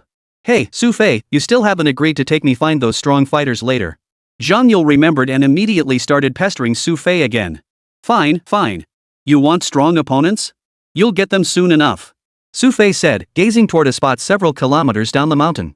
They'll be here soon. Almost here? Zhang Yule followed Xu Fei's gaze, puzzled. It seemed like there was nothing to see. But just a minute later, a group of people actually started walking toward them from the direction Xu Fei had been looking. Hey! The people you mentioned are really coming. Zhang Yule's eyes widened as she sat down on the grass behind Xu Fei, looking somewhat incredulous. She hadn't expected Xu Fei to be right this time. Lei Laohu and his crew had actually chosen this route. Zhang Yule couldn't make out the details clearly, but Xu Fei beside her seemed to have much sharper eyesight. Though they were still several hundred meters away, he could already make out a rough outline. Let's wait here for a bit. Don't go rushing out impulsively. Otherwise, if you need any powerful help later, I won't be able to find it for you. Spotting people approaching, Xu Fei crouched beside Zhang Yule and warned her first. He genuinely feared this young lady might act impulsively and rush out to play the hero again. Fine, I know. Zhang Yule replied with a hint of impatience, her eyes fixed on the approaching figures. Sure enough, when they reached the hillside about 10 meters ahead, they all stopped. Leopard, we know you're trying to make a run for it. But let me tell you, this escaping from here isn't going to be that easy. There were 5 of them in total, the same group from the restaurant earlier. 2 of them closed in on Lei Tiger from below the mountain, while the other 3 blocked his retreat from behind. Seeing the 5 men, Lei Tiger's face showed no sign of fear. He coldly declared, even if you catch up to me, I'll still tell you this, you'll never get me to hand over what I have. You know why we didn't kill you? The man who seemed to hold the authority among the 5 stepped forward, a mocking expression on his face. Water rat, he said, I treated you well in the past. Now you dare openly incite them to do this? Can you live with your conscience? Thunder Tiger asked coldly, his gaze fixed on the man before him. But Water Rat showed no shame whatsoever. Instead, he burst into laughter and said, Lei Tiger, people die for wealth, birds die for food. In our line of work, talking about conscience is just laughable, isn't it? Lei Tiger, there's no one here. We can speak plainly. Tell us where you're hiding the goods, and we'll let you into the mountains. No one will ever find you again, and we'll never cross paths. Isn't that better? The man beside Water Rat urged Lei Tiger, causing the latter's veins to bulge as he roared furiously, impossible. Even if I die, Lei Tiger would never stoop to such a thing. Chapter 145, Saber-toothed Tiger? The gnashing of teeth and furious shouts carried through the air, allowing Xu Fei to catch fragments of the exchange. They seemed to be fighting over something. Xu Fei murmured softly to himself, leaning against the wall. This Lei Tiger seems pretty decent. Judging by his words, there must be something he'd rather die than give up. Zhang Yule's eyes held a hint of admiration as she turned to whisper to Xu Fei, why don't you help him, Xu Fei? Help him? How exactly? Xu Fei looked at Zhang Yule with a hint of exasperation. These 5 guys are no match for you. You could take them down easily. Zhang Yule had absolute confidence in Xu Fei's abilities. Forget these guys, even those hijackers earlier, no matter how tough they were, didn't they all end up on the losing end? But after hearing this, Xu Fei couldn't help but give Zhang Yule another tap on the head, muttering under his breath, can you use your brain? These guys might be armed. If I charge out there, won't I just get shot? Then what should we do? Just stand by and watch Lei Laohu get arrested? Zhang Yule seemed to find that idea deeply unsettling. You'll see soon enough. Xu Fei said no more, shifting his gaze to Lei Laohu and the others. They appeared to be negotiating numerous terms, yet Lei Tiger's face remained stubbornly unyielding, his eyes constantly sizing out the 5 men. He knew full well that at least 3 of these 5 men were armed. The moment they made a move, he had to act too, otherwise he'd be sitting ducks. Very well, Lei Tiger, you truly have guts. Water Rat nodded, his hand already reaching for his waist. In that instant, Lei Tiger's eyes flashed with cold determination.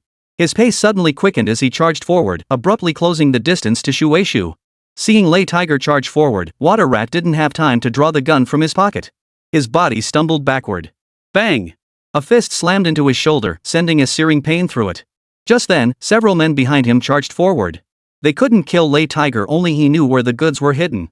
And with such intense movement, a single shot could easily kill him. Poof! Leopard Tiger watched the 5 men charge forward, his face showing no fear. He gave a cold snort before sidestepping to break free from their encirclement. Yet swift as his movement, 2 fists could not withstand 4 hands. As he lunged forward, a leg swept up, striking the back of his knee. Thud! His knee slammed heavily to the ground with a cracking sound. Lei Tiger cried out in pain, a chill running down his spine. Thud! Another brutal kick slammed into his midsection, sending him flying headfirst into a nearby thicket of low bushes, landing on top of them. Lei Tiger, no matter how formidable you are, did you really think the 5 of us would fear you? Water Rat sneered at Lei Tiger, his face twisted with contempt as he looked down at the man sprawled on the ground, unable to rise. Blood seeped through Lei Tiger's clothes, yet his face still held a stubborn resolve as he raised his head and coldly declared, Water Rat, I'd rather die than tell you where it is. Give up that hope. Poof. No problem. We'll have plenty of time to talk later. I don't believe your mouth is that tight. Water Rat curled his lip, signaling his men to produce ropes to bind Thunder Tiger for transport. Watching this unfold, Zhang Yule, who had been observing intently, grew anxious. Xu Fei, hurry up and help him, he urged. All right, I got it. Xu Fei said, picking up several stones from the ground beside him.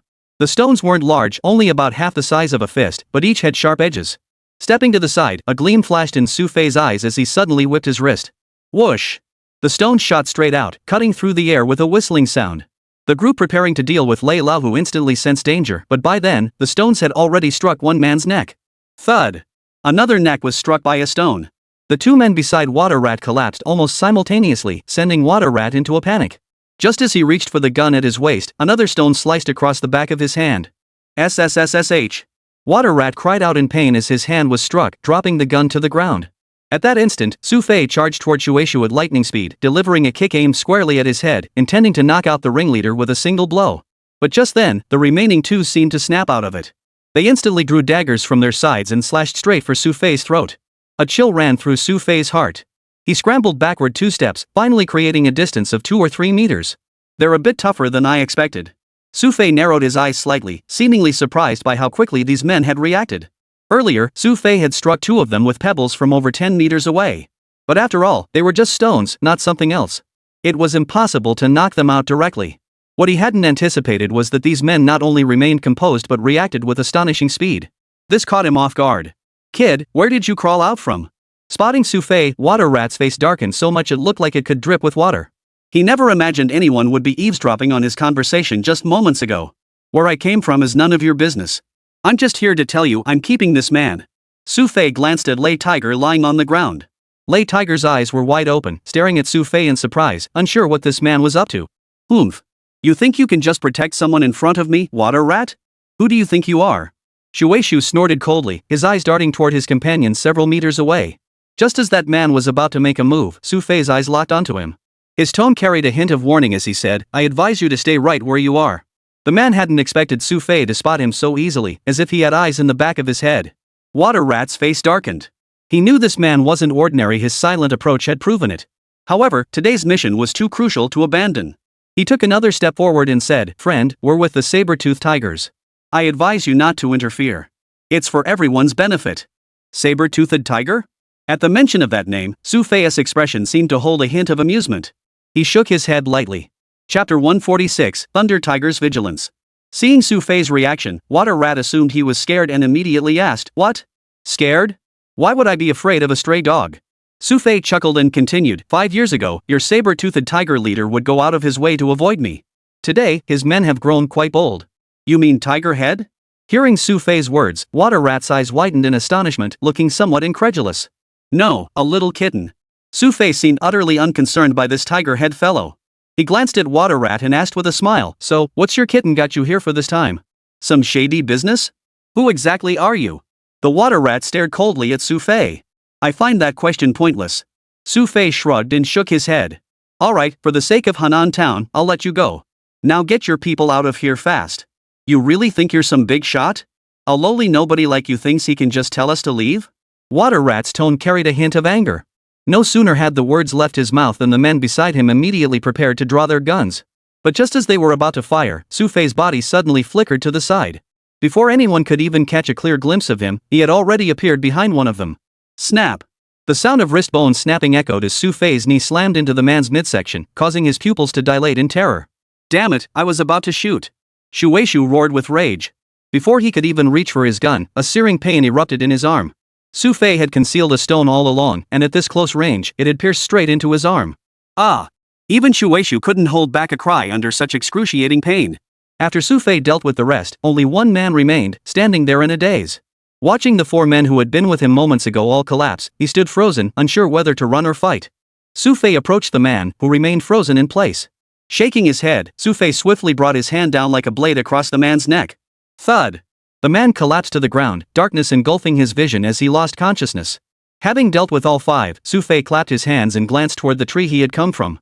By the tree, Zhang Yule was already walking toward them, her eyes scanning the 5 prone figures as if finding it hard to believe. "Xu Fei, how did you learn that? Could it be that someone actually studies some kind of peerless martial art nowadays?" Zhang Yule found it hard to believe that Xu Fei could have struck so many people with such precision from 10 meters away. While the force wasn't enough to kill, the sheer impact of the hits alone was astonishing. "Instead of worrying about that, you should call the local police." Xu Fei shrugged, glancing at the 5 men. "I'd wager they're all looking for these 5. "How do you know?" Zhang Yule asked, puzzled. "Duh! These are all semi-automatic rifles from the States. If these guns made it into our country, these guys are looking at a minimum of 10 to 20 years behind bars." What Xu Fei didn't mention was that these guys had been aiding and abetting criminals in Southeast Asia for so long. How could they possibly have no criminal records? Zhang Yule grinned and nodded in agreement, pulling out his phone to call the local police station. Meanwhile, Xu Fei approached Lei Laohu. Leopard Tiger, noticing Xu Fei's approach, seemed wary. He stared at Xu Fei and demanded, "What do you want?" "What could I possibly want?" Xu Fei smiled and replied, "I simply want to save you. I don't know you." Although Xu Fei saved me, this Lei Tiger seems extremely wary. "You're not a cat either, are you? A tiger-headed person?" Xu Fei addressed Lei Tiger, then thought better of the name and corrected himself. "Yes." Lei Tiger answered truthfully. "All right. I see you have an injury on your leg. Do you need me to take you down?" Xu Fei asked Lei Laohu. "No, I can stand on my own." Though it was a bit of a struggle, Lei Laohu did indeed stand up on his own. Seeing Lei Laohu's condition, Xu Fei nodded in satisfaction and said, "All right, since you insist on walking yourself, I don't mind. But I should warn you it's best to leave this place quickly. Once the police show up, you'll be in trouble too." "Aren't you leaving yourself?" Lei Laohu looked at Xu Fei suspiciously. This look of doubt amused Xu Fei. He asked, "Why should I leave? Anyone who comes to a place like this and possesses such skills, does anyone here actually have clean hands?" Lei Laohu knew full well how mixed the crowd was in Hanan town. While ordinary people were still numerous, Xu Fei's display of skill clearly marked him as anything but ordinary. He was bound to have a shady past. "If you don't leave soon, I'm afraid the police will be here any minute." Xu Fei shrugged and continued, "If you ever need my help or want to tell me something, feel free to come find me. I'll be around for a few more days." "You?" Lei Laohu's eyes grew deep as he stared at Xu Fei. After a moment, he finally said, "All right. If fate permits, we'll meet again." With that, Lei Laohu departed. Watching him leave, Xu Fei nodded and turned his gaze toward Zhang Yule, who was approaching from a short distance away. "Hey, why did he just leave like that?" Zhang Yule asked Xu Fei with a puzzled look. "If he didn't leave like that, what else were you waiting for?" Xu Fei asked back, equally puzzled. "He should at least thank us." Zhang Yule seemed a bit downcast. "You're the only one overthinking this. But that thanks? I think he'll come back to give it to us sooner or later."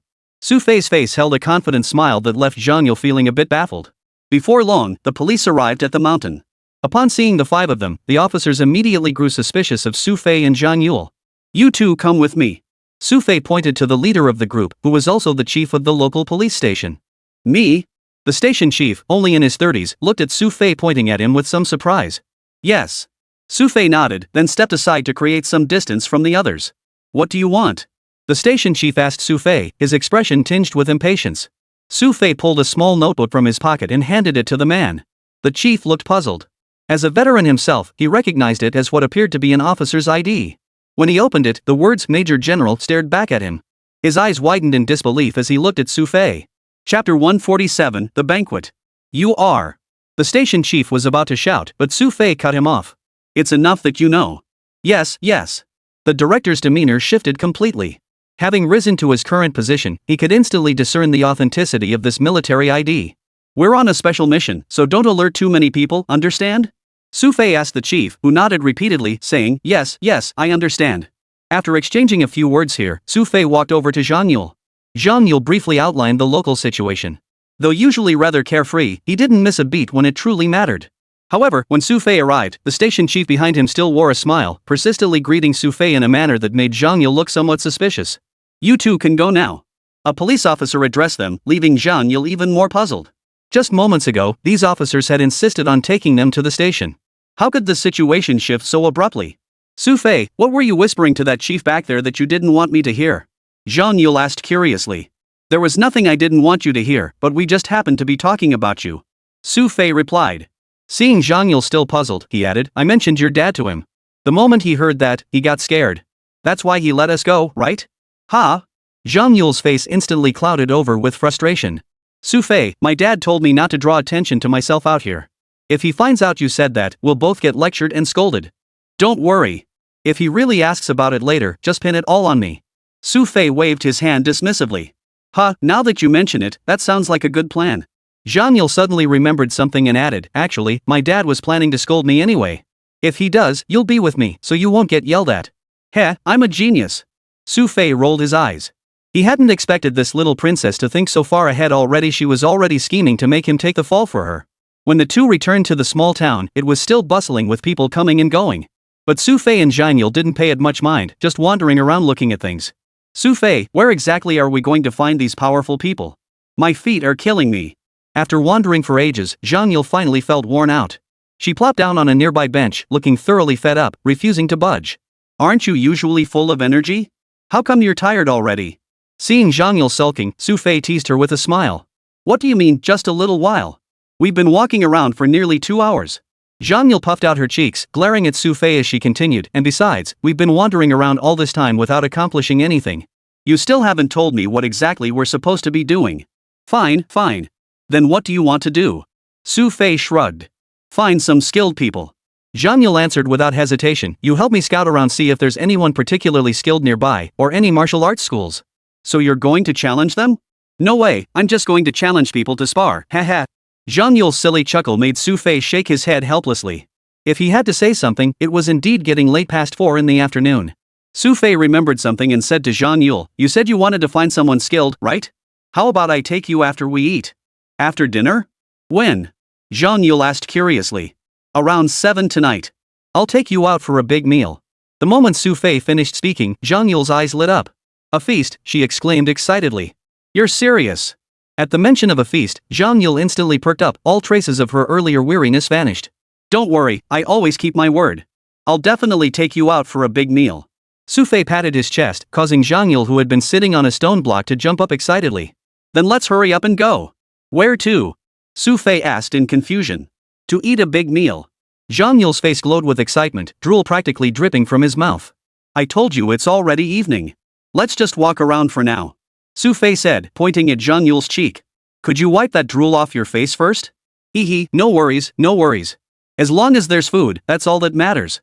Zhang Yule grinned like an idiot and happily trailed behind Xu Fei. Truth be told, Zhang Yule was pretty easy to fool. Give him a little food, and he'd be satisfied. Xu Fei wandered around, seemingly without purpose. But as night fell, Zhang Yule grew restless and asked him, Xu Fei, when are we going to grab that big meal? Right now. Xu Fei glanced at the time. It was already 6 in the evening. They happened to be standing right in front of a hotel. It wasn't a luxury hotel, and from the outside, it didn't look particularly impressive. But for this small town, it was the best hotel around. Oh, right, I didn't bring any cash. Did you bring money? Zhang Yule asked Xu Fei before they started eating. Based on past experience, Xu Fei often went out to eat without bringing money, leaving Zhang Yule to foot the bill. Don't worry, it won't cost us a dime. Xu Fei smiled, pulling 2 white cards from his pocket with a hint of smugness. What are these? Zhang Yule picked up the cards with curiosity and examined them. Just swipe these from those 5 guys. Check out the address on this one. Xu Fei pointed at the card and chuckled, looks like some kind of banquet. We'll definitely find something to eat inside. What are we waiting for? Let's hurry up and go. If we're late, everything will be eaten by others. Zhang Yule couldn't wait any longer. He immediately grabbed Xu Fei and rushed inside. The banquet was held on the 3rd floor. Upon reaching the entrance, Xu Fei and Zhang Yule found a card reader and a security guard as expected. Xu Fei and Zhang Yule handed their cards to the guard. With a beep from the machine, the guard waved them through. The moment they stepped inside, Zhang Yule scanned the room. Her eyes lit up like a wild horse breaking free from its reins as she charged toward the mountain of food piled high. Xu Fei, however, scanned the room and finally spotted a familiar face in a more secluded area. Chapter 148, Is the Commander a Kirin? After parting ways that afternoon, Lei Laohu left with his leg still injured. What Xu Fei hadn't expected was encountering Lei Laohu here, who now appeared to be pleading with someone.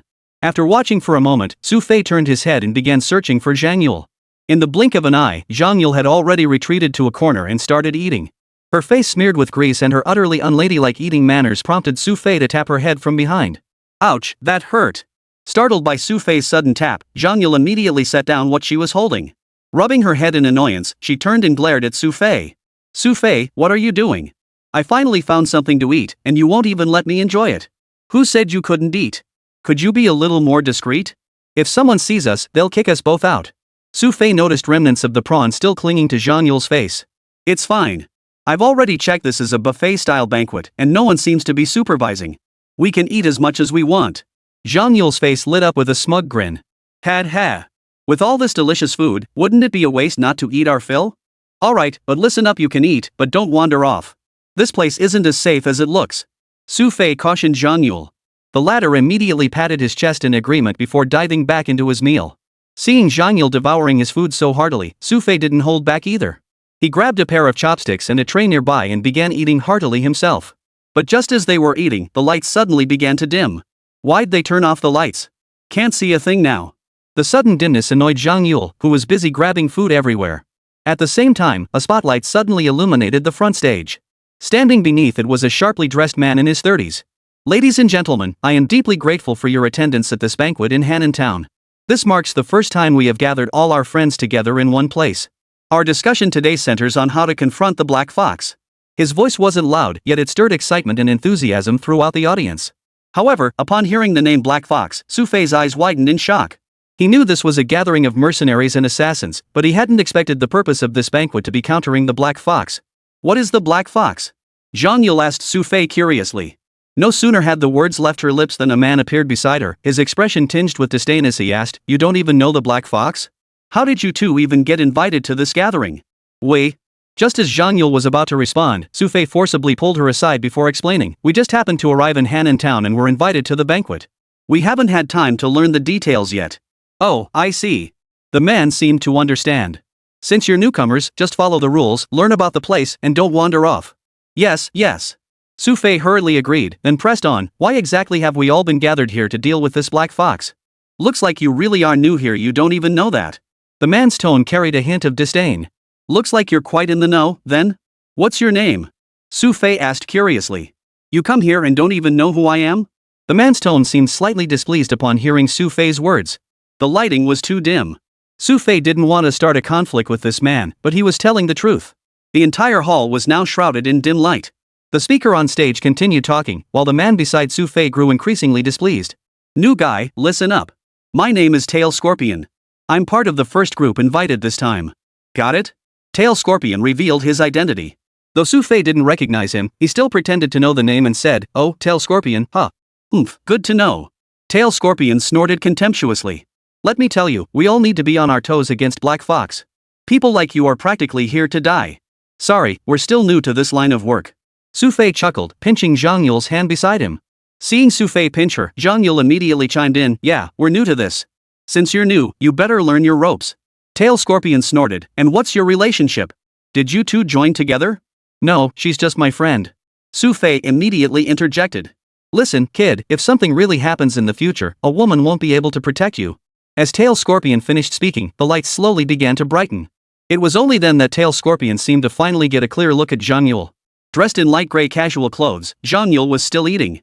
The face revealed left Tail Scorpion momentarily stunned. Such a beautiful woman working as a mercenary? Surprise flickered in Tail Scorpion's eyes, replaced by something else. "Hee, did you hear that, Xu Fei? He said I'm pretty." Hearing Tail Scorpion's words, Zhang Yule didn't respond to him. Instead, she turned to Xu Fei and grinned, showing off. All right. I got it. Just eat your food." Xu Fei casually grabbed a large shrimp from nearby and stuffed it into Zhang Yule's mouth, silencing her. Watching their affectionate display, a hint of jealousy flickered in Tail Scorpion's eyes as he coldly snapped, "Are you two here to play around? Let me tell you, this operation is led by Kirin. How do you expect to handle things like this?" Put. Zhang Yule and Xu Fei simultaneously spat out the food in their mouths, staring wide-eyed at Tail Scorpion. "What? Kirin is here?" Zhang Yule exclaimed excitedly, his wide-eyed expression brimming with excitement as he stared at Tail Scorpion. "Of course there isn't." Seeing their shocked reactions, Tail Scorpion looked quite satisfied as he continued, "How could the Kirin's identity possibly be revealed here? But this time, the highest commander of our operation is none other than the Kirin. If we actually meet them later, imagine how embarrassing it'd be for us if you two acted like this." "Wait, boss, you mean the top commander for this operation is the Kirin?" Xu Fei stopped eating and asked Tail Scorpion in astonishment. Chapter 149, The Charlatan. Xu Fei didn't even realize when he'd started leading this motley crew on missions. But judging by Tail Scorpion's demeanor, this didn't seem like idle talk. "You don't even know that?" Seeing Xu Fei's expression, Tail Scorpion's smugness deepened. "Let me tell you," he said. "Kirin and Black Fox are sworn enemies. This time, Black Fox's actions have incensed everyone. All personnel from Kirin and Lightning are already in position. They've already started fighting Black Fox." "Wait, Xu Fei was about to ask more when Zhang Yule, beside him, pulled him back excitedly. Her eyes wide, she pressed Tail Scorpion. "Does this mean we'll really get to see Kirin this time?" "That's not certain." Tail Scorpion seemed to have warmed up to Zhang Yule, his tone softening slightly as he replied, "Think about it. Who is Kirin? A legend in the mercenary world, one of the most powerful figures in the global underworld. Someone like that wouldn't just wander around casually, would they?" "That makes sense," Zhang Yule conceded. "Then how does this operation connect to Kirin?" Zhang Yule pressed on with an almost relentless determination. "We're not contacting Kirin directly, but someone under his command. According to them, Kirin will be returning to China soon. Once he's on the route he specified, we can launch Operation Black Fox. Tail Scorpion said with a sly grin, what's that? You're interested in Kirin, beautiful? Of course. Zhang Yule was brimming with excitement. Before she could continue, Xu Fei quickly covered her mouth and apologetically smiled at Tail Scorpion. No. What could she possibly be interested in? She's just curious. Truthfully, there aren't many mercenaries worldwide who don't admire or even worship Kirin, myself included. But given your current state, you'll likely never get to see Kirin in this lifetime. Tail Scorpion shot the pair a glance before turning back to Zhang Yule. Hey, if you're really curious about the Qilin, how about we find a quiet spot after we wrap up? I'll tell you all about it. Later? Though Zhang Yule was persistent, Tail Scorpion's words made her grow calm and skeptical. Of course, just the two of us. Your companion can go back and wait. A faint smile touched Tail Scorpion's lips. Have Xu Fei wait? No way. Zhang Yule immediately grew displeased, snorting, fine, if you don't want to talk about it, this lady isn't listening. Beautiful lady, I see you're quite fond of Qilin. I might just tell you some other things about Qilin later. Tail Scorpion's expression turned serious as he said, you'd better think this through. Me.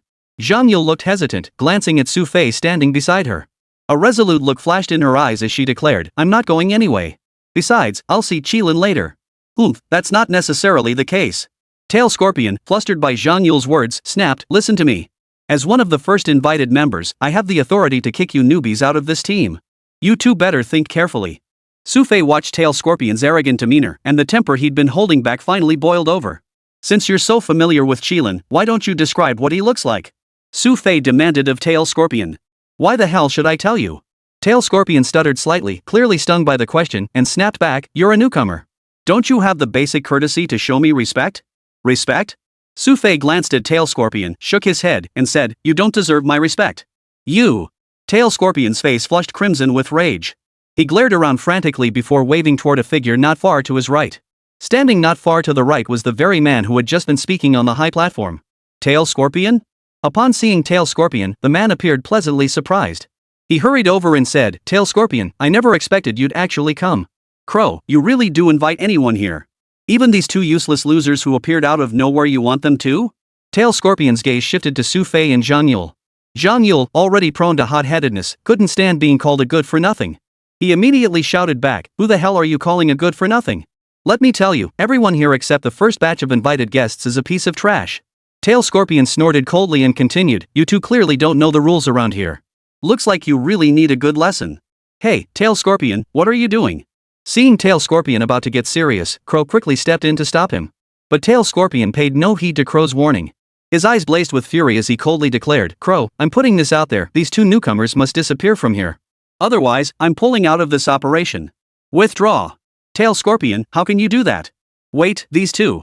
Raven seemed to recall something. He glanced at Xu Fei, then at Zhang Yule, before finally saying, wait, I never invited them. You didn't invite them?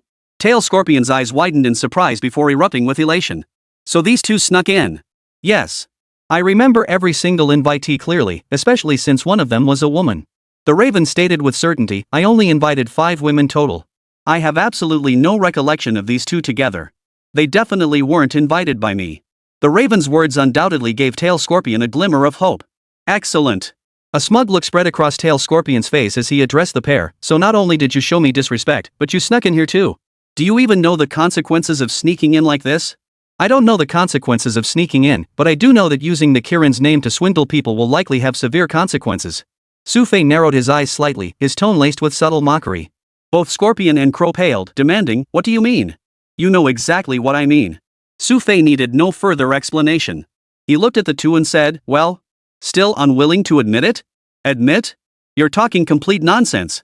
Crow's tone was sharp, but Xu Fei seemed utterly unfazed. Shaking his head, he replied calmly, Crow, if memory serves, you were supposed to be minding your own business in South America. Instead, you've come to China to peddle your charlatanism. Looks like in the past year or two, you haven't learned much else except how to play the part of a snake oil salesman. Chapter 150, The Mysterious Venom. Xu Fei's words caused Raven's expression to shift abruptly.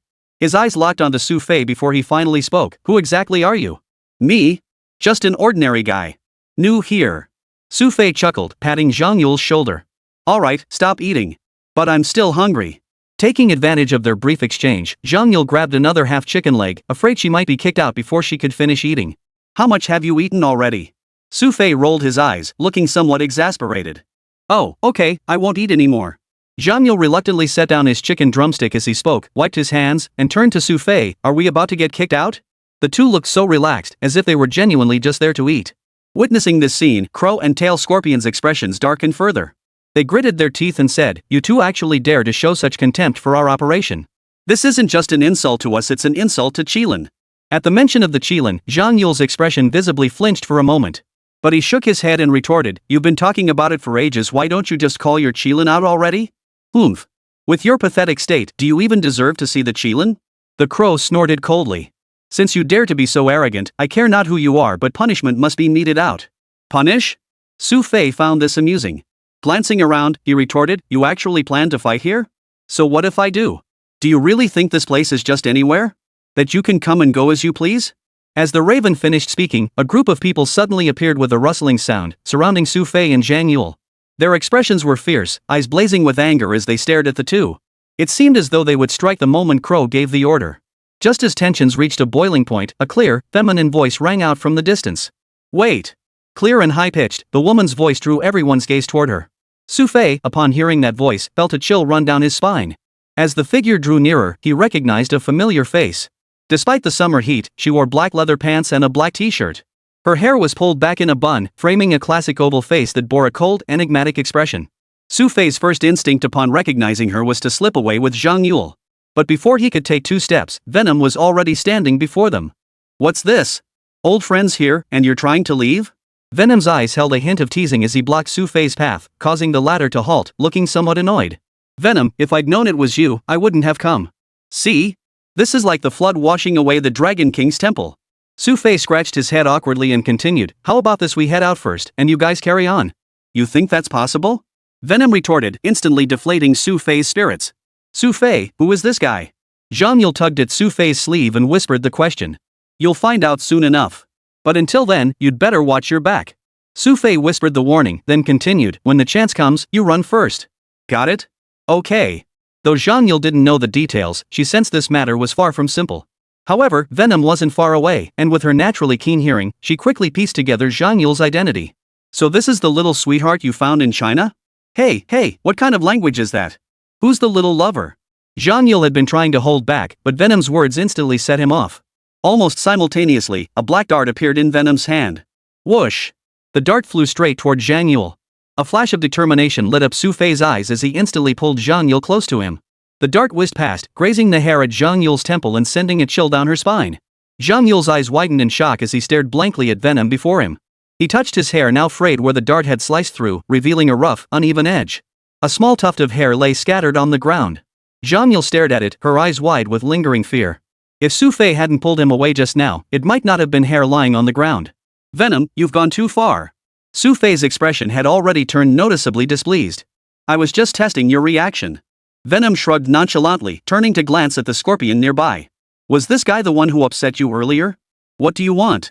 Xu Fei detected a hidden meaning in Venom's words. "Kill him." Venom uttered the word kill with an unusual ease, as if human life meant no more to her than that of a pig or a dog. Judging by her earlier actions, it seemed she truly didn't regard human life as anything special. "This is China," Xu Fei reminded Venom. "Then wait until he leaves China." Venom's words sent a chill down Tail Scorpion's spine. He immediately dropped to his knees on the floor, banging his head hard against the tiles. His voice trembled with fear as he pleaded, "Venom, please spare me. I truly didn't know this man was your friend." Before Scorpion could finish, Crow covered his mouth, signaling him to be quiet. Otherwise, Venom might actually kill him on the spot. At Crow's warning, Scorpion finally quieted down somewhat. Yet the terror in his eyes continued to spill outward, as if he feared Venom might strike at any moment, ending his life. But Venom didn't look at him now. Instead, he glanced at Xu Fei and Zhang Yule, speaking slowly, "We'll meet later. You should know where." Xu Fei remained silent, but Venom had already stepped aside to let the two pass. After leading Zhang Yule away, Venom's expression gradually turned icy.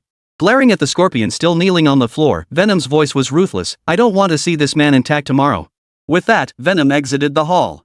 No one had anticipated that this gathering, originally a banquet for mercenaries and assassins, would end up like this. Several hundred meters away, Zhang Yule finally seemed to snap out of it as Xu Fei led her further down the street. Stopping abruptly, he fixed his wide eyes on Xu Fei and demanded, "Xu Fei, who was that guy just now?" Chapter 151, Purpose. "That guy? My friend." Xu Fei's face held a hint of amusement as he tapped Zhang Yule. "I just saved your life, and this is the tone you use with me? Poof. What's your relationship with him? Zhang Yule ignored Xu Fei's huffing and puffing, her wide eyes fixed on him suspiciously, as if she felt he was hiding something from her. What kind of relationship? Just acquaintances. Xu Fei shrugged and continued, never mind that. Let me take you back to the hotel first. Go back now? Zhang Yule glanced at the time. It was only just past 8 in the evening. What else do you want to do? Xu Fei asked. I get it. Zhang Yule suddenly seemed to realize something. Her determined gaze fixed on Xu Fei as she said, you're just trying to ditch me so you can sneak off to meet that woman from earlier, aren't you? Although Xu Fei did plan to meet Venom, wasn't it perfectly normal for him to go alone? Zhang Yule's piercing gaze made him feel uneasy. Missy, what exactly are you trying to say? You're not allowed to go. Zhang Yule grabbed Xu Fei's arm and said earnestly, you can't go see that woman. Don't be ridiculous. If she finds out I stood her up, neither of us will be able to relax. Seeing Zhang Yule clutching his arm like this, Xu Fei couldn't help but look somewhat helpless. Zhang Yule, too, seemed to recall Venom's earlier attack, still visibly shaken. But the thought of Xu Fei going to confront Venom later made her even more uneasy. Then I'm coming with you, she declared. Don't be ridiculous. If you come with me, I won't even be able to save you. Xu Fei couldn't possibly let Zhang Yule tag along. If Venom spotted her and flew into a rage, Zhang Yule might truly be in mortal danger. But Yang Long said you have to stay with me. What if something happens? At this moment, Zhang Yule brought that up again. Still, Zhang Yule's words did give Xu Fei pause. As she said, Henan Town wasn't exactly safe. Leaving Zhang Yule alone in the hotel didn't seem like the safest option either. But bringing Zhang Yule along would likely be even riskier. He really needed to find a solution that satisfied both concerns. Glancing at Zhang Yule, who was staring at him expectantly, Xu Fei appeared slightly hesitant before finally saying, alright, you stay here. You'll definitely be safe. Huh? You want me to just sit here? Zhang Yule immediately protested, why should I? Let me tell you straight, if you keep following me and Venom spots us, it won't just be your problem, it'll be mine too. Xu Fei shook his head helplessly and continued, do you even know who she is? Who? Zhang Yule's eyes widened with curiosity as he stared at Xu Fei. Would you believe someone who kills without blinking? Xu Fei asked Zhang Yule. No way. She looks like someone you know. Zhang Yule pursed her lips and continued, besides, she's so beautiful. Who knows what you were doing with her? Seeing Zhang Yule's puffed-out cheeks and suspicious, guarded gaze, Xu Fei had no choice but to leave her there. I'll explain everything later. Right now, I really need to go check on him. Stay right here and don't move. This is the safest place. Xu Fei told Zhang Yule. Though still deeply annoyed, Zhang Yule rarely saw Xu Fei look this serious. Turning away, Zhang Yule ignored Xu Fei and sat sulking in silence. Xu Fei couldn't do anything about it, but there really wasn't time to say more to Zhang Yule now. They were right outside the banquet hotel. Given Venom's temperament, the immediate vicinity was undoubtedly secure. Plus, with so many people now aware that Zhang Yule knew him, someone was bound to be keeping watch nearby. Only after ensuring Zhang Yule's safety did Xu Fei turn and walk down the alleyway at the end of the street. Henan Town might lack other amenities, but it certainly had no shortage of entertainment spots. He kept walking straight ahead through the noise. After about 2 kilometers, he could see a bridge. Being a small rural town, the bridge's lighting wasn't particularly bright, but it was sufficient for Xu Fei's sister to spot Venom's silhouette from afar. Sitting on the bridge railing, Venom finally smiled when he saw Xu Fei approach. Looks like you haven't forgotten, he remarked. Their unspoken habit was this, whenever they lacked a specific destination, they'd simply head south. And this river happens to be located precisely to the south, a testament to the experience and tacit understanding the two had built through years of fighting side by side overseas. Venom, why'd you come to China on your own? And why are you making such a big deal out of it using my name? Upon seeing Venom, Xu Fei didn't exchange pleasantries. Instead, he looked rather displeased. What's the matter? You don't seem too happy I'm here? Venom's tone carried a hint of teasing as a faint smile played at his lips. I'm here to help you, after all. Yeah, right. You're more likely to ruin me. The bunch you've gathered will destroy my reputation sooner or later. Xu Fei shot Venom a withering look before slumping onto the railing. His gaze drifted into the distance before he finally spoke, his voice slow and measured. What's this about? Why did you suddenly decide to use my name to gather so many people? First, it was to lure you here yourself. Second, obviously, it was to deal with Black Fox. Venom's eyes fixed on Xu Fei as he continued, I heard you'd returned to China. I tried to find you when I went to Tianhai City, but I couldn't locate you. No way. Is there any place you can't find? Xu Fei looked at Venom skeptically. Amut's men were tailing me. Venom glanced at Xu Fei as he spoke. I wasn't sure if going to find you would draw their attention. So where are they now? Xu Fei glanced around. There didn't seem to be any Amut agents left. They're taken care of. Venom's tone was casual, as if it were as simple as eating a meal to her. Xu Fei could only shake his head helplessly and ask, are you seriously planning to take on Black Fox with that motley crew? Even if you fed them to Black Fox, they wouldn't be enough to fill his teeth. Of course not. But even if they can't defeat them, they can still distract the Black Fox's attention. Venom glanced at Xu Fei and continued, you plan to strike at Swan Mountain, correct? Chapter 152, The Dragon's Purpose. Venom's words struck right at the heart of Xu Fei's concerns. Xu Fei looked at Venom with curiosity. How did you know all this? Is it that hard to figure out? Venom shrugged indifferently. Your people have been moving toward that area lately, and you've recalled Black Dragon and the others back to the country. Unless you're planning something big, why would you mobilize such a large force? You really do see through everything. Xu Fei chuckled. You've gathered so many people, are you really planning to bring them all to Tianhai City? Not exactly. But Amut's people are already here. Venom continued, aren't you here to find the Dragon Ascension organization? I can tell you a secret about them here. A secret? Xu Fei's eyes lit up at the mention of secrets. You have connections to Dragon Ascension? Not exactly. But over the past couple of days, I've discovered that Longting actually has its own agenda here. They're searching for something. Venom leaned his feet against the outer railings, savoring the evening breeze before slowly adding, they seem to have uncovered some clues, but they've run into trouble. Looking for something? What could possibly be worth Longting mobilizing such a massive force? Xu Fei was intrigued. I don't know. I've never lived in China since I was a child. Venom replied indifferently. Though she possessed Chinese blood, Venom had never lived in China since childhood. It could be said she was a woman forged by war and danger, and she herself carried an aura of danger. I'll have Sherlan and the others look into it later. Xu Fei exhaled a long breath and added, speaking of which, Venom, it seems you haven't been idle here. That puts my mind at ease. I haven't been idle, and neither have you. Venom's eyes flickered briefly toward Xu Fei, then shifted to the dark corner along his approach. So you came to China and found yourself a little sweetheart first. Why bring that up again? Xu Fei's expression darkened at Venom's words. I didn't ask her to come along. But she seems pretty persistent about it. Venom narrowed his eyes, studied Xu Fei, and continued, I'll kill her. What? Xu Fei was startled by the statement and quickly protested, Venom, you need to calm down. She's done nothing to deserve this. How can you just kill her like that? Just because she's following you like this? Venom spoke neither quickly nor slowly, his tone carrying a chill, I've done this before. Xu Fei recalled Venom's words and realized it was true back overseas, Venom had indeed done such things. Wait, Venom, let me explain. Her father is my former commander. Xu Fei continued his explanation, if you really kill her, it won't just be you, we'll all be finished. Your old commander? Venom seemed genuinely surprised by this revelation. Given their relationship, Venom was well aware of Xu Fei's background and past. What Venom hadn't anticipated was that Zhang Yule was actually Xu Fei's former commander's daughter. With such powerful connections, no wonder she's so close to you. Venom's words carried a sharp edge, and Xu Fei immediately sensed something off. He retorted with a frown, what's that supposed to mean? It sounds like you're implying I'm living off someone else. Isn't that exactly what it sounds like? Venom shot Xu Fei a dismissive glance before hopping down from the railing. I'm heading back to Tianhai City soon. You should head back early too. I'll definitely come find you. With that, Venom walked across the bridge, his destination unknown. Watching Venom's retreating figure, Xu Fei felt a touch of helplessness. Venom was a loner, and with the current complex situation in China, Xu Fei genuinely worried about him. Shaking his head, Xu Fei turned and walked away. Only after reaching a spot several meters from a tree did he pause. His eyes scanned behind the tree as he called out, alright, come out. Stop hiding. As soon as Xu Fei finished speaking, Zhang Yule slowly emerged from behind the tree. Wearing an awkward, sheepish grin, Zhang Yule approached Xu Fei with a slightly embarrassed expression. Oh, you caught me, she said with a laugh. Xu Fei shot Zhang Yule a helpless look. Didn't I tell you to stay put? Why did you have to follow me? That woman is so beautiful. Who knows what you might do with her? I just couldn't help but worry. Zhang Yule said this with a surprisingly righteous tone. Xu Fei shook his head helplessly and asked, so you're satisfied now? Hee, of course I am. Zhang Yule chuckled and continued, so can we go back to town now and find some tough guys to fight? You haven't forgotten about that, have you? Xu Fei shot Zhang Yule a disapproving look. It's still early. Take me with you, okay?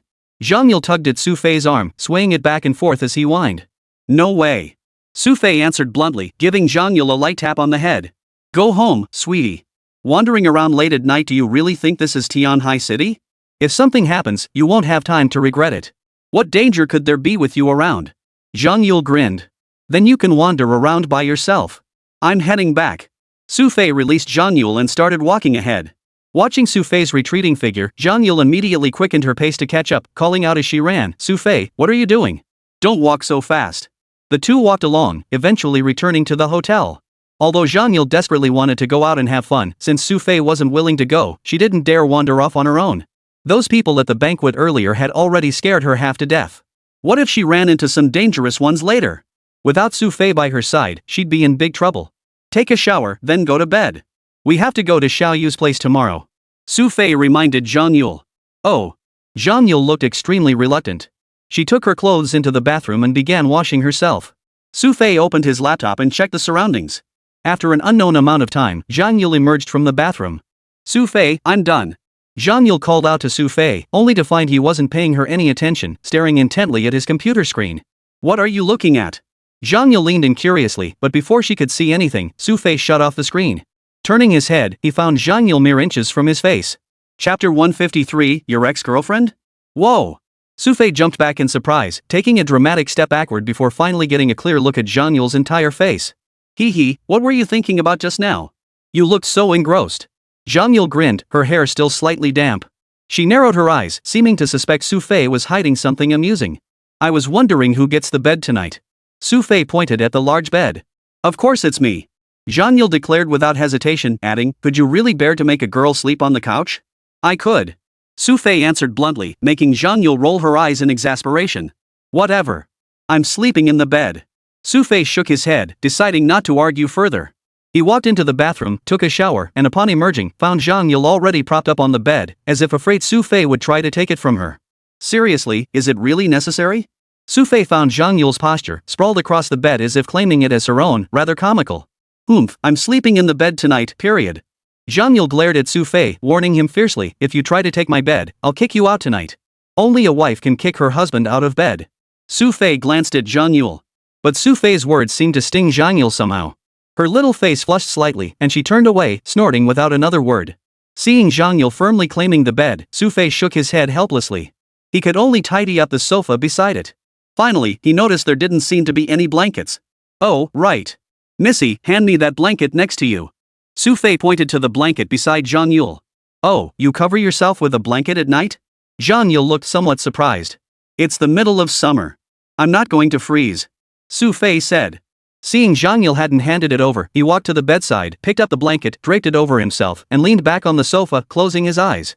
Though sleeping on the sofa, Xu Fei never fussed over such things. Soon, drowsiness began to overtake him. Under the dim glow of the desk lamp, Xu Fei felt drowsy, yet something behind him fell off. Ha! Xu Fei murmured in confusion, slowly opening his eyes to glance behind him. He found Zhang Yule still leaning against the bed, her eyes wide and fixed on him. Oh, Xu Fei, you're still awake? The moment Zhang Yule saw Xu Fei turn around, she flashed a playful grin. Xu Fei rolled his eyes, looking slightly annoyed, and said, why are you staring at me in the middle of the night instead of sleeping? I can't sleep. Zhang Yule looked a bit aggrieved. It's not even 10 o'clock yet.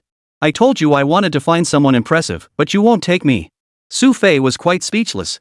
After turning over, he finally said, then count sheep. Count them and fall asleep quickly. Okay. Zhang Yule responded with an O and began counting with utmost seriousness, 1 sheep, 2 sheep, 3 sheep. Listening to the endless stream of sheep counting by his ear, Xu Fei had actually started to feel sleepy, but now Zhang Yule's noise was keeping him wide awake. Stop. Xu Fei finally couldn't take Zhang Yule's sheep counting anymore and snapped, stop. Zhang Yule just got more amused. Hee, she chuckled, you can't sleep either, huh? You're doing this on purpose, aren't you? Xu Fei felt utterly frustrated, glaring at Zhang Yule lying on the bed, his face still wearing that excited grin. Haha, I really can't sleep. Zhang Yule chuckled and said, how about you tell me a story, Xu Fei? A story? What kind of story? Xu Fei asked, slightly puzzled. Tell us about your time with the Blade unit. Zhang Yule quickly added, continuing, just tell us about the missions you carried out back then. It's been so long anyway, the confidentiality period should be almost over, right? No way. That's too boring. Xu Fei turned his head away, flatly refusing. If you won't tell me, I'll just keep counting sheep.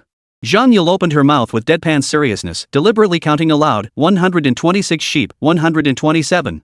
Stop. Xu Fei cut Zhang Yule off. Are you going to tell me a story? A smile spread across Zhang Yule's face. Xu Fei was utterly at a loss with this young lady. But upon reflection, there really wasn't much to say about the Blade incident. Maybe he should talk about something else instead. Forget about the Blade incident. It wasn't that Xu Fei couldn't remember, he just seemed reluctant to revisit that experience. After a brief pause, Zhang Yule said, fine then. Let me ask something else. Who was that woman earlier? Didn't I just tell you? A friend from abroad. Xu Fei replied. But you didn't tell me what kind of friend she is, or what she does. Zhang Yule's piercing eyes fixed on Xu Fei, determined to get to the bottom of things. She's an assassin. Can you believe it? Xu Fei asked Zhang Yule with a hint of teasing. I do. Surprisingly, Zhang Yule answered without hesitation, adding, and she's a really skilled assassin. Why ask if you already know? Aren't you afraid she might get carried away and kill you on the spot? Xu Fei found Zhang Yule rather interesting. His teasing tone, however, made Zhang Yule's expression turn serious. I'm just curious, he said. If she's such a skilled assassin, why would she seek you out? I already told you she's a friend I met abroad. Of course she's here to catch up. What else could she be doing? Xu Fei shrugged. I don't buy that your relationship is that innocent. Zhang Yule snorted, glaring at Xu Fei. Don't tell me this person is your ex-girlfriend? You've got some nerve guessing that. Xu Fei shook his head, tossing a throw pillow at Zhang Yule from the side. It landed squarely on her head before he finally said, just go to sleep, okay? Stop asking all these random questions. Got it? No way. You have to tell me today. Instead of getting angry after being hit by the pillow, Zhang Yule looked dead serious, like a detective on a case. Recalling Venom's appearance, Zhang Yule seemed deep in thought. But just as she was about to ask Xu Fei, she realized he was already snoring away. Oof. I'll find out eventually. Leaning against the headboard, Zhang Yule looked determined. But within half an hour, a wave of drowsiness washed over her mind. Before she knew it, she drifted into a deep sleep, waking only the next morning. Chapter 154, Big Fishing Village. When Zhang Yule awoke, Xu Fei was already up. This made the room feel strangely empty, as if something were missing. Just as she reached for her phone, the door opened softly. Xu Fei emerged from the doorway and, spotting Zhang Yule, said, time to get up. Let's go grab breakfast. After we eat, we should hit the road. On the road? Where to? Zhang Yule looked at Xu Fei with curiosity. Where do you think? To Xiaoyu's place, of course. Xu Fei's confirmation made Zhang Yule's eyes light up. She immediately exclaimed excitedly, you mean we'll find people fighting there? Xu Fei looked at Zhang Yule and shook his head. He felt this kid was basically beyond saving, and he'd even lost the desire to communicate with her. However, Zhang Yule seemed completely oblivious to Xu Fei's expression. After getting dressed beside him, she cheerfully entered the bathroom to brush her teeth and wash her face. Humming a tune, Zhang Yule seemed to be in a pretty good mood today. After a whole day here, finally seeing a glimmer of hope, Zhang Yule brushed her teeth much faster than usual today. Following him outside the hotel, there was a breakfast shop just outside, already bustling with people. In this town, though there were many mercenaries and assassins, ordinary people still made up the majority. After all, this was still Chinese territory. No matter how brazen these outsiders might be, they wouldn't dare openly defy the Chinese authorities. And for the local common folk, they rarely crossed paths with these mercenaries. 2 bowls of congee, please, and some fried dough sticks and steamed buns. Xu Fei told the owner before sitting down with Zhang Yule in a corner nearby. Hey, Xu Fei, how long will it take to get to Xiaoyu's place from here? This was Zhang Yule's first time here, and his voice carried a hint of excitement. Probably about half an hour. Xu Fei replied, then paused to think before adding. They're in a village out in the countryside. Getting there might be a bit tricky. Oh, okay. Zhang Yule replied, looking rather pleased with himself. And you said you'd never been here? You clearly know your way around. With your IQ, it's hard to explain anything to you. Xu Fei shot Zhang Yule a glance before turning away, ignoring her as he surveyed the surroundings. Though it was well past morning, people were still streaming in steadily. This breakfast spot clearly had thriving local business. Here's your breakfast, everyone. The owner brought their breakfast, his face always wearing a warm smile. Excuse me, boss. Can I ask you something? Xu Fei didn't rush to eat but stopped the owner as he was about to leave. No problem. I know a thing or two about Henan town. What would you like to ask? The owner patted his chest and readily agreed. Nothing major. I just noticed your breakfast shop seems to be the most popular one in town. Is that right? Xu Fei's question prompted the owner to pat his chest again. Customer, I can't speak for anything else, but when it comes to business, mine is absolutely the best in all of Henan town. Most guests who come here choose to have breakfast at my place. Right. Well, have you noticed any groups of people coming here these past few days? They didn't seem like our fellow countrymen. Xu Fei's question made the owner frown in thought. After a moment, he shook his head. Honestly, I haven't seen any. Why? Are they friends of yours? No, if you haven't seen them, it's fine. I was just asking. Xu Fei smiled, motioning for the owner to step away before settling down to eat. But just as Xu Fei was about to take a bite, he noticed that Zhang Yule had already shoved all the food that had just been served over to him and was stuffing his face. Since when did you start hogging everything for yourself? After snatching back a few buns from Zhang Yule's plate, Xu Fei began eating his own. Aren't I just eating up so I'll have the energy to pick a fight later? Zhang Yule spoke while eating, then took a big gulp of congee before patting his little belly contentedly. Heh heh, he chuckled. This tastes great. Never expected such a small town to have so many delicious things. Watching Zhang Yule like this, Xu Fei shook his head helplessly and said, "You're always looking for fights in Tianai City. Did you get beaten up a lot when you were little?" "No way. My dad was super nice to me when I was little." Zhang Yule pursed her lips. "But after I started college, he wouldn't let me study it. Ended up having to sneak into the university club to learn." Xu Fei shook his head, ignoring the girl with her violent tendencies. "Hey, Xu Fei, what was that about foreigners here? You asked the owner earlier." Seeing Xu Fei ignore her, Zhang Yule asked again. "Why do you care so much? Just eat your food. We should be hitting the road after this." Xu Fei shot Zhang Yule a withering look. After finishing his last bite, he stood up and led her outside. Outside, the sun had already risen.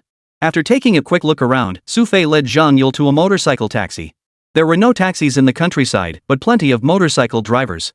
"Could you take us to Daexiang?" Xu Fei said to the driver. "Dayu Township?" The driver seemed somewhat reluctant upon hearing the destination, asking, "There are two of you, right?" "Yes." Xu Fei replied. "Two people going to Daexiang? That'll cost extra. You don't know how bad the roads are there. We drivers really don't like going there." The driver explained to them. Xu Fei caught the driver's meaning and turned to Zhang Yule. "Miss, do you have any cash?" "Yes." Zhang Yule rummaged in her pocket and happened to pull out about 100 yuan. Xu Fei didn't even count it. He grabbed the whole stack and handed it to the driver. The driver hadn't expected Xu Fei to be so generous. After accepting the money, he couldn't stop smiling and quickly said, all right. I'll take you there right away." As he spoke, he motioned for them to get in the car and began driving toward Dayu Township. "Xu Fei, we won't have any cash left after this. What if we need money again once we get to Daexiang?" Zhang Yule only brought that much cash and Xu Fei took it all. "Why worry?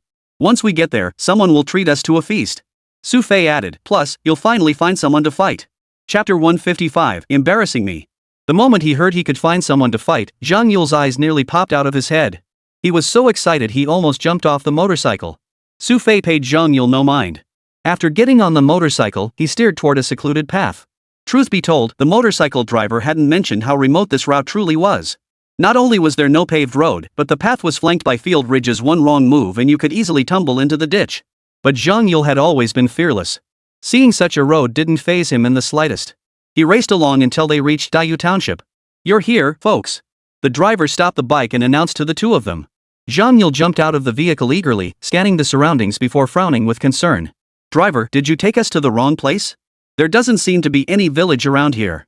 "No mistake. It's always like this for Dayu Village. Cars can only go this far. To get further, you'd have to hike over that mountain over there." The driver explained to the pair, leaving Zhang Yule feeling deflated. "So we have to walk the rest of the way? Stop complaining. If you keep whining like that, we'll never get there." Xu Fei said to Zhang Yule, and only then did the latter follow Xu Fei as they walked forward. The path ahead wound through the mountains, but it was surprisingly well trodden and smooth. Though reluctant to walk so far, Zhang Yule thought of the prospect of finding someone to fight soon, and his pace quickened. Reaching the mountaintop, they looked down and finally spotted a small village nestled in the valley below. The village was surrounded by mountains on all sides, with the mountain path they had just taken being its only access route. The village itself wasn't particularly large, with only about 20 or so houses.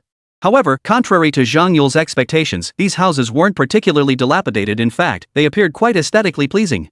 How could there be a village like this? It's incredible. Zhang Yule blinked in disbelief, finding it almost unbelievable. As someone born and raised in the city, it was hard for Zhang Yule to imagine a place where even paved roads hadn't reached. Villages like this are a dime a dozen. Xu Fei chuckled. "Don't even go there. Just be careful later, don't wander off. If some wild wolves or dogs show up, you're done for." "Pfft, stop trying to scare me. Where would wolves and dogs come from around here?" Zhang Yule scoffed, rolling her eyes in disbelief. No sooner had the words left her mouth than a wolf's howl suddenly echoed through the forest. "Awu." The sound was incredibly long and drawn out, echoing through the forest. Startled, Zhang Yule hurriedly moved closer to Xu Fei, gripping his arm fearfully as she looked around, her voice trembling. "There really are wolves? I told you so." Xu Fei shrugged and continued, "Should we rest for a bit or head straight into the village?" "Let's go to the village. Who knows if the wolves will come out later." Hearing the wolf's howl, Zhang Yule dared not linger a moment longer. She grabbed Xu Fei's arm and began running down the mountain. Xu Fei shook his head helplessly and followed Zhang Yule down the mountain. Once they reached the village entrance, the path widened considerably. Though it appeared backward and impoverished from the outside, only upon reaching the village entrance did one truly sense its unique charm. No sooner had the two stood here for less than half a minute than a farmer-looking man carrying a hoe approached. "Who are you?" His eyes held an unusual sharpness, and the look on his face as he regarded the two of them seemed highly alert. "We're here looking for someone." Xu Fei's words puzzled the man, who asked, "You're looking for someone here?" "Yes." Xu Fei nodded. "You should leave. The person you're looking for isn't here." Without giving Xu Fei any face, the man issued a direct order to leave. This attitude, however, made Zhang Yule a bit displeased. "Hey," he said, "we're guests here, after all. How can you treat guests like this?" "Sorry, we don't entertain guests here." The man's words silenced Zhang Yule. Zhang Yule glanced at Xu Fei, who seemed equally helpless. He shrugged resignedly and said, "Let's go. They clearly don't want us here." "I'm not leaving." Zhang Yule's temper flared. "I'm going in to play anyway," she huffed. "If you insist on coming in, don't blame me." The man snorted coldly. 4 or 5 others had appeared beside him in an instant, their eyes fixed on Xu Fei and Zhang Yule with hostility. "This is your last chance to leave." Hostility burned clearly in the man's eyes. Just then, a sharp shout rang out from within the village. "Old wolf! What are you doing?" The voice was familiar to both Xu Fei and Zhang Yule. It belonged to Yang Long, the man who had picked them up earlier. Yang Long was now walking steadily toward them from a distance. Upon hearing his voice, Old Wolf and his men immediately turned their heads, their faces showing respect as they bowed their heads and said, "Mr. Yang. Xu Fei is our guest. Is this how you treat guests?" Yang Long's eyes flashed with irritation as he glared at Old Wolf, who froze in surprise. He'd been here so long and had never once heard of any guests coming to this village. All right, he didn't know. No need to be so harsh. Xu Fei called out to Yang Long, a smile spreading across his face. "Xu Fei, I'm truly sorry. I usually don't tell them." Yang Long apologized to Xu Fei with a touch of embarrassment. "It's fine. We came unannounced, so we probably caused you trouble anyway." Xu Fei's expression was half smiling, half not, but Yang Long's face showed no sign of fluster. "Well then, your timing is perfect. We just caught a sheep from the mountain. Come taste our roasted lamb later." "Haha, in that case, I won't hesitate to accept." Xu Fei laughed heartily as he led Zhang Yule inside. After watching them leave, Old Wolf finally exhaled in relief. He turned to Yang Long with a puzzled look and asked, "Mr. Yang, what was that all about? Good thing you didn't make a move just now." Yang Long shot Old Wolf a look, prompting the latter to chuckle. "Don't worry. Even if we had to act, we know our limits. We wouldn't hurt him." "You lot?" Yang Long retorted. "What I'm worried about is you lot embarrassing us." Yang Long glanced at Old Wolf and walked inside. Watching Yang Long's retreating figure, Old Wolf felt a bit dazed. It was the first time he'd ever heard Yang Long speak to him like that. Chapter 156, Martial Arts Dojo Showdown. After Xu Fei and the others entered the village, Zhang Yule bounced around like a wide-eyed tourist exploring a new wonderland, her eyes darting everywhere as if everything were utterly novel. "Wow! Xu Fei, look over there." Zhang Yule seemed to have spotted something thrilling, excitedly tugging at Xu Fei's arm and pointing in a direction. "What's got you so worked up?" Xu Fei looked over, puzzled, and saw what Zhang Yule was pointing at: a martial arts academy. This martial arts academy had a distinctly old-school vibe. A plaque hung above the entrance, and the steps leading up were all made of stone, giving off an aura of secluded masters. "Xu Fei, let's go check it out, okay?" Zhang Yule grabbed Xu Fei's arm, rubbing his fists together as if primed for a fight. Xu Fei shook his head, gesturing for Zhang Yule to look behind them. Just then, Yang Long caught up from behind, a faint smile on his face. "What do you think? Not bad for a village, huh? Pretty nice. Never expected such a hidden paradise to be tucked away in these mountains." Xu Fei smiled and greeted Yang Long. "Ha, I was actually planning to have you come tomorrow since Uncle Air said he wouldn't be back until then. But since you're here today, why not stay the night? It's perfectly safe here." Yang Long's words made Zhang Yule a bit excited. She immediately asked, "Oh, right, where's Xiao Ye? She should be here too, right?" "Xiao Ye? That little girl ran off to the mountains first thing this morning. She hasn't come back yet." Mentioning this, a hint of resignation flitted across Yang Long's face. "It's only just past 9. Judging by her usual temperament, she probably won't be back until around 11 or 12. "Oh." Hearing this, Zhang Yule seemed a bit deflated. She pointed to the martial arts gym nearby and asked, "Well, before Xiaoyu gets back, can we go hang out at that gym for a bit?" "Of course. It's open, and they're having an event today." Yang Long added, "If you go now, you might just catch the event." "Really?" Zhang Yule's eyes lit up with excitement. At the mention of something fun, she couldn't sit still. Pulling a reluctant Xu Fei along, Zhang Yule charged straight toward the martial arts hall. Inside the martial arts hall, over 20 people were already present. To Zhang Yule's surprise, there were about 10 women among them, suggesting a strong culture of women practicing martial arts here. The space was vast, spanning over 1,000 square meters, with numerous training apparatus scattered throughout. Despite its remote location, the facilities were remarkably modern. If one didn't step outside, it would be easy to mistake the place for being in the city. "Xu Fei, look over there. Look." As soon as Zhang Yule entered, he tugged Xu Fei, urging him to look in one direction. Intrigued, Xu Fei turned his head and saw several people gathered in an open area. In the center of the group stood two individuals clad in white combat uniforms. Spotting the commotion, Zhang Yule immediately pushed his way to the edge, eyes gleaming as he watched the two about to face off. Tianling vs Tianhua, 100 moves. A figure on the platform, seemingly acting as referee, announced the rules. This puzzled Zhang Yule, prompting him to ask Xu Fei, what does 100 moves mean? It's a polite way to spar. If neither side wins within 100 moves, it's considered a draw. Xu Fei explained, continuing, this sparring format is usually reserved for opponents whose skill levels are fairly close, so a winner isn't decided within 100 moves. That way, neither party loses face, and the purpose of sparring is still achieved. I see. Can I find someone to spar with me like that later? Zhang Yule asked Xu Fei, who shook his head and replied, you'd better not. Forget 100 moves, pick anyone here at random. If you can last 10 moves, you'll be lucky to call it a win. Pfft, I don't buy it. Zhang Yule rolled his eyes, completely dismissing Xu Fei's claim. Xu Fei didn't bother explaining further, instead turning his attention to the two combatants on the stage. Both men wore expressionless faces, radiating a sense of calm. They showed no rush to engage, both seemingly searching for the other's weaknesses. Who would win? Zhang Yule grew impatient. After watching for nearly half a minute with no sign of combat, she couldn't help but ask Xu Fei. The one on the right. Xu Fei pointed to the leaner young man on the right. However, the moment Xu Fei spoke, he caught the attention of a man nearby. Friend, haven't seen you around before? This village wasn't big, less than 100 people in total. With so few people, everyone basically knows each other. A stranger suddenly appearing naturally aroused suspicion. Oh, I'm a friend of Yan Long's. I just happened to be passing through. Xu Fei's explanation brought a look of understanding to the man's eyes. He whispered, so you're Mr. Yang's friend. No wonder you were allowed in. What? Yang Long seems pretty famous around here? Xu Fei asked with a smile. Looks like you're not quite up to speed. The man replied, his eyes flashing with subtle contempt. Just focus on your own match. Best not to speak out of turn, this isn't a place for ordinary folk to run their mouths. Xu Fei shook his head, ignoring Tian Xiong, and continued watching the two people fighting on stage. Xu Fei, look. They're fighting. By the time Zhang Yule turned his head, Tianhua and Tianling on stage had already begun their fight. But it was only the beginning. The one Xu Fei had just predicted would win was already showing signs of trouble. The speed of their combat was dizzying, leaving Zhang Yule momentarily disoriented. She grabbed Xu Fei's sleeve as each strike seemed to brush past them in an instant. Xu Fei, that guy you mentioned seems like he's about to lose. Zhang Yule watched nervously, whispering to Xu Fei. At that moment, Tian Xiong, who had been silent until now, seemed to seize an opportunity. He sneered, this outcome was inevitable. Tianling has always been inferior to Tianhua. An outsider like you, making arbitrary judgments, won't fly here. Tian Xiong's words dripped with scorn and derision, his disdain for Xu Fei, an outsider entering the village, plainly evident. Xu Fei found Tian Xiong's words rather laughable. He shook his head and said, bro, you seem to know these two pretty well? Of course. They're both people I grew up with. Tian Xiong continued, Tianhua's strength is only slightly below mine, but he's far stronger than Tianling. How could he possibly lose to Tianling? Chapter 157, Challenging Xu Fei.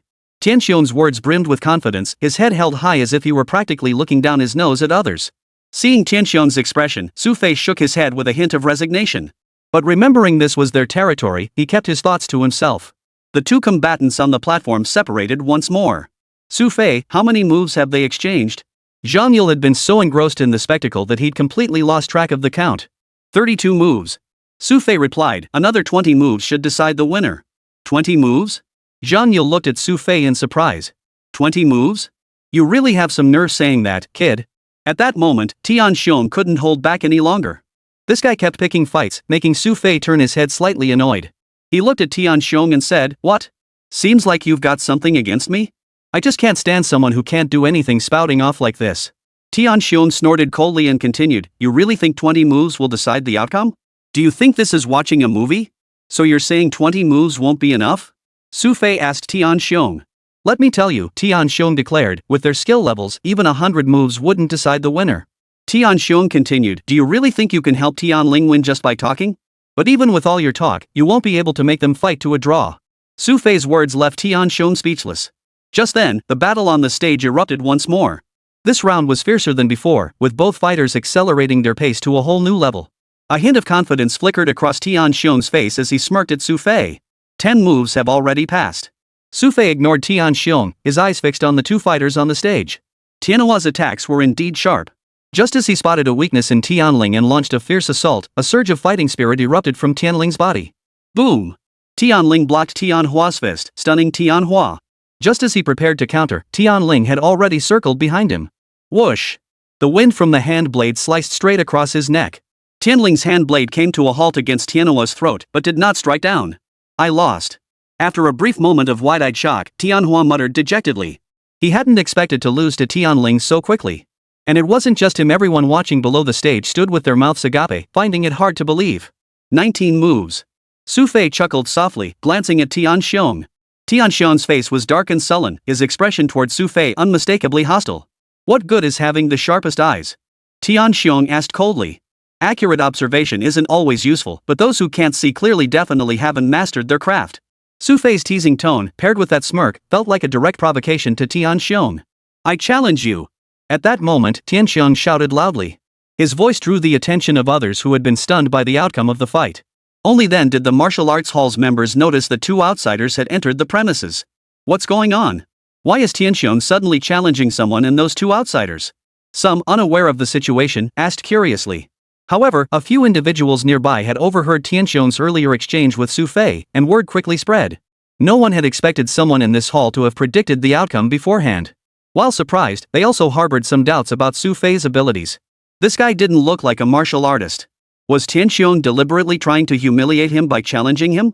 While others worried for Xu Fei, Zhang Yule felt differently.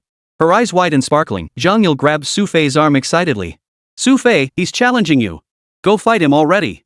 You just want to fight. Xu Fei tapped Zhang Yule on the head and said, we didn't come here to pick fights.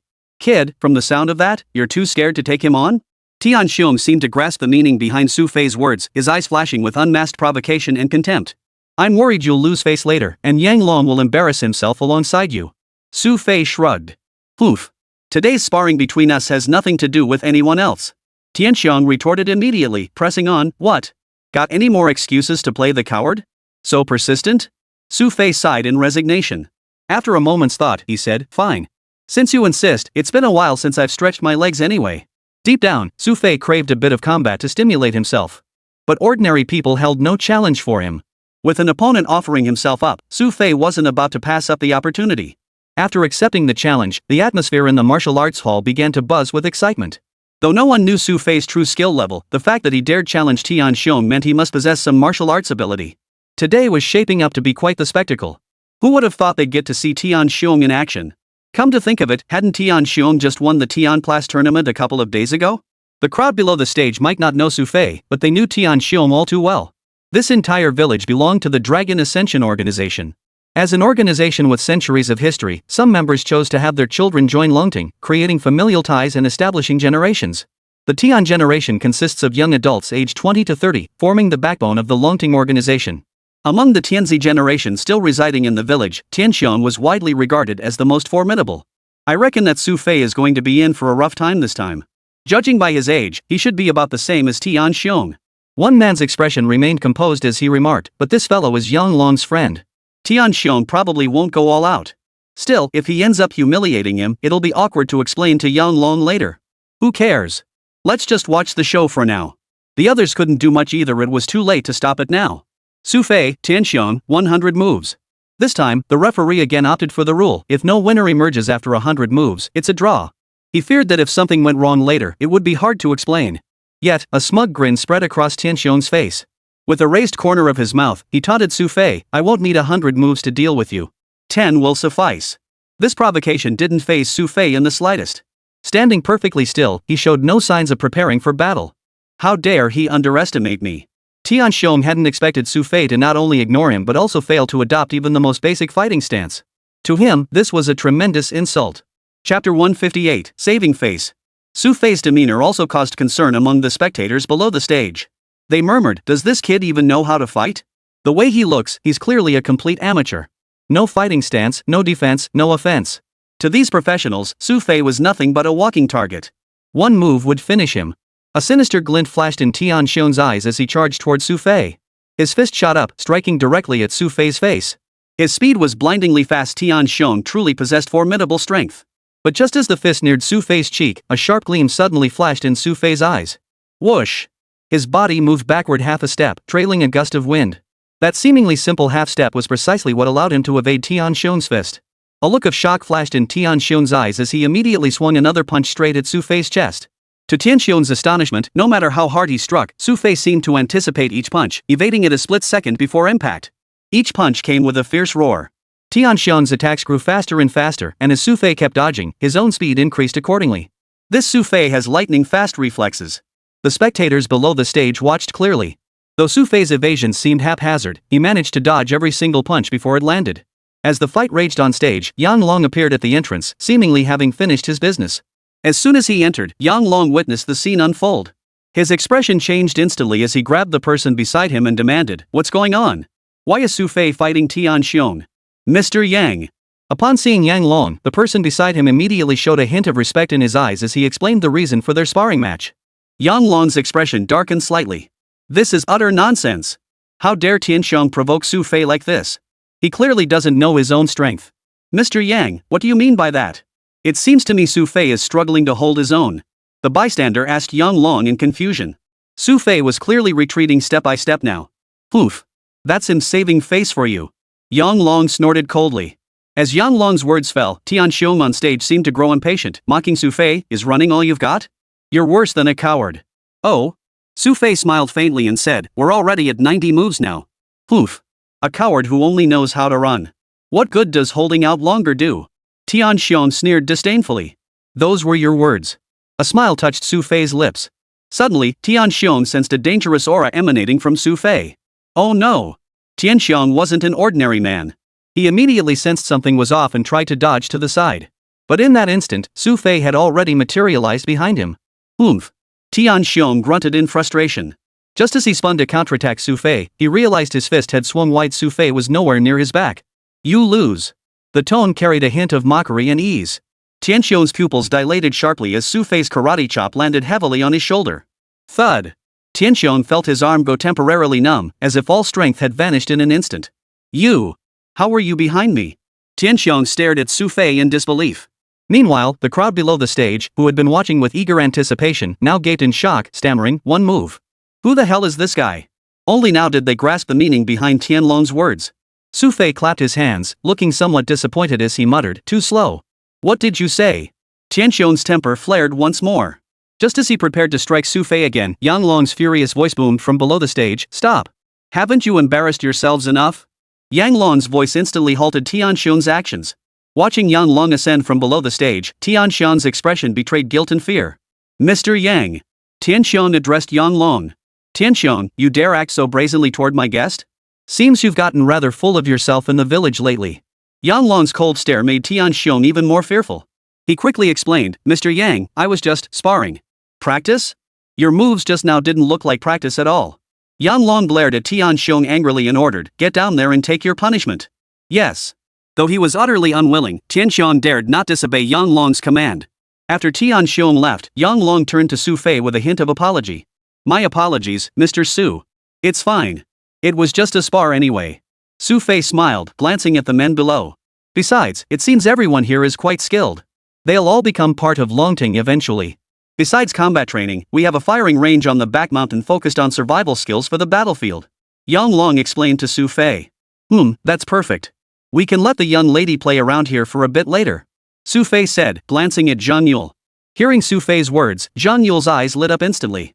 She exclaimed excitedly, "I can really find someone to spar with here? If it's just sparring, of course you can." Yang Long replied with a smile. "Wow! That's awesome." Zhang Yule got excited, looked around, and finally found a girl about her age. Leaving Zhang Yule to play here, Xu Fei soon followed Yang Long out of the area. "By the way, how many people live in your village now?" Looking around, it seemed like everyone was young. This truly piqued Xu Fei's curiosity. A village without a single elderly person? That was truly unbelievable. This village was built later. There are elders, but they all live in town.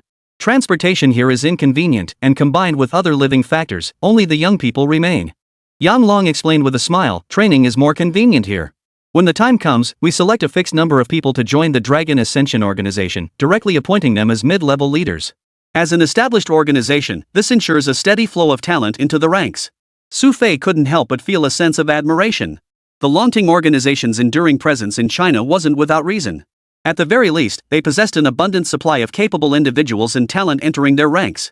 These talents, cultivated from childhood, aren't just skilled in combat, they also receive systematic training in modern science and management. Xiaoye should be back soon. Shall I show you around? Yang Long asked Xu Fei, who immediately nodded. Sure. Didn't you mention there's a shooting range on the back mountain? That. Yang Long's expression turned slightly awkward upon hearing Xu Fei mention this. Chapter 159, Wang Xiaoye's Identity. Xu Fei had only mentioned it casually, so Yang Long's reaction caught him off guard. Feeling a bit awkward, Xu Fei quickly tried to smooth things over. If it's inconvenient, it's no problem. I can just explore other places. It's not that it's inconvenient. Yang Long hesitated briefly before explaining. The thing is, today is Dragon Ascension Selection Day. The back mountain's target range is currently filled with our candidates. By rule, outsiders aren't permitted entry, not even villagers who aren't joining Dragon Ascension can watch. I see. It's to keep their identities confidential, right? Xu Fei began to understand. The Longting reserves are essentially external personnel at best, while those undergoing selection have one foot already in the organization and are preparing for operational duties. If their identities were exposed in the future, it would cause serious trouble. Xu Fei didn't press the issue. After following Yang Long around for a while, they arrived at a house at the edge of the village. The house sat against a hillside at the village's edge. Covered in trees, it stayed much cooler than other places despite lacking air conditioning. This is where Xiaoye usually stays. I live next door. Yang Long explained to Xu Fei. The furnishings were simple, just like any ordinary peasant family's home, with a hole propped by the doorway. Xiao Yu's background must be quite something. Xu Fei observed as he walked in. Clearly, this house was different from the previous one. Not only was it more spacious, but the decor and furnishings felt particularly comfortable. Exactly. That's why we believe having her come to you is our greatest gesture of sincerity. Yang Long smiled, his eyes casually glancing at Xu Fei. If we hadn't sent Xiaoyu personally, would you have come here on your own? Yang Long had seen right through Xu Fei's thoughts. The reason Xu Fei insisted on coming here personally with Shirlan and the others was precisely because of Wang Xiaoye. Shirlan and the others all felt this place was extremely dangerous and didn't want Xu Fei to come himself, but he came anyway. After all, Longting was even willing to hand Wang Xiaoye over to Xu Fei. Their sincerity was evident. After the two sat down in the hall, footsteps and voices could be heard outside. Uncle Lin, can we go play on the mountain again this afternoon? I haven't had enough fun with that little dog yet. Wang Xiaoye's adorable, innocent voice drifted in from outside, growing steadily closer. No, we agreed you'd study at home this afternoon. If your second uncle comes back and finds out, neither of us will be in for a good time. The man called Uncle Lin spoke with indulgent affection, yet he still refused Xiaoyu. Wang Xiaoye's previously high spirits instantly sank. She muttered dejectedly, oh. As they spoke, they walked toward the entrance. Only when they reached the doorway did they suddenly notice someone seemed to be in the small hall inside. Ha! Curiosity piqued, Wang Xiaoye poked her head inside. The moment she saw Xu Fei, her expression instantly lit up with excitement. Xu Fei! Wang Xiaoye's expression instantly lit up with excitement as she rushed toward Xu Fei. Clutching tightly to Xu Fei, the faint scent of a child's sweat wafted from her back, prompting Xu Fei to chuckle helplessly. Alright, Xiaoyu, step down first. You're such a big girl now. Hee hee, I missed brother Xu Fei so much after I got back yesterday, but brother Yang Long told me you wouldn't be here until tomorrow. Hiding in Xu Fei's embrace, Wang Xiaoye flashed an innocent smile while her eyes darted around, searching for Zhang Yule's figure. Hey! Wang Xiaoye blinked her big eyes in confusion. Where's Sister Yule? Oh, she's at the martial arts studio. Xu Fei replied, causing Wang Xiaoye to instantly perk up. She waved her arms excitedly, can we go see her? I already sent someone to call her back. Yang Long agreed beside them, and Wang Xiaoye immediately flashed an adorable smile. She hopped down from Xu Fei's arms and giggled, Xu Fei, today we're having barbecue. The uncles here cook so well. I know. That's exactly why I'm here to pig out. Xu Fei chuckled, sitting beside Wang Xiaoye as they playfully bantered. After they'd been there for a while, Zhang Yule finally walked in from outside. Drenched in sweat, Zhang Yule looked utterly delighted. As soon as he stepped inside, he cautiously scanned the room, as if afraid he'd wandered into the wrong place.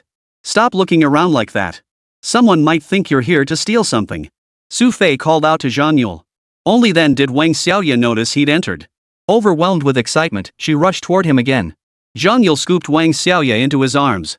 The two shared a tender nose-to-nose kiss, and finally, Wang Xiaoye clung to Zhang Yule's shoulders. The two meeting up was actually perfect timing. Both were drenched in sweat, making it ideal to take a shower together at noon. After they finished bathing and changed into clean clothes, Wang Xiaoye still hid behind Zhang Yule, seemingly reluctant to come down. Hey, where were Yang Long and the others? When Zhang Yule stepped out, she found only Xu Fei left in the room. Someone had just come and called them away. Seemed like something had come up. Xu Fei nodded and added, by the way, where are we staying tonight? Yang Long said he'd arranged a place for us? Ha? You guys are going somewhere else? As soon as Xu Fei spoke, Wang Xiaoye beside him shifted her expression, looking a bit downcast. You two shouldn't stay somewhere else tonight, she said. Would you mind staying with me? Of course I'd love to, but I don't think that's entirely up to us. Xu Fei sounded somewhat helpless. It's fine. I usually live alone anyway.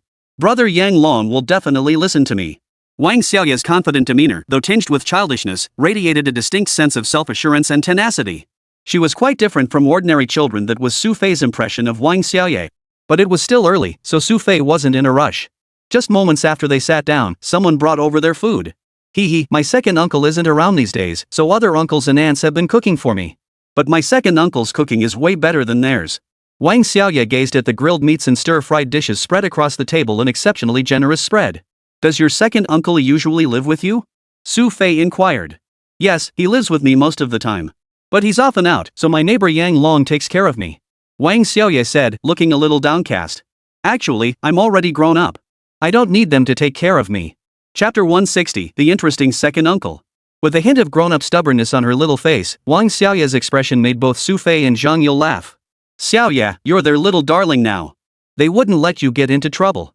Xu Fei's slightly teasing tone left Wang Xiaoye a bit confused. What does apple of their eye mean? Ah, nothing. Xu Fei cleared his throat, picked up a piece of meat, and realized he'd said the wrong thing. He quickly changed the subject. This dish tastes great. Did you grow it yourselves? Everything we eat in our village is either grown or raised by ourselves. Mentioning this, Wang Xiaoye's voice swelled with pride. Not only is it delicious, but you can't find these vegetables anywhere else. I heard the seeds were brought back from other countries by people in our village. I see. No wonder. Xu Fei smiled and took another bite. The three of them, 2 adults and 1 child, sat there. Before long, hurried footsteps echoed at the doorway. Hearing the footsteps, Wang Xiaoye looked a bit downcast, as if she knew something was about to happen. Sure enough, the one who walked in through the doorway was none other than Yang Long, who had just been asked to leave. Xu Fei, excuse me, are you free right now? Yang Long asked Xu Fei, his tone carrying a hint of genuine sincerity that made Xu Fei feel a bit strange. He inquired, what's up? What happened? Brother Yang Long, we're eating. Wang Xiaoye looked slightly displeased, prompting Yang Long to shake his head helplessly. Xiaoye, I need to speak with Xu Fei about something important. Oh. Though reluctant, Yang Long's standing in the village was undeniably higher than others. More importantly, she had known Yang Long for several years, and their relationship had always been very good. She had always regarded Yang Long as her older brother. After putting down his chopsticks, Xu Fei instructed Zhang Yule, I'm stepping out for a bit. Don't take Xiaoye off on some wild adventure, or I won't be able to find you when I get back. In this place, cell phones had lost signal the moment they entered. Xu Fei worried that with the two of them so lively, they might lose track of them soon. Relax, relax. We won't wander off anywhere. Zhang Yule waved dismissively, prompting Xu Fei to shake his head before following Yang Long outside. Once they were sufficiently far outside, Xu Fei finally turned to Yang Long beside him and asked, so, what's going on? You attended that Venom hosted dinner a couple days ago, right? Yang Long inquired. Xu Fei nodded. That's right, I did. Looks like they're about to make their move soon. Yang Long glanced at Xu Fei and added, these aren't ordinary people. They came here hoping to find something in Hannan Town. What exactly? Xu Fei was curious. Venom hadn't actually told him. An ancient tomb passed down from the Qing dynasty. Yang Long explained to Xu Fei, continuing, these people got word from somewhere that there might be an ancient tomb in the mountains near Hannan Town. So now they're searching all over the place. In fact, a couple days ago, some of them even found their way to our place. Did you clash with them? Xu Fei began to grasp Yang Long's meaning. Yes. They planned to attack the village this afternoon. So I'm asking your opinion, should you handle these people, or should I? Yang Long stopped and leaned against a tree with Xu Fei. It was clear Yang Long was showing Xu Fei considerable respect. Though he knew these people likely had nothing to do with Xu Fei, he still sought his opinion. I don't care. I don't know these people. Xu Fei shrugged, his expression relaxed and natural. Yet beneath that relaxed demeanor, Xu Fei's mind flashed back to what Venom had told him earlier. She had once mentioned that Longting seemed to be searching for something here, and that she planned to use those people to distract attention. At the time, Xu Fei hadn't paid it much mind, assuming she meant to distract Amut. But now it seemed Venom was targeting Longting instead. Would Venom herself actually participate in this operation? While Xu Fei was deep in thought, Yang Long called out to him. No, absolutely not. Xu Fei nodded confidently. That kind of thing doesn't align with her principles. If that's the case, so much the better. Yang Long genuinely feared Venom might take matters into his own hands, potentially causing trouble later. Ordinary people like Zhang Yule might not know Venom's true identity, but Yang Long was different. Venom wasn't exactly famous, but her obscurity stemmed not from lack of skill, but from being simply too formidable. As the saying goes, the most famous assassin is also the most failed one. Venom, however, was a successful assassin. Every mission she had carried out was beyond the comprehension of ordinary people, including the assassination of major organization leaders and high-ranking officials in African nations. Yet despite this, no trace of her could be found anywhere in the world, and very few people knew of her existence.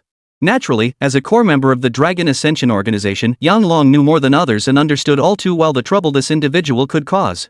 Beyond worrying about Venom's formidable nature, Yang Long also understood the unusual connection between Xu Fei and Venom. While dealing with others might be manageable, if Venom were injured, future encounters would likely be far more difficult. After the two had settled their discussion, a figure who had been waiting nearby approached and asked Yang Long, "Mr. Yang, may we proceed?" "Yes." Yang Long agreed. After the man withdrew, Yang Long turned to Xu Fei with a slightly apologetic expression. "Sorry to interrupt your meal. How about this, it's still early. Shall we grab a drink somewhere?" Setting aside business matters, Yang Long genuinely respected Xu Fei. This man had spent 8 years building his own power base abroad. Now, as one of the most powerful figures in the global underworld, if Xu Fei ever wrote his autobiography, the entire mercenary community would likely scramble to buy it. "Drinks? You're into that sort of thing?" Xu Fei found it rather amusing. Yang Long seemed remarkably relaxed for the middle of the afternoon. He didn't drink regularly, but occasionally Uncle Air would drag him out for a few sips. Yang Long chuckled, his tone half teasing. "You wouldn't believe it, but Xiao Yu never lets her uncle drink. And he loves it. He can't drink at home, so when he can't resist, he sneaks over to mine and drags me into it. I just remembered Xiaoya mentioned her uncle travels for work a lot. I bet he gets drunk at your place and passes out, huh?" Xu Fei seemed to connect the dots upon hearing this. His half-smiling, half-mocking expression made Yang Long look slightly embarrassed for once. He explained, "My uncle really likes Xiaoyu. You don't know how sharp that girl's nose is. If he ever came home drunk, she'd sniff him out for sure." "Well, your uncle really piques my curiosity." Surprise flashed in Xu Fei's eyes. He tugged Yang Long along. "Come on, let's grab a drink. We can chat properly over a few rounds." Chapter 161, Things Unknown. Dragged along by Yang Long, the two returned to his home. Though it was right next door, the soundproofing was excellent. There was even a small lounge inside where Uncle Wang and Yang Long often secretly drank together. "Hey, I've got some fried peanuts here. I'll grab another plate of snacks." Yang Long, experienced in such matters, produced a bag of peanuts before rummaging in the fridge for shredded beef tripe. "You've got some hidden gems in this fridge, huh?" Xu Fei walked over to the fridge with a chuckle. He peered inside and discovered it was packed with snacks like chicken gizzards and duck gizzards, all perfect for drinking. "You never know when Uncle will drop by for drinks, right? So I keep these things stocked up, no need to scramble at the last minute." Though Yang Long was a man, he had a remarkably thoughtful nature. Though they'd only met yesterday, this single day had already made Xu Fei feel a bit closer to Yang Long. He seemed decisive and efficient in his work, yet possessed the youthful energy and mindset of someone much younger. The generational gap between them simply didn't exist. "This is premium Mao Tai. My uncle left half a bottle after drinking it last time and asked me to save it for next time." Yang Long retrieved the half bottle from the cabinet and poured Xu Fei a glass. Taking a light sip, Xu Fei immediately detected the fragrance emanating from the liquor, its rich, mellow flavor lingering on his tongue. "This is truly fine liquor. You finished such a good bottle? Aren't you afraid your uncle will come looking for trouble when he returns tomorrow?" Xu Fei said, unable to resist taking another sip himself. "Heh, if he knew you drank it, it probably wouldn't matter." Yang Long chuckled and began drinking alongside him. They were close in age, and their experiences weren't that different. "To be honest, I never imagined I'd sit down drinking with the legendary Qilin like this," Yang Long said sincerely, a hint of nostalgia on his face. "Even some of the younger generation at Longting have heard of you now, though they still don't know you're Chinese. Heh, let them stay in the dark. It's not exactly something to be proud of anyway." Xu Fei chuckled and continued, "But I see you handle quite a few matters at Longting. Your second uncle trusts you deeply." "Ah, that. Speaking of that," Yang Long chuckled. "My background is actually quite similar to yours. I was an orphan too, taken in and raised by my second uncle." "I see." Xu Fei nodded. He understood Yang Long's feelings perfectly. Having grown up without family, his second uncle was the only relative who raised him. Even though he was grown now, Yang Long still regarded his second uncle as his father in his heart.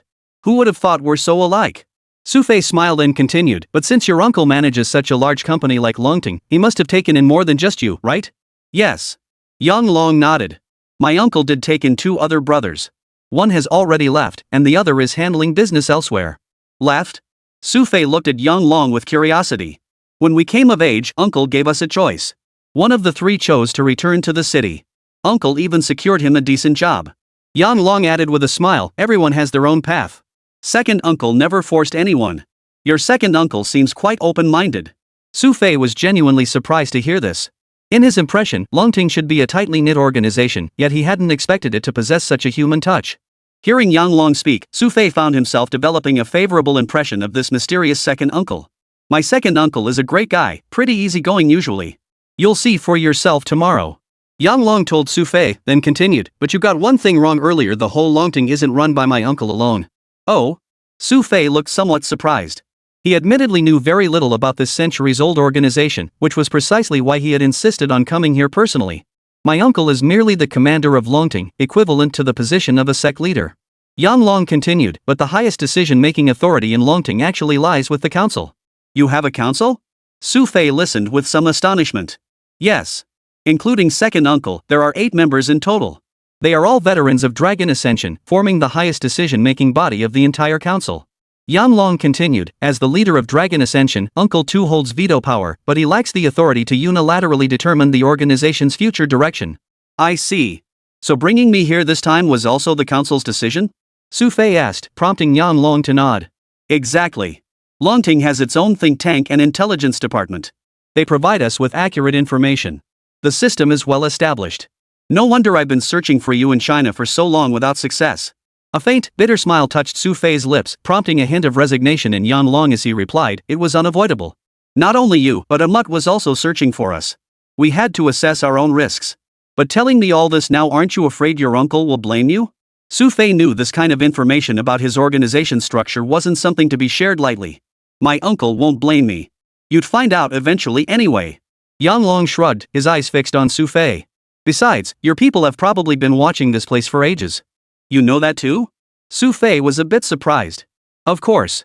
A couple of days ago, several groups of investors came here. They said they wanted to develop this area, so they were surveying everywhere. But I think they must have been your people. Yang Long continued, that's also how you found out about our village's location and came here yourself today, right? You can't hide anything from you. Xu Fei, having been seen through, felt not the slightest bit embarrassed. Although your lightning group possesses formidable capital strength and controls immense wealth, it's still far too young an entity. Yang Long stated bluntly, those investors are backed by major domestic corporations. You can use capital to gain controlling stakes. But when it comes to the entire system of intelligence gathering and personnel training, their foundational capabilities are simply too weak. You're right about that. But you're wrong about one thing. Xu Fei wore a faint smile. Yang Long looked at Xu Fei's enigmatic expression with some puzzlement and asked, I was wrong? Yes, because I'm certain there's one thing you don't know. Xu Fei's lips curved upward. This enigmatic demeanor caused Yang Long's brow to furrow slightly as he seemed to be straining to recall something. Chapter 162, Betrayal. After racking his brain, Yang Long still couldn't make sense of it. Finally, he shook his head helplessly and said to Xu Fei, I really can't remember. I know what you're after from Amut. Xu Fei didn't beat around the bush with Yang Long, stating his answer directly. As soon as Xu Fei finished speaking, Yang Long seemed to snap out of his daze. His eyes locked onto Xu Fei, searching for any clues. But Xu Fei remained impassive. Taking a sip of wine, he patted Yang Long on the shoulder and said, I've been laying my net across China for 3 years now. Did you really think I just stumbled in blindly? Impressive. After a moment of silence, Yang Long finally spoke. I never imagined you'd know about this too. Of course. But what you seek doesn't conflict with my goals. We can help you get what you want, and you can help us in return. Xu Fei raised his glass and asked, shall we clink glasses? All right. Yang Long's expression softened. After clinking glasses with Xu Fei, he downed his drink in one gulp before refilling Xu Fei's glass. The two sat like this for a while, and half a bottle of wine was already finished. However, Yang Long felt unsatisfied and fetched another bottle from the room. But just as he poured the wine into the cup, a man in his 20s hurriedly entered through the doorway. Mr. Yang. Seeing Xu Fei and Yang Long drinking, the man felt somewhat abrupt. What's the matter? Yang Long asked. Miss Xiaoye was just looking for you too. I told her you'd gone to the back mountain on business, but I think she'll head there soon to find you. The man looked somewhat troubled as he continued, you know, when Xiaoyu wants to do something, none of us can stop her. You too. All right, we got it. Yang Long understood. He waved the man away, set down the wine bottle, and said apologetically, Xu Fei, I'm afraid we really should go check on her. You know how it is when Xiaoyu throws a fit in the village. If something happens, it'll be trouble. Yeah, I get it. Xu Fei nodded. After finishing the last cup of wine with Yang Long, he headed toward the exit of the small lounge. Their drinking session hadn't lasted long, barely an hour. But by then, Wang Xiaoye and Zhang Yule had finished their meal and naturally started searching the entire village for the two men. Look, there they are. The moment they appeared on the road outside, Wang Xiaoye, who had just stepped out the door, spotted them. A warm smile spread across Xu Fei's face. He walked up to them and said, "So, you're done eating? We finished ages ago. You two were gone so long, Xiao Yu and I just waited at home." Zhang Yule's slightly reproachful tone made Xu Fei scratch his head awkwardly. "We just had something to take care of," he said hurriedly. "But we're back now, aren't we?" As soon as Xu Fei finished speaking, Wang Xiaoye standing beside him sensed something was off. Noticing her expression, Yang Long beside them immediately sensed trouble brewing. He quickly changed the subject, saying, "Xiaoye, how about Xu Fei takes you out to play this afternoon?" "Ha? Xu Fei, you smell funny." Wang Xiaoye's eyes narrowed in suspicion as she took small steps toward Xu Fei. After scrutinizing him from head to toe, she leaned closer. The moment she got close, her little face lit up with excitement as she exclaimed, "Xu Fei! You two went out drinking." Xu Fei shot Yang Long an awkward glance. The latter looked utterly helpless as he replied, "I told you before, Xiaoye has an incredibly sensitive nose. You two said you had something important to do, but you lied." Wang Xiaoye's slightly flushed face showed a hint of anger. "Xiaoye, let me explain." Xu Fei began explaining, "We did have something to do, but then we ended up at your brother Yang Long's place, right? That's when I spotted a bottle of liquor there." "Brother Yang Long has wine?" Wang Xiaoye looked skeptical. "Yes, there really was wine." Xu Fei continued, ignoring Yang Long's frantic waving. "But your brother Yang Long has wine. He won't admit it, claiming it's just plain water. Tell me, how could I possibly believe him?" "No way." Wang Xiaoye blurted out. "Exactly. Since I didn't believe him, I had to taste it myself. And after just one sip, I ended up with a slight buzz." After Xu Fei finished speaking, Wang Xiaoye seemed somewhat convinced. She fixed her gaze on Yang Long and asked, "Brother Yang Long, how come you have wine at your place? Could it be that Uncle Air drank it?" "Ahem, absolutely not." Yang Long cleared his throat and quickly explained, "I like to have a drink myself when I'm free, so I kept half a bottle." "Really? I don't believe you." Though young, Wang Xiaoye wasn't easily fooled. "Of course I'm telling the truth. I swear it." Yang Long's solemn expression betrayed his seething hatred for Xu Fei. Just moments ago, this guy was calling him brother, and now, in the blink of an eye, he'd sold him out completely. Worst of all, while Xu Fei had betrayed him, he couldn't turn in his own uncle. Now he'd have to bear 3 times the blame alone. "Never mind. Looks like you guys haven't had that much to drink." Wang Xiaoye didn't press the issue. "But I'm going out with Sister Yulu later. Want to join us?" "I'll pass. You know I'm pretty busy, Xiaoye. After I drop Xu Fei off, I still have important business to attend to." Yang Long genuinely had commitments at that moment, and Wang Xiaoye seemed to understand. After letting Yang Long leave, she stayed behind with Xu Fei alone. "Xu Fei, what about you?" Wang Xiaoye asked Xu Fei. "I don't really have anything to do, but I need to take a shower." Xu Fei told the two. "Alright, we'll wait for you to come out." Wang Xiaoye flushed with a cute, rosy smile, her plump cheeks tempting Xu Fei to pinch them before he headed toward the bathroom. There were plenty of clothes here. After changing into a t-shirt and loose sweatpants, Xu Fei found Zhang Yule and Wang Xiaoye already dressed and ready outside. "What are you two dressed up like that for?" Xu Fei noticed they were carrying ancient bows and arrows. Anyone unaware might wonder what they were up to. "Hunting." Xiao Yu had just mentioned taking him to the hunting grounds behind the mountain. Zhang Yule beamed with excitement. As a city girl, the prospect of actually hunting at the game reserve left her thrilled beyond words. However, Xu Fei's attention was elsewhere. He recalled Yang Long mentioning earlier that a selection process was currently underway at the back mountain. Chapter 163, Unexpected Turn. Although Yang Long had said it wasn't convenient for him to watch, Xu Fei was still curious about these trials. "Xiaoye, how far is your shooting range from where we're going?" Xu Fei asked Wang Xiaoye, his voice tinged with curiosity. "The back mountain shooting range?" Wang Xiaoye muttered to herself, pondering for a long while before replying, "It shouldn't be too far, but the area beyond the back mountain is actually huge. It'll take us a really long time to get there." Then let's go take a look," Xu Fei said, and Zhang Yule immediately tossed him a bow and arrows. Xu Fei didn't seem too keen on taking it, though. He tossed it aside and asked Zhang Yule, "What are you up to?" "Well, if you shoot something while hunting later, we won't come back empty-handed. Otherwise, that'd be too embarrassing." Zhang Yule chuckled. Xu Fei didn't seem too keen on hunting. He tossed the bow and arrows aside and headed to the back mountain empty-handed with the other two. Just as Wang Xiaoye had said, the back mountain was indeed vast. Most crucially, it was backed by an unbroken mountain range, a massive treasure trove for the village. It was summer, and wild fruits occasionally dotted the slopes. Wang Xiaoye seemed remarkably familiar with them, pointing out to the others which were edible and which were not. "Hee, Sister Yule, I'm telling you, this one tastes amazing." Wang Xiaoye grinned, holding up another finger-sized fruit. Wow, you've got so many delicious things here, I should have come sooner, ha. Zhang Yule was happily eating when she turned to speak to Xu Fei, only to find his eyes darting around the room. Xu Fei, what are you looking at? Zhang Yule looked at Xu Fei with a puzzled expression. Nothing much. Just curious, where's the shooting range behind the mountain? Xu Fei scanned the area but couldn't spot the range. The shooting range is on the mountainside behind that hill. Wang Xiaoye pointed in a direction and said, but we can't go there today. I heard Brother Yang Long doesn't let anyone pass. That's right. Xu Fei nodded. Hee hee, no worries. Actually, we'll be at the hunting grounds soon, and then we'll find lots of fun stuff. Wang Xiaoye was cheerful and lively, smiling as she skipped along, leading the way. Following Wang Xiaoye, the two headed toward the hunting grounds. Soon they reached a hillside enclosed by a fence. This is the spot. Wang Xiaoye said, grinning, this place is so much fun. Can we hunt? Zhang Yule asked. We can, but we usually can't hit anything. Wang Xiaoye said, looking a bit embarrassed. I'm too weak, I can't even draw this bow. No problem, let me try. Zhang Yule patted his chest, placed the arrow on the string, and began aiming with all the seriousness of a seasoned hunter.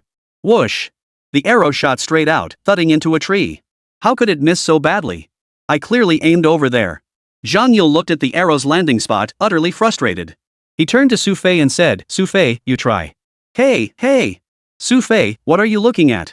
Turning his head, Zhang Yule finally noticed Xu Fei had been staring at Wang Xiaoye the whole time. Nothing. Xu Fei shook his head, his expression not exactly cheerful. I'll go sit over there for a bit. You two play on. Xu Fei said, then walked over to a nearby tree.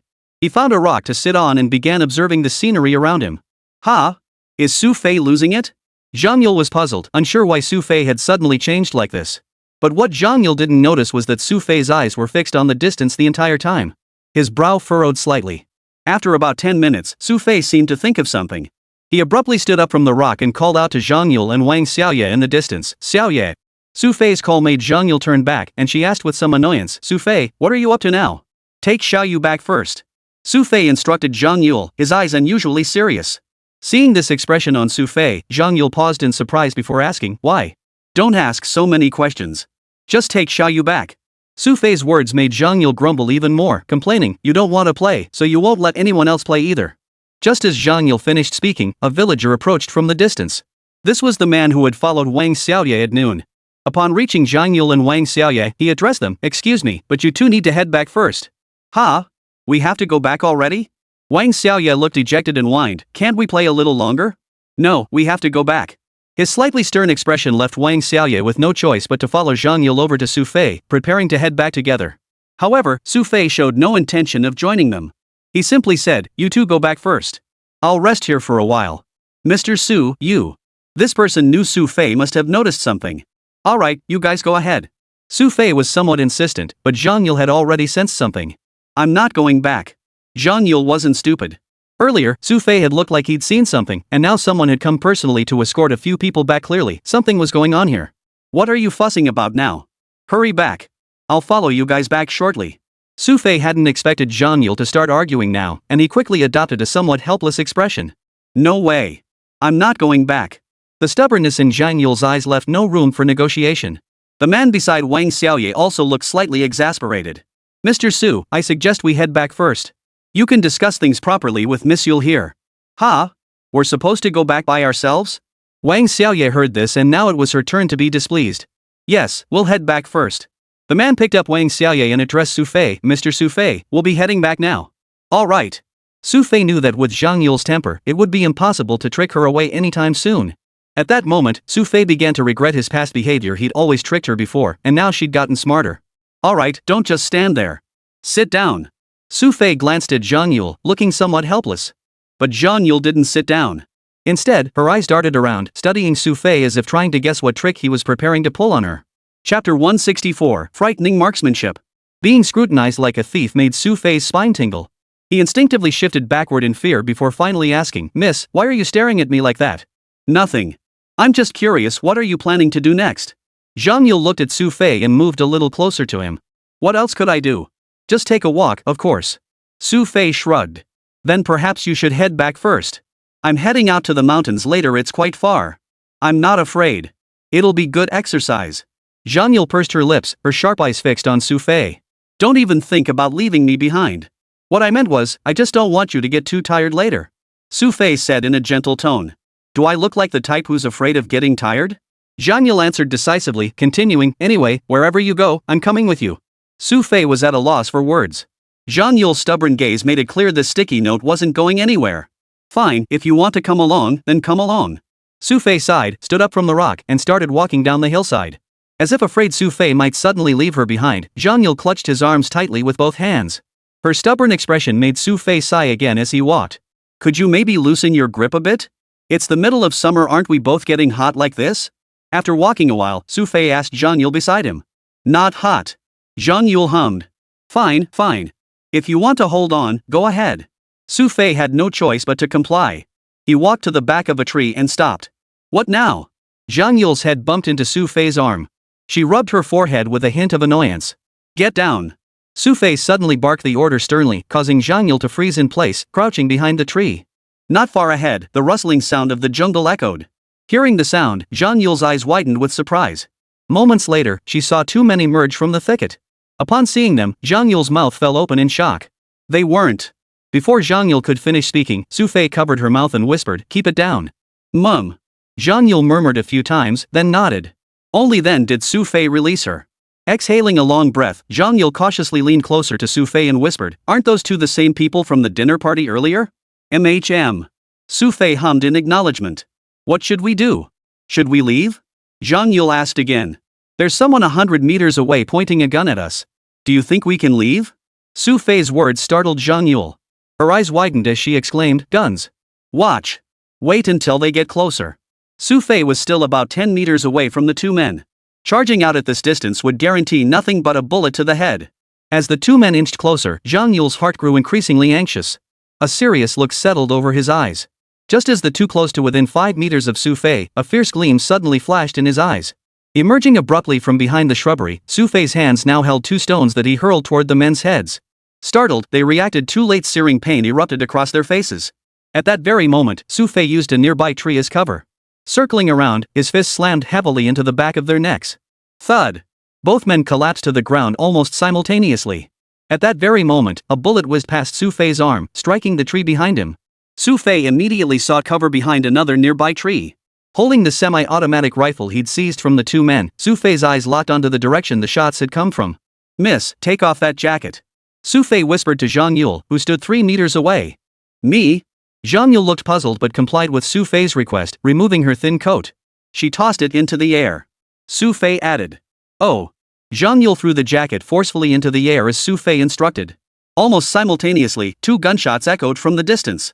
One bullet whizzed past the tree in front of Zhang Yule, leaving behind the acrid smell of gunpowder. At that very moment, Xu Fei decisively pulled the trigger of his gun, firing into the distance. Bang! Bang! After firing both shots, Xu Fei exhaled a long breath of relief. He stood up and looked at Zhang Yule, who was still cowering behind cover. Though she'd served in the military, this was Zhang Yule's first encounter with such a situation. She distinctly felt the icy chill carried by the bullets just moments ago. I told you not to follow me. Xu Fei couldn't resist taking a jab at Zhang Yule even now. But Zhang Yule didn't retort this time. Instead, she stared into the distance and asked, are they dead? Probably. Xu Fei holstered his gun. You served in the military, right? Can't handle this already?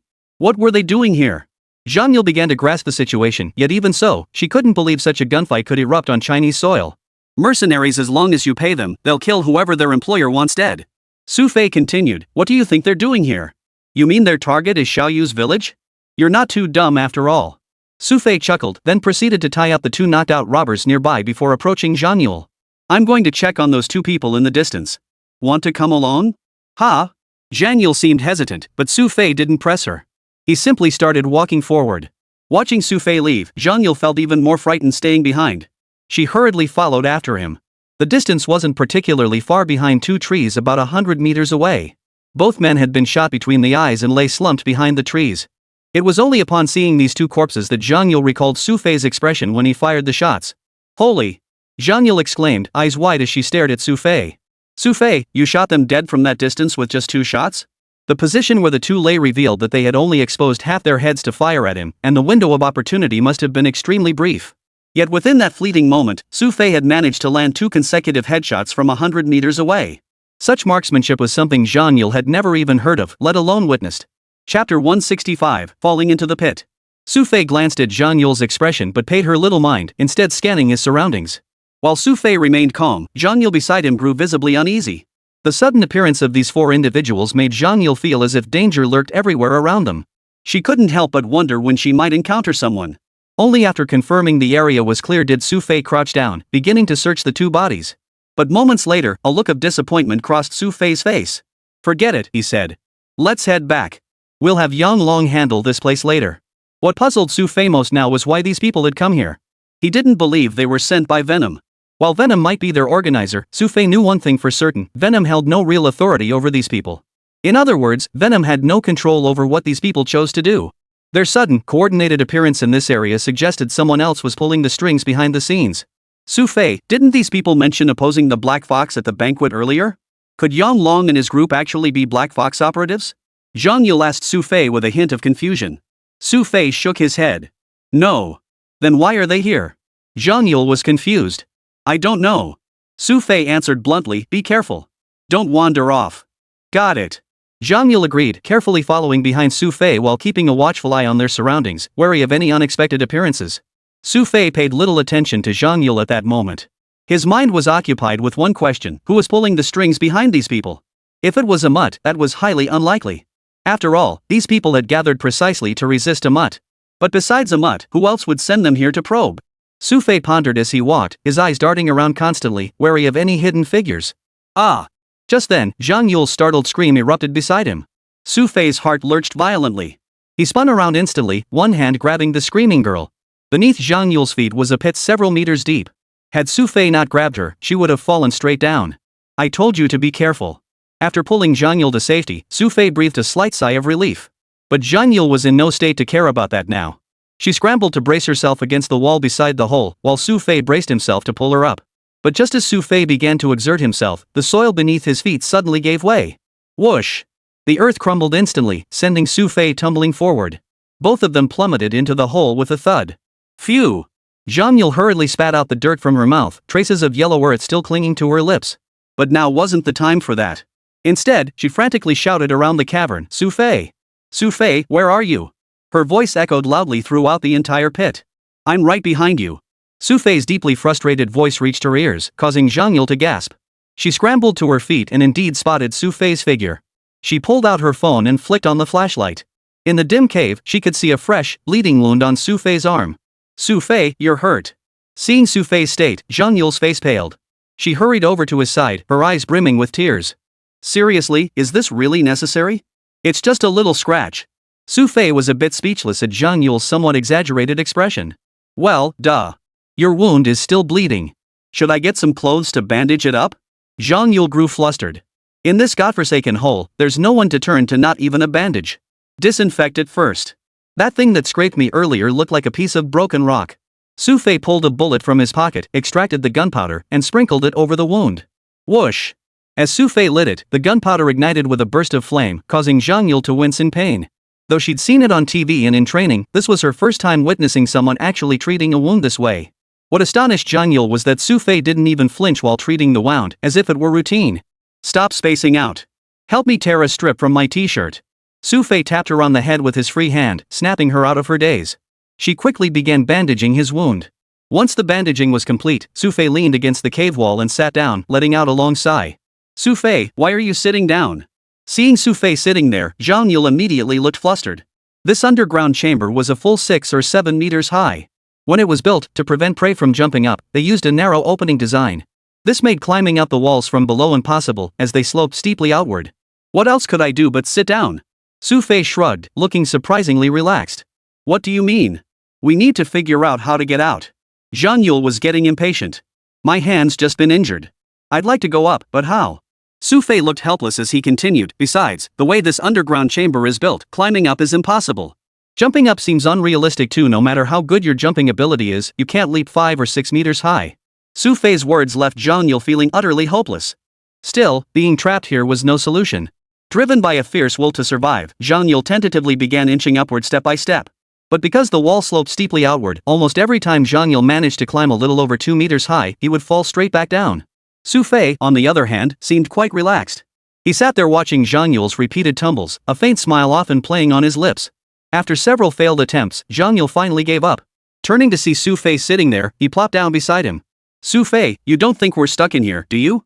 Zhang Yule turned to ask Xu Fei, a hint of despair in his eyes. I don't know. But we definitely can't get out now. Might as well save our energy and rest. Xu Fei seemed to have lost all will to survive, leaving Zhang Yule utterly defeated. He could only stare blankly at the light streaming from the cave entrance. The two of them now truly felt like frogs in a well.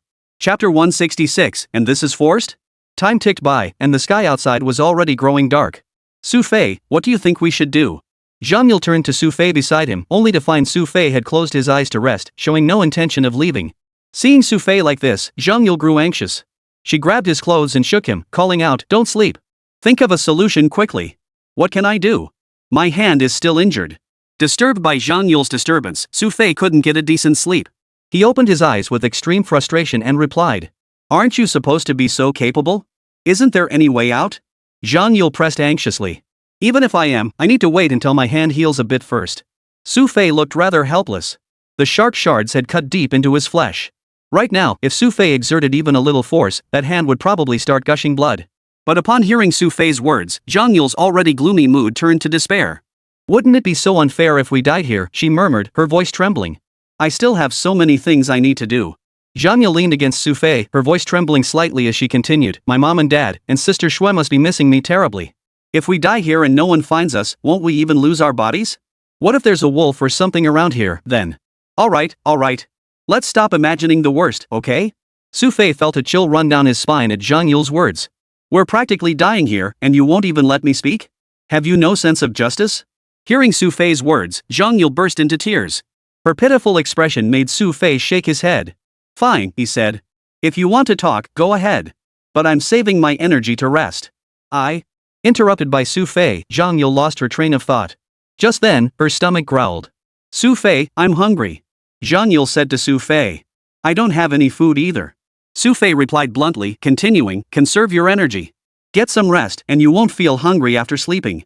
But I'm afraid if I sleep, I might never wake up again." Zhang Yule was now both scared and hungry.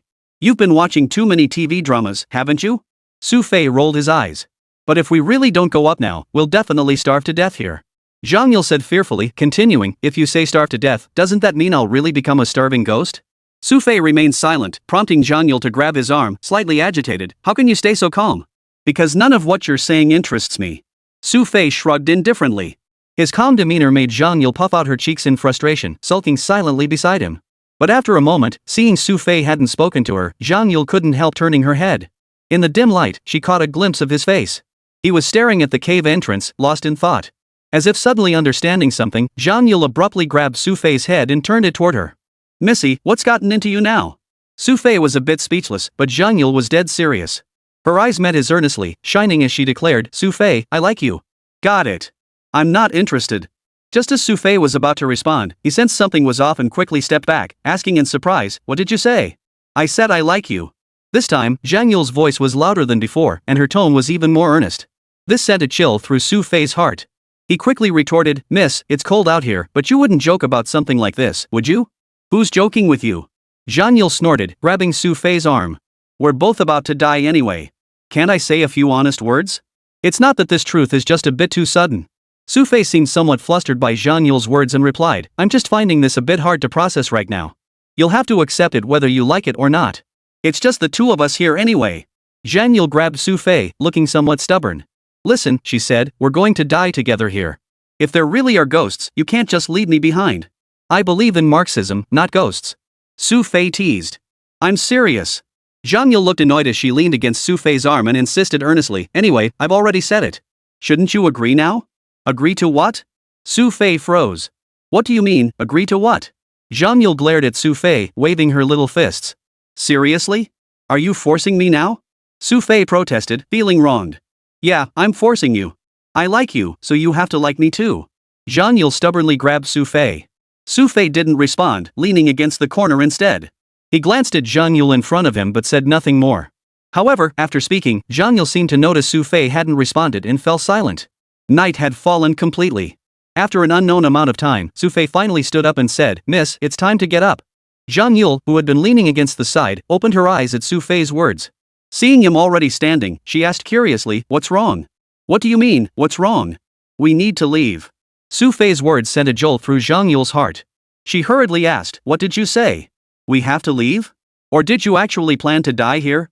Xu Fei quipped, suddenly pulling out a dagger about 20 centimeters long from his person. Seeing the dagger, Zhang Yule looked frightened and said, Xu Fei, what are you doing? You're not really going to let me die here, are you? Bull. Even if I die, I won't kill you. Xu Fei rolled his eyes at Zhang Yule and continued, this dagger is for climbing up. How the hell is a dagger supposed to help me climb up? Zhang Yule was genuinely baffled. You'll see soon enough. Xu Fei said, gently testing his injured hand to ensure he could exert force before moving toward the wall. Help me turn on the flashlight on my phone. Xu Fei instructed Zhang Yule. Okay. Zhang Yule obediently followed Xu Fei's instructions, activating the flashlight on his phone. The light illuminated Xu Fei's foot planted firmly against the wall. Chapter 167, Escaping the Cave. Zhang Yule glanced at Xu Fei's posture, then looked at the cave entrance. Xu Fei, this doesn't seem to work. The cave walls are too steep, there's no way to get a foothold. Earlier, Zhang Yule had tried several times already, and the outcome was always the same. That was you. Xu Fei's tone was half teasing as he drew his dagger and located a harder section of the wall. Bang! With a sudden burst of force from his arm, Xu Fei used the dagger to smash a hole into the wall. Then, repeating the same trick, he smashed several fist-sized holes over a dozen centimeters deep into various spots on both sides of the wall. This puzzled Zhang Yule, who asked Xu Fei, what's the point of this? You'll see soon enough. Xu Fei replied, leaping up to smash the final hole in the wall over 2 meters above his head before nodding in satisfaction. Taking a slight step back, Xu Fei fixed his gaze ahead and suddenly accelerated his legs. The hole's diameter was nearly 2 meters wide. With just that brief run up, Xu Fei leapt upward, soaring nearly a meter high. His feet landed precisely on the hole he had just smashed. Using the hole's momentum, he leapt upward again, this time gaining half a meter of height. Riding that force, his dagger reappeared, plunging precisely into the wall. Swish! The dagger stuck firmly in place.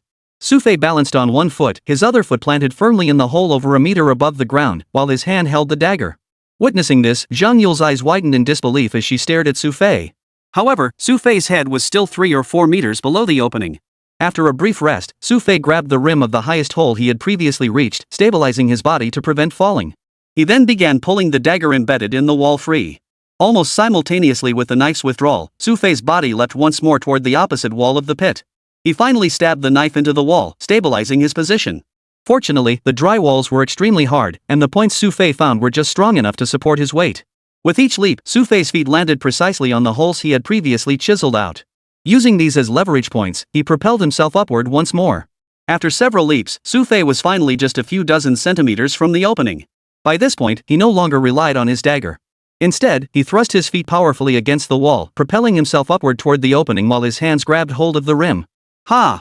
Xu Fei strained, using his hands to pull his entire body upward, finally scrambling onto solid ground. Phew! After completing this feat, Xu Fei let out a long sigh of relief. Each leap and jump had been a challenge for him. Even with his immense strength, he had to ensure he landed precisely on each foothold. Otherwise, he wouldn't have the power to jump upward again. Fortunately, Xu Fei succeeded on his first try, and this thrilled Zhang Yule below. Xu Fei! Zhang Yule shouted loudly toward Xu Fei. Got it, I'll go find you a vine right away. Xu Fei told Zhang Yule as he went off to search. Finally, near a large tree, he found a vine winding around its trunk. After chopping the vine with a stone, Xu Fei returned to the cave entrance, where Zhang Yule was now pacing anxiously. Seeing Xu Fei return, Zhang Yule hurriedly called out, hurry up and save me. Got it. When you come back up, help me pull out my dagger. After giving his instructions, Xu Fei lowered the vine down. Once Zhang Yule gripped the vine tightly with both hands, Xu Fei began pulling her up inch by inch from the 6-meter deep hole. He paused when she reached mid-air. Zhang Yule reached out a hand, straining to pull it free. But with each effort, her body lost its balance. After several tentative attempts, Zhang Yule finally managed to pull the dagger straight out of the wall. Xu Fei continued hauling her upward. Phew! I'm finally out of that damn hole. The moment Zhang Yule reached the surface, she immediately began jumping up and down in joyful celebration. Oh, right. After a moment of excitement, Zhang Yule remembered something and hurriedly handed the dagger back to Xu Fei. It was only then, under the faint moonlight, that Zhang Yule saw clearly the dagger he'd spent so long chiseling into the wall was still perfectly intact, not even a tiny chip on the blade. Whoa, Xu Fei, what kind of metal is this thing made of? Zhang Yule's eyes widened in disbelief. That's way too sturdy. Composite material. Xu Fei answered curtly, stowing his dagger away before leaning against a nearby tree and sitting down. It was only then that Zhang Yule noticed Xu Fei's arm had started bleeding profusely again, the blood already staining his entire arm and the bandages red. Seeing this, Zhang Yule was startled. She hurried over to Xu Fei's side, fearfully covering his arm with her hand, her eyes brimming with tears as she said, "Xu Fei, your arm. I just exerted too much force. It's just a little bleeding from the wound." Xu Fei shook his head. He tore his t-shirt into more strips and wrapped them tightly around his arm wound. The bleeding stopped temporarily, but now Xu Fei's entire hand was completely stained crimson, a sight that made Zhang Yule's heart sink. "Stop staring like that. It's just a little blood." Xu Fei's expression seemed lighthearted, but Zhang Yule could tell his complexion was clearly worse than usual. "Let's head back first. It's only half an hour back to the village from here." Xu Fei stood up from the ground, prompting Zhang Yule to rush over and support him. "Xu Fei, can you walk on your own? Do you need me to carry you? Don't be ridiculous. Do I look like I need to be carried?" Xu Fei's smile made Zhang Yule's tears fall one by one. Supporting him, she said, "Xu Fei, you... Stop crying. A little blood on your hands, someone might think you're dead." Xu Fei quipped back. Under Zhang Yule's insistent support, he leaned against her shoulder as they made their way back to the village. In their current state, they definitely couldn't go back to Wang Xiaoye's house, otherwise, they'd just scare her half to death. Finally, Xu Fei made it to Yang Long's house. Yang Long seemed to have just returned home, catching sight of Xu Fei and Zhang Yule. His eyes flashed with excitement. Chapter 168, The Confrontation. All afternoon, Xu Fei had been nowhere to be found, leaving Yang Long frantic. With Wang Xiaoye's constant urging, Yang Long had already dispatched nearly everyone nearby who could help with the search. Yet searching for two people in these vast mountains was like looking for a needle in a haystack. With no cell signal in the vicinity, the more frantic Yang Long grew, the harder it became to find them. Now they were back, but Xu Fei's blood-stained arm was painfully obvious. "Xu Fei, what happened to you? Did you get into a fight?" Seeing Xu Fei's state, Yang Long quickly scanned the rest of his body. "My arm got cut open by a rock in a hole," Xu Fei explained, continuing, "It's no big deal, just a little blood. I'll get someone over here right away." Yang Long immediately began making arrangements nearby. After bringing Xu Fei inside, he found several bottles of purified water. He first cleaned Xu Fei's blurred wound before the village doctor arrived just in time. After applying iodine to disinfect the wound, just as they were about to bandage it, Xu Fei suddenly called out to the doctor, "We can apply the ointment tomorrow. Little Yu has a nose like a bloodhound. If she catches the scent of medicine, she'll sniff it out in a heartbeat." "All right," the doctor replied, "but you really should apply the ointment tomorrow. It'll help you heal faster." The doctor instructed Xu Fei, then bandaged his arm without applying any ointment. "By the way, doctor, could this leave any lasting effects?" Zhang Yule was a bit uneasy and asked. "Rest assured, there won't be any lasting effects. Though the wound is deep, it didn't damage any critical areas. It just bled quite a bit. He'll need plenty of rest." The doctor's words finally eased Zhang Yule's worries considerably. The entire journey had been filled with dread for Zhang Yule, who constantly feared Xu Fei might go into shock from excessive blood loss. But what she hadn't expected was how resilient Xu Fei's body was. Despite losing so much blood and walking such a long distance, he had somehow managed to hold on. "I'll have someone find you some clothes. Once you've cleaned up the rest of your body, change into fresh clothes before heading back to Xiaoye." Yang Long had thought of everything.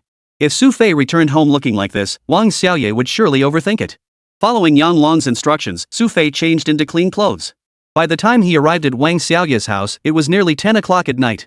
At this hour, Wang Xiaoye was still pacing back and forth. Her tutor, standing by the door, looked helpless. The child simply couldn't focus on her studies. But just then, the tutor spotted Xu Fei and Zhang Yule returning. Overjoyed, she called out inside, "Xiaoye, come see. They're back." The teacher's call made Wang Xiaoye, who had been pacing back and forth, rush out immediately. Upon seeing Zhang Yule and Xu Fei, she jumped excitedly into Zhang Yule's arms. "Sister Yule, why did it take you two so long to come back? We've been looking for you for ages." Seeing Wang Xiaoye's excited state, Zhang Yule gently ruffled her little head and said, "Didn't we just go out to play and lose track of time?" Zhang Yule comforted her. "Oh." Wang Xiaoye didn't think much of it. After playing with the two for a while longer, the teacher reminded her from the side, "Xiaoye, it's past 10 o'clock. Time for bed." "Okay." Wang Xiaoye felt reluctant, but her ingrained habit made her obediently go to sleep. Only after Wang Xiaoye was tucked in did Xu Fei and Zhang Yule finally breathe a sigh of relief. "You should go to sleep too." Zhang Yule glanced at Xu Fei. "I'll go to bed soon, but..." Xu Fei eyed Zhang Yule suspiciously and continued, "I'm definitely not sharing a room with you tonight. Don't make me sleep on the couch again. Don't worry. This time you get the bed, and I'll take the couch." Zhang Yule patted his chest. "You really plan to share a room with me?" Xu Fei looked a bit scared. "Yeah. You've got such a big wound on your hand. What if you need help moving around at night?" Zhang Yule said, gently pushing Xu Fei into a room. Though forced onto the bed, Xu Fei felt uneasy. Finally, he said helplessly to Zhang Yule, "I can't sleep with you staring at me like that." "No way. I'm watching you sleep." Zhang Yule was stubborn. Xu Fei had no choice but to lie down on his side, closing his eyes and tossing and turning a few times. Although he'd managed to endure the journey, Zhang Yule's guess had been correct. Xu Fei had lost too much blood. Not long after lying down, a wave of drowsiness washed over him. He slept straight through until around 7 or 8 the next morning. When Xu Fei finally woke up, light was streaming in through the window. His bleary eyes reluctantly opened, and the first thing he saw was Zhang Yule leaning against the bedside. Her expression was serene and content, suggesting she had only just fallen asleep. Her breathing was still slightly uneven. Xu Fei shook his head with a hint of resignation. He gently lifted Zhang Yule from the bedside and carried her onto the mattress before stretching lazily. But just then, Wang Xiaoye's petite figure opened the door and walked in from outside, catching sight of Zhang Yule sleeping on the bed and Xu Fei who had just gotten up. Seeing this scene, a delighted expression spread across Wang Xiaoye's face. She exclaimed excitedly, "Wow! So brother Xu Fei and sister Yulu have been together all along. No wonder I didn't see sister Yulu in the room this morning." Xu Fei hadn't expected to be caught like this, but seeing Wang Xiaoye's innocent expression, she didn't seem to think anything else of it, just pure happiness. "Keep your voice down. Let your Yule sister sleep a little longer. She just fell asleep. Got it?" Xu Fei whispered the reminder to Wang Xiaoye, who then nodded cheerfully in agreement. "Okay." As she spoke, Wang Xiaoye followed Xu Fei out. Breakfast had already been prepared for them outside. It seemed Yang Long had specially arranged some foods beneficial for Xu Fei's wounds. Spotting the delicious food, Wang Xiaoye immediately rushed to the table. Just as she was about to take a bite of meat, she seemed to suddenly think of something. Her cheerful little face slowly clouded over with a touch of melancholy.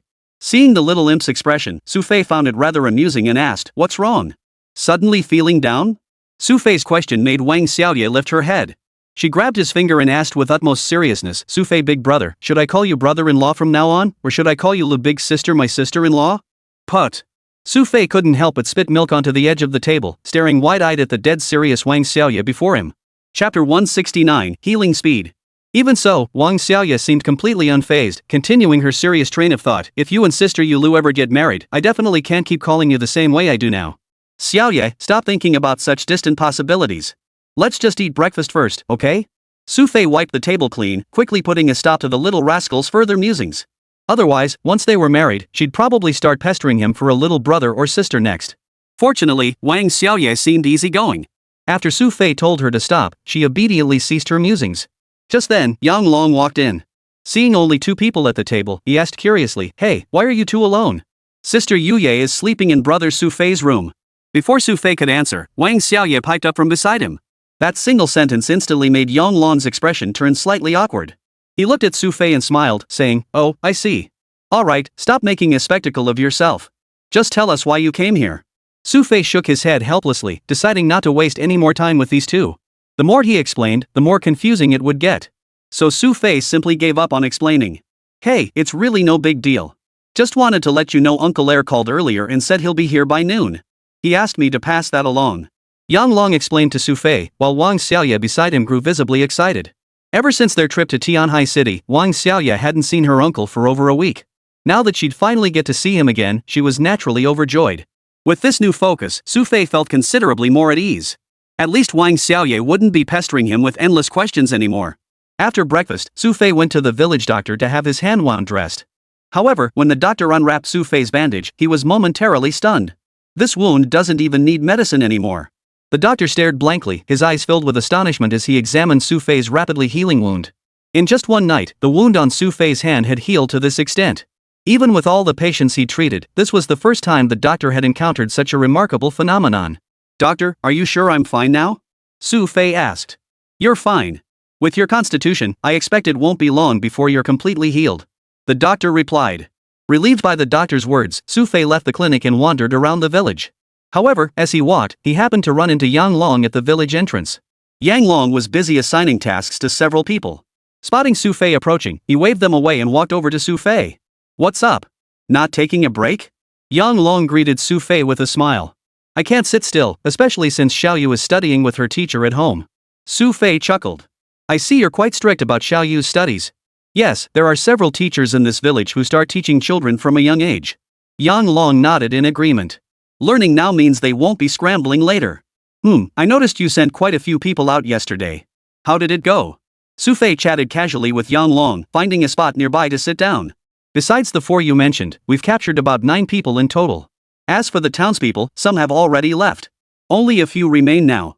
Yang Long paused, looking slightly hesitant before finally asking, "Are you connected to Venom?" "Venom?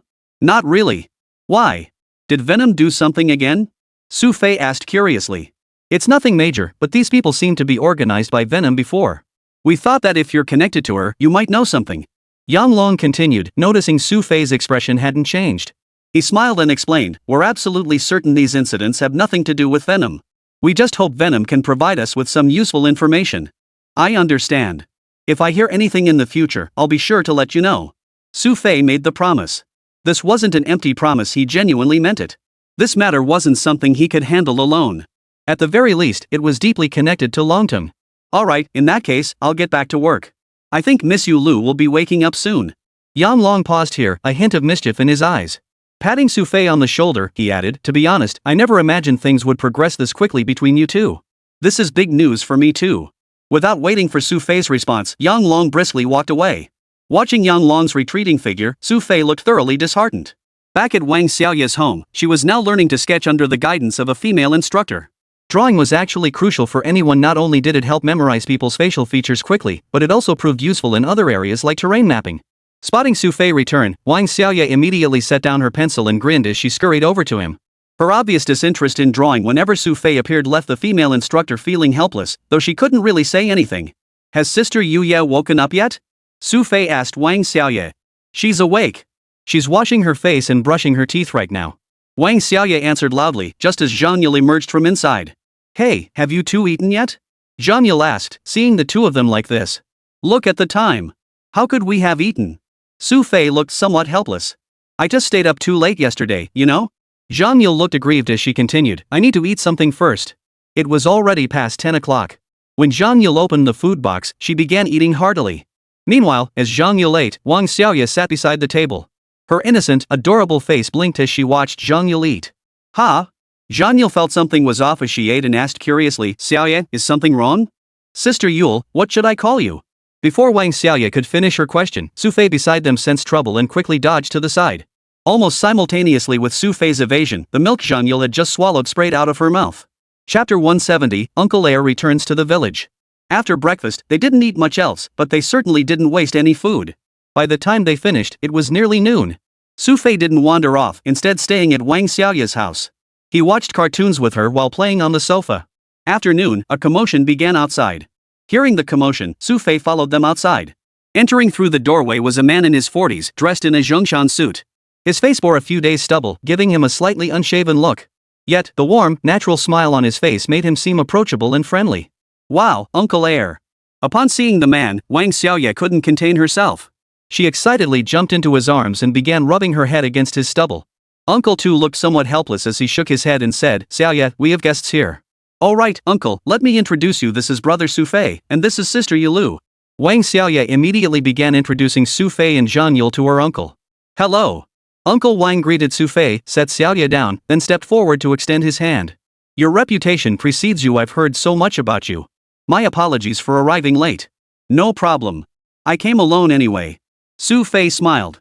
Yang Long had actually planned to have Xu Fei come here today, but unexpectedly, Xu Fei found his way here yesterday on his own. "You all haven't had lunch yet, have you?" Uncle Air glanced at the group and said, "Alright, I'll cook myself. We'll all have a proper meal together." "Great. I'll help." Wang Xiaoye immediately piped up when she heard Uncle Air was cooking. "Fine, but you're not allowed to sneak any food in the kitchen later." Uncle Wang tickled Wang Xiaoye's nose, making her giggle and nod in agreement. Seeing the two of them like this, Xu Fei couldn't help but tease. He looked at Zhang Yule and quipped, "You know how comparing people can be infuriating? Just look at Xiaoyu, she could cook at 7 years old. Pfft, I can cook too." Zhang Yule stuck out her lower lip in a show of defiance, earning a skeptical look from Xu Fei. "Say that again with your hand on your heart." "Fine, I'll say it. Zhang Yule was about to continue when Wang Xiaoye's gaze fell on her again. Her face flushed, and her voice suddenly dropped. I can at least cook instant noodles or something. So next time we need instant noodles, you can step up." Xu Fei's words left Zhang Yule looking slightly dejected, prompting Uncle Air beside them to burst out laughing. "Ha ha. Alright, I'll have someone bring over some local specialties right away. Xiaoyu, have your brother Yang Long come over later too?" "Oh, okay." Wang Xiaoye agreed readily. As guests, Uncle Air wouldn't let Xu Fei and Zhang Yule into the kitchen. With no other option, Yang Long happened to arrive just then. He joined them, sipping tea and chatting casually. Oh, right, Xu Fei, you left your dagger at my place yesterday. I had it cleaned and sent over for you. As they chatted, Yang Long happened to pull out a dagger. This was the very dagger Xu Fei had used to escape yesterday. The dim light yesterday had prevented Zhang Yule from getting a good look at it, but now that it had been delivered, she could examine it properly. Even after being cleaned, the dagger remained as gleaming as ever. Despite smashing so many rocks yesterday, it showed not a single scratch. This thing was too amazing. Even if it didn't have a chip, it should at least have some scratches, right? Zhang Yule marveled at the dagger as she played with it. But after a moment, she sensed a faint chill emanating from its surface. Hand it over. Don't go messing with other people's things. Xu Fei snatched the dagger away, prompting Zhang Yule to snort in displeasure. I was just looking. It's not like I'm going to break it. Think anyone can just look at this? You're lucky I let you hold it for a moment. Xu Fei said, tucking the dagger away himself. Speaking of which, Xu Fei, you carry this thing around with you all the time. How come I never knew about it? This is a restricted knife. Aren't you afraid the police will catch you? Zhang Yule remembered and asked Xu Fei again. Getting caught by the cops is better than losing my life. If not for this, we'd still be stuck in that underground hole. Xu Fei's words made Zhang Yule stick out her tongue, feeling a bit embarrassed. I didn't know there'd be a cave down there either. Villagers often hunt wild animals up in the mountains. They usually check their traps every 3 or 4 days. Yang Long explained to the two, smiling as he said, honestly, I never imagined you'd fall down there. Otherwise, I would have gone looking for you much sooner. It's fine. We're okay, aren't we? Xu Fei said, just as Uncle Air and Wang Xiaoye emerged from inside, grinning. Wearing a little apron, Wang Xiaoye looked even more adorable than usual, like a little imp, as she carried the dishes. Almost ready. Just bring out the dishes from inside and we can start eating. Uncle Air emerged from the kitchen and called out to the group. Seeing this scene, the others immediately followed him into the kitchen. The cooking went quickly, and Uncle Air's culinary skills were truly impressive. 5 dishes and a soup were prepared, each releasing a tantalizing aroma. My Uncle Wang's cooking is absolutely delicious. Before dinner even started, Wang Xiaoye was already promoting Uncle Air's cooking from the sidelines. Truth be told, the food tasted just as wonderful as Wang Xiaoye described. Throughout the meal, she bounced around happily, as if celebrating Uncle's return. After sharing the meal, Xu Fei found his impression of this uncle shifting somewhat. He found it hard to imagine that the leader of an organization as large as Longting could possess such a temperament. But Xu Fei also understood that such people were actually more dangerous, precisely because you couldn't fathom what they were thinking. Not a single flaw was revealed. Even if Xu Fei tried to guess, he wouldn't have been able to figure anything out. After finishing his meal, Zhang Yule seemed to perk up again, rubbing his hands together as if itching for a fight. In our village, there are quite a few skilled women fighters. You could go with them and have a proper spar. Uncle Air smiled at Zhang Yule and said, well then, I think Xiaoyu would be perfect to take you. She knows everyone in the village. Chapter 171, How did Xu Fei establish himself? With Uncle Air's suggestion, Zhang Yule instantly perked up. Grabbing Xiaoyu excitedly, he exclaimed, Xiaoyu, let's go find someone. Yes. Wang Xiaoye raised both hands in approval, then followed Zhang Yule out cheerfully. After the two had left, Uncle Air led Xu Fei and Zhang Long to sit down at the tea table nearby. The solid wood coffee table was hand-carved by Uncle himself. Having been used for quite some time, its surface had been polished to a smooth finish. Yang Long, you've been telling Xu Fei about our Longting business these past couple of days, haven't you? Uncle Tu addressed Yang Long first. The latter nodded. Yes, I have. Good. Uncle Yang nodded and continued, I think you understand the current situation, Xu Fei. If we were to join forces, it wouldn't be particularly difficult. The biggest question is, will the authorities tolerate our existence? Uncle's words were quite clear. If Longting and Lightning were to collaborate, China would gain another organization approaching colossal proportions. For China as a whole, whether this entity is beneficial or harmful is entirely determined by the authorities. If they were ever deemed a threat, the entire situation would become extremely complicated. Xu Fei understood this well. He nodded. I get what you're saying. But this isn't just about you and me, it also involves the 9th Bureau of the General Staff Department. The 9th Bureau of the General Staff Department? Uncle Air's eyes flickered with surprise at Xu Fei's words, then softened into acceptance. I'd heard you had connections with the 9th Bureau, but I never imagined it was like this. Yes, I met with my former commander. Xu Fei smiled. Besides, for them, a mutt remains the enemy. Yes, that's the most difficult part. Uncle Tu agreed. A mutt is an organization with an extremely high level of concealment. Every member of such an organization possesses multiple identities. In reality, even if he passed right by you, you might not even notice his presence, and that's precisely what makes them such a headache.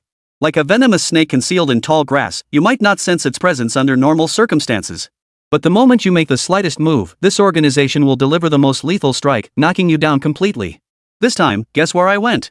Uncle Air recalled the memory and began to tease Xu Fei with hints. Seeing Uncle Air's mysterious expression, Xu Fei asked curiously, "Did you go to some den of danger?" "Pretty much. I went to the Middle East." Uncle Air chuckled. "Things have gotten messy over there again. The armed groups have started fighting back.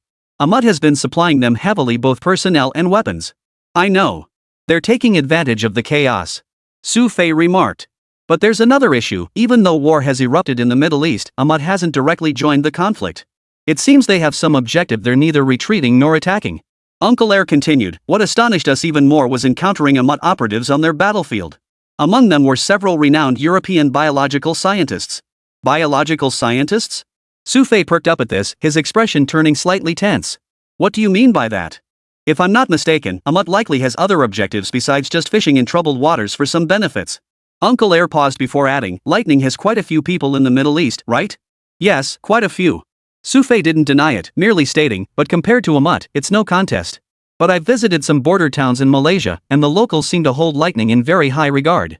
Uncle Air's face softened slightly as he remarked, "The locals practically worship Lightning's people." "You've certainly made a significant impact there. I didn't realize you'd been there." Xu Fei chuckled in surprise, knowing exactly which cities he was referring to. Lightning did indeed have its stronghold in the Middle East. In several surrounding cities, with the government forces now unable to hold their ground, Lightning had stepped in to maintain order on numerous occasions, including suppressing the brutal oppression by mercenaries. Moreover, with the Middle East's vast religious population, Lightning had become an exceptionally revered entity in their eyes. To be honest, I'm quite surprised. In my view, mercenaries should be organizations profiting from war, at least that was my impression of Lightning before. Uncle Air smiled and continued, "But what I never expected was that Lightning didn't plunder in the Middle East. They just stationed there as if they didn't exist at all. I imagine this is why you wanted to see me?" After hearing all this, Xu Fei seemed to grasp what his uncle was getting at. Previously, the Dragon Ascension organization had been observing the situation, not rushing to seek cooperation with Lightning. But now they'd suddenly sought him out. He suspected it meant their observation period had ended, or perhaps they'd witnessed Lightning's conduct firsthand during Uncle Air's Middle East trip. "Yes, this matter has indeed left me deeply shaken and enlightened." Uncle nodded and said, "It's only now that I understand why you were able to build such a massive Lightning operation in such a short time." "Oh? Why?" Xu Fei asked with a smile. "People's war, it all comes down to one word: benevolence." Uncle Air continued, "This is the essence of our Chinese philosophy one you've brought to the world. You appear to have no established base, seeming almost like an outsider. Yet wherever Lightning strikes, the local people become your strength. Am I right?" Compared to others, Uncle Air's insight cut straight to the heart of the matter. Even Xu Fei couldn't help but admire it. It was exactly as Uncle Air said. The biggest difference between Lightning, led by Xu Fei, and other mercenary organizations was that one word: benevolence. If you merely gather mercenaries driven solely by money, such talent will inevitably dwindle. But if you unite people with shared beliefs, a common vision, and aspirations, then Lightning's pool of recruits becomes vast. Truth be told, many don't understand Lightning's origins, but you're truly an exception. No wonder you've led Longting for so long. Xu Fei extended his hand, clasping Uncle Air's before saying, "Here's to a fruitful partnership. Of course, to build mutual trust, I'll hand this over to you." As he spoke, Uncle Air pulled a small stone from his pocket. The stone's shape appeared oddly irregular, seemingly without any defined form. Yet upon seeing it, Xu Fei's eyes narrowed slightly. Chapter 172, Venom's Hostility. Though Xu Fei couldn't claim complete familiarity with Longting, he was well acquainted with some of their identifying tokens. "As long as you carry this, meeting Longting members shouldn't pose any communication issues," Uncle Air said, handing it to Xu Fei. "And I believe you already know we have many people in Tianhai City. If you need their assistance, you can always contact them with this. MHM. Xu Fei accepted the item and said, "In that case, I can give you a gift too." "Oh?" Uncle Air narrowed his eyes slightly, curiosity flickering in them. "What are you giving me?" "You're worried about the growing number of people in Hannan Town, aren't you?" Xu Fei asked, prompting Uncle Air to nod in acknowledgement without denial. Recently, more and more people had indeed been coming to Hannan Town, which meant the current Dragon Ascension operation had to be increasingly cautious. The most critical issue was that these people could attack them at any moment. This was precisely why Longting had been grappling with the issue lately. Expelling them was beyond Longting's capabilities, and even if they attempted it, the cost would be too high. These people had come here not only for the legendary tomb's riches, but also to deal with Black Fox, the very group Venom had previously assembled. "I can have them leave within 3 days." Xu Fei's words undoubtedly lifted Uncle Air's spirits. 3 days? "Yes, 3 days." Xu Fei nodded. "Good. If you can truly get them all out within 3 days, I will be deeply grateful," Uncle Air declared with forceful conviction. "If these people truly leave this place, it would be tremendous news for Longting. I think our discussion can end here. How about this? You'll stays with you, and I'll take this time to run into town. Xu Fei asked the two of them. Of course. Uncle Air nodded and asked, do you need me to arrange some people for you? No need. Xu Fei stood up and continued, I just want to go for a walk. All right. There's a motorcycle by the village entrance. You can ride it to Hannan Town anytime. We'll meet for dinner. After saying goodbye to Xu Fei, Uncle Air watched him walk step by step toward the village exit. Second uncle, do you think Xu Fei is sincere? Yang Long asked his uncle. This man is more composed than I expected, and he holds more cards than meets the eye. Uncle Tu sighed as he spoke. Lightning isn't just about their core strength anymore. I specifically had people look into Lightning's background. Their current ranks include scattered groups they've absorbed. They have followers all over Africa, the Middle East, South America, Southeast Asia. I've heard Lightning operates its own training system. Those who complete it never stay behind, they all venture out on their own. Yang Long had heard about this too. Yes, these individuals were all trained by Lightning. Should any real changes occur, there's no guarantee they won't step forward. Moreover, I suspect even a mutt doesn't fully grasp Lightning's true strength at present. Otherwise, they wouldn't have held back this long without making a move. Second uncle thought deeper and understood more than the average person. Xu Fei, who had already departed, paid no heed to what Uncle Air and Yang Long were pondering behind him. After scaling a mountain, he emerged onto a small path. There, indeed, stood a prepared motorcycle by the path's edge, the kind villagers used for occasional trips outside. The road was narrow and bumpy. On such terrain, motorcycles could easily outpace cars. After getting on the bike, Xu Fei arrived at the township, which still bustled with activity. Hannan Town wasn't particularly sparsely populated. Though remote, its residents cherished their ancestral ties to the land. Combined with frequent visits from outsiders, the local economy wasn't too shabby. However, the moment Xu Fei's vehicle came to a stop, a figure appeared silently behind him, seemingly out of nowhere. Sensing the presence, Xu Fei couldn't help but smile. Turning his head, he recognized the figure as none other than Venom from before. Venom glanced around, a hint of something else in his eyes, and asked, "What's up? Didn't bring your little sweetheart? Could you please change how you address me?" Xu Fei looked somewhat exasperated. Also, how did you know I was leaving the village? That village is indeed well hidden, but it's still easy to monitor who comes out of the village entrance. Venom seemed utterly unconcerned. You're really going head to head with Long Tongue? Xu Fei sensed Venom was constantly trying to dig something out of Long Tongue. They're hiding something. Venom said casually, a faint smile playing at the corners of his mouth. How about I buy you a drink? Ha? Hearing this, Xu Fei grew wary and took a step back. Don't tell me it's some disgusting stuff again?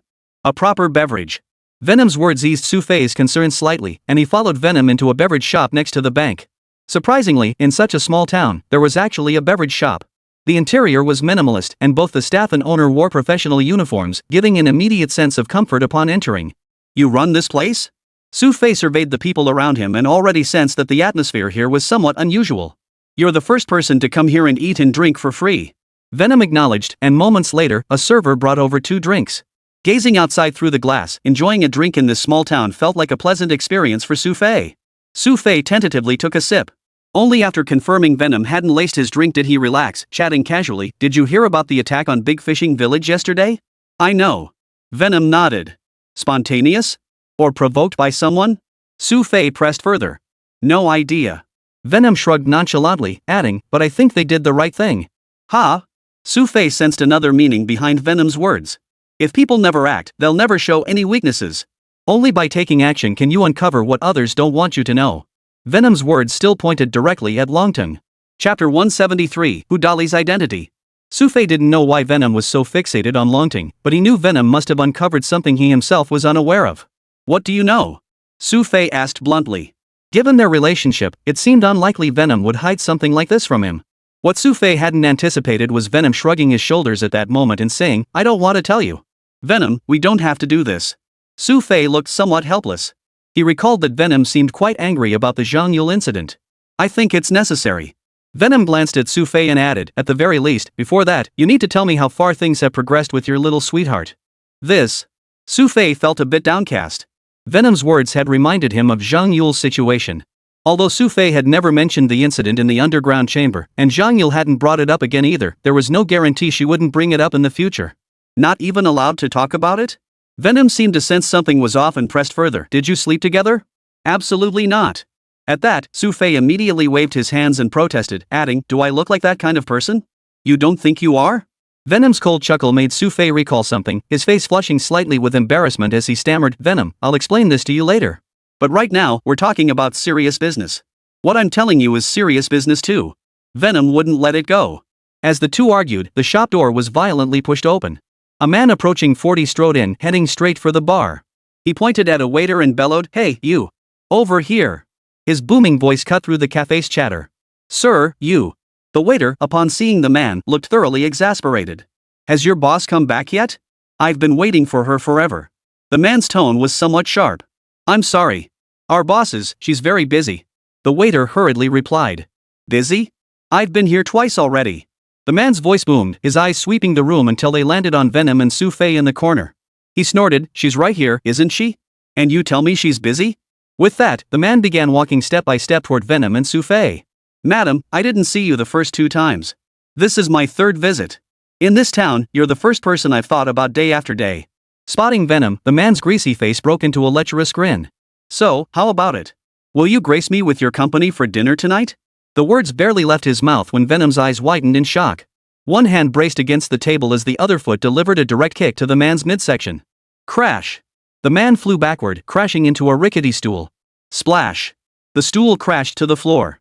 The man let out a pig-like scream that echoed throughout the entire shop. At that very moment, 2 bodyguards burst through the doorway, rushing to the man's side. "Mr. Who did this to you?" they exclaimed frantically. As they spoke, the 2 bodyguards tried to help Hudali up from the floor. But the moment they touched him, Hudali screamed in agony, his voice filled with pain, "Don't move me. Go beat the hell out of that first." Hudali's words made the 2 bodyguards realize what was happening, and their eyes turned to Venom. They advanced step by step toward Venom. Just as they were 2 meters away, a cold, ruthless expression suddenly appeared on Venom's face. Thud! Venom's sudden kick sent one man flying backward instantly. The other, never having seen such speed, froze in terror and tried to flee. But before they could move, Venom's foot had already connected with his jaw. Thud! Almost instantly, teeth flew out, blood-stained, as the venomous creature delivered another kick, sending the man hurtling toward Hudali. Hudali, whose arm was already fractured, suddenly found himself pinned down by someone. His body, already on the verge of collapse, emitted several cracking sounds almost instantly. The once bustling beverage shop fell silent in an instant. No one could have imagined that this stunningly beautiful owner possessed such terrifying martial arts skills. It was unclear how much time passed before someone finally remembered to call the police. Venom, however, showed no change in expression. She sat down quietly beside him. This person had come twice before? What surprised Xu Fei wasn't Venom's attack, but the fact that this man had visited twice without Venom causing him trouble. "I wasn't here for the first 2 times. The staff were just ordinary people." Venom replied indifferently, glancing at the man. "Oh, right. The police will be here soon. I skipped lunch, so I'm heading to the back to grab something to eat. You can come over yourself later." With that, Venom strolled leisurely toward the front, leaving the mess for Xu Fei to handle. Watching Venom walk away, Xu Fei sighed helplessly. As he stepped outside, police cars were just pulling up.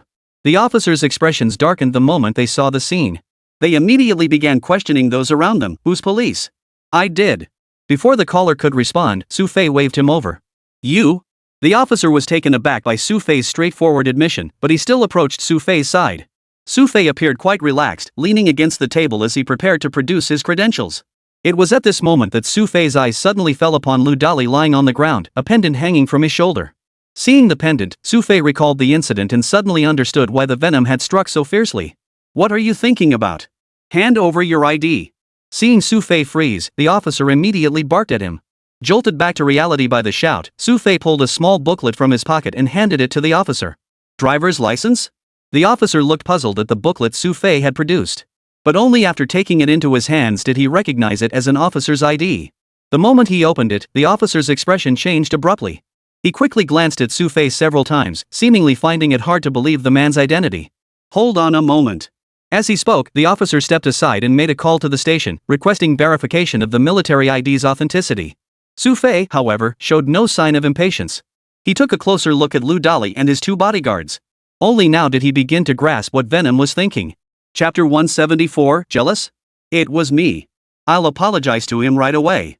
The other officer, trembling slightly after hanging up, approached Xu Fei. He hastily returned the officer's ID while apologizing nervously. "Comrade Junior Major General, I truly didn't know your identity earlier. I know you're handling a case." Xu Fei cut the officer off and continued, "I'm on a special mission. These 3 individuals are not ordinary. Take them back and investigate thoroughly." "Yes, sir. We'll get to the bottom of this." The officer made his promise, and Xu Fei nodded. Just report this matter directly later. Your superiors will know how to handle it. To avoid putting Xu Fei in a difficult position, he couldn't possibly ask the officer to conceal the matter privately. Once it was reported, he trusted that personnel from the 9th Bureau of the General Staff Department would handle it themselves. After giving his instructions, Xu Fei headed upstairs. This was Venom's temporary residence. As Xu Fei entered, Venom was just carrying a plate of noodles out from the kitchen. No matter how skilled an assassin or how beautiful a woman, they still had to eat. Venom's meals, however, seemed far simpler than most. A piece of fruit or two, some noodles tossed with sauce, that was all it took. Hungry? There's some left in the kitchen. Venom asked Xu Fei casually, setting down a plate of noodles and several fruits before sitting down at the table. Xu Fei glanced around, finding the scene somewhat amusing. When did you move here? He asked.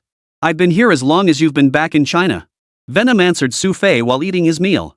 Watching Venom eat, Xu Fei shook his head with a hint of resignation. After sitting down beside him, he asked, when do you plan to return to Tianhai City? I'll go back whenever you go back. Venom answered casually, then continued, so, did you check out that guy's identity just now? I did. Speaking of that, Xu Fei's expression wasn't particularly optimistic as he replied seriously, that person is from Longting. That emblem on his body was unmistakably Longting's insignia. More importantly, the two men protecting him were Longting organization bodyguards. This proves he has deep ties to Longting. He's the richest man in this town, running roughshod over everyone here. I'd noticed him before, but never expected him to show up in the shop. Xu Fei couldn't help but smile wryly at the mention of Venom, teasing, looks like this guy's got his head in the clouds and walked right into it. He made his fortune through resource extraction. Venom continued, I don't know what Longting wants with him, but I do know this, since Longting is indeed seeking him out, it means one thing: he can be of use to Longting. So that's why you've been investigating Longting all this time? Xu Fei began to understand. The Longting organization doesn't seem like the type to tolerate someone like that. Otherwise, if it had really become that corrupt, the organization would have collapsed long ago. Venom glanced at Xu Fei and added, the fact they tolerate him means whatever he possesses is crucial. What exactly has this Lu Dali been up to in town lately? Xu Fei inquired. He's mining on the western mountains. I checked it out, there are still Longting people there. Venom continued, but it's only been mined for a couple days. If we go now, we might find other things. After speaking, Venom set down his chopsticks and fixed his gaze on Xu Fei. You want me to go with you? Xu Fei understood and asked. Is that a problem? Venom asked with a smile, leaning closer to Xu Fei.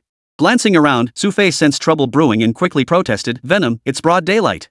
You need to calm down. What's the big deal? This is my home.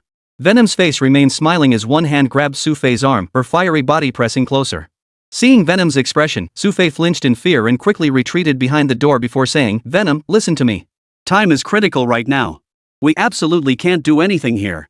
Just teasing you, scared you, didn't I? Venom chuckled softly. I have to head out soon, but I'll wait for you when you return to Tianhai City. As she spoke, Venom carried the empty plates from the table into the kitchen. At home, Venom wore soft, comfortable clothes. From behind, she truly looked like an ordinary person. However, due to years of rigorous exercise and training, Venom's physique was undeniably more stunning than any woman's. Her lines were flawlessly sculpted, not an ounce of excess fat to be found. As he washed the dishes, Xu Fei couldn't help but notice that Venom seemed different somehow. Compared to when they were abroad, she appeared more like a woman now. After following her into the kitchen, Xu Fei looked around before finally saying, Venom, how about staying with us when you return to Tianhai City? Xu Fei asked Venom. I heard you only have 3 rooms. Are you planning to have the 2 of them share a room, or have me share with you? Venom lifted her head slightly and asked Xu Fei. Why not just move to a bigger place? Xu Fei answered decisively. If one were to describe Xu Fei and Venom's relationship, it would be incredibly complex. If pressed to describe it, they'd done everything they should have, but both Venom and Xu Fei were solitary types. Venom seemed to devote all his time to experiments and assassinations, while Xu Fei was utterly absorbed in managing lightning. Because of their separate paths, sometimes it took 1 or 2 months just to meet up. Back when they were abroad, he hadn't really noticed it, but now that he was truly back, Xu Fei realized that Venom wasn't really any different from other women. She still cooked alone, ate alone, and carried out missions alone every single day. What's this? Haven't seen each other in a month or 2, and you're getting sentimental? Venom chuckled, placing the bowl in the cabinet before saying, forget it. I don't like being around other women, and besides, I'd much rather stay in the lab than at your place. I heard Lightning built his own lab in Tianhai City? Yes. Xu Fei nodded. Lightning already had his own research base, and even after returning to Tianhai City, he still maintained his own lab. Conveniently, I've requisitioned that lab. Venom replied bluntly, adding, as for staying at your place, I'm afraid your little sweetheart might not be too pleased. Xu Fei could easily tell that Venom's concern wasn't about Zhang Yule's displeasure, it was her own dissatisfaction with Zhang Yule. Chapter 175, Lei Laowu comes calling. But Venom wouldn't admit it, and Xu Fei didn't press the matter further.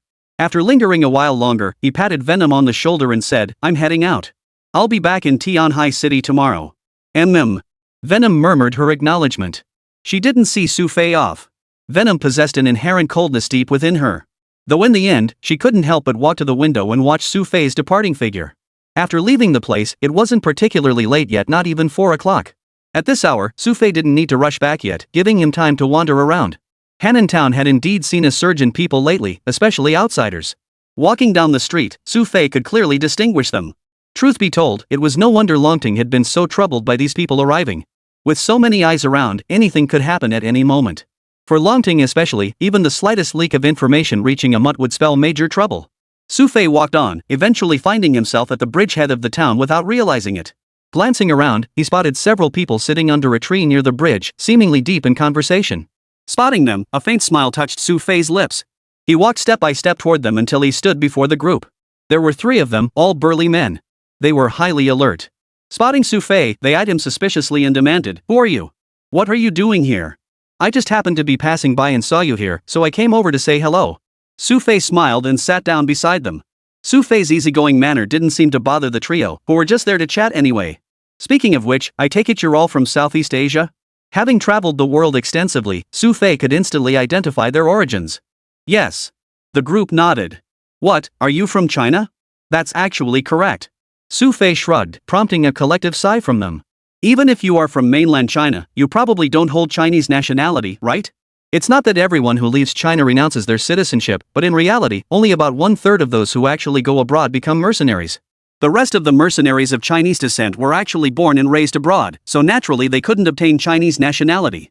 Xu Fei didn't elaborate further, just smiled and said, I came here with a friend this time.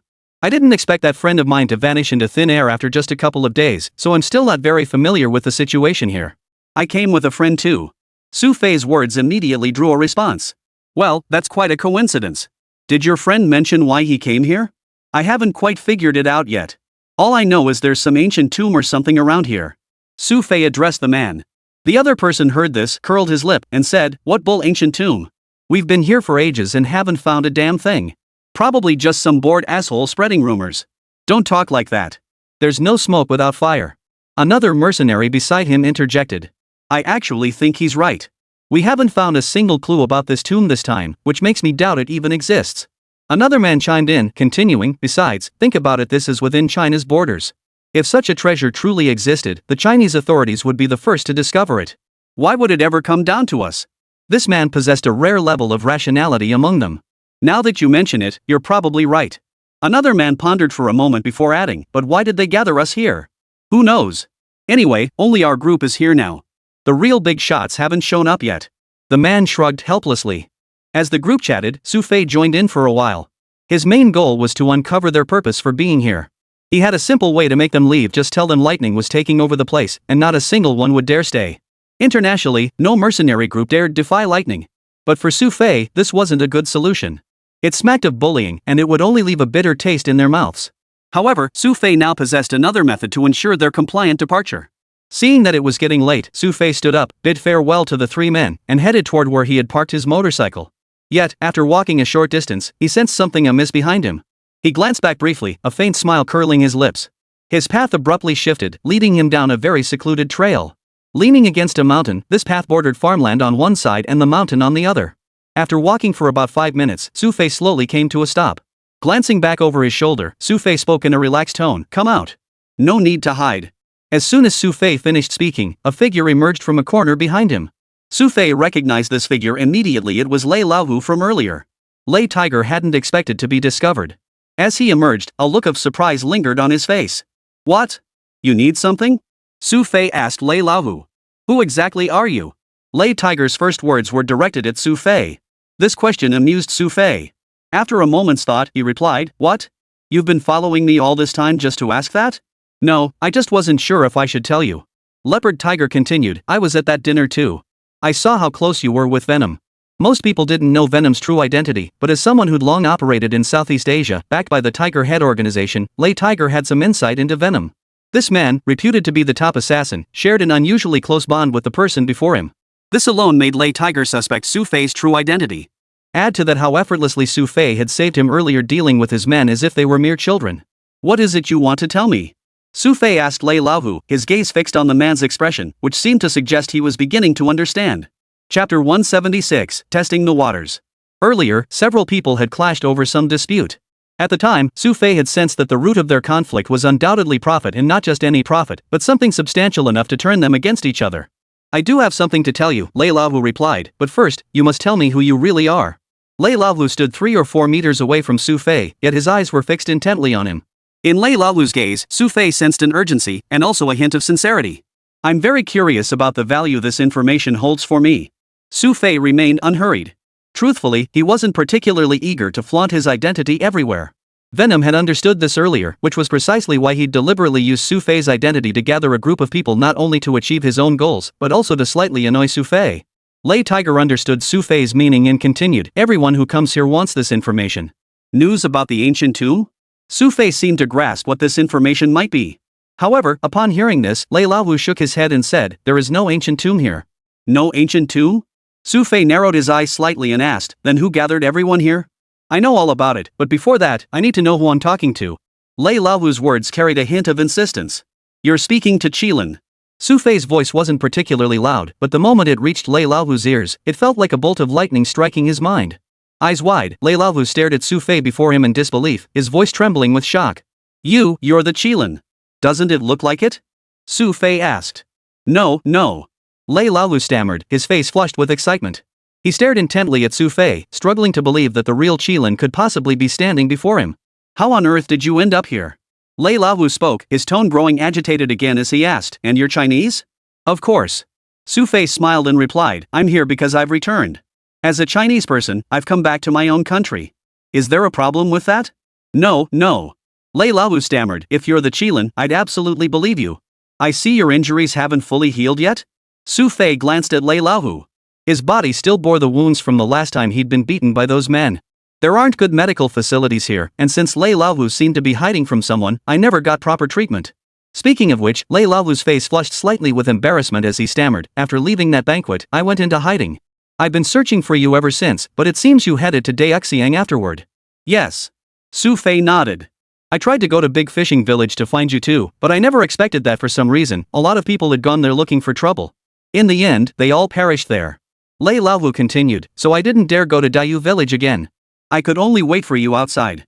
Though Lei Laohu appeared broad-shouldered and sturdy, sporting a bushy beard and a rugged demeanor. When it came to matters like this, he was exceptionally meticulous, a trait that had served him well throughout his long life. This isn't the place to talk. Xu Fei paused briefly before saying, I can arrange for you to return to Tianhai City first. Return to Tianhai City? Lei Laohu's heart skipped a beat upon hearing this. Won't I be exposed if I go to Tianhai City? Tianhai City is nothing like this remote town. Security is extremely tight, and you'll need to board a plane and present identification. Given Lei Laohu's status, if he were discovered, the consequences would be unimaginable. His cautious nature made him dread being discovered. Rest assured, I can guarantee your safety in China. Xu Fei promised, then continued, when you arrive, go to the repair shop at the end of the village. Someone will be there to meet you. All right. Lei Laohu agreed immediately. Xu Fei's promise meant more to him than anything else. Xu Fei was also concerned Lei Laohu might run into trouble along the way. After escorting him to the repair shop entrance, he urged him inside. The repair shop wasn't particularly crowded at the moment, but upon seeing Xu Fei, the expressions on their faces turned somewhat gloomy. They hurried over to Xu Fei and said, Mr. Xu, how did you know we were here? These weren't ordinary civilians, they were the local branch of the General Staff Department's 9th Bureau. What surprised them was that despite their extreme stealth, Xu Fei had still found them. This man will escort me to Tianhai City. I'll make arrangements with your Director Wan shortly. Xu Fei addressed the group, prompting them to nod in agreement. Leaving Lei Laohu here was the safest option for Xu Fei. No matter how fierce these men from Hannan Town were, they would never dare lay a finger on anyone from the 9th Bureau of the General Staff Department unless they wanted to die. After leaving the premises, Xu Fei called Wan Ligua. Wan Ligua readily agreed and inquired, so, any findings in Hannan Town? Of course. I'll give you a full report once I'm back. Xu Fei's teasing tone made Wan Ligua burst into laughter. All right. Since that's the case, I'll be waiting for you. Don't stand me up. Rest assured. I wouldn't dare stand you up, Director Wan. Xu Fei chuckled, exchanged a few more playful remarks with Wan Ligua, then hung up. However, sitting in his office, Wan Ligua's expression was not as cheerful as it had been during the call. "Sir, Xu Fei?" asked the person beside him, sensing what was on Wan Ligua's mind. "Xu Fei asking us to bring someone back, that's something new." Wan Ligua continued, "This man is no ordinary figure. Xu Fei is testing us." "Testing?" The people beside him were a bit confused. "Get me Lei Laovu's file right away. Also." Wan Ligua paused briefly, deep in thought, before stating, "Transmit my orders, no one is to ask Lei Laovu any sensitive questions. Once he's returned to Tianhai City, hand him over to Lightning immediately." "Yes, sir." The attendant promptly acknowledged the order and exited the office to carry out the task. Chapter 177, Preparing to Return. Wan Ligua's guess was indeed correct. Xu Fei had entrusted Lei Laovu to him with complete confidence precisely to test Wan Ligua. Beyond gauging the sincerity of the General Staff Department's 9th Bureau, Xu Fei also sought to ascertain whether they were fully aware of the events unfolding in Hanan Town. With all the commotion here, the 9th Bureau must be aware, but Xu Fei couldn't be certain how much they truly knew. According to Lei Laovu, there were no ancient tombs here. That meant something else was hidden here, something the 9th Bureau might not know about. Xu Fei knew someone who definitely did, the Dragon Ascension Organization. This was getting more and more interesting. Xu Fei chuckled to himself as he returned to Dayu Township, arriving around 5 or 6 in the evening. The setting sun bathed Dayu Township in a blanket of evening glow. When Xu Fei arrived back, Zhang Yule was still sparring with a girl of similar age at the martial arts hall. The disparity in their skill levels was stark. Zhang Yule's attacks and defenses both appeared disorganized. Compared to the girl's methodical, step-by-step approach, Zhang Yule looked like a thread that could snap at any moment. Sure enough, after Xu Fei watched for a while, the girl suddenly kicked from a blind spot at the edge, striking Zhang Yule's waist. Thud! The blow to her midsection halted all of Zhang Yule's movements in that instant. Lost again. Zhang Yule looked thoroughly disheartened, his sweat-drenched face wearing a look of frustration. "It's okay. For an ordinary person, your fighting skills are already quite impressive." The girl standing opposite Zhang Yule offered her consolation.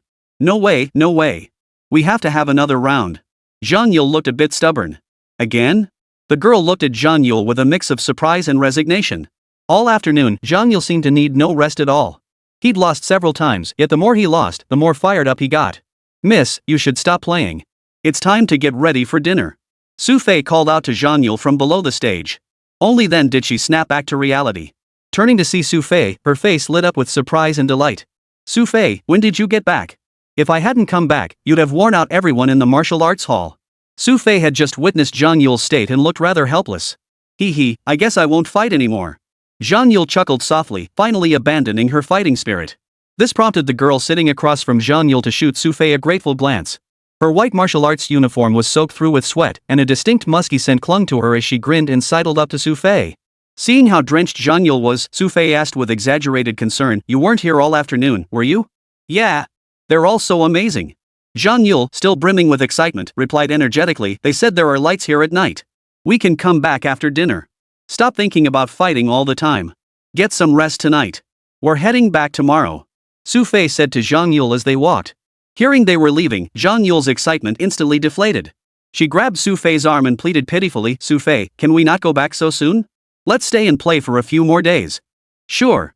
Or you could stay here while I head back first," Xu Fei suggested. Zhang Yule shook her head immediately. "No, I want to go back with you.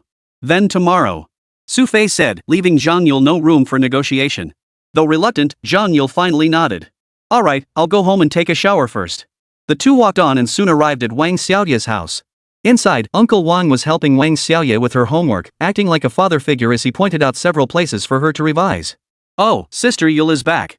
Just as Wang Xiaoye was fretting, Zhang Yule returned. Seeing him was like spotting a lifeline for Wang Xiaoye, who immediately set down her pen. "Come here and finish this problem." Uncle Wang tapped the table, prompting Wang Xiaoye to look sheepish and plead, "Uncle, I need a break. Finish this problem first, then you can rest." Uncle Tu said. "Hey, Xiaoye, you're still working on problems? I'm going to take a shower first. Finish this nicely, and then Sister Yule will play with you later, okay?" Zhang Yule asked, raising her little hand in agreement. "Okay." With that promise made, Zhang Yule went into her room to find a change of clothes. Wang Xiaoye, eager to go out and play with Zhang Yule soon, sat down and began doing her homework with utmost seriousness. Seeing her focused expression, Uncle Wang felt somewhat reassured and sat down beside Xu Fei. "So, is everything okay in town now?" Uncle Air inquired. "It's fine. Pretty lively." Xu Fei chuckled, glancing at Wang Xiaoye who was deep in thought, her little face wrinkled in concentration. "You sure set high standards for Xiaoye. Xiaoye is a bright child. These problems aren't difficult for her at all. She just loves to play too much. Uncle Tu looked somewhat resigned as he said, if she wants to keep growing in the future, she absolutely needs to learn these things. Better to study them well now than try to catch up later. Yeah, you're right about that. Xu Fei nodded in agreement. Many ordinary people imagine mercenaries as simple-minded, muscle-bound brutes. But in reality, the very best mercenaries undergo systematic training in math, physics, and chemistry. These skills are always useful, and in dire situations, they can even become their means of survival. After chatting for less than 20 minutes, Wang Xiaoye set down her pen beside them and exclaimed excitedly, "I'm done." With a cheerful smile, she handed her homework notebook to her second uncle. After a quick glance, Uncle Air's face lit up with satisfaction. He ruffled Wang Xiaoye's hair and said, "Good job. Go play now." "Awesome." Wang Xiaoye's excitement bubbled over. After tossing her notebook aside, she dashed toward Zhang Yule's room. Just then, Zhang Yule emerged from the shower. Seeing Wang Xiaoye burst in excitedly, the two started roughhousing in the room. Meanwhile, Uncle Air was chatting with Xu Fei. Noticing Wang Xiaoye had left, Uncle Air suddenly remembered something and asked, "Oh, I heard Lei Lao came looking for you today? You really can't keep anything from you." Xu Fei's words carried a hint of sarcasm, seemingly expressing his displeasure at Long Ting keeping tabs on him. "You've got the wrong idea. My people just happened to spot you near that repair shop." Uncle Air explained, his eyes holding a hint of expectation toward Xu Fei. He was waiting for Xu Fei to tell him something. Chapter 178. Did you two have a fight? However, Xu Fei didn't seem inclined to elaborate further. Rising to his feet, he stretched lazily and said, "I hope we can trust each other from now on." With that, Xu Fei returned to his room, packed his clothes, and stepped into the bathroom for a refreshing shower. By the time they sat down to eat, night had fallen completely. The atmosphere at the table was much more harmonious than before. Second uncle didn't press Xu Fei for more details, while Zhang Yule and Wang Xiaoye playfully teased each other. In this village, most people rarely engaged in such playful banter with someone like Wang Xiaoye. A major reason for this was the disparity in their social standing. Everyone feared that roughhousing might land them in trouble, which made Wang Xiaoye feel rather bored. But with Xu Fei and Zhang Yule's arrival, Wang Xiaoye was instantly overjoyed, her personality becoming much more lively. "Xiaoye, we're leaving tomorrow." After dinner, as they sat down, Zhang Yule broke the news to Wang Xiaoye. Upon hearing this, Xiao Yue's expression froze instantly. Her small hand adorably clutched Zhang Yule's arm as she rubbed against her, pleading, "Sister Yule, can you stay and play a few more days?" "I can't. I have work to do too." Zhang Yule told Wang Xiaoye, then glanced at Xu Fei, seemingly waiting for his response. Before Xu Fei could respond, Uncle Air, sitting nearby, understood the situation. He smiled and said, "Xiaoye, you should focus on your studies here in the village first. When the time comes, I'll take you to Tianhai City to play." "Can I go?" Wang Xiaoye's eyes lit up at the suggestion. "Of course. Your course ends in just a month, right? Then I'll take you to Tianhai City. How does that sound?" Uncle Tu promised Wang Xiaoye, who nodded repeatedly. "Okay. I'll study really hard." With her uncle's promise, Wang Xiaoye seemed less sad. After all, a month wasn't particularly long for her. Before long, it was past 10 o'clock at night.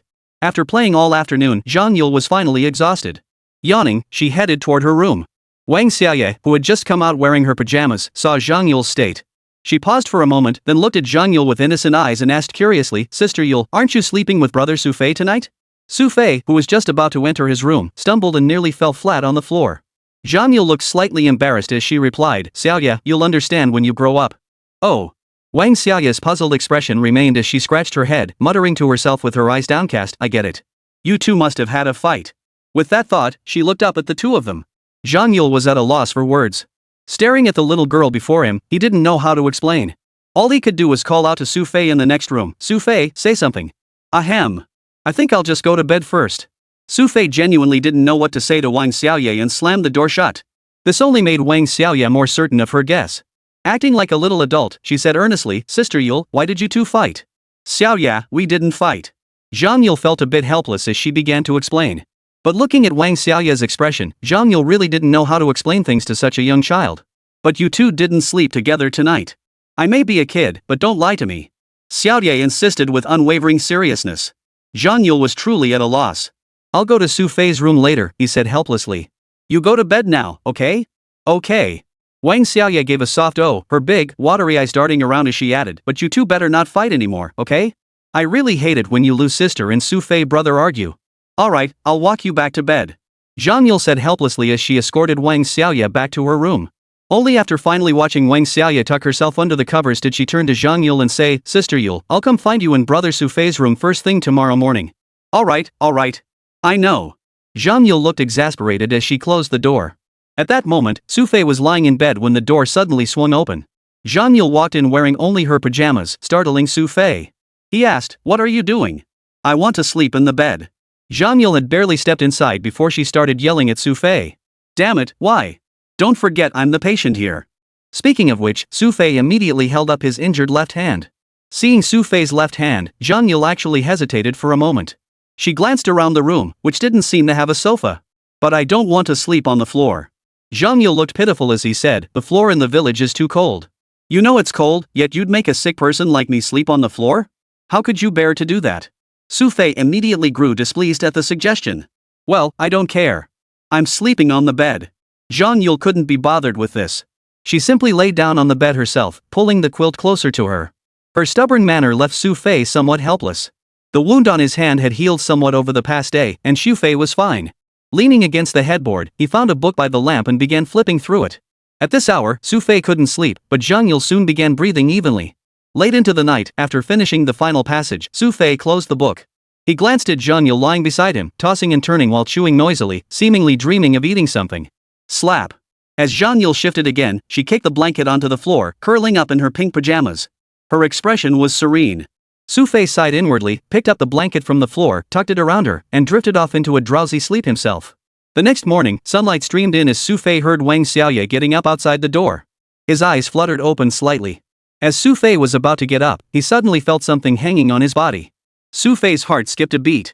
He quickly turned his head to see Zhang Yule's head resting on his arm, hugging him and chewing her lips. She seemed quite content with her nap. "Miss, it's time to wake up."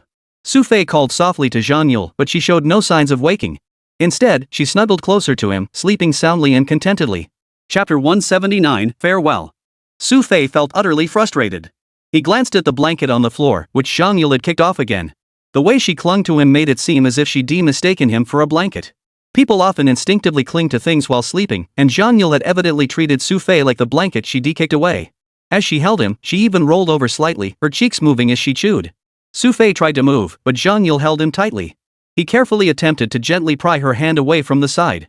However, just as Xu Fei applied force to move Zhang Yule's arm away from him, her body began to stir. Her eyes slowly opened, and through the haze, Zhang Yule caught sight of Xu Fei right before her. She froze for a moment, then noticed Xu Fei's hand gripping her. Startled, she stumbled backward, staring at him and demanding, "What are you doing? You're clinging to me first thing in the morning. What do you think I'm doing?"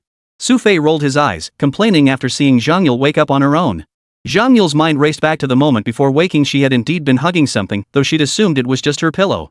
Upon closer thought, it did feel more comfortable than a pillow. Her face flushed, but Zhang Yule forced herself to calm down.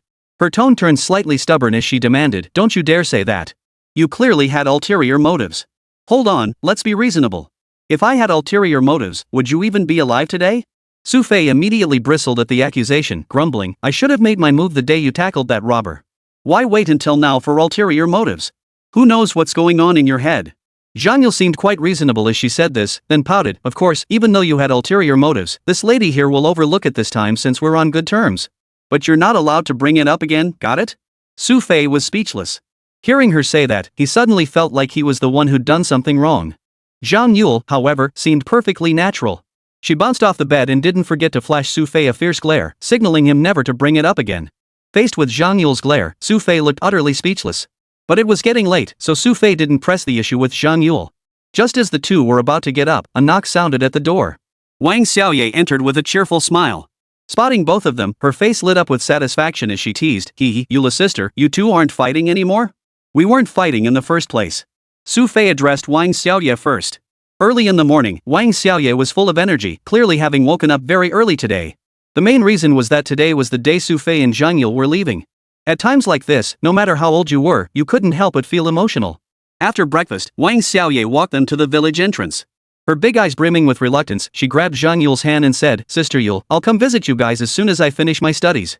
"All right, study hard. When you're done, Yule's sister will take you out to play." Zhang Yule ruffled Wang Xiaoye's hair, her own expression equally filled with reluctance. After lingering at the village entrance for a long while, Xu Fei and Zhang Yule finally mounted the motorcycle. Leaving Daiyu Township behind, they headed toward the town.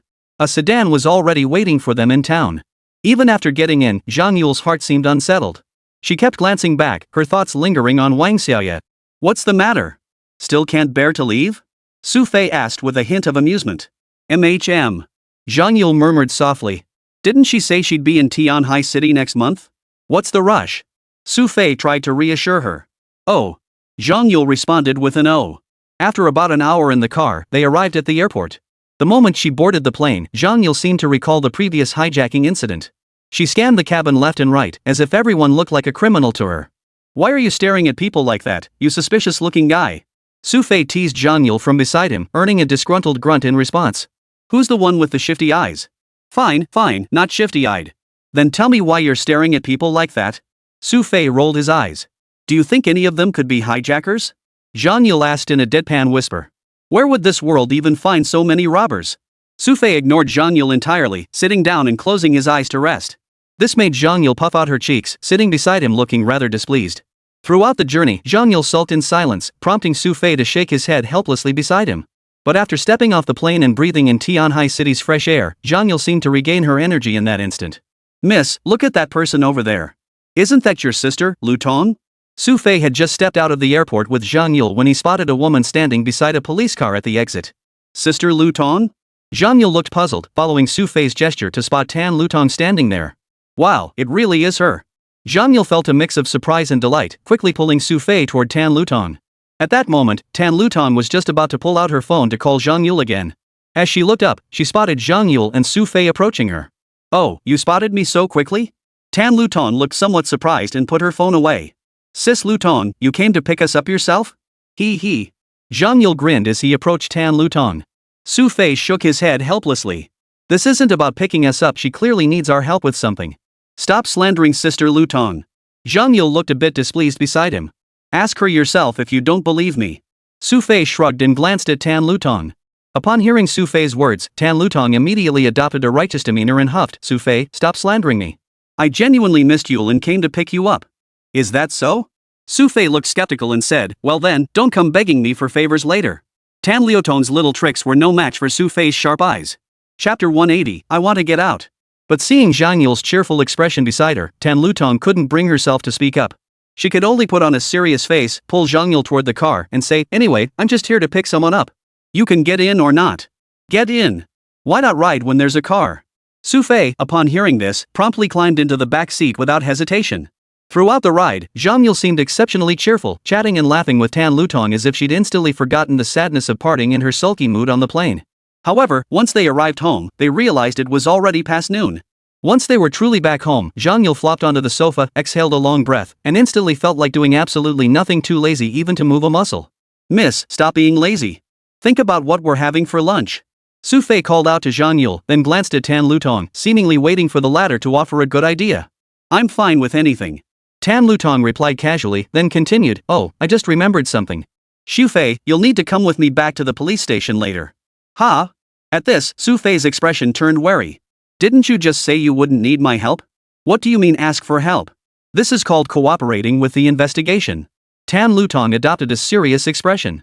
It really is true that the character for official has two mouths. Xu Fei sighed in resignation, then flopped down onto the nearby sofa beside Zhang Yule. The journey had truly worn them both out. Recent events had been overwhelming, and Xu Fei hadn't even been able to sleep properly. Finally back home, Xu Fei felt a genuine sense of relief. Tan Lu Tong generously treated them both to lunch. As soon as he finished eating, Zhang Yule seemed to have fully recovered. After getting into Tan Lu Tong's car, he sped off toward the gym. After finally seeing off the formidable Zhang Yule, Tan Lu Tong seemed to breathe a sigh of relief. She then turned her slightly scheming gaze toward Xu Fei. Hey, police officer, what's with that look? Xu Fei sensed trouble in Tan Lu Tong's gaze. Cut the small talk. I need to talk to you. With Zhang Yule gone, Tan Lu Tong's true colors were showing. Let me tell you, I was hoping to go back for a nap. Xu Fei spoke as he reached for the door handle, intending to step out. But Tan Lu Tong had already locked the doors. She pressed the gas pedal, accelerating the car. Damn it, I need to get out. Xu Fei yelled in protest. This isn't the car for going home. Come back with me first. Ignoring Xu Fei's protests, Tan Lu Tong practically forced him into the car and drove him to the police station. The station was already bustling with activity. When officers spotted Tan Lu Tong escorting Xu Fei in, their eyes flashed with a hint of respect. Ha! Feeling all eyes on him, Xu Fei instantly sensed something was amiss and shot Tan Lu Tong a puzzled look. We've apprehended the individuals who abducted those 4 children. Tan Lu Tong explained to Xu Fei, continuing, the children have also been found. The location was exactly as you predicted. Previously, no one had imagined that someone could so accurately predict the kidnapper's route and location. Precisely because of this, Xu Fei's stature in everyone's eyes had grown considerably. So they're found? Why bring me here? To join your victory celebration? Xu Fei asked skeptically. But we learned some information from the child. Tan Lutong shot Xu Fei a disapproving look, her tone tinged with irritation. Can you take this seriously? We're discussing crucial case details here. I'm not a cop, why should I be serious? Xu Fei's detached attitude made Tan Lutong feel a bit embarrassed. However, Tan Liutong's reaction made the nearby police officers chuckle quietly. Seeing Tan Lutong flustered like this, they found it quite amusing to watch the spectacle unfold. Enough with the noise. Get back to work. Tan Lutong snapped, glaring at the others, instantly silencing them. Once order was restored, Tan Lutong walked over, picked up the documents for Xu Fei, and said, "Here's the information we found. You can look at it yourself." "I won't look. I already said I'm not helping." Xu Fei continued with a dismissive look. "Besides, I've never seen anyone beg for help with such an attitude." Xu Fei.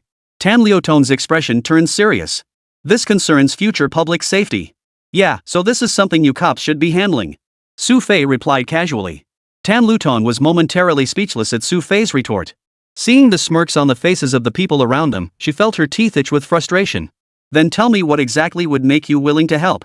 Tan Lutong knew confrontation was futile, so she softened her tone and asked politely. "No matter what, I won't help," Xu Fei said, sitting down by himself.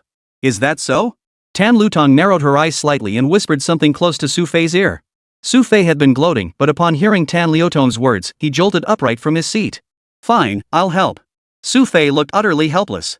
The sudden change in his demeanor puzzled the surrounding officers. "Hey, what did Deputy Tan just say to Xu Fei?" A slender-looking officer whispered to the person beside him. "No idea." The other shook his head. But Tan Lutong couldn't be bothered with their chatter. She stood nearby, staring intently at Xu Fei. Holding the documents, Xu Fei glanced over them briefly before speaking. "You mean there's someone else behind these robbers?" "There must be." Tan Liutong's tone was unwavering. "They kidnapped these 4 children for other reasons.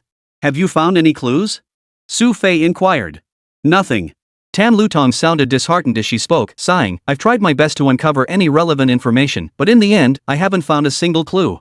These kidnappers took all 4 children away for nearly 2 months, yet they haven't sold them or done anything else with them. According to the children's accounts, the kidnappers regularly interacted with certain individuals. This clearly indicates there are others behind them, someone who intends to use these children for something. Where are the kidnappers now?" Xu Fei realized that perhaps the people he needed to see most right now were these kidnappers themselves. Chapter 181, Reluctant to Speak. Tan Lutong had anticipated Xu Fei's question and immediately turned to someone nearby. "Have they woken up yet?" "They're awake. We're waiting to question them now," the nearby police officer replied. "Good." Tan Lutong nodded. "If we go now, we should be able to catch up." It seemed Tan Lutong was the one handling everything in the criminal investigation division these days.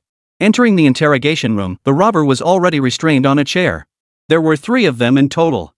"This one is their leader, Zhao Min," Tan Lutong whispered to Xu Fei at the doorway. "All right." Xu Fei nodded and followed Tan Lutong inside before the door closed. Spotting Tan Lutong again, Zhao Min, seated on the stool, lifted his eyelids slightly with an impatient look. "Why the change of personnel again?" he said. "Listen, officer over there, if you have a verdict, just get on with it. Sentence me however you see fit." "Zhao Min, do you realize that if you're truly sentenced, you'll spend the rest of your life behind bars?" Tan Lutong snapped sternly. Yet, despite Tan Liutong's tone, Zhao Min showed no reaction whatsoever. Glancing at the 2 of them, he said indifferently, "I told you before, I've seen through it all. I've enjoyed most of my life already, this little bit of time doesn't matter." Tan Liutong's face flushed crimson with anger. Just as she was about to say more, Xu Fei stepped in to stop her. "This man has clearly been trained. Questioning him like this won't get us anywhere," Xu Fei cautioned Tan Lutong. "Then what do we do now? Just sit here and watch this bastard?" Tan Liutong's anger still hadn't subsided. "Of course not," Xu Fei continued, "but there are plenty of ways to get someone to talk." "You have a way?" Tan Lutong looked somewhat skeptical. "It might just work." Xu Fei rummaged in his pocket, eventually pulling out what appeared to be a small ball. He tossed it through a tiny glass opening. The small sphere landed precisely on the table in front of Zhao Min, causing the previously supremely confident Zhao Min's expression to suddenly change. "This is?" Zhao Min's expression darkened slightly, as if he'd remembered something. Noticing Zhao Min's expression, Xu Fei stood up and headed toward the exit. Tan Lutong, who had been watching Zhao Min intently, suddenly sensed Xu Fei's departure. She hurried after him, calling out, "Xu Fei, aren't you going to ask? Asking more won't change anything. Better to let others think it through." Xu Fei replied casually. So what exactly was that thing you showed Zhao Min just now? Why did his expression change so suddenly? Tan Lutong pressed. But Xu Fei no longer responded to her. After leaving the interrogation room, he walked straight to the entrance of the police station and said, I'm going to work. You still haven't told me what? Before Tan Lutong could finish her sentence, Xu Fei had already walked off into the distance. Forget it. I'll go see for myself. Feeling a bit resentful, Tan Lutong returned to the interrogation room and picked up the small ball to examine it closely. Xu Fei paid no attention to what Tan Lutong was doing behind him. After hailing a cab, he headed straight to Dogwon Group. After just 3 days away, the changes at Dogwon Group were nothing short of earth-shattering. By the time Xu Fei arrived at the company, it was already past 2 in the afternoon. His appearance in the office caught others off guard. But it was only a brief moment of surprise before everyone went back to their own business. As soon as Xu Fei sat down, Zhao Chang, sitting beside him, immediately grinned and leaned over. Hey, buddy, you're finally back. What's up? Did anything major happen at the company while I was gone? Xu Fei asked curiously. You don't know yet? Zhao Chang whispered, the whole company is in a state of panic right now. Every day, over 10 executives and middle managers are getting laid off. There are still several in the office right now. They're moving so fast. Xu Fei knew Qin Shui planned layoffs but hadn't expected the scale or speed. Yeah, that's why everyone's been buzzing about it these past couple of days. Zhao Chang said, his questioning gaze fixed on Xu Fei, as if waiting for an answer. Why are you staring at me like that? Xu Fei looked somewhat exasperated. You must know something about it, right? Zhao Chang looked certain. Having known each other for so long, Zhao Chang was well aware that Xu Fei was no ordinary person. With Qin Shui's recent layoffs, Xu Fei must have some inside information. But when asked about it, Xu Fei looked somewhat helpless and said, how would I know? I just got back. I heard it from you. Come on, just tell me a little bit. It'll help me stay alert. Zhao Chang chuckled. Otherwise, if the layoffs hit us, we'll be in trouble. Relax. No matter what, the cuts won't touch you. Xu Fei shook his head helplessly. Isn't just doing your job well the best approach? While talking to Zhao Chang, Xu Fei opened his laptop and started playing a game. Seeing Xu Fei silent, Zhao Chang could do nothing but work beside him, occasionally glancing at Xu Fei's game screen. As a guy, Zhao Chang enjoyed gaming himself. Plus, Xu Fei was playing a popular game, and he happened to know a thing or two about it. You died again. Seeing Xu Fei's screen go black and white, Zhao Chang teased him. Xu Fei looked rather frustrated. Taking a sip of water, he suddenly remembered something and turned to ask Zhao Chang, hey, didn't Lin Jing's mom go to the hospital a couple days ago? How's she doing now? Oh, that. She did go. Lin Jing hasn't been to work these past couple of days either. Probably staying at the hospital with her mom. Zhao Chang said, looking somewhat regretful. We had a small staff gathering tonight, but she turned it down. You guys have gatherings? Xu Fei perked up at the mention. Yeah, we usually have one every month. Zhao Chang suddenly remembered something and quickly asked, since you're back, why don't you join us tonight? Nah, I'll pass. Xu Fei scratched his head, looking somewhat helpless. It wasn't that he didn't want to go, it was just that if he did, he'd probably get grilled with all sorts of questions. With the company layoffs happening recently, who knew what they might ask about? Truthfully, deep down, Xu Fei did want to attend. At the very least, it would give him a chance to understand the mid-level and grassroots employees of Dogwon Group. Chapter 182, I'm going anyway. Don't worry, everyone's well behaved. It's just a meal, nothing else will happen. Zhao Chang seemed to sense Xu Fei's unease and patted his chest reassuringly. In that case, I'll attend. Though hesitant, Xu Fei finally agreed. Heh, that's the spirit. Without you, our fun would be half as good. Zhao Chang chuckled and promptly announced it throughout the office, everyone. Xu Fei said he's coming tonight too. If any of you want to join him, sign up now. Seriously, Xu Fei, you're actually going? Well then, I'll ditch my wife and kids tonight too, count me in. Hearing Xu Fei was going, the few holdouts in the office started buzzing with excitement. With a few more people joining, Zhao Chang counted them just under 30 in total. These folks generally got along well with Xu Fei. Plus, since Xu Fei was in this department, it seemed like no matter how much downsizing happened in other departments, this one had been spared so far. Given Xu Fei's personality, he'd easily bonded with everyone through casual chats. But just as he shut down the game, ready to brag to the others in the office, Qin Shui's assistant, Yang Xian, arrived. The moment Yang Xian appeared, Xu Fei knew Qin Shui must have found out he was at the company again. Xu Fei, I don't need to call you by your full name, do I? Yang Xian had called him that so many times she'd long since stopped noticing. No problem. You go ahead and head back. I'll be right over. Xu Fei agreed. Alright, but hurry up. If Qin gets angry later, she'll come after me. Yang Xian reminded Xu Fei before finally turning to leave. After shutting down his computer, Xu Fei asked Zhao Chang to download some files for him before heading toward Qin Shui's office. Inside Qin Shue's office at that moment, Yang Xian was organizing documents nearby. Everyone else had already left, but judging by the way Qin Shui was rapidly reviewing papers on her desk, she was likely still preparing for the layoff scheduled for that evening. As if sensing Xu Fei's arrival, Qin Shui paused her work. "You're back already?" Qin Shui addressed Xu Fei, then glanced at Yang Xian and said, "Xiao Xian, could you deliver these documents to the relevant departments? You may leave early today." "Sure." At the mention of leaving early, Yang Xian's spirits lifted instantly. Whenever Xu Fei came in, she could slack off a little longer. After leaving the room with a stack of documents, Xu Fei finally sat down and asked, "Your layoffs seem pretty extensive these past couple of days." "There are just too many people." Qin Shui looked slightly exasperated as she explained, "I never imagined that in such a short time, they would manage to push so many people into our Dogwon group. If we hadn't stopped them in time this time, control over the middle and upper management would have fallen completely into their hands. Some things you don't realize until you look into them." It was only after investigating that Qin Shui grasped the full horror of the situation. Xu Fei understood Qin Shui's meaning perfectly. Black Fox's current objective was to seize control of Dogwon Group. But to control Dogwon Group, merely controlling the board of directors was far from enough. Therefore, Black Fox had also infiltrated its own people into various positions within Dogwon Group, aiming for complete control of the company. However, Qin Shui, who had initially been eager to fire people, developed new concerns after several days of this. "Xu Fei, do you think our actions might provoke a backlash from them?" A slight frown creased Qin Shui's fair face as she spoke. "We're making such a big show of things now. I'm sure Gao Haiyuan has been discovered too. What if they really do fight back? What then?" The Qin Shui of before hadn't considered this deeply. Only now, faced with such a large number of people, could she truly contemplate the issue? "I don't think they'll go that far." Xu Fei continued, "Besides, if they truly intended to retaliate, they would have done so already, not now." "Then should we keep proceeding like this?" Qin Shui pressed. "Well, you seem to be enjoying it, don't you?" Xu Fei's half-teasing tone earned him a glare from Qin Shui. "Never mind that. Didn't you go to Xiao Yu's place with Yulu? How's it going over there?" "Over there? It's okay, I guess." Xu Fei pondered, glancing at Qin Shui and asking, "Did you know about Xiao Yu's identity all along?" "I only found out recently myself." Qin Shui answered bluntly, looking somewhat helpless. "If I'd known earlier, I would have asked her and my second uncle for help long ago. Things wouldn't have ended up like this." "So you know about Lonteng?" Xu Fei hadn't actually considered that possibility. Though Qin Shui usually seemed quiet, she actually knew far more than he'd imagined, and her understanding was sharper than he'd ever suspected. After chatting casually for a while, Xu Fei glanced at the time. It was almost quitting time. Xu Fei had a rough understanding of the situation with Dogwon Group, but he wasn't in a rush. As long as Gao Haiyuan handled things properly, he wouldn't face major problems. "Oh, and tonight, you should go out to dinner with the young miss." "I'll be out myself." Just before leaving work, Xu Fei remembered to mention it to Qin Shui. "You're going out again?" Qin Shui looked a bit displeased upon hearing Xu Fei would be out that evening. After finally getting him back home, he wasn't even eating dinner with her.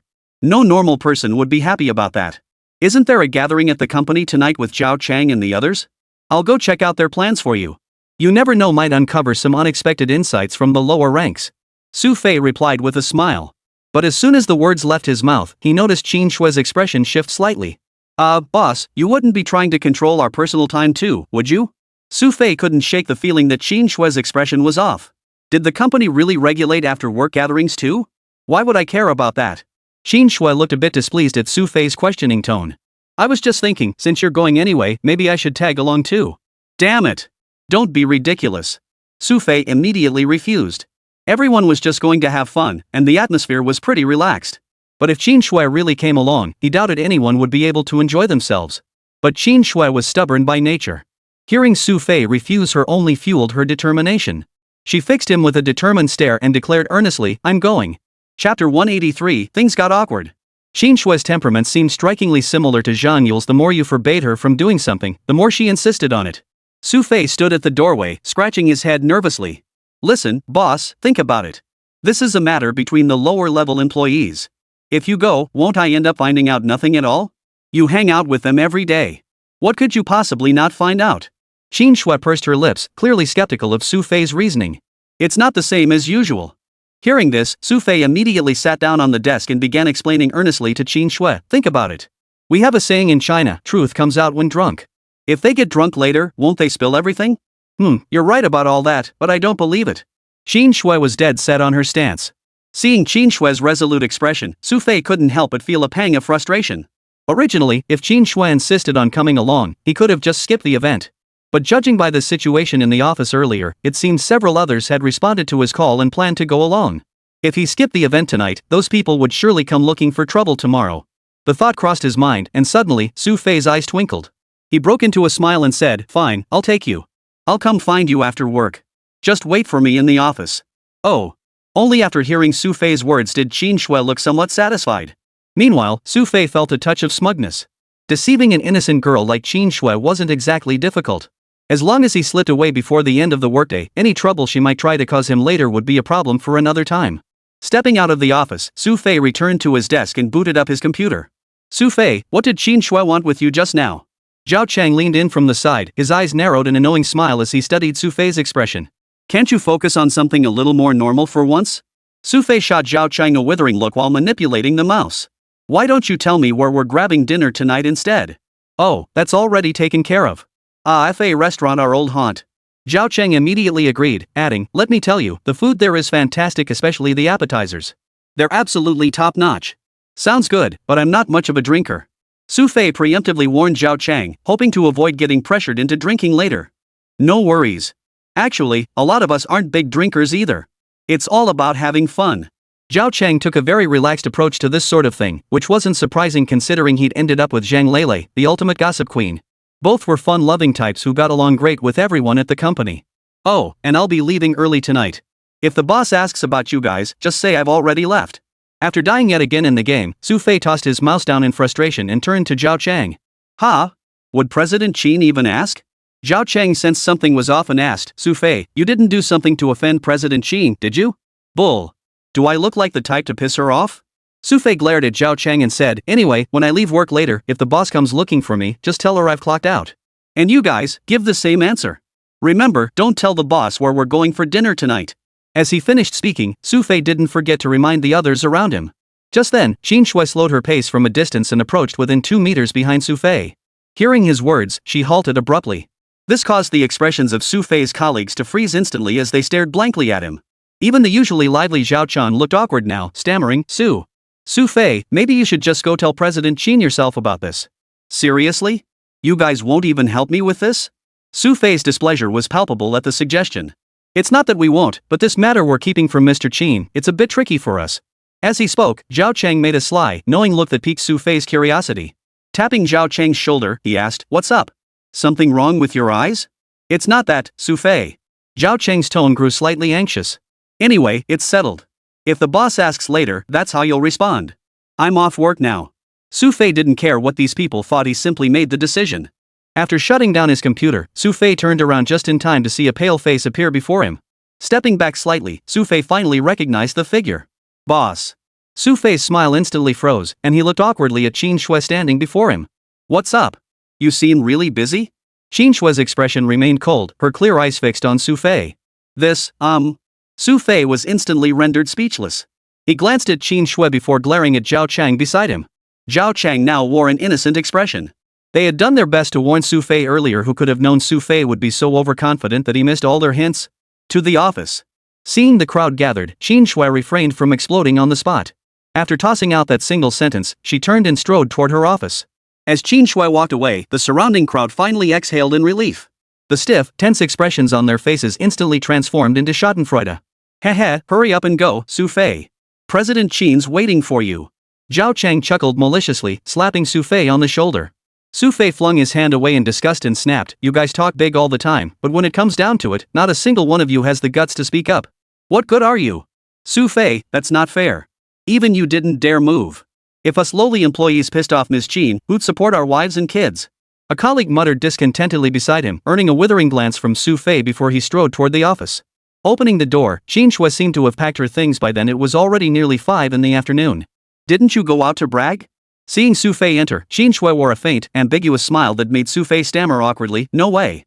I'm not that kind of person." "So you're saying my ears aren't working right, and what I just heard was all fake?" Qin Shui asked. Xu Fei immediately nodded. "Well, it's possible." Qin Shui shot Xu Fei a disapproving look but decided not to dwell on it. She pulled a document folder from the drawer, tossed it to Xu Fei, and said, "Gao Haiyuan had someone deliver this to me yesterday. You're coming with me later." Chapter 184, Gao Haiyuan's package. The fact that Gao Haiyuan had sent something via an intermediary made Xu Fei, who hadn't been taking things seriously until now, perk up. After opening it, he found a map inside. Wasn't this a map of the area around Dugwon Group? Xu Fei could tell at a glance where this map was. Yes, he said that following the points he marked would lead to something. The person who delivered it also emphasized that you should come with me. Xin Shui replied to Xu Fei, tidying up the items on the desk before saying, "Alright, it's about time. I should head home now. There won't be any ambushes here, right?" Xu Fei was being a bit dramatic. "That's exactly why I want you to come with me." Xin Shui asked Xu Fei, "What's wrong? Does something feel off?" "No, I'm just curious what could Gao Haiyuan have left there." Xu Fei thought for a moment before continuing, "Based on the coordinates here, the location should be in the third building next door." "Yeah, that's the one." Xin Shui had already checked it several times before, so she knew exactly where it was. "Alright, let's go check it out. Hurry up and finish looking, we still need to go out for dinner tonight." Xu Fei tucked away the map and left the Dagong Group building with Xin Shui, heading toward the adjacent route. The area was bustling with people, and with the evening rush hour in full swing, it was packed shoulder to shoulder. "By the way, has Gao Haiyuan been coming to work these past few days?" Xu Fei recalled and asked Xin Shui. "Yes, he's been coming in every day like usual for board meetings. But he called looking for you both yesterday and the day before." Xin Shui answered as they walked. Before long, the two arrived at the location Gao Haiyuan had mentioned. "This building, right? According to the map, it should be on the rooftop," Xu Fei said, leading Xin Shui toward the rooftop. The building had 16 floors in total, and access restrictions for ordinary people weren't particularly strict. They reached the stairwell leading to the rooftop without issue. However, the stairwell entrance was now locked. What now? Find the building's key? Xin Shui hadn't expected it to be locked here and looked a bit deflated. This lock doesn't seem particularly secure. Xu Fei muttered under his breath as he slowly rummaged through his pocket, pulling out a piece of wire that wasn't particularly long. After bending it into a shape, he carefully inserted the wire into the lock. Xin Shui watched him intently from the side, as if witnessing a scene from a movie. With a click from the lock, Xu Fei gave it a gentle tug and it opened. "You guys learned how to pick locks?" Xin Shui's mouth fell open in surprise. Xu Fei shot her a look and said, "Of course. Are you going up or not?" "Oh, right." Xin Shui snapped out of her shock and quickly followed Xu Fei as they headed upward. The rooftop was spacious and empty, except for a few rusted metal barrels battered by wind and rain, along with some scattered odds and ends. Beyond that, there was nothing of value to be found up here. Xin Shui searched the area thoroughly, but the result remained the same. Strange. Where could it be? Xin Shui looked around curiously, wondering where Gao Haiyuan could have hidden it. She turned to look at Xu Fei again, only to find him sitting comfortably on the edge of the rooftop, enjoying the breeze and the view below. Seeing Xu Fei like this, Xin Shui instantly lost her temper. She grabbed Xu Fei by the collar and snapped, "Xu Fei, can you do something productive for once? What do you want me to do?" Xu Fei, annoyed at being grabbed, reluctantly turned his gaze away from the view. "What do you mean, what?" Xin Shui glared at him, her face flushed with anger. "Oomph. Why aren't you looking for the item? Aren't you looking for it? I finally made it here, can't I sit for a bit?" Xu Fei chuckled, which only made Xin Shui angrier. Just as she was about to grab his soft flesh again, she realized he'd already dodged to the side. "Xu Fei." Xin Shui wasn't as agile as Xu Fei, so she could only raise her voice and adopt a stern tone. "Don't get so worked up. I was actually searching very seriously just now." Xu Fei adopted a solemn expression and continued, "I was actually thinking what kind of thing would need to be hidden here? It must be something related to the Black Fox, right?" Xin Shui answered without hesitation. "Then why hide it here?" Xu Fei countered Xin Shui's question, continuing, "Think about it. If it were you, and you had something to give to Gao Haiyuan, would it be better to just hand it over directly, or to make Gao Haiyuan find it himself?" This. Xin Shui actually calmed down a bit after Xu Fei said that. Thinking carefully, the person who delivered the map to her hadn't mentioned anything about an item either, only told her to bring Xu Fei here. But after searching for so long, it was clear there was nothing here. "So you're saying this item is special?" Xin Shui asked Xu Fei. "Not only special," Xu Fei replied earnestly, "but I suspect it might not even be something you can physically carry." Xu Fei answered earnestly, continuing, "If it's large, this rooftop couldn't possibly hide it. And if it's small, as you mentioned, Gao Haiyuan has been at work these past 2 days, he could have simply handed it to you himself. There'd be no need for us to search." "Then what is it?" Xin Shui found Xu Fei's words rather puzzling. "Something you can't hold in your hands." It sounded incredibly mysterious, yet it made perfect sense. "Open the map and take a look." Xu Fei had Xin Shui pull out the map and pointed to a line on it. "We came along this route, right?" "That's right." Xin Shui nodded. "This is the 16th floor, offering a clear view of several surrounding areas below. If I'm not mistaken, what he intends to give us must be a secret hidden somewhere around this building." Xu Fei spoke while unfolding the map, comparing it to the surroundings. But as he compared, Xu Fei's expression suddenly changed. He seemed to have noticed something, his face growing visibly excited. "Boss, do you have any paper on you?" Xu Fei immediately asked Qin Shui beside him. "How about this?" Qin Shui handed Xu Fei a sheet of A4 paper. Xu Fei took it, unfolded the paper, pulled out a pen from his pocket and began sketching on it. Chapter 185, Walking on Thin Ice. Stroke by stroke, Xu Fei's penmanship was impeccably precise. Qin Shui watched in mild astonishment as time passed. The once blank paper gradually filled with lines and dots. This was... Qin Shui found it peculiar. It resembled a map, yet this map clearly wasn't of the surrounding area. Who would have thought Gao Haiyuan knew about this? Xu Fei chuckled, putting down his brush with barely contained excitement. Qin Shui, seeing Xu Fei finish, eagerly snatched the paper. After studying it carefully, she couldn't make out anything. What exactly was this? No matter how hard Qin Shui studied it, she couldn't make out anything. In the end, she had no choice but to turn to Xu Fei for help. A map of suburban routes. Xu Fei pointed to several nodes and explained, "Look here. If you consider this to be your Daiguan Group's suburban laboratory, then these surrounding points represent Black Fox's surveillance positions." "You mean Black Fox has been monitoring Daiguan Group's lab all alone?" Qin Shui listened with surprise. "Did you really think Black Fox would just leave your lab alone?" Xu Fei shook his head, put away the map, and said, "With this, we can clear out the people around the lab." "But how did you figure this out?" Qin Shui still didn't understand how Xu Fei had just figured it out. "Look closely. None of the 6 buildings surrounding it exceed 10 stories. Xu Fei gestured around the area and continued, "Their numbers are 6 distinct digits. Based on the route marked on our map and the intersections we bypassed, they form a code. This map hints at the connection and sequence of these numbers. Using our current location as the origin point, we can then derive the desired coordinates according to the arrangement pattern." Xu Fei paused briefly before adding, "If I'm not mistaken, Gao Haiyuan himself doesn't know this code. That's why he specifically sent me here." "Then how did he know the secret represented by the houses in this area?" Qin Shui looked curious. "He's a smart man. When dealing with Black Fox, he would have paid attention to certain things."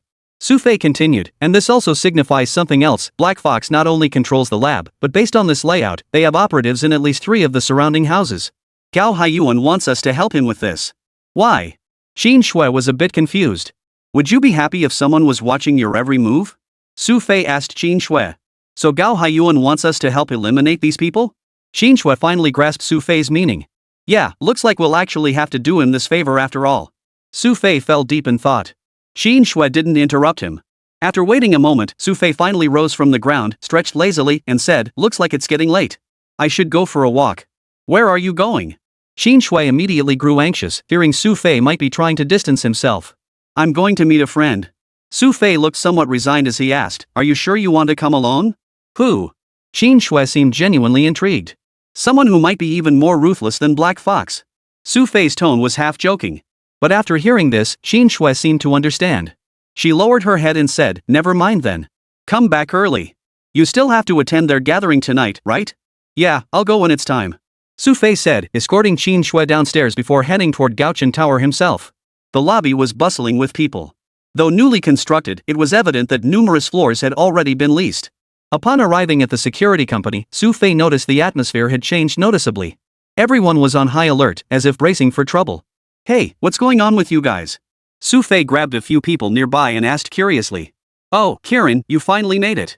Upon seeing Xu Fei, they looked at him as if he were a savior. "Someone's looking for you inside." "Me?" Xu Fei was curious.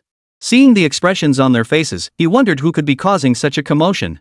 Though puzzled, Xu Fei headed toward the inner room. Upon opening the door, he found everyone inside relatively quiet. The only sound came from Shirlan's laughter at the table in the corner. Shirlan was likely the only one here who could laugh like that at this moment. Xu Fei followed Shirlan's gaze and saw Venom, dressed in black with her hair tied up, sitting there. She seemed to be talking to Shirlan, engrossed in the conversation. Ah, that explains it. Seeing Venom, Xu Fei instantly understood. No wonder everyone was walking on eggshells. Someone must have already gotten on Venom's bad side.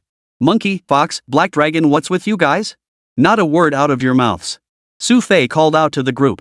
They'd been putting on airs, but upon hearing his voice, they hurried over to him, exclaiming, "Brother! Shilin, you're finally here. When did you guys become so diligent?" Seeing them arranging things, Xu Fei teased them. "Well, I thought I'd make a little contribution." Black Dragon and the others looked awkward. Xu Fei, of course, didn't buy it. Shaking his head, he walked over to Venom and Shirlan. As one of the few elite female combatants in the entire Lightning Division, Shirlan naturally clashed with Venom's temperament. Moreover, Sherlan wasn't just beautiful, she possessed an acute sensitivity for analyzing information and an undeniable personal charm that particularly captivated Venom. Their relationship had always been solid, and this visit was no exception. "Hey, Qilin, you're here." Sherlan greeted Xu Fei. "How could I not come? If I hadn't shown up, Black Dragon and the others probably wouldn't dare stay here anymore." Xu Fei gave a half smile, half grin, not forgetting to glance back at the three figures. The moment Xu Fei looked their way, the three immediately turned their heads, pretending to be busy with something. "They're just scaring themselves. I never intended to do anything to them." Venom glanced at the group and remarked indifferently. What she didn't know was that back overseas, she'd left far too deep an impression on these people. Chapter 186, Venom's Temper. Venom was most renowned not only for her elusive assassination skills but also for her expertise in chemical toxin experiments. It was precisely because of this that her codename was simply Venom, a woman who could be carrying poison at any moment. Initially, the fox and his crew didn't know Venom well. The outcome was predictable. After she fed them a sample of her latest lab concoction, every last one of them became thoroughly compliant. Even the most battle-hardened veterans didn't want to be tortured for no reason, especially when the agony felt worse than death, a memory still fresh in their minds. "You lot, come over here. What are you playing at, putting on airs?" Xu Fei barked at Fox and his crew, finally getting them to drop their weapons and approach with trembling steps. "Venom, when did you get back?" Xu Fei waited until they were seated before striking up a casual conversation with Venom. "I was on the flight after yours." Venom replied indifferently, glancing at the others. "I didn't bring anything with me today. They wouldn't let me carry it on the plane." Venom's words eased the others' nerves slightly. "Hey Venom, you show up without a word? We could have at least sent Qilin to pick you up, right?" "No need. I wasn't here to see him," Venom said indifferently, continuing, "I just happened to miss Sherlan. It feels like half a year since we last met." "Yeah, it's been ages. I heard you went to Africa. If I'm not mistaken, that high-ranking official in the Lion Country that's got something to do with you, right?" Sherlan's tone was questioning, yet his certainty was unmistakable. Venom gave a non-committal grunt, avoiding the topic. "I was just thinking to ask where you live. Maybe we could stay together sometime." "Sure. I live in this building." Sherlan agreed immediately upon hearing this. Then, remembering something, she glanced at Xu Fei and added, "Though I wonder if Qilin would be willing." "Why wouldn't he be?" Xu Fei chimed in immediately, continuing, "Venom staying with you is fine, it's safe. But I'm worried Monkey won't dare come find you then." Recalling this, Xu Fei couldn't resist shooting Monkey a teasing glance. Hearing this, Monkey actually felt a chill in his heart. Xu Fei was absolutely right. If Venom really was staying with Sherlan, Monkey would have to constantly worry about something happening whenever he went to see her. "We've only been apart for half a year. When did you and Monkey start this?" Venom, unaware of this development, looked at the two of them with surprise. "Not long before we returned to China," Sherlan said, not forgetting to glare fiercely at Monkey as she added, "This guy isn't exactly honest." "Ahem, Sherlan, that's a bit harsh. Fox and I just eat and sleep, we don't go anywhere else." Monkey immediately defended himself. The group had finally reunited and were chatting happily, time flying by. But barely half an hour later, Sherlan suddenly remembered something and asked Xu Fei, "By the way, Qilin, you came here for a reason, right? Did you really just come because you heard about the Venom?" "Ahem, my primary purpose, of course, was to see Venom." Hearing Sherlan's words, Xu Fei knew she was setting him up. And this blatant lie seemed to please Venom quite a bit. After seeing Venom's expression, Xu Fei continued, "Secondly, I'm here to tell you something else. Cut the crap and just tell us what it is." Venom demanded bluntly from the side. "This." Xu Fei promptly pulled out the blueprints he'd drawn and stated, "As soon as the Swan Mountain operation begins, neutralize and eliminate all these targets." Xu Fei spoke from his side. Sherlan took the blueprints and glanced at them, looking somewhat curious. She asked, "Qilin, where did you get these?" "Gao Haiyuan gave them to me." Xu Fei answered bluntly. "Gao Haiyuan? The guy from Dagwan Group? Can we trust him?" Sherlan looked slightly skeptical. "Isn't that why you need to verify it?" Xu Fei said with a smile, "Have someone verify it. Swan Mountain will be taking action in a few days anyway. I think the result will be the same." "You've got a point there." Convinced by Xu Fei's reasoning, Sherlan nodded in agreement. However, Venom, listening nearby, sensed something else in their words and asked, "Are you planning to confront a Mutt head-on?" Venom knew exactly what Swan Mountain represented. A Mutt had been watching that area for quite some time. Xu Fei now declaring they would engage them there signaled his intentions. Otherwise, everyone's been idle for far too long. Xu Fei shrugged and asked, "What? You free?" "Not really." Venom replied decisively, continuing, "I plan to head out with Sherlan later and find a place to sleep tonight." "Hey, Venom, aren't you staying with me?" Sherlan looked curious upon hearing this. "Nah, I'll pass. Don't want to bother you." Venom's reply was blunt. He glanced at Monkey and the others nearby, causing them to flinch visibly. Sherlon didn't press the matter, merely saying, alright then. But Venom, you could actually go to Qilin's place. We suggested it before. Qilin's place isn't safe. If you need to move, you could easily find a bigger place. Sherlon had indeed discussed this matter with Xu Fei before. Xu Fei currently lived in a high-end residential complex with a large population. While ordinary people might consider the security there adequate, but in Sherlon and the others' eyes, it remained a place fraught with danger. Precisely because of this, Lightning had always stationed numerous guards around the perimeter of the complex, wary of potential threats emerging nearby. With tensions escalating, Xu Fei absolutely had to find a new place to live. Having Venom move in with him would be perfect. However, upon hearing this, Xu Fei looked slightly helpless. He shrugged and said, I already told Venom about it, but she doesn't seem too keen on the idea. I'm afraid I might not be able to resist killing your little girlfriend. Venom's words carried an unmistakable edge of menace, so blatant that those nearby dared not speak. Chapter 187, Venom's Arrogance. It was clear Venom had never been fond of Zhang Yule. If not for his status, she might have lashed out at any moment. Actually, Venom, that girl really likes Qilin. Sherlon seemed to have done her homework, adding to Venom, and from what I see, she's really into fighting. Who knows, maybe you two even have something in common. Her strength? We'll have to wait decades to see. Venom's expression held a hint of disdain. Talent is essential for anything, and Zhang Yule could be considered a gifted fighter. But compared to Venom, her talent is in a completely different league. Venom was the kind of genius who might only appear once every few decades, battle-hardened through countless conflicts. Both her mental fortitude and combat experience far surpassed Zhang Yule's. For Zhang Yule to ever catch up to Venom in this lifetime? That would likely only happen when both of them were old women. By then, neither would be able to fight anyway. Though Venom was arrogant, no one present dared to contradict him. Alright, it's getting late. I need to head back. Get these matters handled by tomorrow. Also, regarding the Swan Mountain affair, compile the materials for me tonight. After giving one final instruction, Xu Fei departed. After watching Xu Fei walk away, the monkey crew grew uneasy again, retreating cautiously to the back. But Venom genuinely had no interest in them today. After taking Sherlon with him, the two departed. Watching Venom disappear, the group finally exhaled in relief. Finally gone, they sighed. Hey, you think Venom might actually go after our Chinese sister-in-law this time? Heilong remembered something and whispered to the others. No way. Our sister-in-law's status is no small matter. Venom wouldn't stoop to that. Everyone here knows Zhang Yule's father is Zhang Weihua. Even if Venom lost his mind, he wouldn't go that far. Who can say for sure? Besides, Venom's temperament is, well, unpredictable. The group chattered away, clearly worried about Zhang Yule's safety. But their worries weren't entirely unfounded. Venom had a history of trouble. Of course, there wasn't much to say about this incident. Just then, Xu Fei returned home, arriving just as Zhang Yule was bouncing around on the sofa. I can't take it anymore. I'm starving. Why isn't Xu Fei back yet?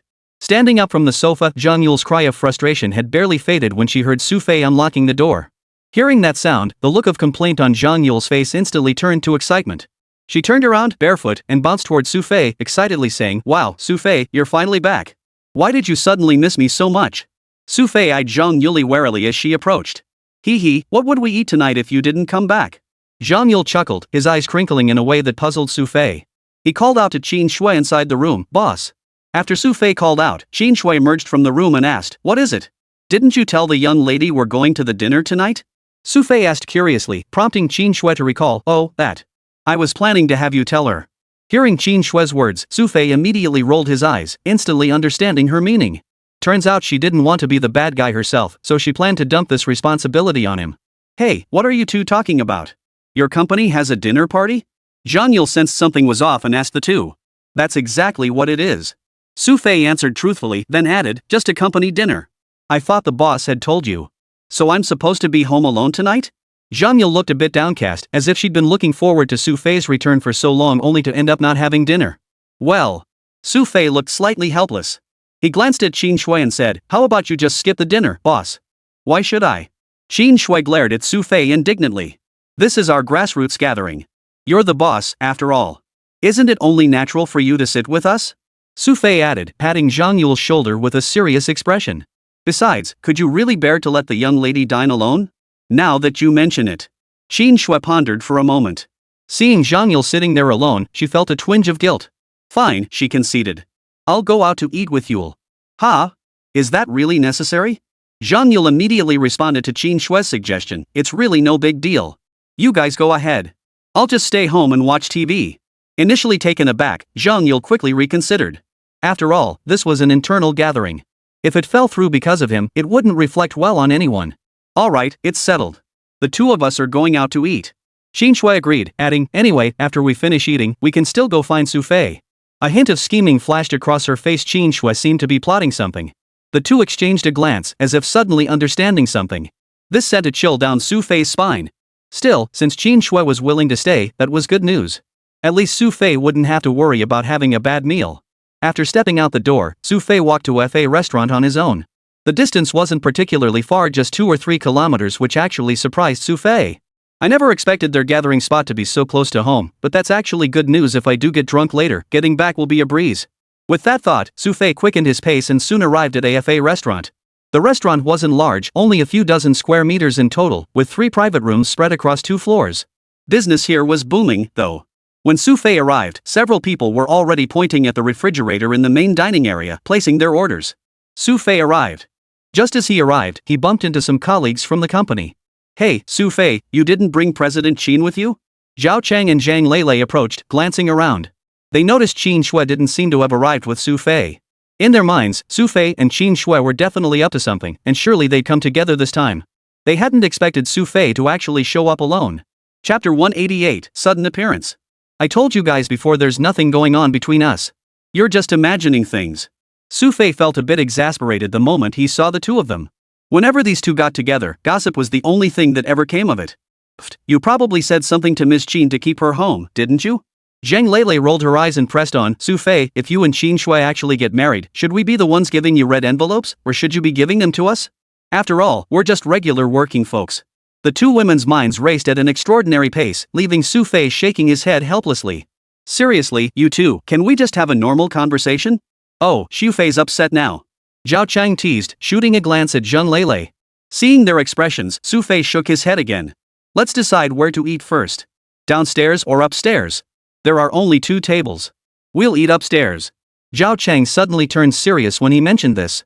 Leading Xu Fei upstairs, they walked down the hallway and entered a private room. The private room had a large table already occupied by nearly 10 people. Xu Fei is here. The moment they spotted Xu Fei, they erupted in shouts. This was Xu Fei's first time attending this gathering. As a newcomer, he was quite the center of attention. Xu Fei, how's your drinking tolerance? Now that you're here, shouldn't you have a drink with us first? A chubby guy from another department picked up a bottle of liquor. Xu Fei recognized some of these people, but there were also a few unfamiliar faces. He figured he'd probably lose if he sat down to drink with them. For Xu Fei, attending such a gathering offered a uniquely novel experience. Past gatherings had been with either mercenaries or the Fox and Monkey crew. While their daily banter was enjoyable, it felt different from mingling with ordinary folks. Fortunately, Xu Fei always saw himself as an ordinary person. He often joked around with everyone, so naturally, the relationships were quite good when it came to drinking. True to his nature, Xu Fei soon blended into the group.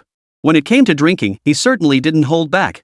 These gatherings between middle management and the rank and file fostered exceptionally warm relationships. What's more, most attendees were people he'd previously gotten along with well, making the atmosphere even more vibrant. Rarely witnessing such camaraderie among colleagues, Xu Fei had several more drinks before finally grabbing Zhao Chang beside him and asking, by the way, how many people came to this gathering?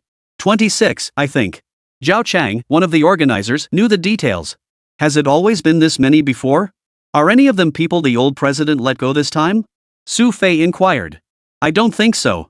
Zhao Chang pondered, then waved his hand dismissively. We're all mid-level and frontline staff.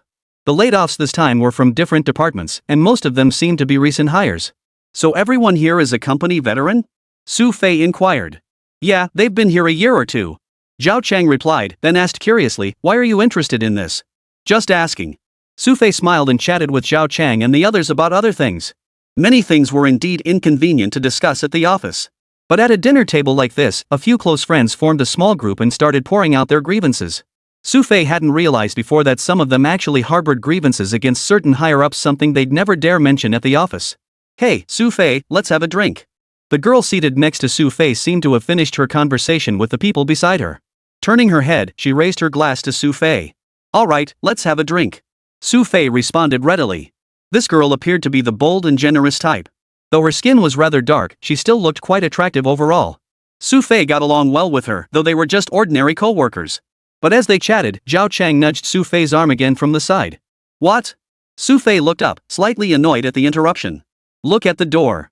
Zhao Chang whispered, piquing Xu Fei's curiosity. When he finally glanced toward the entrance, he froze in place.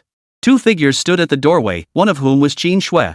Qin Shui, who had been wearing a faint smile, saw Xu Fei's expression and instantly grew somber. The previously lively atmosphere turned heavy. "Good afternoon, Ms. Qin." The others, noticing Qin Shui, naturally greeted her. But deep down, they knew full well that Qin Shui was clearly here for Xu Fei. Some watched Xu Fei with a hint of schadenfreude, seemingly eager to see how he would handle the situation. "Hey, Xu Fei, you really are here?" Before Qin Shui could speak, Zhang Yule beside her burst into laughter. It must be said, the sudden appearance of the pretty girl caught everyone off guard. Some looked confused, not quite grasping what Xu Fei meant. "Ahem. I'll be heading back shortly." Xu Fei cleared his throat. "Oh, no worries. Sister Shui and I just came to check in." Zhang Yule chuckled and continued, "We'll head back first. Make sure to come back early, okay? My dad just called." "Got it." Xu Fei agreed readily, just hoping these two ladies would leave quickly. As if heaven had heard Xu Fei's silent plea, Qin Shui obliged and led Zhang Yule away. But once they were gone, the entire table remained staring blankly at Xu Fei. Holy crap! Xu Fei, you're seriously keeping a mistress hidden away. Though they'd heard rumors before, they'd always dismissed them as gossip. But now that Qin Shui had appeared here, it was clear to them that the rumors were all true. Holy crap, Xu Fei, spill the beans. What exactly is your relationship with her? The group instantly grew agitated. Damn it, what kind of relationship could I possibly have? We're just regular friends. Xu Fei immediately defended himself upon hearing the question, glancing at Zhao Chang beside him. The latter showed no intention of backing Xu Fei up, instead moving further away from him, as if afraid of being dragged down by Xu Fei. Xu Fei felt utterly helpless. Being grilled by so many people had completely ruined what had been a perfectly good meal. A while later, Xu Fei finally left a FA restaurant. Just then, his phone rang. Seeing the caller ID displayed as Zhang Yule, Xu Fei answered and immediately began complaining loudly. "What do you want now?" "I'm telling you, handle your own business." "Ahem, it's me." A middle-aged man's voice came through after a dry cough. Chapter 189, Security. Hearing that voice, Xu Fei's expression instantly froze. He stared awkwardly at the phone, his tone softening as he stammered, "Commander, I didn't know it was you. I thought." "No problem. I just wanted to let you know I've arrived home." Zhang Weihua said, sounding slightly amused, and asked, "What's up? Did you have another falling out with that girl?" No, nothing like that." Xu Fei quickly denied it, then hung up and rushed home. It wasn't far. After hailing a cab, Xu Fei arrived at his doorstep in 10 minutes. Just then, Zhang Yule's cheerful laughter drifted out from inside. After a moment's hesitation at the door, Xu Fei opened it. He saw Zhang Yule standing right where Zhang Weihua was pouring tea, grinning as she asked, "Dad, when's Mom coming back?" "I don't know, probably not for a while." Zhang Weihua nodded in agreement just as he heard the door open. "Oh, Xu Fei, you're back." Zhang Yule greeted Xu Fei as he entered, unable to suppress a sly smile. She'd heard every word of Xu Fei's earlier phone complaint to his dad. "Alright, you go to your room and keep your sister Shui company. I need to talk to Xu Fei about something," Zhang Weihua said, motioning for Zhang Yule to rise from the sofa. She giggled, "Alright then, I'm off. You two aren't allowed to talk for too long." Fine. I'll send him back to you in a minute, okay?" Zhang Weihua's tone was laced with resignation. His own daughter didn't get excited seeing her dad, but seemed utterly inseparable from Xu Fei, who lived with them every day. If Zhang Yule were a man, this would be the classic case of marrying a wife and forgetting one's mother. Yet Zhang Yule seemed oblivious to it all. She grinned as she entered Qin Shui's room, and only then did Xu Fei sit down on the sofa. "Old commander, what brings you here this time?" Xu Fei asked while pouring himself a cup of tea. "I was just passing through and thought I'd stop by." Zhang Weihua glanced at Xu Fei before continuing. "Also, I heard the General Staff Department's 9th Bureau urgently drafted some of my people this time. Is it related to Swan Mountain?" Zhang Weihua knew about Swan Mountain. He had personally selected the troops stationed there earlier. Xu Fei didn't beat around the bush in front of the man himself. "That's correct. It should happen in a few days." You're a man of your word." Zhang Weihua slapped Xu Fei on the shoulder. "If this mission succeeds, you'll have earned major credit. I might not be able to accept your rewards." A hint of resignation flitted across Xu Fei's face. "I know. Life's unpredictable. Maybe there'll be another chance someday." Zhang Weihua smiled and said, "Besides telling you this, I also came to ask when you plan to move to a new place? You're still concerned about that, old commander?" Xu Fei looked slightly amused upon hearing this. "The people living here are my former subordinate and my daughter. How could I not care?" Zhang Weihua smiled and said, "I've had everyone assigned to Yuli's security withdrawn these past couple of days. Her safety is now entirely in your hands. You can't afford to be careless." His tone sounded almost playful, but Xu Fei knew Zhang Weihua was dead serious. Zhang Weihua understood Xu Fei's current predicament. And given how clingy Zhang Yule had been with Xu Fei just now, her safety would inevitably be tied to his. Uncle, rest assured. Once this matter is resolved, I'll move to a different place. Xu Fei smiled and continued, actually, I've been thinking about this for a while. It just so happens that things have gotten a bit hectic lately, right? I know you went back to Hanan Town again, right? Zhang Weihua was well aware of these developments. Xu Fei didn't deny it, nodding. Yes. With the current situation at Daguan Group, I'm trying to figure out Amute's true intentions. Good. With you handling things this way, I can rest easy. Zhang Weihua nodded with satisfaction. Also, that girl Yula has a bit of a spoiled brat temperament. I was always busy when she was growing up, so I never really disciplined her properly. You'll have to bear with her. I can tell that child really likes you. Alright, I will. At this mention, Xu Fei wore an expression of helpless resignation. He didn't particularly want to indulge her, but given Zhang Yule's temperament, if she got upset, who knew what she might do? After discussing this, Zhang Weihua stood up, adjusted his collar, and said to Xu Fei, well, it is getting late. I should be going. Shall I walk you out? Xu Fei asked promptly. No need. I've got some business to attend to shortly. With that, Zhang Weihua called into the room, hey, kid, I'm off. Don't go stirring up trouble later. Got it. Zhang Yule emerged from the room, waved goodbye to Zhang Weihua, and saw him out before returning inside. Glancing at Xu Fei sipping tea on the sofa, Zhang Yule's eyes twinkled mischievously.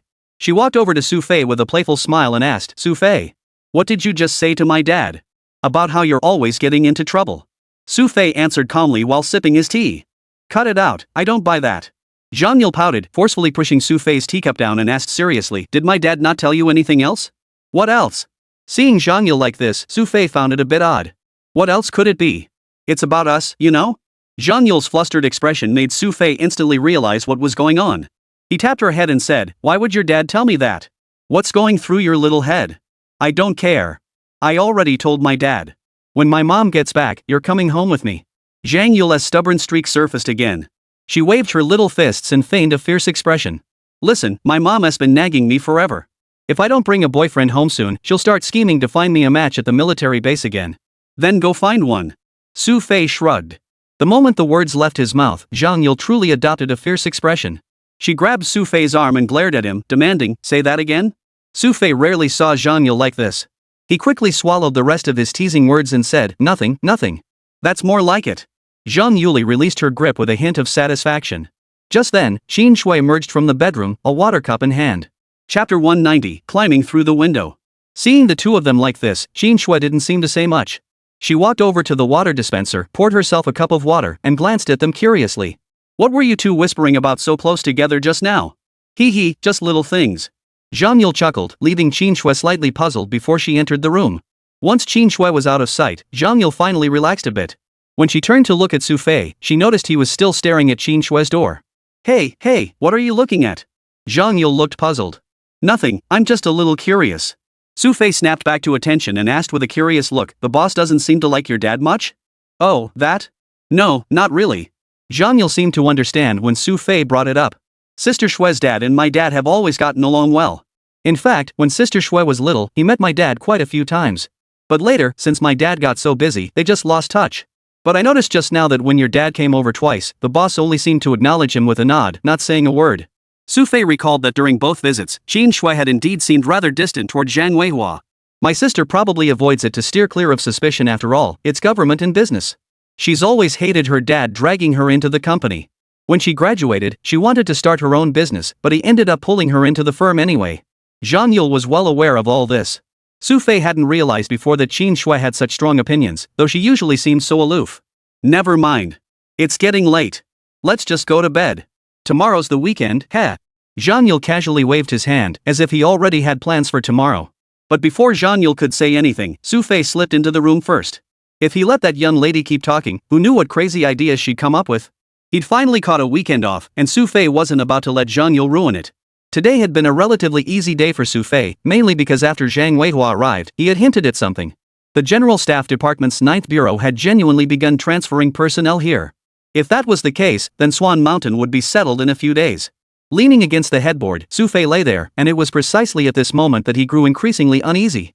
Knock knock. Suddenly, a knocking sound echoed not from the door, but from behind the window. Surprised, Xu Fei immediately got out of bed. Pulling back the curtains, he saw Venom's face peering through the window, wearing a faint, ambiguous smile. One hand was hooked on the window frame. Xu Fei, looking thoroughly annoyed, promptly opened the window for Venom. With a single leap from outside, Venom entered the room. I told you to come in properly through the front door. Climbing through the window like that? Someone might mistake you for a thief. Xu Fei looked at Venom, who still wore a faint smile, feeling slightly helpless. If I just walked in like a boss, your little girlfriend probably wouldn't have been too happy about it. Venom's teasing tone made Xu Fei shake his head. Venom, however, seemed perfectly at ease. Sitting down at the computer desk, he picked up Xu Fei's cup and took a satisfying sip, as if he'd just walked into his own home. Shall I pour you another glass? Seeing Venom down it in 2 gulps, Xu Fei asked. No, I'm good. Venom shrugged, glanced toward the doorway, and asked, What, are they asleep? What else would they be doing at this hour? Xu Fei shrugged. Speaking of which, you're not here to bring me more bad news, are you? Nope, I was just passing through and thought I'd crash here for the night. How about it? Hope that's okay? Venom studied Xu Fei's expression. Venom, cut the crap. Didn't you and Sherlon find a place to stay this afternoon? Xu Fei seemed unconcerned. But as Xu Fei spoke, he noticed Venom's expression grow serious. Sitting there, Venom studied him silently. You're not serious, are you? Xu Fei stammered slightly as he spoke. You know me well, I'm not one to joke around. Venom shrugged. So, is this place inconvenient? No, Venom, you need to calm down. There are 2 people living right next door. Xu Fei hurriedly explained to Venom. So what if there are people here? Venom shrugged, his relaxed expression already making Xu Fei uneasy. Sure enough, Venom began advancing toward him step by step. Seeing trouble brewing, Xu Fei rolled over, pinned Venom to the side, and hurriedly said, Venom, there are people sleeping nearby. This really isn't okay. That doesn't sound like you. Venom narrowed his eyes slightly and said, You didn't just exchange bullets with your little lover, did you? Bull. Nothing happened between us. Xu Fei shouted immediately. Only after making Venom sit quietly by the bedside did he continue, Listen, she'll definitely come to my room first thing tomorrow morning. If she finds you, a living person, sleeping here, we'll both be in big trouble. No problem. She's just a little girl. Venom didn't seem to think much of Zhang Yule at all. It's the weekend tomorrow, and I've got a ton of stuff to do. Why not just deal with it then? Xu Fei's tone was conciliatory, genuinely afraid that if Venom raised her voice even slightly, she'd wake up Zhang Yule and the others. Seeing Xu Fei's anxious and frightened expression, Venom couldn't help but laugh. He teased, You're really that scared of me? I was just joking. My place is right near yours, so I figured I'd drop by. Whoa, you're just messing with me for fun? Hearing Venom's words, Xu Fei finally exhaled a long breath of relief. But since I'm here, I'd also like to ask you about Swan Mountain. Venom's expression turned serious as he asked, What major secret is worth you and the 9th Bureau of the General Staff Department working so hard? Didn't you ask Sherlon? Xu Fei found this a bit odd. But Venom's curiosity deepened as he continued, I did ask her, but Sherlon said it's your highest level secret, so she told me to come straight to you. Oh, I remember now. That's exactly right. Although Xu Fei had never treated Venom as an outsider, at the end of the day, Venom still wasn't officially part of Lightning's team. And since she wasn't part of Lightning's team, Sherlon naturally wouldn't share these matters with her. Chapter 191, The Secret of Swan Mountain. Seeing Xu Fei's expression, Venom's face seemed to carry a hint of irritation as she sighed. I actually wanted to go check it out earlier, but the security there is too tight. There are at least 3 military bases surrounding Swan Mountain, each heavily guarded. Yeah, it's been pretty crowded over there lately. Xu Fei nodded, but after a moment's thought, he smiled and said, But if you really went there, they probably wouldn't notice you, right? I'm not afraid of them noticing me. Do you think I'd be afraid of the 9th Bureau of the General Staff Department noticing me? If I'm not mistaken, Swan Mountain is probably crawling with their people right now. Venom's deductions were remarkably accurate. She might break through the outer perimeter, but infiltrating deep inside alone to investigate was unrealistic. Besides, the true location of the secret facility would likely elude her. It wasn't really a big deal, just a Chinese laboratory that had been relocated there. Xu Fei glanced at Venom sitting beside him. He pulled up a chair before continuing, something about an energy lab. An energy lab? Venom's eyes flashed with curiosity, unsure what this could be. If it were an ordinary research project, it wouldn't have caused such a stir, practically drawing everyone together. If anything, it must be an extremely advanced project with immense economic value. This was a new energy laboratory, staffed by a team drawn from China's most elite research institutions. Xu Fei looked serious as he explained, only China's foremost researchers are permitted to work here. They're tackling the core technologies of new energy. Once they're conquered, the potential value will be beyond imagination. I see. Venom seemed to grasp the situation and asked, So Ahmad is after this to seize it? But then Venom seemed to think of something else, asking with a hint of teasing, Why are you suddenly so concerned about this? I don't recall you having a habit of volunteering for others. The enemy of my enemy is my friend, especially since everyone from Lightning is still wanted. Xu Fei felt a bit troubled when he brought this up. Ever since the Lightning crew had been put on the wanted list, panic had spread everywhere. Xu Fei had ordered everyone to stay indoors. But even that was merely a temporary fix. The only real solution was to make a mutt feel the pain. Only when your adversary felt the sting would he be willing to sit down and negotiate. Xu Fei understood one thing: what couldn't be taken back on the battlefield couldn't be recovered at the negotiating table. That was why he'd rejected a mutt's demands earlier. If they'd actually taken it, the immense economic value aside, the strategic significance would have been enormous. Xu Fei's expression turned serious as he stated, although this experiment is still ongoing, its potential applications in the foreseeable future are vast, both military and civilian. No wonder. Venom's eyes widened in realization. She was genuinely curious what could possibly draw so many people to gather there relentlessly? Clearly, this thing was no ordinary matter. Negotiations. Once Venom understood, she exhaled a long breath. Glancing at Xu Fei, she said, "Alright, I gotta go. I'll let you off the hook for today.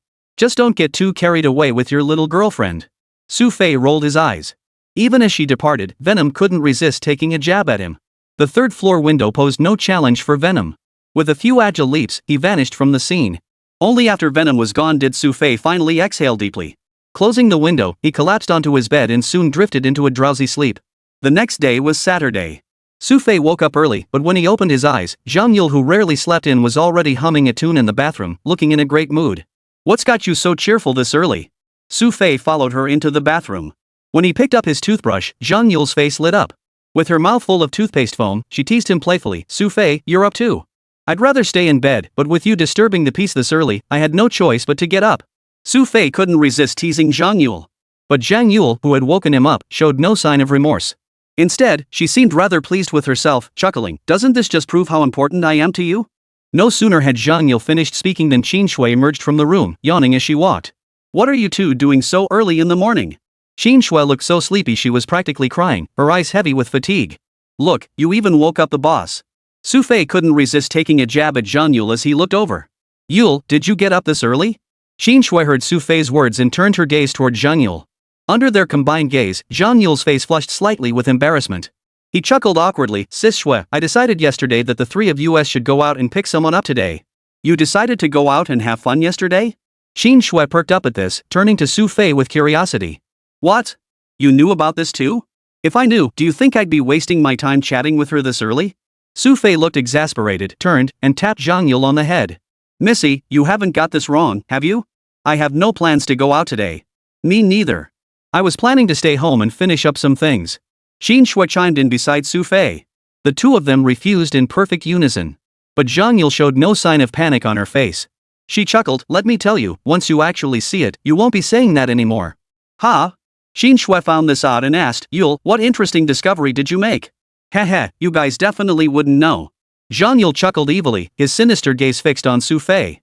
Xu Fei, who had been standing there with an open expression, suddenly felt a chill run down his spine under that intense gaze. He took a step back, his voice laced with alarm as he demanded, "What do you want?" "Poof. Did you get into some trouble overseas, Xu Fei?"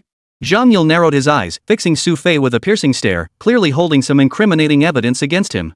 Chapter 192, A Son? "What did I do?" Xu Fei stammered, his voice tinged with guilt. He'd done far too many things abroad, how could he possibly list them all? "You don't want to admit it, huh?" Zhang Yule curled her lip, her expression brimming with confidence. "Let me tell you this, I've got all the evidence of your crimes. I suggest you come clean now, or else I'll make things very uncomfortable for you later." "What exactly do you want me to confess?" Xu Fei sensed something was off the moment he heard that. "Your son's already in China, you think I don't know that?" Zhang Yule enunciated each word deliberately. This single sentence left Qin Shui, standing beside them, utterly dumbfounded. As if struck by a bolt of lightning, Qin Shui stared wide-eyed at Xu Fei, utterly incredulous that he even had a son. Turning to Xu Fei, Zhang Yule's words seemed to click into place for him. "You mean Ollie? See? I was right, wasn't I?" Zhang Yule immediately beamed with pride upon hearing Xu Fei's confirmation. However, while the two seemed to know everything, Qin Shui beside them looked utterly bewildered at Xu Fei and asked, "Xu Fei, when did you have a son?" What Qin Shui didn't voice was her utter bafflement at Zhang Yule's reaction. Despite knowing Xu Fei had a son, Zhang Yule seemed genuinely pleased, which was completely out of character for her. Don't listen to her alarmist nonsense. Seeing Qin Shui's expression, Xu Fei knew she'd jumped to the wrong conclusion. "Ali is indeed my son," he explained, "but I adopted him. He's 5 now." Hearing this, Qin Shui immediately understood. No wonder Zhang Yule hadn't seemed the least bit anxious earlier. Zhang Yule's clingy behavior towards Xu Fei was something any normal person would understand. Though Qin Shui didn't say it outright, she saw right through it. What surprised Xu Fei, however, was how he hadn't known about Ali coming to China. Don't look at me like that. Your friend told me. Zhang Yule knew exactly what Xu Fei was thinking just by looking at him. Which friend of mine?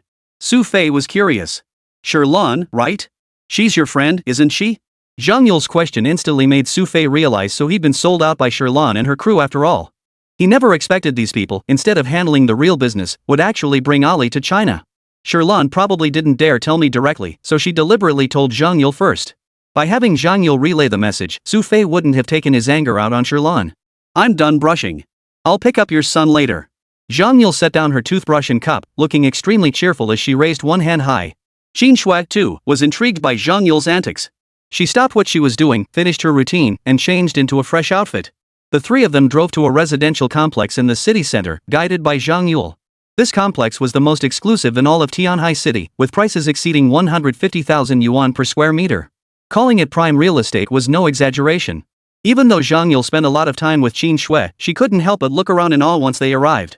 Turning to Xu Fei beside her, she remarked, Xu Fei, your friend is pretty wealthy. Your son lives here? I couldn't afford a place like this in a million lifetimes. What does she do? I'd rather not say.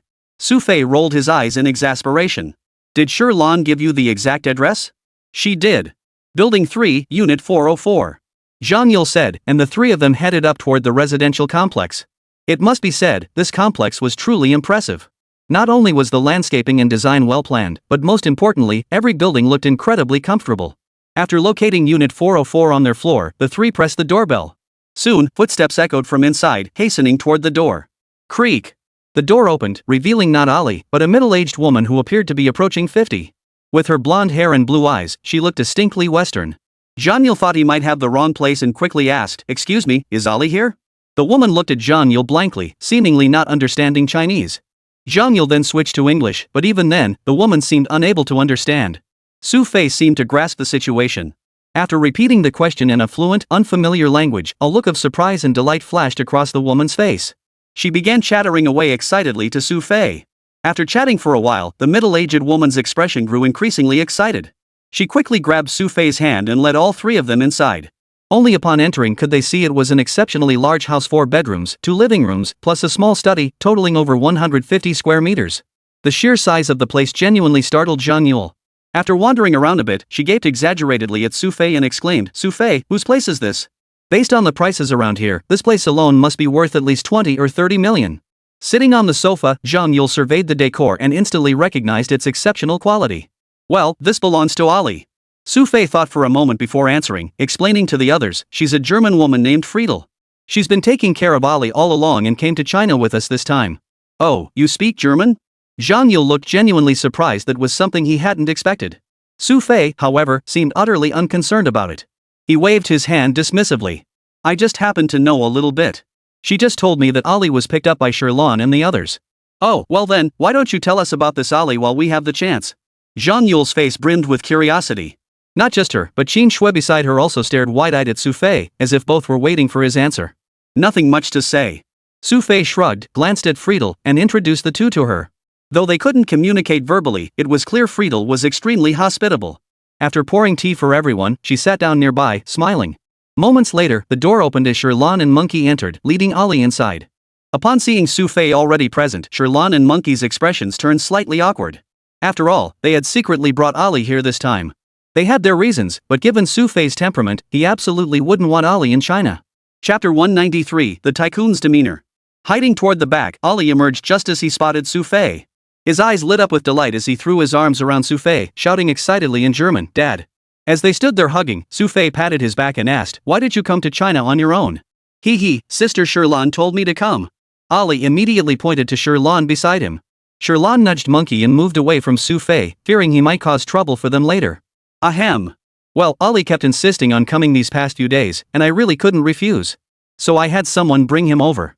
Sherlan said, pinching Monkey's arm playfully. Seeming to grasp Sherlan's meaning, Monkey quickly chimed in, Yeah, I think Sherlan's totally right. After all, Ali's overseas. When he said he wanted to come back to China for a few days, it was kind of hard to say no. Ali, where's your grandfather? Seeing the pair's antics, Xu Fei shook his head helplessly and turned to ask Ali. Grandpa's at home. He said I could come find Dad. The child replied. Though Zhang Yule and Qin Shui beside them couldn't quite follow the conversation, they could still sense Ollie's palpable excitement. No, boss. Monkey was about to use the code name when he remembered Zhang Yule was nearby. He quickly corrected himself. Ollie's here with crucial intel this time, and his grandpa even gave him permission to stay for 5 days. 5 days? Xu Fei shot Monkey a glare, the meaning clear. Under normal circumstances, Xu Fei might not have cared, but what was the situation now? They were about to face a mud head-on. Letting Ollie come now, what if something unexpected happened? Haha, boss, don't worry so much. I can tell Ollie really wants to come. You can't just send him back now, can you? Monkey grinned foolishly, pulling Sherlan beside him. Seeing them like this, Xu Fei felt helpless. If not for Qin Shui and the others standing nearby, he probably would have snapped at them already. What Xu Fei hadn't anticipated was that he hadn't been outmaneuvered by Amut's people. Instead, he'd been outmaneuvered first by Sherlan and Monkey. Ollie, why don't you go with Aunt Friedel to the kitchen and give her a hand? Xu Fei crouched down and said to Ollie. Sure. Ollie raised both hands, responding with great enthusiasm. After jumping off the sofa, Ollie headed straight for the kitchen. Only after Ollie had left did Xu Fei slowly turn his head. He glanced at Zhang Yule and Qin Shui, who were both staring at him with strange expressions. With these two around, Xu Fei knew he couldn't say anything else. He could only sigh helplessly and say, let's just eat lunch here today. Hey, boss, you're the man. Monkey chuckled, making Xu Fei want to curse him out. Xu Fei understood that these two had likely sent Ollie over with a real matter, but anticipating his refusal, they decided to act first and ask questions later. It must be said, Friedel's cooking was truly excellent. The group ate together in a surprisingly harmonious atmosphere. Zhang Yule, in particular, had originally planned to grill them relentlessly. But upon seeing all the delicious food, she couldn't help but start eating heartily. Naturally outgoing, she seemed genuinely unconcerned about the monkey and Sherlan beside her. Qin Shui, a bit more ladylike than her, still ate with constant murmurs of delight. Who knew Friedel could cook so well? No wonder she insisted on coming along. Zhang Yule ate with such delight, her eyes crinkling in a smile, that Xu Fei shook his head in exasperation. You should head back after freeloading this meal. What are you clinging around here for? What do you mean stubborn? Sherlan invited me here.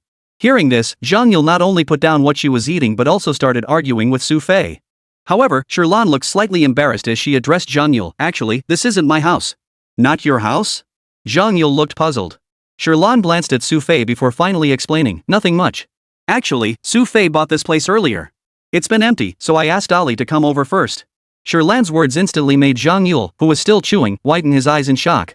He stared blankly at Xu Fei. What did you say? This house belongs to Xu Fei? Zhang Yule finally seemed to grasp the situation, grabbing Xu Fei's arm excitedly, her eyes sparkling with intensity.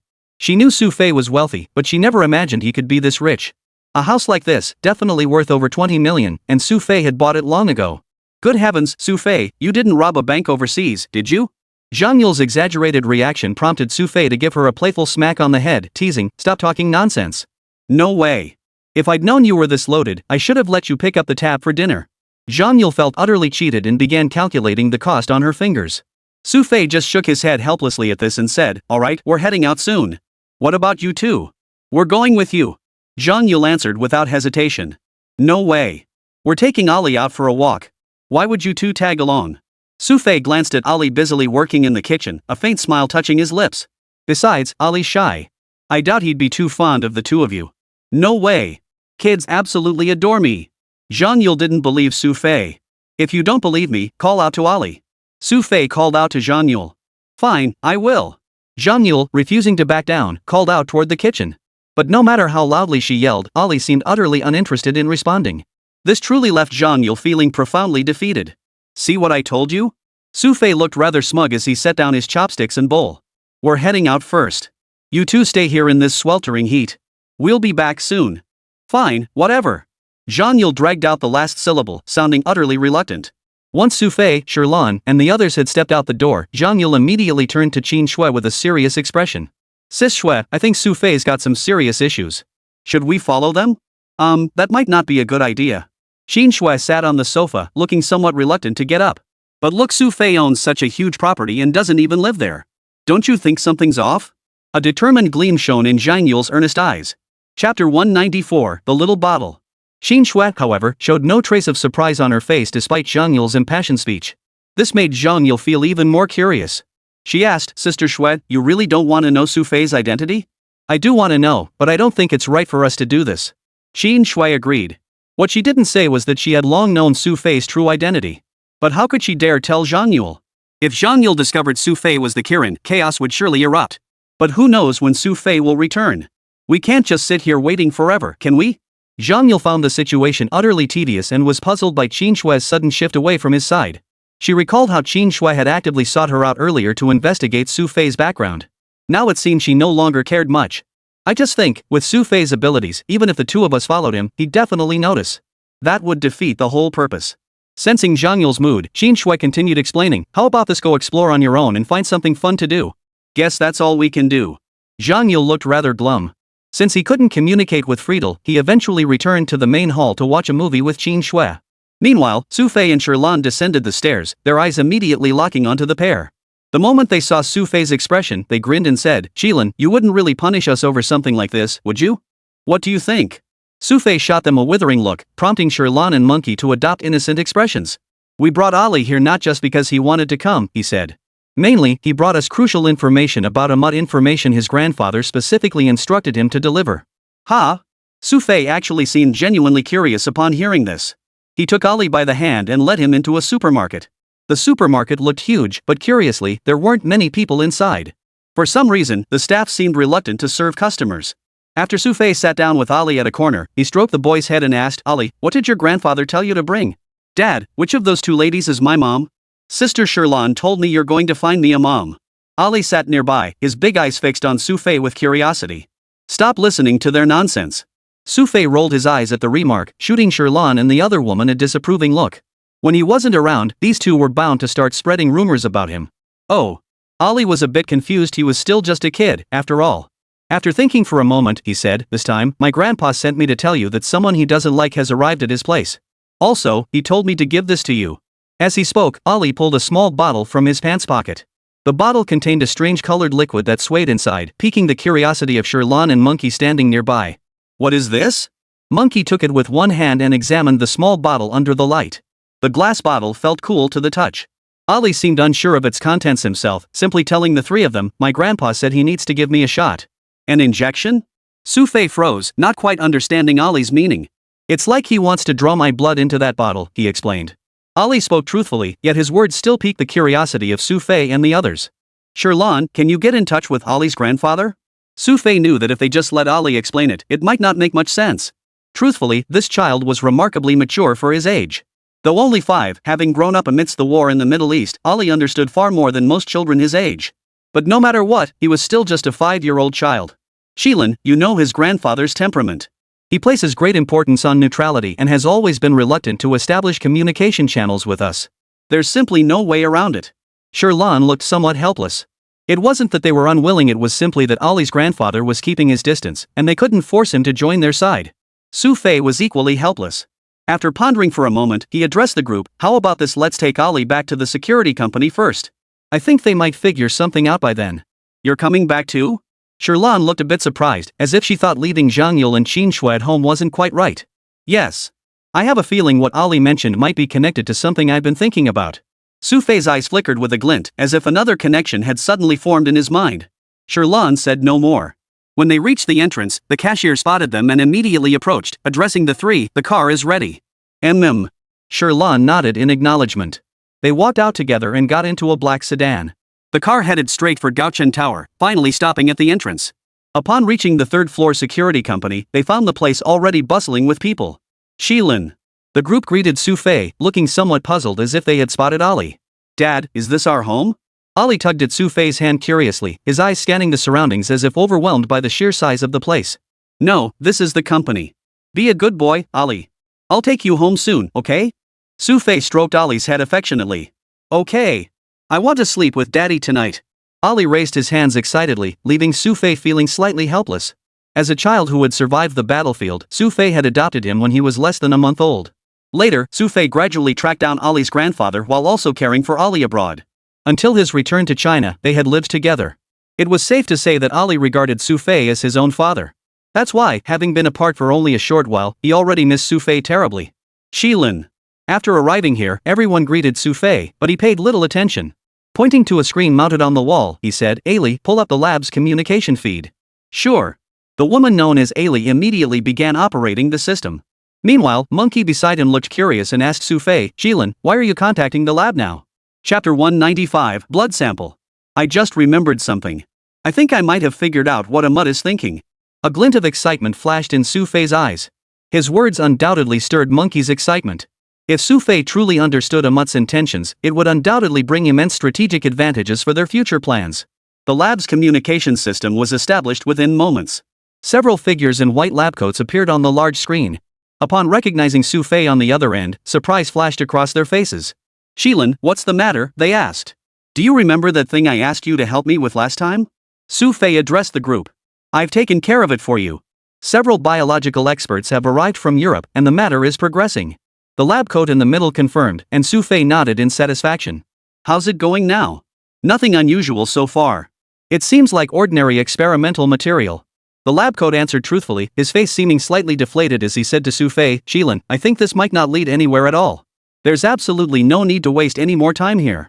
No, it's absolutely necessary. Xu Fei's firm response left the others on the screen speechless. They could only say, in that case, I won't press further. But I need to know, should this experiment continue? Of course. Send 3 people over here shortly with the equipment. Xu Fei instructed, continuing, as quickly as possible. Understood. The people on the video call agreed and immediately began making arrangements. After exchanging a few words with his team, Xu Fei ended the call and turned his gaze to Sherlan and Monkey beside him. Qilin, do you suspect the items Ali's grandfather gave us are connected to those Middle Eastern artifacts? Sherlan seemed to grasp the implication. Yes. Ali's lineage is purely European, and most importantly, he's very young. His grandfather sent him here for a reason. And he clearly instructed us to preserve Ali's blood sample. Xu Fei said, patting Ali's little head and smiling. I suspect that's precisely why his grandfather sent him here. I see. Sherlan nodded. The two's conversation left the monkey beside them utterly baffled. He asked curiously, you two, what is it you understand? We'll tell you later. Sherlan shot the monkey a glare, instantly silencing him. Shortly after, the lab personnel arrived, 3 individuals carrying several boxes. They approached Xu Fei and the others, saying, Qilin, we're here. Take this back with you. I'll have someone escort you later. Also, have Ali undergo a physical examination. When Xu Fei mentioned the word checkup, he emphasized it deliberately. Ali, however, was different from other children. Having grown up amidst war, he showed no fear of needles. He simply extended his pale little hand and placed it on the surface. After inserting the needle, they drew a small vial of blood, just like any routine checkup. Ali, Dad will take you out for a nice meal later. Xu Fei comforted Ali. Hee, thanks, Dad. Ali chuckled, pressing a cotton swab over the puncture site. Soon after, he was bouncing around again. Xu Fei personally escorted the group to the door. Once they reached a corner, he seemed to be instructing them on something before finally letting them leave. This peculiar behavior piqued the curiosity of Sherlan and Monkey standing nearby. They asked, Qilin, what were you whispering about behind our backs just now? Ask Sherlan when you go to bed tonight. Xu Fei's teasing tone made Sherlan's face flush instantly. She grabbed a nearby pillow and threw it at him. Xu Fei caught it with one hand, tossed it onto a nearby chair, then picked up Ali. He chuckled, all right, I'm off. You two chat. When Fox and the others wake up, remember to tell them Ali's here. With that, Xu Fei carried Ali toward the door.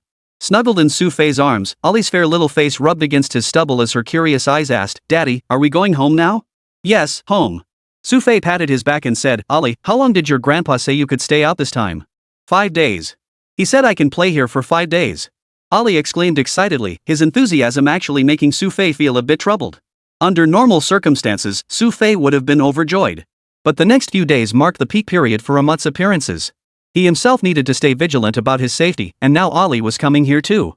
If anything really happened, Xu Fei wouldn't have anywhere to regret it. Holding Ali, Xu Fei returned to the residential complex.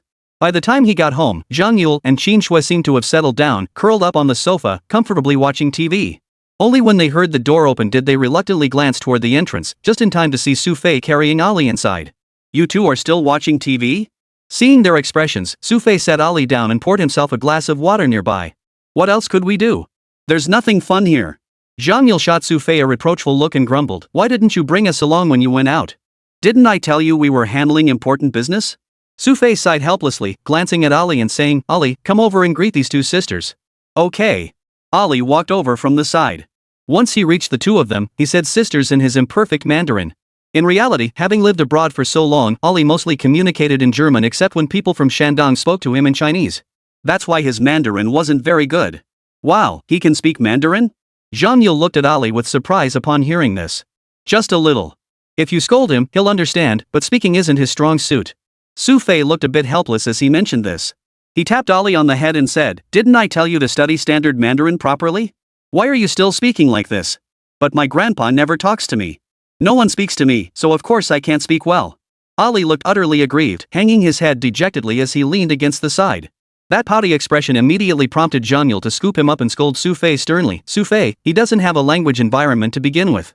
He's only 5 years old. It's already pretty good that he can speak like this. See? Even his sister says so." As soon as Ali saw someone speaking up for him, he immediately hid behind Zhang Yule. Chapter 196, Drawing Out Information. That pouty look instantly prompted Zhang Yule to scoop him up, scolding Xu Fei sternly. "Xu Fei, he doesn't have a language environment to begin with. Being able to speak like this at 5 is already pretty impressive. See? Even his sister says so." As soon as Ali saw someone speaking up for him, he immediately hid behind Zhang Yule. "Forget it. I can't be bothered to argue with you." Xu Fei knew that with Zhang Yule involved, this argument was going nowhere. After going into the room, Xu Fei changed into a t-shirt before coming out and telling the others, "We should head home now." "Ali, are you coming back with us tonight?" "Yes." Ali answered without hesitation. "Alright then, go say goodbye to your Aunt Friedel." Xu Fei tapped Ali on the head. The latter promptly walked over to Friedel and began speaking to her in German. However, Zhang Yule watched this farewell and seemed to find it somewhat inappropriate. She turned to Xu Fei and said, "Xu Fei, are you planning to leave Friedel here all alone? Isn't that a bit much? After all, she brought Ali all the way here from Europe by herself. Leaving her alone here just didn't feel right. I'll take her to Sherlan's place later. How could I possibly leave her here alone?" Xu Fei's reassurance finally eased Zhang Yule's concerns a little. After chatting for a while, Friedel seemed to give Ali a few final instructions before sending him trotting over to Xu Fei. After Ali finished speaking, Xu Fei and the others bid Friedel farewell and left the place. Along the way, Ali seemed exceptionally happy, holding Xu Fei's hand as he skipped and jumped. "Dad, can I sleep with you tonight?" Once in the car, Ali, sitting in the front passenger seat, suddenly turned his head and asked Xu Fei. "Sure, but from now on, you have to speak Mandarin. Got it?" Xu Fei reminded Ali. "Okay. Got it." Ali replied in broken Mandarin. The car slowly drove forward and soon stopped at the entrance of the residential complex. After everyone got out, Zhang Yule was unusually attentive. Not only did she help Ali out of the car, but she also promised to take him out for a delicious meal. After all, Ali was just a kid. The moment he heard about good food, he clung to Zhang Yule like glue, making Xu Fei shake his head. "Xu Fei, who said Aoli was shy? I think he's actually pretty adorable." Zhang Yule rubbed Ali's little nose and chuckled, "Ali, I have tons of snacks at home. I'll give them all to you later." "Thank you, sister." Ali immediately responded with a loud yes to Zhang Yule's words. Once back home, Zhang Yule seemed to genuinely treat Ali like her own son. She rummaged through the fridge and cupboards, pulling out a huge pile of snacks and plopping them all on the living room table. Seeing how close Zhang Yule and Ali had become, Xu Fei felt reassured. He said to Qin Shui and Zhang Yule, "In that case, I'll head to my room for a bit. You two keep an eye on Ali." "Don't worry, I'll definitely keep an eye on him." Zhang Yule confidently waved him off. After Xu Fei entered the room, she turned back, grinning as she helped Ali unwrap his snacks, acting like a little kid herself. Qin Shui, watching Zhang Yule's antics, couldn't help but feel curious. "Yule," she asked, "why are you suddenly so eager to help?" "Hee, Sister Shui, think about it, Ali lived with Xu Fei overseas." Zhang Yule's slightly sly, smug smile made Qin Shui understand. She sighed helplessly, "Isn't it a bit much to pry information out of a kid like this? Why didn't Xu Fei tell us himself? If he'd just come clean, I wouldn't have to go through all this trouble." Zhang Yule's matter-of-fact tone left Qin Shui no choice but to peel an apple herself and hand it to Ali. "Everything here is so delicious. Thank you, both of you." Ali ate with great relish, grinning widely. Zhang Yule handed him another bottle of drink and smiled, "Ali, take your time. No need to rush." "Thanks, sis." Ali agreed readily, took a refreshing sip of water, then tore open a packet of beef jerky. Watching Ali eat, Zhang Yule felt immense joy. She sat down beside him and asked gently, "Ali, when you and your dad are abroad, where do you usually stay?" "I grew up in the Middle East, so of course my dad often comes to visit me in Jurguo." Ali answered Zhang Yule while continuing to eat. "Jurguo? That's a country in the Middle East, and I heard there's a war going on there." Zhang Yule listened with growing curiosity. How could Ali live there, and how did Xu Fei end up there?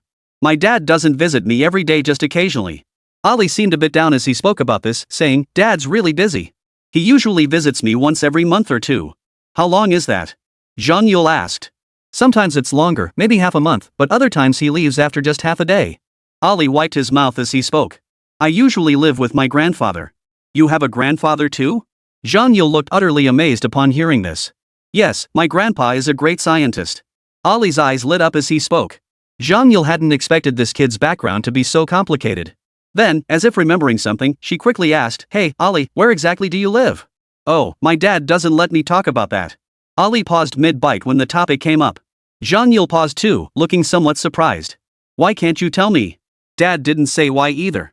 Ollie thought for a moment before continuing, but Dad said I can't talk about what he does or where we live. Hearing this, Zhang Yule felt a bit down. He hadn't expected Xu Fei to pull this kind of stunt in the end. No wonder he'd been so decisive when handing Ollie over to him. "Ollie, think about it, I'm not a bad person. I'm your dad's friend, you know?" Zhang Yule spoke gently, trying to persuade Ollie. She continued, "Think about it as your dad's friend, he definitely wouldn't mind you telling me." Zhang Yule's words made a look of confusion appear on Ollie's face. He asked, "Are you my mom?"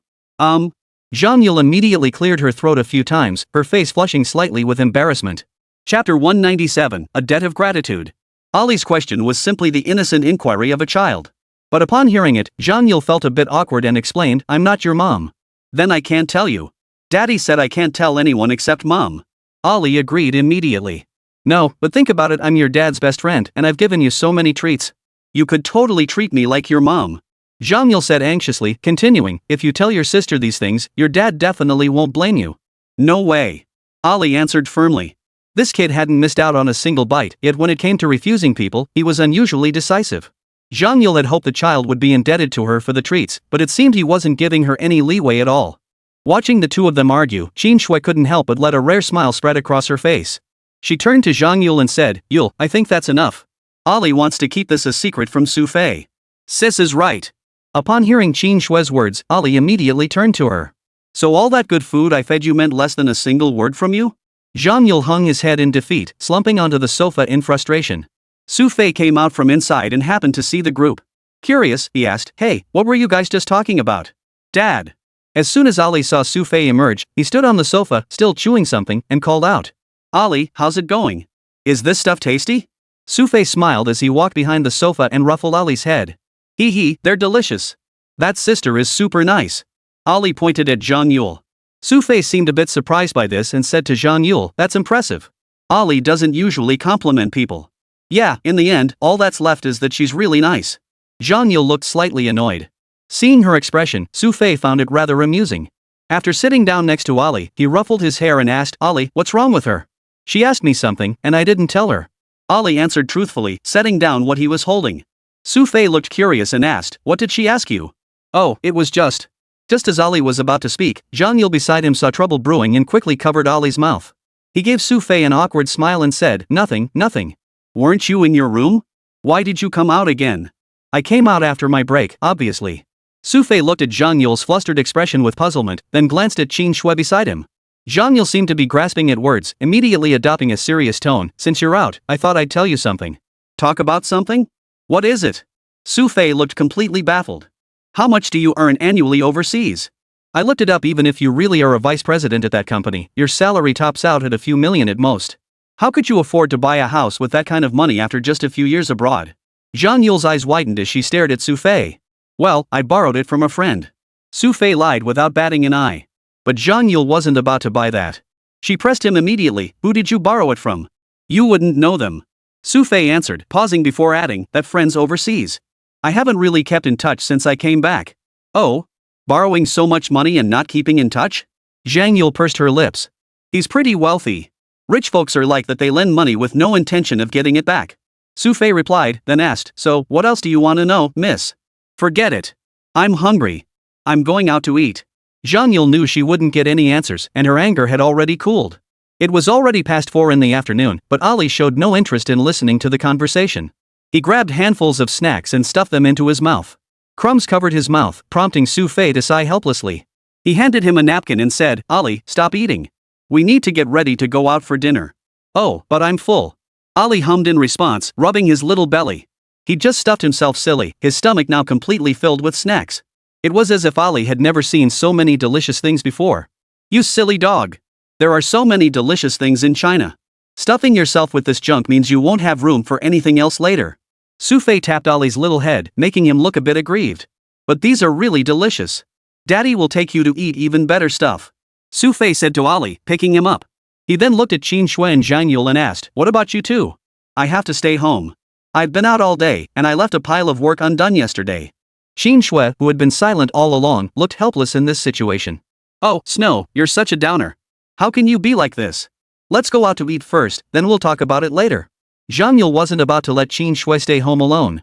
She gently nudged her, practically pushing her out the door. Being pushed along like this, Qin Shui felt helpless the whole way, but Zhang Yule was cheerful the entire time. Once they arrived at the restaurant, he started ordering dishes as usual. "I'll have these dishes, all of them. And this fish too, it's exceptionally tasty.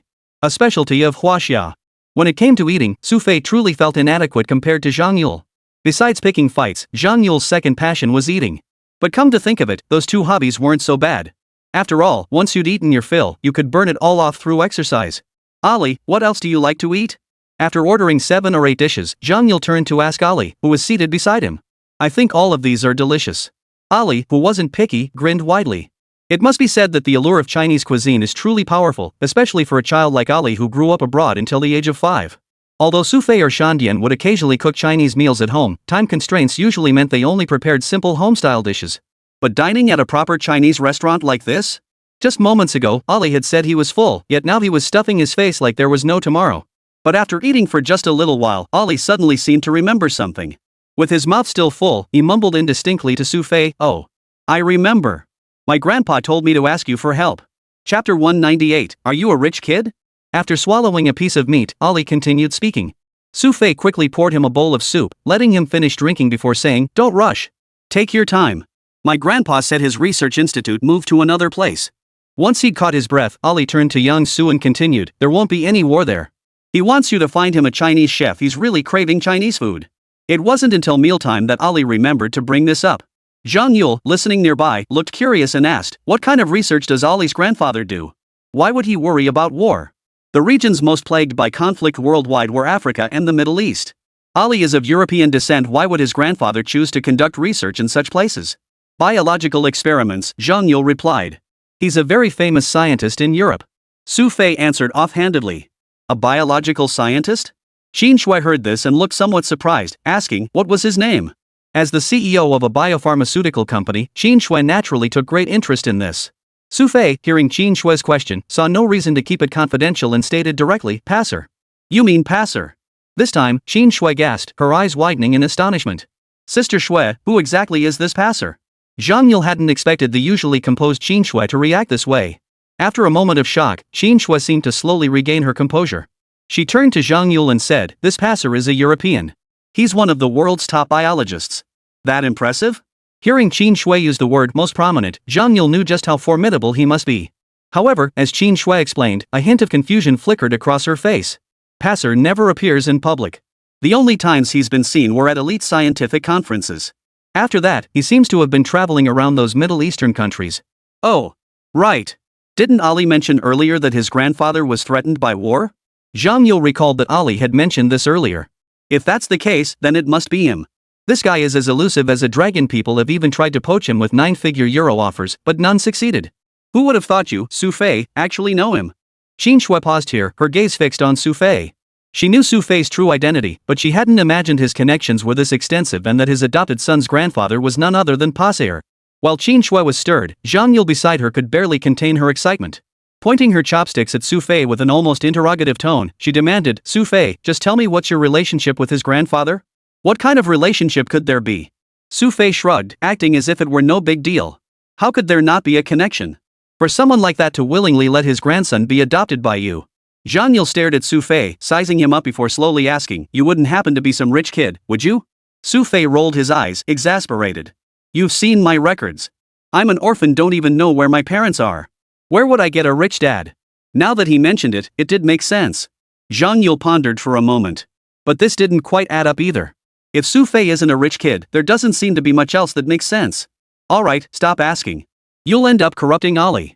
Xu Fei glanced at Ali sitting beside him, a hint of resignation on his face. After all, Ali was just a kid. If Zhang Yule's loud and boisterous ways rubbed off on him, Passer would probably come looking for trouble. As if suddenly mindful of his image, Zhang Yule actually stopped talking and instead started devouring the dishes alongside Ali. Though they'd ordered plenty of dishes, the group devoured them quickly, especially Xu Fei and Zhang Yule. During the meal, Xu Fei realized he couldn't keep up with Zhang Yule's appetite. Forget subtlety, he just started piling everything directly into his own bowl. After finishing the meal, everyone at the table rubbed their bellies. Even Qin Shui, who usually seemed reserved, appeared to have eaten her fill today. Pay up. Xu Fei declared he'd cover the bill today. When it came time to settle the bill, Zhang Yule immediately started squeezing every last penny out of him. Usually Qin Shui covered the bill, but now that she'd finally discovered Xu Fei had money, Zhang Yule wasn't about to let him off the hook. Stepping out of the restaurant, Xu Fei held the printed receipt in one hand, utterly disheartened. Over 3,000 yuan? How did we manage to eat that much? Xu Fei, you're already feeling the pinch after eating just this little? How come you remind me of a money-sucking beast? Zhang Yule listened to Xu Fei's complaints with a hint of schadenfreude. Yeah, right. Try spending over 3,000 in one go yourself. Seeing Xu Fei's pained expression, Zhang Yule rolled her eyes and retorted, it's not like I've never treated you to a meal before. Besides, you're loaded. Who said I'm rich? Xu Fei rolled his eyes. You have that huge house and you say you're broke? How come I never noticed you were such a big spender before? All that time I was fighting you over who would pay. Zhang Yule recalled how she'd always footed the bill whenever they went out to eat together. If she'd known, she could have just eaten for free. Zhang Yule was chatting away happily the whole way home, leaving Xu Fei feeling a bit helpless. He hugged Ali and whispered, Ali, stay away from her from now on. She'll corrupt you. Xu Fei. If you have a problem, just say so. Stop corrupting the kid with your gossip. Zhang Yule's ears were sharper than sharp. She caught Xu Fei's words instantly. Forget it, I'm heading back. What time is it anyway? Xu Fei glanced at the time. It was already past 6 in the evening. I'm not going back. After Zhang Yule emerged, she charged like a wild horse breaking free from its reins. She snatched Ali from Xu Fei's arms, hugging him playfully and cooing, Ali, would you like to go play with your big sister? Sure. Just as Ali was about to agree, he noticed Xu Fei clearing his throat beside him. Only then did Ali realize what was happening. He quickly turned and asked, Dad, can I go play? Alright, go ahead. But be careful, don't wander off to any deserted places. Xu Fei's reminder carried an unspoken warning that drew scrutinizing glances from both Zhang Yule and Qin Shui. Chapter 199, Celestial Wolf. Aren't you coming with us? Qin Shui asked Xu Fei curiously, sensing he seemed to have something else on his mind. I'm going for a walk myself. I'll be back later. Xu Fei told the others, then patted Ali's shoulder and said, Ali, I'm heading back now. You better come home quietly tonight, got it? But Dad, you promised I could sleep with you tonight. Ali's eyes looked a little hurt. I'll be back tonight. Don't worry. After giving a few final reminders, Xu Fei left the area. Watching Xu Fei's retreating figure, Zhang Yule's face clouded with frustration. The guy just dropped a line and snuck off again. Alright, Yule, let's go for a walk. I really need to head back later tomorrow Sunday and I've got too much to do. Qin Shui said to Zhang Yule. The others didn't say much, but Xu Fei cheerfully headed toward the nearby city park. The city park was fairly crowded at this hour after all, most people had finished work by now. Here and there, couples could be seen enjoying romantic moments. After crossing the park, Xu Fei rounded the corner to a towering skyscraper. Entering the building, he found it nearly empty. Taking the elevator to the rooftop, he opened the door just as a gust of wind hit him. A chill ran down his spine, and he instinctively darted to the side. Swish! A karate chop sliced through the spot he had just dodged, followed by a flurry of punches aimed at his chest and abdomen. As the attacks grew faster, Xu Fei kept blocking. Finally, the attacker seemed to realize he couldn't hurt Xu Fei and gave up on continuing the fight. Your skills are still as sharp as ever, not a bit weaker. The voice carried a magnetic quality, prompting Xu Fei to slowly lift his head and get a clear look at the man before him. Bronze-toned skin, clad in a black t-shirt, his muscles perfectly sculpted. A small scar was visible on his face, not from a knife, but the graze of a bullet. Long time no see, Wolf. Xu Fei's face softened into a smile as he greeted the man before him. Yet the man called Wolf remained expressionless, his gaze as cold as ever. His voice carried a sharp edge, Qilin, I didn't expect you'd return to China. Yes, I returned a while back. Xu Fei replied, finding a relatively clean spot nearby to sit cross-legged on the ground. You're not still holding a grudge against me, are you? Don't you think I should? Tianlang replied coldly, I've told you before, no one else in this world can kill you, but I can. Wolf, you're just fooling yourself. Xu Fei looked somewhat resigned as he said, you know very well that even if we keep fighting for years, it won't lead anywhere. Then we'll fight until there is one. A hint of viciousness tinged Tianlong's words, a genuine hatred that sent shivers down one's spine. Yet to Xu Fei's ears, it sounded like the most ordinary greeting. His expression remained calm as he gazed down at the bustling city below. From over 30 stories high, nearly everything in the vicinity lay exposed to his gaze. The pedestrians and vehicles below resembled ants, stirring a complex mix of emotions within Xu Fei. Taking a long, deep breath, Xu Fei turned to look at Tianlang, who was leaning against the railing. This world has truly changed, he remarked flatly. It's far more complex than either of us ever imagined. Before, we stood on the ground looking up at the people below. Now, we stand atop skyscrapers. What are you implying? Tianlang blared coldly at Xu Fei. The higher you stand, the more you realize how insignificant you once were. Fighting over this with me is pointless. It's been 7 or 8 years. Why bother? Xu Fei turned back, his gaze calmly fixed on Tianlang. The utter detachment in his tone made Tianlang's expression darken. You've retired after achieving success. Have you already begun to forget? Tianlang looked at Xu Fei, seemingly finding it laughable. He burst into laughter. Shilin, let me tell you this, even 10 years from now, even the day I die, I won't forget. Is that all you wanted to tell me? Xu Fei listened to Tianlang's words without dwelling further on the matter. I only came to tell you I've returned to China. Our war is far from over. A stubborn resolve colored Tianlang's tone. After walking past the railing, he cast one final glance at Xu Fei and said slowly, between us, it has begun. With that, Tianlang left the rooftop. Long after Tianlang had gone, Xu Fei remained seated on the ground, his eyes fixed blankly on the bustling traffic below. He seemed lost in thought, almost mesmerized. I haven't forgotten. After an unknown amount of time, Xu Fei suddenly murmured to himself, his eyes growing increasingly clear and bright. This was a season of turmoil. Xu Fei could never have imagined that after returning to China, Wolf would follow him back. In a few days, the time would come to strike at Swan Mountain. This was not good news for Xu Fei, for he had no idea when Wolf would make his move. The Wolf's target wasn't just him, he aimed to destroy his lightning. Abroad, he'd done this countless times, earning the reputation as lightning's mortal enemy. Xu Fei chose not to take a vehicle. He walked slowly along the way, stopping frequently. Occasionally, he would find a chair and sit down, only to remember something moments later. By the time Xu Fei returned home, it was already past 10 o'clock at night. This hour was neither early nor late. Zhang Yule, who usually went to bed early, was still sitting on the sofa with Ali, watching cartoons. Sis, when's Dad coming back? Ali sat on the sofa like wilted greens, his head drooping low. I'll check with him again. This Xu Fei is so unreliable. He said he'd be out for a bit, but he still hasn't shown up yet. Zhang Yule angrily grabbed her phone from the side. Just as she was about to dial, the sound of the front door opening reached her ears. Upon hearing the sound, Ali, who had been keeping his head down, suddenly lit up with excitement. He turned his head just in time to see Xu Fei opening the door. Dad! Overcome with excitement, Ali didn't even bother putting on his shoes. He sprinted toward Xu Fei and threw himself into his arms, where Xu Fei caught him and pulled him close. What's this? Missing Dad already after just a little while? Xu Fei tickled Ali's nose, making the little boy's face light up with a mischievous grin. Hee, he said, I was afraid you'd trick me again and not come back. Chapter 200, The Flaw. Ali used the word again, clearly indicating that Xu Fei had deceived this child quite a few times while he was abroad. Mentioning this, Xu Fei's eyes grew misty. He sighed and said, I was just busy, okay? Now that I have time, I'll always be here for you. Hee, I believe you, Dad. Ali giggled happily. Their affectionate display genuinely touched Zhang Yule, who watched nearby. It seemed Ali had stirred the innate maternal instincts in the woman.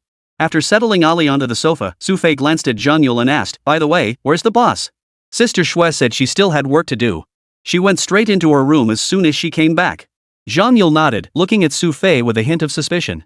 Did you keep tricking Ali before? Why would you think that? Xu Fei continued peeling an apple for Ali while talking to Zhang Yule. Didn't Ali just say so? Zhang Yule had been listening intently. She hadn't missed a word Ali had said earlier. Xu Fei looked somewhat exasperated as he shook his head. I was pretty busy when I was abroad. I don't listen to you. Zhang Yule didn't buy Xu Fei's excuses. She leaned closer to Ali with a smile and asked, Ali, what did this guy lie to you about when he was abroad? Dad always told me he'd be back at night, but he never came home in the end. Ali seemed ready to tattle, starting to tell Zhang Yule everything. Oh, Xu Fei, where did you go? Zhang Yule eyed Xu Fei suspiciously. Under such intense scrutiny, Xu Fei felt a chill down his spine. Can you stop being so paranoid every single day? He retorted. Of course I was busy with work. What else could I have been doing? Is that so? Aren't you the vice president for South America? Why did you go work in the Middle East? Zhang Yule snorted. Don't I have the right to travel for work? I'm with a resource company. Going to the Middle East to discuss resource matters, isn't that perfectly normal? Xu Fei's deadpan expression earned him a disdainful glance from Zhang Yule. She stood up and said, forget it. Not a single word out of your mouth is true. I can't be bothered to ask anymore. I'm going to bed. It was about time she went to bed. After hearing Zhang Yule's words, Xu Fei seemed to finally exhale in relief. Once Zhang Yule went inside, Ali and Xu Fei turned off the TV. After taking a shower, they headed to their own room. As soon as he spotted Xu Fei's bed, Ali, fresh out of the shower, couldn't resist leaping onto it, rubbing himself against the covers with obvious delight. Ali, that's enough. You're going to jump my bed to pieces. Xu Fei's eyes held a mix of exasperation and indulgent affection. This bed smells like daddy. Ollie's innocent face lit up with a bright smile as he rolled around on the bed again. Watching Ollie's joyful antics, Xu Fei could do nothing but sit down at his desk and turn on the computer. Ollie, daddy's got some work to do. Stay in bed and be good, okay? Xu Fei spoke to Ollie while typing on the keyboard. After hearing Xu Fei's words, the little one nodded repeatedly in agreement, leaning back on the bed while his big eyes kept watching Xu Fei intently. Xu Fei's fingers danced across the keyboard, his expression shifting between frowns and blankness.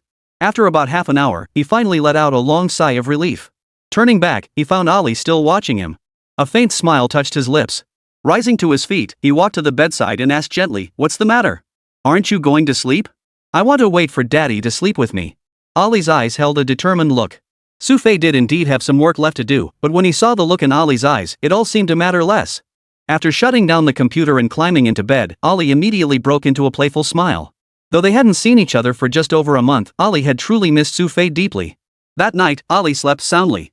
Having grown up amidst war, he only felt truly secure when Xu Fei was by his side. After all, Xu Fei had pulled him from the war-torn ruins when he was just an infant. Naturally, he harbored a profoundly special bond with Xu Fei. The next morning arrived quickly. When Xu Fei awoke from his sleep, he saw it was already 7 o'clock. Ollie, accustomed to the battlefield, seemed to have developed an early rising habit. He was already dressed and up by dawn. Xu Fei stepped outside and heard Zhang Yule humming a nursery rhyme early in the morning, accompanied by the sound of brushing teeth. "Ollie, brush your teeth nicely. After you're done, sister will take you to eat something delicious." Early in the morning, Zhang Yule seemed to be bribing Ollie again. After a full night's sleep, Ollie had digested everything he'd eaten the previous day. The moment he heard Zhang Yule promise to take him out for a tasty treat, he immediately raised his hands high in agreement. Xu Fei yawned, grabbing his toothbrush and water cup before heading to the kitchen sink. Before long, Qin Shui appeared right behind him. "Whoa, boss, you're up this early too?" Xu Fei looked at Qin Shui with a hint of surprise, noticing the bloodshot eyes and dark circles still lingering around hers. "Achoo." Qin Shui's eyelids drooped as she yawned and asked Xu Fei, "I'm going out today. Do you want to come with me?" "You're going out? Where to?" Xu Fei asked, a bit puzzled. "To my dad's place." Qin Shui answered without hesitation, her eyes fixed on Xu Fei. "It'll give you another chance to see Song Wei." "No way, not there again. Can't we just skip it?" Xu Fei looked utterly disheartened at the suggestion. It wasn't that he disliked Qin Guang, but he felt going there would be pointless and might just make Qin Guang nervous. "You could always choose not to go. I'll talk to Yulu about her idol later. I think she'd be really interested in hearing about it. What do you think?" Qin Shui brushed her teeth without even lifting her eyelids, instantly deflating Xu Fei. He sighed, Fine. I'll go with you. How long have you been holding this over me?" "As long as it works, time doesn't matter." Qin Shui shrugged, set down her water cup, and began washing her face. Early that morning, after everyone had breakfast together, Zhang Yule needed to take Ollie out for the day. Qin Shui told Zhang Yule she'd be back in the afternoon, then pulled Xu Fei into the car. Song Hui had been showing cracks lately. As soon as they got in the car, Qin Shui sat in the front passenger seat and turned to Xu Fei. Chapter 201, Song Hui has a husband. Unlike Xu Fei's focus, Qin Shui kept her eyes fixed on her soon-to-be stepmother. Xu Fei drove at a moderate pace, but he seemed reluctant to engage in conversation. This made Qin Shui impatient, and she pinched his arm. "Ouch. What are you doing now?" Xu Fei sucked in a sharp breath at the sudden pinch. Qin Shui's face wore a hint of displeasure as she glared at Xu Fei and huffed, "What do you mean, what are you doing?" "I'm talking to you. I heard you. It's just about Song Hui, right?" Xu Fei shrugged. "What's the big deal? She didn't exactly embezzle all your dad's assets, did she?" "Of course not." Qin Shui answered without hesitation. Even if Qin Guang really liked Song Hui, he wouldn't actually give all his assets to someone else. "Well then, it's no big deal. Why get so worked up?" Xu Fei shrugged again, his carefree expression making Qin Shui roll her eyes. "But I know Song Hui is married." "Oh, wait." Xu Fei, who had been calm until then, suddenly snapped to attention. His startled reaction caused the car to jolt slightly. Seeing Xu Fei's expression, Qin Shui seemed quite satisfied. She smiled and said, "What's the matter? You're not so calm now?" "No, how did you know Song Hui has a husband?" Xu Fei was genuinely taken aback by this. He hadn't even known about it himself, yet Qin Shui had managed to uncover it. And judging by the situation, it seemed she had ample evidence to back it up. "Do you remember that mountain villa we visited last time?" Qin Shui asked Xu Fei. After a moment's thought, he replied, "You mean the villa belonging to your old classmate? The one named Qi Zixian, right?" Xu Fei remembered it quite clearly. Qin Shui nodded upon hearing this and said, "Exactly, that's the place.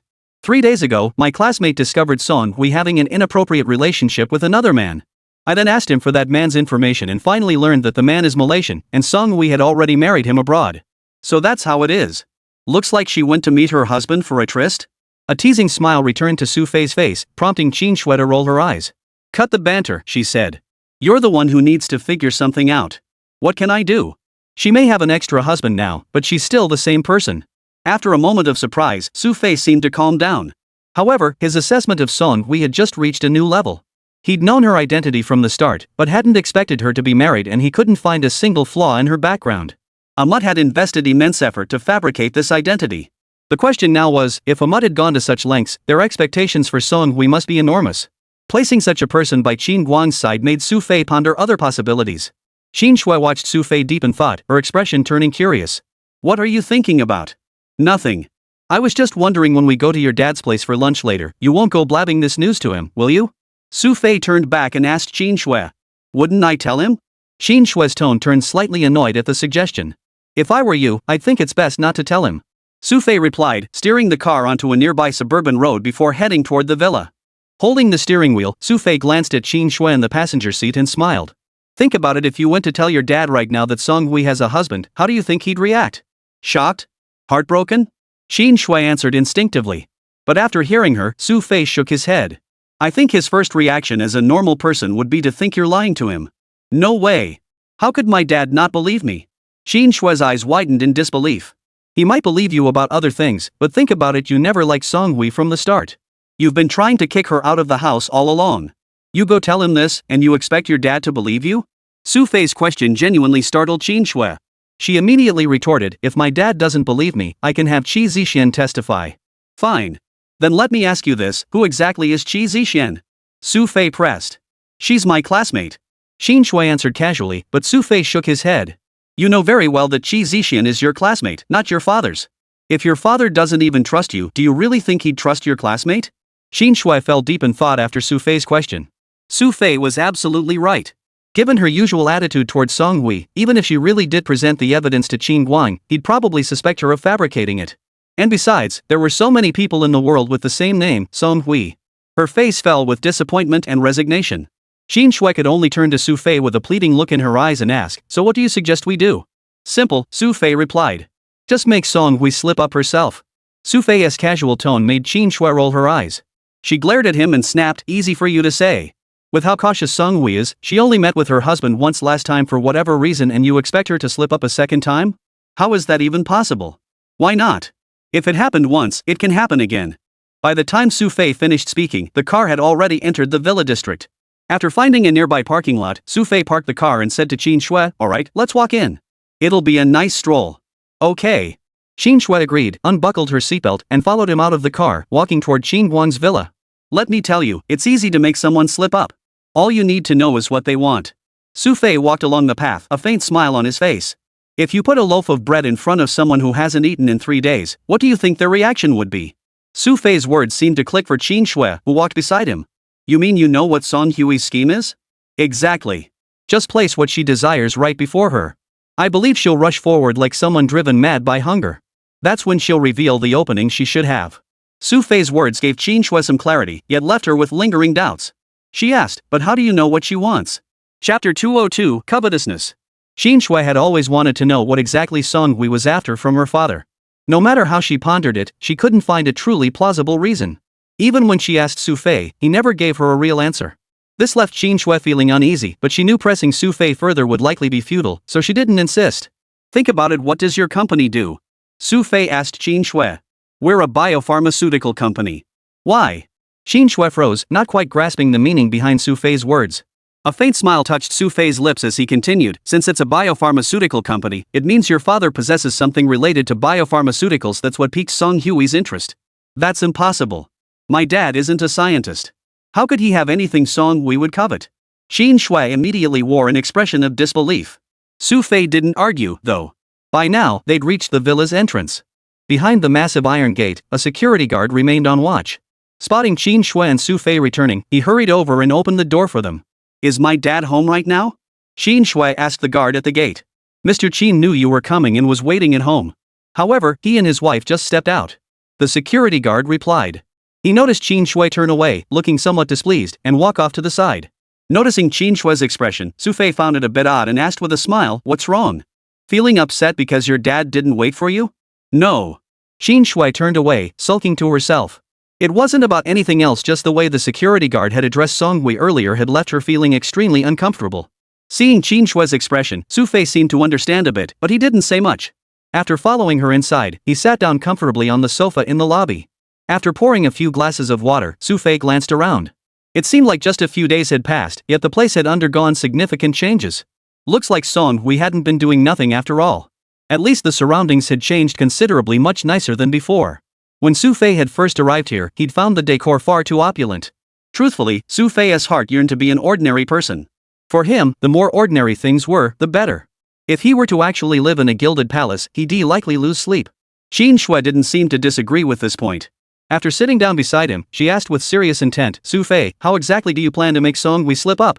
Haven't figured it out yet, but no rush. We've got plenty of time, it's barely past 10, right? We'll talk about it over lunch. Xu Fei's relaxed demeanor carried a hint of confidence. Seeing his confidence, Xin Shui seemed to calm down considerably as she began peeling fruit for him beside him. Not long after they sat down, Song Hui and Qin Guang returned. The couple looked so affectionate together, it seemed as though they were truly about to get married. Oh, Xiao Fei, you're here too. This is perfect. Qin Guang hadn't expected Xin Shui to bring Xu Fei along, and his face lit up with genuine excitement. I just came to piggyback on the meal. Hope you don't mind, uncle? Xu Fei teased, prompting Qin Guang to wave his hands hastily. What objections? If you want to eat, you're welcome to come every day. Haha, I'll take that as a yes then. Xu Fei chuckled as he exchanged pleasantries with the two. The four sat together, three of them smiling. Only Qin Shui sat on a distant sofa, eating an apple with an expression devoid of emotion. Shall we mention she wanted to pick some fruit from the garden herself? There's a small orchard behind this villa, and I've already had someone wash it. You must try some later. Qin Guang addressed the two, then glanced at Qin Shui, looking somewhat awkward. How about this? Qin Guang suggested. I'll go check on the kitchen. In this sweltering summer heat, eating more fruit is good for your health. Song Hui had barely sat down before she stood up again and headed outside. Only after Song Hui left did the three of them truly feel like a family. A hint of resignation flitted across Qin Guang's face as he addressed the other two. Actually, the reason I asked Shui to come this time was to tell you both. I've noticed the company hasn't been too busy lately. It seems like the perfect opportunity to finally hold a wedding. As soon as he finished speaking, Qin Guang immediately glanced at his daughter's expression. However, Qin Shui's face showed no sign of anger at that moment. She merely said indifferently, I won't get involved in your affairs. Hey, Shui, don't be like this. Honestly, I just wanted to say if you truly have any issues with Song Hui, you can speak up directly. Then we can help her make adjustments. Qin Guang pleaded earnestly. Qin Shui had never liked Song Hui, yet she had never explained why, leaving Qin Guang somewhat helpless. I told you I can't interfere in your affairs. Qin Shui remained unmoved, not even lifting her eyelids, leaving Qin Guang feeling rather deflated. Just then, Song Hui emerged from inside. Spotting the group, she promptly brought over a plate of apricots, beaming as she offered, try these purely natural. You won't find these anywhere outside now. After Song Hui finished speaking, Qin Shui remained unmoved, turning her head away. Xu Fei, seeing this, felt somewhat helpless. He picked up the apricots and said with a smile, she doesn't like apricots. I'll try the flavor. Alright, if you like them, you can take some home later. I remember Xiao Shui has a close friend, right? You should let her try some too. Song Hui was quite thoughtful. Smiling, she moved closer to Qin Shui again and coaxed, Xiao Shui, why don't you try one? The flavor is truly excellent. Qin Shui seemed reluctant at Song Hui's suggestion. Just as she was about to speak, Xu Fei swiftly took her pale hand and placed an apricot in her palm, his tone tinged with amusement. Alright, I'll let you have one. Just one. Xu Fei's words made Qin Shui pause briefly before she finally took the apricot and tentatively took a bite. Qin Guang hadn't expected his naturally stubborn daughter to obey Xu Fei so readily. Surprised, he stood up alongside Song Hui and said to the pair, in that case, I'll go to the kitchen and prepare something for you personally. Please sit tight here for a moment. As he spoke, Qin Guang rose and walked over to Xu Fei, giving him a friendly pat on the shoulder. Chapter 203, The Crucial USB Drive. After Qin Guang and Song Hui had left, Qin Shui finally turned her gaze to Xu Fei, her expression tinged with suspicion as she asked, so my dad meant for you to persuade me? I suppose so. Xu Fei replied nonchalantly, taking a bite of the apricot before slowly adding, so, do you want me to persuade you? Get lost. Who needs your advice? Qin Shui glared at Xu Fei, paused for a moment, then asked, what are you planning to do next? Go for a walk, what else can I do? Xu Fei shrugged, stood up effortlessly, tossed the apricot pit into the trash can, and clapped his hands. Soak up some sun. It's still early anyway. You're in the mood for sunbathing? At Xu Fei's words, Qin Shui's face twisted with obvious displeasure. Think about it. Instead of sitting here with you, unable to come up with any solutions, it's better to just go out and relax, get some fresh air. Xu Fei said, and then actually started walking toward the villa's exit. Watching Xu Fei leave, Qin Shui grew anxious and hurried after him, catching up to him on the lawn outside. The sun was already quite warm by then. After Xu Fei and Qin Shui sat down on chairs under a parasol, they leaned back comfortably against the chairs. "Hey, boss, do you know what kind of business your dad started out in?" Xu Fei asked Qin Shui beside him as they sat. "Honestly, I'm not entirely sure about that," Qin Shui replied, looking somewhat embarrassed. "All I know is that he came to Tianhai City on his own, met some scientists, and wanted to develop some medicinal formulas. I think he even opened a pharmacy at one point." Qin Shui was far too young back then, and coupled with her naturally reserved personality, she wasn't one to pry. She spent her days studying and doing homework, rarely paying attention to what Qin Guang was up to. Moreover, Qin Guang was in the midst of building his career back then, leaving him little time to look after Qin Shui. Aside from providing money daily, he was constantly out working. The scientist your father met back then was Yang Kailong, one of the few internationally renowned scientists in our country at the time. This was over 20 years ago, in the last century. Yang Kailong, however, lacked the necessary environment and faced limitations due to the nature of his research. Despite having a small team, he couldn't fully realize his potential. In the end, he left. Xu Fei continued, "Later, Yang Kailong met your father and partnered with him to open a chain of pharmacies now a subsidiary under your Daguang group. That was the first venture your father established. About 5 or 6 years later, your father had accumulated enough capital to finally launch his own laboratory and found this biopharmaceutical company." Xu Fei knew the Qin family's history as if he'd memorized it. Even Qin Shui seemed taken aback at this point, asking, "You've researched events from over 20 years ago this thoroughly?" "Of course. I've always believed everything in this world happens for a reason. Song Hui getting close to your father was the result, and the cause was set in motion over 20 years ago." Xu Fei's expression turned serious. However, Qin Shui, observing from the side, found it peculiar. She said to Xu Fei, "But I've never even heard of this person named Yang Kailong." "Because Yang Kailong left 10 years ago. You were still in middle school back then." Xu Fei shook his head. This Yang Kailong was a scientist with profound expertise in biology, but he possessed an obsession bordering on madness. He was intensely fascinated by research into human genetic cells. Human genetic cells? What does that mean? Qin Shui was a bit confused. Xu Fei seemed quite serious when he mentioned this, continuing, 10 years ago, Yang Kailong entered a period of obsession. He often used his own body for experiments during his research. And it was during that winter 10 years ago. He passed away at his home. Passed away. Qin Shui's eyes widened in disbelief. The scientist Xu Fei described had simply vanished like that? Yes, after his death, everyone searched for his legacy.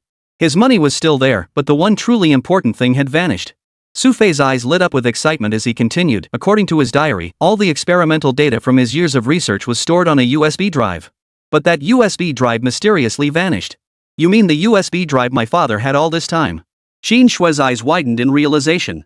Only now did she finally understand why Song Hui had gone to such lengths to get close to Qin Guang. If that was the case, everything made sense. 10 years ago, Qin Guang likely had possession of that USB drive. If Xu Fei had learned of this, it meant the person behind Song Hui knew about it too. Yet Qin Shui's expression remained puzzled as she asked, "But if that's the case, what exactly was on that USB drive?" "I don't know what's inside, but I do know that Yang Kailong possessed an enormous amount of data at the time, and he had already achieved significant results. Judging by his later diary entries, he had made a crucial breakthrough. It was only that his own body, worn down by years of experimentation, could no longer continue." Xu Fei's explanation was crystal clear, and Qin Shui finally grasped the cause and effect behind everything that had transpired. The only thing she couldn't grasp was why the organization behind Song Hui would go to such lengths to obtain Yang Kailong's experimental data. Was there some enormous financial gain behind Song Hui's people wanting this experimental data? In Qin Shui's experience, such organizations pursued nothing but money. They weren't short on funds. For an organization centuries old, lacking money would be laughable. Xu Fei had a particularly vivid impression of a mutt. But if they weren't short on money, what use would they have for this? Moreover, judging by their aggressive stance toward Daguang Group, it was clear this USB drive held immense importance to them. The peace of this era still limited Qin Shui's current imagination. Xu Fei listened silently, his gaze drifting toward distant trees, his expression distant as if lost in thought. Qin Shui rarely saw Xu Fei look so serious and dared not interrupt him, content to sit quietly beside him. After about 10 minutes, Xu Fei finally snapped out of it. From his slightly deflated expression, Qin Shui could tell he hadn't come up with anything useful either. However, Qin Shui had just thought of an interesting question. Chapter 204, Setting the Trap. Her eyes studied Xu Fei as a faint smile touched her lips. "Xu Fei," she asked, "tell me, just how much money do you have?" "Why did you suddenly ask that?" Xu Fei was caught off guard by Qin Shui's line of thinking. I'm just genuinely curious. Xin Shui, rare for her, wore a hint of a smile as she stared intently and continued, you just said Black Fox and his crew aren't short on cash, but you seem pretty loaded yourself. I don't have any money. I'm broke. Xu Fei answered bluntly, glancing at Xin Shui's eyes and asking, what? Are you planning to give me money? Like hell I would. Xin Shui glared at him. Seeing no one around, she moved closer before continuing, just tell me how much money does Lightning have? I'm just curious. I don't handle that stuff. How would I know? Xu Fei shrugged helplessly, sighing, if you were really interested, you should have asked Shirlan yesterday. She knows way more than I do. I wasn't planning on digging deep. I just wanted a rough idea. Xin Shui's eyes widened. To ordinary people, mercenaries were all shrouded in mystery. Naturally, dealing with such enigmatic figures sparked Xin Shui's curiosity. Xu Fei knew Xin Shui wouldn't let him off the hook unless he said something. After careful thought, he replied, a few $100 billion, I suppose. Only a few billion? Xin Shui found it hard to believe. She had specifically investigated mercenary organizations. As the world's largest mercenary group, Lightning had substantial underground income beyond its surface investments. How could such an organization possibly be worth only a few billion? I'm talking about Lightning's own cash reserves, not including the external investment companies. Xu Fei explained, and Xin Shui finally began to grasp the scale. She pressed further, so including the investment companies, how much is it worth? We haven't tallied it exactly, but we hold shares in 4 Fortune 500 companies and control several larger enterprises. Xu Fei spoke, then seemed to remember something and turned to Xin Shui. There's this company in Europe called Rec Biotech, you know it, right? Oh, I remember now. There is indeed such a company. It's currently ranked among Europe's top 10 biotech firms. Xin Shui recalled this with a look of surprise and asked, you own shares in them? No. Xu Fei's shake of the head left Xin Shui slightly disappointed. But then, a faint smile touched his lips as he said calmly, we're the company that holds Rick Holdings. Put. Xin Shui, who had been drinking, couldn't help but spit out a mouthful of liquid. She coughed repeatedly, seemingly choking a bit. That company's market value exceeds $600 billion. Xin Shui exclaimed excitedly. I'm not really sure. Xu Fei shrugged and said, our management system has clear divisions of labor. We just need to focus on our own responsibilities. Lightning had several massive investment think tanks, and they competed with each other. Xu Fei didn't constantly monitor these things, he only checked the specifics when he remembered. But while Xu Fei could stay so calm, Xin Shui certainly couldn't. Xu Fei, what else haven't you told me? Why not just spill everything at once? Usually aloof, Xin Shui now seemed increasingly curious about Xu Fei, her eyes shining with a newfound clarity. But Xu Fei had no intention of engaging her further. After letting out a long sigh of relief beside her, he stood up, stretched, and said, enough questions. It's time to eat. Don't forget what we're here for. Oh, you're right. Xu Fei's reminder snapped Xin Shui back to reality. Her main task was still to find a way to make Song Hui slip up. As the two walked inside, Song Hui and Xin Guang had indeed prepared the meal. The moment they entered, Song Hui immediately wore a warm smile, pulled out chairs for them, and said cheerfully, old Xin just needs to finish the stew. Everything today was specially brought from the countryside. It tastes fantastic.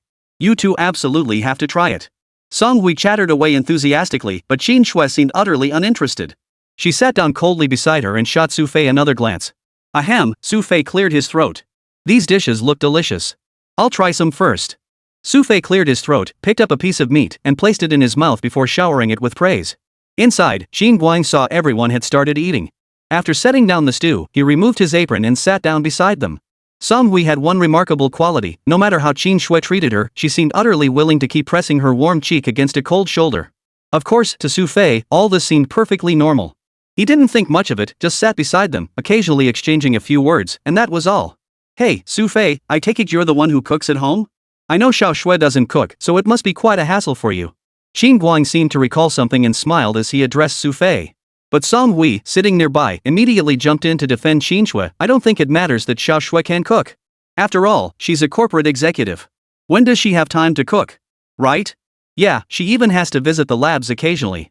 With all the recent matters at Daguan Group, she usually eats out anyway. When Xu Fei mentioned the lab, he suddenly seemed to recall something else. Turning to Qin Guang, he said, oh, right, uncle. I had someone deliver that USB drive of yours. I don't think there should be any issues. USB drive? Almost instantly, Song Hui's face flashed with surprise, and she blurted out a question before slowly regaining her composure. Qin Guang, who seemed to have discussed something with Xu Fei earlier, nodded immediately upon hearing Xu Fei's words and smiled. That's good. Old Qin, what were you discussing with Xu Fei? Song Hui asked cautiously, though she made it sound like an offhand inquiry. Oh, nothing much. Just that Xu Fei borrowed something from me a couple days ago. Qin Guang chuckled. Nothing major, really. I've already put it away. Let's not dwell on it. Let's talk about something else. So that's how it was. Song Hui agreed, but her eyes flashed with a glint as if she'd thought of something. Chapter 205, Collusion. The meal proceeded in a surprisingly harmonious atmosphere. Song Hui occasionally served food to the other two, and at times seemed to be saying something. After chatting for a while, it was already past 3 in the afternoon. Xinxue finally grew impatient, stood up, and said, I should head back. Yulu and Ali are still at home. Xu Fei had just introduced Ali to them. Knowing what Ali did, they immediately nodded in understanding and personally escorted Xu Fei and Qin Shui to the door. Only after their car had driven away did Qin Guang visibly relax. He smiled at Song Hui and said, I think Xiao Fei handled things quite well. Xiao Shui isn't as opposed as before. We can finally put our plans into action. That's certainly good news. Song Hui nodded vigorously upon hearing this, then added, by the way, Xu Fei doesn't run a company, does he? Why would he borrow something from you? It sounded like some kind of USB drive. Song Hui feigned innocence, as if she knew nothing about it. Qin Guang, however, chuckled upon hearing this. Xiao Fei has helped me so much this time. When he asked to borrow something, who was I to question his purpose? Anyway, since it's been returned, it probably served some purpose for his friends or something. Oh, that makes sense. But since he's not your average guy, even though he borrowed it from you and returned it now, you really should keep it hidden. After all, if even Xu Fei wants it, plenty of people might be eyeing it. Song Hui offered her reminder to Qin Guang like a devoted partner. Qin Guang nodded repeatedly at her words. I've already put it away. Let's head back first. After dinner, we'll get some rest. With that, the two headed inside. Meanwhile, after Xu Fei and Qin Shui drove off, Qin Shui's expression turned slightly complicated. She turned to Xu Fei and asked, Xu Fei, when exactly did you collude with my dad? What collusion? Xu Fei looked utterly innocent. Seeing his expression, Qin Shui immediately pursed her lips and huffed, stop pretending. The way you and my dad were just now, you must have planned this long ago. How could you keep something like this from me? You've got secrets from me? I keep plenty of secrets from you. Xu Fei replied casually, only to feel a chill run down his spine. Sure enough, Qin Shui's pale hand had slipped onto his soft waist without him noticing. Ah! Xu Fei let out a wail in the car as a sharp pain shot through his soft flesh. But no matter how loudly Xu Fei screamed, Qin Shui showed no sign of stopping. Xu Fei tried to break free, but with both hands on the steering wheel and the narrow road offering no escape, he was completely helpless. After about 10 seconds, Qin Shui seemed satisfied and slowly released her grip, glaring at Xu Fei. Listen to me, she said sternly. You're never hiding anything from me again. The stubborn glint in Qin Shui's eyes held a hint of seriousness, leaving Xu Fei with a bitter smile on his face as he grumbled, who would dare? Next time, this flesh would be gone. As he spoke, Xu Fei looked as if he might burst into tears. Seeing his expression, Qin Shui genuinely seemed to feel a twinge of pity. She tentatively asked, does it really hurt that much? Of course it hurts. Try pinching me and see if it hurts. Xu Fei shot Qin Shui a withering look, prompting her to pout and stubbornly retort, why did you keep so many things from me in the first place? Why did you have to know all that? Just rest for a few days. When you wake up, the problem will be solved. Isn't that better than worrying about it yourself? Seeing the road ahead level out, Xu Fei finally freed one hand to rub his waist. But since he was driving, he couldn't reach the sore spot properly, so he just grimaced in pain. Want me to rub it for you? Seeing Xu Fei's pitiful state, Qin Shui felt a pang of guilt. You? Forget it. You'd probably just make it worse. Xu Fei pouted. He shouldn't have said that. The moment he did, Qin Shui's competitive streak kicked in. She brushed aside Xu Fei's hand and declared earnestly, never mind that. I'm massaging you anyway. As she spoke, Qin Shui examined the bruised flesh she'd pinched on Xu Fei's arm and began kneading it. Despite the sweltering summer heat, Qin Shui's hands possessed a natural coolness that actually brought Xu Fei a hint of relief. Seeing Xu Fei's reaction, Qin Shui knew her massage was working. She turned to him and asked, by the way, when do you plan to deal with Song Hui? Why? Instead of answering directly, Xu Fei asked Qin Shui what she wanted to do. I'm going with you. Qin Shui's direct answer cut him off before he could refuse. If you don't take me with you, she continued, I'll tell you Lu everything about you. Xu Fei had barely opened his mouth when Qin Shui cut him off completely. After a moment's thought, Xu Fei finally said to Qin Shui, I'll probably need about half a month. I'll handle Song Hui's matter after that. Half a month? Qin Shui froze, her eyes widening as she stared at Xu Fei. Only when he looked slightly guilty did she speak, deliberately emphasizing each word. You just set the trap for Song Hui at dinner with my dad today, and you need half a month? You plan to handle it secretly before telling me, right? Xu Fei hadn't expected Qin Shui to see right through his intentions. His expression turned slightly awkward. Turning his head, he grinned and said, how about this, we talk about it when we get back? No way. You have to tell me right now. Qin Shui started playfully wrestling with Xu Fei beside her as she spoke. This was inside a moving vehicle. Seeing Qin Shui lunging toward him, Xu Fei panicked. He quickly pulled over to the side of the road before saying, "Hey, boss, you're so young, why would you do something so reckless? I'm planning to live a few more years myself. Why didn't you tell me the truth?" Qin Shui glared at Xu Fei, her cold, angry expression carrying an unprecedented seriousness. Though Xu Fei had seen Qin Shui throw tantrums before, he rarely witnessed her glaring at him with such intensity. His heart softened slightly. That evening, Xu Fei slowly opened his mouth and said, "Song, we should make her move tonight. Will you take me?" Qin Shui straightened her back, her eyes fixed on Xu Fei. "I wouldn't mind taking you, but would you like that?" Xu Fei's reply drew a faint smile to Qin Shui's face. She leaned closer to him and said with satisfaction, "That's more like it." Chapter 206, She's the Mother. Only after Xu Fei agreed did Qin Shui let him drive them back home. At home, Ollie was in high spirits, bouncing up and down on the sofa. Before him lay piles of snacks, several of which had been opened but not finished. "Whoa, Ollie, what's with all this?" Seeing the scene at home, Xu Fei looked somewhat surprised. He glanced around and asked, "Where's your sister Yulu?" "Sister Yulu just went out to buy something." No sooner had Ollie finished speaking than footsteps echoed down the hallway. Turning around, he saw Zhang Yule returning with armfuls of snacks in large and small bags. The sheer volume looked utterly ridiculous to Xu Fei, who exclaimed, "Missy, what are you planning to do? Are you moving the supermarket into our house?" Ollie said he likes these. "I couldn't carry everything in one trip, so I went back for more." Zhang Yule chuckled, motioning for Xu Fei to help her before dumping all the bags of snacks onto the table. Staring at the snacks piled nearly as high as a mountain, Xu Fei shook his head helplessly. After pouring himself a glass of water, he said, "Listen, eating this much isn't good for you. Besides, you won't get fat from one bite. Are you even going to eat dinner tonight after all this? I bought snacks that can double as meals, like these duck wings and chicken drumsticks." Zhang Yule rummaged through the bags, handing some to Xu Fei, clearly not planning to eat dinner. Watching Zhang Yule continuously pull snacks out of the pile, Xu Fei could say nothing more. He sat down helplessly, scooped up Ollie, and said, "Ollie, listen to me. Don't copy your sister Yule. Eat properly at dinner. Don't eat too much of this stuff, understand?" "Hey, Xu Fei, what's that supposed to mean? Why can't I follow her example?" Zhang Yule looked distinctly displeased. "Of course. Giving a kid so much junk food at once, do you think that's okay?" Xu Fei shot Zhang Yule a withering look. "Well, Ollie likes it, right? Right, Ollie?" Zhang Yule's expression left Xu Fei feeling helpless. Ollie, listening to Zhang Yule's persuasion, nodded repeatedly and chimed in, yeah. Sister Yule is so nice." Xu Fei decided to ignore the two clowns. After setting Ollie down, he turned to Qin Shui beside him and asked, "Boss, what's for dinner tonight? Let's just cook at home. They probably won't eat much anyway. Going out would be a waste." Qin Shui was perfectly fine with it. For her, the real excitement lay in going out with Xu Fei that evening. But the moment she heard she'd get to eat something Xu Fei cooked himself, Ollie's face lit up with excitement. She raised her chubby little right hand and exclaimed, "Awesome. Daddy's gonna cook. Alright, I'll grab something from the fridge. You stay here and watch TV, and you too, Missy," Xu Fei said, shooting Zhang Yule a stern look. "Don't let Ollie eat too much. He won't have room for dinner later." Sigh. Zhang Yule paid no mind to Xu Fei, sticking out her tongue at him. Xu Fei shook his head helplessly and walked over to the refrigerator. The moment Xu Fei turned his back, Zhang Yule grinned and sidled up to Ollie. After tearing open a bag of snacks, she cooed, "Ollie, don't listen to Xu Fei. These are so delicious, why wouldn't you eat them? But what if Daddy gets mad?" Ollie still looked a little worried. "Don't worry about him. I'm in charge here." Zhang Yule's confident demeanor instantly made Ollie smile too.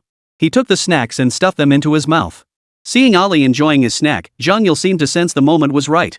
She teased, "Hey Ollie, do you think your dad beats you when he's overseas?" "No way. My dad's the best. He only hits bad guys." Ollie answered casually. "Only bad guys?" Zhang Yule looked surprised and quickly asked, "Does Xu Fei beat up bad guys often?" "Ah, that. Dad doesn't let me talk about it." Ollie seemed to remember something else and quickly added. Seeing Ollie still looking wary, Zhang Yule smiled and ruffled his hair. "Ollie, if you like, you can call your sister anytime. I can send you packages. All these snacks are yours to enjoy." "Wow, really?" Ollie's eyes lit up with excitement.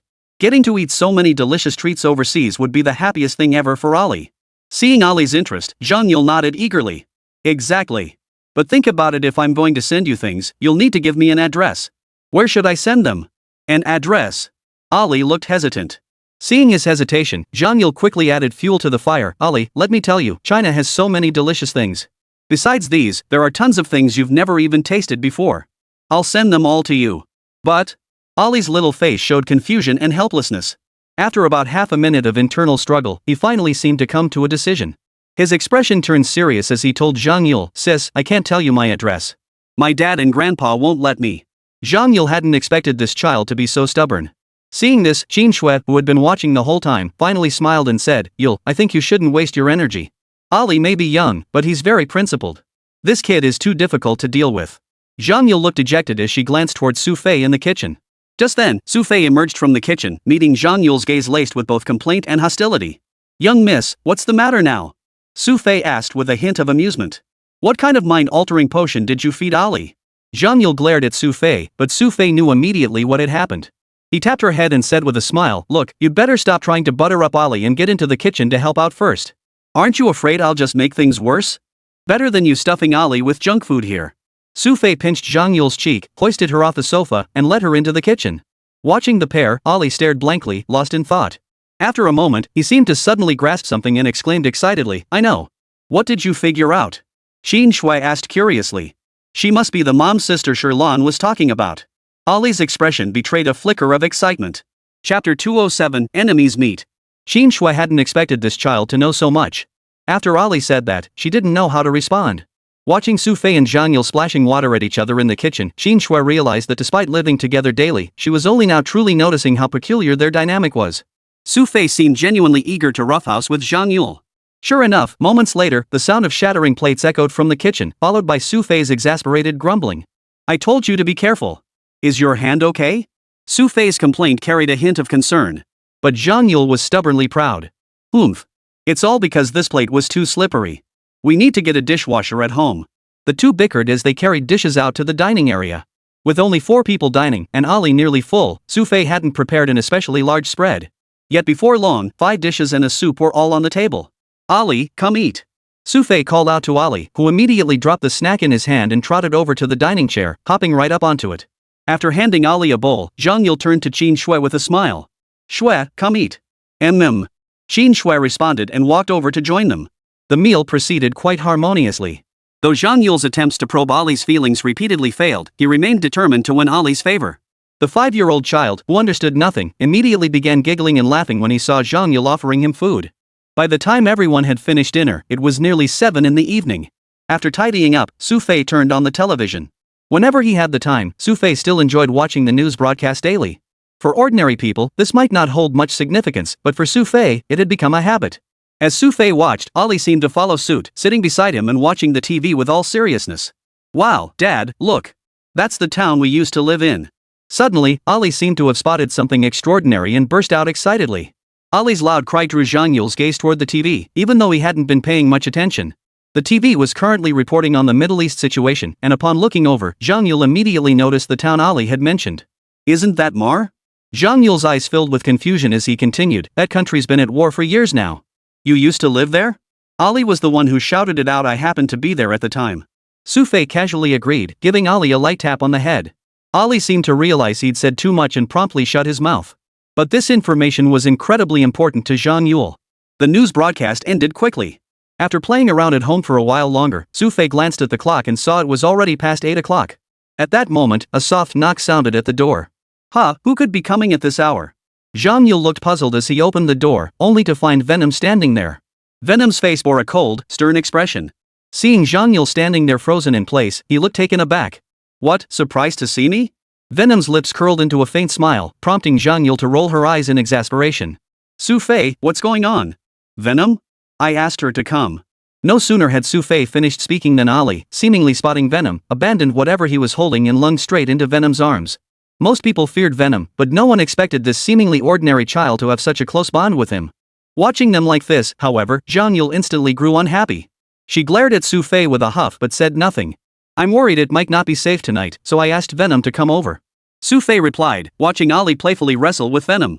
Oh, and you can sleep in my room tonight. I probably won't be back. What? Zhang Yule's anger flared even more.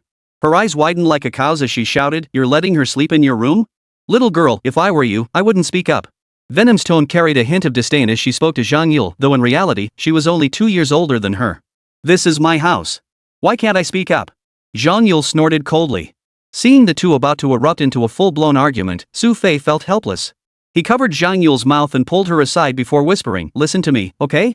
Just do what Venom says. And don't wander off at night, got it? Why should I? I refuse to live with her. Zhang Yule pouted, giving Xu Fei zero face as she grumbled, besides, I'm perfectly safe on my own. Why do I need her protection? It's not just about your safety, it's about Ali's safety too. Xu Fei called out to Zhang Yule, explaining with an air of helplessness. Across all of China, the only two people still operational were Venom and Sherlan.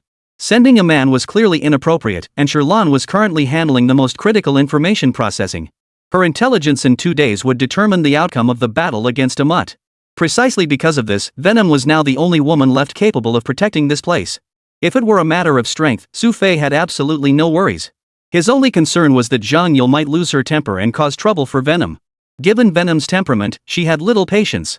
While she probably wouldn't kill Zhang Yule, it was entirely possible she might feed her some torturous potion. Though reluctant, Zhang Yule knew there was nothing she could do but sit sulking nearby. Seeing Zhang Yule settle down, Xu Fei finally exhaled a slight sigh of relief.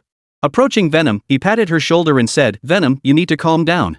Don't worry, I promise you'll still be alive when you return. Venom's nonchalant reply earned her a disapproving glare from Xu Fei. Only then did she continue slowly, what I mean is, I can guarantee her safety. That's more like it. I'll be off then. Xu Fei said, exchanging a few words with Ali before heading outside. The moment Xu Fei stepped outside, Qin Shui followed suit. The two left one after the other, leaving only Venom and Zhang Yule in the room. Chapter 208, A Woman's Contradictions. The two sat on the sofa. Ever since Venom arrived, Ali had immediately snuggled up beside him with a cheerful smile. Her affectionate demeanor left Zhang Yule feeling rather annoyed. Ali, is there anything else you want to eat? Sister will take you out to buy it. Can't we just not stay home? Zhang Yule asked Ali, but Ali looked at her with a melancholy expression, seeming troubled. But I want to stay home. And Venom's sister is home alone. How about we all go out together? No way. I'm only taking you out. Zhang Yule's jealousy was palpable, and Venom's face lit up with a faint smile. Patting Ali's head, she said, Ali, go back to your room first. Okay. Ali seemed to obey Venom completely. At her command, he immediately jumped off the sofa and headed toward his room. Back in their home country, Ali had seen Venom even less than he'd seen Xu Fei. Yet Venom treated Ali exceptionally well. If Xu Fei hadn't insisted otherwise, Ali might have started calling her mom by now. After Ali left, Venom's slightly amused expression turned to Zhang Yule as he asked, You really like Xu Fei? So what if I do? Though Zhang Yule knew she couldn't beat Venom, she held her own in aura. Sitting on the sofa, she huffed and turned her head away, sulking. This amusing display drew an amused expression to Venom's face. He shook his head and said, There are plenty of girls like you, but you don't even know Xu Fei's true identity. I like him, period. Who cares about his status? Zhang Yule pouted, her personality truly unapologetically blunt. At least in this regard, Venom had never encountered anyone quite like her before. Aren't you afraid Xu Fei will just run away in the end? Venom asked Zhang Yule, adding, Back overseas, if I recall correctly, there were quite a few girls like you. Yet Xu Fei still ended up returning to China. Do you think you could find him if he ever vanished one day? Xu Fei won't run away. Stop being so alarmist. Zhang Yule remained unmoved, sitting there and instead scrutinizing Venom with a serious expression. And by the way, who exactly are you? An assassin. Venom's reply was simple and cold, delivered in a flat tone. But Zhang Yule didn't seem the least bit afraid. She lowered her head and said, This is China. You. Before Zhang Yule could finish her sentence, she suddenly sensed a flicker from Venom, who had been sitting before her. Before Zhang Yule could react, a chill ran up her neck. Her eyes stared blankly at her own throat. Only then could Zhang Yule barely make out the black dagger mere centimeters from her skin. The blade seemed forged from some special material, reflecting no light under the lamps. Yet the murderous intent radiating from Venom's eyes was undeniable. Even Zhang Yule, who had brushed him off moments before, now dared not move a muscle. You're still too green. Venom sheathed the dagger and shook his head. But just as Venom stowed the blade, Zhang Yule suddenly realized it bore a striking resemblance to Xu Fei's dagger. Did Xu Fei give you this dagger? Zhang Yule asked. Venom hadn't expected such an intriguing question from Zhang Yule. He chuckled and replied, They were crafted by the same person, just one for each of us. Xu Fei is an assassin too? A terrifying thought suddenly struck Zhang Yule. If Xu Fei was also an assassin, then he might indeed have a criminal record from before, which would inevitably affect Zhang Weihua. But then, Zhang Yule thought carefully. Her father had always been very friendly toward Xu Fei, not at all like someone who would be enemies. This thought eased Zhang Yule's mind considerably, though she still didn't know Xu Fei's true identity. Young lady, your questions are rather pointless. But I find you quite intriguing. For Xu Fei's sake, I'll ensure your safety. With that, Venom turned and walked into the room where Ali was waiting. Watching Venom's back disappear into the room, Zhang Yule finally exhaled the tension that had been hanging over her heart. This guy is seriously impressive. If before, Zhang Yule had considered Xu Fei the most formidable opponent she'd ever faced, then now she had to add another name to that list, Venom. Just now, she hadn't even caught Venom's movements. She didn't know how Venom had appeared beside her. This woman wasn't just skilled with hidden weapons, her speed and strength were also absolutely the most formidable she'd ever seen in anyone. A genuine sense of pressure settled in Zhang Yule's heart. Though she'd always relished a fight, facing this moment, she suddenly realized she couldn't even match this woman in hand-to-hand combat. Xu Fei had no idea what Venom and Zhang Yule were up to at home, but in his eyes, the two of them couldn't possibly be getting along well. But however strained their relationship might be, it was still better than losing his own life. After all, the stakes were different now. Any incident could trigger a mutt to target Zhang Yule. If a mutt truly lost his mind and took her hostage, Xu Fei would be left defenseless and he'd have no face to report back to Zhang Weihua. Driving through the darkness, Xu Fei seemed to be heading somewhere other than Qin Guan's villa. Xu Fei, where are you going? Aren't we heading to my dad's place? Qin Shui looked puzzled, as if she thought heading to Qin Guan's villa was the most logical choice. Song Hui was no fool either. When dealing with intelligent people, you had to follow their line of reasoning. Xu Fei smiled as he steered the car toward a shantytown in Tianhai City. The car stopped outside. After both of them got out, they finally walked down an alley toward a cluster of somewhat dilapidated houses. Where is this? Qin Shui was curious, unsure what this place was for. She had never been here before. Squatter settlement. Your dad probably never told you he actually bought a house in this rundown neighborhood, right? Xu Fei's teasing words genuinely surprised Qin Shui. Her mouth fell open as she exclaimed, "You mean this place? My dad owns property here?" Of course. Not only does he own property here, but he even visits occasionally. This is where your father made his fortune over 20 years ago.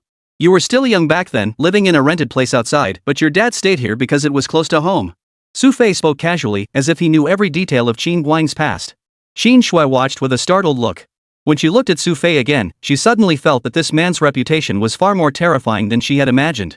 Chapter 209, The Truth Unveiled. If Qin Shui had previously regarded Xu Fei merely as a mercenary, her current impression of him had undeniably elevated significantly. His information-gathering skills and terrifying combat prowess, these were the most frightening aspects of a Kirin. Their pace wasn't particularly fast. After walking down an alley, they arrived at an area dimly lit by streetlights. The buildings here were more dilapidated than elsewhere. Glancing around, aside from occasional flickers of light visible through some windows, only two dim, yellow street lamps remained. My dad is here? Qin Shui looked somewhat surprised. Keep your voice down. Stay right here and don't move. Xu Fei cautioned Qin Shui as he moved slowly toward the darkness beside them.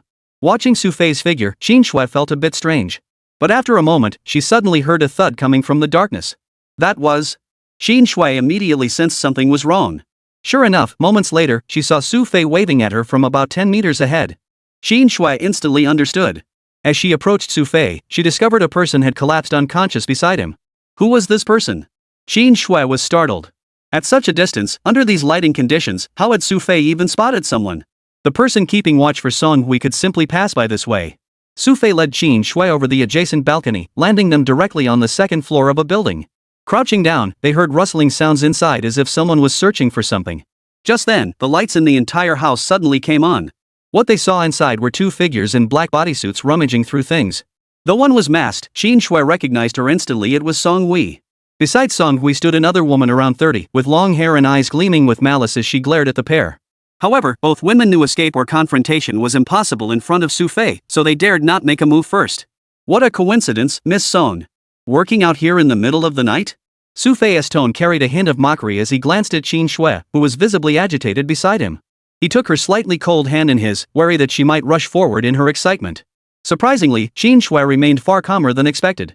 Standing beside Xu Fei, she fixed Song Hui with a cold stare and said, "So you've finally shown your true colors? I truly didn't expect to find you two here." Song Hui froze for a moment, then actually smiled slightly as she asked the two, "How did you know I was here?" "Knowing what you're up to, we naturally knew where you'd show up. As someone from a mutt, I doubt you're unaware of that." Xu Fei's tone was matter-of-fact, prompting Song Hui to nod approvingly. "Your reputation is well-deserved. Kirin truly possesses the ability to stay one step ahead. You're no slouch either. Your identity is deeply concealed, almost impossible to find any flaws." Xu Fei's words seemed to carry an unspoken implication. Song Hui, however, responded with ease, nodding. "I know what you want to ask. You guessed correctly. Though I hold Chinese citizenship, I never lived in China as a child.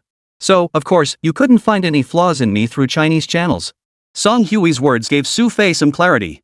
"Malaysian, right?" Qin Shui inquired from the side. Qin Shue's question genuinely surprised Song Hui, who looked momentarily taken aback before chuckling. I didn't expect you'd already uncovered that. You're really something. Last time you were sneaking off with your lover, she just happened to catch you. Xu Fei chuckled teasingly, sounding less like someone here to make an arrest and more like an old friend catching up. Song Hui nodded upon hearing this and replied, so that's how it is. Yes, that is indeed my husband. I got married quite a while ago. You're rummaging through her father's things in the middle of the night. Aren't you afraid of being discovered? Xu Fei asked Song Hui. That fool's been fast asleep at home for ages.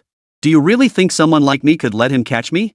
Song Hui's expression was slightly dismissive as she curled her lips. But you, showing up here in the middle of the night. Looks like you two have plenty of energy. Her retort was smooth and confident, her expression never once betraying any panic.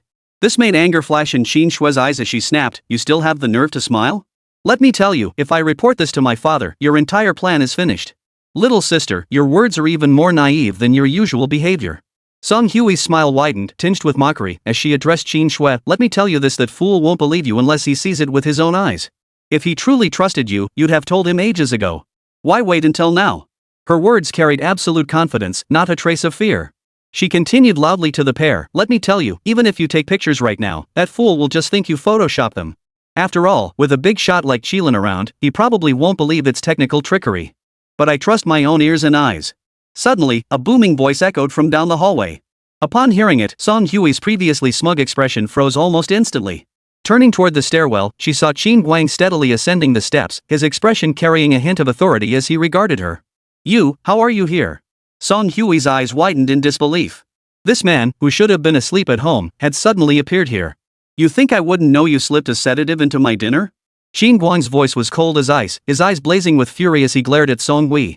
His tone was tinged with agitation. I never imagined you'd be this kind of person. If Xu Fei hadn't warned me, I'd still be completely in the dark. At this point, a hint of remorse flickered across Qin Guang's face. He recalled how Qin Shui had previously shown disdain towards Song Hui and warned him several times. But at the time, he hadn't believed Qin Shui at all, dismissing her warnings as mere tantrums. Now, seeing Song Hui here with his own eyes, everything suddenly made perfect sense. Chapter 210, Inferiority. Song Hui could never have imagined that the moment she harbored those thoughts, she had already fallen into a trap. That afternoon, I deliberately mentioned the USB drive to Xu Fei to make you suspicious. Sure enough, you started acting on it that night. If it weren't for Xu Fei's people helping me, I'd probably still be stuck at home. Qin Guang's icy expression instantly made everything clear to Song Hui. Seeing the two of them standing there with such certainty, she finally understood why they were so confident. Forgot to mention all your people outside have been taken care of. You two had better come clean now and spare everyone trouble later. What do you say? Xu Fei's smug grin drew a cold snort from Song Hui, who glanced at her accomplice. Her accomplice suddenly produced a sharp blade, slashing toward both their necks. The movement was swift. Song Hui had been a professional assassin before, and this was her partner.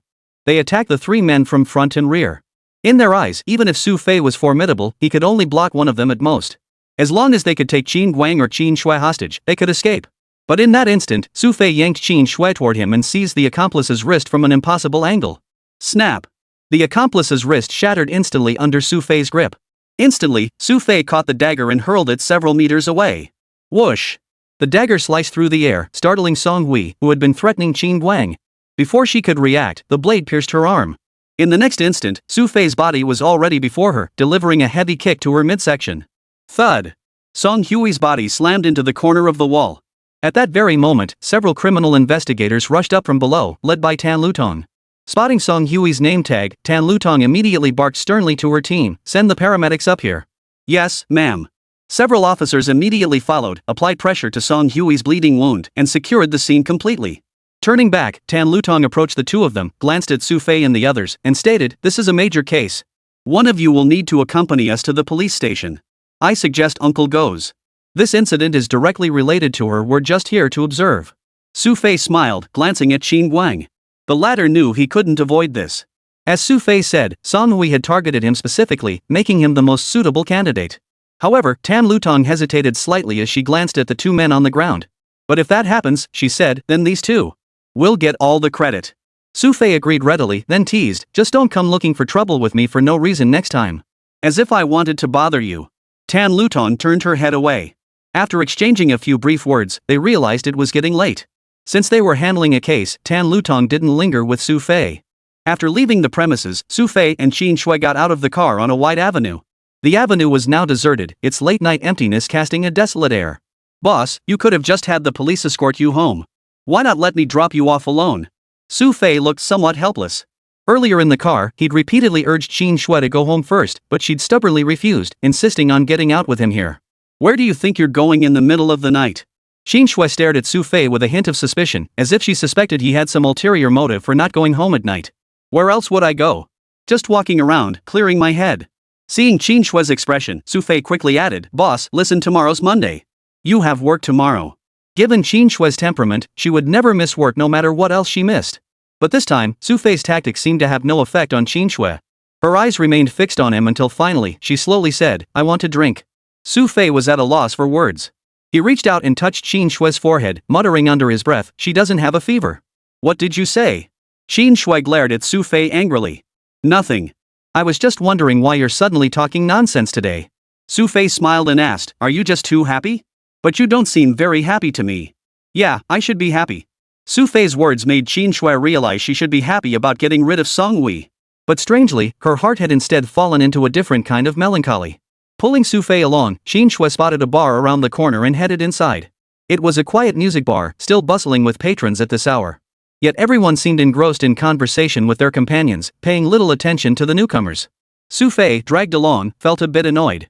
Fortunately, the bar looked clean, which relieved him. After ordering 2 drinks, he followed Qin Shui to a corner and sat down. Boss, what's gotten into you? Early menopause?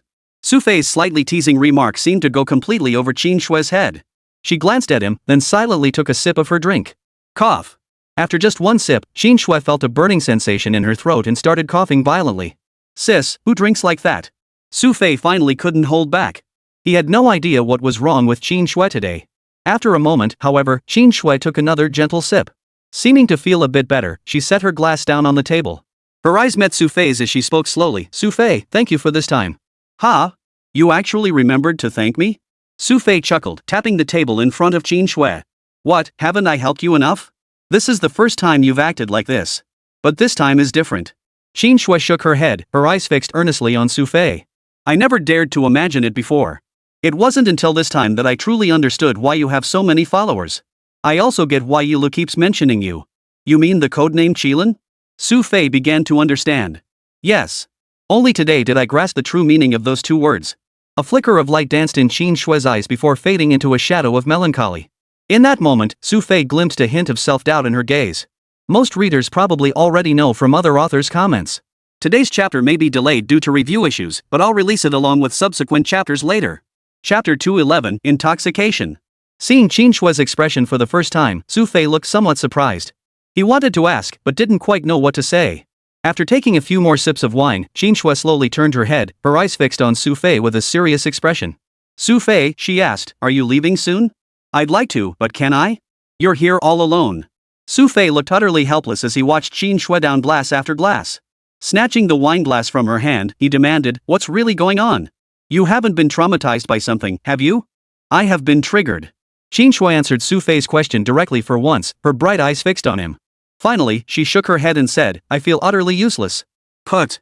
Xu Fei was mid-sip when he suddenly spat the drink onto the floor, splattering alcohol all over his mouth. Seeing Qin Shui like this, Xu Fei finally adopted a slightly exaggerated tone. Boss, if even you feel useless, then there probably aren't many useful women left in this world. The general manager of Dogwon Group, having reached that position at just 25 or 26. For ordinary people, this was a lifetime's ambition, let alone for a woman. Yet Qin Shui showed no reaction to Xu Fei's words. She merely fixed her gaze on him and asked earnestly, Xu Fei, will you leave someday? Leave? Where to?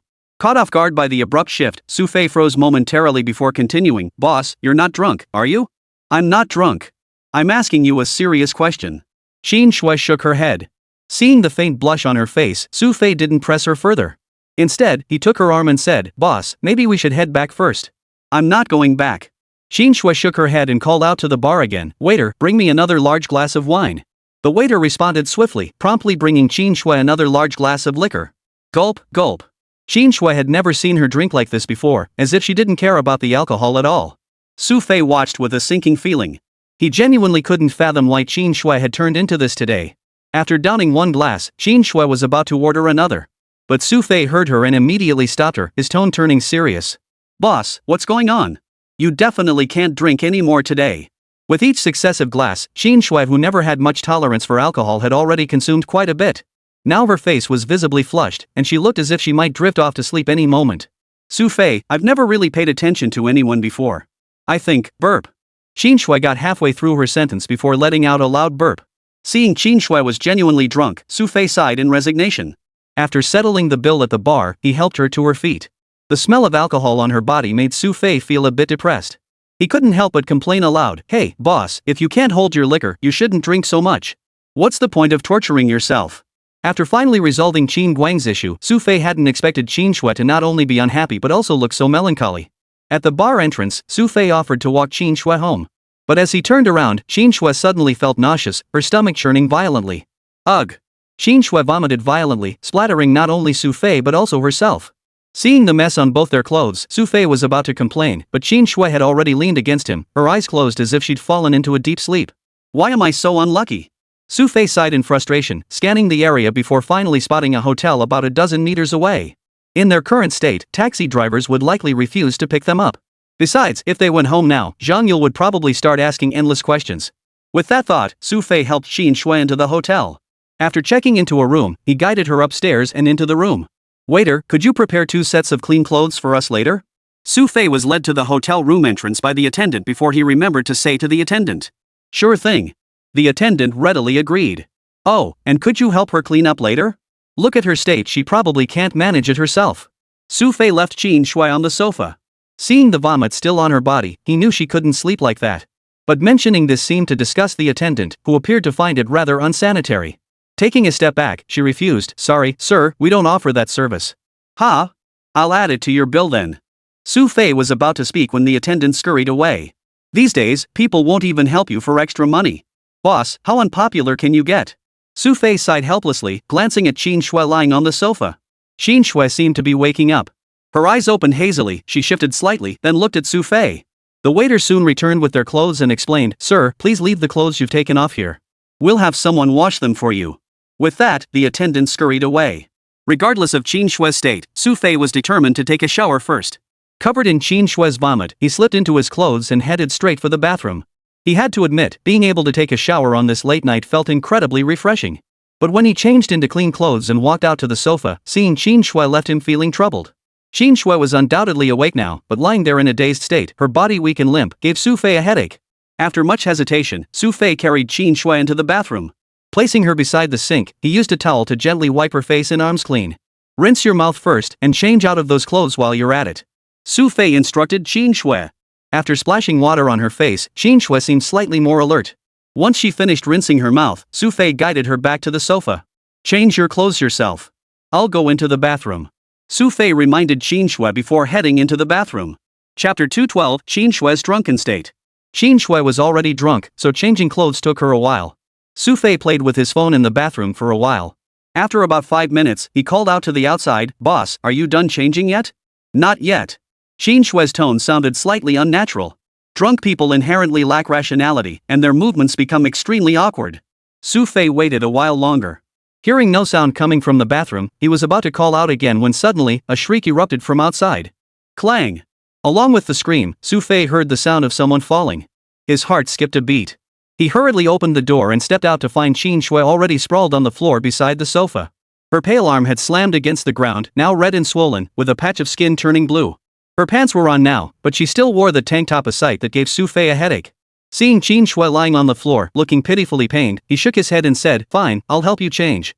Feeling somewhat helpless, Xu Fei sighed and reached out to pull Qin up from the floor. Squeak! Just as Xu Fei pulled with all his strength, Qin gasped sharply, a cry of pain escaping her lips. Did you break a bone or something? A look of concern flashed across Xu Fei's face. He gently helped Qin up from the ground, carefully scanning the surroundings as he asked, Where does it hurt? Qin didn't respond, only groggily extending one arm.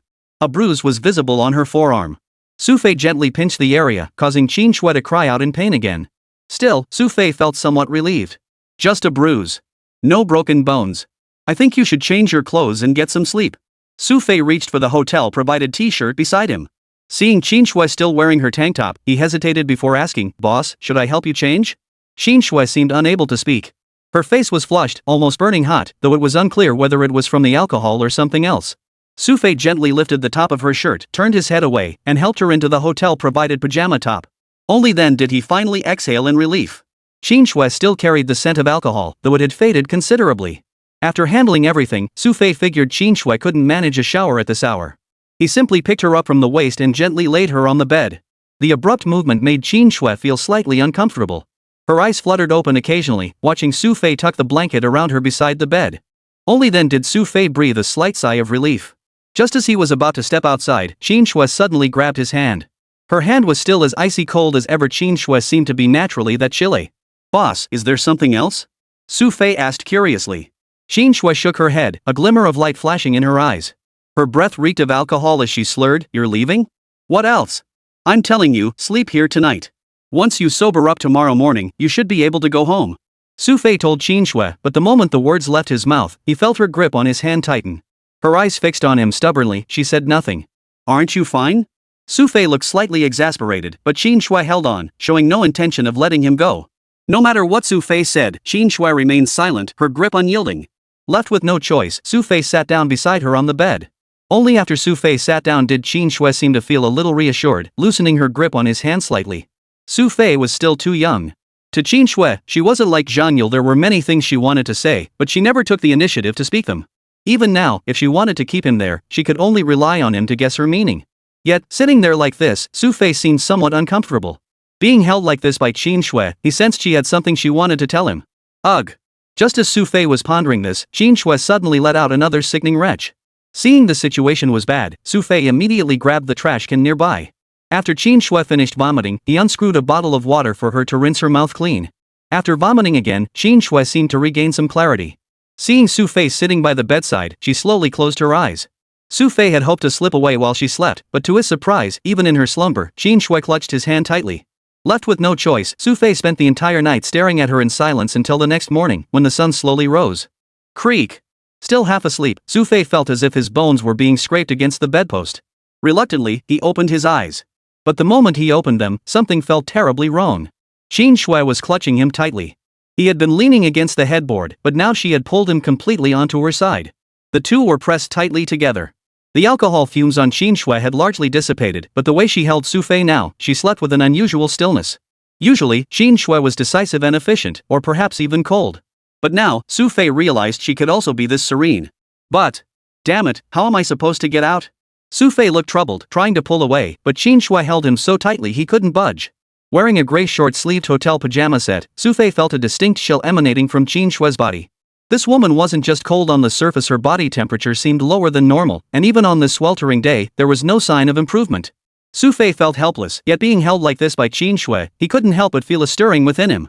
If a man showed no reaction to being held like this by such a beauty, he definitely wasn't normal.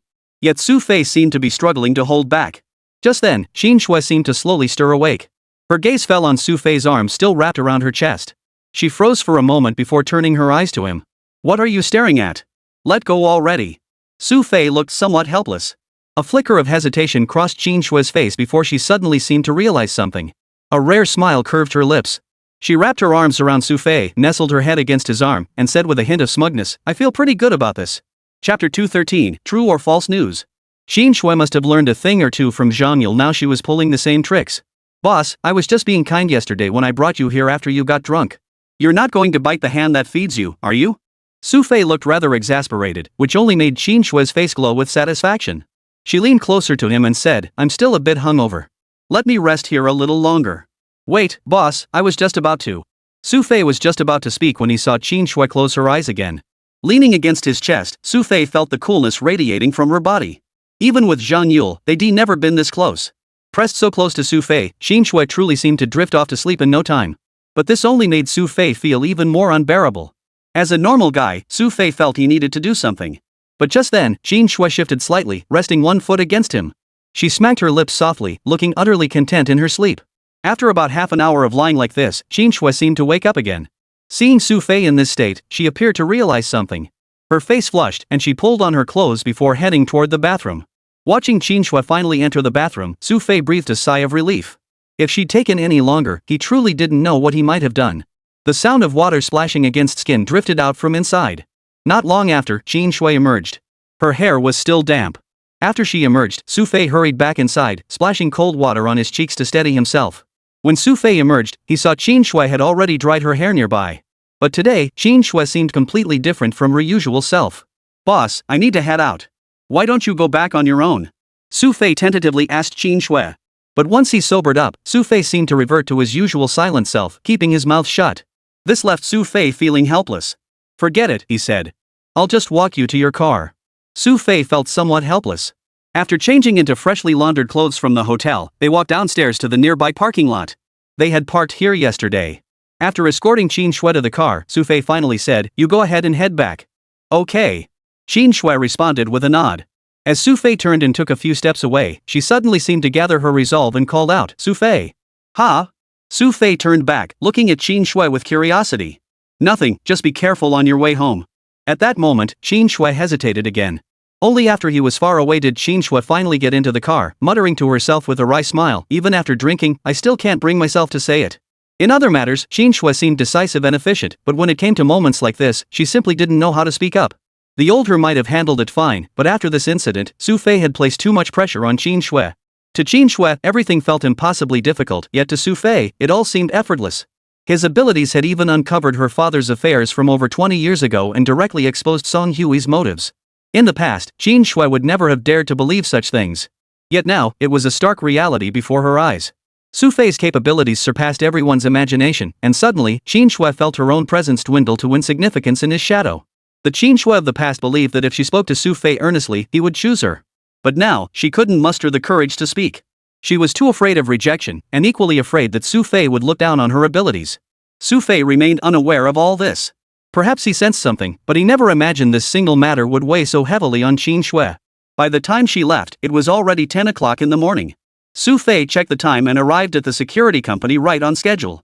Inside the security company, Fox and the others were all awake now, clearly having rested well these past 2 days. "Hey, Qilin's here. Venom was just looking for you." Fox and the others greeted Xu Fei as soon as they saw him. "Venom was looking for me? What for?" Xu Fei asked curiously. "What do you think? You were supposed to be here yesterday, but it seems you went out last night. So Venom came looking for you, didn't he?" At this point, the Fox and the others all looked at Xu Fei with mischievous grins and continued, "I heard you were with." "Shut up." Xu Fei glared at Fox and coldly ordered, "Looks like you've been living too comfortably. Do 500 push-ups over their talk while you're doing them." "Huh?" Fox froze, eyes wide as he stared at Xu Fei. "What? Think that's too many? Then do 1,000. Xu Fei's slow delivery left the Fox dumbstruck. Meanwhile, Monkey, Black Dragon, and the others watching nearby couldn't help but grin with schadenfreude. "Heh, they chuckled. That'll teach you to talk so much. We told you not to ask questions earlier. Shut up, all of you. We're discussing serious business." Xu Fei called them over, sat down beside them, and addressed the group. "So, have all the items arrived?" "All of it. The 9th Bureau of the General Staff Department really came through this time. They cleared everything for us." Monkey chuckled and handed Xu Fei a list. This detailed the equipment they'd transported this time, including various weapons and such. Getting things in wasn't really a big deal for them, but Xu Fei had actually informed the 9th Bureau of the General Staff Department to avoid any unnecessary misunderstandings. "Oh, right, Qilin. You asked me to contact the Longting people a couple days ago. I got in touch with them. Their information now mostly matches ours, and they even filled in a few gaps.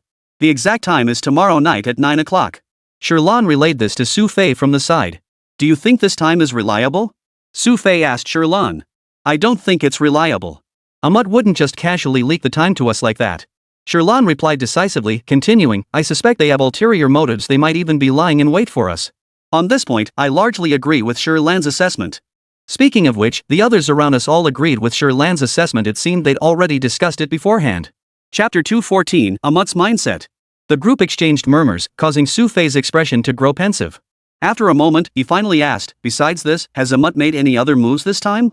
"No. I'm concerned Ahmad might have changed the timing altogether out of caution this time." Shirlan answered earnestly, continuing, "I believe Ahmad has certainly obtained some intelligence regarding our operation this time."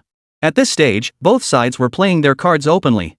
Both sides are aware of the danger and know each other's intentions. It's simply a matter of how to respond. However, Shirlan's words made Xu Fei shake his head. "No. Ahmad isn't afraid of us. In fact, they'll likely use this opportunity to strike back. Qilin, this isn't just a lightning strike operation. It involves the General Staff Department's 9th Bureau too.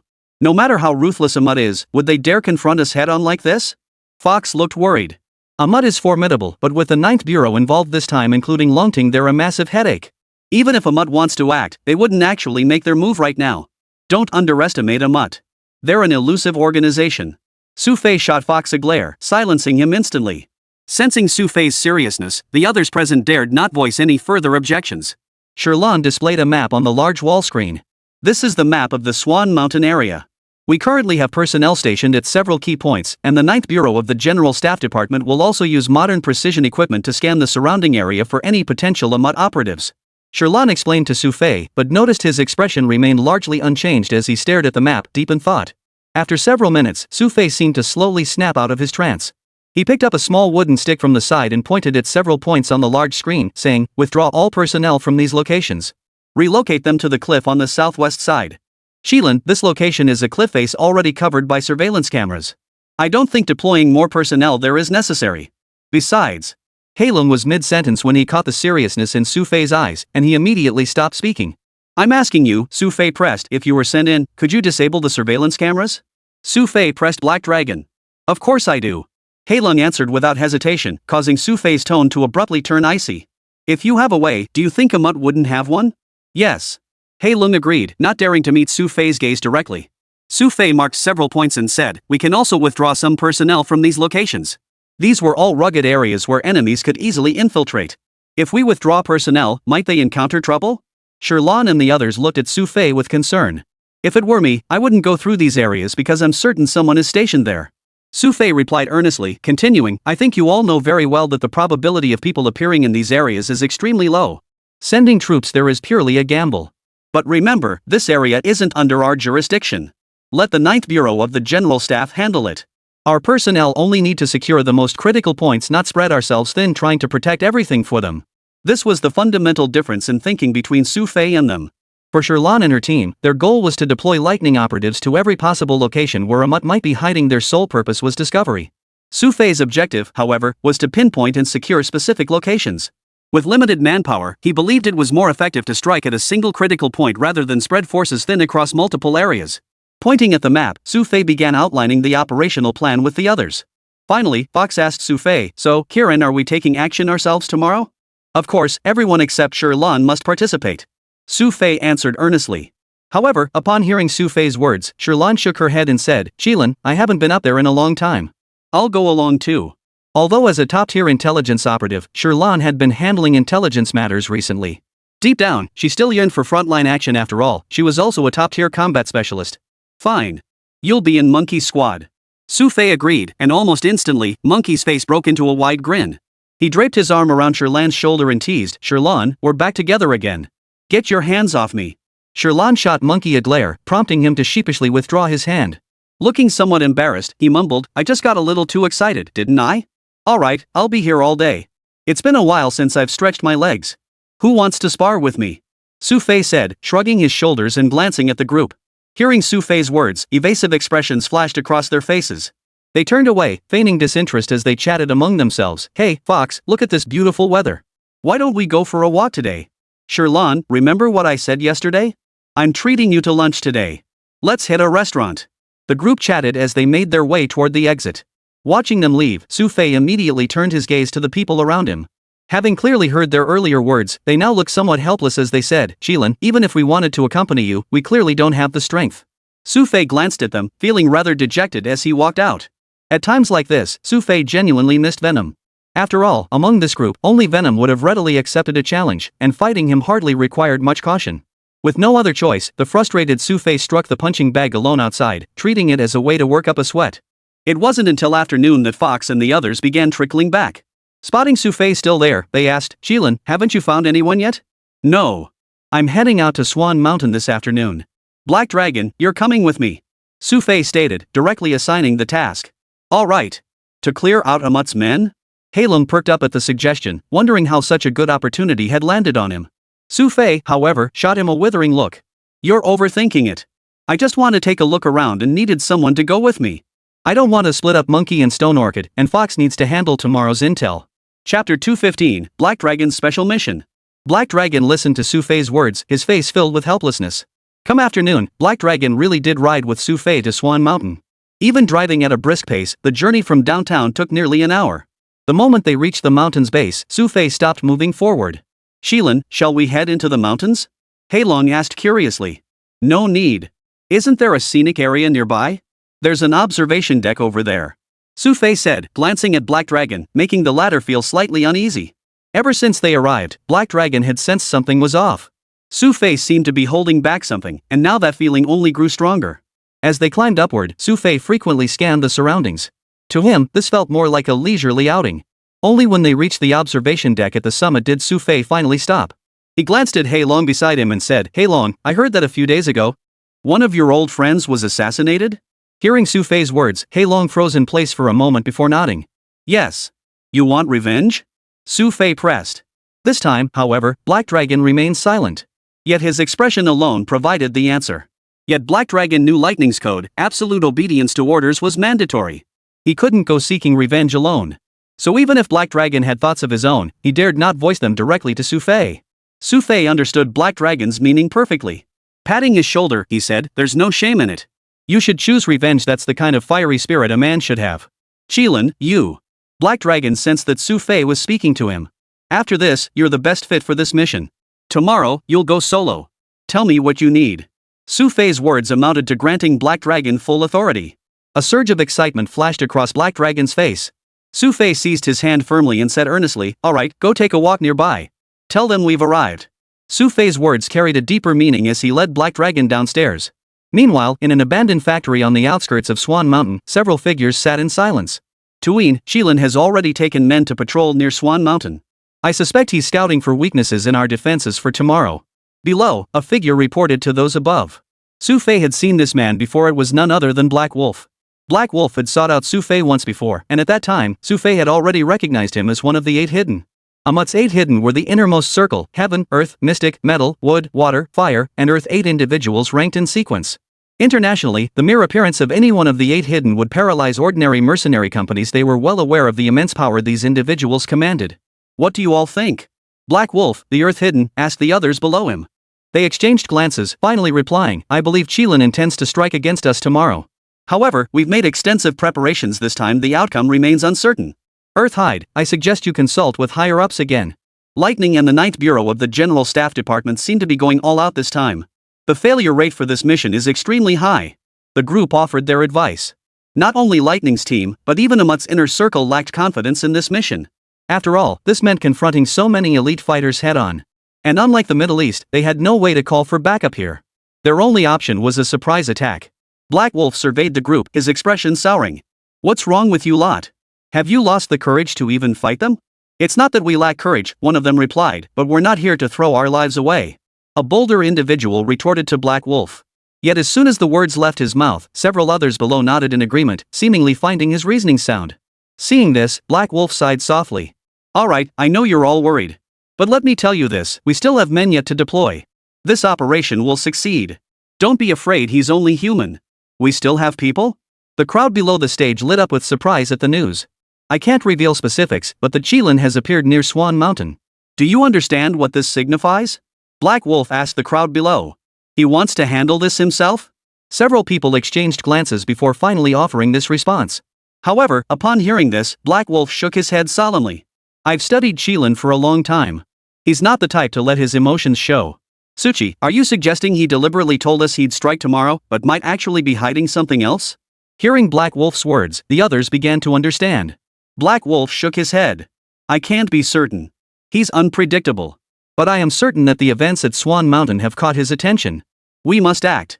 Yes. All of them answered in unison. Meanwhile, after taking Black Dragon for a walk around the area, Xu Fei finally decided to head back. Upon reaching Tianhai City's downtown area, Xu Fei didn't head straight home. Instead, he and Black Dragon went to the security company. Later that evening, Venom seemed to have arrived there as well. Upon seeing Xu Fei return, his eyes narrowed with a hint of scrutiny.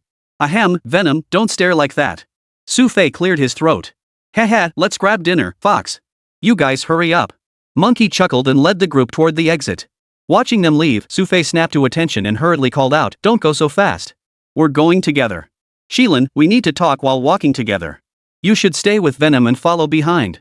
Monkey waved off Xu Fei's approach as the group marched forward in a lively procession.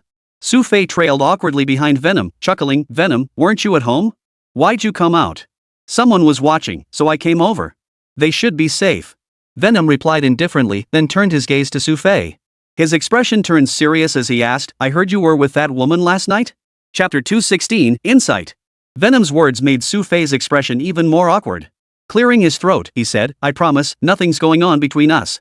Even if there is, it's no big deal. Care to share? Venom's expression held a hint of amusement. But Xu Fei was adamant on this point, his serious expression firm as he insisted, there's absolutely nothing going on. Then forget it. Venom seemed genuinely satisfied with that answer and didn't press further, allowing Xu Fei to breathe a slight sigh of relief. This was truly the first time they'd all shared a meal together like this. The nearby restaurant had been bought out by the wealthy fox and his group. Clearly, buying out a restaurant was the best way to enjoy a good meal without running into any trouble. After finishing the meal, Xu Fei was about to head back with the others when his phone rang. At the security company, their phones had no signal. Only when they were outside did Xu Fei see that Zhang Yule had already called him dozens of times. You guys go ahead. I need to take this call. Xu Fei motioned for the others to proceed ahead while he stepped to the flower bed to answer. The moment he pressed answer, before Xu Fei could say a word, Zhang Yule erupted in a torrent of curses, screaming, Xu Fei! You bastard! When the hell are you coming back? Before Xu Fei could respond, Zhang Yule, completely ignoring him, continued in a flustered tone, What do you mean what? Did you go out for something?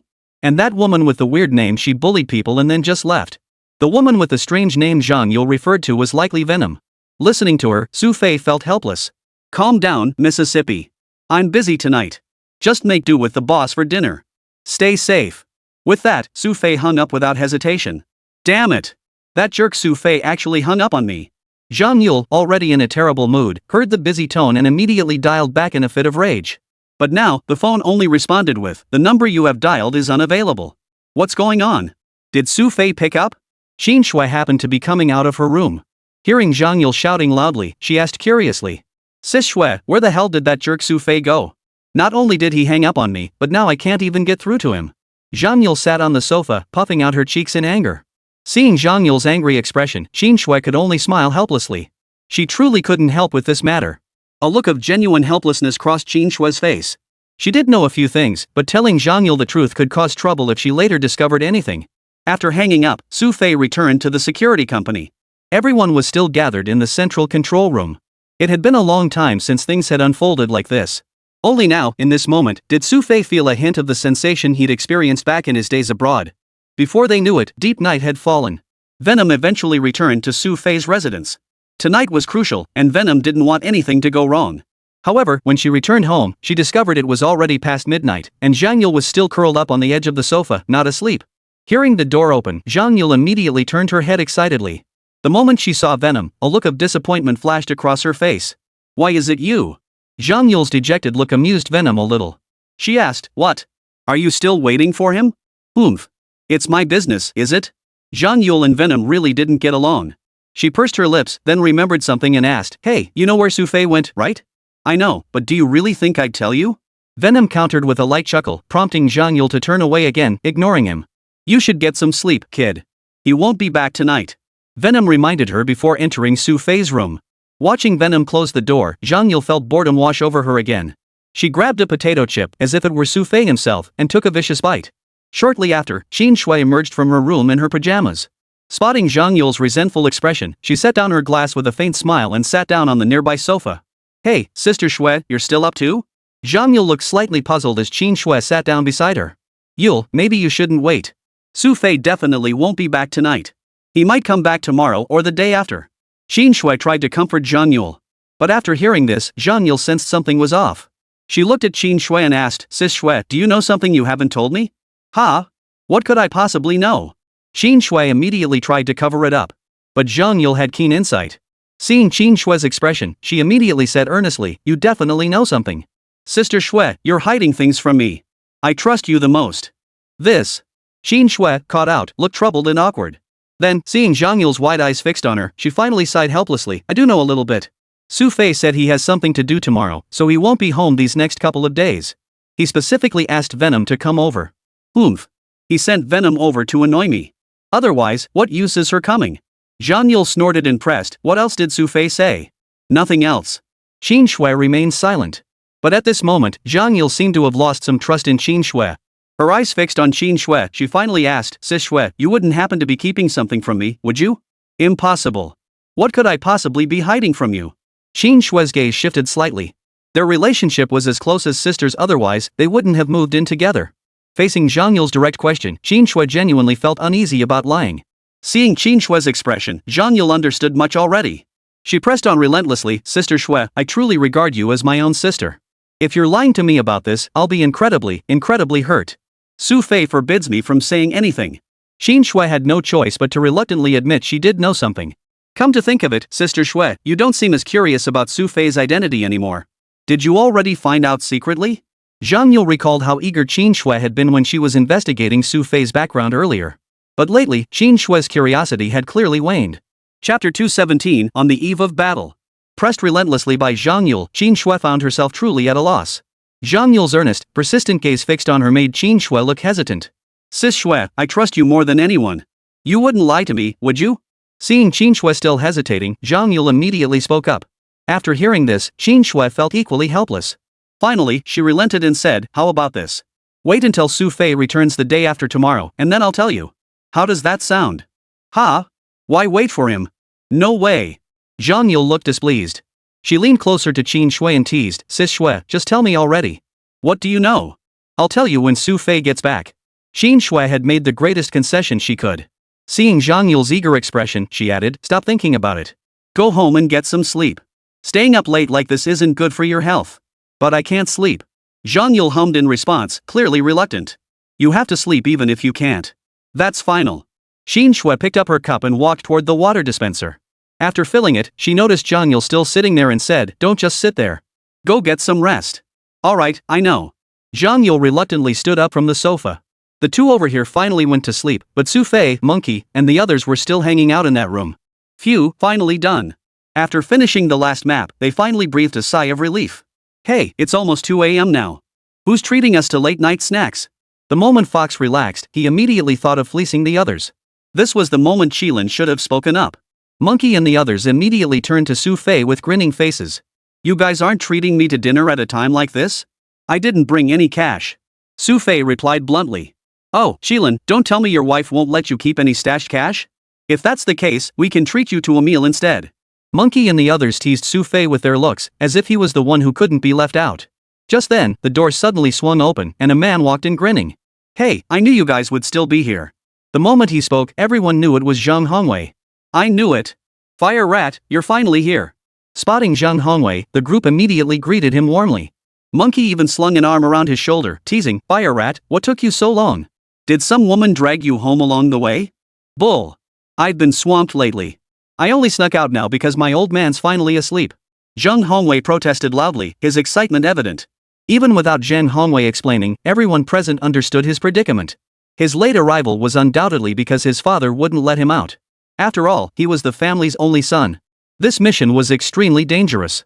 During his previous overseas assignments, Zhang Hongwei had been covered in scars, which had already broken his father's heart. Alright, the one paying the bill is here. Shall we head out for a late-night snack? Xu Fei's smile made everyone realize something. But Zhang Hongwei froze, asking, what do you mean? Don't overthink it, just pay up later. The group linked arms with the bewildered Zhang Hongwei and headed out. At this hour, Tianhai City's nightscape was truly spectacular. Even this late, you could still see plenty of people grilling skewers by the seaside. That spot over there is where we usually go. Monkey pointed to a seaside barbecue joint and chuckled, oh, and that place is officially certified absolutely legit. What do you mean? Xu Fei was a bit confused. Heh, you'll see when we get there. Monkey and the others chuckled. When Xu Fei followed them to the barbecue place, he glanced around. Then, when he saw the owner, it suddenly clicked. People from the 9th Bureau of the General Staff? Xu Fei asked Monkey, who immediately nodded and waved at the owner. Owner, bring us 20 skewers of kidneys. Let this kid Fire Rat get some nourishment. Monkey, you bastard, eating my food and still talking so much. Zhang Hongwei heard this and started bickering with Monkey. Truth be told, for them, gathering like this was already quite a feat, especially in such a relaxed setting. Tomorrow's mission was scheduled for the afternoon, and this was their last hurrah before it. Regardless of the mission's danger, for this group of mercenaries who lived on the edge of a knife, treating every assignment as if it were their last was undoubtedly the right approach. The battlefield, a place where strength matters, but luck matters too. Those who survived weren't just the strongest, they were also the luckiest. They didn't overindulge in alcohol, everyone kept their drinking within manageable limits. Sitting by the sea, they let the breeze blow through them as they chatted about everything under the sun. Hey, Shilin, Venom didn't show up today. Will she be joining tomorrow's operation? Sherlan suddenly remembered and asked Xu Fei. The two of them had a very close relationship, having even completed missions together. Calling it a bond forged in life and death situations wouldn't be an exaggeration. I'd rather she didn't join, but do you think she'd agree? Xu Fei shrugged helplessly, and the others seemed to understand. A sense of relief washed over them. With Venom on board, I feel more confident about tomorrow. Sherlan held Venom's abilities in the highest regard. If you were to ask who the world's most skilled female combatant is, Venom might not be number one, but she'd definitely be in the top 3. Whether it's marksmanship or battlefield adaptability, Venom hasn't met her match in all this time. The group ate by the seaside until nearly dawn before finally making their way home. After a deep sleep, Xu Fei stayed inside Gaochen Tower all day, finally waking up around noon the next day. The others woke around the same time, though their expressions bore a distinct difference from usual. Some wore excitement, others wore solemnity. I've been itching for a fight for days. Finally, we get to do this properly. Early in the morning, Monkey was already pumping his shoulders, his knuckles cracking loudly. He wasn't alone. Fox and the others nearby were clearly primed for action. Only Sherlan's face remained impassive, though the glint in her eyes betrayed her true feelings. Chapter 218, Family Member Zhang Yule. The battlefield was these people's lifeblood. They were a group whose very existence depended on the battlefield, and their purpose was undoubtedly to fight ceaselessly. After dining at the upstairs restaurant, the group gradually dispersed. Shilin, we're leaving too. Fox and Black Dragon informed Xu Fei. Sherlan and Monkey had already left earlier, and now these two were departing together. The group had split into several smaller teams. Xu Fei acknowledged their departure, watched Fox and Black Dragon walk away, then returned to finishing his meal. After finishing the last bite, Xu Fei took a sip of water and finally let out a long sigh of relief. Standing up, Xu Fei headed downstairs where a black sedan was already waiting. Just as Xu Fei was about to get in, a familiar shout rang out from nearby. Xu Fei! The voice carried surprise and a hint of sharpness. Xu Fei had just reached the car door when he heard it, causing him to freeze in place. Turning back, he spotted Zhang Yule standing not far away. Stunned, Xu Fei watched as Zhang Yule rushed toward him, looking somewhat dumbfounded. He asked, "How did you end up here?" Didn't expect that, did you?" Zhang Yule looked both smug and reproachful as she glared at Xu Fei. "You think you can ditch me? No way. Don't joke around. I have to go handle something right now." Xu Fei couldn't care less about that now, looking somewhat flustered. But the moment he heard Xu Fei's words, Zhang Yule immediately grabbed his arm, her eyes narrowing suspiciously as she declared, "I don't care. I'm coming with you. Do you even know what I'm going to do? Just come with me." Xu Fei looked helplessly around, noticing there didn't seem to be anyone familiar nearby. "I don't care where you're going. You just can't sneak off." Zhang Yule's eyes held a stubborn glint, her cheeks flushed slightly. She must have been standing outside for a while, warmed by the sun. "Who told you to wait here?" Seeing Zhang Yule's expression, Xu Fei knew she must have been waiting here for quite some time. "Venom," she said. "She told me I could wait here for you and go play together." Zhang Yule answered without hesitation, prompting Xu Fei to roll his eyes in exasperation. So it was Venom all along. No wonder. Still, Xu Fei couldn't help but feel a bit curious. "Aren't you two supposed to be at odds?" he asked. "Why are you listening to her? Who cares about her? As long as I found you." Zhang Yule pouted, speaking with righteous indignation. Xu Fei was about to get into the car when Zhang Yule grabbed his arm right there on the street, leaving him genuinely at a loss. He pulled out his phone, about to call Venom, only to find her phone was turned off. "Where the hell did Venom go?" Xu Fei asked Zhang Yule. "No idea. She told me to wait here this morning and then left." Zhang Yule seemed clueless. Xu Fei scratched his head in frustration, feeling at a loss as Zhang Yule stared at him with her wide, persistent eyes. Venom must have lost her mind telling Zhang Yule about this. Once that spoiled brat got involved, even the simplest things turned complicated. "We still have an hour." The driver leaned out from inside and addressed Xu Fei. Pressured by the driver, Xu Fei finally had no choice. He turned to Zhang Yule and said, "Miss, I really have to go out for something. Why don't you go upstairs and play for a while? When I come back, I'll find you, okay?" "No." Zhang Yule replied firmly. Xu Fei had no idea how to persuade her and stood there troubled. The sun was scorching at this hour. Zhang Yule's usually fair complexion was flushed bright red as she clung to Xu Fei's arm, showing no sign of backing down. Seeing her like this, Xu Fei knew there was no point arguing. He shrugged and said, "Fine, let's just get in the car." Xu Fei's words finally brought a hint of surprise to Zhang Yule's eyes. Excitedly, she followed Xu Fei and climbed into the back passenger seat. The car started moving slowly. Only after getting in did Zhang Yule seem to feel a bit more secure. She loosened her grip on Xu Fei's arm, looked around the car, and finally asked, "Xu Fei, where exactly are you taking me?" "To war. Do you believe me?" Xu Fei rolled his eyes. He had expected Zhang Yule to pity him, but to his surprise, upon hearing the words war, her expression turned serious. War, she asked. Where are we going to fight? You'll find out soon enough. Xu Fei sighed. Listen, after you get out of the car, find a place to rest. You're not following me anymore, got it? No way. I'm sticking with you no matter what.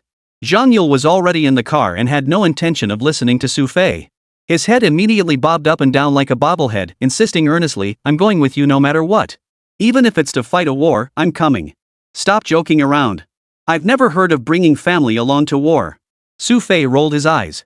But Xu Fei's offhand remark made Zhang Yule's eyes light up with delight. She grabbed Xu Fei excitedly and asked, You mean I'm your family member? Whoops, slip of the tongue. Xu Fei cleared his throat. I don't care.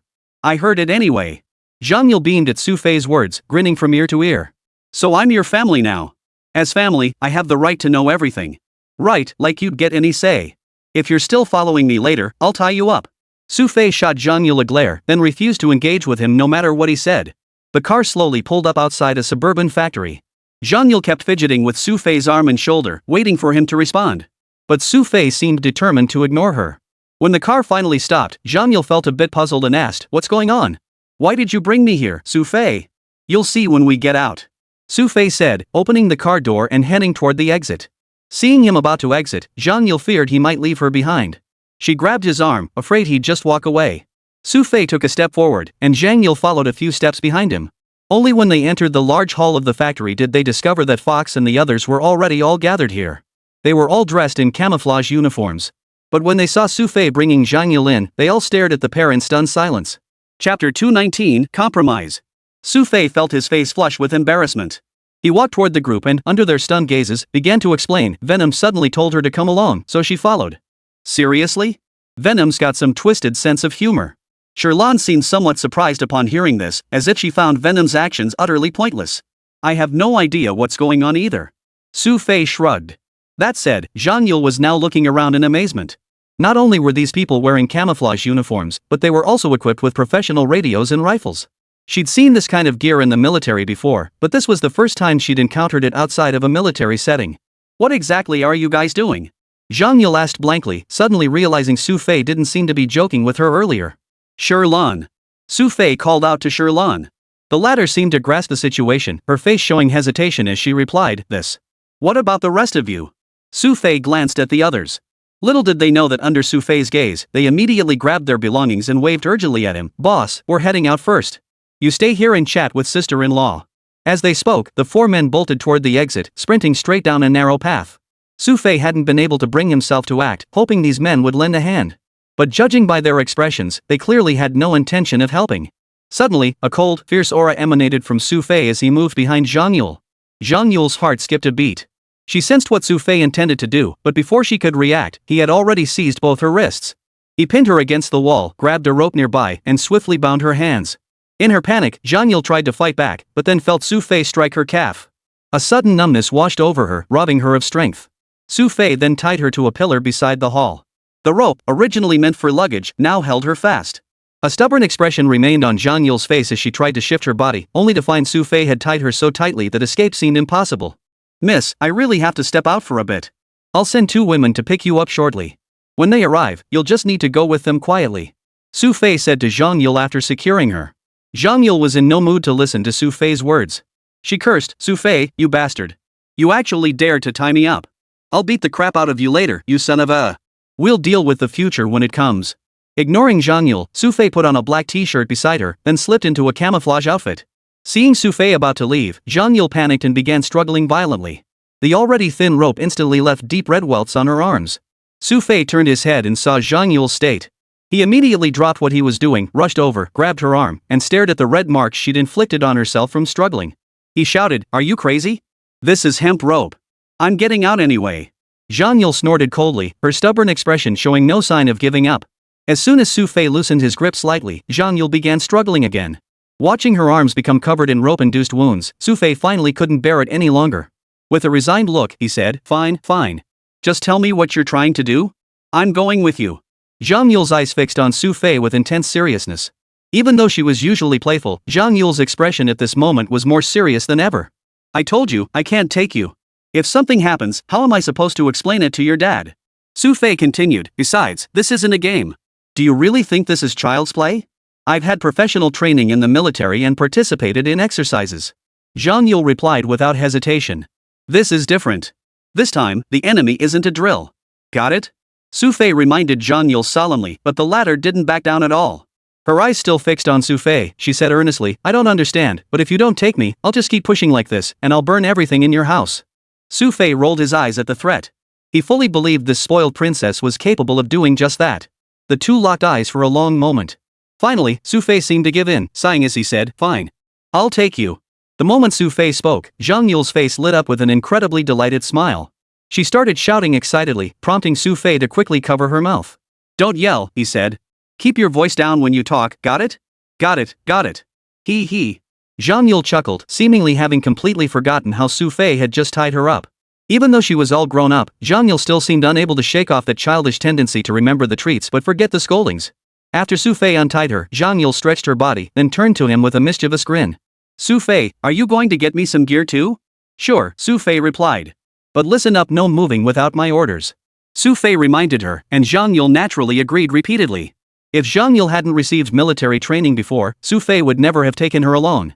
However, judging by how she handled herself during their last shooting practice, she clearly possessed some basic marksmanship skills. At the very least, she wouldn't accidentally set off the gun. After changing into camouflage, Xu Fei helped twist Zhang Yule's ponytail into a neat bun. Seeing the refreshed version of her before him, Xu Fei felt something rather different. What do you think? Zhang Yule chuckled, hugging the rifle to her chest and striking a pose. Stop showing off. Let's get moving. We'll have to go around this mountain range at least 6 kilometers. Can you handle it? Xu Fei asked Zhang Yule before setting off. This girl used to run 10 kilometers cross-country in the army without breaking a sweat. A measly 6 kilometers? Piece of cake.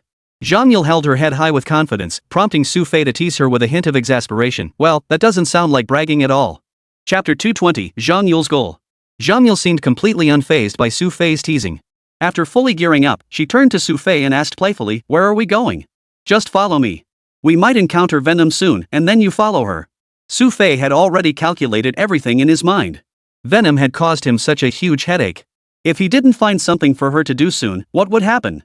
Zhang Yule's expression seemed slightly displeased, though she remained silent, worried Xu Fei might not take her along. The two headed down a narrow path behind the abandoned factory, the same route the fox and his crew had just passed through. This mountain range stretched endlessly. Only now, upon reaching this area, did Zhang Yule begin to recognize the surroundings. She asked, isn't this near Swan Mountain? What are we doing here? Why all the questions? Just follow me. Xu Fei pressed the walkie-talkie on his shoulder and asked, Fox, how's it going over there? All systems go. Just got word from Bureau 9 their operation's underway. They've spotted the first wave of AMUT operatives and will engage shortly. Fox replied truthfully. After Xu Fei acknowledged the message, he fell silent. For the first time, Zhang Yule felt the oppressive weight of combat. Glancing at Xu Fei beside her, she noticed his gaze was unusually intense, constantly scanning the surroundings with a hint of coldness. The Xu Fei she usually knew was always so carefree. It was hard for Zhang Yule to imagine this side of him. Studying Xu Fei closely, Zhang Yule followed at his side. After walking for a while, Xu Fei suddenly spoke up beside him, don't stare at me. Keep your eyes on the road ahead and watch your own safety. Ha? You didn't even turn your head. How did you know I was looking at you? Zhang Yule felt a chill. Just now, Xu Fei had clearly been watching the road, yet he seemed to have eyes in the back of his head, knowing exactly what she was doing. If you still need to look directly at your opponent to know what they're doing, you'd have died hundreds of times on the battlefield. Xu Fei's direct reply made Zhang Yule let out a dejected "oh," as if she felt completely out of her depth compared to him. The two pressed deeper into the jungle until they finally halted their pace within the heart of the mountains. We must have walked 8 kilometers by now. Xu Fei addressed Zhang Yule, observing her expression with a hint of discouragement. How about it? Are you still going to keep going? By now, Zhang Yule's cheeks were flushed bright red from the sun, and Xu Fei could hear her breathing grow heavy beside him. Of course I'll keep going. It took so much effort to get here. Zhang Yule answered without hesitation upon hearing Xu Fei's question. Having chosen this path herself, Zhang Yule felt she had to see it through to the end, no matter how exhausting it became. Xu Fei, however, admired her determination. After bypassing a small path, he led Zhang Yule toward the mountain range ahead. After traversing several kilometers over mountains and valleys, the two finally reached a forest a few kilometers from Swan Mountain. The forest was incredibly dense, blocking most of the sun's rays. A nearby spring added a touch of cool shade to the area. Xu Fei turned to look at Zhang Yule. She remained silent, busily wiping the beads of sweat from her forehead. Her arms were already burning hot from the heat. Let's rest here for a bit.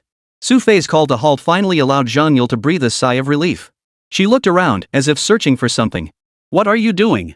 Xu Fei asked, slightly puzzled. What are we doing here? Are we really here to fight? Even now, Zhang Yule still found it hard to believe Xu Fei would come to a place like this to fight. Of course. Or did you think we were here for a camping trip? Xu Fei shook his head, patted Zhang Yule's shoulder, and said, sit down and rest for a bit. Conserve your energy. We've got an hour left before the mission starts. Okay. Zhang Yule agreed immediately. Seeing Xu Fei sit down, she promptly leaned against him and sat beside him. Only when they were this close did Zhang Yule seem to feel a bit more secure. Turning her head, Zhang Yule looked at Xu Fei. He was chewing on a blade of grass, his expression serious as he gazed up at the sky and surveyed the surroundings. Aren't you going to close your eyes and meditate? Feeling Zhang Yule's gaze, Xu Fei seemed to find her rather amusing. No, I'll be fine after resting a bit.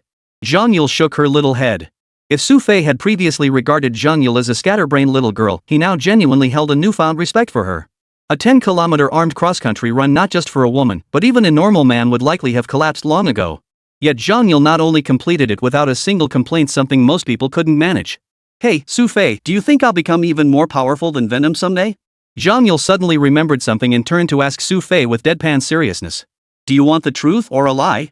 Xu Fei countered, prompting Zhang Yule to reply instantly, the truth, of course. You'll probably never catch up to her in this lifetime. Xu Fei blurted out, and Zhang Yule, who had clung to a sliver of hope, instantly looked disappointed and a bit downcast. She asked, then how can I ever catch up to her? Just work hard enough to surpass most ordinary people. Why keep comparing yourself to her? Xu Fei sighed helplessly and continued, these people are gifted geniuses. No matter how hard you try, you can't deny their natural talent. But I just want to surpass her. Zhang Yule's stubbornness amused Xu Fei. He asked, what's the point? I don't like her, so I have to surpass her. Plus, she seems to know so much about you. Zhang Yule's flushed little face radiated determination and earnestness as she pressed on, anyway, I absolutely have to become as amazing as her. Then you'll definitely like me a lot. Put. Xu Fei had just taken a sip from his water bottle when he heard Zhang Yule's words. Wiping the corner of his mouth, he asked with a hint of exasperation, what does how good you are have to do with whether I like you or not? I think you're just really into that venom, aren't you? Zhang Yule stared straight at Xu Fei. This time, however, Xu Fei didn't respond. He simply shook his head, patted Zhang Yule on the head, and said, whether you're good or not, I like you either way. Ha? You're lying to me again, right? Zhang Yule, rarely hearing such words from Xu Fei, had her big eyes filled with surprise and delight. But Xu Fei said no more. Sitting beside her, he added, enough talking. I need to rest for the next half hour. Chapter 221, The Battle Begins. Xu Fei genuinely needed rest, and Zhang Yule didn't disturb him, settling down under a tree herself. Compared to Xu Fei, she seemed far less affected by the pre-battle tension. Or perhaps, in her eyes, Xu Fei's mere presence nearby made her feel utterly safe. The afternoon sun remained scorching, but as Xu Fei led Zhang Yule forward, the walkie-talkie crackled with Fox and the others' voices. Amut personnel have been spotted. Bureau 9 has engaged them. Current indications suggest Amut hasn't deployed its full contingent yet. Fox relayed the situation. Xu Fei nodded upon hearing this and asked, what about Venom? Any news on her? Venom just left us a marker, but she's already gone. She should be in the 336th sector now. The entire vicinity of Swan Mountain had been divided into designated sectors. Zhang Yule, however, listened with a blank expression and asked, where is 336? It's just 1 kilometer over there. Xu Fei pointed in a direction. Oh. Zhang Yule still lacked a strong sense of battlefield awareness and didn't possess the precise intuition for locations. After walking over to that spot, the two of them circled around to the back. Sure enough, they spotted 3 horizontal lines painted on a large tree there. 2 long lines and 1 short line. This signaled that the area remained safe. Were there really people in these deep mountains? It was Zhang Yule's first time participating in such an operation, and he still grumbled a bit. But at that very moment, a chill flashed in Xu Fei's eyes. In less than a second, his rifle locked onto a target. Xu Fei's bullet shot straight toward a specific direction. Bang! The bullet struck a man in the face, instantly sending him crashing into a pool of blood. Zhang Yule, still in a daze, only snapped out of it when she saw the man lying in the blood. How could this be? Zhang Yule's eyes widened in disbelief. How could someone have been just dozens of meters away, and she hadn't noticed them at all? Keep walking. Xu Fei spoke calmly, moving forward. This time, Zhang Yule dared not show the slightest hint of carelessness. Her eyes scanned the surroundings constantly, as if she expected enemies to emerge from any direction at any moment. Meanwhile, in a secluded corner of the mountain range near Swan Mountain, 4 figures were gathered. Guys, the battle up ahead has started. There are tons of people buying us time.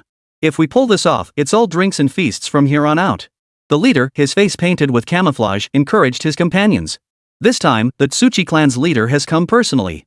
I don't believe those few can hold us back. A look of disdain flashed across one man's face. And their small team was merely one representative among the many in these mountains. Everyone knew that danger lurked everywhere around the mountain range at this moment, and no one could predict what might appear. The black wolf they called Tsuchian was currently positioned 3 kilometers outside Swan Mountain. Earthhide, someone asked, their voice trembling with barely contained excitement. Shall we move now? The person beside him asked the black wolf, his voice trembling with barely contained excitement. To strike now would be foolish. Black Wolf snapped at his subordinate, his voice cold. Wait. They'll let their guard down soon. We need to strike when they least expect it. Understood. But what about the direct confrontation with the Qilin? Another voice inquired. But this time, his voice carried a hint of fear. No mercenary in this world would willingly engage the Qilin head-on. Only those who've walked the battlefield understand that life comes but once. The sky had gradually darkened, and occasional gunfire echoed through the jungle. In jungle warfare like this, no one wanted to keep firing and expose themselves. When they did shoot, it was because they were determined to take their opponent's life. Damn it, where did Amut find so many men this time? Somewhere within the mountain range, Monkey and Sherlan were positioned here. The air around them now carried a faint scent of gunpowder, and the ground was littered with spent shell casings. More than intelligence indicated, but still within acceptable limits. My real worry is them appearing where we least expect them. Sherlan truly transformed into a warrior in moments like this, her stern face devoid of even a hint of a smile.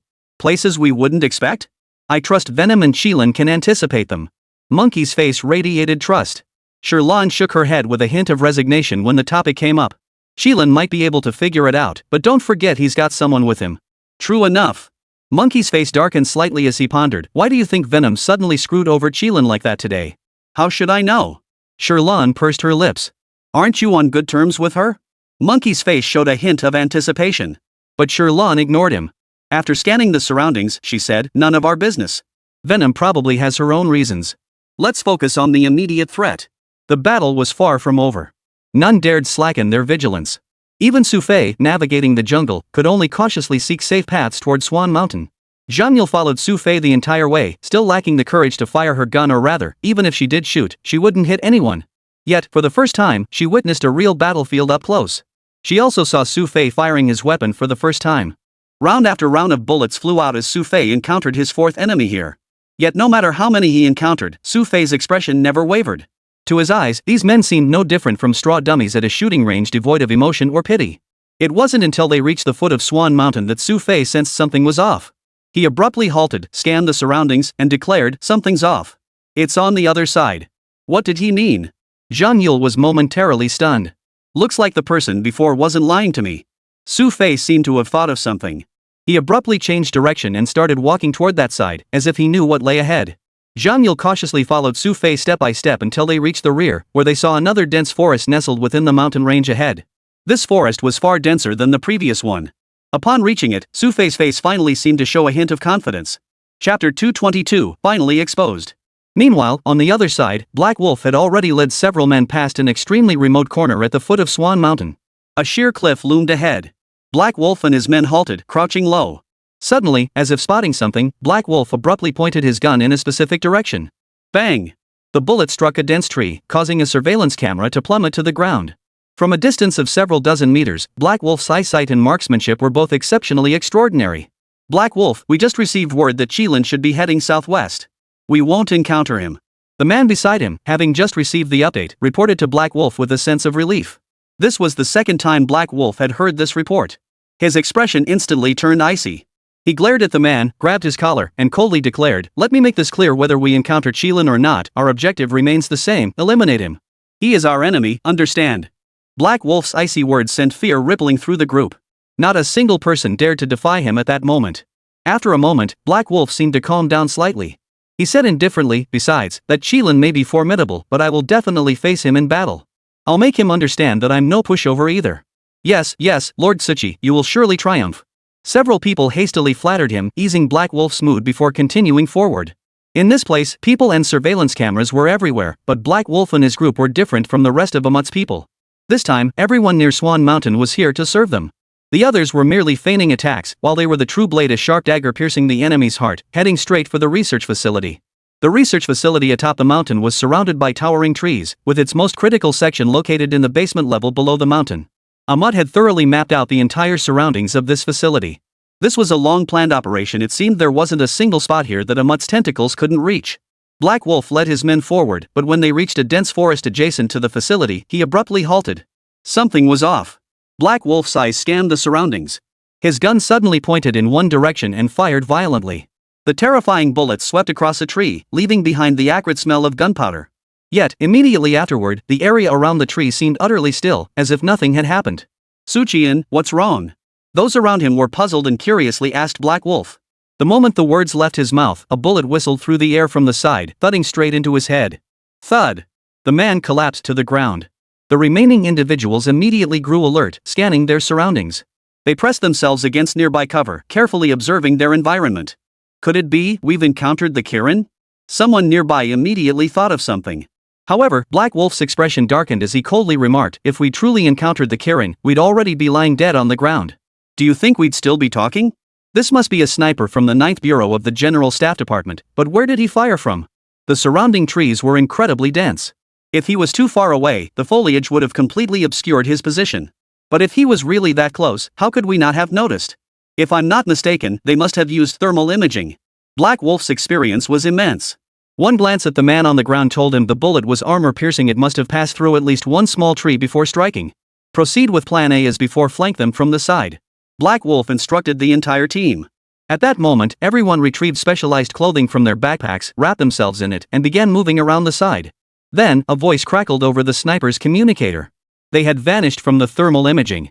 As soon as the Black Wolves vanished, the 9th Bureau of the General Staff Headquarters immediately dispatched reinforcements. But here, they found nothing. As they recalled the events, a sense of unease washed over them. Meanwhile, in a corridor outside the laboratory perimeter, the Black Wolves had already appeared. Accompanying them was a figure clad in a white lab coat. This man had darker skin, wore glasses, and carried a hint of sinister cunning. Security inside was relatively weak. Approaching from the northeast would be easier. The lab coat was briefing Black Wolf on the situation, and he was the true instigator behind this entire operation. Only insiders knew the inner workings, and what no one had anticipated was that this seemingly scholarly, frail researcher would turn out to be a mutt's mole. Under his guidance, Black Wolf and his team slipped through the adjacent corridor, leading directly to the basement level. Who's there? A watchful voice rang out, halting everyone in their tracks. It's me.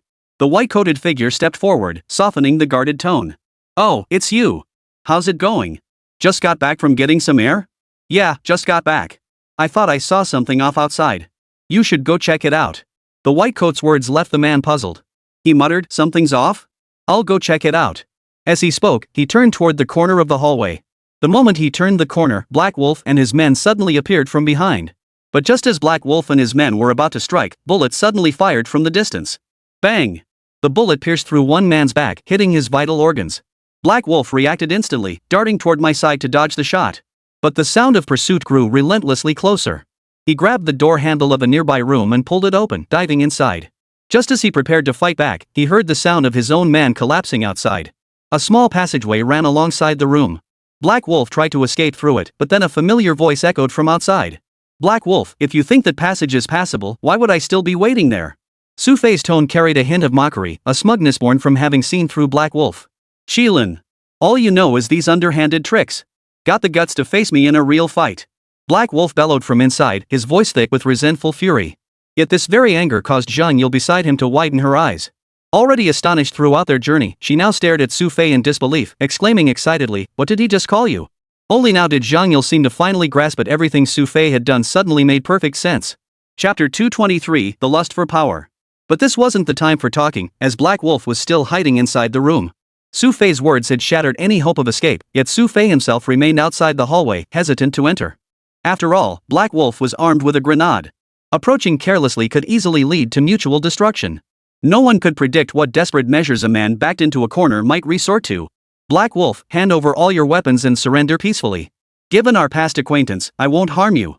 Xu Fei called out into the room. He spoke the truth. If Black Wolf surrendered, he would spare his life. But Black Wolf only sneered in response, shouting back, Shilin, you're still so naive. Do you really think I'd surrender? If I don't surrender, it's a dead end. What's the point? Xu Fei asked. The meaning is that I've made my greatest contribution to Lord Amut. A warrior dies on the battlefield. Black Wolf replied coldly, continuing, Shilin, honestly, I envy you. You've been lucky to survive this long. Everyone who survived did so by sheer luck. It's just unfortunate that this time, you crossed paths with me. Xu Fei's tone was flat, yet it drew a faint chuckle from Black Wolf. You're not wrong, he said. But you're different from me. You possess an entire lightning, while I'm just an ordinary man. I have to climb my way up step by step with my own abilities. Xu Fei remained silent, glancing to the side to confirm Zhang Yule's safety before turning back. So that's your reason for joining a mutt? So what if I do? You possess lightning. What about me? For us, if we don't join a mutt, what other chance do we have to seize power? By this point, Black Wolf's tone had grown frenzied, bordering on hysterical. Shilin, back then we were both just ordinary members of a mercenary group. Everyone was after power. But you took my path. Black Wolf, I'm not like you. I'm not after power. Before Xu Fei could finish, Black Wolf sneered again. Not for power? That's the most laughable thing I've ever heard. The two had reached an impasse in their negotiations. Xu Fei knew he could never persuade the man before him. He had already lost his mind. What do you intend to do? Xu Fei delivered his final words. I can walk out on my own, without any weapons or equipment. But I want to prove my strength is no weaker than yours. Black Wolf's cold reply gave Xu Fei some clarity. He glanced at the men outside, waving his hand to signal them not to fire when Black Wolf emerged. Only after completing these gestures did Xu Fei slowly say, all right. Come out. As Xu Fei finished speaking, Black Wolf indeed emerged from inside. True to his word, Black Wolf carried no firearms. He wore only a vest over skin-tight pants. Yet even unarmed, Black Wolf radiated a chilling menace, especially the dagger in his hand, its murderous intent striking fear into anyone who saw it. To have risen to one of the 8 hidden within a mutt, Black Wolf was undoubtedly formidable. Yet this time, he hadn't anticipated that his mole had already been detected by the Dragon Ascension organization. Precisely because of this, Xu Fei had heeded Longting's advice and remained stationed here, waiting for Black Wolf's arrival. Just as Xu Fei prepared to move out, he was called back by a member of the General Staff Department's 9th Bureau.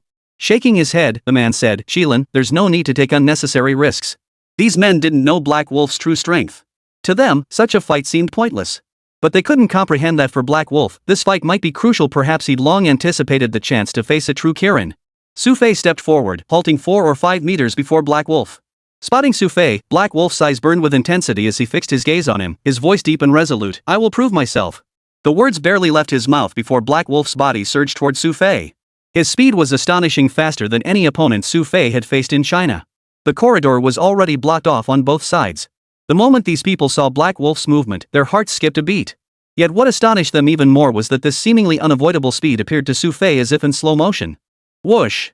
The whistling sound of the dagger cutting through the air echoed repeatedly, yet each time it seemed to miss Xu Fei's body entirely, grazing past him dangerously close. Those watching from behind felt a tinge of fear, especially Zhang Yule. She gripped her gun tightly, her heart pounding, unable to look away from Xu Fei's fight yet too afraid to watch. In the past, Zhang Yule had absolute confidence in Xu Fei, convinced no one could compare to him. But after witnessing Venom, it was as if she had glimpsed the gateway to a new world. Though she didn't know the true strength of this Black Wolf, Zhang Yule knew from his speed and power alone that he was no ordinary man. Black Wolf's speed intensified, each dagger strike aimed precisely at Xu Fei's blind spots. Yet no matter how he lunged, Xu Fei seemed to evade every attack effortlessly. The persistent failure to land a hit began to irritate Black Wolf. Yet as his movements accelerated, he noticed Xu Fei's actions seemed to quicken in tandem. 5 minutes later, Black Wolf's strength reached its peak. Yet when he looked at Xu Fei again, the man still wore a calm expression, barely breaking a sweat. With his final strike, Black Wolf seemed to have exhausted all his strength. At that moment, Xu Fei showed no intention of continuing, stepping back several paces. The gap between us is a chasm. After creating distance, Xu Fei spoke slowly. This can't be. You can only dodge. You know nothing else. You. Black Wolf muttered frantically, but the moment his words faded, Xu Fei's body had already circled behind him. Thud. The dagger pierced Black Wolf's back, driving straight into his heart. Even in death, Black Wolf's eyes remained wide with disbelief. With Black Wolf's fall, the entire squad was shattered. Not far away, Zhang Yule, after a moment of stunned silence, wore an expression brimming with delight. She charged straight toward Xu Fei, leaping onto him and wrapping her arms around him. Chapter 224 End. Held so tightly, Xu Fei tried to shake Zhang Yule off, but she clung to him more fiercely than ever before. Several members of the General Staff Department's 9th Bureau nearby quickly turned their heads away to avoid any awkwardness. Caught in her embrace, Xu Fei seemed somewhat resigned. Finally, he patted Zhang Yule's head and said, all right, it's the middle of summer. Aren't you hot? Hee, I just love hugging, Zhang Yule replied. Zhang Yule chuckled softly as she slowly slid down his side, her large eyes taking him in from head to toe. Shilin? Hee, so this is what you look like in real life? Zhang Yule's excitement seemed almost uncontrollable. She even reached out to touch Xu Fei's cheek, prompting him to shake his head. It's not like you're seeing me for the first time. Why are you staring at me like I'm some kind of prisoner? It's different. Before, I was looking at Xu Fei. Now, I'm looking at Qilin. Zhang Yule declared with deadpan seriousness. Xu Fei sighed helplessly. Alright, have you had your fill of staring? Once you're done, we should head out. The fight isn't over yet. Alright. I'll follow you. Zhang Yule chuckled, picked up the gun again, and followed behind Xu Fei.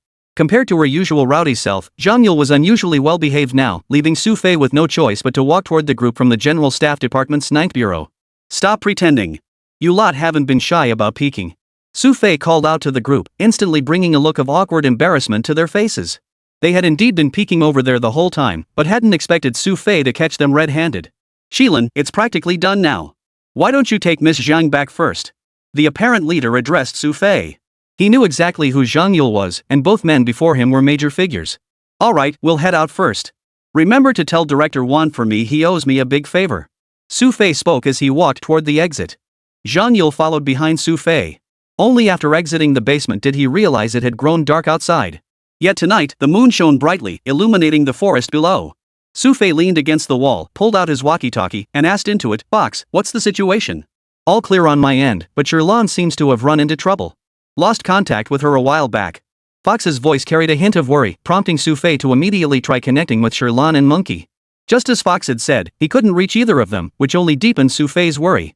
Just as he was about to head toward Shirlan's last known location, 3 figures approached from the southwest, coming out the mountain. Besides Shirlan and Monkey, Venom was leading the way. Monkey and Shirlan both had minor injuries on their arms, and Monkey's cheek appeared to have a small cut from a branch. Seeing them return, Xu Fei's worries finally eased. He walked over to Monkey, patted his shoulder, and teased, What's this? Got disfigured on your little trip out? I got hurt for our Shirlan here. Even if I really did get disfigured, it wouldn't matter, I'm not planning on finding another girl anyway. Monkey chuckled, and surprisingly, Shirlan didn't tease him about it this time. What happened? Xu Fei recalled their mission was supposed to be safe. But the fact that communications had been cut off meant they must have encountered something major. We ran into Amut's men. They had an ambush set up over there, and they had several grenades. Shirlan glanced at Monkey before continuing, the wound on his face happened when he tackled me. That's right. Xu Fei began to understand. But thankfully, Venom showed up in the end. She must have sensed someone was there earlier. We were careless this time, not expecting Amut to send so many skilled operatives. Good thing Venom arrived in time, or things would have gotten dangerous. Shirlan didn't forget to thank Venom. But mentioning Venom brought a hint of frustration to Xu Fei's face. Venom, come with me for a moment. Xu Fei walked about 5 or 6 meters to the side. Only after Venom followed her with a cold expression did she speak, You want to ask about your little sweetheart? What do you think? Or are you deliberately trying to get back at me? Xu Fei eyed Shirlan suspiciously, but she merely shrugged. What's meant to be known will come out eventually. Might as well find out sooner. You want to make my life miserable from now on? Xu Fei looked somewhat helpless and frustrated. Whatever. If you want to leave, she won't find you. I just gave her a little push. Venom shrugged and continued, Besides, she seems pretty capable. I heard she trained in the military after all, her dad is your old commander. I doubt she'll slow you down. This is getting ridiculous. I haven't had a moment's peace since I left. Xu Fei shot Venom a withering look. While the two were talking over here, Zhang Yule over there hadn't quite caught everything. In the end, she could only turn her gaze toward Shirlan and Monkey. Hee, Sister Shirlan, are you okay with your injury? Zhang Yule grinned, trying to strike up a conversation with an air of complete familiarity. Nothing serious, just a small cut. It'll heal in no time. Shirlan replied briskly. Noticing Zhang Yule's outfit, she complimented, It fits you perfectly. This was actually a spare I had set aside for myself. Who knew you'd end up needing it? We're about the same height and build.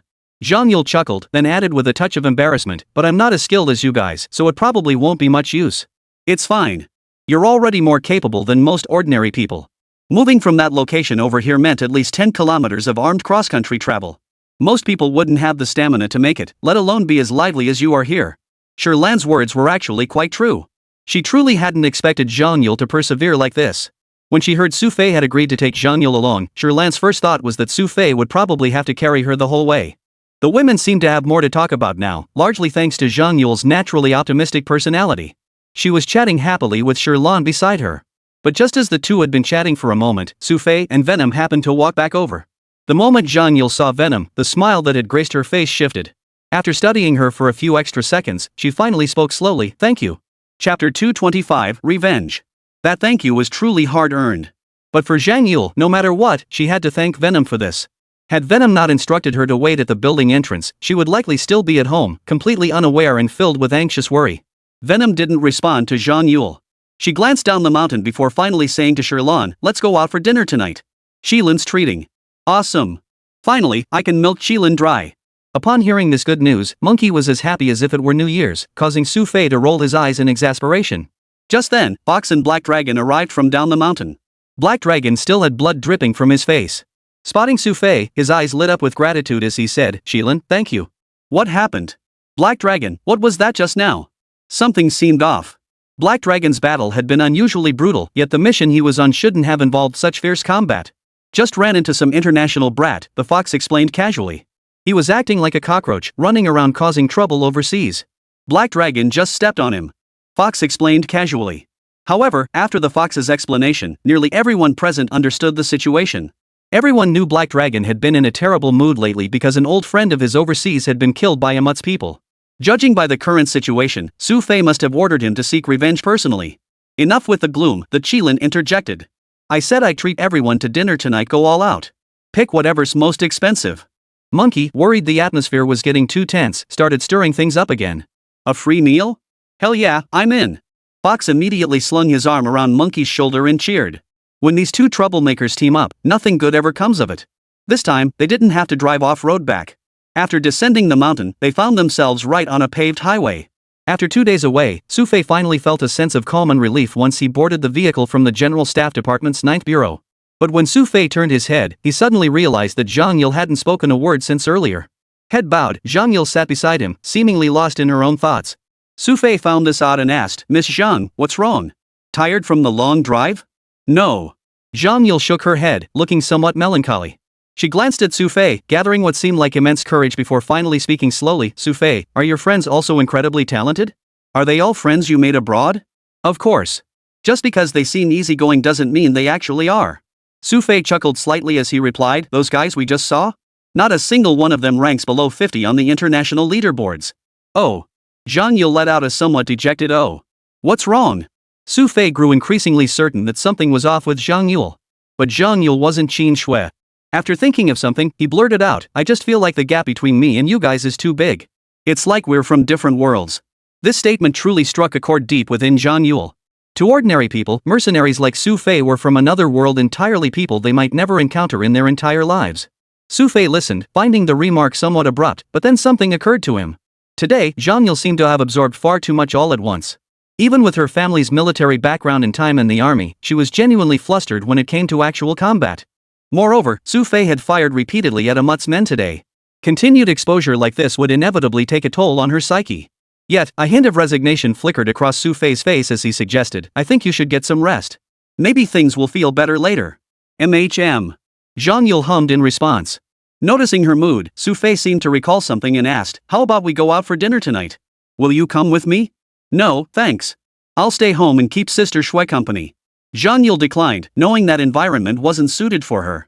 These were all elite international warriors. Even if she really wanted to go, she wouldn't dare disturb them. But then, something occurred to Zhang Yule. She turned to Xu Fei and asked, "By the way, Xu Fei, did Sister Shui know about this all along?" "Well, if you insist, that's how it is." Xu Fei hummed in acknowledgement, smiling as he asked, "What's up?" "Nothing." Zhang Yule shook her head and took a deep breath. The car pulled up in front of the house. After getting out, Zhang Yule seemed to feel much better. Looking at the familiar surroundings, she appeared to relax considerably. When the two returned home, Qin Shui was unusually free from work, sitting on the sofa watching TV. A mug sat before her, but Qin Shui appeared deep in thought, head bowed, oblivious even to Xu Fei and Zhang Yule's return. It was at this moment that Zhang Yule suddenly appeared behind Qin Shui, clapping her on the shoulder and calling out, "Shui!" "Ah!" Startled out of her thoughts by Zhang Yule's sudden noise, Qin Shui jumped up from the sofa. Before she could turn to scold them, she noticed something odd about Zhang Yule's appearance. "What's with this outfit?" Qin Shui saw Zhang Yule wearing camouflage fatigues. Though the weaponry and gear were still intact, she could make out some accessories meant for attachments. "Hee, I went with Xu Fei." Zhang Yule lit up with excitement at the mention. "What? You really went with Xu Fei?" Qin Shui's eyes widened in surprise as she glanced at Xu Fei. Xu Fei, who was nearby, picked up an apple. Noticing Qin Shui's expression, he nodded and said, "That's right. She went with me and did pretty well." "Hey, did you hear that, Sister Shui?" Xu Fei said, "I did pretty well." Zhang Yule's expression turned excited, but she quickly corrected herself. Actually, it was Qilin who said I did well. Xu Fei rolled his eyes. After quickly devouring the fruit, he walked into the room, grabbed a set of clothes, and headed into the bathroom. Watching Xu Fei leave, Xu finally turned to look at Zhang Yule, who was beaming with delight. Chapter 226, Extorting Money. Compared to Zhang Yule, Xue's circumstances weren't particularly bad. The biggest difference between them was that Zhang Yule wasn't afraid of rejection or losing face. For her, pursuing and obtaining what she desired was a form of happiness, a capability Xu simply didn't possess. After Xu Fei emerged from the bathroom, dressed in fresh clothes, he addressed the two. I'm heading out now. Might not be back tonight. With that brief announcement, Xu Fei walked straight out the front door. Today's gathering was indeed a celebratory feast, and the venue wasn't some fancy hotel but an ordinary street food stall. However, this particular street stall was notably cleaner than most, and it boasted a very large private room. Where did you guys find such a magical place? Xu Fei was somewhat puzzled upon seeing the place. It looked professional, yet it was undeniably just a regular little street stall. We know the owner of this place, it's that kid Fire Rats. The group grinned, bringing up Zheng Hongwei. It was then that Xu Fei glanced around curiously and remarked, come to think of it, Zheng Hongwei really seems to have vanished. Where did he go? His task today was light, he finished before we did. I heard he was heading back to report to his dad afterward and was supposed to arrange a celebratory banquet for us. Everyone knew the score, but only now did they realize Zheng Hongwei seemed to have vanished. Just as they were wondering about it, Zheng Hongwei's voice suddenly came from nearby. He sounded somewhat apologetic as he hurriedly said, sorry I'm late. Now dressed in casual clothes, he approached us, and we noticed a faint scent of perfume lingering on him. You show off, what are you spraying perfume for in the middle of the night? Monkey-eyed Zheng Hongwei suspiciously, glancing behind him as if checking if he'd brought anyone along. My old man told me to spray it. I'm telling you, I was at a gala just now, that's why I'm late. Zheng Hongwei continued, but don't worry, I've got the celebratory feast all set up. Heard the boss was picking up the tab, so I immediately had them bring over all the big lobsters and abalone. They're grilling everything right now. Everyone, eat your fill tonight. Wait, what did you say? Grilled lobster? Xu Fei froze, staring at Zheng Hongwei in astonishment. Wasn't that a bloody waste of good stuff? Haha, what's the big deal? You're footing the bill anyway. Zheng Hongwei chuckled and continued, and there's more I haven't even mentioned yet, like Yangtze River knifefish, like... Stop it. Let's not talk about it anymore. It's making me wince. Xu Fei immediately waved his hands frantically at the mention. Watching Xu Fei's reaction, the group laughed heartily as they entered the large private room. As soon as they sat down, several bottles of premium baijiu were brought to the table. Swap this out for the more expensive bottle. Zheng Hongwei eyed the liquor and promptly addressed the waiter. However, the waiter seemed somewhat hesitant, replying, Mr. Zhang, last time you mentioned this one tasted better. Nonsense. We're treating a big spender today, does it matter if it tastes good? What matters is the price tag, got it? Zheng Hongwei corrected him. Monkey and the others nearby immediately joined in the clamor, laughing and saying, exactly. Bring us all the other expensive stuff too, we're eating it all today. With these guys stirring things up, the atmosphere instantly grew lively. It had been ages since they'd indulged like this. When the dishes finally arrived, Xu Fei dug in just as heartily as anyone else. These guys were like starving wolves. If they spotted even a morsel of something tasty on the table, the slower ones would likely get nothing. However, once the eating started, Venom and Sherlan sitting nearby seemed much more refined. Hey, Venom, try this. It's pretty tasty. Sherlan served Venom a large prawn from the platter. Oh, Sherlan, something just occurred to me. That person we encountered today, he didn't seem like a mercenary. Venom paused mid-bite, turning to Sherlan as he continued, and it looked like a group of female assassins. The person who ambushed Sherlan today still left a strong impression on Venom. But after hearing this, Sherlan shook her head and said, I just felt those people were unusual, but honestly, I can't really say for sure. Wait, think about it, if assassins showed up there, doesn't that mean Amut has other operatives stationed here besides Black Fox? Venom said. I'll go check it out later. I don't think that assassin is ordinary. Sherlan agreed. Venom didn't dwell on it further, instead turning to eat heartily by himself. Unlike the others feasting on rich meats, Venom typically ate foods that wouldn't easily cause weight gain. It wasn't that Venom was particularly vain, but as an assassin, being too fat or heavy could hinder mission execution. Take air ducts, for instance, they have fixed dimensions. Someone too fat simply couldn't squeeze through. Weight also affects reaction speed and jumping ability. Venom's current prowess was certainly more than met the eye. The feast stretched into the early hours of the morning. By the end, everyone seemed genuinely drunk. After arranging for someone to take them back to Gaochen Tower, they collapsed into sleep. The next day, the sun was already high in the sky when Xu Fei woke up. Glancing at the time, he realized it was already 11 a.m. Running his fingers through his messy hair, Xu Fei wore a slightly dejected expression as he muttered, how did I sleep in this late? After freshening up, Xu Fei headed to the building's restaurant, where he ran into Sherlan and the others, who had also just woken up. It seemed as if they had coordinated their schedules, all waking up at this hour and all coming to eat at this time. Look, Shilin's here too. Monkey pointed at Xu Fei. Monkey and the others were huddled together in a group, along with that kid Zhang Hongwei. After eating so much yesterday, they woke up today and were already diving into more rich, meaty dishes. Where's Black Dragon? Xu Fei scanned the area. Everyone else seemed to be present, but Black Dragon was nowhere to be seen. Black Dragon woke up earlier than all of us today. Fox remarked from the side, pausing before adding, if I'm not mistaken, he's probably gone to sweep the graves of his old friends. Chapter 227, Unexpected Change? Yeah, and none of you bothered to keep him company. All you could think about was eating. Xu Fei began to understand, turning to reproach the others. Black Dragon had just avenged his old friend yesterday.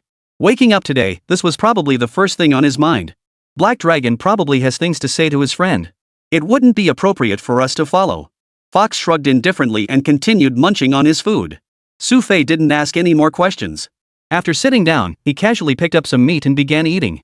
After yesterday's feast of rich dishes, everyone seemed to be holding back a bit today. Looks like the restaurant will save quite a bit on food costs today. Zhang Hongwei teased from the side. Xu Fei shot him a glare and grumbled, isn't that all thanks to you? That meal cost me nearly 100,000 yuan. Are you guys eating food or eating money? Yesterday, this bunch treated 1,000 yuan bottles of liquor like soft drinks, and with all that lobster, the meal had left Xu Fei feeling the pinch. Come on, boss, this is too much. We all held back. The wine I had my friend bring back from a French winery? Not a single bottle's been opened yet. Zhang Hongwei stood there acting like some saint, trying to justify himself. Seeing their attitudes, Xu Fei decided not to waste words on them. After finishing his own meal, he set down his chopsticks and bowl, glanced at Venom, and asked, by the way, Venom, are you still staying at our place tonight? No. Venom answered decisively, his tone tinged with coldness. This left Xu Fei feeling somewhat helpless. Alright then. I need to go find Gao Haiyuan first. He should have heard about yesterday's incident. I feel like the matter with Dogguan Group should be resolved soon. Alright, I'll send you the materials. After Sherlan agreed, Xu Fei left the place.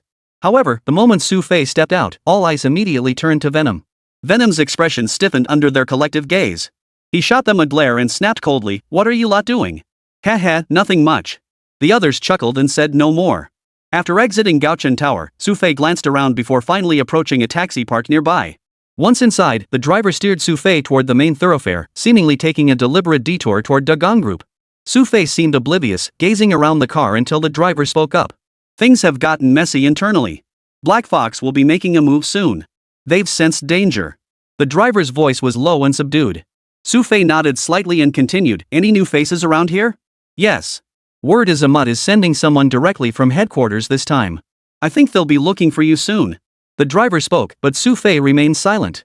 The car slowed to a stop beneath the Diguan Group building. Xu Fei opened the door and said, take care. Yes. The driver acknowledged the response, watching as Xu Fei walked ahead. At this hour, the Diguan Group building was still bustling with people. Everyone had just finished their meals, and upon seeing Xu Fei arrive, they seemed somewhat surprised. Hey, I thought you'd vanished, Xu Fei. Haven't seen you around these past couple days. Zhao Chang spotted Xu Fei and teased him. Where could I possibly disappear to? Xu Fei shot Zhao Chang a look, sounding somewhat exasperated. So, how's the company been without me these past 2 days? What could have happened? Just another batch of executives left. But today, most people seem to have settled down. With President Qin's orders, no one dares to resist anymore. Speaking of which, Zhao Chang seemed rather pleased as he continued, now that President Qin holds the power of life and death, many capable people have been promoted. Does that include you, by any chance? Xu Fei teased. Not me, but my girlfriend got a promotion. Had ha. Zhao Chang chuckled. Speaking of Zhang Lele, Xu Fei suddenly remembered and asked, by the way, what about Lin Jing? She should have gotten promoted around the same time, right? Lin Jing? She hasn't been to work for days. No idea what's going on. Speaking of which, Zhao Chang seemed a bit curious too, continuing, my girlfriend went to check on her again yesterday. Apparently her mom's condition just stabilized, so she needs to stay with her. But my girlfriend doesn't seem convinced, she keeps feeling like there's something else going on. I see. Xu Fei understood a little better and smiled without saying anything more. Before, Xu Fei hadn't really paid much attention, but now that he thought about it, something about Lin Jing really did seem off. By the way, where does Lin Jing live? Xu Fei asked Zhao Chang. What, you want to go see her? Zhao Chang asked curiously. I was thinking if it's close, I might drop by. I'll have the boss come along too, perfect for showing some boss-employee bonding. Xu Fei explained, and only then did Zhao Chang understand. He nodded and said, her place is pretty far. If you drive there, it'll take at least half an hour, maybe close to an hour. That far? Xu Fei was taken aback. That's without traffic. If there's congestion, you'll be there in the year of the monkey and the horse. Zhao Cheng shook his head helplessly. Lin Jing said the rent would be cheaper in the suburbs, so she never moved. Xu Fei listened with some surprise but didn't pursue the matter further. He stood up and headed toward Qin Shui's office. Qin Shui had just finished handling some matters. Seeing Xu Fei walk in, she looked curious and asked, "What brings you to the company today? Aren't I your employee? I have to be ready for work at any time."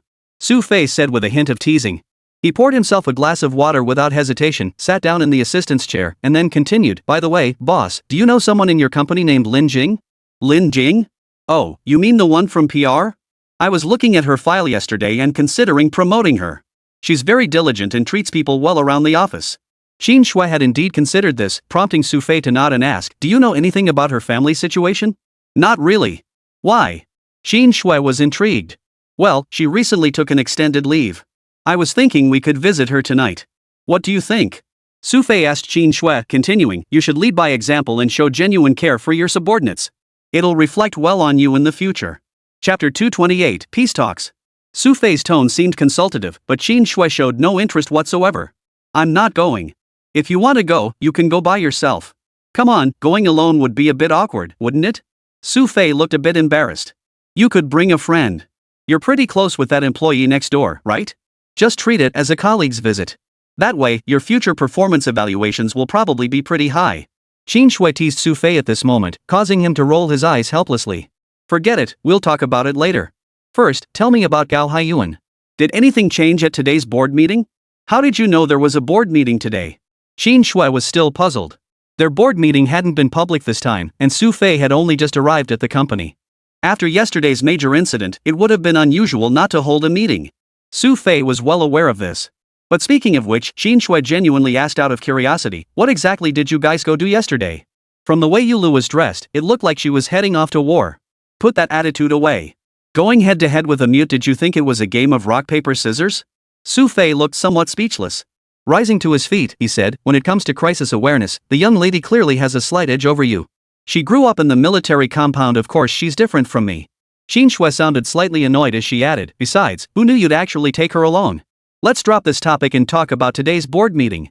Xu Fei had no desire to revisit the matter. Qin Shui was always scheming, plotting something new behind his back.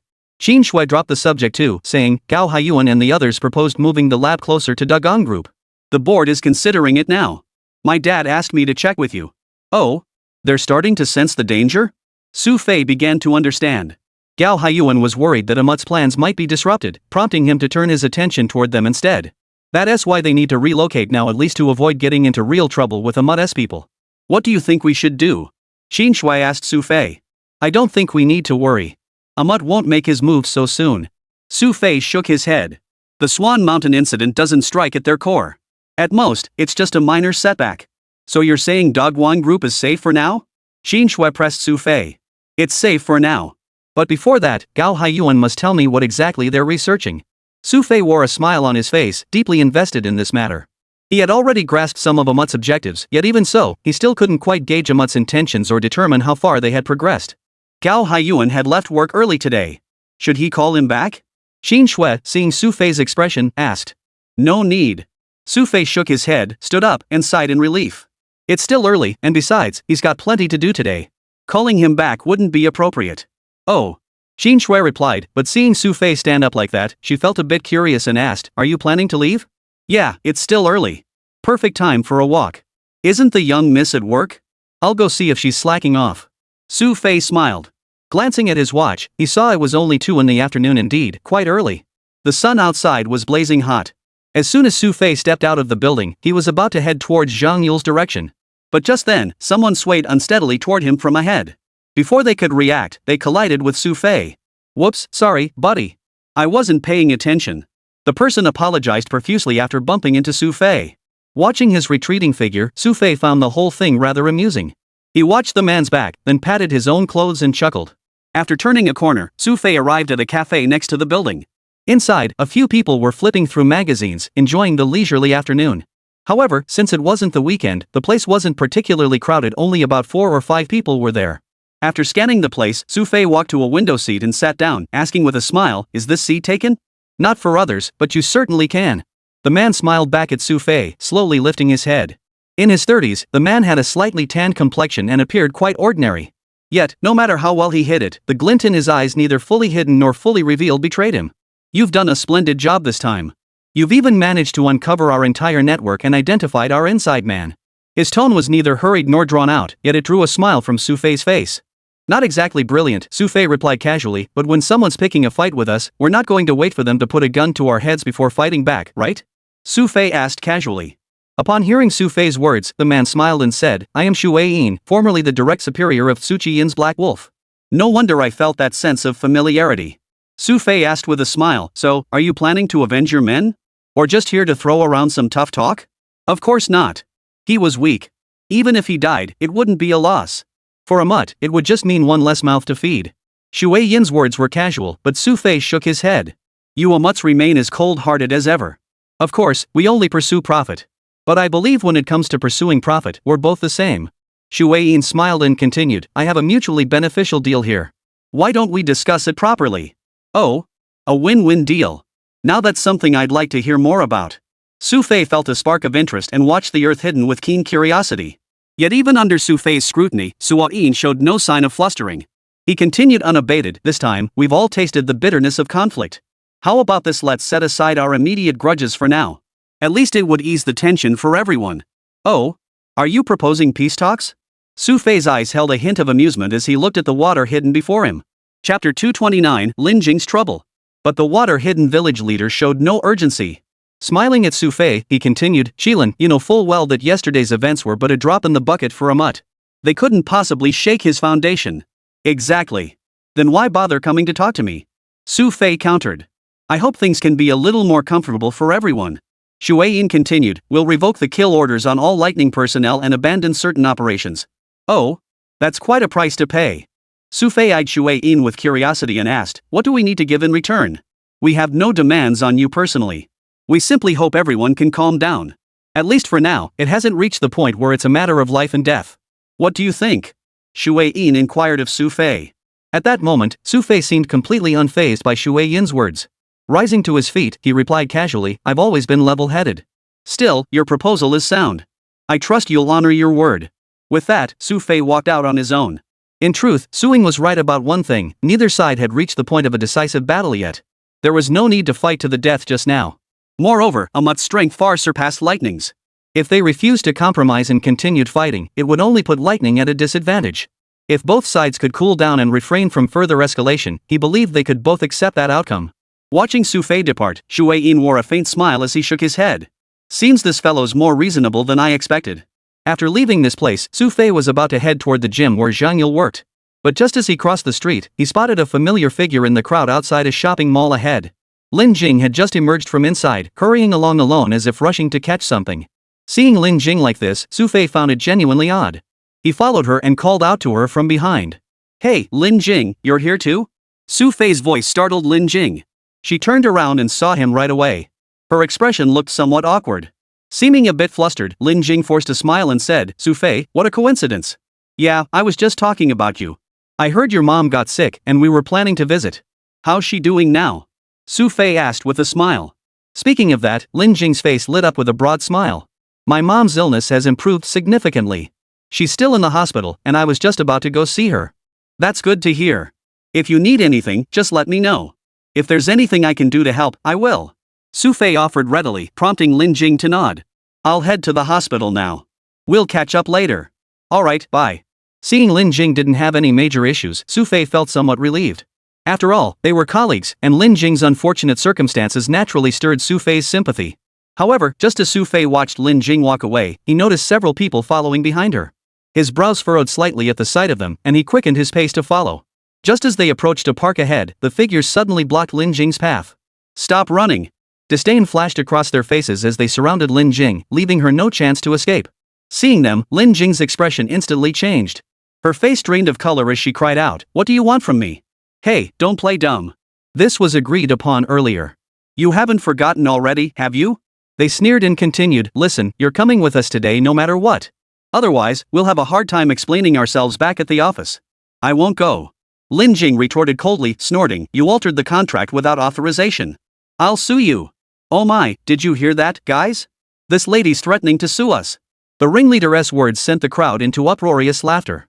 They sneered, sweetheart, let me tell you this, with your little tricks, even if you signed this contract yourself or even if there was no contract at all you'd still have to dance to our boss's tune. Exactly.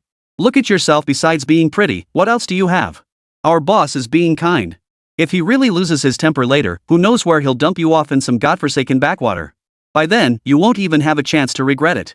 The chorus of taunts made Lin Jing's face flush with anxiety. She tried to force her way through, but she was no match for this group. You stubborn, refusing to back down? Fine, don't blame me for what comes next. The men signaled to each other and were about to pounce when a sharp whistling sound suddenly cut through the air from afar. Thud! A pebble slammed into one man's arm.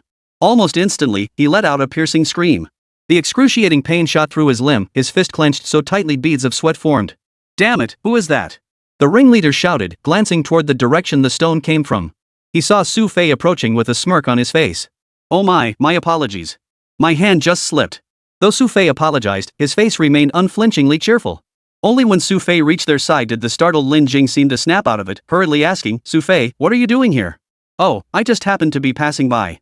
Xu Fei didn't say he'd deliberately followed them, he just fixed his gaze on the group of men. Their faces darkened as they glared at Xu Fei. The leader spoke up, kid, I'm Black Wolf. Where's your crew? Sanglang? Never heard of him. Xu Fei's expression showed no sign of taking this man seriously. This only made Wolf feel even more humiliated. However, recalling how Xu Fei had tossed the rock earlier, he held back from acting rashly. Exchanging a glance with his companions, he warned Xu Fei, kid, I'm giving you a heads up. The local police station around here? Every one of us brothers has spent time there. You still have time to get lost if you play it smart. Otherwise, when we get serious, you'll be spending the rest of your life in a wheelchair. Chapter 230, Withered. These men's threats carried no hint of jest. They were notorious in these parts, not afraid of jail, in fact, practically specializing in getting others locked up. After beating someone up, they might get a few years at most. But for them, prison held absolutely no fear. That's precisely why everyone who knew them in these parts would give them a wide berth. After all, who wouldn't fear such ruthless thugs? But Xu Fei didn't seem particularly flustered by this. He said, actually, I kinda like wheelchairs. Why don't you guys step it up? Kid, you're saying you're determined to go against us, huh? Sanglang glared at Xu Fei with vicious intensity. His ferocious expression made Lin Jing flinch with fear. She immediately shoved Xu Fei, pleading, Xu Fei, this has nothing to do with you. You should leave now. What about you if I leave? Xu Fei asked, puzzled. It's fine. They won't do anything to me. If you don't leave now, they'll really start something. These guys fight like they're trying to kill someone. Lin Jing pleaded, but Xu Fei showed no intention of leaving. Xu Fei! Why aren't you leaving? Lin Jing called out, growing impatient. Xu Fei listened to Lin Jing's words, shook his head with a smile, and said, even if they really do start something, I can't just leave you here alone. If word gets out later, what face would I have left? At a time like this, what does your reputation matter? Lin Jing's anxious expression was clear, but Xu Fei genuinely seemed uninterested in leaving. He just stood there, finally pushing the slaughter wolves to the edge of their patience. Kid, since you're so hung up on your pride, don't blame us for taking action. Sanglang said coldly, glancing at the man beside him. The man suddenly drew a switchblade from his sleeve and advanced toward Xu Fei step by step, his expression twisted into a menacing grimace. When he reached Xu Fei, he halted, as if delivering a final ultimatum. Kid, he growled, you can still get out of here now. Plenty of people told me that before, but now they're all in the hospital. Who knows? You might even catch them in the same ward if you go now. Xu Fei's sarcastic retort instantly darkened the man's expression.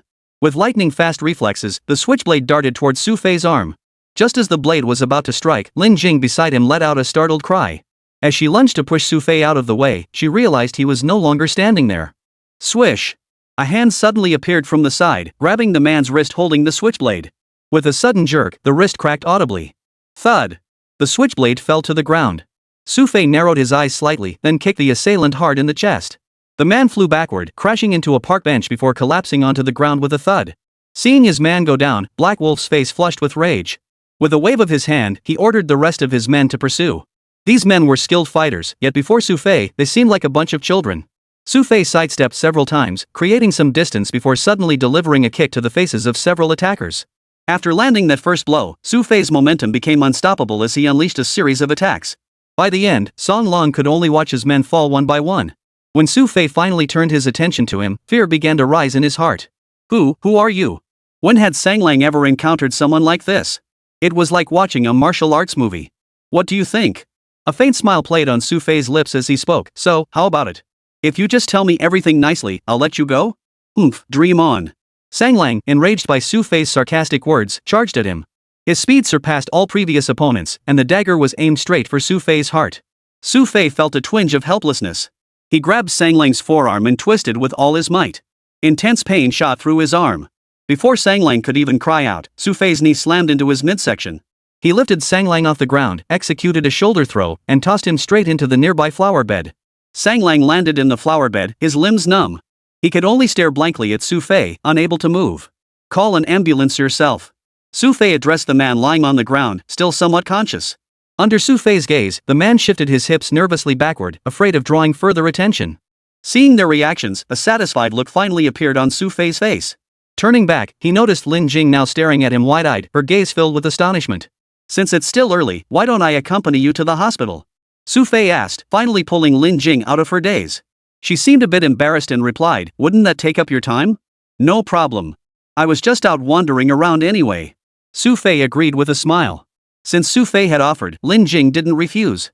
But as they walked together, her eyes never left him. Did you study martial arts before? Lin Jing was just an ordinary person. She generally lumped all such practices into the category of martial arts. Xu Fei listened, shook his head, and said, I was in the military. No wonder. Lin Jing nodded in agreement, then remained silent. Throughout the journey, though neither spoke, each was lost in their own thoughts. He didn't know what those people were up to earlier, but now they had arrived at the hospital. Xu Fei didn't rush to ask, trusting that Lin Jing would explain soon. Upon entering the hospital, Xu Fei caught the scent of alcohol. When they reached a ward and stepped inside, he saw a woman lying in the innermost bed. She had a shaved head and a somewhat haggard look on her face. Though she was likely only in her 40s or 50s, her bald head and deeply wrinkled face struck a painful chord in Xu Fei's heart. Compared to the others around her, her bedside table held only a few simple fruits and some takeout meals. While others seemed to have visitors, this woman appeared lonely and pitiful. Mom, I brought my colleague to see you. Lin Jing greeted the figure in the bed. A rare spark of excitement flickered in the elderly woman's otherwise unfocused eyes. Her weary voice replied, Xiao Jing, quickly bring your colleague over to sit beside me. Chapter 231, Tampering with the Contract. Though gravely ill, Lin Jing's mother radiated warmth. After Xu Fei sat down beside her, he smiled at Lin Jing's mother and said, Hello, Auntie. I happened to run into Lin Jing, so we came to visit you together. Are you feeling a bit better now? Much better. Seeing Xiao Jing happy makes me feel better too. Lin Xiaoying's eyes fixed on Lin Jing, her weary gaze tinged with hope. Seeing Lin Xiaoying's somewhat pale appearance, Xu Fei couldn't help but feel a pang of sympathy. He could only say, Auntie, you really need to take care of yourself. I see that Lin Jing doesn't have much on her plate these days. Ah, I know this child is filial. She never tells me anything, but this illness of mine, it's really cost a fortune. Lin Xiaoying's eyes were slightly bloodshot as she replied, I think I can be discharged soon. Otherwise, how much more will this cost per day? Mom, don't say such things. The hospital costs are one thing, but your health is what matters most. Lin Jing spoke earnestly, leaving Lin Xiaoying feeling somewhat helpless. Mom, I think you're almost well enough. Wouldn't going home be just as good? Who says it's the same? You have doctors here. Your condition, the doctors said you need at least another 2 weeks of hospitalization for recuperation and observation. Lin Jing insisted. However, Xu Fei, who had been listening nearby, suddenly had an idea. He turned to Lin Xiaoying and said, Auntie, I happen to have a friend who works at this hospital. Seeing how cramped the space here is, why don't I have them arrange for you to move to a different room? What? Change rooms? That's out of the question. Absolutely not. Lin Xiaoying immediately waved her hands in refusal, looking somewhat frightened. This room is perfectly fine. There's no need to change it. Lin Xiaoying's expression clearly showed her fear that switching rooms might cost more. This reaction drew a faint smile to Xu Fei's face. Don't worry about that, he said. They'll give you the most favorable rate, roughly the same as this room. That still won't do. How could I let you go through all that trouble? Lin Xiaoying still seemed reluctant, clearly worried about inconveniencing Xu Fei. If Lin Jing resembled anyone, it was her mother, and very much so. Both of them were the type who hated to impose on others. Yet Xu Fei didn't bring up the matter again. After standing up beside her, he said to Lin Jing, let's step outside for a moment. It's the perfect time to discuss the hospital room situation. Huh? Are we really going? Lin Jing was also taken aback, feeling it might be too much trouble for Xu Fei. Besides, she knew better than Lin Xiaoying that switching to a better room wouldn't come with any discounts. Chances were Xu Fei would end up paying for it out of his own pocket. Let's step outside first. Xu Fei's tone carried a hint of seriousness. After reassuring her mother with a few words, Lin Jing followed Xu Fei out into the hallway. Xu Fei, I'm telling you, my mom really doesn't need a different room. Otherwise, later. As soon as Lin Jing stepped out, she said this to Xu Fei, but he shook his head and replied, can you really bear to let an elderly person stay like this? When this came up, Lin Jing suddenly fell silent, unable to utter a word. She didn't want Lin Xiaoying staying here either, but her finances were simply too tight right now. Zhang Lei had underestimated the medical expenses earlier. Since graduating from university, Lin Jing had only been working for 2 or 3 years, yet she'd already spent hundreds of thousands on this illness. If Lin Jing had to come up with more money now, she simply couldn't afford it. Xu Fei understood her situation well. Patting her shoulder, he said, I've heard about your mom's illness. It's actually treatable, but seeing how worn out she looks, she probably needs a better environment. Lin Jing hesitated, seemingly swayed by Xu Fei's words. But if she really let Xu Fei help her with this, she would end up owing him a huge sum of money. Before Lin Jing could agree, Xu Fei had already pulled out his phone. After a moment's thought, he dialed Zhang Hongwei. Hey, boss, what's up? Zhang Hongwei's surroundings sounded noisy. Judging by the background noise, it seemed like after waking up this afternoon, the kid had gone off to play somewhere again. I'm at XX hospital. Do you know anyone here? Xu Fei asked directly. Zhang Hongwei burst out laughing upon hearing this. Of course I know it. Our Brilliance Group has invested in that hospital. We hold a significant stake, actually. But why are you suddenly asking about this? You didn't get hurt yesterday, did you? No, a friend's mother is in the hospital and needs to switch rooms. Xu Fei explained. Zhang Hongwei instantly understood, patting his chest and promising, no problem. I'll get someone to arrange it right away. Give me the name, and I'll make sure you get a room as luxurious as a presidential suite. Alright, I'll wait. Only then did Xu Fei realize he didn't know the name of Lin Jing's mother. He turned to her and asked, what's your mom's name? Xu Fei, this is too extravagant. If it costs too much, I really think we should switch to a regular one. Lin Jing had heard everything clearly. At the mention of upgrading to a luxury room, her expression turned anxious. Don't worry, I'll cover the entire cost. It's no big deal. Xu Fei's carefree demeanor made him smile as he added, besides, we're colleagues after all. Maybe we can even get it reimbursed by the boss later. Lin Jing didn't respond, just kept her head down. Xu Fei, however, was decisive. Seeing Lin Jing's silence, he stopped a nurse, asked for the name, and continued on the phone, the name is Lin Xiaoying. How long will it take? Don't worry, she'll be here soon. After Zhang Hongwei hung up, he immediately called the hospital administration. Only after handling that did Xu Fei turn to look at Lin Jing, who was still keeping her head down. He found it somewhat amusing and asked, by the way, what was up with those people earlier? They're from a debt collection agency. Lin Jing hesitated briefly before telling Xu Fei. However, after hearing this, Xu Fei felt a bit curious and asked, did you borrow money? No. Mentioning this, Lin Jing's face flushed with anger. I borrowed it just last month. We agreed to repay it within a year, but I never imagined they'd tamper with the contract. Altered the contract? Xu Fei listened with a puzzled look. Yes. The contract I signed is completely different from the one they showed me when they came to see me later. As Lin Jing recounted the incident, she felt both furious and helpless. Chapter 232, The Trap. As she spoke, Lin Jing began explaining the situation to Xu Fei. Last month, Lin Jing received another payment reminder from the hospital. With no other options, she found a loan company through a relative. When she signed the contract, it clearly stated 50,000 yuan. But when they contacted her again a few days ago, an extra zero had mysteriously appeared on the contract, inflating the amount to 500,000 yuan. Where could Lin Jing possibly come up with 500,000 yuan? This had left her extremely anxious these past few days, especially while also caring for her mother. Ultimately, it led to the very scene Xu Fei had just witnessed. Their boss is a man in his 40s. They even said they wanted me to have dinner with him. They promised it would be free, but I never went. I never imagined they would dare to stop me in broad daylight like this today. Lin Jing paused, struggling to continue. But after hearing her story and seeing her flushed expression, Xu Fei began to piece things together. I think this boss had his eye on you for a long time. That's why he had your so-called relative help you borrow money all to set this trap. Xu Fei spoke, then remembered the relative and asked, by the way, what exactly is this relative who introduced you to the loan? Where is he now? He's my uncle. He fled before this happened. Lin Jing's eyes grew distant and helpless as she spoke. She had considered reporting it to the police, but she knew they wouldn't be able to help her. These people had a team of lawyers and were far wealthier and more powerful than her. If it came to a lawsuit, she wouldn't stand a chance. Besides, she'd had someone look over the contract and it was indeed flawless. Looking back, they must have deliberately obscured a digit using some trick, and in her haste, she hadn't noticed it, leading to this situation. Now that the contract was in their hands, no matter what she said, the situation seemed hopeless. Alright, this isn't too complicated. Tell me the name of the loan company, maybe I know someone there. Seeing Lin Jing's expression, Xu Fei added with a smile, you got screwed over here. I'm helping you out, you wouldn't keep this from me, would you? Of course not.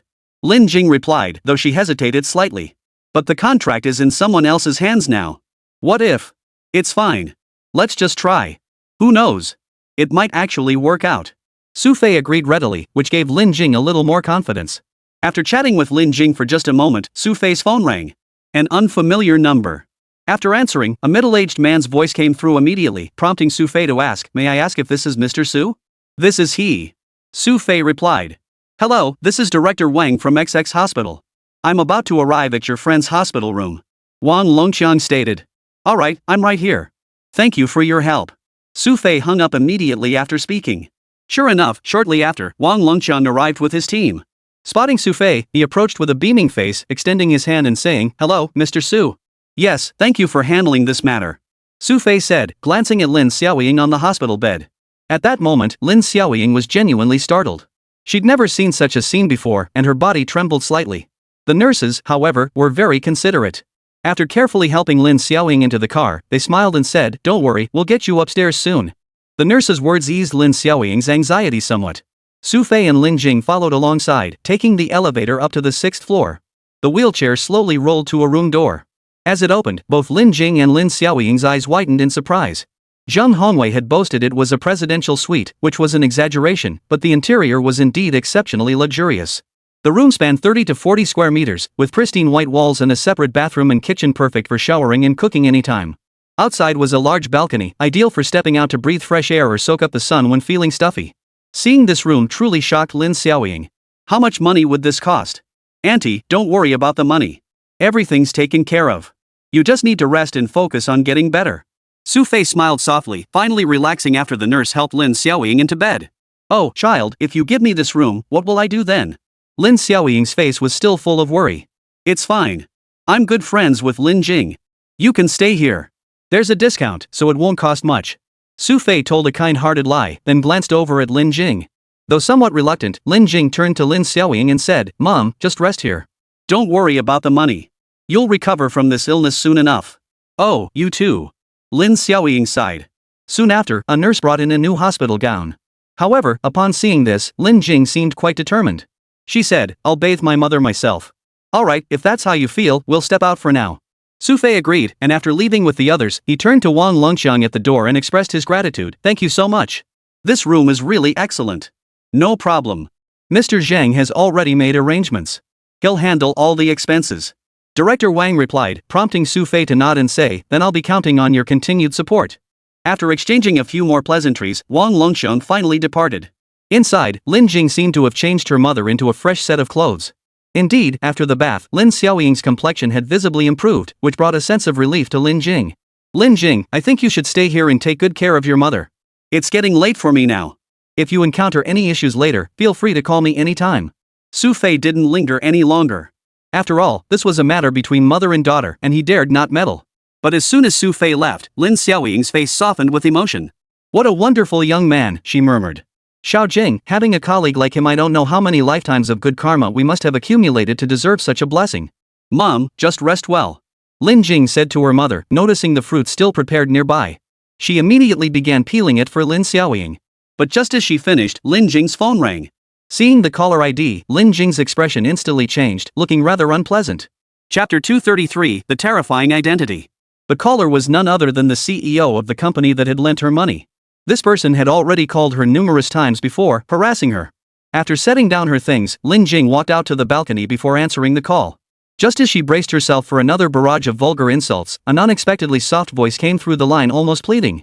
Miss Lin, I beg you, he said. This time, it was pure lust clouding my judgment. I was completely out of my mind. Please forgive me. What are you talking about? Lin Jing was taken aback by this sudden shift in tone, feeling utterly bewildered. Yet the voice on the other end continued pleading incessantly, even sounding slightly tearful as it said, Miss Lin, I have elderly parents and young children to support. I won't demand a single penny of your debt back. Please forgive me this once. I beg you. I don't understand what you're saying. Lin Jing felt annoyed and hung up the phone immediately. But the moment she hung up, something suddenly struck her. Her voice trembled with shock as she exclaimed, Xu Fei. Lin Jing hadn't reacted earlier because Xu Fei had only learned about this matter less than an hour ago. But after hanging up, it dawned on her this whole incident must be connected to Xu Fei. Only then did Lin Jing suddenly grasp the terrifying implication. In less than an hour, without even leaving her side, Xu Fei had managed to terrify the owner of this formidable company to such an extent. What kind of person was he? Achoo! Xu Fei, walking along, yawned heavily. Wiping his nose, he muttered to himself, how could I catch a cold in the middle of summer? Xu Fei pondered this as he checked the time. It was already nearly 5 in the afternoon. He decided against seeking out Zhang Yule again, instead wandering nearby until close to 6 before returning home. However, when Xu Fei arrived home, Zhang Yule and Qin Shui were already there before him. Zhang Yule, in particular, beamed at him the moment he walked in. She beamed at him, beaming at him, beaming at him, beaming at him, beaming at him, beaming at him, beaming at him, beaming at him, beaming at him, beaming at him, beaming at him, beaming at him, beaming. Xu Fei rolled his eyes and gave Zhang Yule a hard smack on the head. She yelped in pain before he said, hey, missy, you got a screw loose or something? Hee hee, I was just calling your name. This time, Zhang Yule showed no sign of complaint after being hit on the head by Xu Fei. Xu Fei shook his head, looked at Qin Shui sitting on the sofa, and said, boss, why did you get off work so early today? Nothing special. Just finished work. Qin Shui replied casually, are you cooking tonight? Yulu just went out and bought a bunch of ingredients. It's been ages since we've had a proper home-cooked meal. Qin Shui's mention of this actually reminded Xu Fei. For various reasons these past few days, they had indeed chosen to eat out. In fact, it was precisely because they'd been drifting around outside for so long that Xu Fei now preferred eating at home.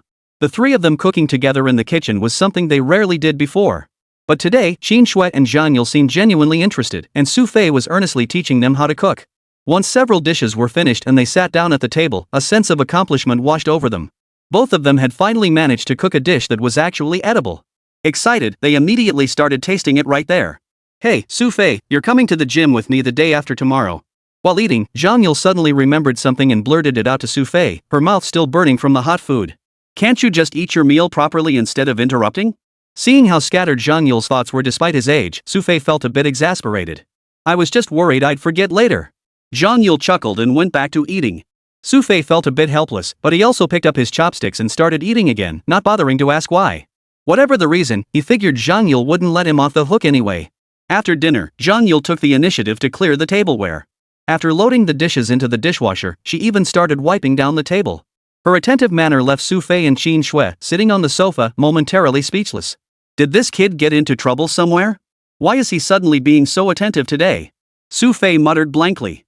Unlike Xu Fei, Qin Shui seemed to grasp the situation. I bet it's because of you, she remarked. Because of me? Xu Fei looked puzzled. You didn't know she kept going on and on about Kirin to me before you arrived? Now that she finally gets to meet the real person, how could she not be excited?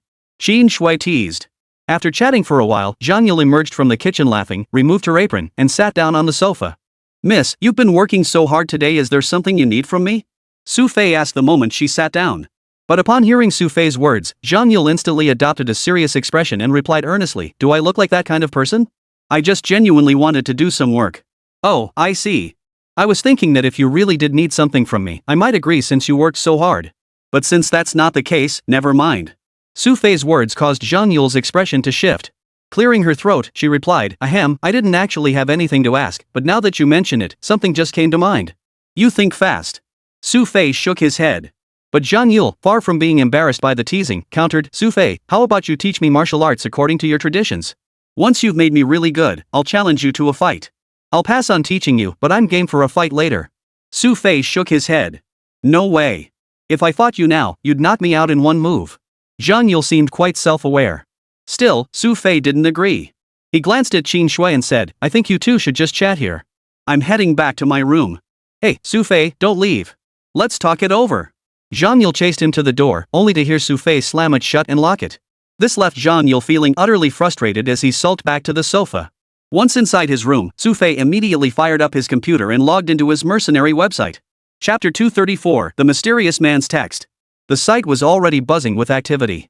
News of yesterday's incident at Swan Mountain had leaked out. This time, a mutt had also entered everyone's field of vision. Some couldn't help but marvel that such an organization had actually stumbled once, dragging down one of the 8 hidden clans, the Earth Hidden Clan, in the process.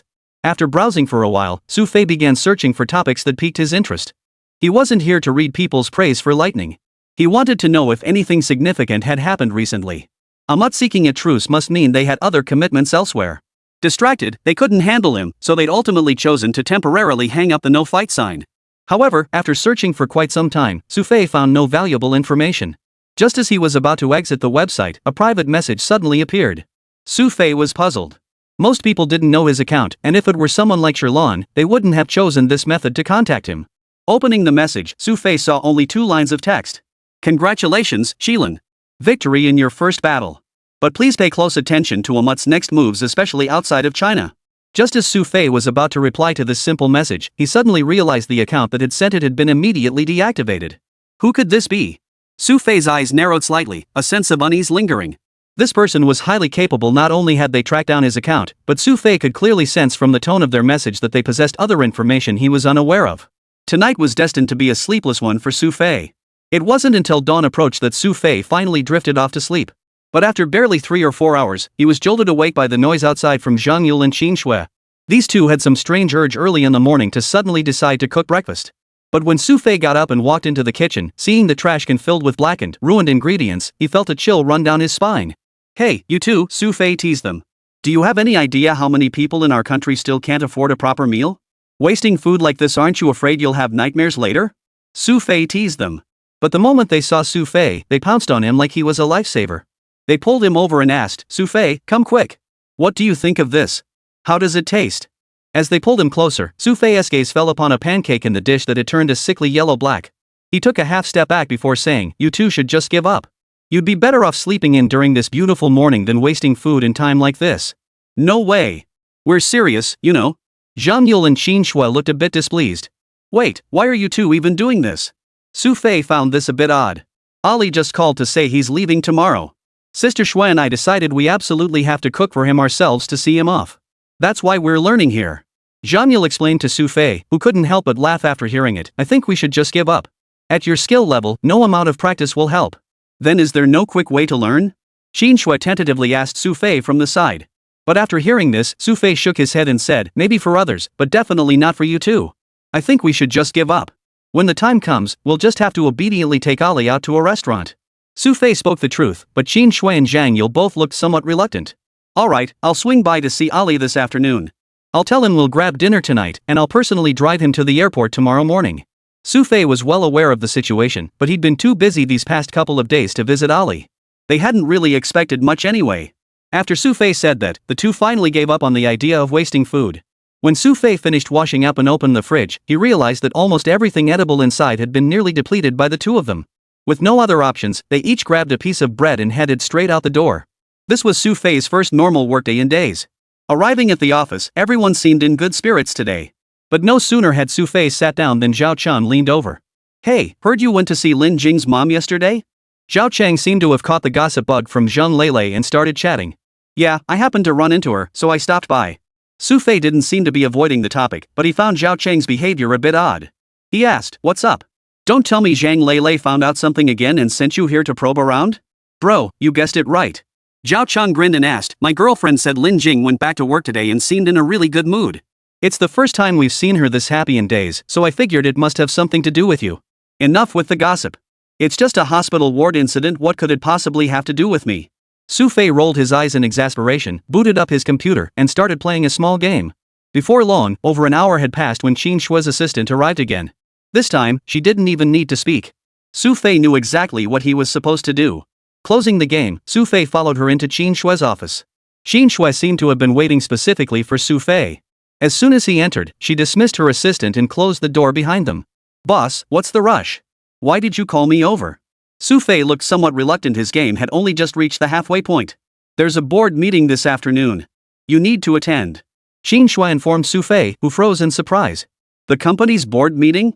What does that have to do with me? Don't forget, you attended the last one. After all, you are a shareholder of the company. Qin Shui's words made Xu Fei roll his eyes. I never asked for your shares, he retorted. Whether you want it or not is your business. It's like when your boss tells you to do work, whether you want the paycheck or not is none of the boss's concern, but you still have to do the job. Qin Shui's logic left Xu Fei momentarily speechless. He then studied her with his eyes and said, you learned that from Joe the Skinflint, didn't you? Who cares who I learned it from? The decision is final. You must be there at 2 p.m. sharp. After the meeting, we're going straight to find Ali. Qin Shui seemed to have everything meticulously planned out. Chapter 235, Let's Stop Pretending. Seeing Qin Shui so adamant, Xu Fei guessed the shareholders must have stirred up trouble again. He didn't refuse. Xu Fei figured that if he didn't agree this time, given Qin Shui's petty nature, he hadn't even made it back to his office yet, and she'd probably already started looking for ways to make his life miserable. However, when Xu Fei saw the personnel documents on the desk, something suddenly came to mind. He turned to Qin Shui and asked, "By the way, boss, I heard you were planning to promote someone yesterday, that Lin Jing." "Oh, that's right. But I heard she took leave, so it's been delayed," Qin Shui said, eyeing Xu Fei suspiciously. "What's up? Why are you suddenly so interested in this?" "Just asking. What position were you planning to promote her to?" Xu Fei sat down beside her and casually picked up some documents on the desk to browse through. Seeing Xu Fei rummaging through them, Qin Shui felt a bit helpless. She opened a drawer, pulled out a document, handed it to Xu Fei, and said, "This is her actual file." "Oh, let me take a look." Xu Fei took the file and began reading the profile inside. Lin Jing had been with Dogguan Group for over 2 years, primarily working in the business department, where she consistently delivered outstanding performance. What's more, she holds a bachelor's degree from a reputable university, a rare asset. Her academic background is strong, her professional skills are solid, and everyone speaks highly of her. "Boss, she seems to be doing a great job. Why has she only been promoted to supervisor?" Xu Fei set down the file and turned to Qin Shui. Upon hearing Xu Fei's question, Qin Shui explained, "This is our promotion system. She's only been with Dogguan Group for just over 2 years, so becoming a supervisor is already quite impressive. Plus, she's still young, only 24. I plan to observe her for another 6 months. If a position becomes available, then we'll consider a transfer." Strictly speaking, Dogguan Group's system is actually quite well structured. Moreover, for someone of Lin Jing's age to reach supervisor level is already quite remarkable. Qin Shui's approach can be seen as fairly generous and supportive. However, upon hearing this, Xu Fei shook his head and remarked, "I just saw in your documents that you've apparently fired the manager of their sales department too. Those people were just collecting paychecks without doing any work. They were hired earlier just to coast through their days." "Of course I'll wait." Qin Shui suddenly caught on. Hearing Xu Fei's words, she sensed something was off. She looked up, a surprised expression on her face, and asked, "You're not telling me you plan to give this position to Lin Jing, are you?" "I think it's a good idea. She's already from the sales department and has over 2 years of experience. She knows the business inside out," Xu Fei said, but Qin Shui shook her head. "Department manager isn't like other roles. It's not just about business skills. That's easily solved. I'll assign her a couple of experienced assistants to help oversee things. She's willing to put in the hard work, and I think she's exceptionally capable." Xu Fei remained adamant, which puzzled Qin Shui. She asked, "I've never seen you speak up for me like this before. Why are you suddenly so keen on her?" "I happened to run into her yesterday and learned a bit about her situation." Xu Fei briefly described Lin Jing's family situation, though he omitted the part about the loan company. Qin Shui, however, seemed genuinely moved by what she heard, her expression growing thoughtful.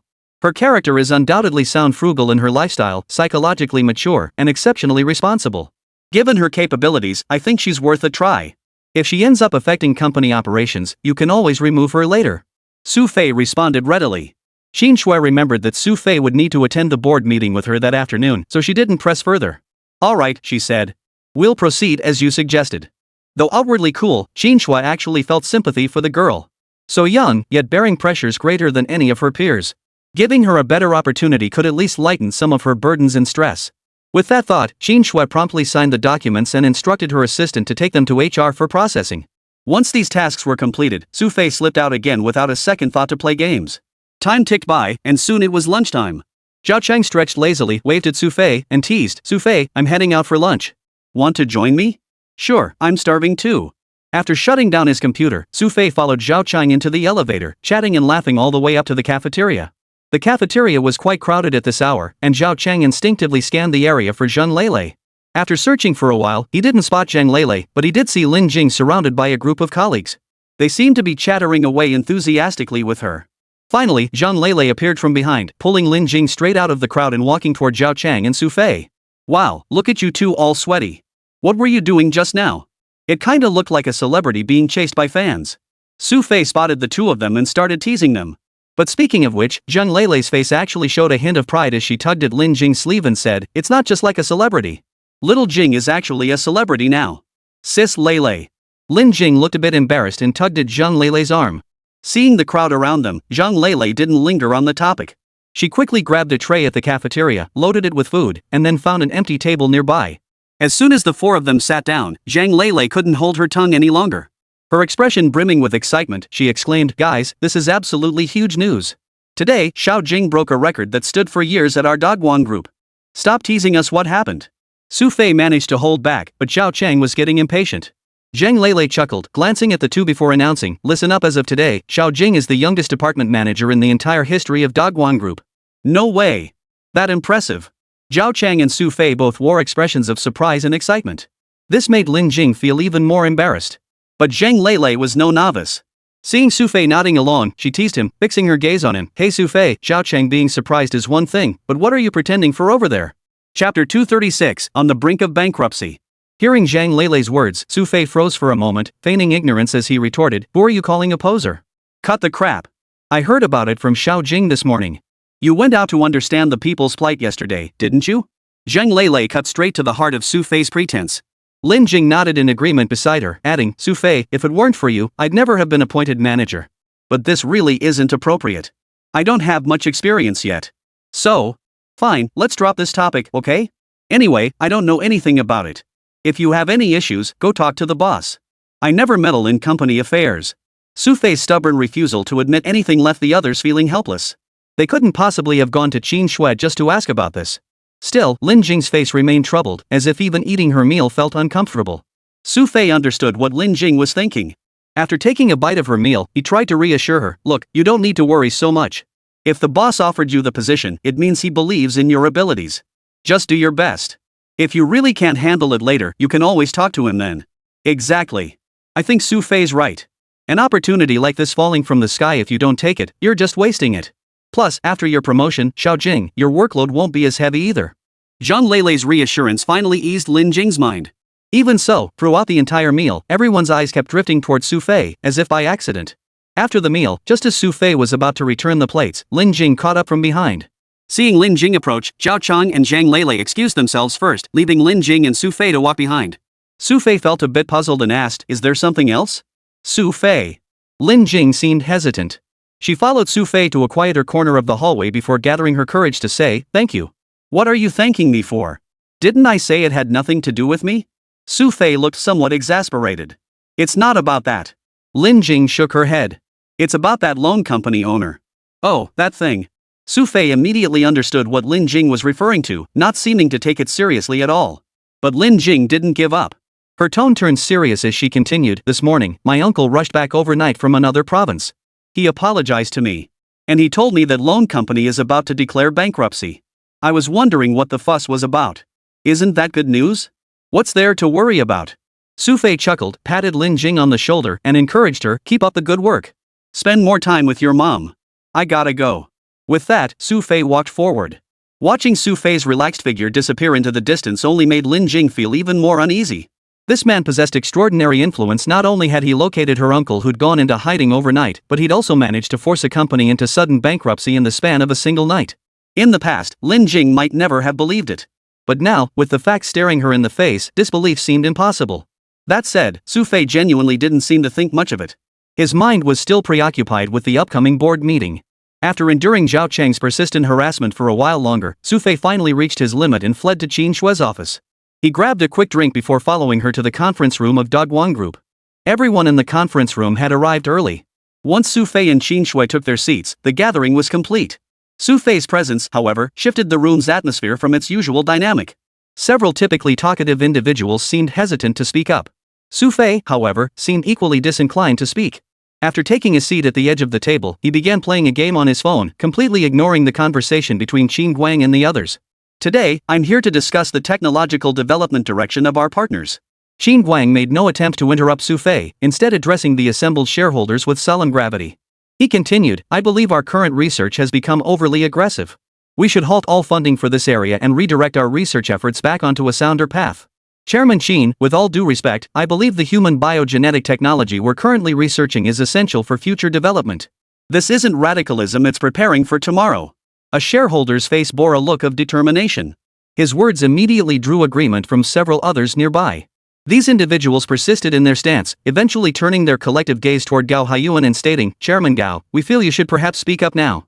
"I reserve my opinion on this matter."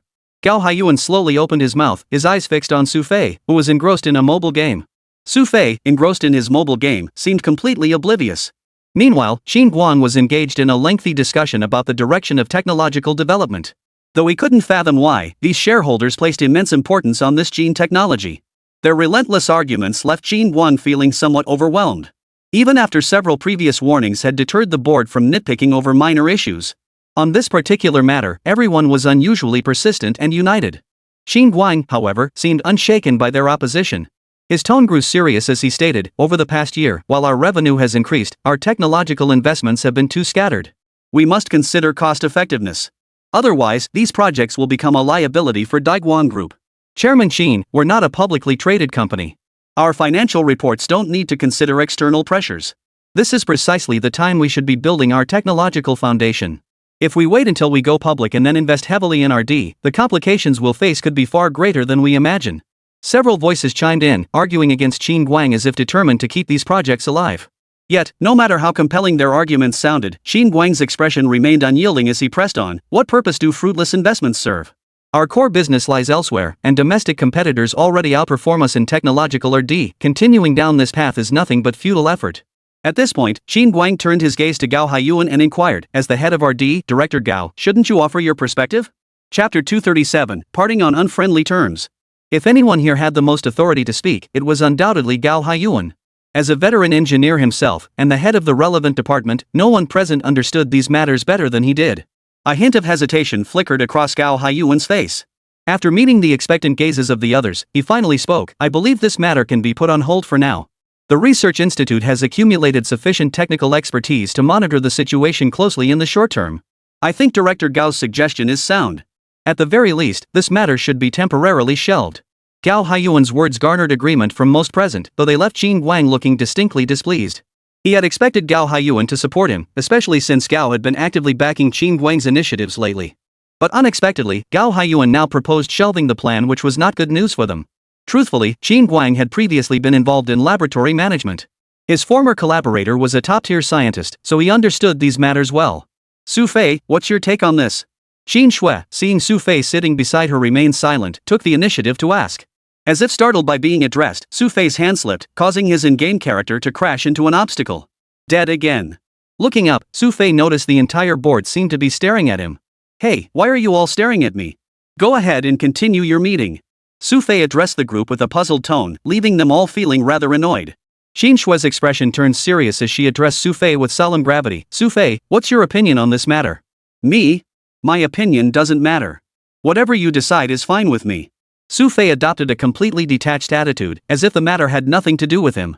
This attitude left the others somewhat perplexed. This matter was set aside for now, to be discussed later. Seeing Xu Fei actually fall silent, Qin Guang knew this resolution would never pass. People began trickling out of the conference room. Just as Xu Fei reached the doorway, Qin Shui caught up to him. "Xu Fei, stop right there." Qin Shui called out from behind, urging Xu Fei to halt his steps. Turning to look at Qin Shui, he wore an amused expression as he asked, "Boss, the meeting's over. Is there anything else? What was that all about just now?" Qin Shui stared at Xu Fei with wide eyes. He chuckled, patting her shoulder and saying, "All right, look at those eyes of yours, they're practically as big as a cow's." "You're the one with the cow eyes."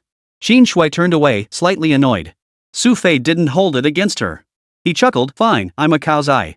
But I need to pack up and find Ali. Want to come?" "Of course I will. Wait for me a moment, I'll grab a few things from the office." Hearing they were going to see Ali, Qin Shui temporarily set aside the board meeting matters, deciding to deal with them once she got home. Xu Fei agreed and headed back to his office, only to find Zhao Cheng sitting nearby, grinning at him. "You've got nothing better to do all day, and now you're looking for gossip again, aren't you?" Seeing Zhao Cheng's expression, Xu Fei knew exactly what was on his mind. I heard you were at a board meeting earlier? What's going on with our company now?" Zhao Cheng chuckled, his expression making Xu Fei look at him with renewed respect. Turning to face Zhao Cheng, he asked, "Your sources are pretty reliable, huh? Isn't that a given? Lately, whenever there's a board meeting, the whole company is watching." Zhao Cheng's words made Xu Fei shake his head. "You should mind your own business, focus on your work, and wait for your promotion." "Cut the crap. What promotion? There aren't any open positions in our department. Even if I wanted to move up, there's nowhere to go." Zhao Cheng shrugged indifferently. He knew Xu Fei was capable, but there simply weren't any vacant positions in the entire department right now. Even if he wanted a promotion, there was nowhere to go. Who knows? Maybe one will open up in a couple of days? Xu Fei quipped, saying no more. After gathering his things, he headed downstairs. After a short wait, Qin Shui followed downstairs carrying a bag. Once in the car, Qin Shui made a call. Yule, should we pick you up? After all, we still needed to pick up Zhang Yule. But just then, Ollie's cheerful laughter came from beside Zhang Yule, who chuckled, actually, I've been here for a while. You guys can just come straight over. Alright. Qin Shui hadn't expected Zhang Yule to arrive so quickly. After informing Xu Fei, she drove straight to Ollie's place. When they arrived home, seeing Zhang Yule had bought yet another huge pile of snacks, Xu Fei rolled his eyes in exasperation. Hey, big shot, could you please stop buying him all this stuff? Ollie likes them. Anyway, he's leaving in a couple of days, so he won't eat that much. Qin Shui replied, leaving Xu Fei to shake his head in exasperation. Don't blame us if his grandfather comes looking for trouble later. Dad, are we going to eat soon? Ollie seemed completely unfazed, wiping his mouth before turning his innocent gaze toward Xu Fei. Sure. After dinner, pack your things and head home. I'll take you to the airport first thing tomorrow morning. Xu Fei made the arrangements. As they spoke, Friedel happened to be nearby. Realizing Friedel probably hadn't had much chance to enjoy herself these past 2 days, they decided to take her along with them. It must be said that although Friedel was only Ollie's nanny, she truly treated him like her own grandson. No matter where they went, Friedel would dip into her own paycheck to buy things for Ollie. As Friedel herself put it, she didn't spend much on herself anyway, so she might as well treat Ollie like her own grandson. However, Friedel doesn't speak Chinese, which left Zhang Yule and Qin Shui somewhat at a loss. By a little past 4 in the afternoon, the group arrived at the restaurant. They ordered several delicious dishes one after another. Ollie seemed to have developed quite the appetite, pointing repeatedly at pictures on the menu. Friedel, once you get back, keep a close eye on Ollie. Don't let him wander off anywhere lately. After placing their orders, Xu Fei made sure to remind Friedel. The latter smiled and replied in German, I certainly will. Chapter 238, Opposition. After giving Friedel some instructions, Ollie seemed a bit displeased. Dad, don't worry. I won't wander off. Xu Fei patted his little head and reminded him, just be good. And listen to your grandfather, he's probably got a lot on his plate lately. Alright, we're eating here. Why are you nagging me now? Ollie looked aggrieved and deliberately spoke in Chinese. Hearing this, Zhang Yule beside him immediately looked displeased. She glared at Xu Fei and said, exactly. We're eating. Xu Fei, why do you have to talk so much? Ollie, don't listen to him. Let's keep eating. Xu Fei felt a bit helpless. With Zhang Yule getting involved, this matter was bound to get complicated. After finishing their meal here, Xu Fei took the others for a stroll around the area. It wasn't until after 8 in the evening that they prepared to head back. Dad, I want to go back and stay with Grandma Friedel tonight. Just as they were about to leave, Ollie suddenly said this to Xu Fei. Taken aback, Xu Fei smiled and ruffled his hair, asking, what's wrong? Don't you usually love sleeping at home? No, but I can't leave Grandma Friedel home alone. Ollie replied. Such a big house, if Grandma Frieda had to live there alone. Ollie seemed to empathize with that kind of loneliness. Xu Fei hadn't expected Ollie to be so considerate. Touched, he nodded and said, alright, I'll come pick you up first thing tomorrow morning. Great. Ollie agreed immediately. After Xu Fei and the others saw Ollie home, they lingered for a while longer before leaving. But the moment they stepped outside, Zhang Yule couldn't help but sigh. Xu Fei, you're lucky to have such a wonderful son. Zhang Yule genuinely felt that Ollie was more mature than most children his age. While most 5-year-olds seem naturally inclined to play, Ollie appeared more attuned to others' emotions than the average child. I just hope he grows up to be an ordinary person. Xu Fei smiled, seemingly holding low expectations for Ollie. In truth, though he was an adopted son, Xu Fei had deliberately kept Oliver out of the limelight, hoping the boy would grow up to live an ordinary life, not become a mercenary. No one could predict when a mercenary might die on the battlefield. It was a profession offering no guarantees whatsoever. After the three drove back home, Zhang Yule seemed quite relaxed. As soon as they arrived, he flopped onto the sofa, turned on the TV, and started watching. Xu Fei didn't join in the commotion. He went back to his room and silently turned on his computer. Recent events involving Amut were far from scarce, and no one knew what these people were truly after. To defeat your opponents, you must anticipate their next move. Time passed slowly. The moon hung high in the sky, and the clock ticked toward 1 a.m. Stretching lazily, Xu Fei shut down his computer. Just as he was about to head out for a glass of water, he bumped right into Qin Shui, who had also come out from next door to get a drink. Oh my, the boss is still up this late? Xu Fei teased, earning him a withering glance from Qin Shui. She lowered her voice. Actually, I need to talk to you. No way? You need to talk to me in the middle of the night? Xu Fei eyed Qin Shui suspiciously. But she completely ignored him. After pouring herself a glass of water, she followed him into his room. Xu Fei was genuinely a bit uneasy.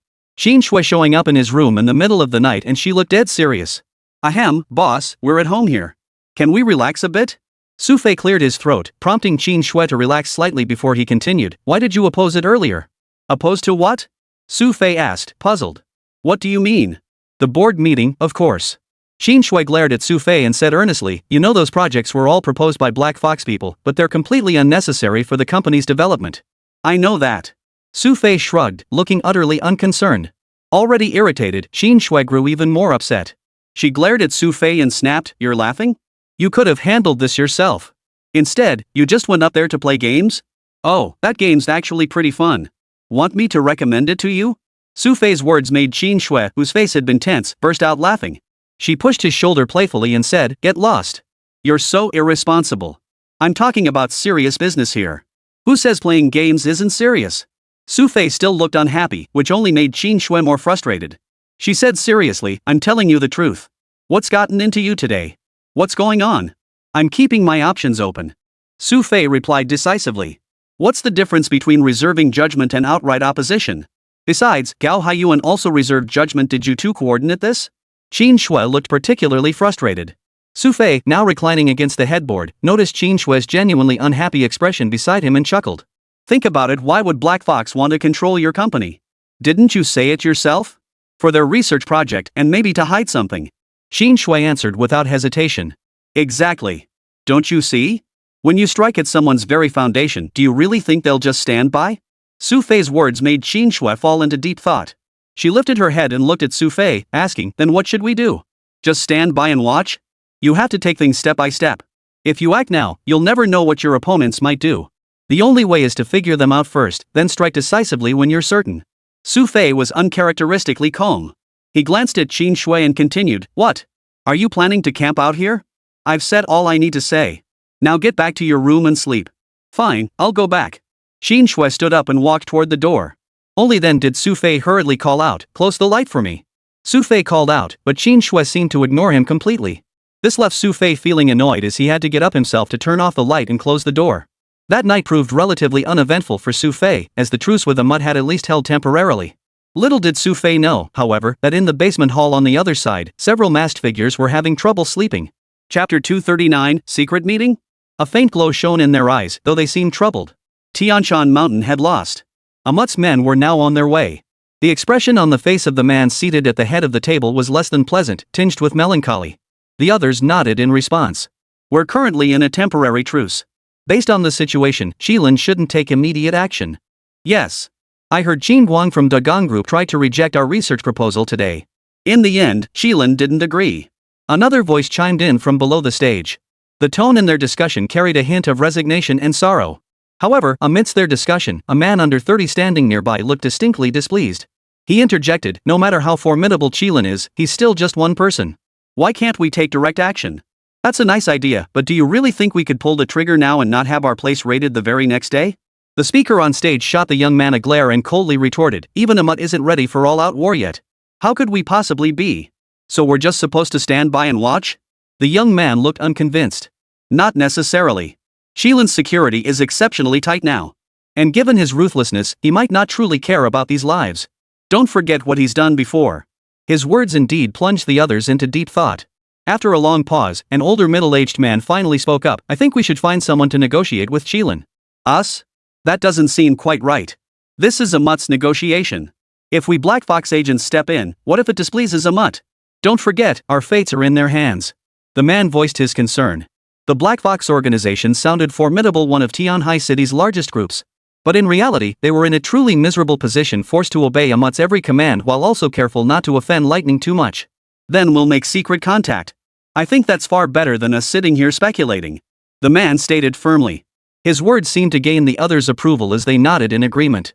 The next day dawned, and Xu Fei woke up early. However, when Xu Fei woke up, Zhang Yule seemed to have risen even earlier than him, already brushing her teeth at that hour. Whoa, Miss Big Shot, you're up bright and early today. Xu Fei followed her in and teased her. Of course. I have to see Ali off today, right? His flight leaves at 8 in the morning?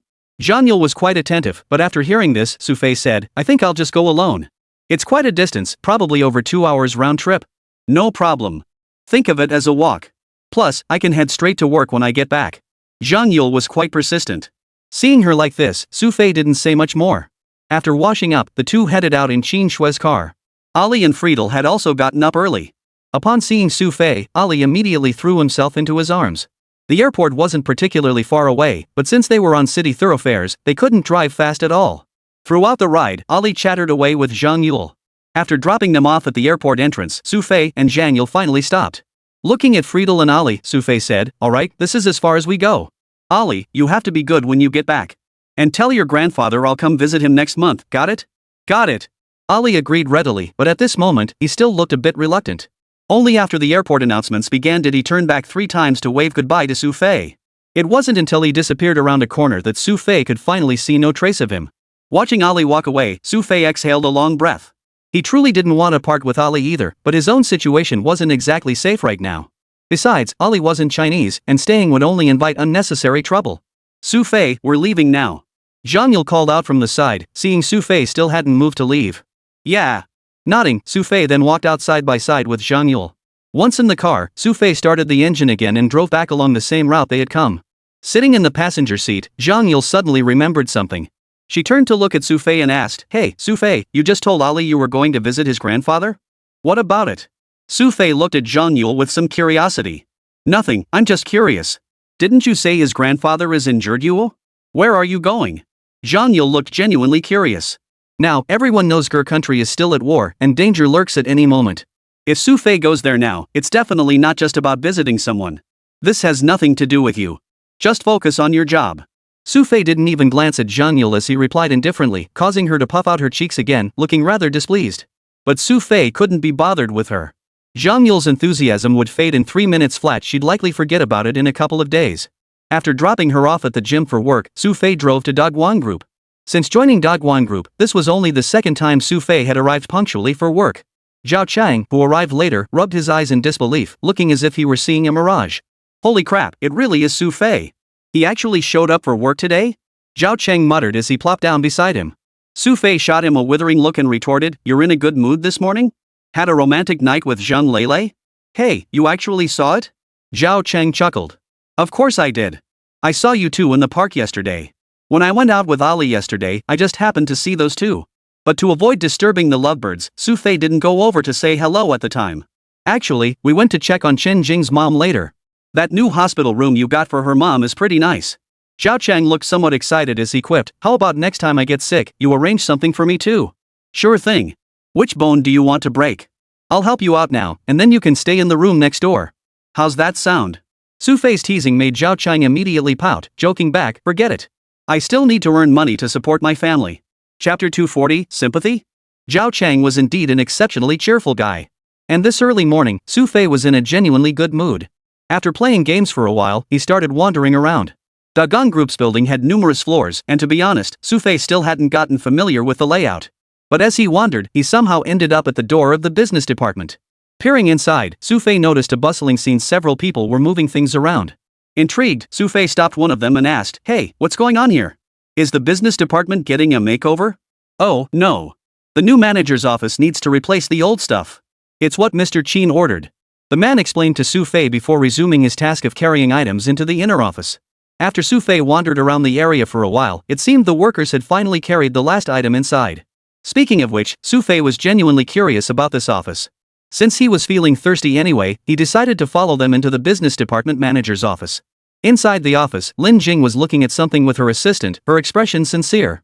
However, Xu Fei's arrival at the precise moment caused both of them to look up. "Xu Fei!" Spotting Xu Fei, Lin Jing exclaimed with delight. "Hey, can I grab something to drink?" Xu Fei chuckled, earning him a playful glare from Lin Jing. "Cut the nonsense. If I want something to drink, do you think I can't get it?" As they spoke, Lin Jing stood up, gave a few instructions to her assistant, and sent her out. Lin Jing then found a cup nearby, poured Xu Fei a cup of coffee, and asked, "How come you have time to drop by today? Isn't this your first day in the new position? I just wanted to check on you. I happened to be passing by anyway." Xu Fei smiled, glancing around the room and examining the decorations on the shelves. "Looks pretty nice," he remarked. Mr. Qin had people bring all this over. They replaced everything from before. Gratitude flickered in Lin Jing's eyes as she smiled and replied, "But today is only my first day on the job, so some things haven't arrived yet." "No worries, there's no rush." Xu Fei smiled and continued, "So, how does it feel to be the department manager?" "I'm not sure yet. If I can't handle it, I'll just resign voluntarily from Mr. Qin." Lin Jing's tone betrayed a hint of uncertainty as she spoke. Yet, this very statement proved that Lin Jing possessed a strong sense of responsibility uncommon in most people. After hearing this, Xu Fei shook his head and said, have more confidence in yourself. You'll get the hang of it soon enough. Besides, things at Dagwon Group haven't been too hectic lately. The head of external operations will keep an eye on things. Machem, thank you both. Lin Jing meant every word. Why thank us? Xu Fei chuckled and shook his head. Who knows? The business department might just need you down the line. Keep up the good work. I'll be heading out now. After finishing his last sip, Xu Fei prepared to leave. But as soon as Lin Jing saw Xu Fei about to leave, she immediately called out, wait a moment. Is there something else? Xu Fei turned back, puzzled. No, I wanted to invite you and Mr. Qin to dinner tonight. Lin Jing's tone was somewhat reserved. She kept her head down, seemingly feeling it was inappropriate to invite Xu Fei and Qin Shui to dinner. But regardless, Xu Fei and Qin Shui had truly helped her out this time. If she didn't express her gratitude somehow, it would make her seem ungrateful. Xu Fei seemed taken aback upon hearing this. After a moment's pause, he replied, dinner is fine, but I need to check with the boss. Alright, we'll discuss it over lunch. Lin Jing agreed, and Xu Fei headed toward the exit. Come to think of it, today really didn't have much on the agenda. If he could tag along to Lin Jing's place for a free meal, that would be nice. He could join Qin Shui in showing some consideration for their subordinates. With that thought, Xu Fei returned to Qin Shui's office. Xu Fei had been showing up here quite often lately, and his assistant, Yang Xin, had grown accustomed to it.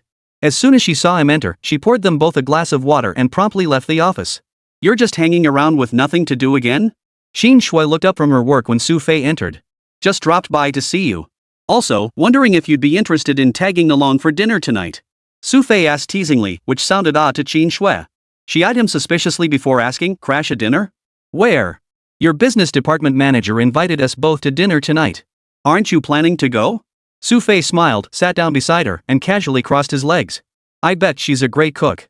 Since you care about the people, I'll just treat it as a free feast. What do you say?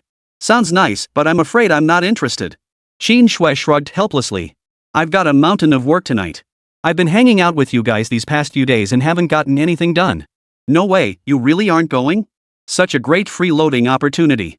Xu Fei looked at Qin Shui with exaggerated surprise. Even so, Qin Shui showed no sign of interest. Forget it, she said. Or you could take Yulu instead. Yeah, right. Bring her along and she'll probably tear someone's house down. Xu Fei looked a bit dejected as he opened his assistant's laptop and started playing a small game. Seeing how seriously Xu Fei was engrossed, Qin Shui felt something was off after a moment. She asked, why are you suddenly so invested in her? Don't tell me you're interested in her? If I did, I wouldn't have brought you along. Xu Fei shot Qin Shui a withering look. Then why are you helping her so much? Helping her get promoted, even visiting her home? A flicker of something crossed Qin Shui's eyes. But when the topic came up, Xu Fei actually seemed somewhat serious as he said, I think she's quite similar to me. Though I'm a bit worse off than she is. What do you mean? Qin Shui asked, puzzled. I was an orphan growing up. I understand that feeling well. Even during holidays, I never knew who to spend them with. Back then, though I played with lots of kids, I'd watch other children go out with their parents while we just ate a meal with me. That was our holiday. Xu Fei spoke with a hint of melancholy, adding, it seems like Lin Jing doesn't have any family either. That uncle of hers almost sold her off. It's pretty much the same as my childhood. Chapter 241, The Suburban Residence. Xu Fei's words carried a clear echo of his own childhood memories. Qin Shui seemed to sense the emotion in his words. She lifted her head to look at him and asked slowly, where is her home? I'm not entirely sure. I'll ask her at lunch. Xu Fei grinned, stood up, and headed toward the door after Qin Shui agreed. But only after Xu Fei had left did Qin Shui seem to draw a long, deep breath. Truthfully, though their circumstances were different now, their experiences were strikingly similar. As a child, Qin Shui had also spent every day alone. Qin Guan was always working back then, and her mother had passed away when she was very young. Different paths, yet a shared feeling. That was why Qin Shui had agreed. Come noon, she saw a group heading toward the cafeteria again. But today, Lin Jing was nowhere to be seen. Only Zhang Lele came alone. After Xu Fei and Zhao Cheng approached, they couldn't help but ask curiously, where's our manager Lin? Just got promoted and already planning to distance herself from the group? Xu Fei's teasing remark left Zhang Lele looking helpless as she replied, it's not that she's trying to distance herself from the team. She just probably won't have time to eat with everyone anymore. What's up? Xu Fei was puzzled. She's swamped. She's got 2 assistants stuck in meetings. Not only is she skipping lunch herself, but she won't even let her assistants eat. What do you think she's up to? Zhang Lele sighed. New broom sweeps clean, right? Just pack her some food later. Xu Fei didn't think much of it, but seeing Zhang Lele's expression, it seemed she was genuinely troubled. It was only then that Xu Fei suddenly realized sending Zhang Lele over might not be entirely appropriate. Though their relationship was very close, Lin Jing was now the department manager, their direct superior. Being overly attentive now would likely invite accusations of brown-nosing the boss later. Everything had its pros and cons. Indeed, Lin Jing seemed to have some difficulties in social interactions. Just as they were halfway through their meal, Lin Jing approached with a smile from across the room. Spotting them, she sat down nearby and glanced at Zhang Lele. Lele, didn't I say I'd be here soon? You didn't wait for me at all. I thought you'd be busy for ages, heh. Zhang Lele smiled and continued, by the way, Lin Jing is inviting us over for dinner tonight. Did you know about that? I told Xu Fei and asked him to bring Mr. Qin along. As soon as Lin Jing finished speaking, both Zhang Lele and Zhao Chang stared wide-eyed at Xu Fei, sizing him up with a look of suspicion. What's with all the staring? Xu Fei shot them a disapproving look. Hee hee, Xu Fei, are you really bringing Mr. Qin? The others chuckled, clearly eager for Xu Fei to bring Qin Shui along. The boss just agreed. Xu Fei gave the others a quick update, but seeing Zhang Lele and Zhao Cheng's expressions, they seemed to get excited all of a sudden. What's up with you two? Xu Fei couldn't shake the feeling that something was off with these two. But Zhao Cheng, sitting nearby, smiled and said, my mother-in-law is coming over tonight. We were hesitant to turn down Lin Jing's invitation, but knowing you and Mr. Qin would be attending finally gave us the courage to decline. Ha? You guys aren't free tonight? Lin Jing looked somewhat surprised upon hearing this. My mom suddenly decided to come over. Since it's about our business, we probably won't be free these next couple of days either. We might even have to take time off tomorrow or the day after. Zhang Lele interjected, her expression tinged with apology. Sorry, Jing. I'll visit you another time. This time, let Xu Fei and Mr. Qin go first. Oh, well, there's nothing we can do about it. Lin Jing looked a bit disappointed, but quickly composed herself, exhaling deeply as she looked at the two of them. I never imagined you two would already be at the stage of discussing marriage. It's inevitable. We've known each other since college. If we don't get married soon, my parents will keep nagging me.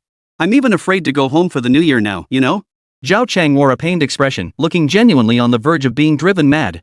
As they chatted, they finished their lunch, leaving just Xu Fei and Qin Shui behind.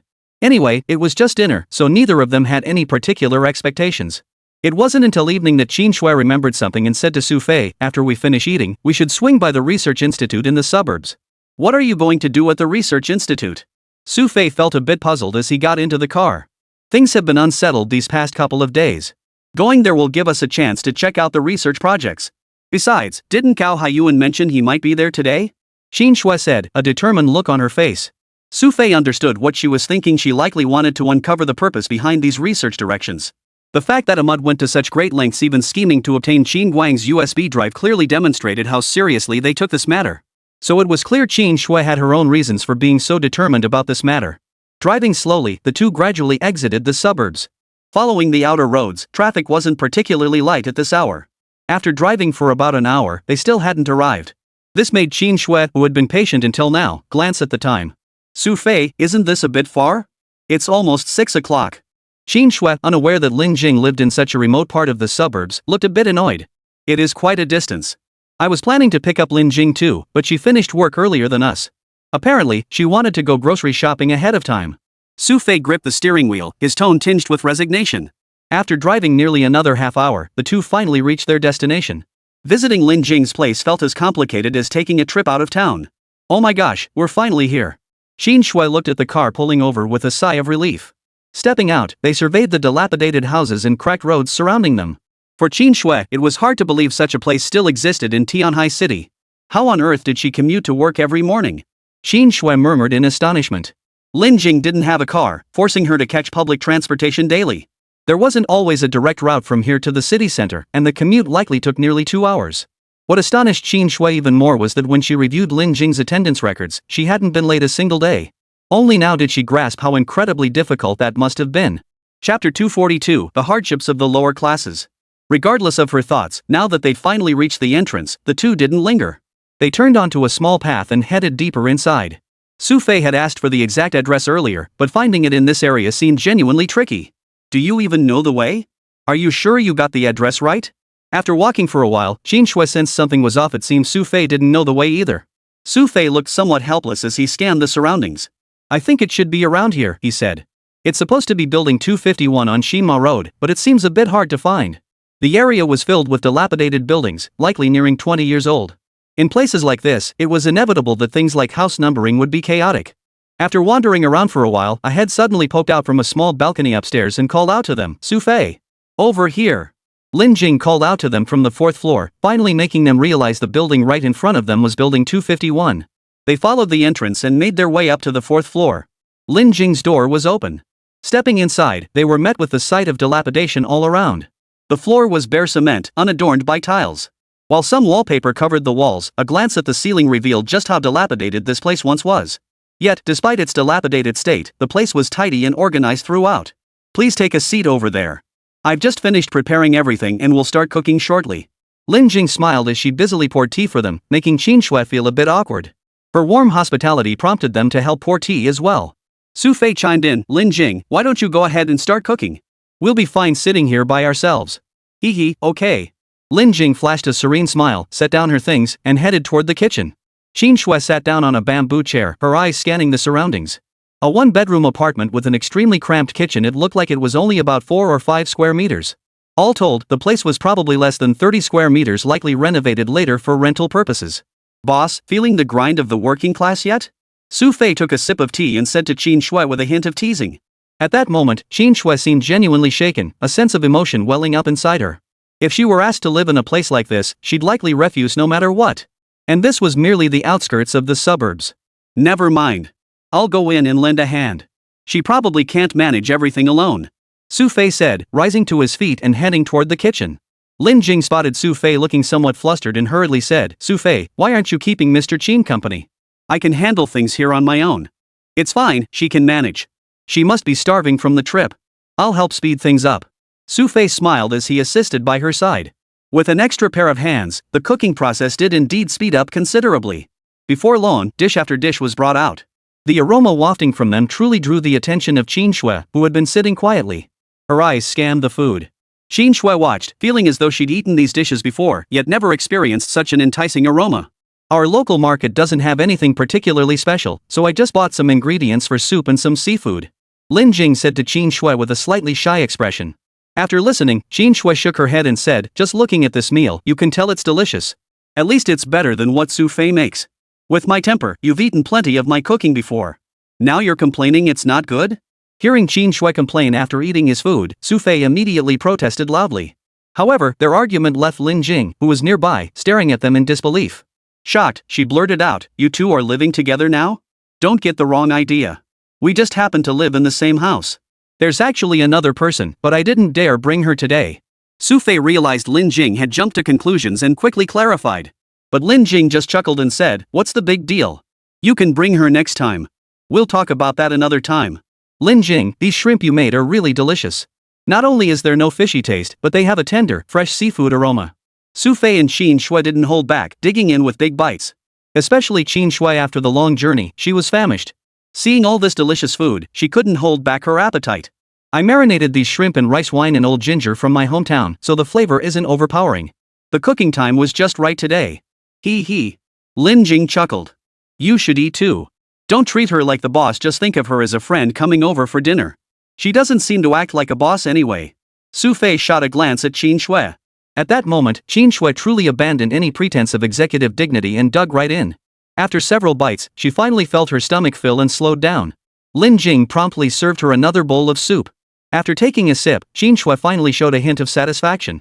She turned to Lin Jing and asked, by the way, Lin Jing, how much is the monthly rent for a place here? This place was rebuilt by someone else, and since it's in a pretty remote area, it's only 600 yuan a month. Lin Jing replied somewhat sheepishly. Qin Shui nodded thoughtfully. How about this? We have an extra apartment at the company.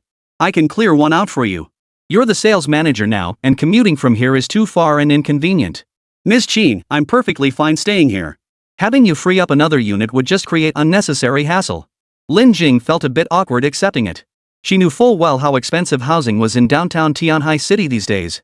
Forget an entire apartment, even a single room would cost thousands of yuan. Accepting an entire apartment meant the company would be losing thousands or even tens of thousands of yuan each month for nothing. How could she possibly accept that? Qin Shui listened to Lin Jing's words, feeling somewhat helpless. Yet as she ate this dish, she truly sensed a special flavor. Unlike the heavily seasoned flavors of restaurants, Lin Jing's dishes possessed a pure, natural aroma that was incredibly fragrant, far more flavorful than anything served in eateries. Chapter 243, Zhang Yule's Mom. By the end of the meal, Qin Shui seemed genuinely taken with Lin Jing. After clearing the leftover dishes from the table, she didn't rush off to the research institute but lingered to chat with Lin Jing instead. By the way, your mom's in the hospital, right? How's her condition? Our company has connections with specialists at several hospitals. If any complications arise, we can have them come over. Taking a sip of water, Qin Shui began to recall the matter. But as soon as the topic came up, Lin Jing's face lit up with an excited smile. That issue is resolved now, thanks to Xu Fei. Xu Fei? Qin Shui looked at Xu Fei with some confusion, as if she hadn't heard about this. Yes, yesterday Xu Fei arranged a new hospital room for my mom. She's feeling much better now. Lin Jing spoke, her face radiating gratitude. After hearing this, Qin Shui glanced around at the furnishings, looking somewhat puzzled. Does your mom usually live with you? She asked. Not really. She prefers living in the countryside. Her Mandarin isn't very good, and she says the city lacks the sense of community she enjoys with neighbors. Lin Jing replied with a hint of resignation. She's still quite young, actually. If not for this illness, she probably wouldn't have come to Tianhai City. What about later? What happens after your mom recovers? Qin Shui now genuinely felt concerned about Lin Jing's situation. Lin Jing, however, seemed quite at ease. She smiled and said, "It's fine. My mom prefers the countryside, so she'll stay there. I'll keep sending her money every month like I did before. Besides, she has some uncles and aunts in the village. She actually likes it there." Lin Jing's words eased their worries somewhat. Still, looking at the surroundings, it really wasn't appropriate for Lin Jing to stay here. Oh, right, Xu Fei. Didn't you mention a few days ago that you'd find us a new place to live? Just then, Qin Shui seemed to remember something and addressed Xu Fei. Xu Fei froze, looking puzzled. Oh, that. I already had it arranged a 4-bedroom apartment in the same complex where Ollie used to live, just next door. Perfect. Since your place is just sitting empty anyway, why not put it to use? How about letting Lin Jing stay there? Qin Shui's suggestion carried a hint of wanting to spend someone else's money. Xu Fei seemed quite pleased upon hearing this and readily agreed, sounds good to me. It's been sitting empty anyway. Lin Jing, you can move in and help out. That way, I won't have to hire someone to clean it. No, thank you. I really can't impose on you to find me another place. If you have an empty unit, you might as well rent it out. Lin Jing firmly refused, determined not to move in. Xu Fei and Qin Shui listened to Lin Jing's words, feeling a bit troubled. They had genuinely enjoyed the meal, but the thought of Lin Jing refusing to move and left them feeling rather downhearted. However, just a moment later, Qin Shui seemed to remember something. She suddenly looked up at Lin Jing and said, "How about this? Why don't you just move in with us? Stay together." This time, it wasn't just Lin Jing. Xu Fei beside her also stared at Qin Shui in astonishment. Unfazed by their stares, she replied calmly, "What's the matter? Is there a problem?" "No, but we only have 3 rooms over there." Xu Fei explained to Qin Shui. "Isn't there a 4-bedroom place we're moving into?" Lin Jing didn't want to trouble us by taking another empty room. Since we have a spare room at home, why not let her stay there? Qin Shui's idea was actually quite good. Not only would it be hassle-free, but she could help with cooking every day. With Lin Jing's cooking skills, at least we won't have to worry about meals anymore. But Lin Jing, upon hearing the suggestion, seemed utterly flustered. She waved her hands hastily, protesting, "Miss Qin, how could I possibly live with you? I think it's fine. Yuya can't resist good food either, she'd definitely welcome you." Qin Shui immediately recalled the scene, finding the idea even more appealing. She settled it, "It's decided then. This is a company directive." Lin Jing wanted to say something, but seeing Qin Shui's non-negotiable expression, she held her tongue. After spending a considerable amount of time there, Qin Shui and Xu Fei didn't leave until after 7 in the evening. Once in the car, Xu Fei slowly turned his head to glance at Qin Shui beside him and asked, "Are you still going to the lab?" "Not now. It's too late. Yulu just sent several messages telling us to go home." Qin Shui replied, her gaze fixed on Xu Fei as he drove. "Xu Fei, are you really moving?" "Yeah, didn't you just hear everything clearly?" Xu Fei looked slightly puzzled. "No, it's just, I've lived there for so long. Moving suddenly feels a bit strange." Qin Shui looked somewhat resigned. Xu Fei, however, seemed quite relaxed. He smiled and said, "You'll get used to it after a few days, right? Besides, the building over there is just too tall. It feels like accidents could happen easily. Moving in there would also make it a bit closer to the office." "That's true." Qin Shui didn't say much more. The two drove toward the city center. Traffic wasn't as bad as before, but they still couldn't drive fast. By the time they reached home, it was nearly 9 o'clock. Strangely, Zhang Yule still wasn't home at this hour, prompting both of them to look around. "Miss, we're back, come out and greet us." Xu Fei called out toward the house. But Zhang Yule seemed genuinely unresponsive. "She must be out. Why don't you give her a call?" Qin Shui walked toward the refrigerator, grabbing a bottle of water as she spoke to Xu Fei. Pulling out his phone, Xu Fei dialed Zhang Yule's number. Moments later, it rang through. "Hee hee, Xu Fei, you're home?" Zhang Yule answered with her familiar playful giggle. Yeah, where'd you disappear to in the middle of the night? Xu Fei sounded slightly exasperated. He gave Qin Shui a nod, and after she tossed him a bottle of drink, he sat down on the sofa while continuing the call. My mom came over. I'm at her place. Zhang Yule chuckled and continued, are you coming over now? Nah, forget it. Just say hi to her for me. With that, Xu Fei hung up decisively. The moment the call ended, Zhang Yule's mother emerged from the kitchen, carrying a bowl of food. Sweetie, who were you talking to? You look so happy. Zhang Feng couldn't help but tease her daughter at the sight. Chapter 244, Grandchild? When Zhang Feng asked, Zhang Yule immediately flashed a smile and said, my friend, that's Xu Fei. Xu Fei? Oh, your dad's old subordinate, right? Zhang Feng seemed quite familiar with the name. Lost in thought, she sat down beside Zhang Yule with a faint smile. Young lady, I hear you and that Xu Fei are pretty close? Dating? Her eyes narrowed to slits as Zhang Feng stared at Zhang Yule, making the latter feel uneasy. She quickly shifted aside a bit and said, Mom, could you please not be so scary? You little one, what do you mean scary? This is serious business. If you don't find me a son-in-law soon, I'll talk to your father. There are plenty of fine young men in his unit. I think I can introduce one to you. Zhang Feng was back to her old routine, prompting Zhang Yule to widen her watery eyes in displeasure. I've told you so many times I don't want you setting me up. Oh, you just don't understand an adult's good intentions. Look at your scatterbrained ways day after day. What boy would ever like you? If I didn't worry about you, when in the year of the monkey and the horse would you ever get married? Zhang Feng spoke with solemn earnestness, but Zhang Yule couldn't help rolling her eyes in exasperation. Mom, I'm your own flesh and blood. And who says I'm unmarriageable? Plenty of people like me. Yeah, plenty of people like you. Take that college classmate of yours. Last time you ended up eating him so badly he ended up in the hospital. He still doesn't dare show his face around you. As soon as Zhang Feng brought this up, she launched into a lecture. See? Even the ones who like you are too scared to come near after you beat them up. If this keeps up, when do you think I'll ever get to hold my grandkids? Put. Zhang Yule, who had been drinking water, spit it right onto the table. Wiping his mouth, he gave to Zhang Feng in exaggerated shock and exclaimed, Holy cow, Mom. You're thinking way too far ahead. What do you mean thinking too far ahead? You just don't know any better, you little brat. Look at your dad's old comrade's daughter, her kid's already old enough to run errands. Now look at you, running around outside all day long, always getting into trouble for no reason. Zhang Feng launched into a tirade. After arguing back and forth for a long while, Zhang Yule finally seemed to reach her limit. She stood up, feeling frustrated, and said, forget it. This TV show is hopeless. I'm going back to bed. Hey, come back here. Zhang Feng called after Zhang Yule. But the latter acted as if she hadn't heard a thing. After entering her room, she locked the door behind her. Meanwhile, on the other side, Xu Fei hung up the phone. Seeing that Zhang Yule wasn't coming back, he felt a lot more relaxed. For once, he lay back on the sofa and could watch TV. Lately, things seemed to have slowed down a bit. At least for Xu Fei, life felt easier than before. Yet, when true stillness finally arrived, those thoughts he'd tried so hard to forget surfaced in Xu Fei's mind. When people are quiet, they always end up thinking about the past they'd rather forget. His gaze was somewhat vacant, and Xu Fei himself wasn't sure if he was thinking or watching TV. It wasn't until nearly midnight that Qin Shui emerged from her room and found Xu Fei sitting on the sofa, a very rare sight indeed. Since Yulu didn't come back today, you're already hogging her TV? Qin Shui called out to Xu Fei from behind with a hint of teasing in her voice. Xu Fei seemed to snap out of his trance, turning to Qin Shui with a nervous cough. Ahem. Never mind. I should probably get some sleep. What were you thinking about just now? You looked so engrossed. Qin Shui's eyes sparkled with curiosity as she studied Xu Fei. But after tossing the remote aside, Xu Fei seemed completely unconcerned. He waved his hand dismissively. I was thinking about an old flame. You believe that? Yeah, right. Qin Shui rolled her eyes. She watched Xu Fei walk straight inside and close the door, then shrugged it off, pouring herself a glass of water. What she didn't know was that after entering his room, Xu Fei's expression had undergone a significant shift.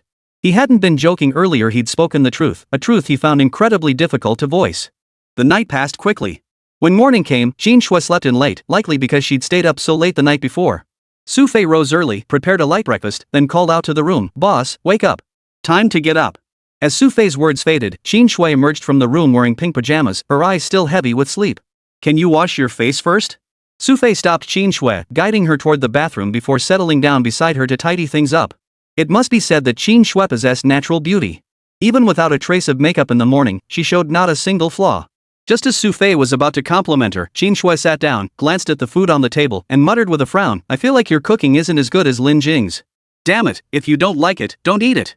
Hearing this, Xu Fei immediately swallowed whatever he was about to say. No, I can't. I'll get hungry later. Xin Shui looked a bit hesitant and said, well, I guess I'll just have to force myself to eat a little. Well, I really am forcing you to do this. Xu Fei was speechless for a moment. He'd gone to the trouble of preparing breakfast early this morning, only to have it nitpicked. But Xin Shui seemed to be all talk once she started eating. She didn't hold back at all. After finishing their meal, the two got back in the car and headed toward Dug Wine Group. After dropping Xin Shui off, Xu Fei was about to drive inside. It was at this moment that Xin Shui remembered something and said to Xu Fei, oh right, Xu Fei, I remember you mentioning yesterday that she wanted you to come by her workplace later? That's right. Xu Fei also recalled the matter. You'd better go check on her. I bet something's up. Xin Shui was particularly attentive when it came to Zhang Yule's affairs.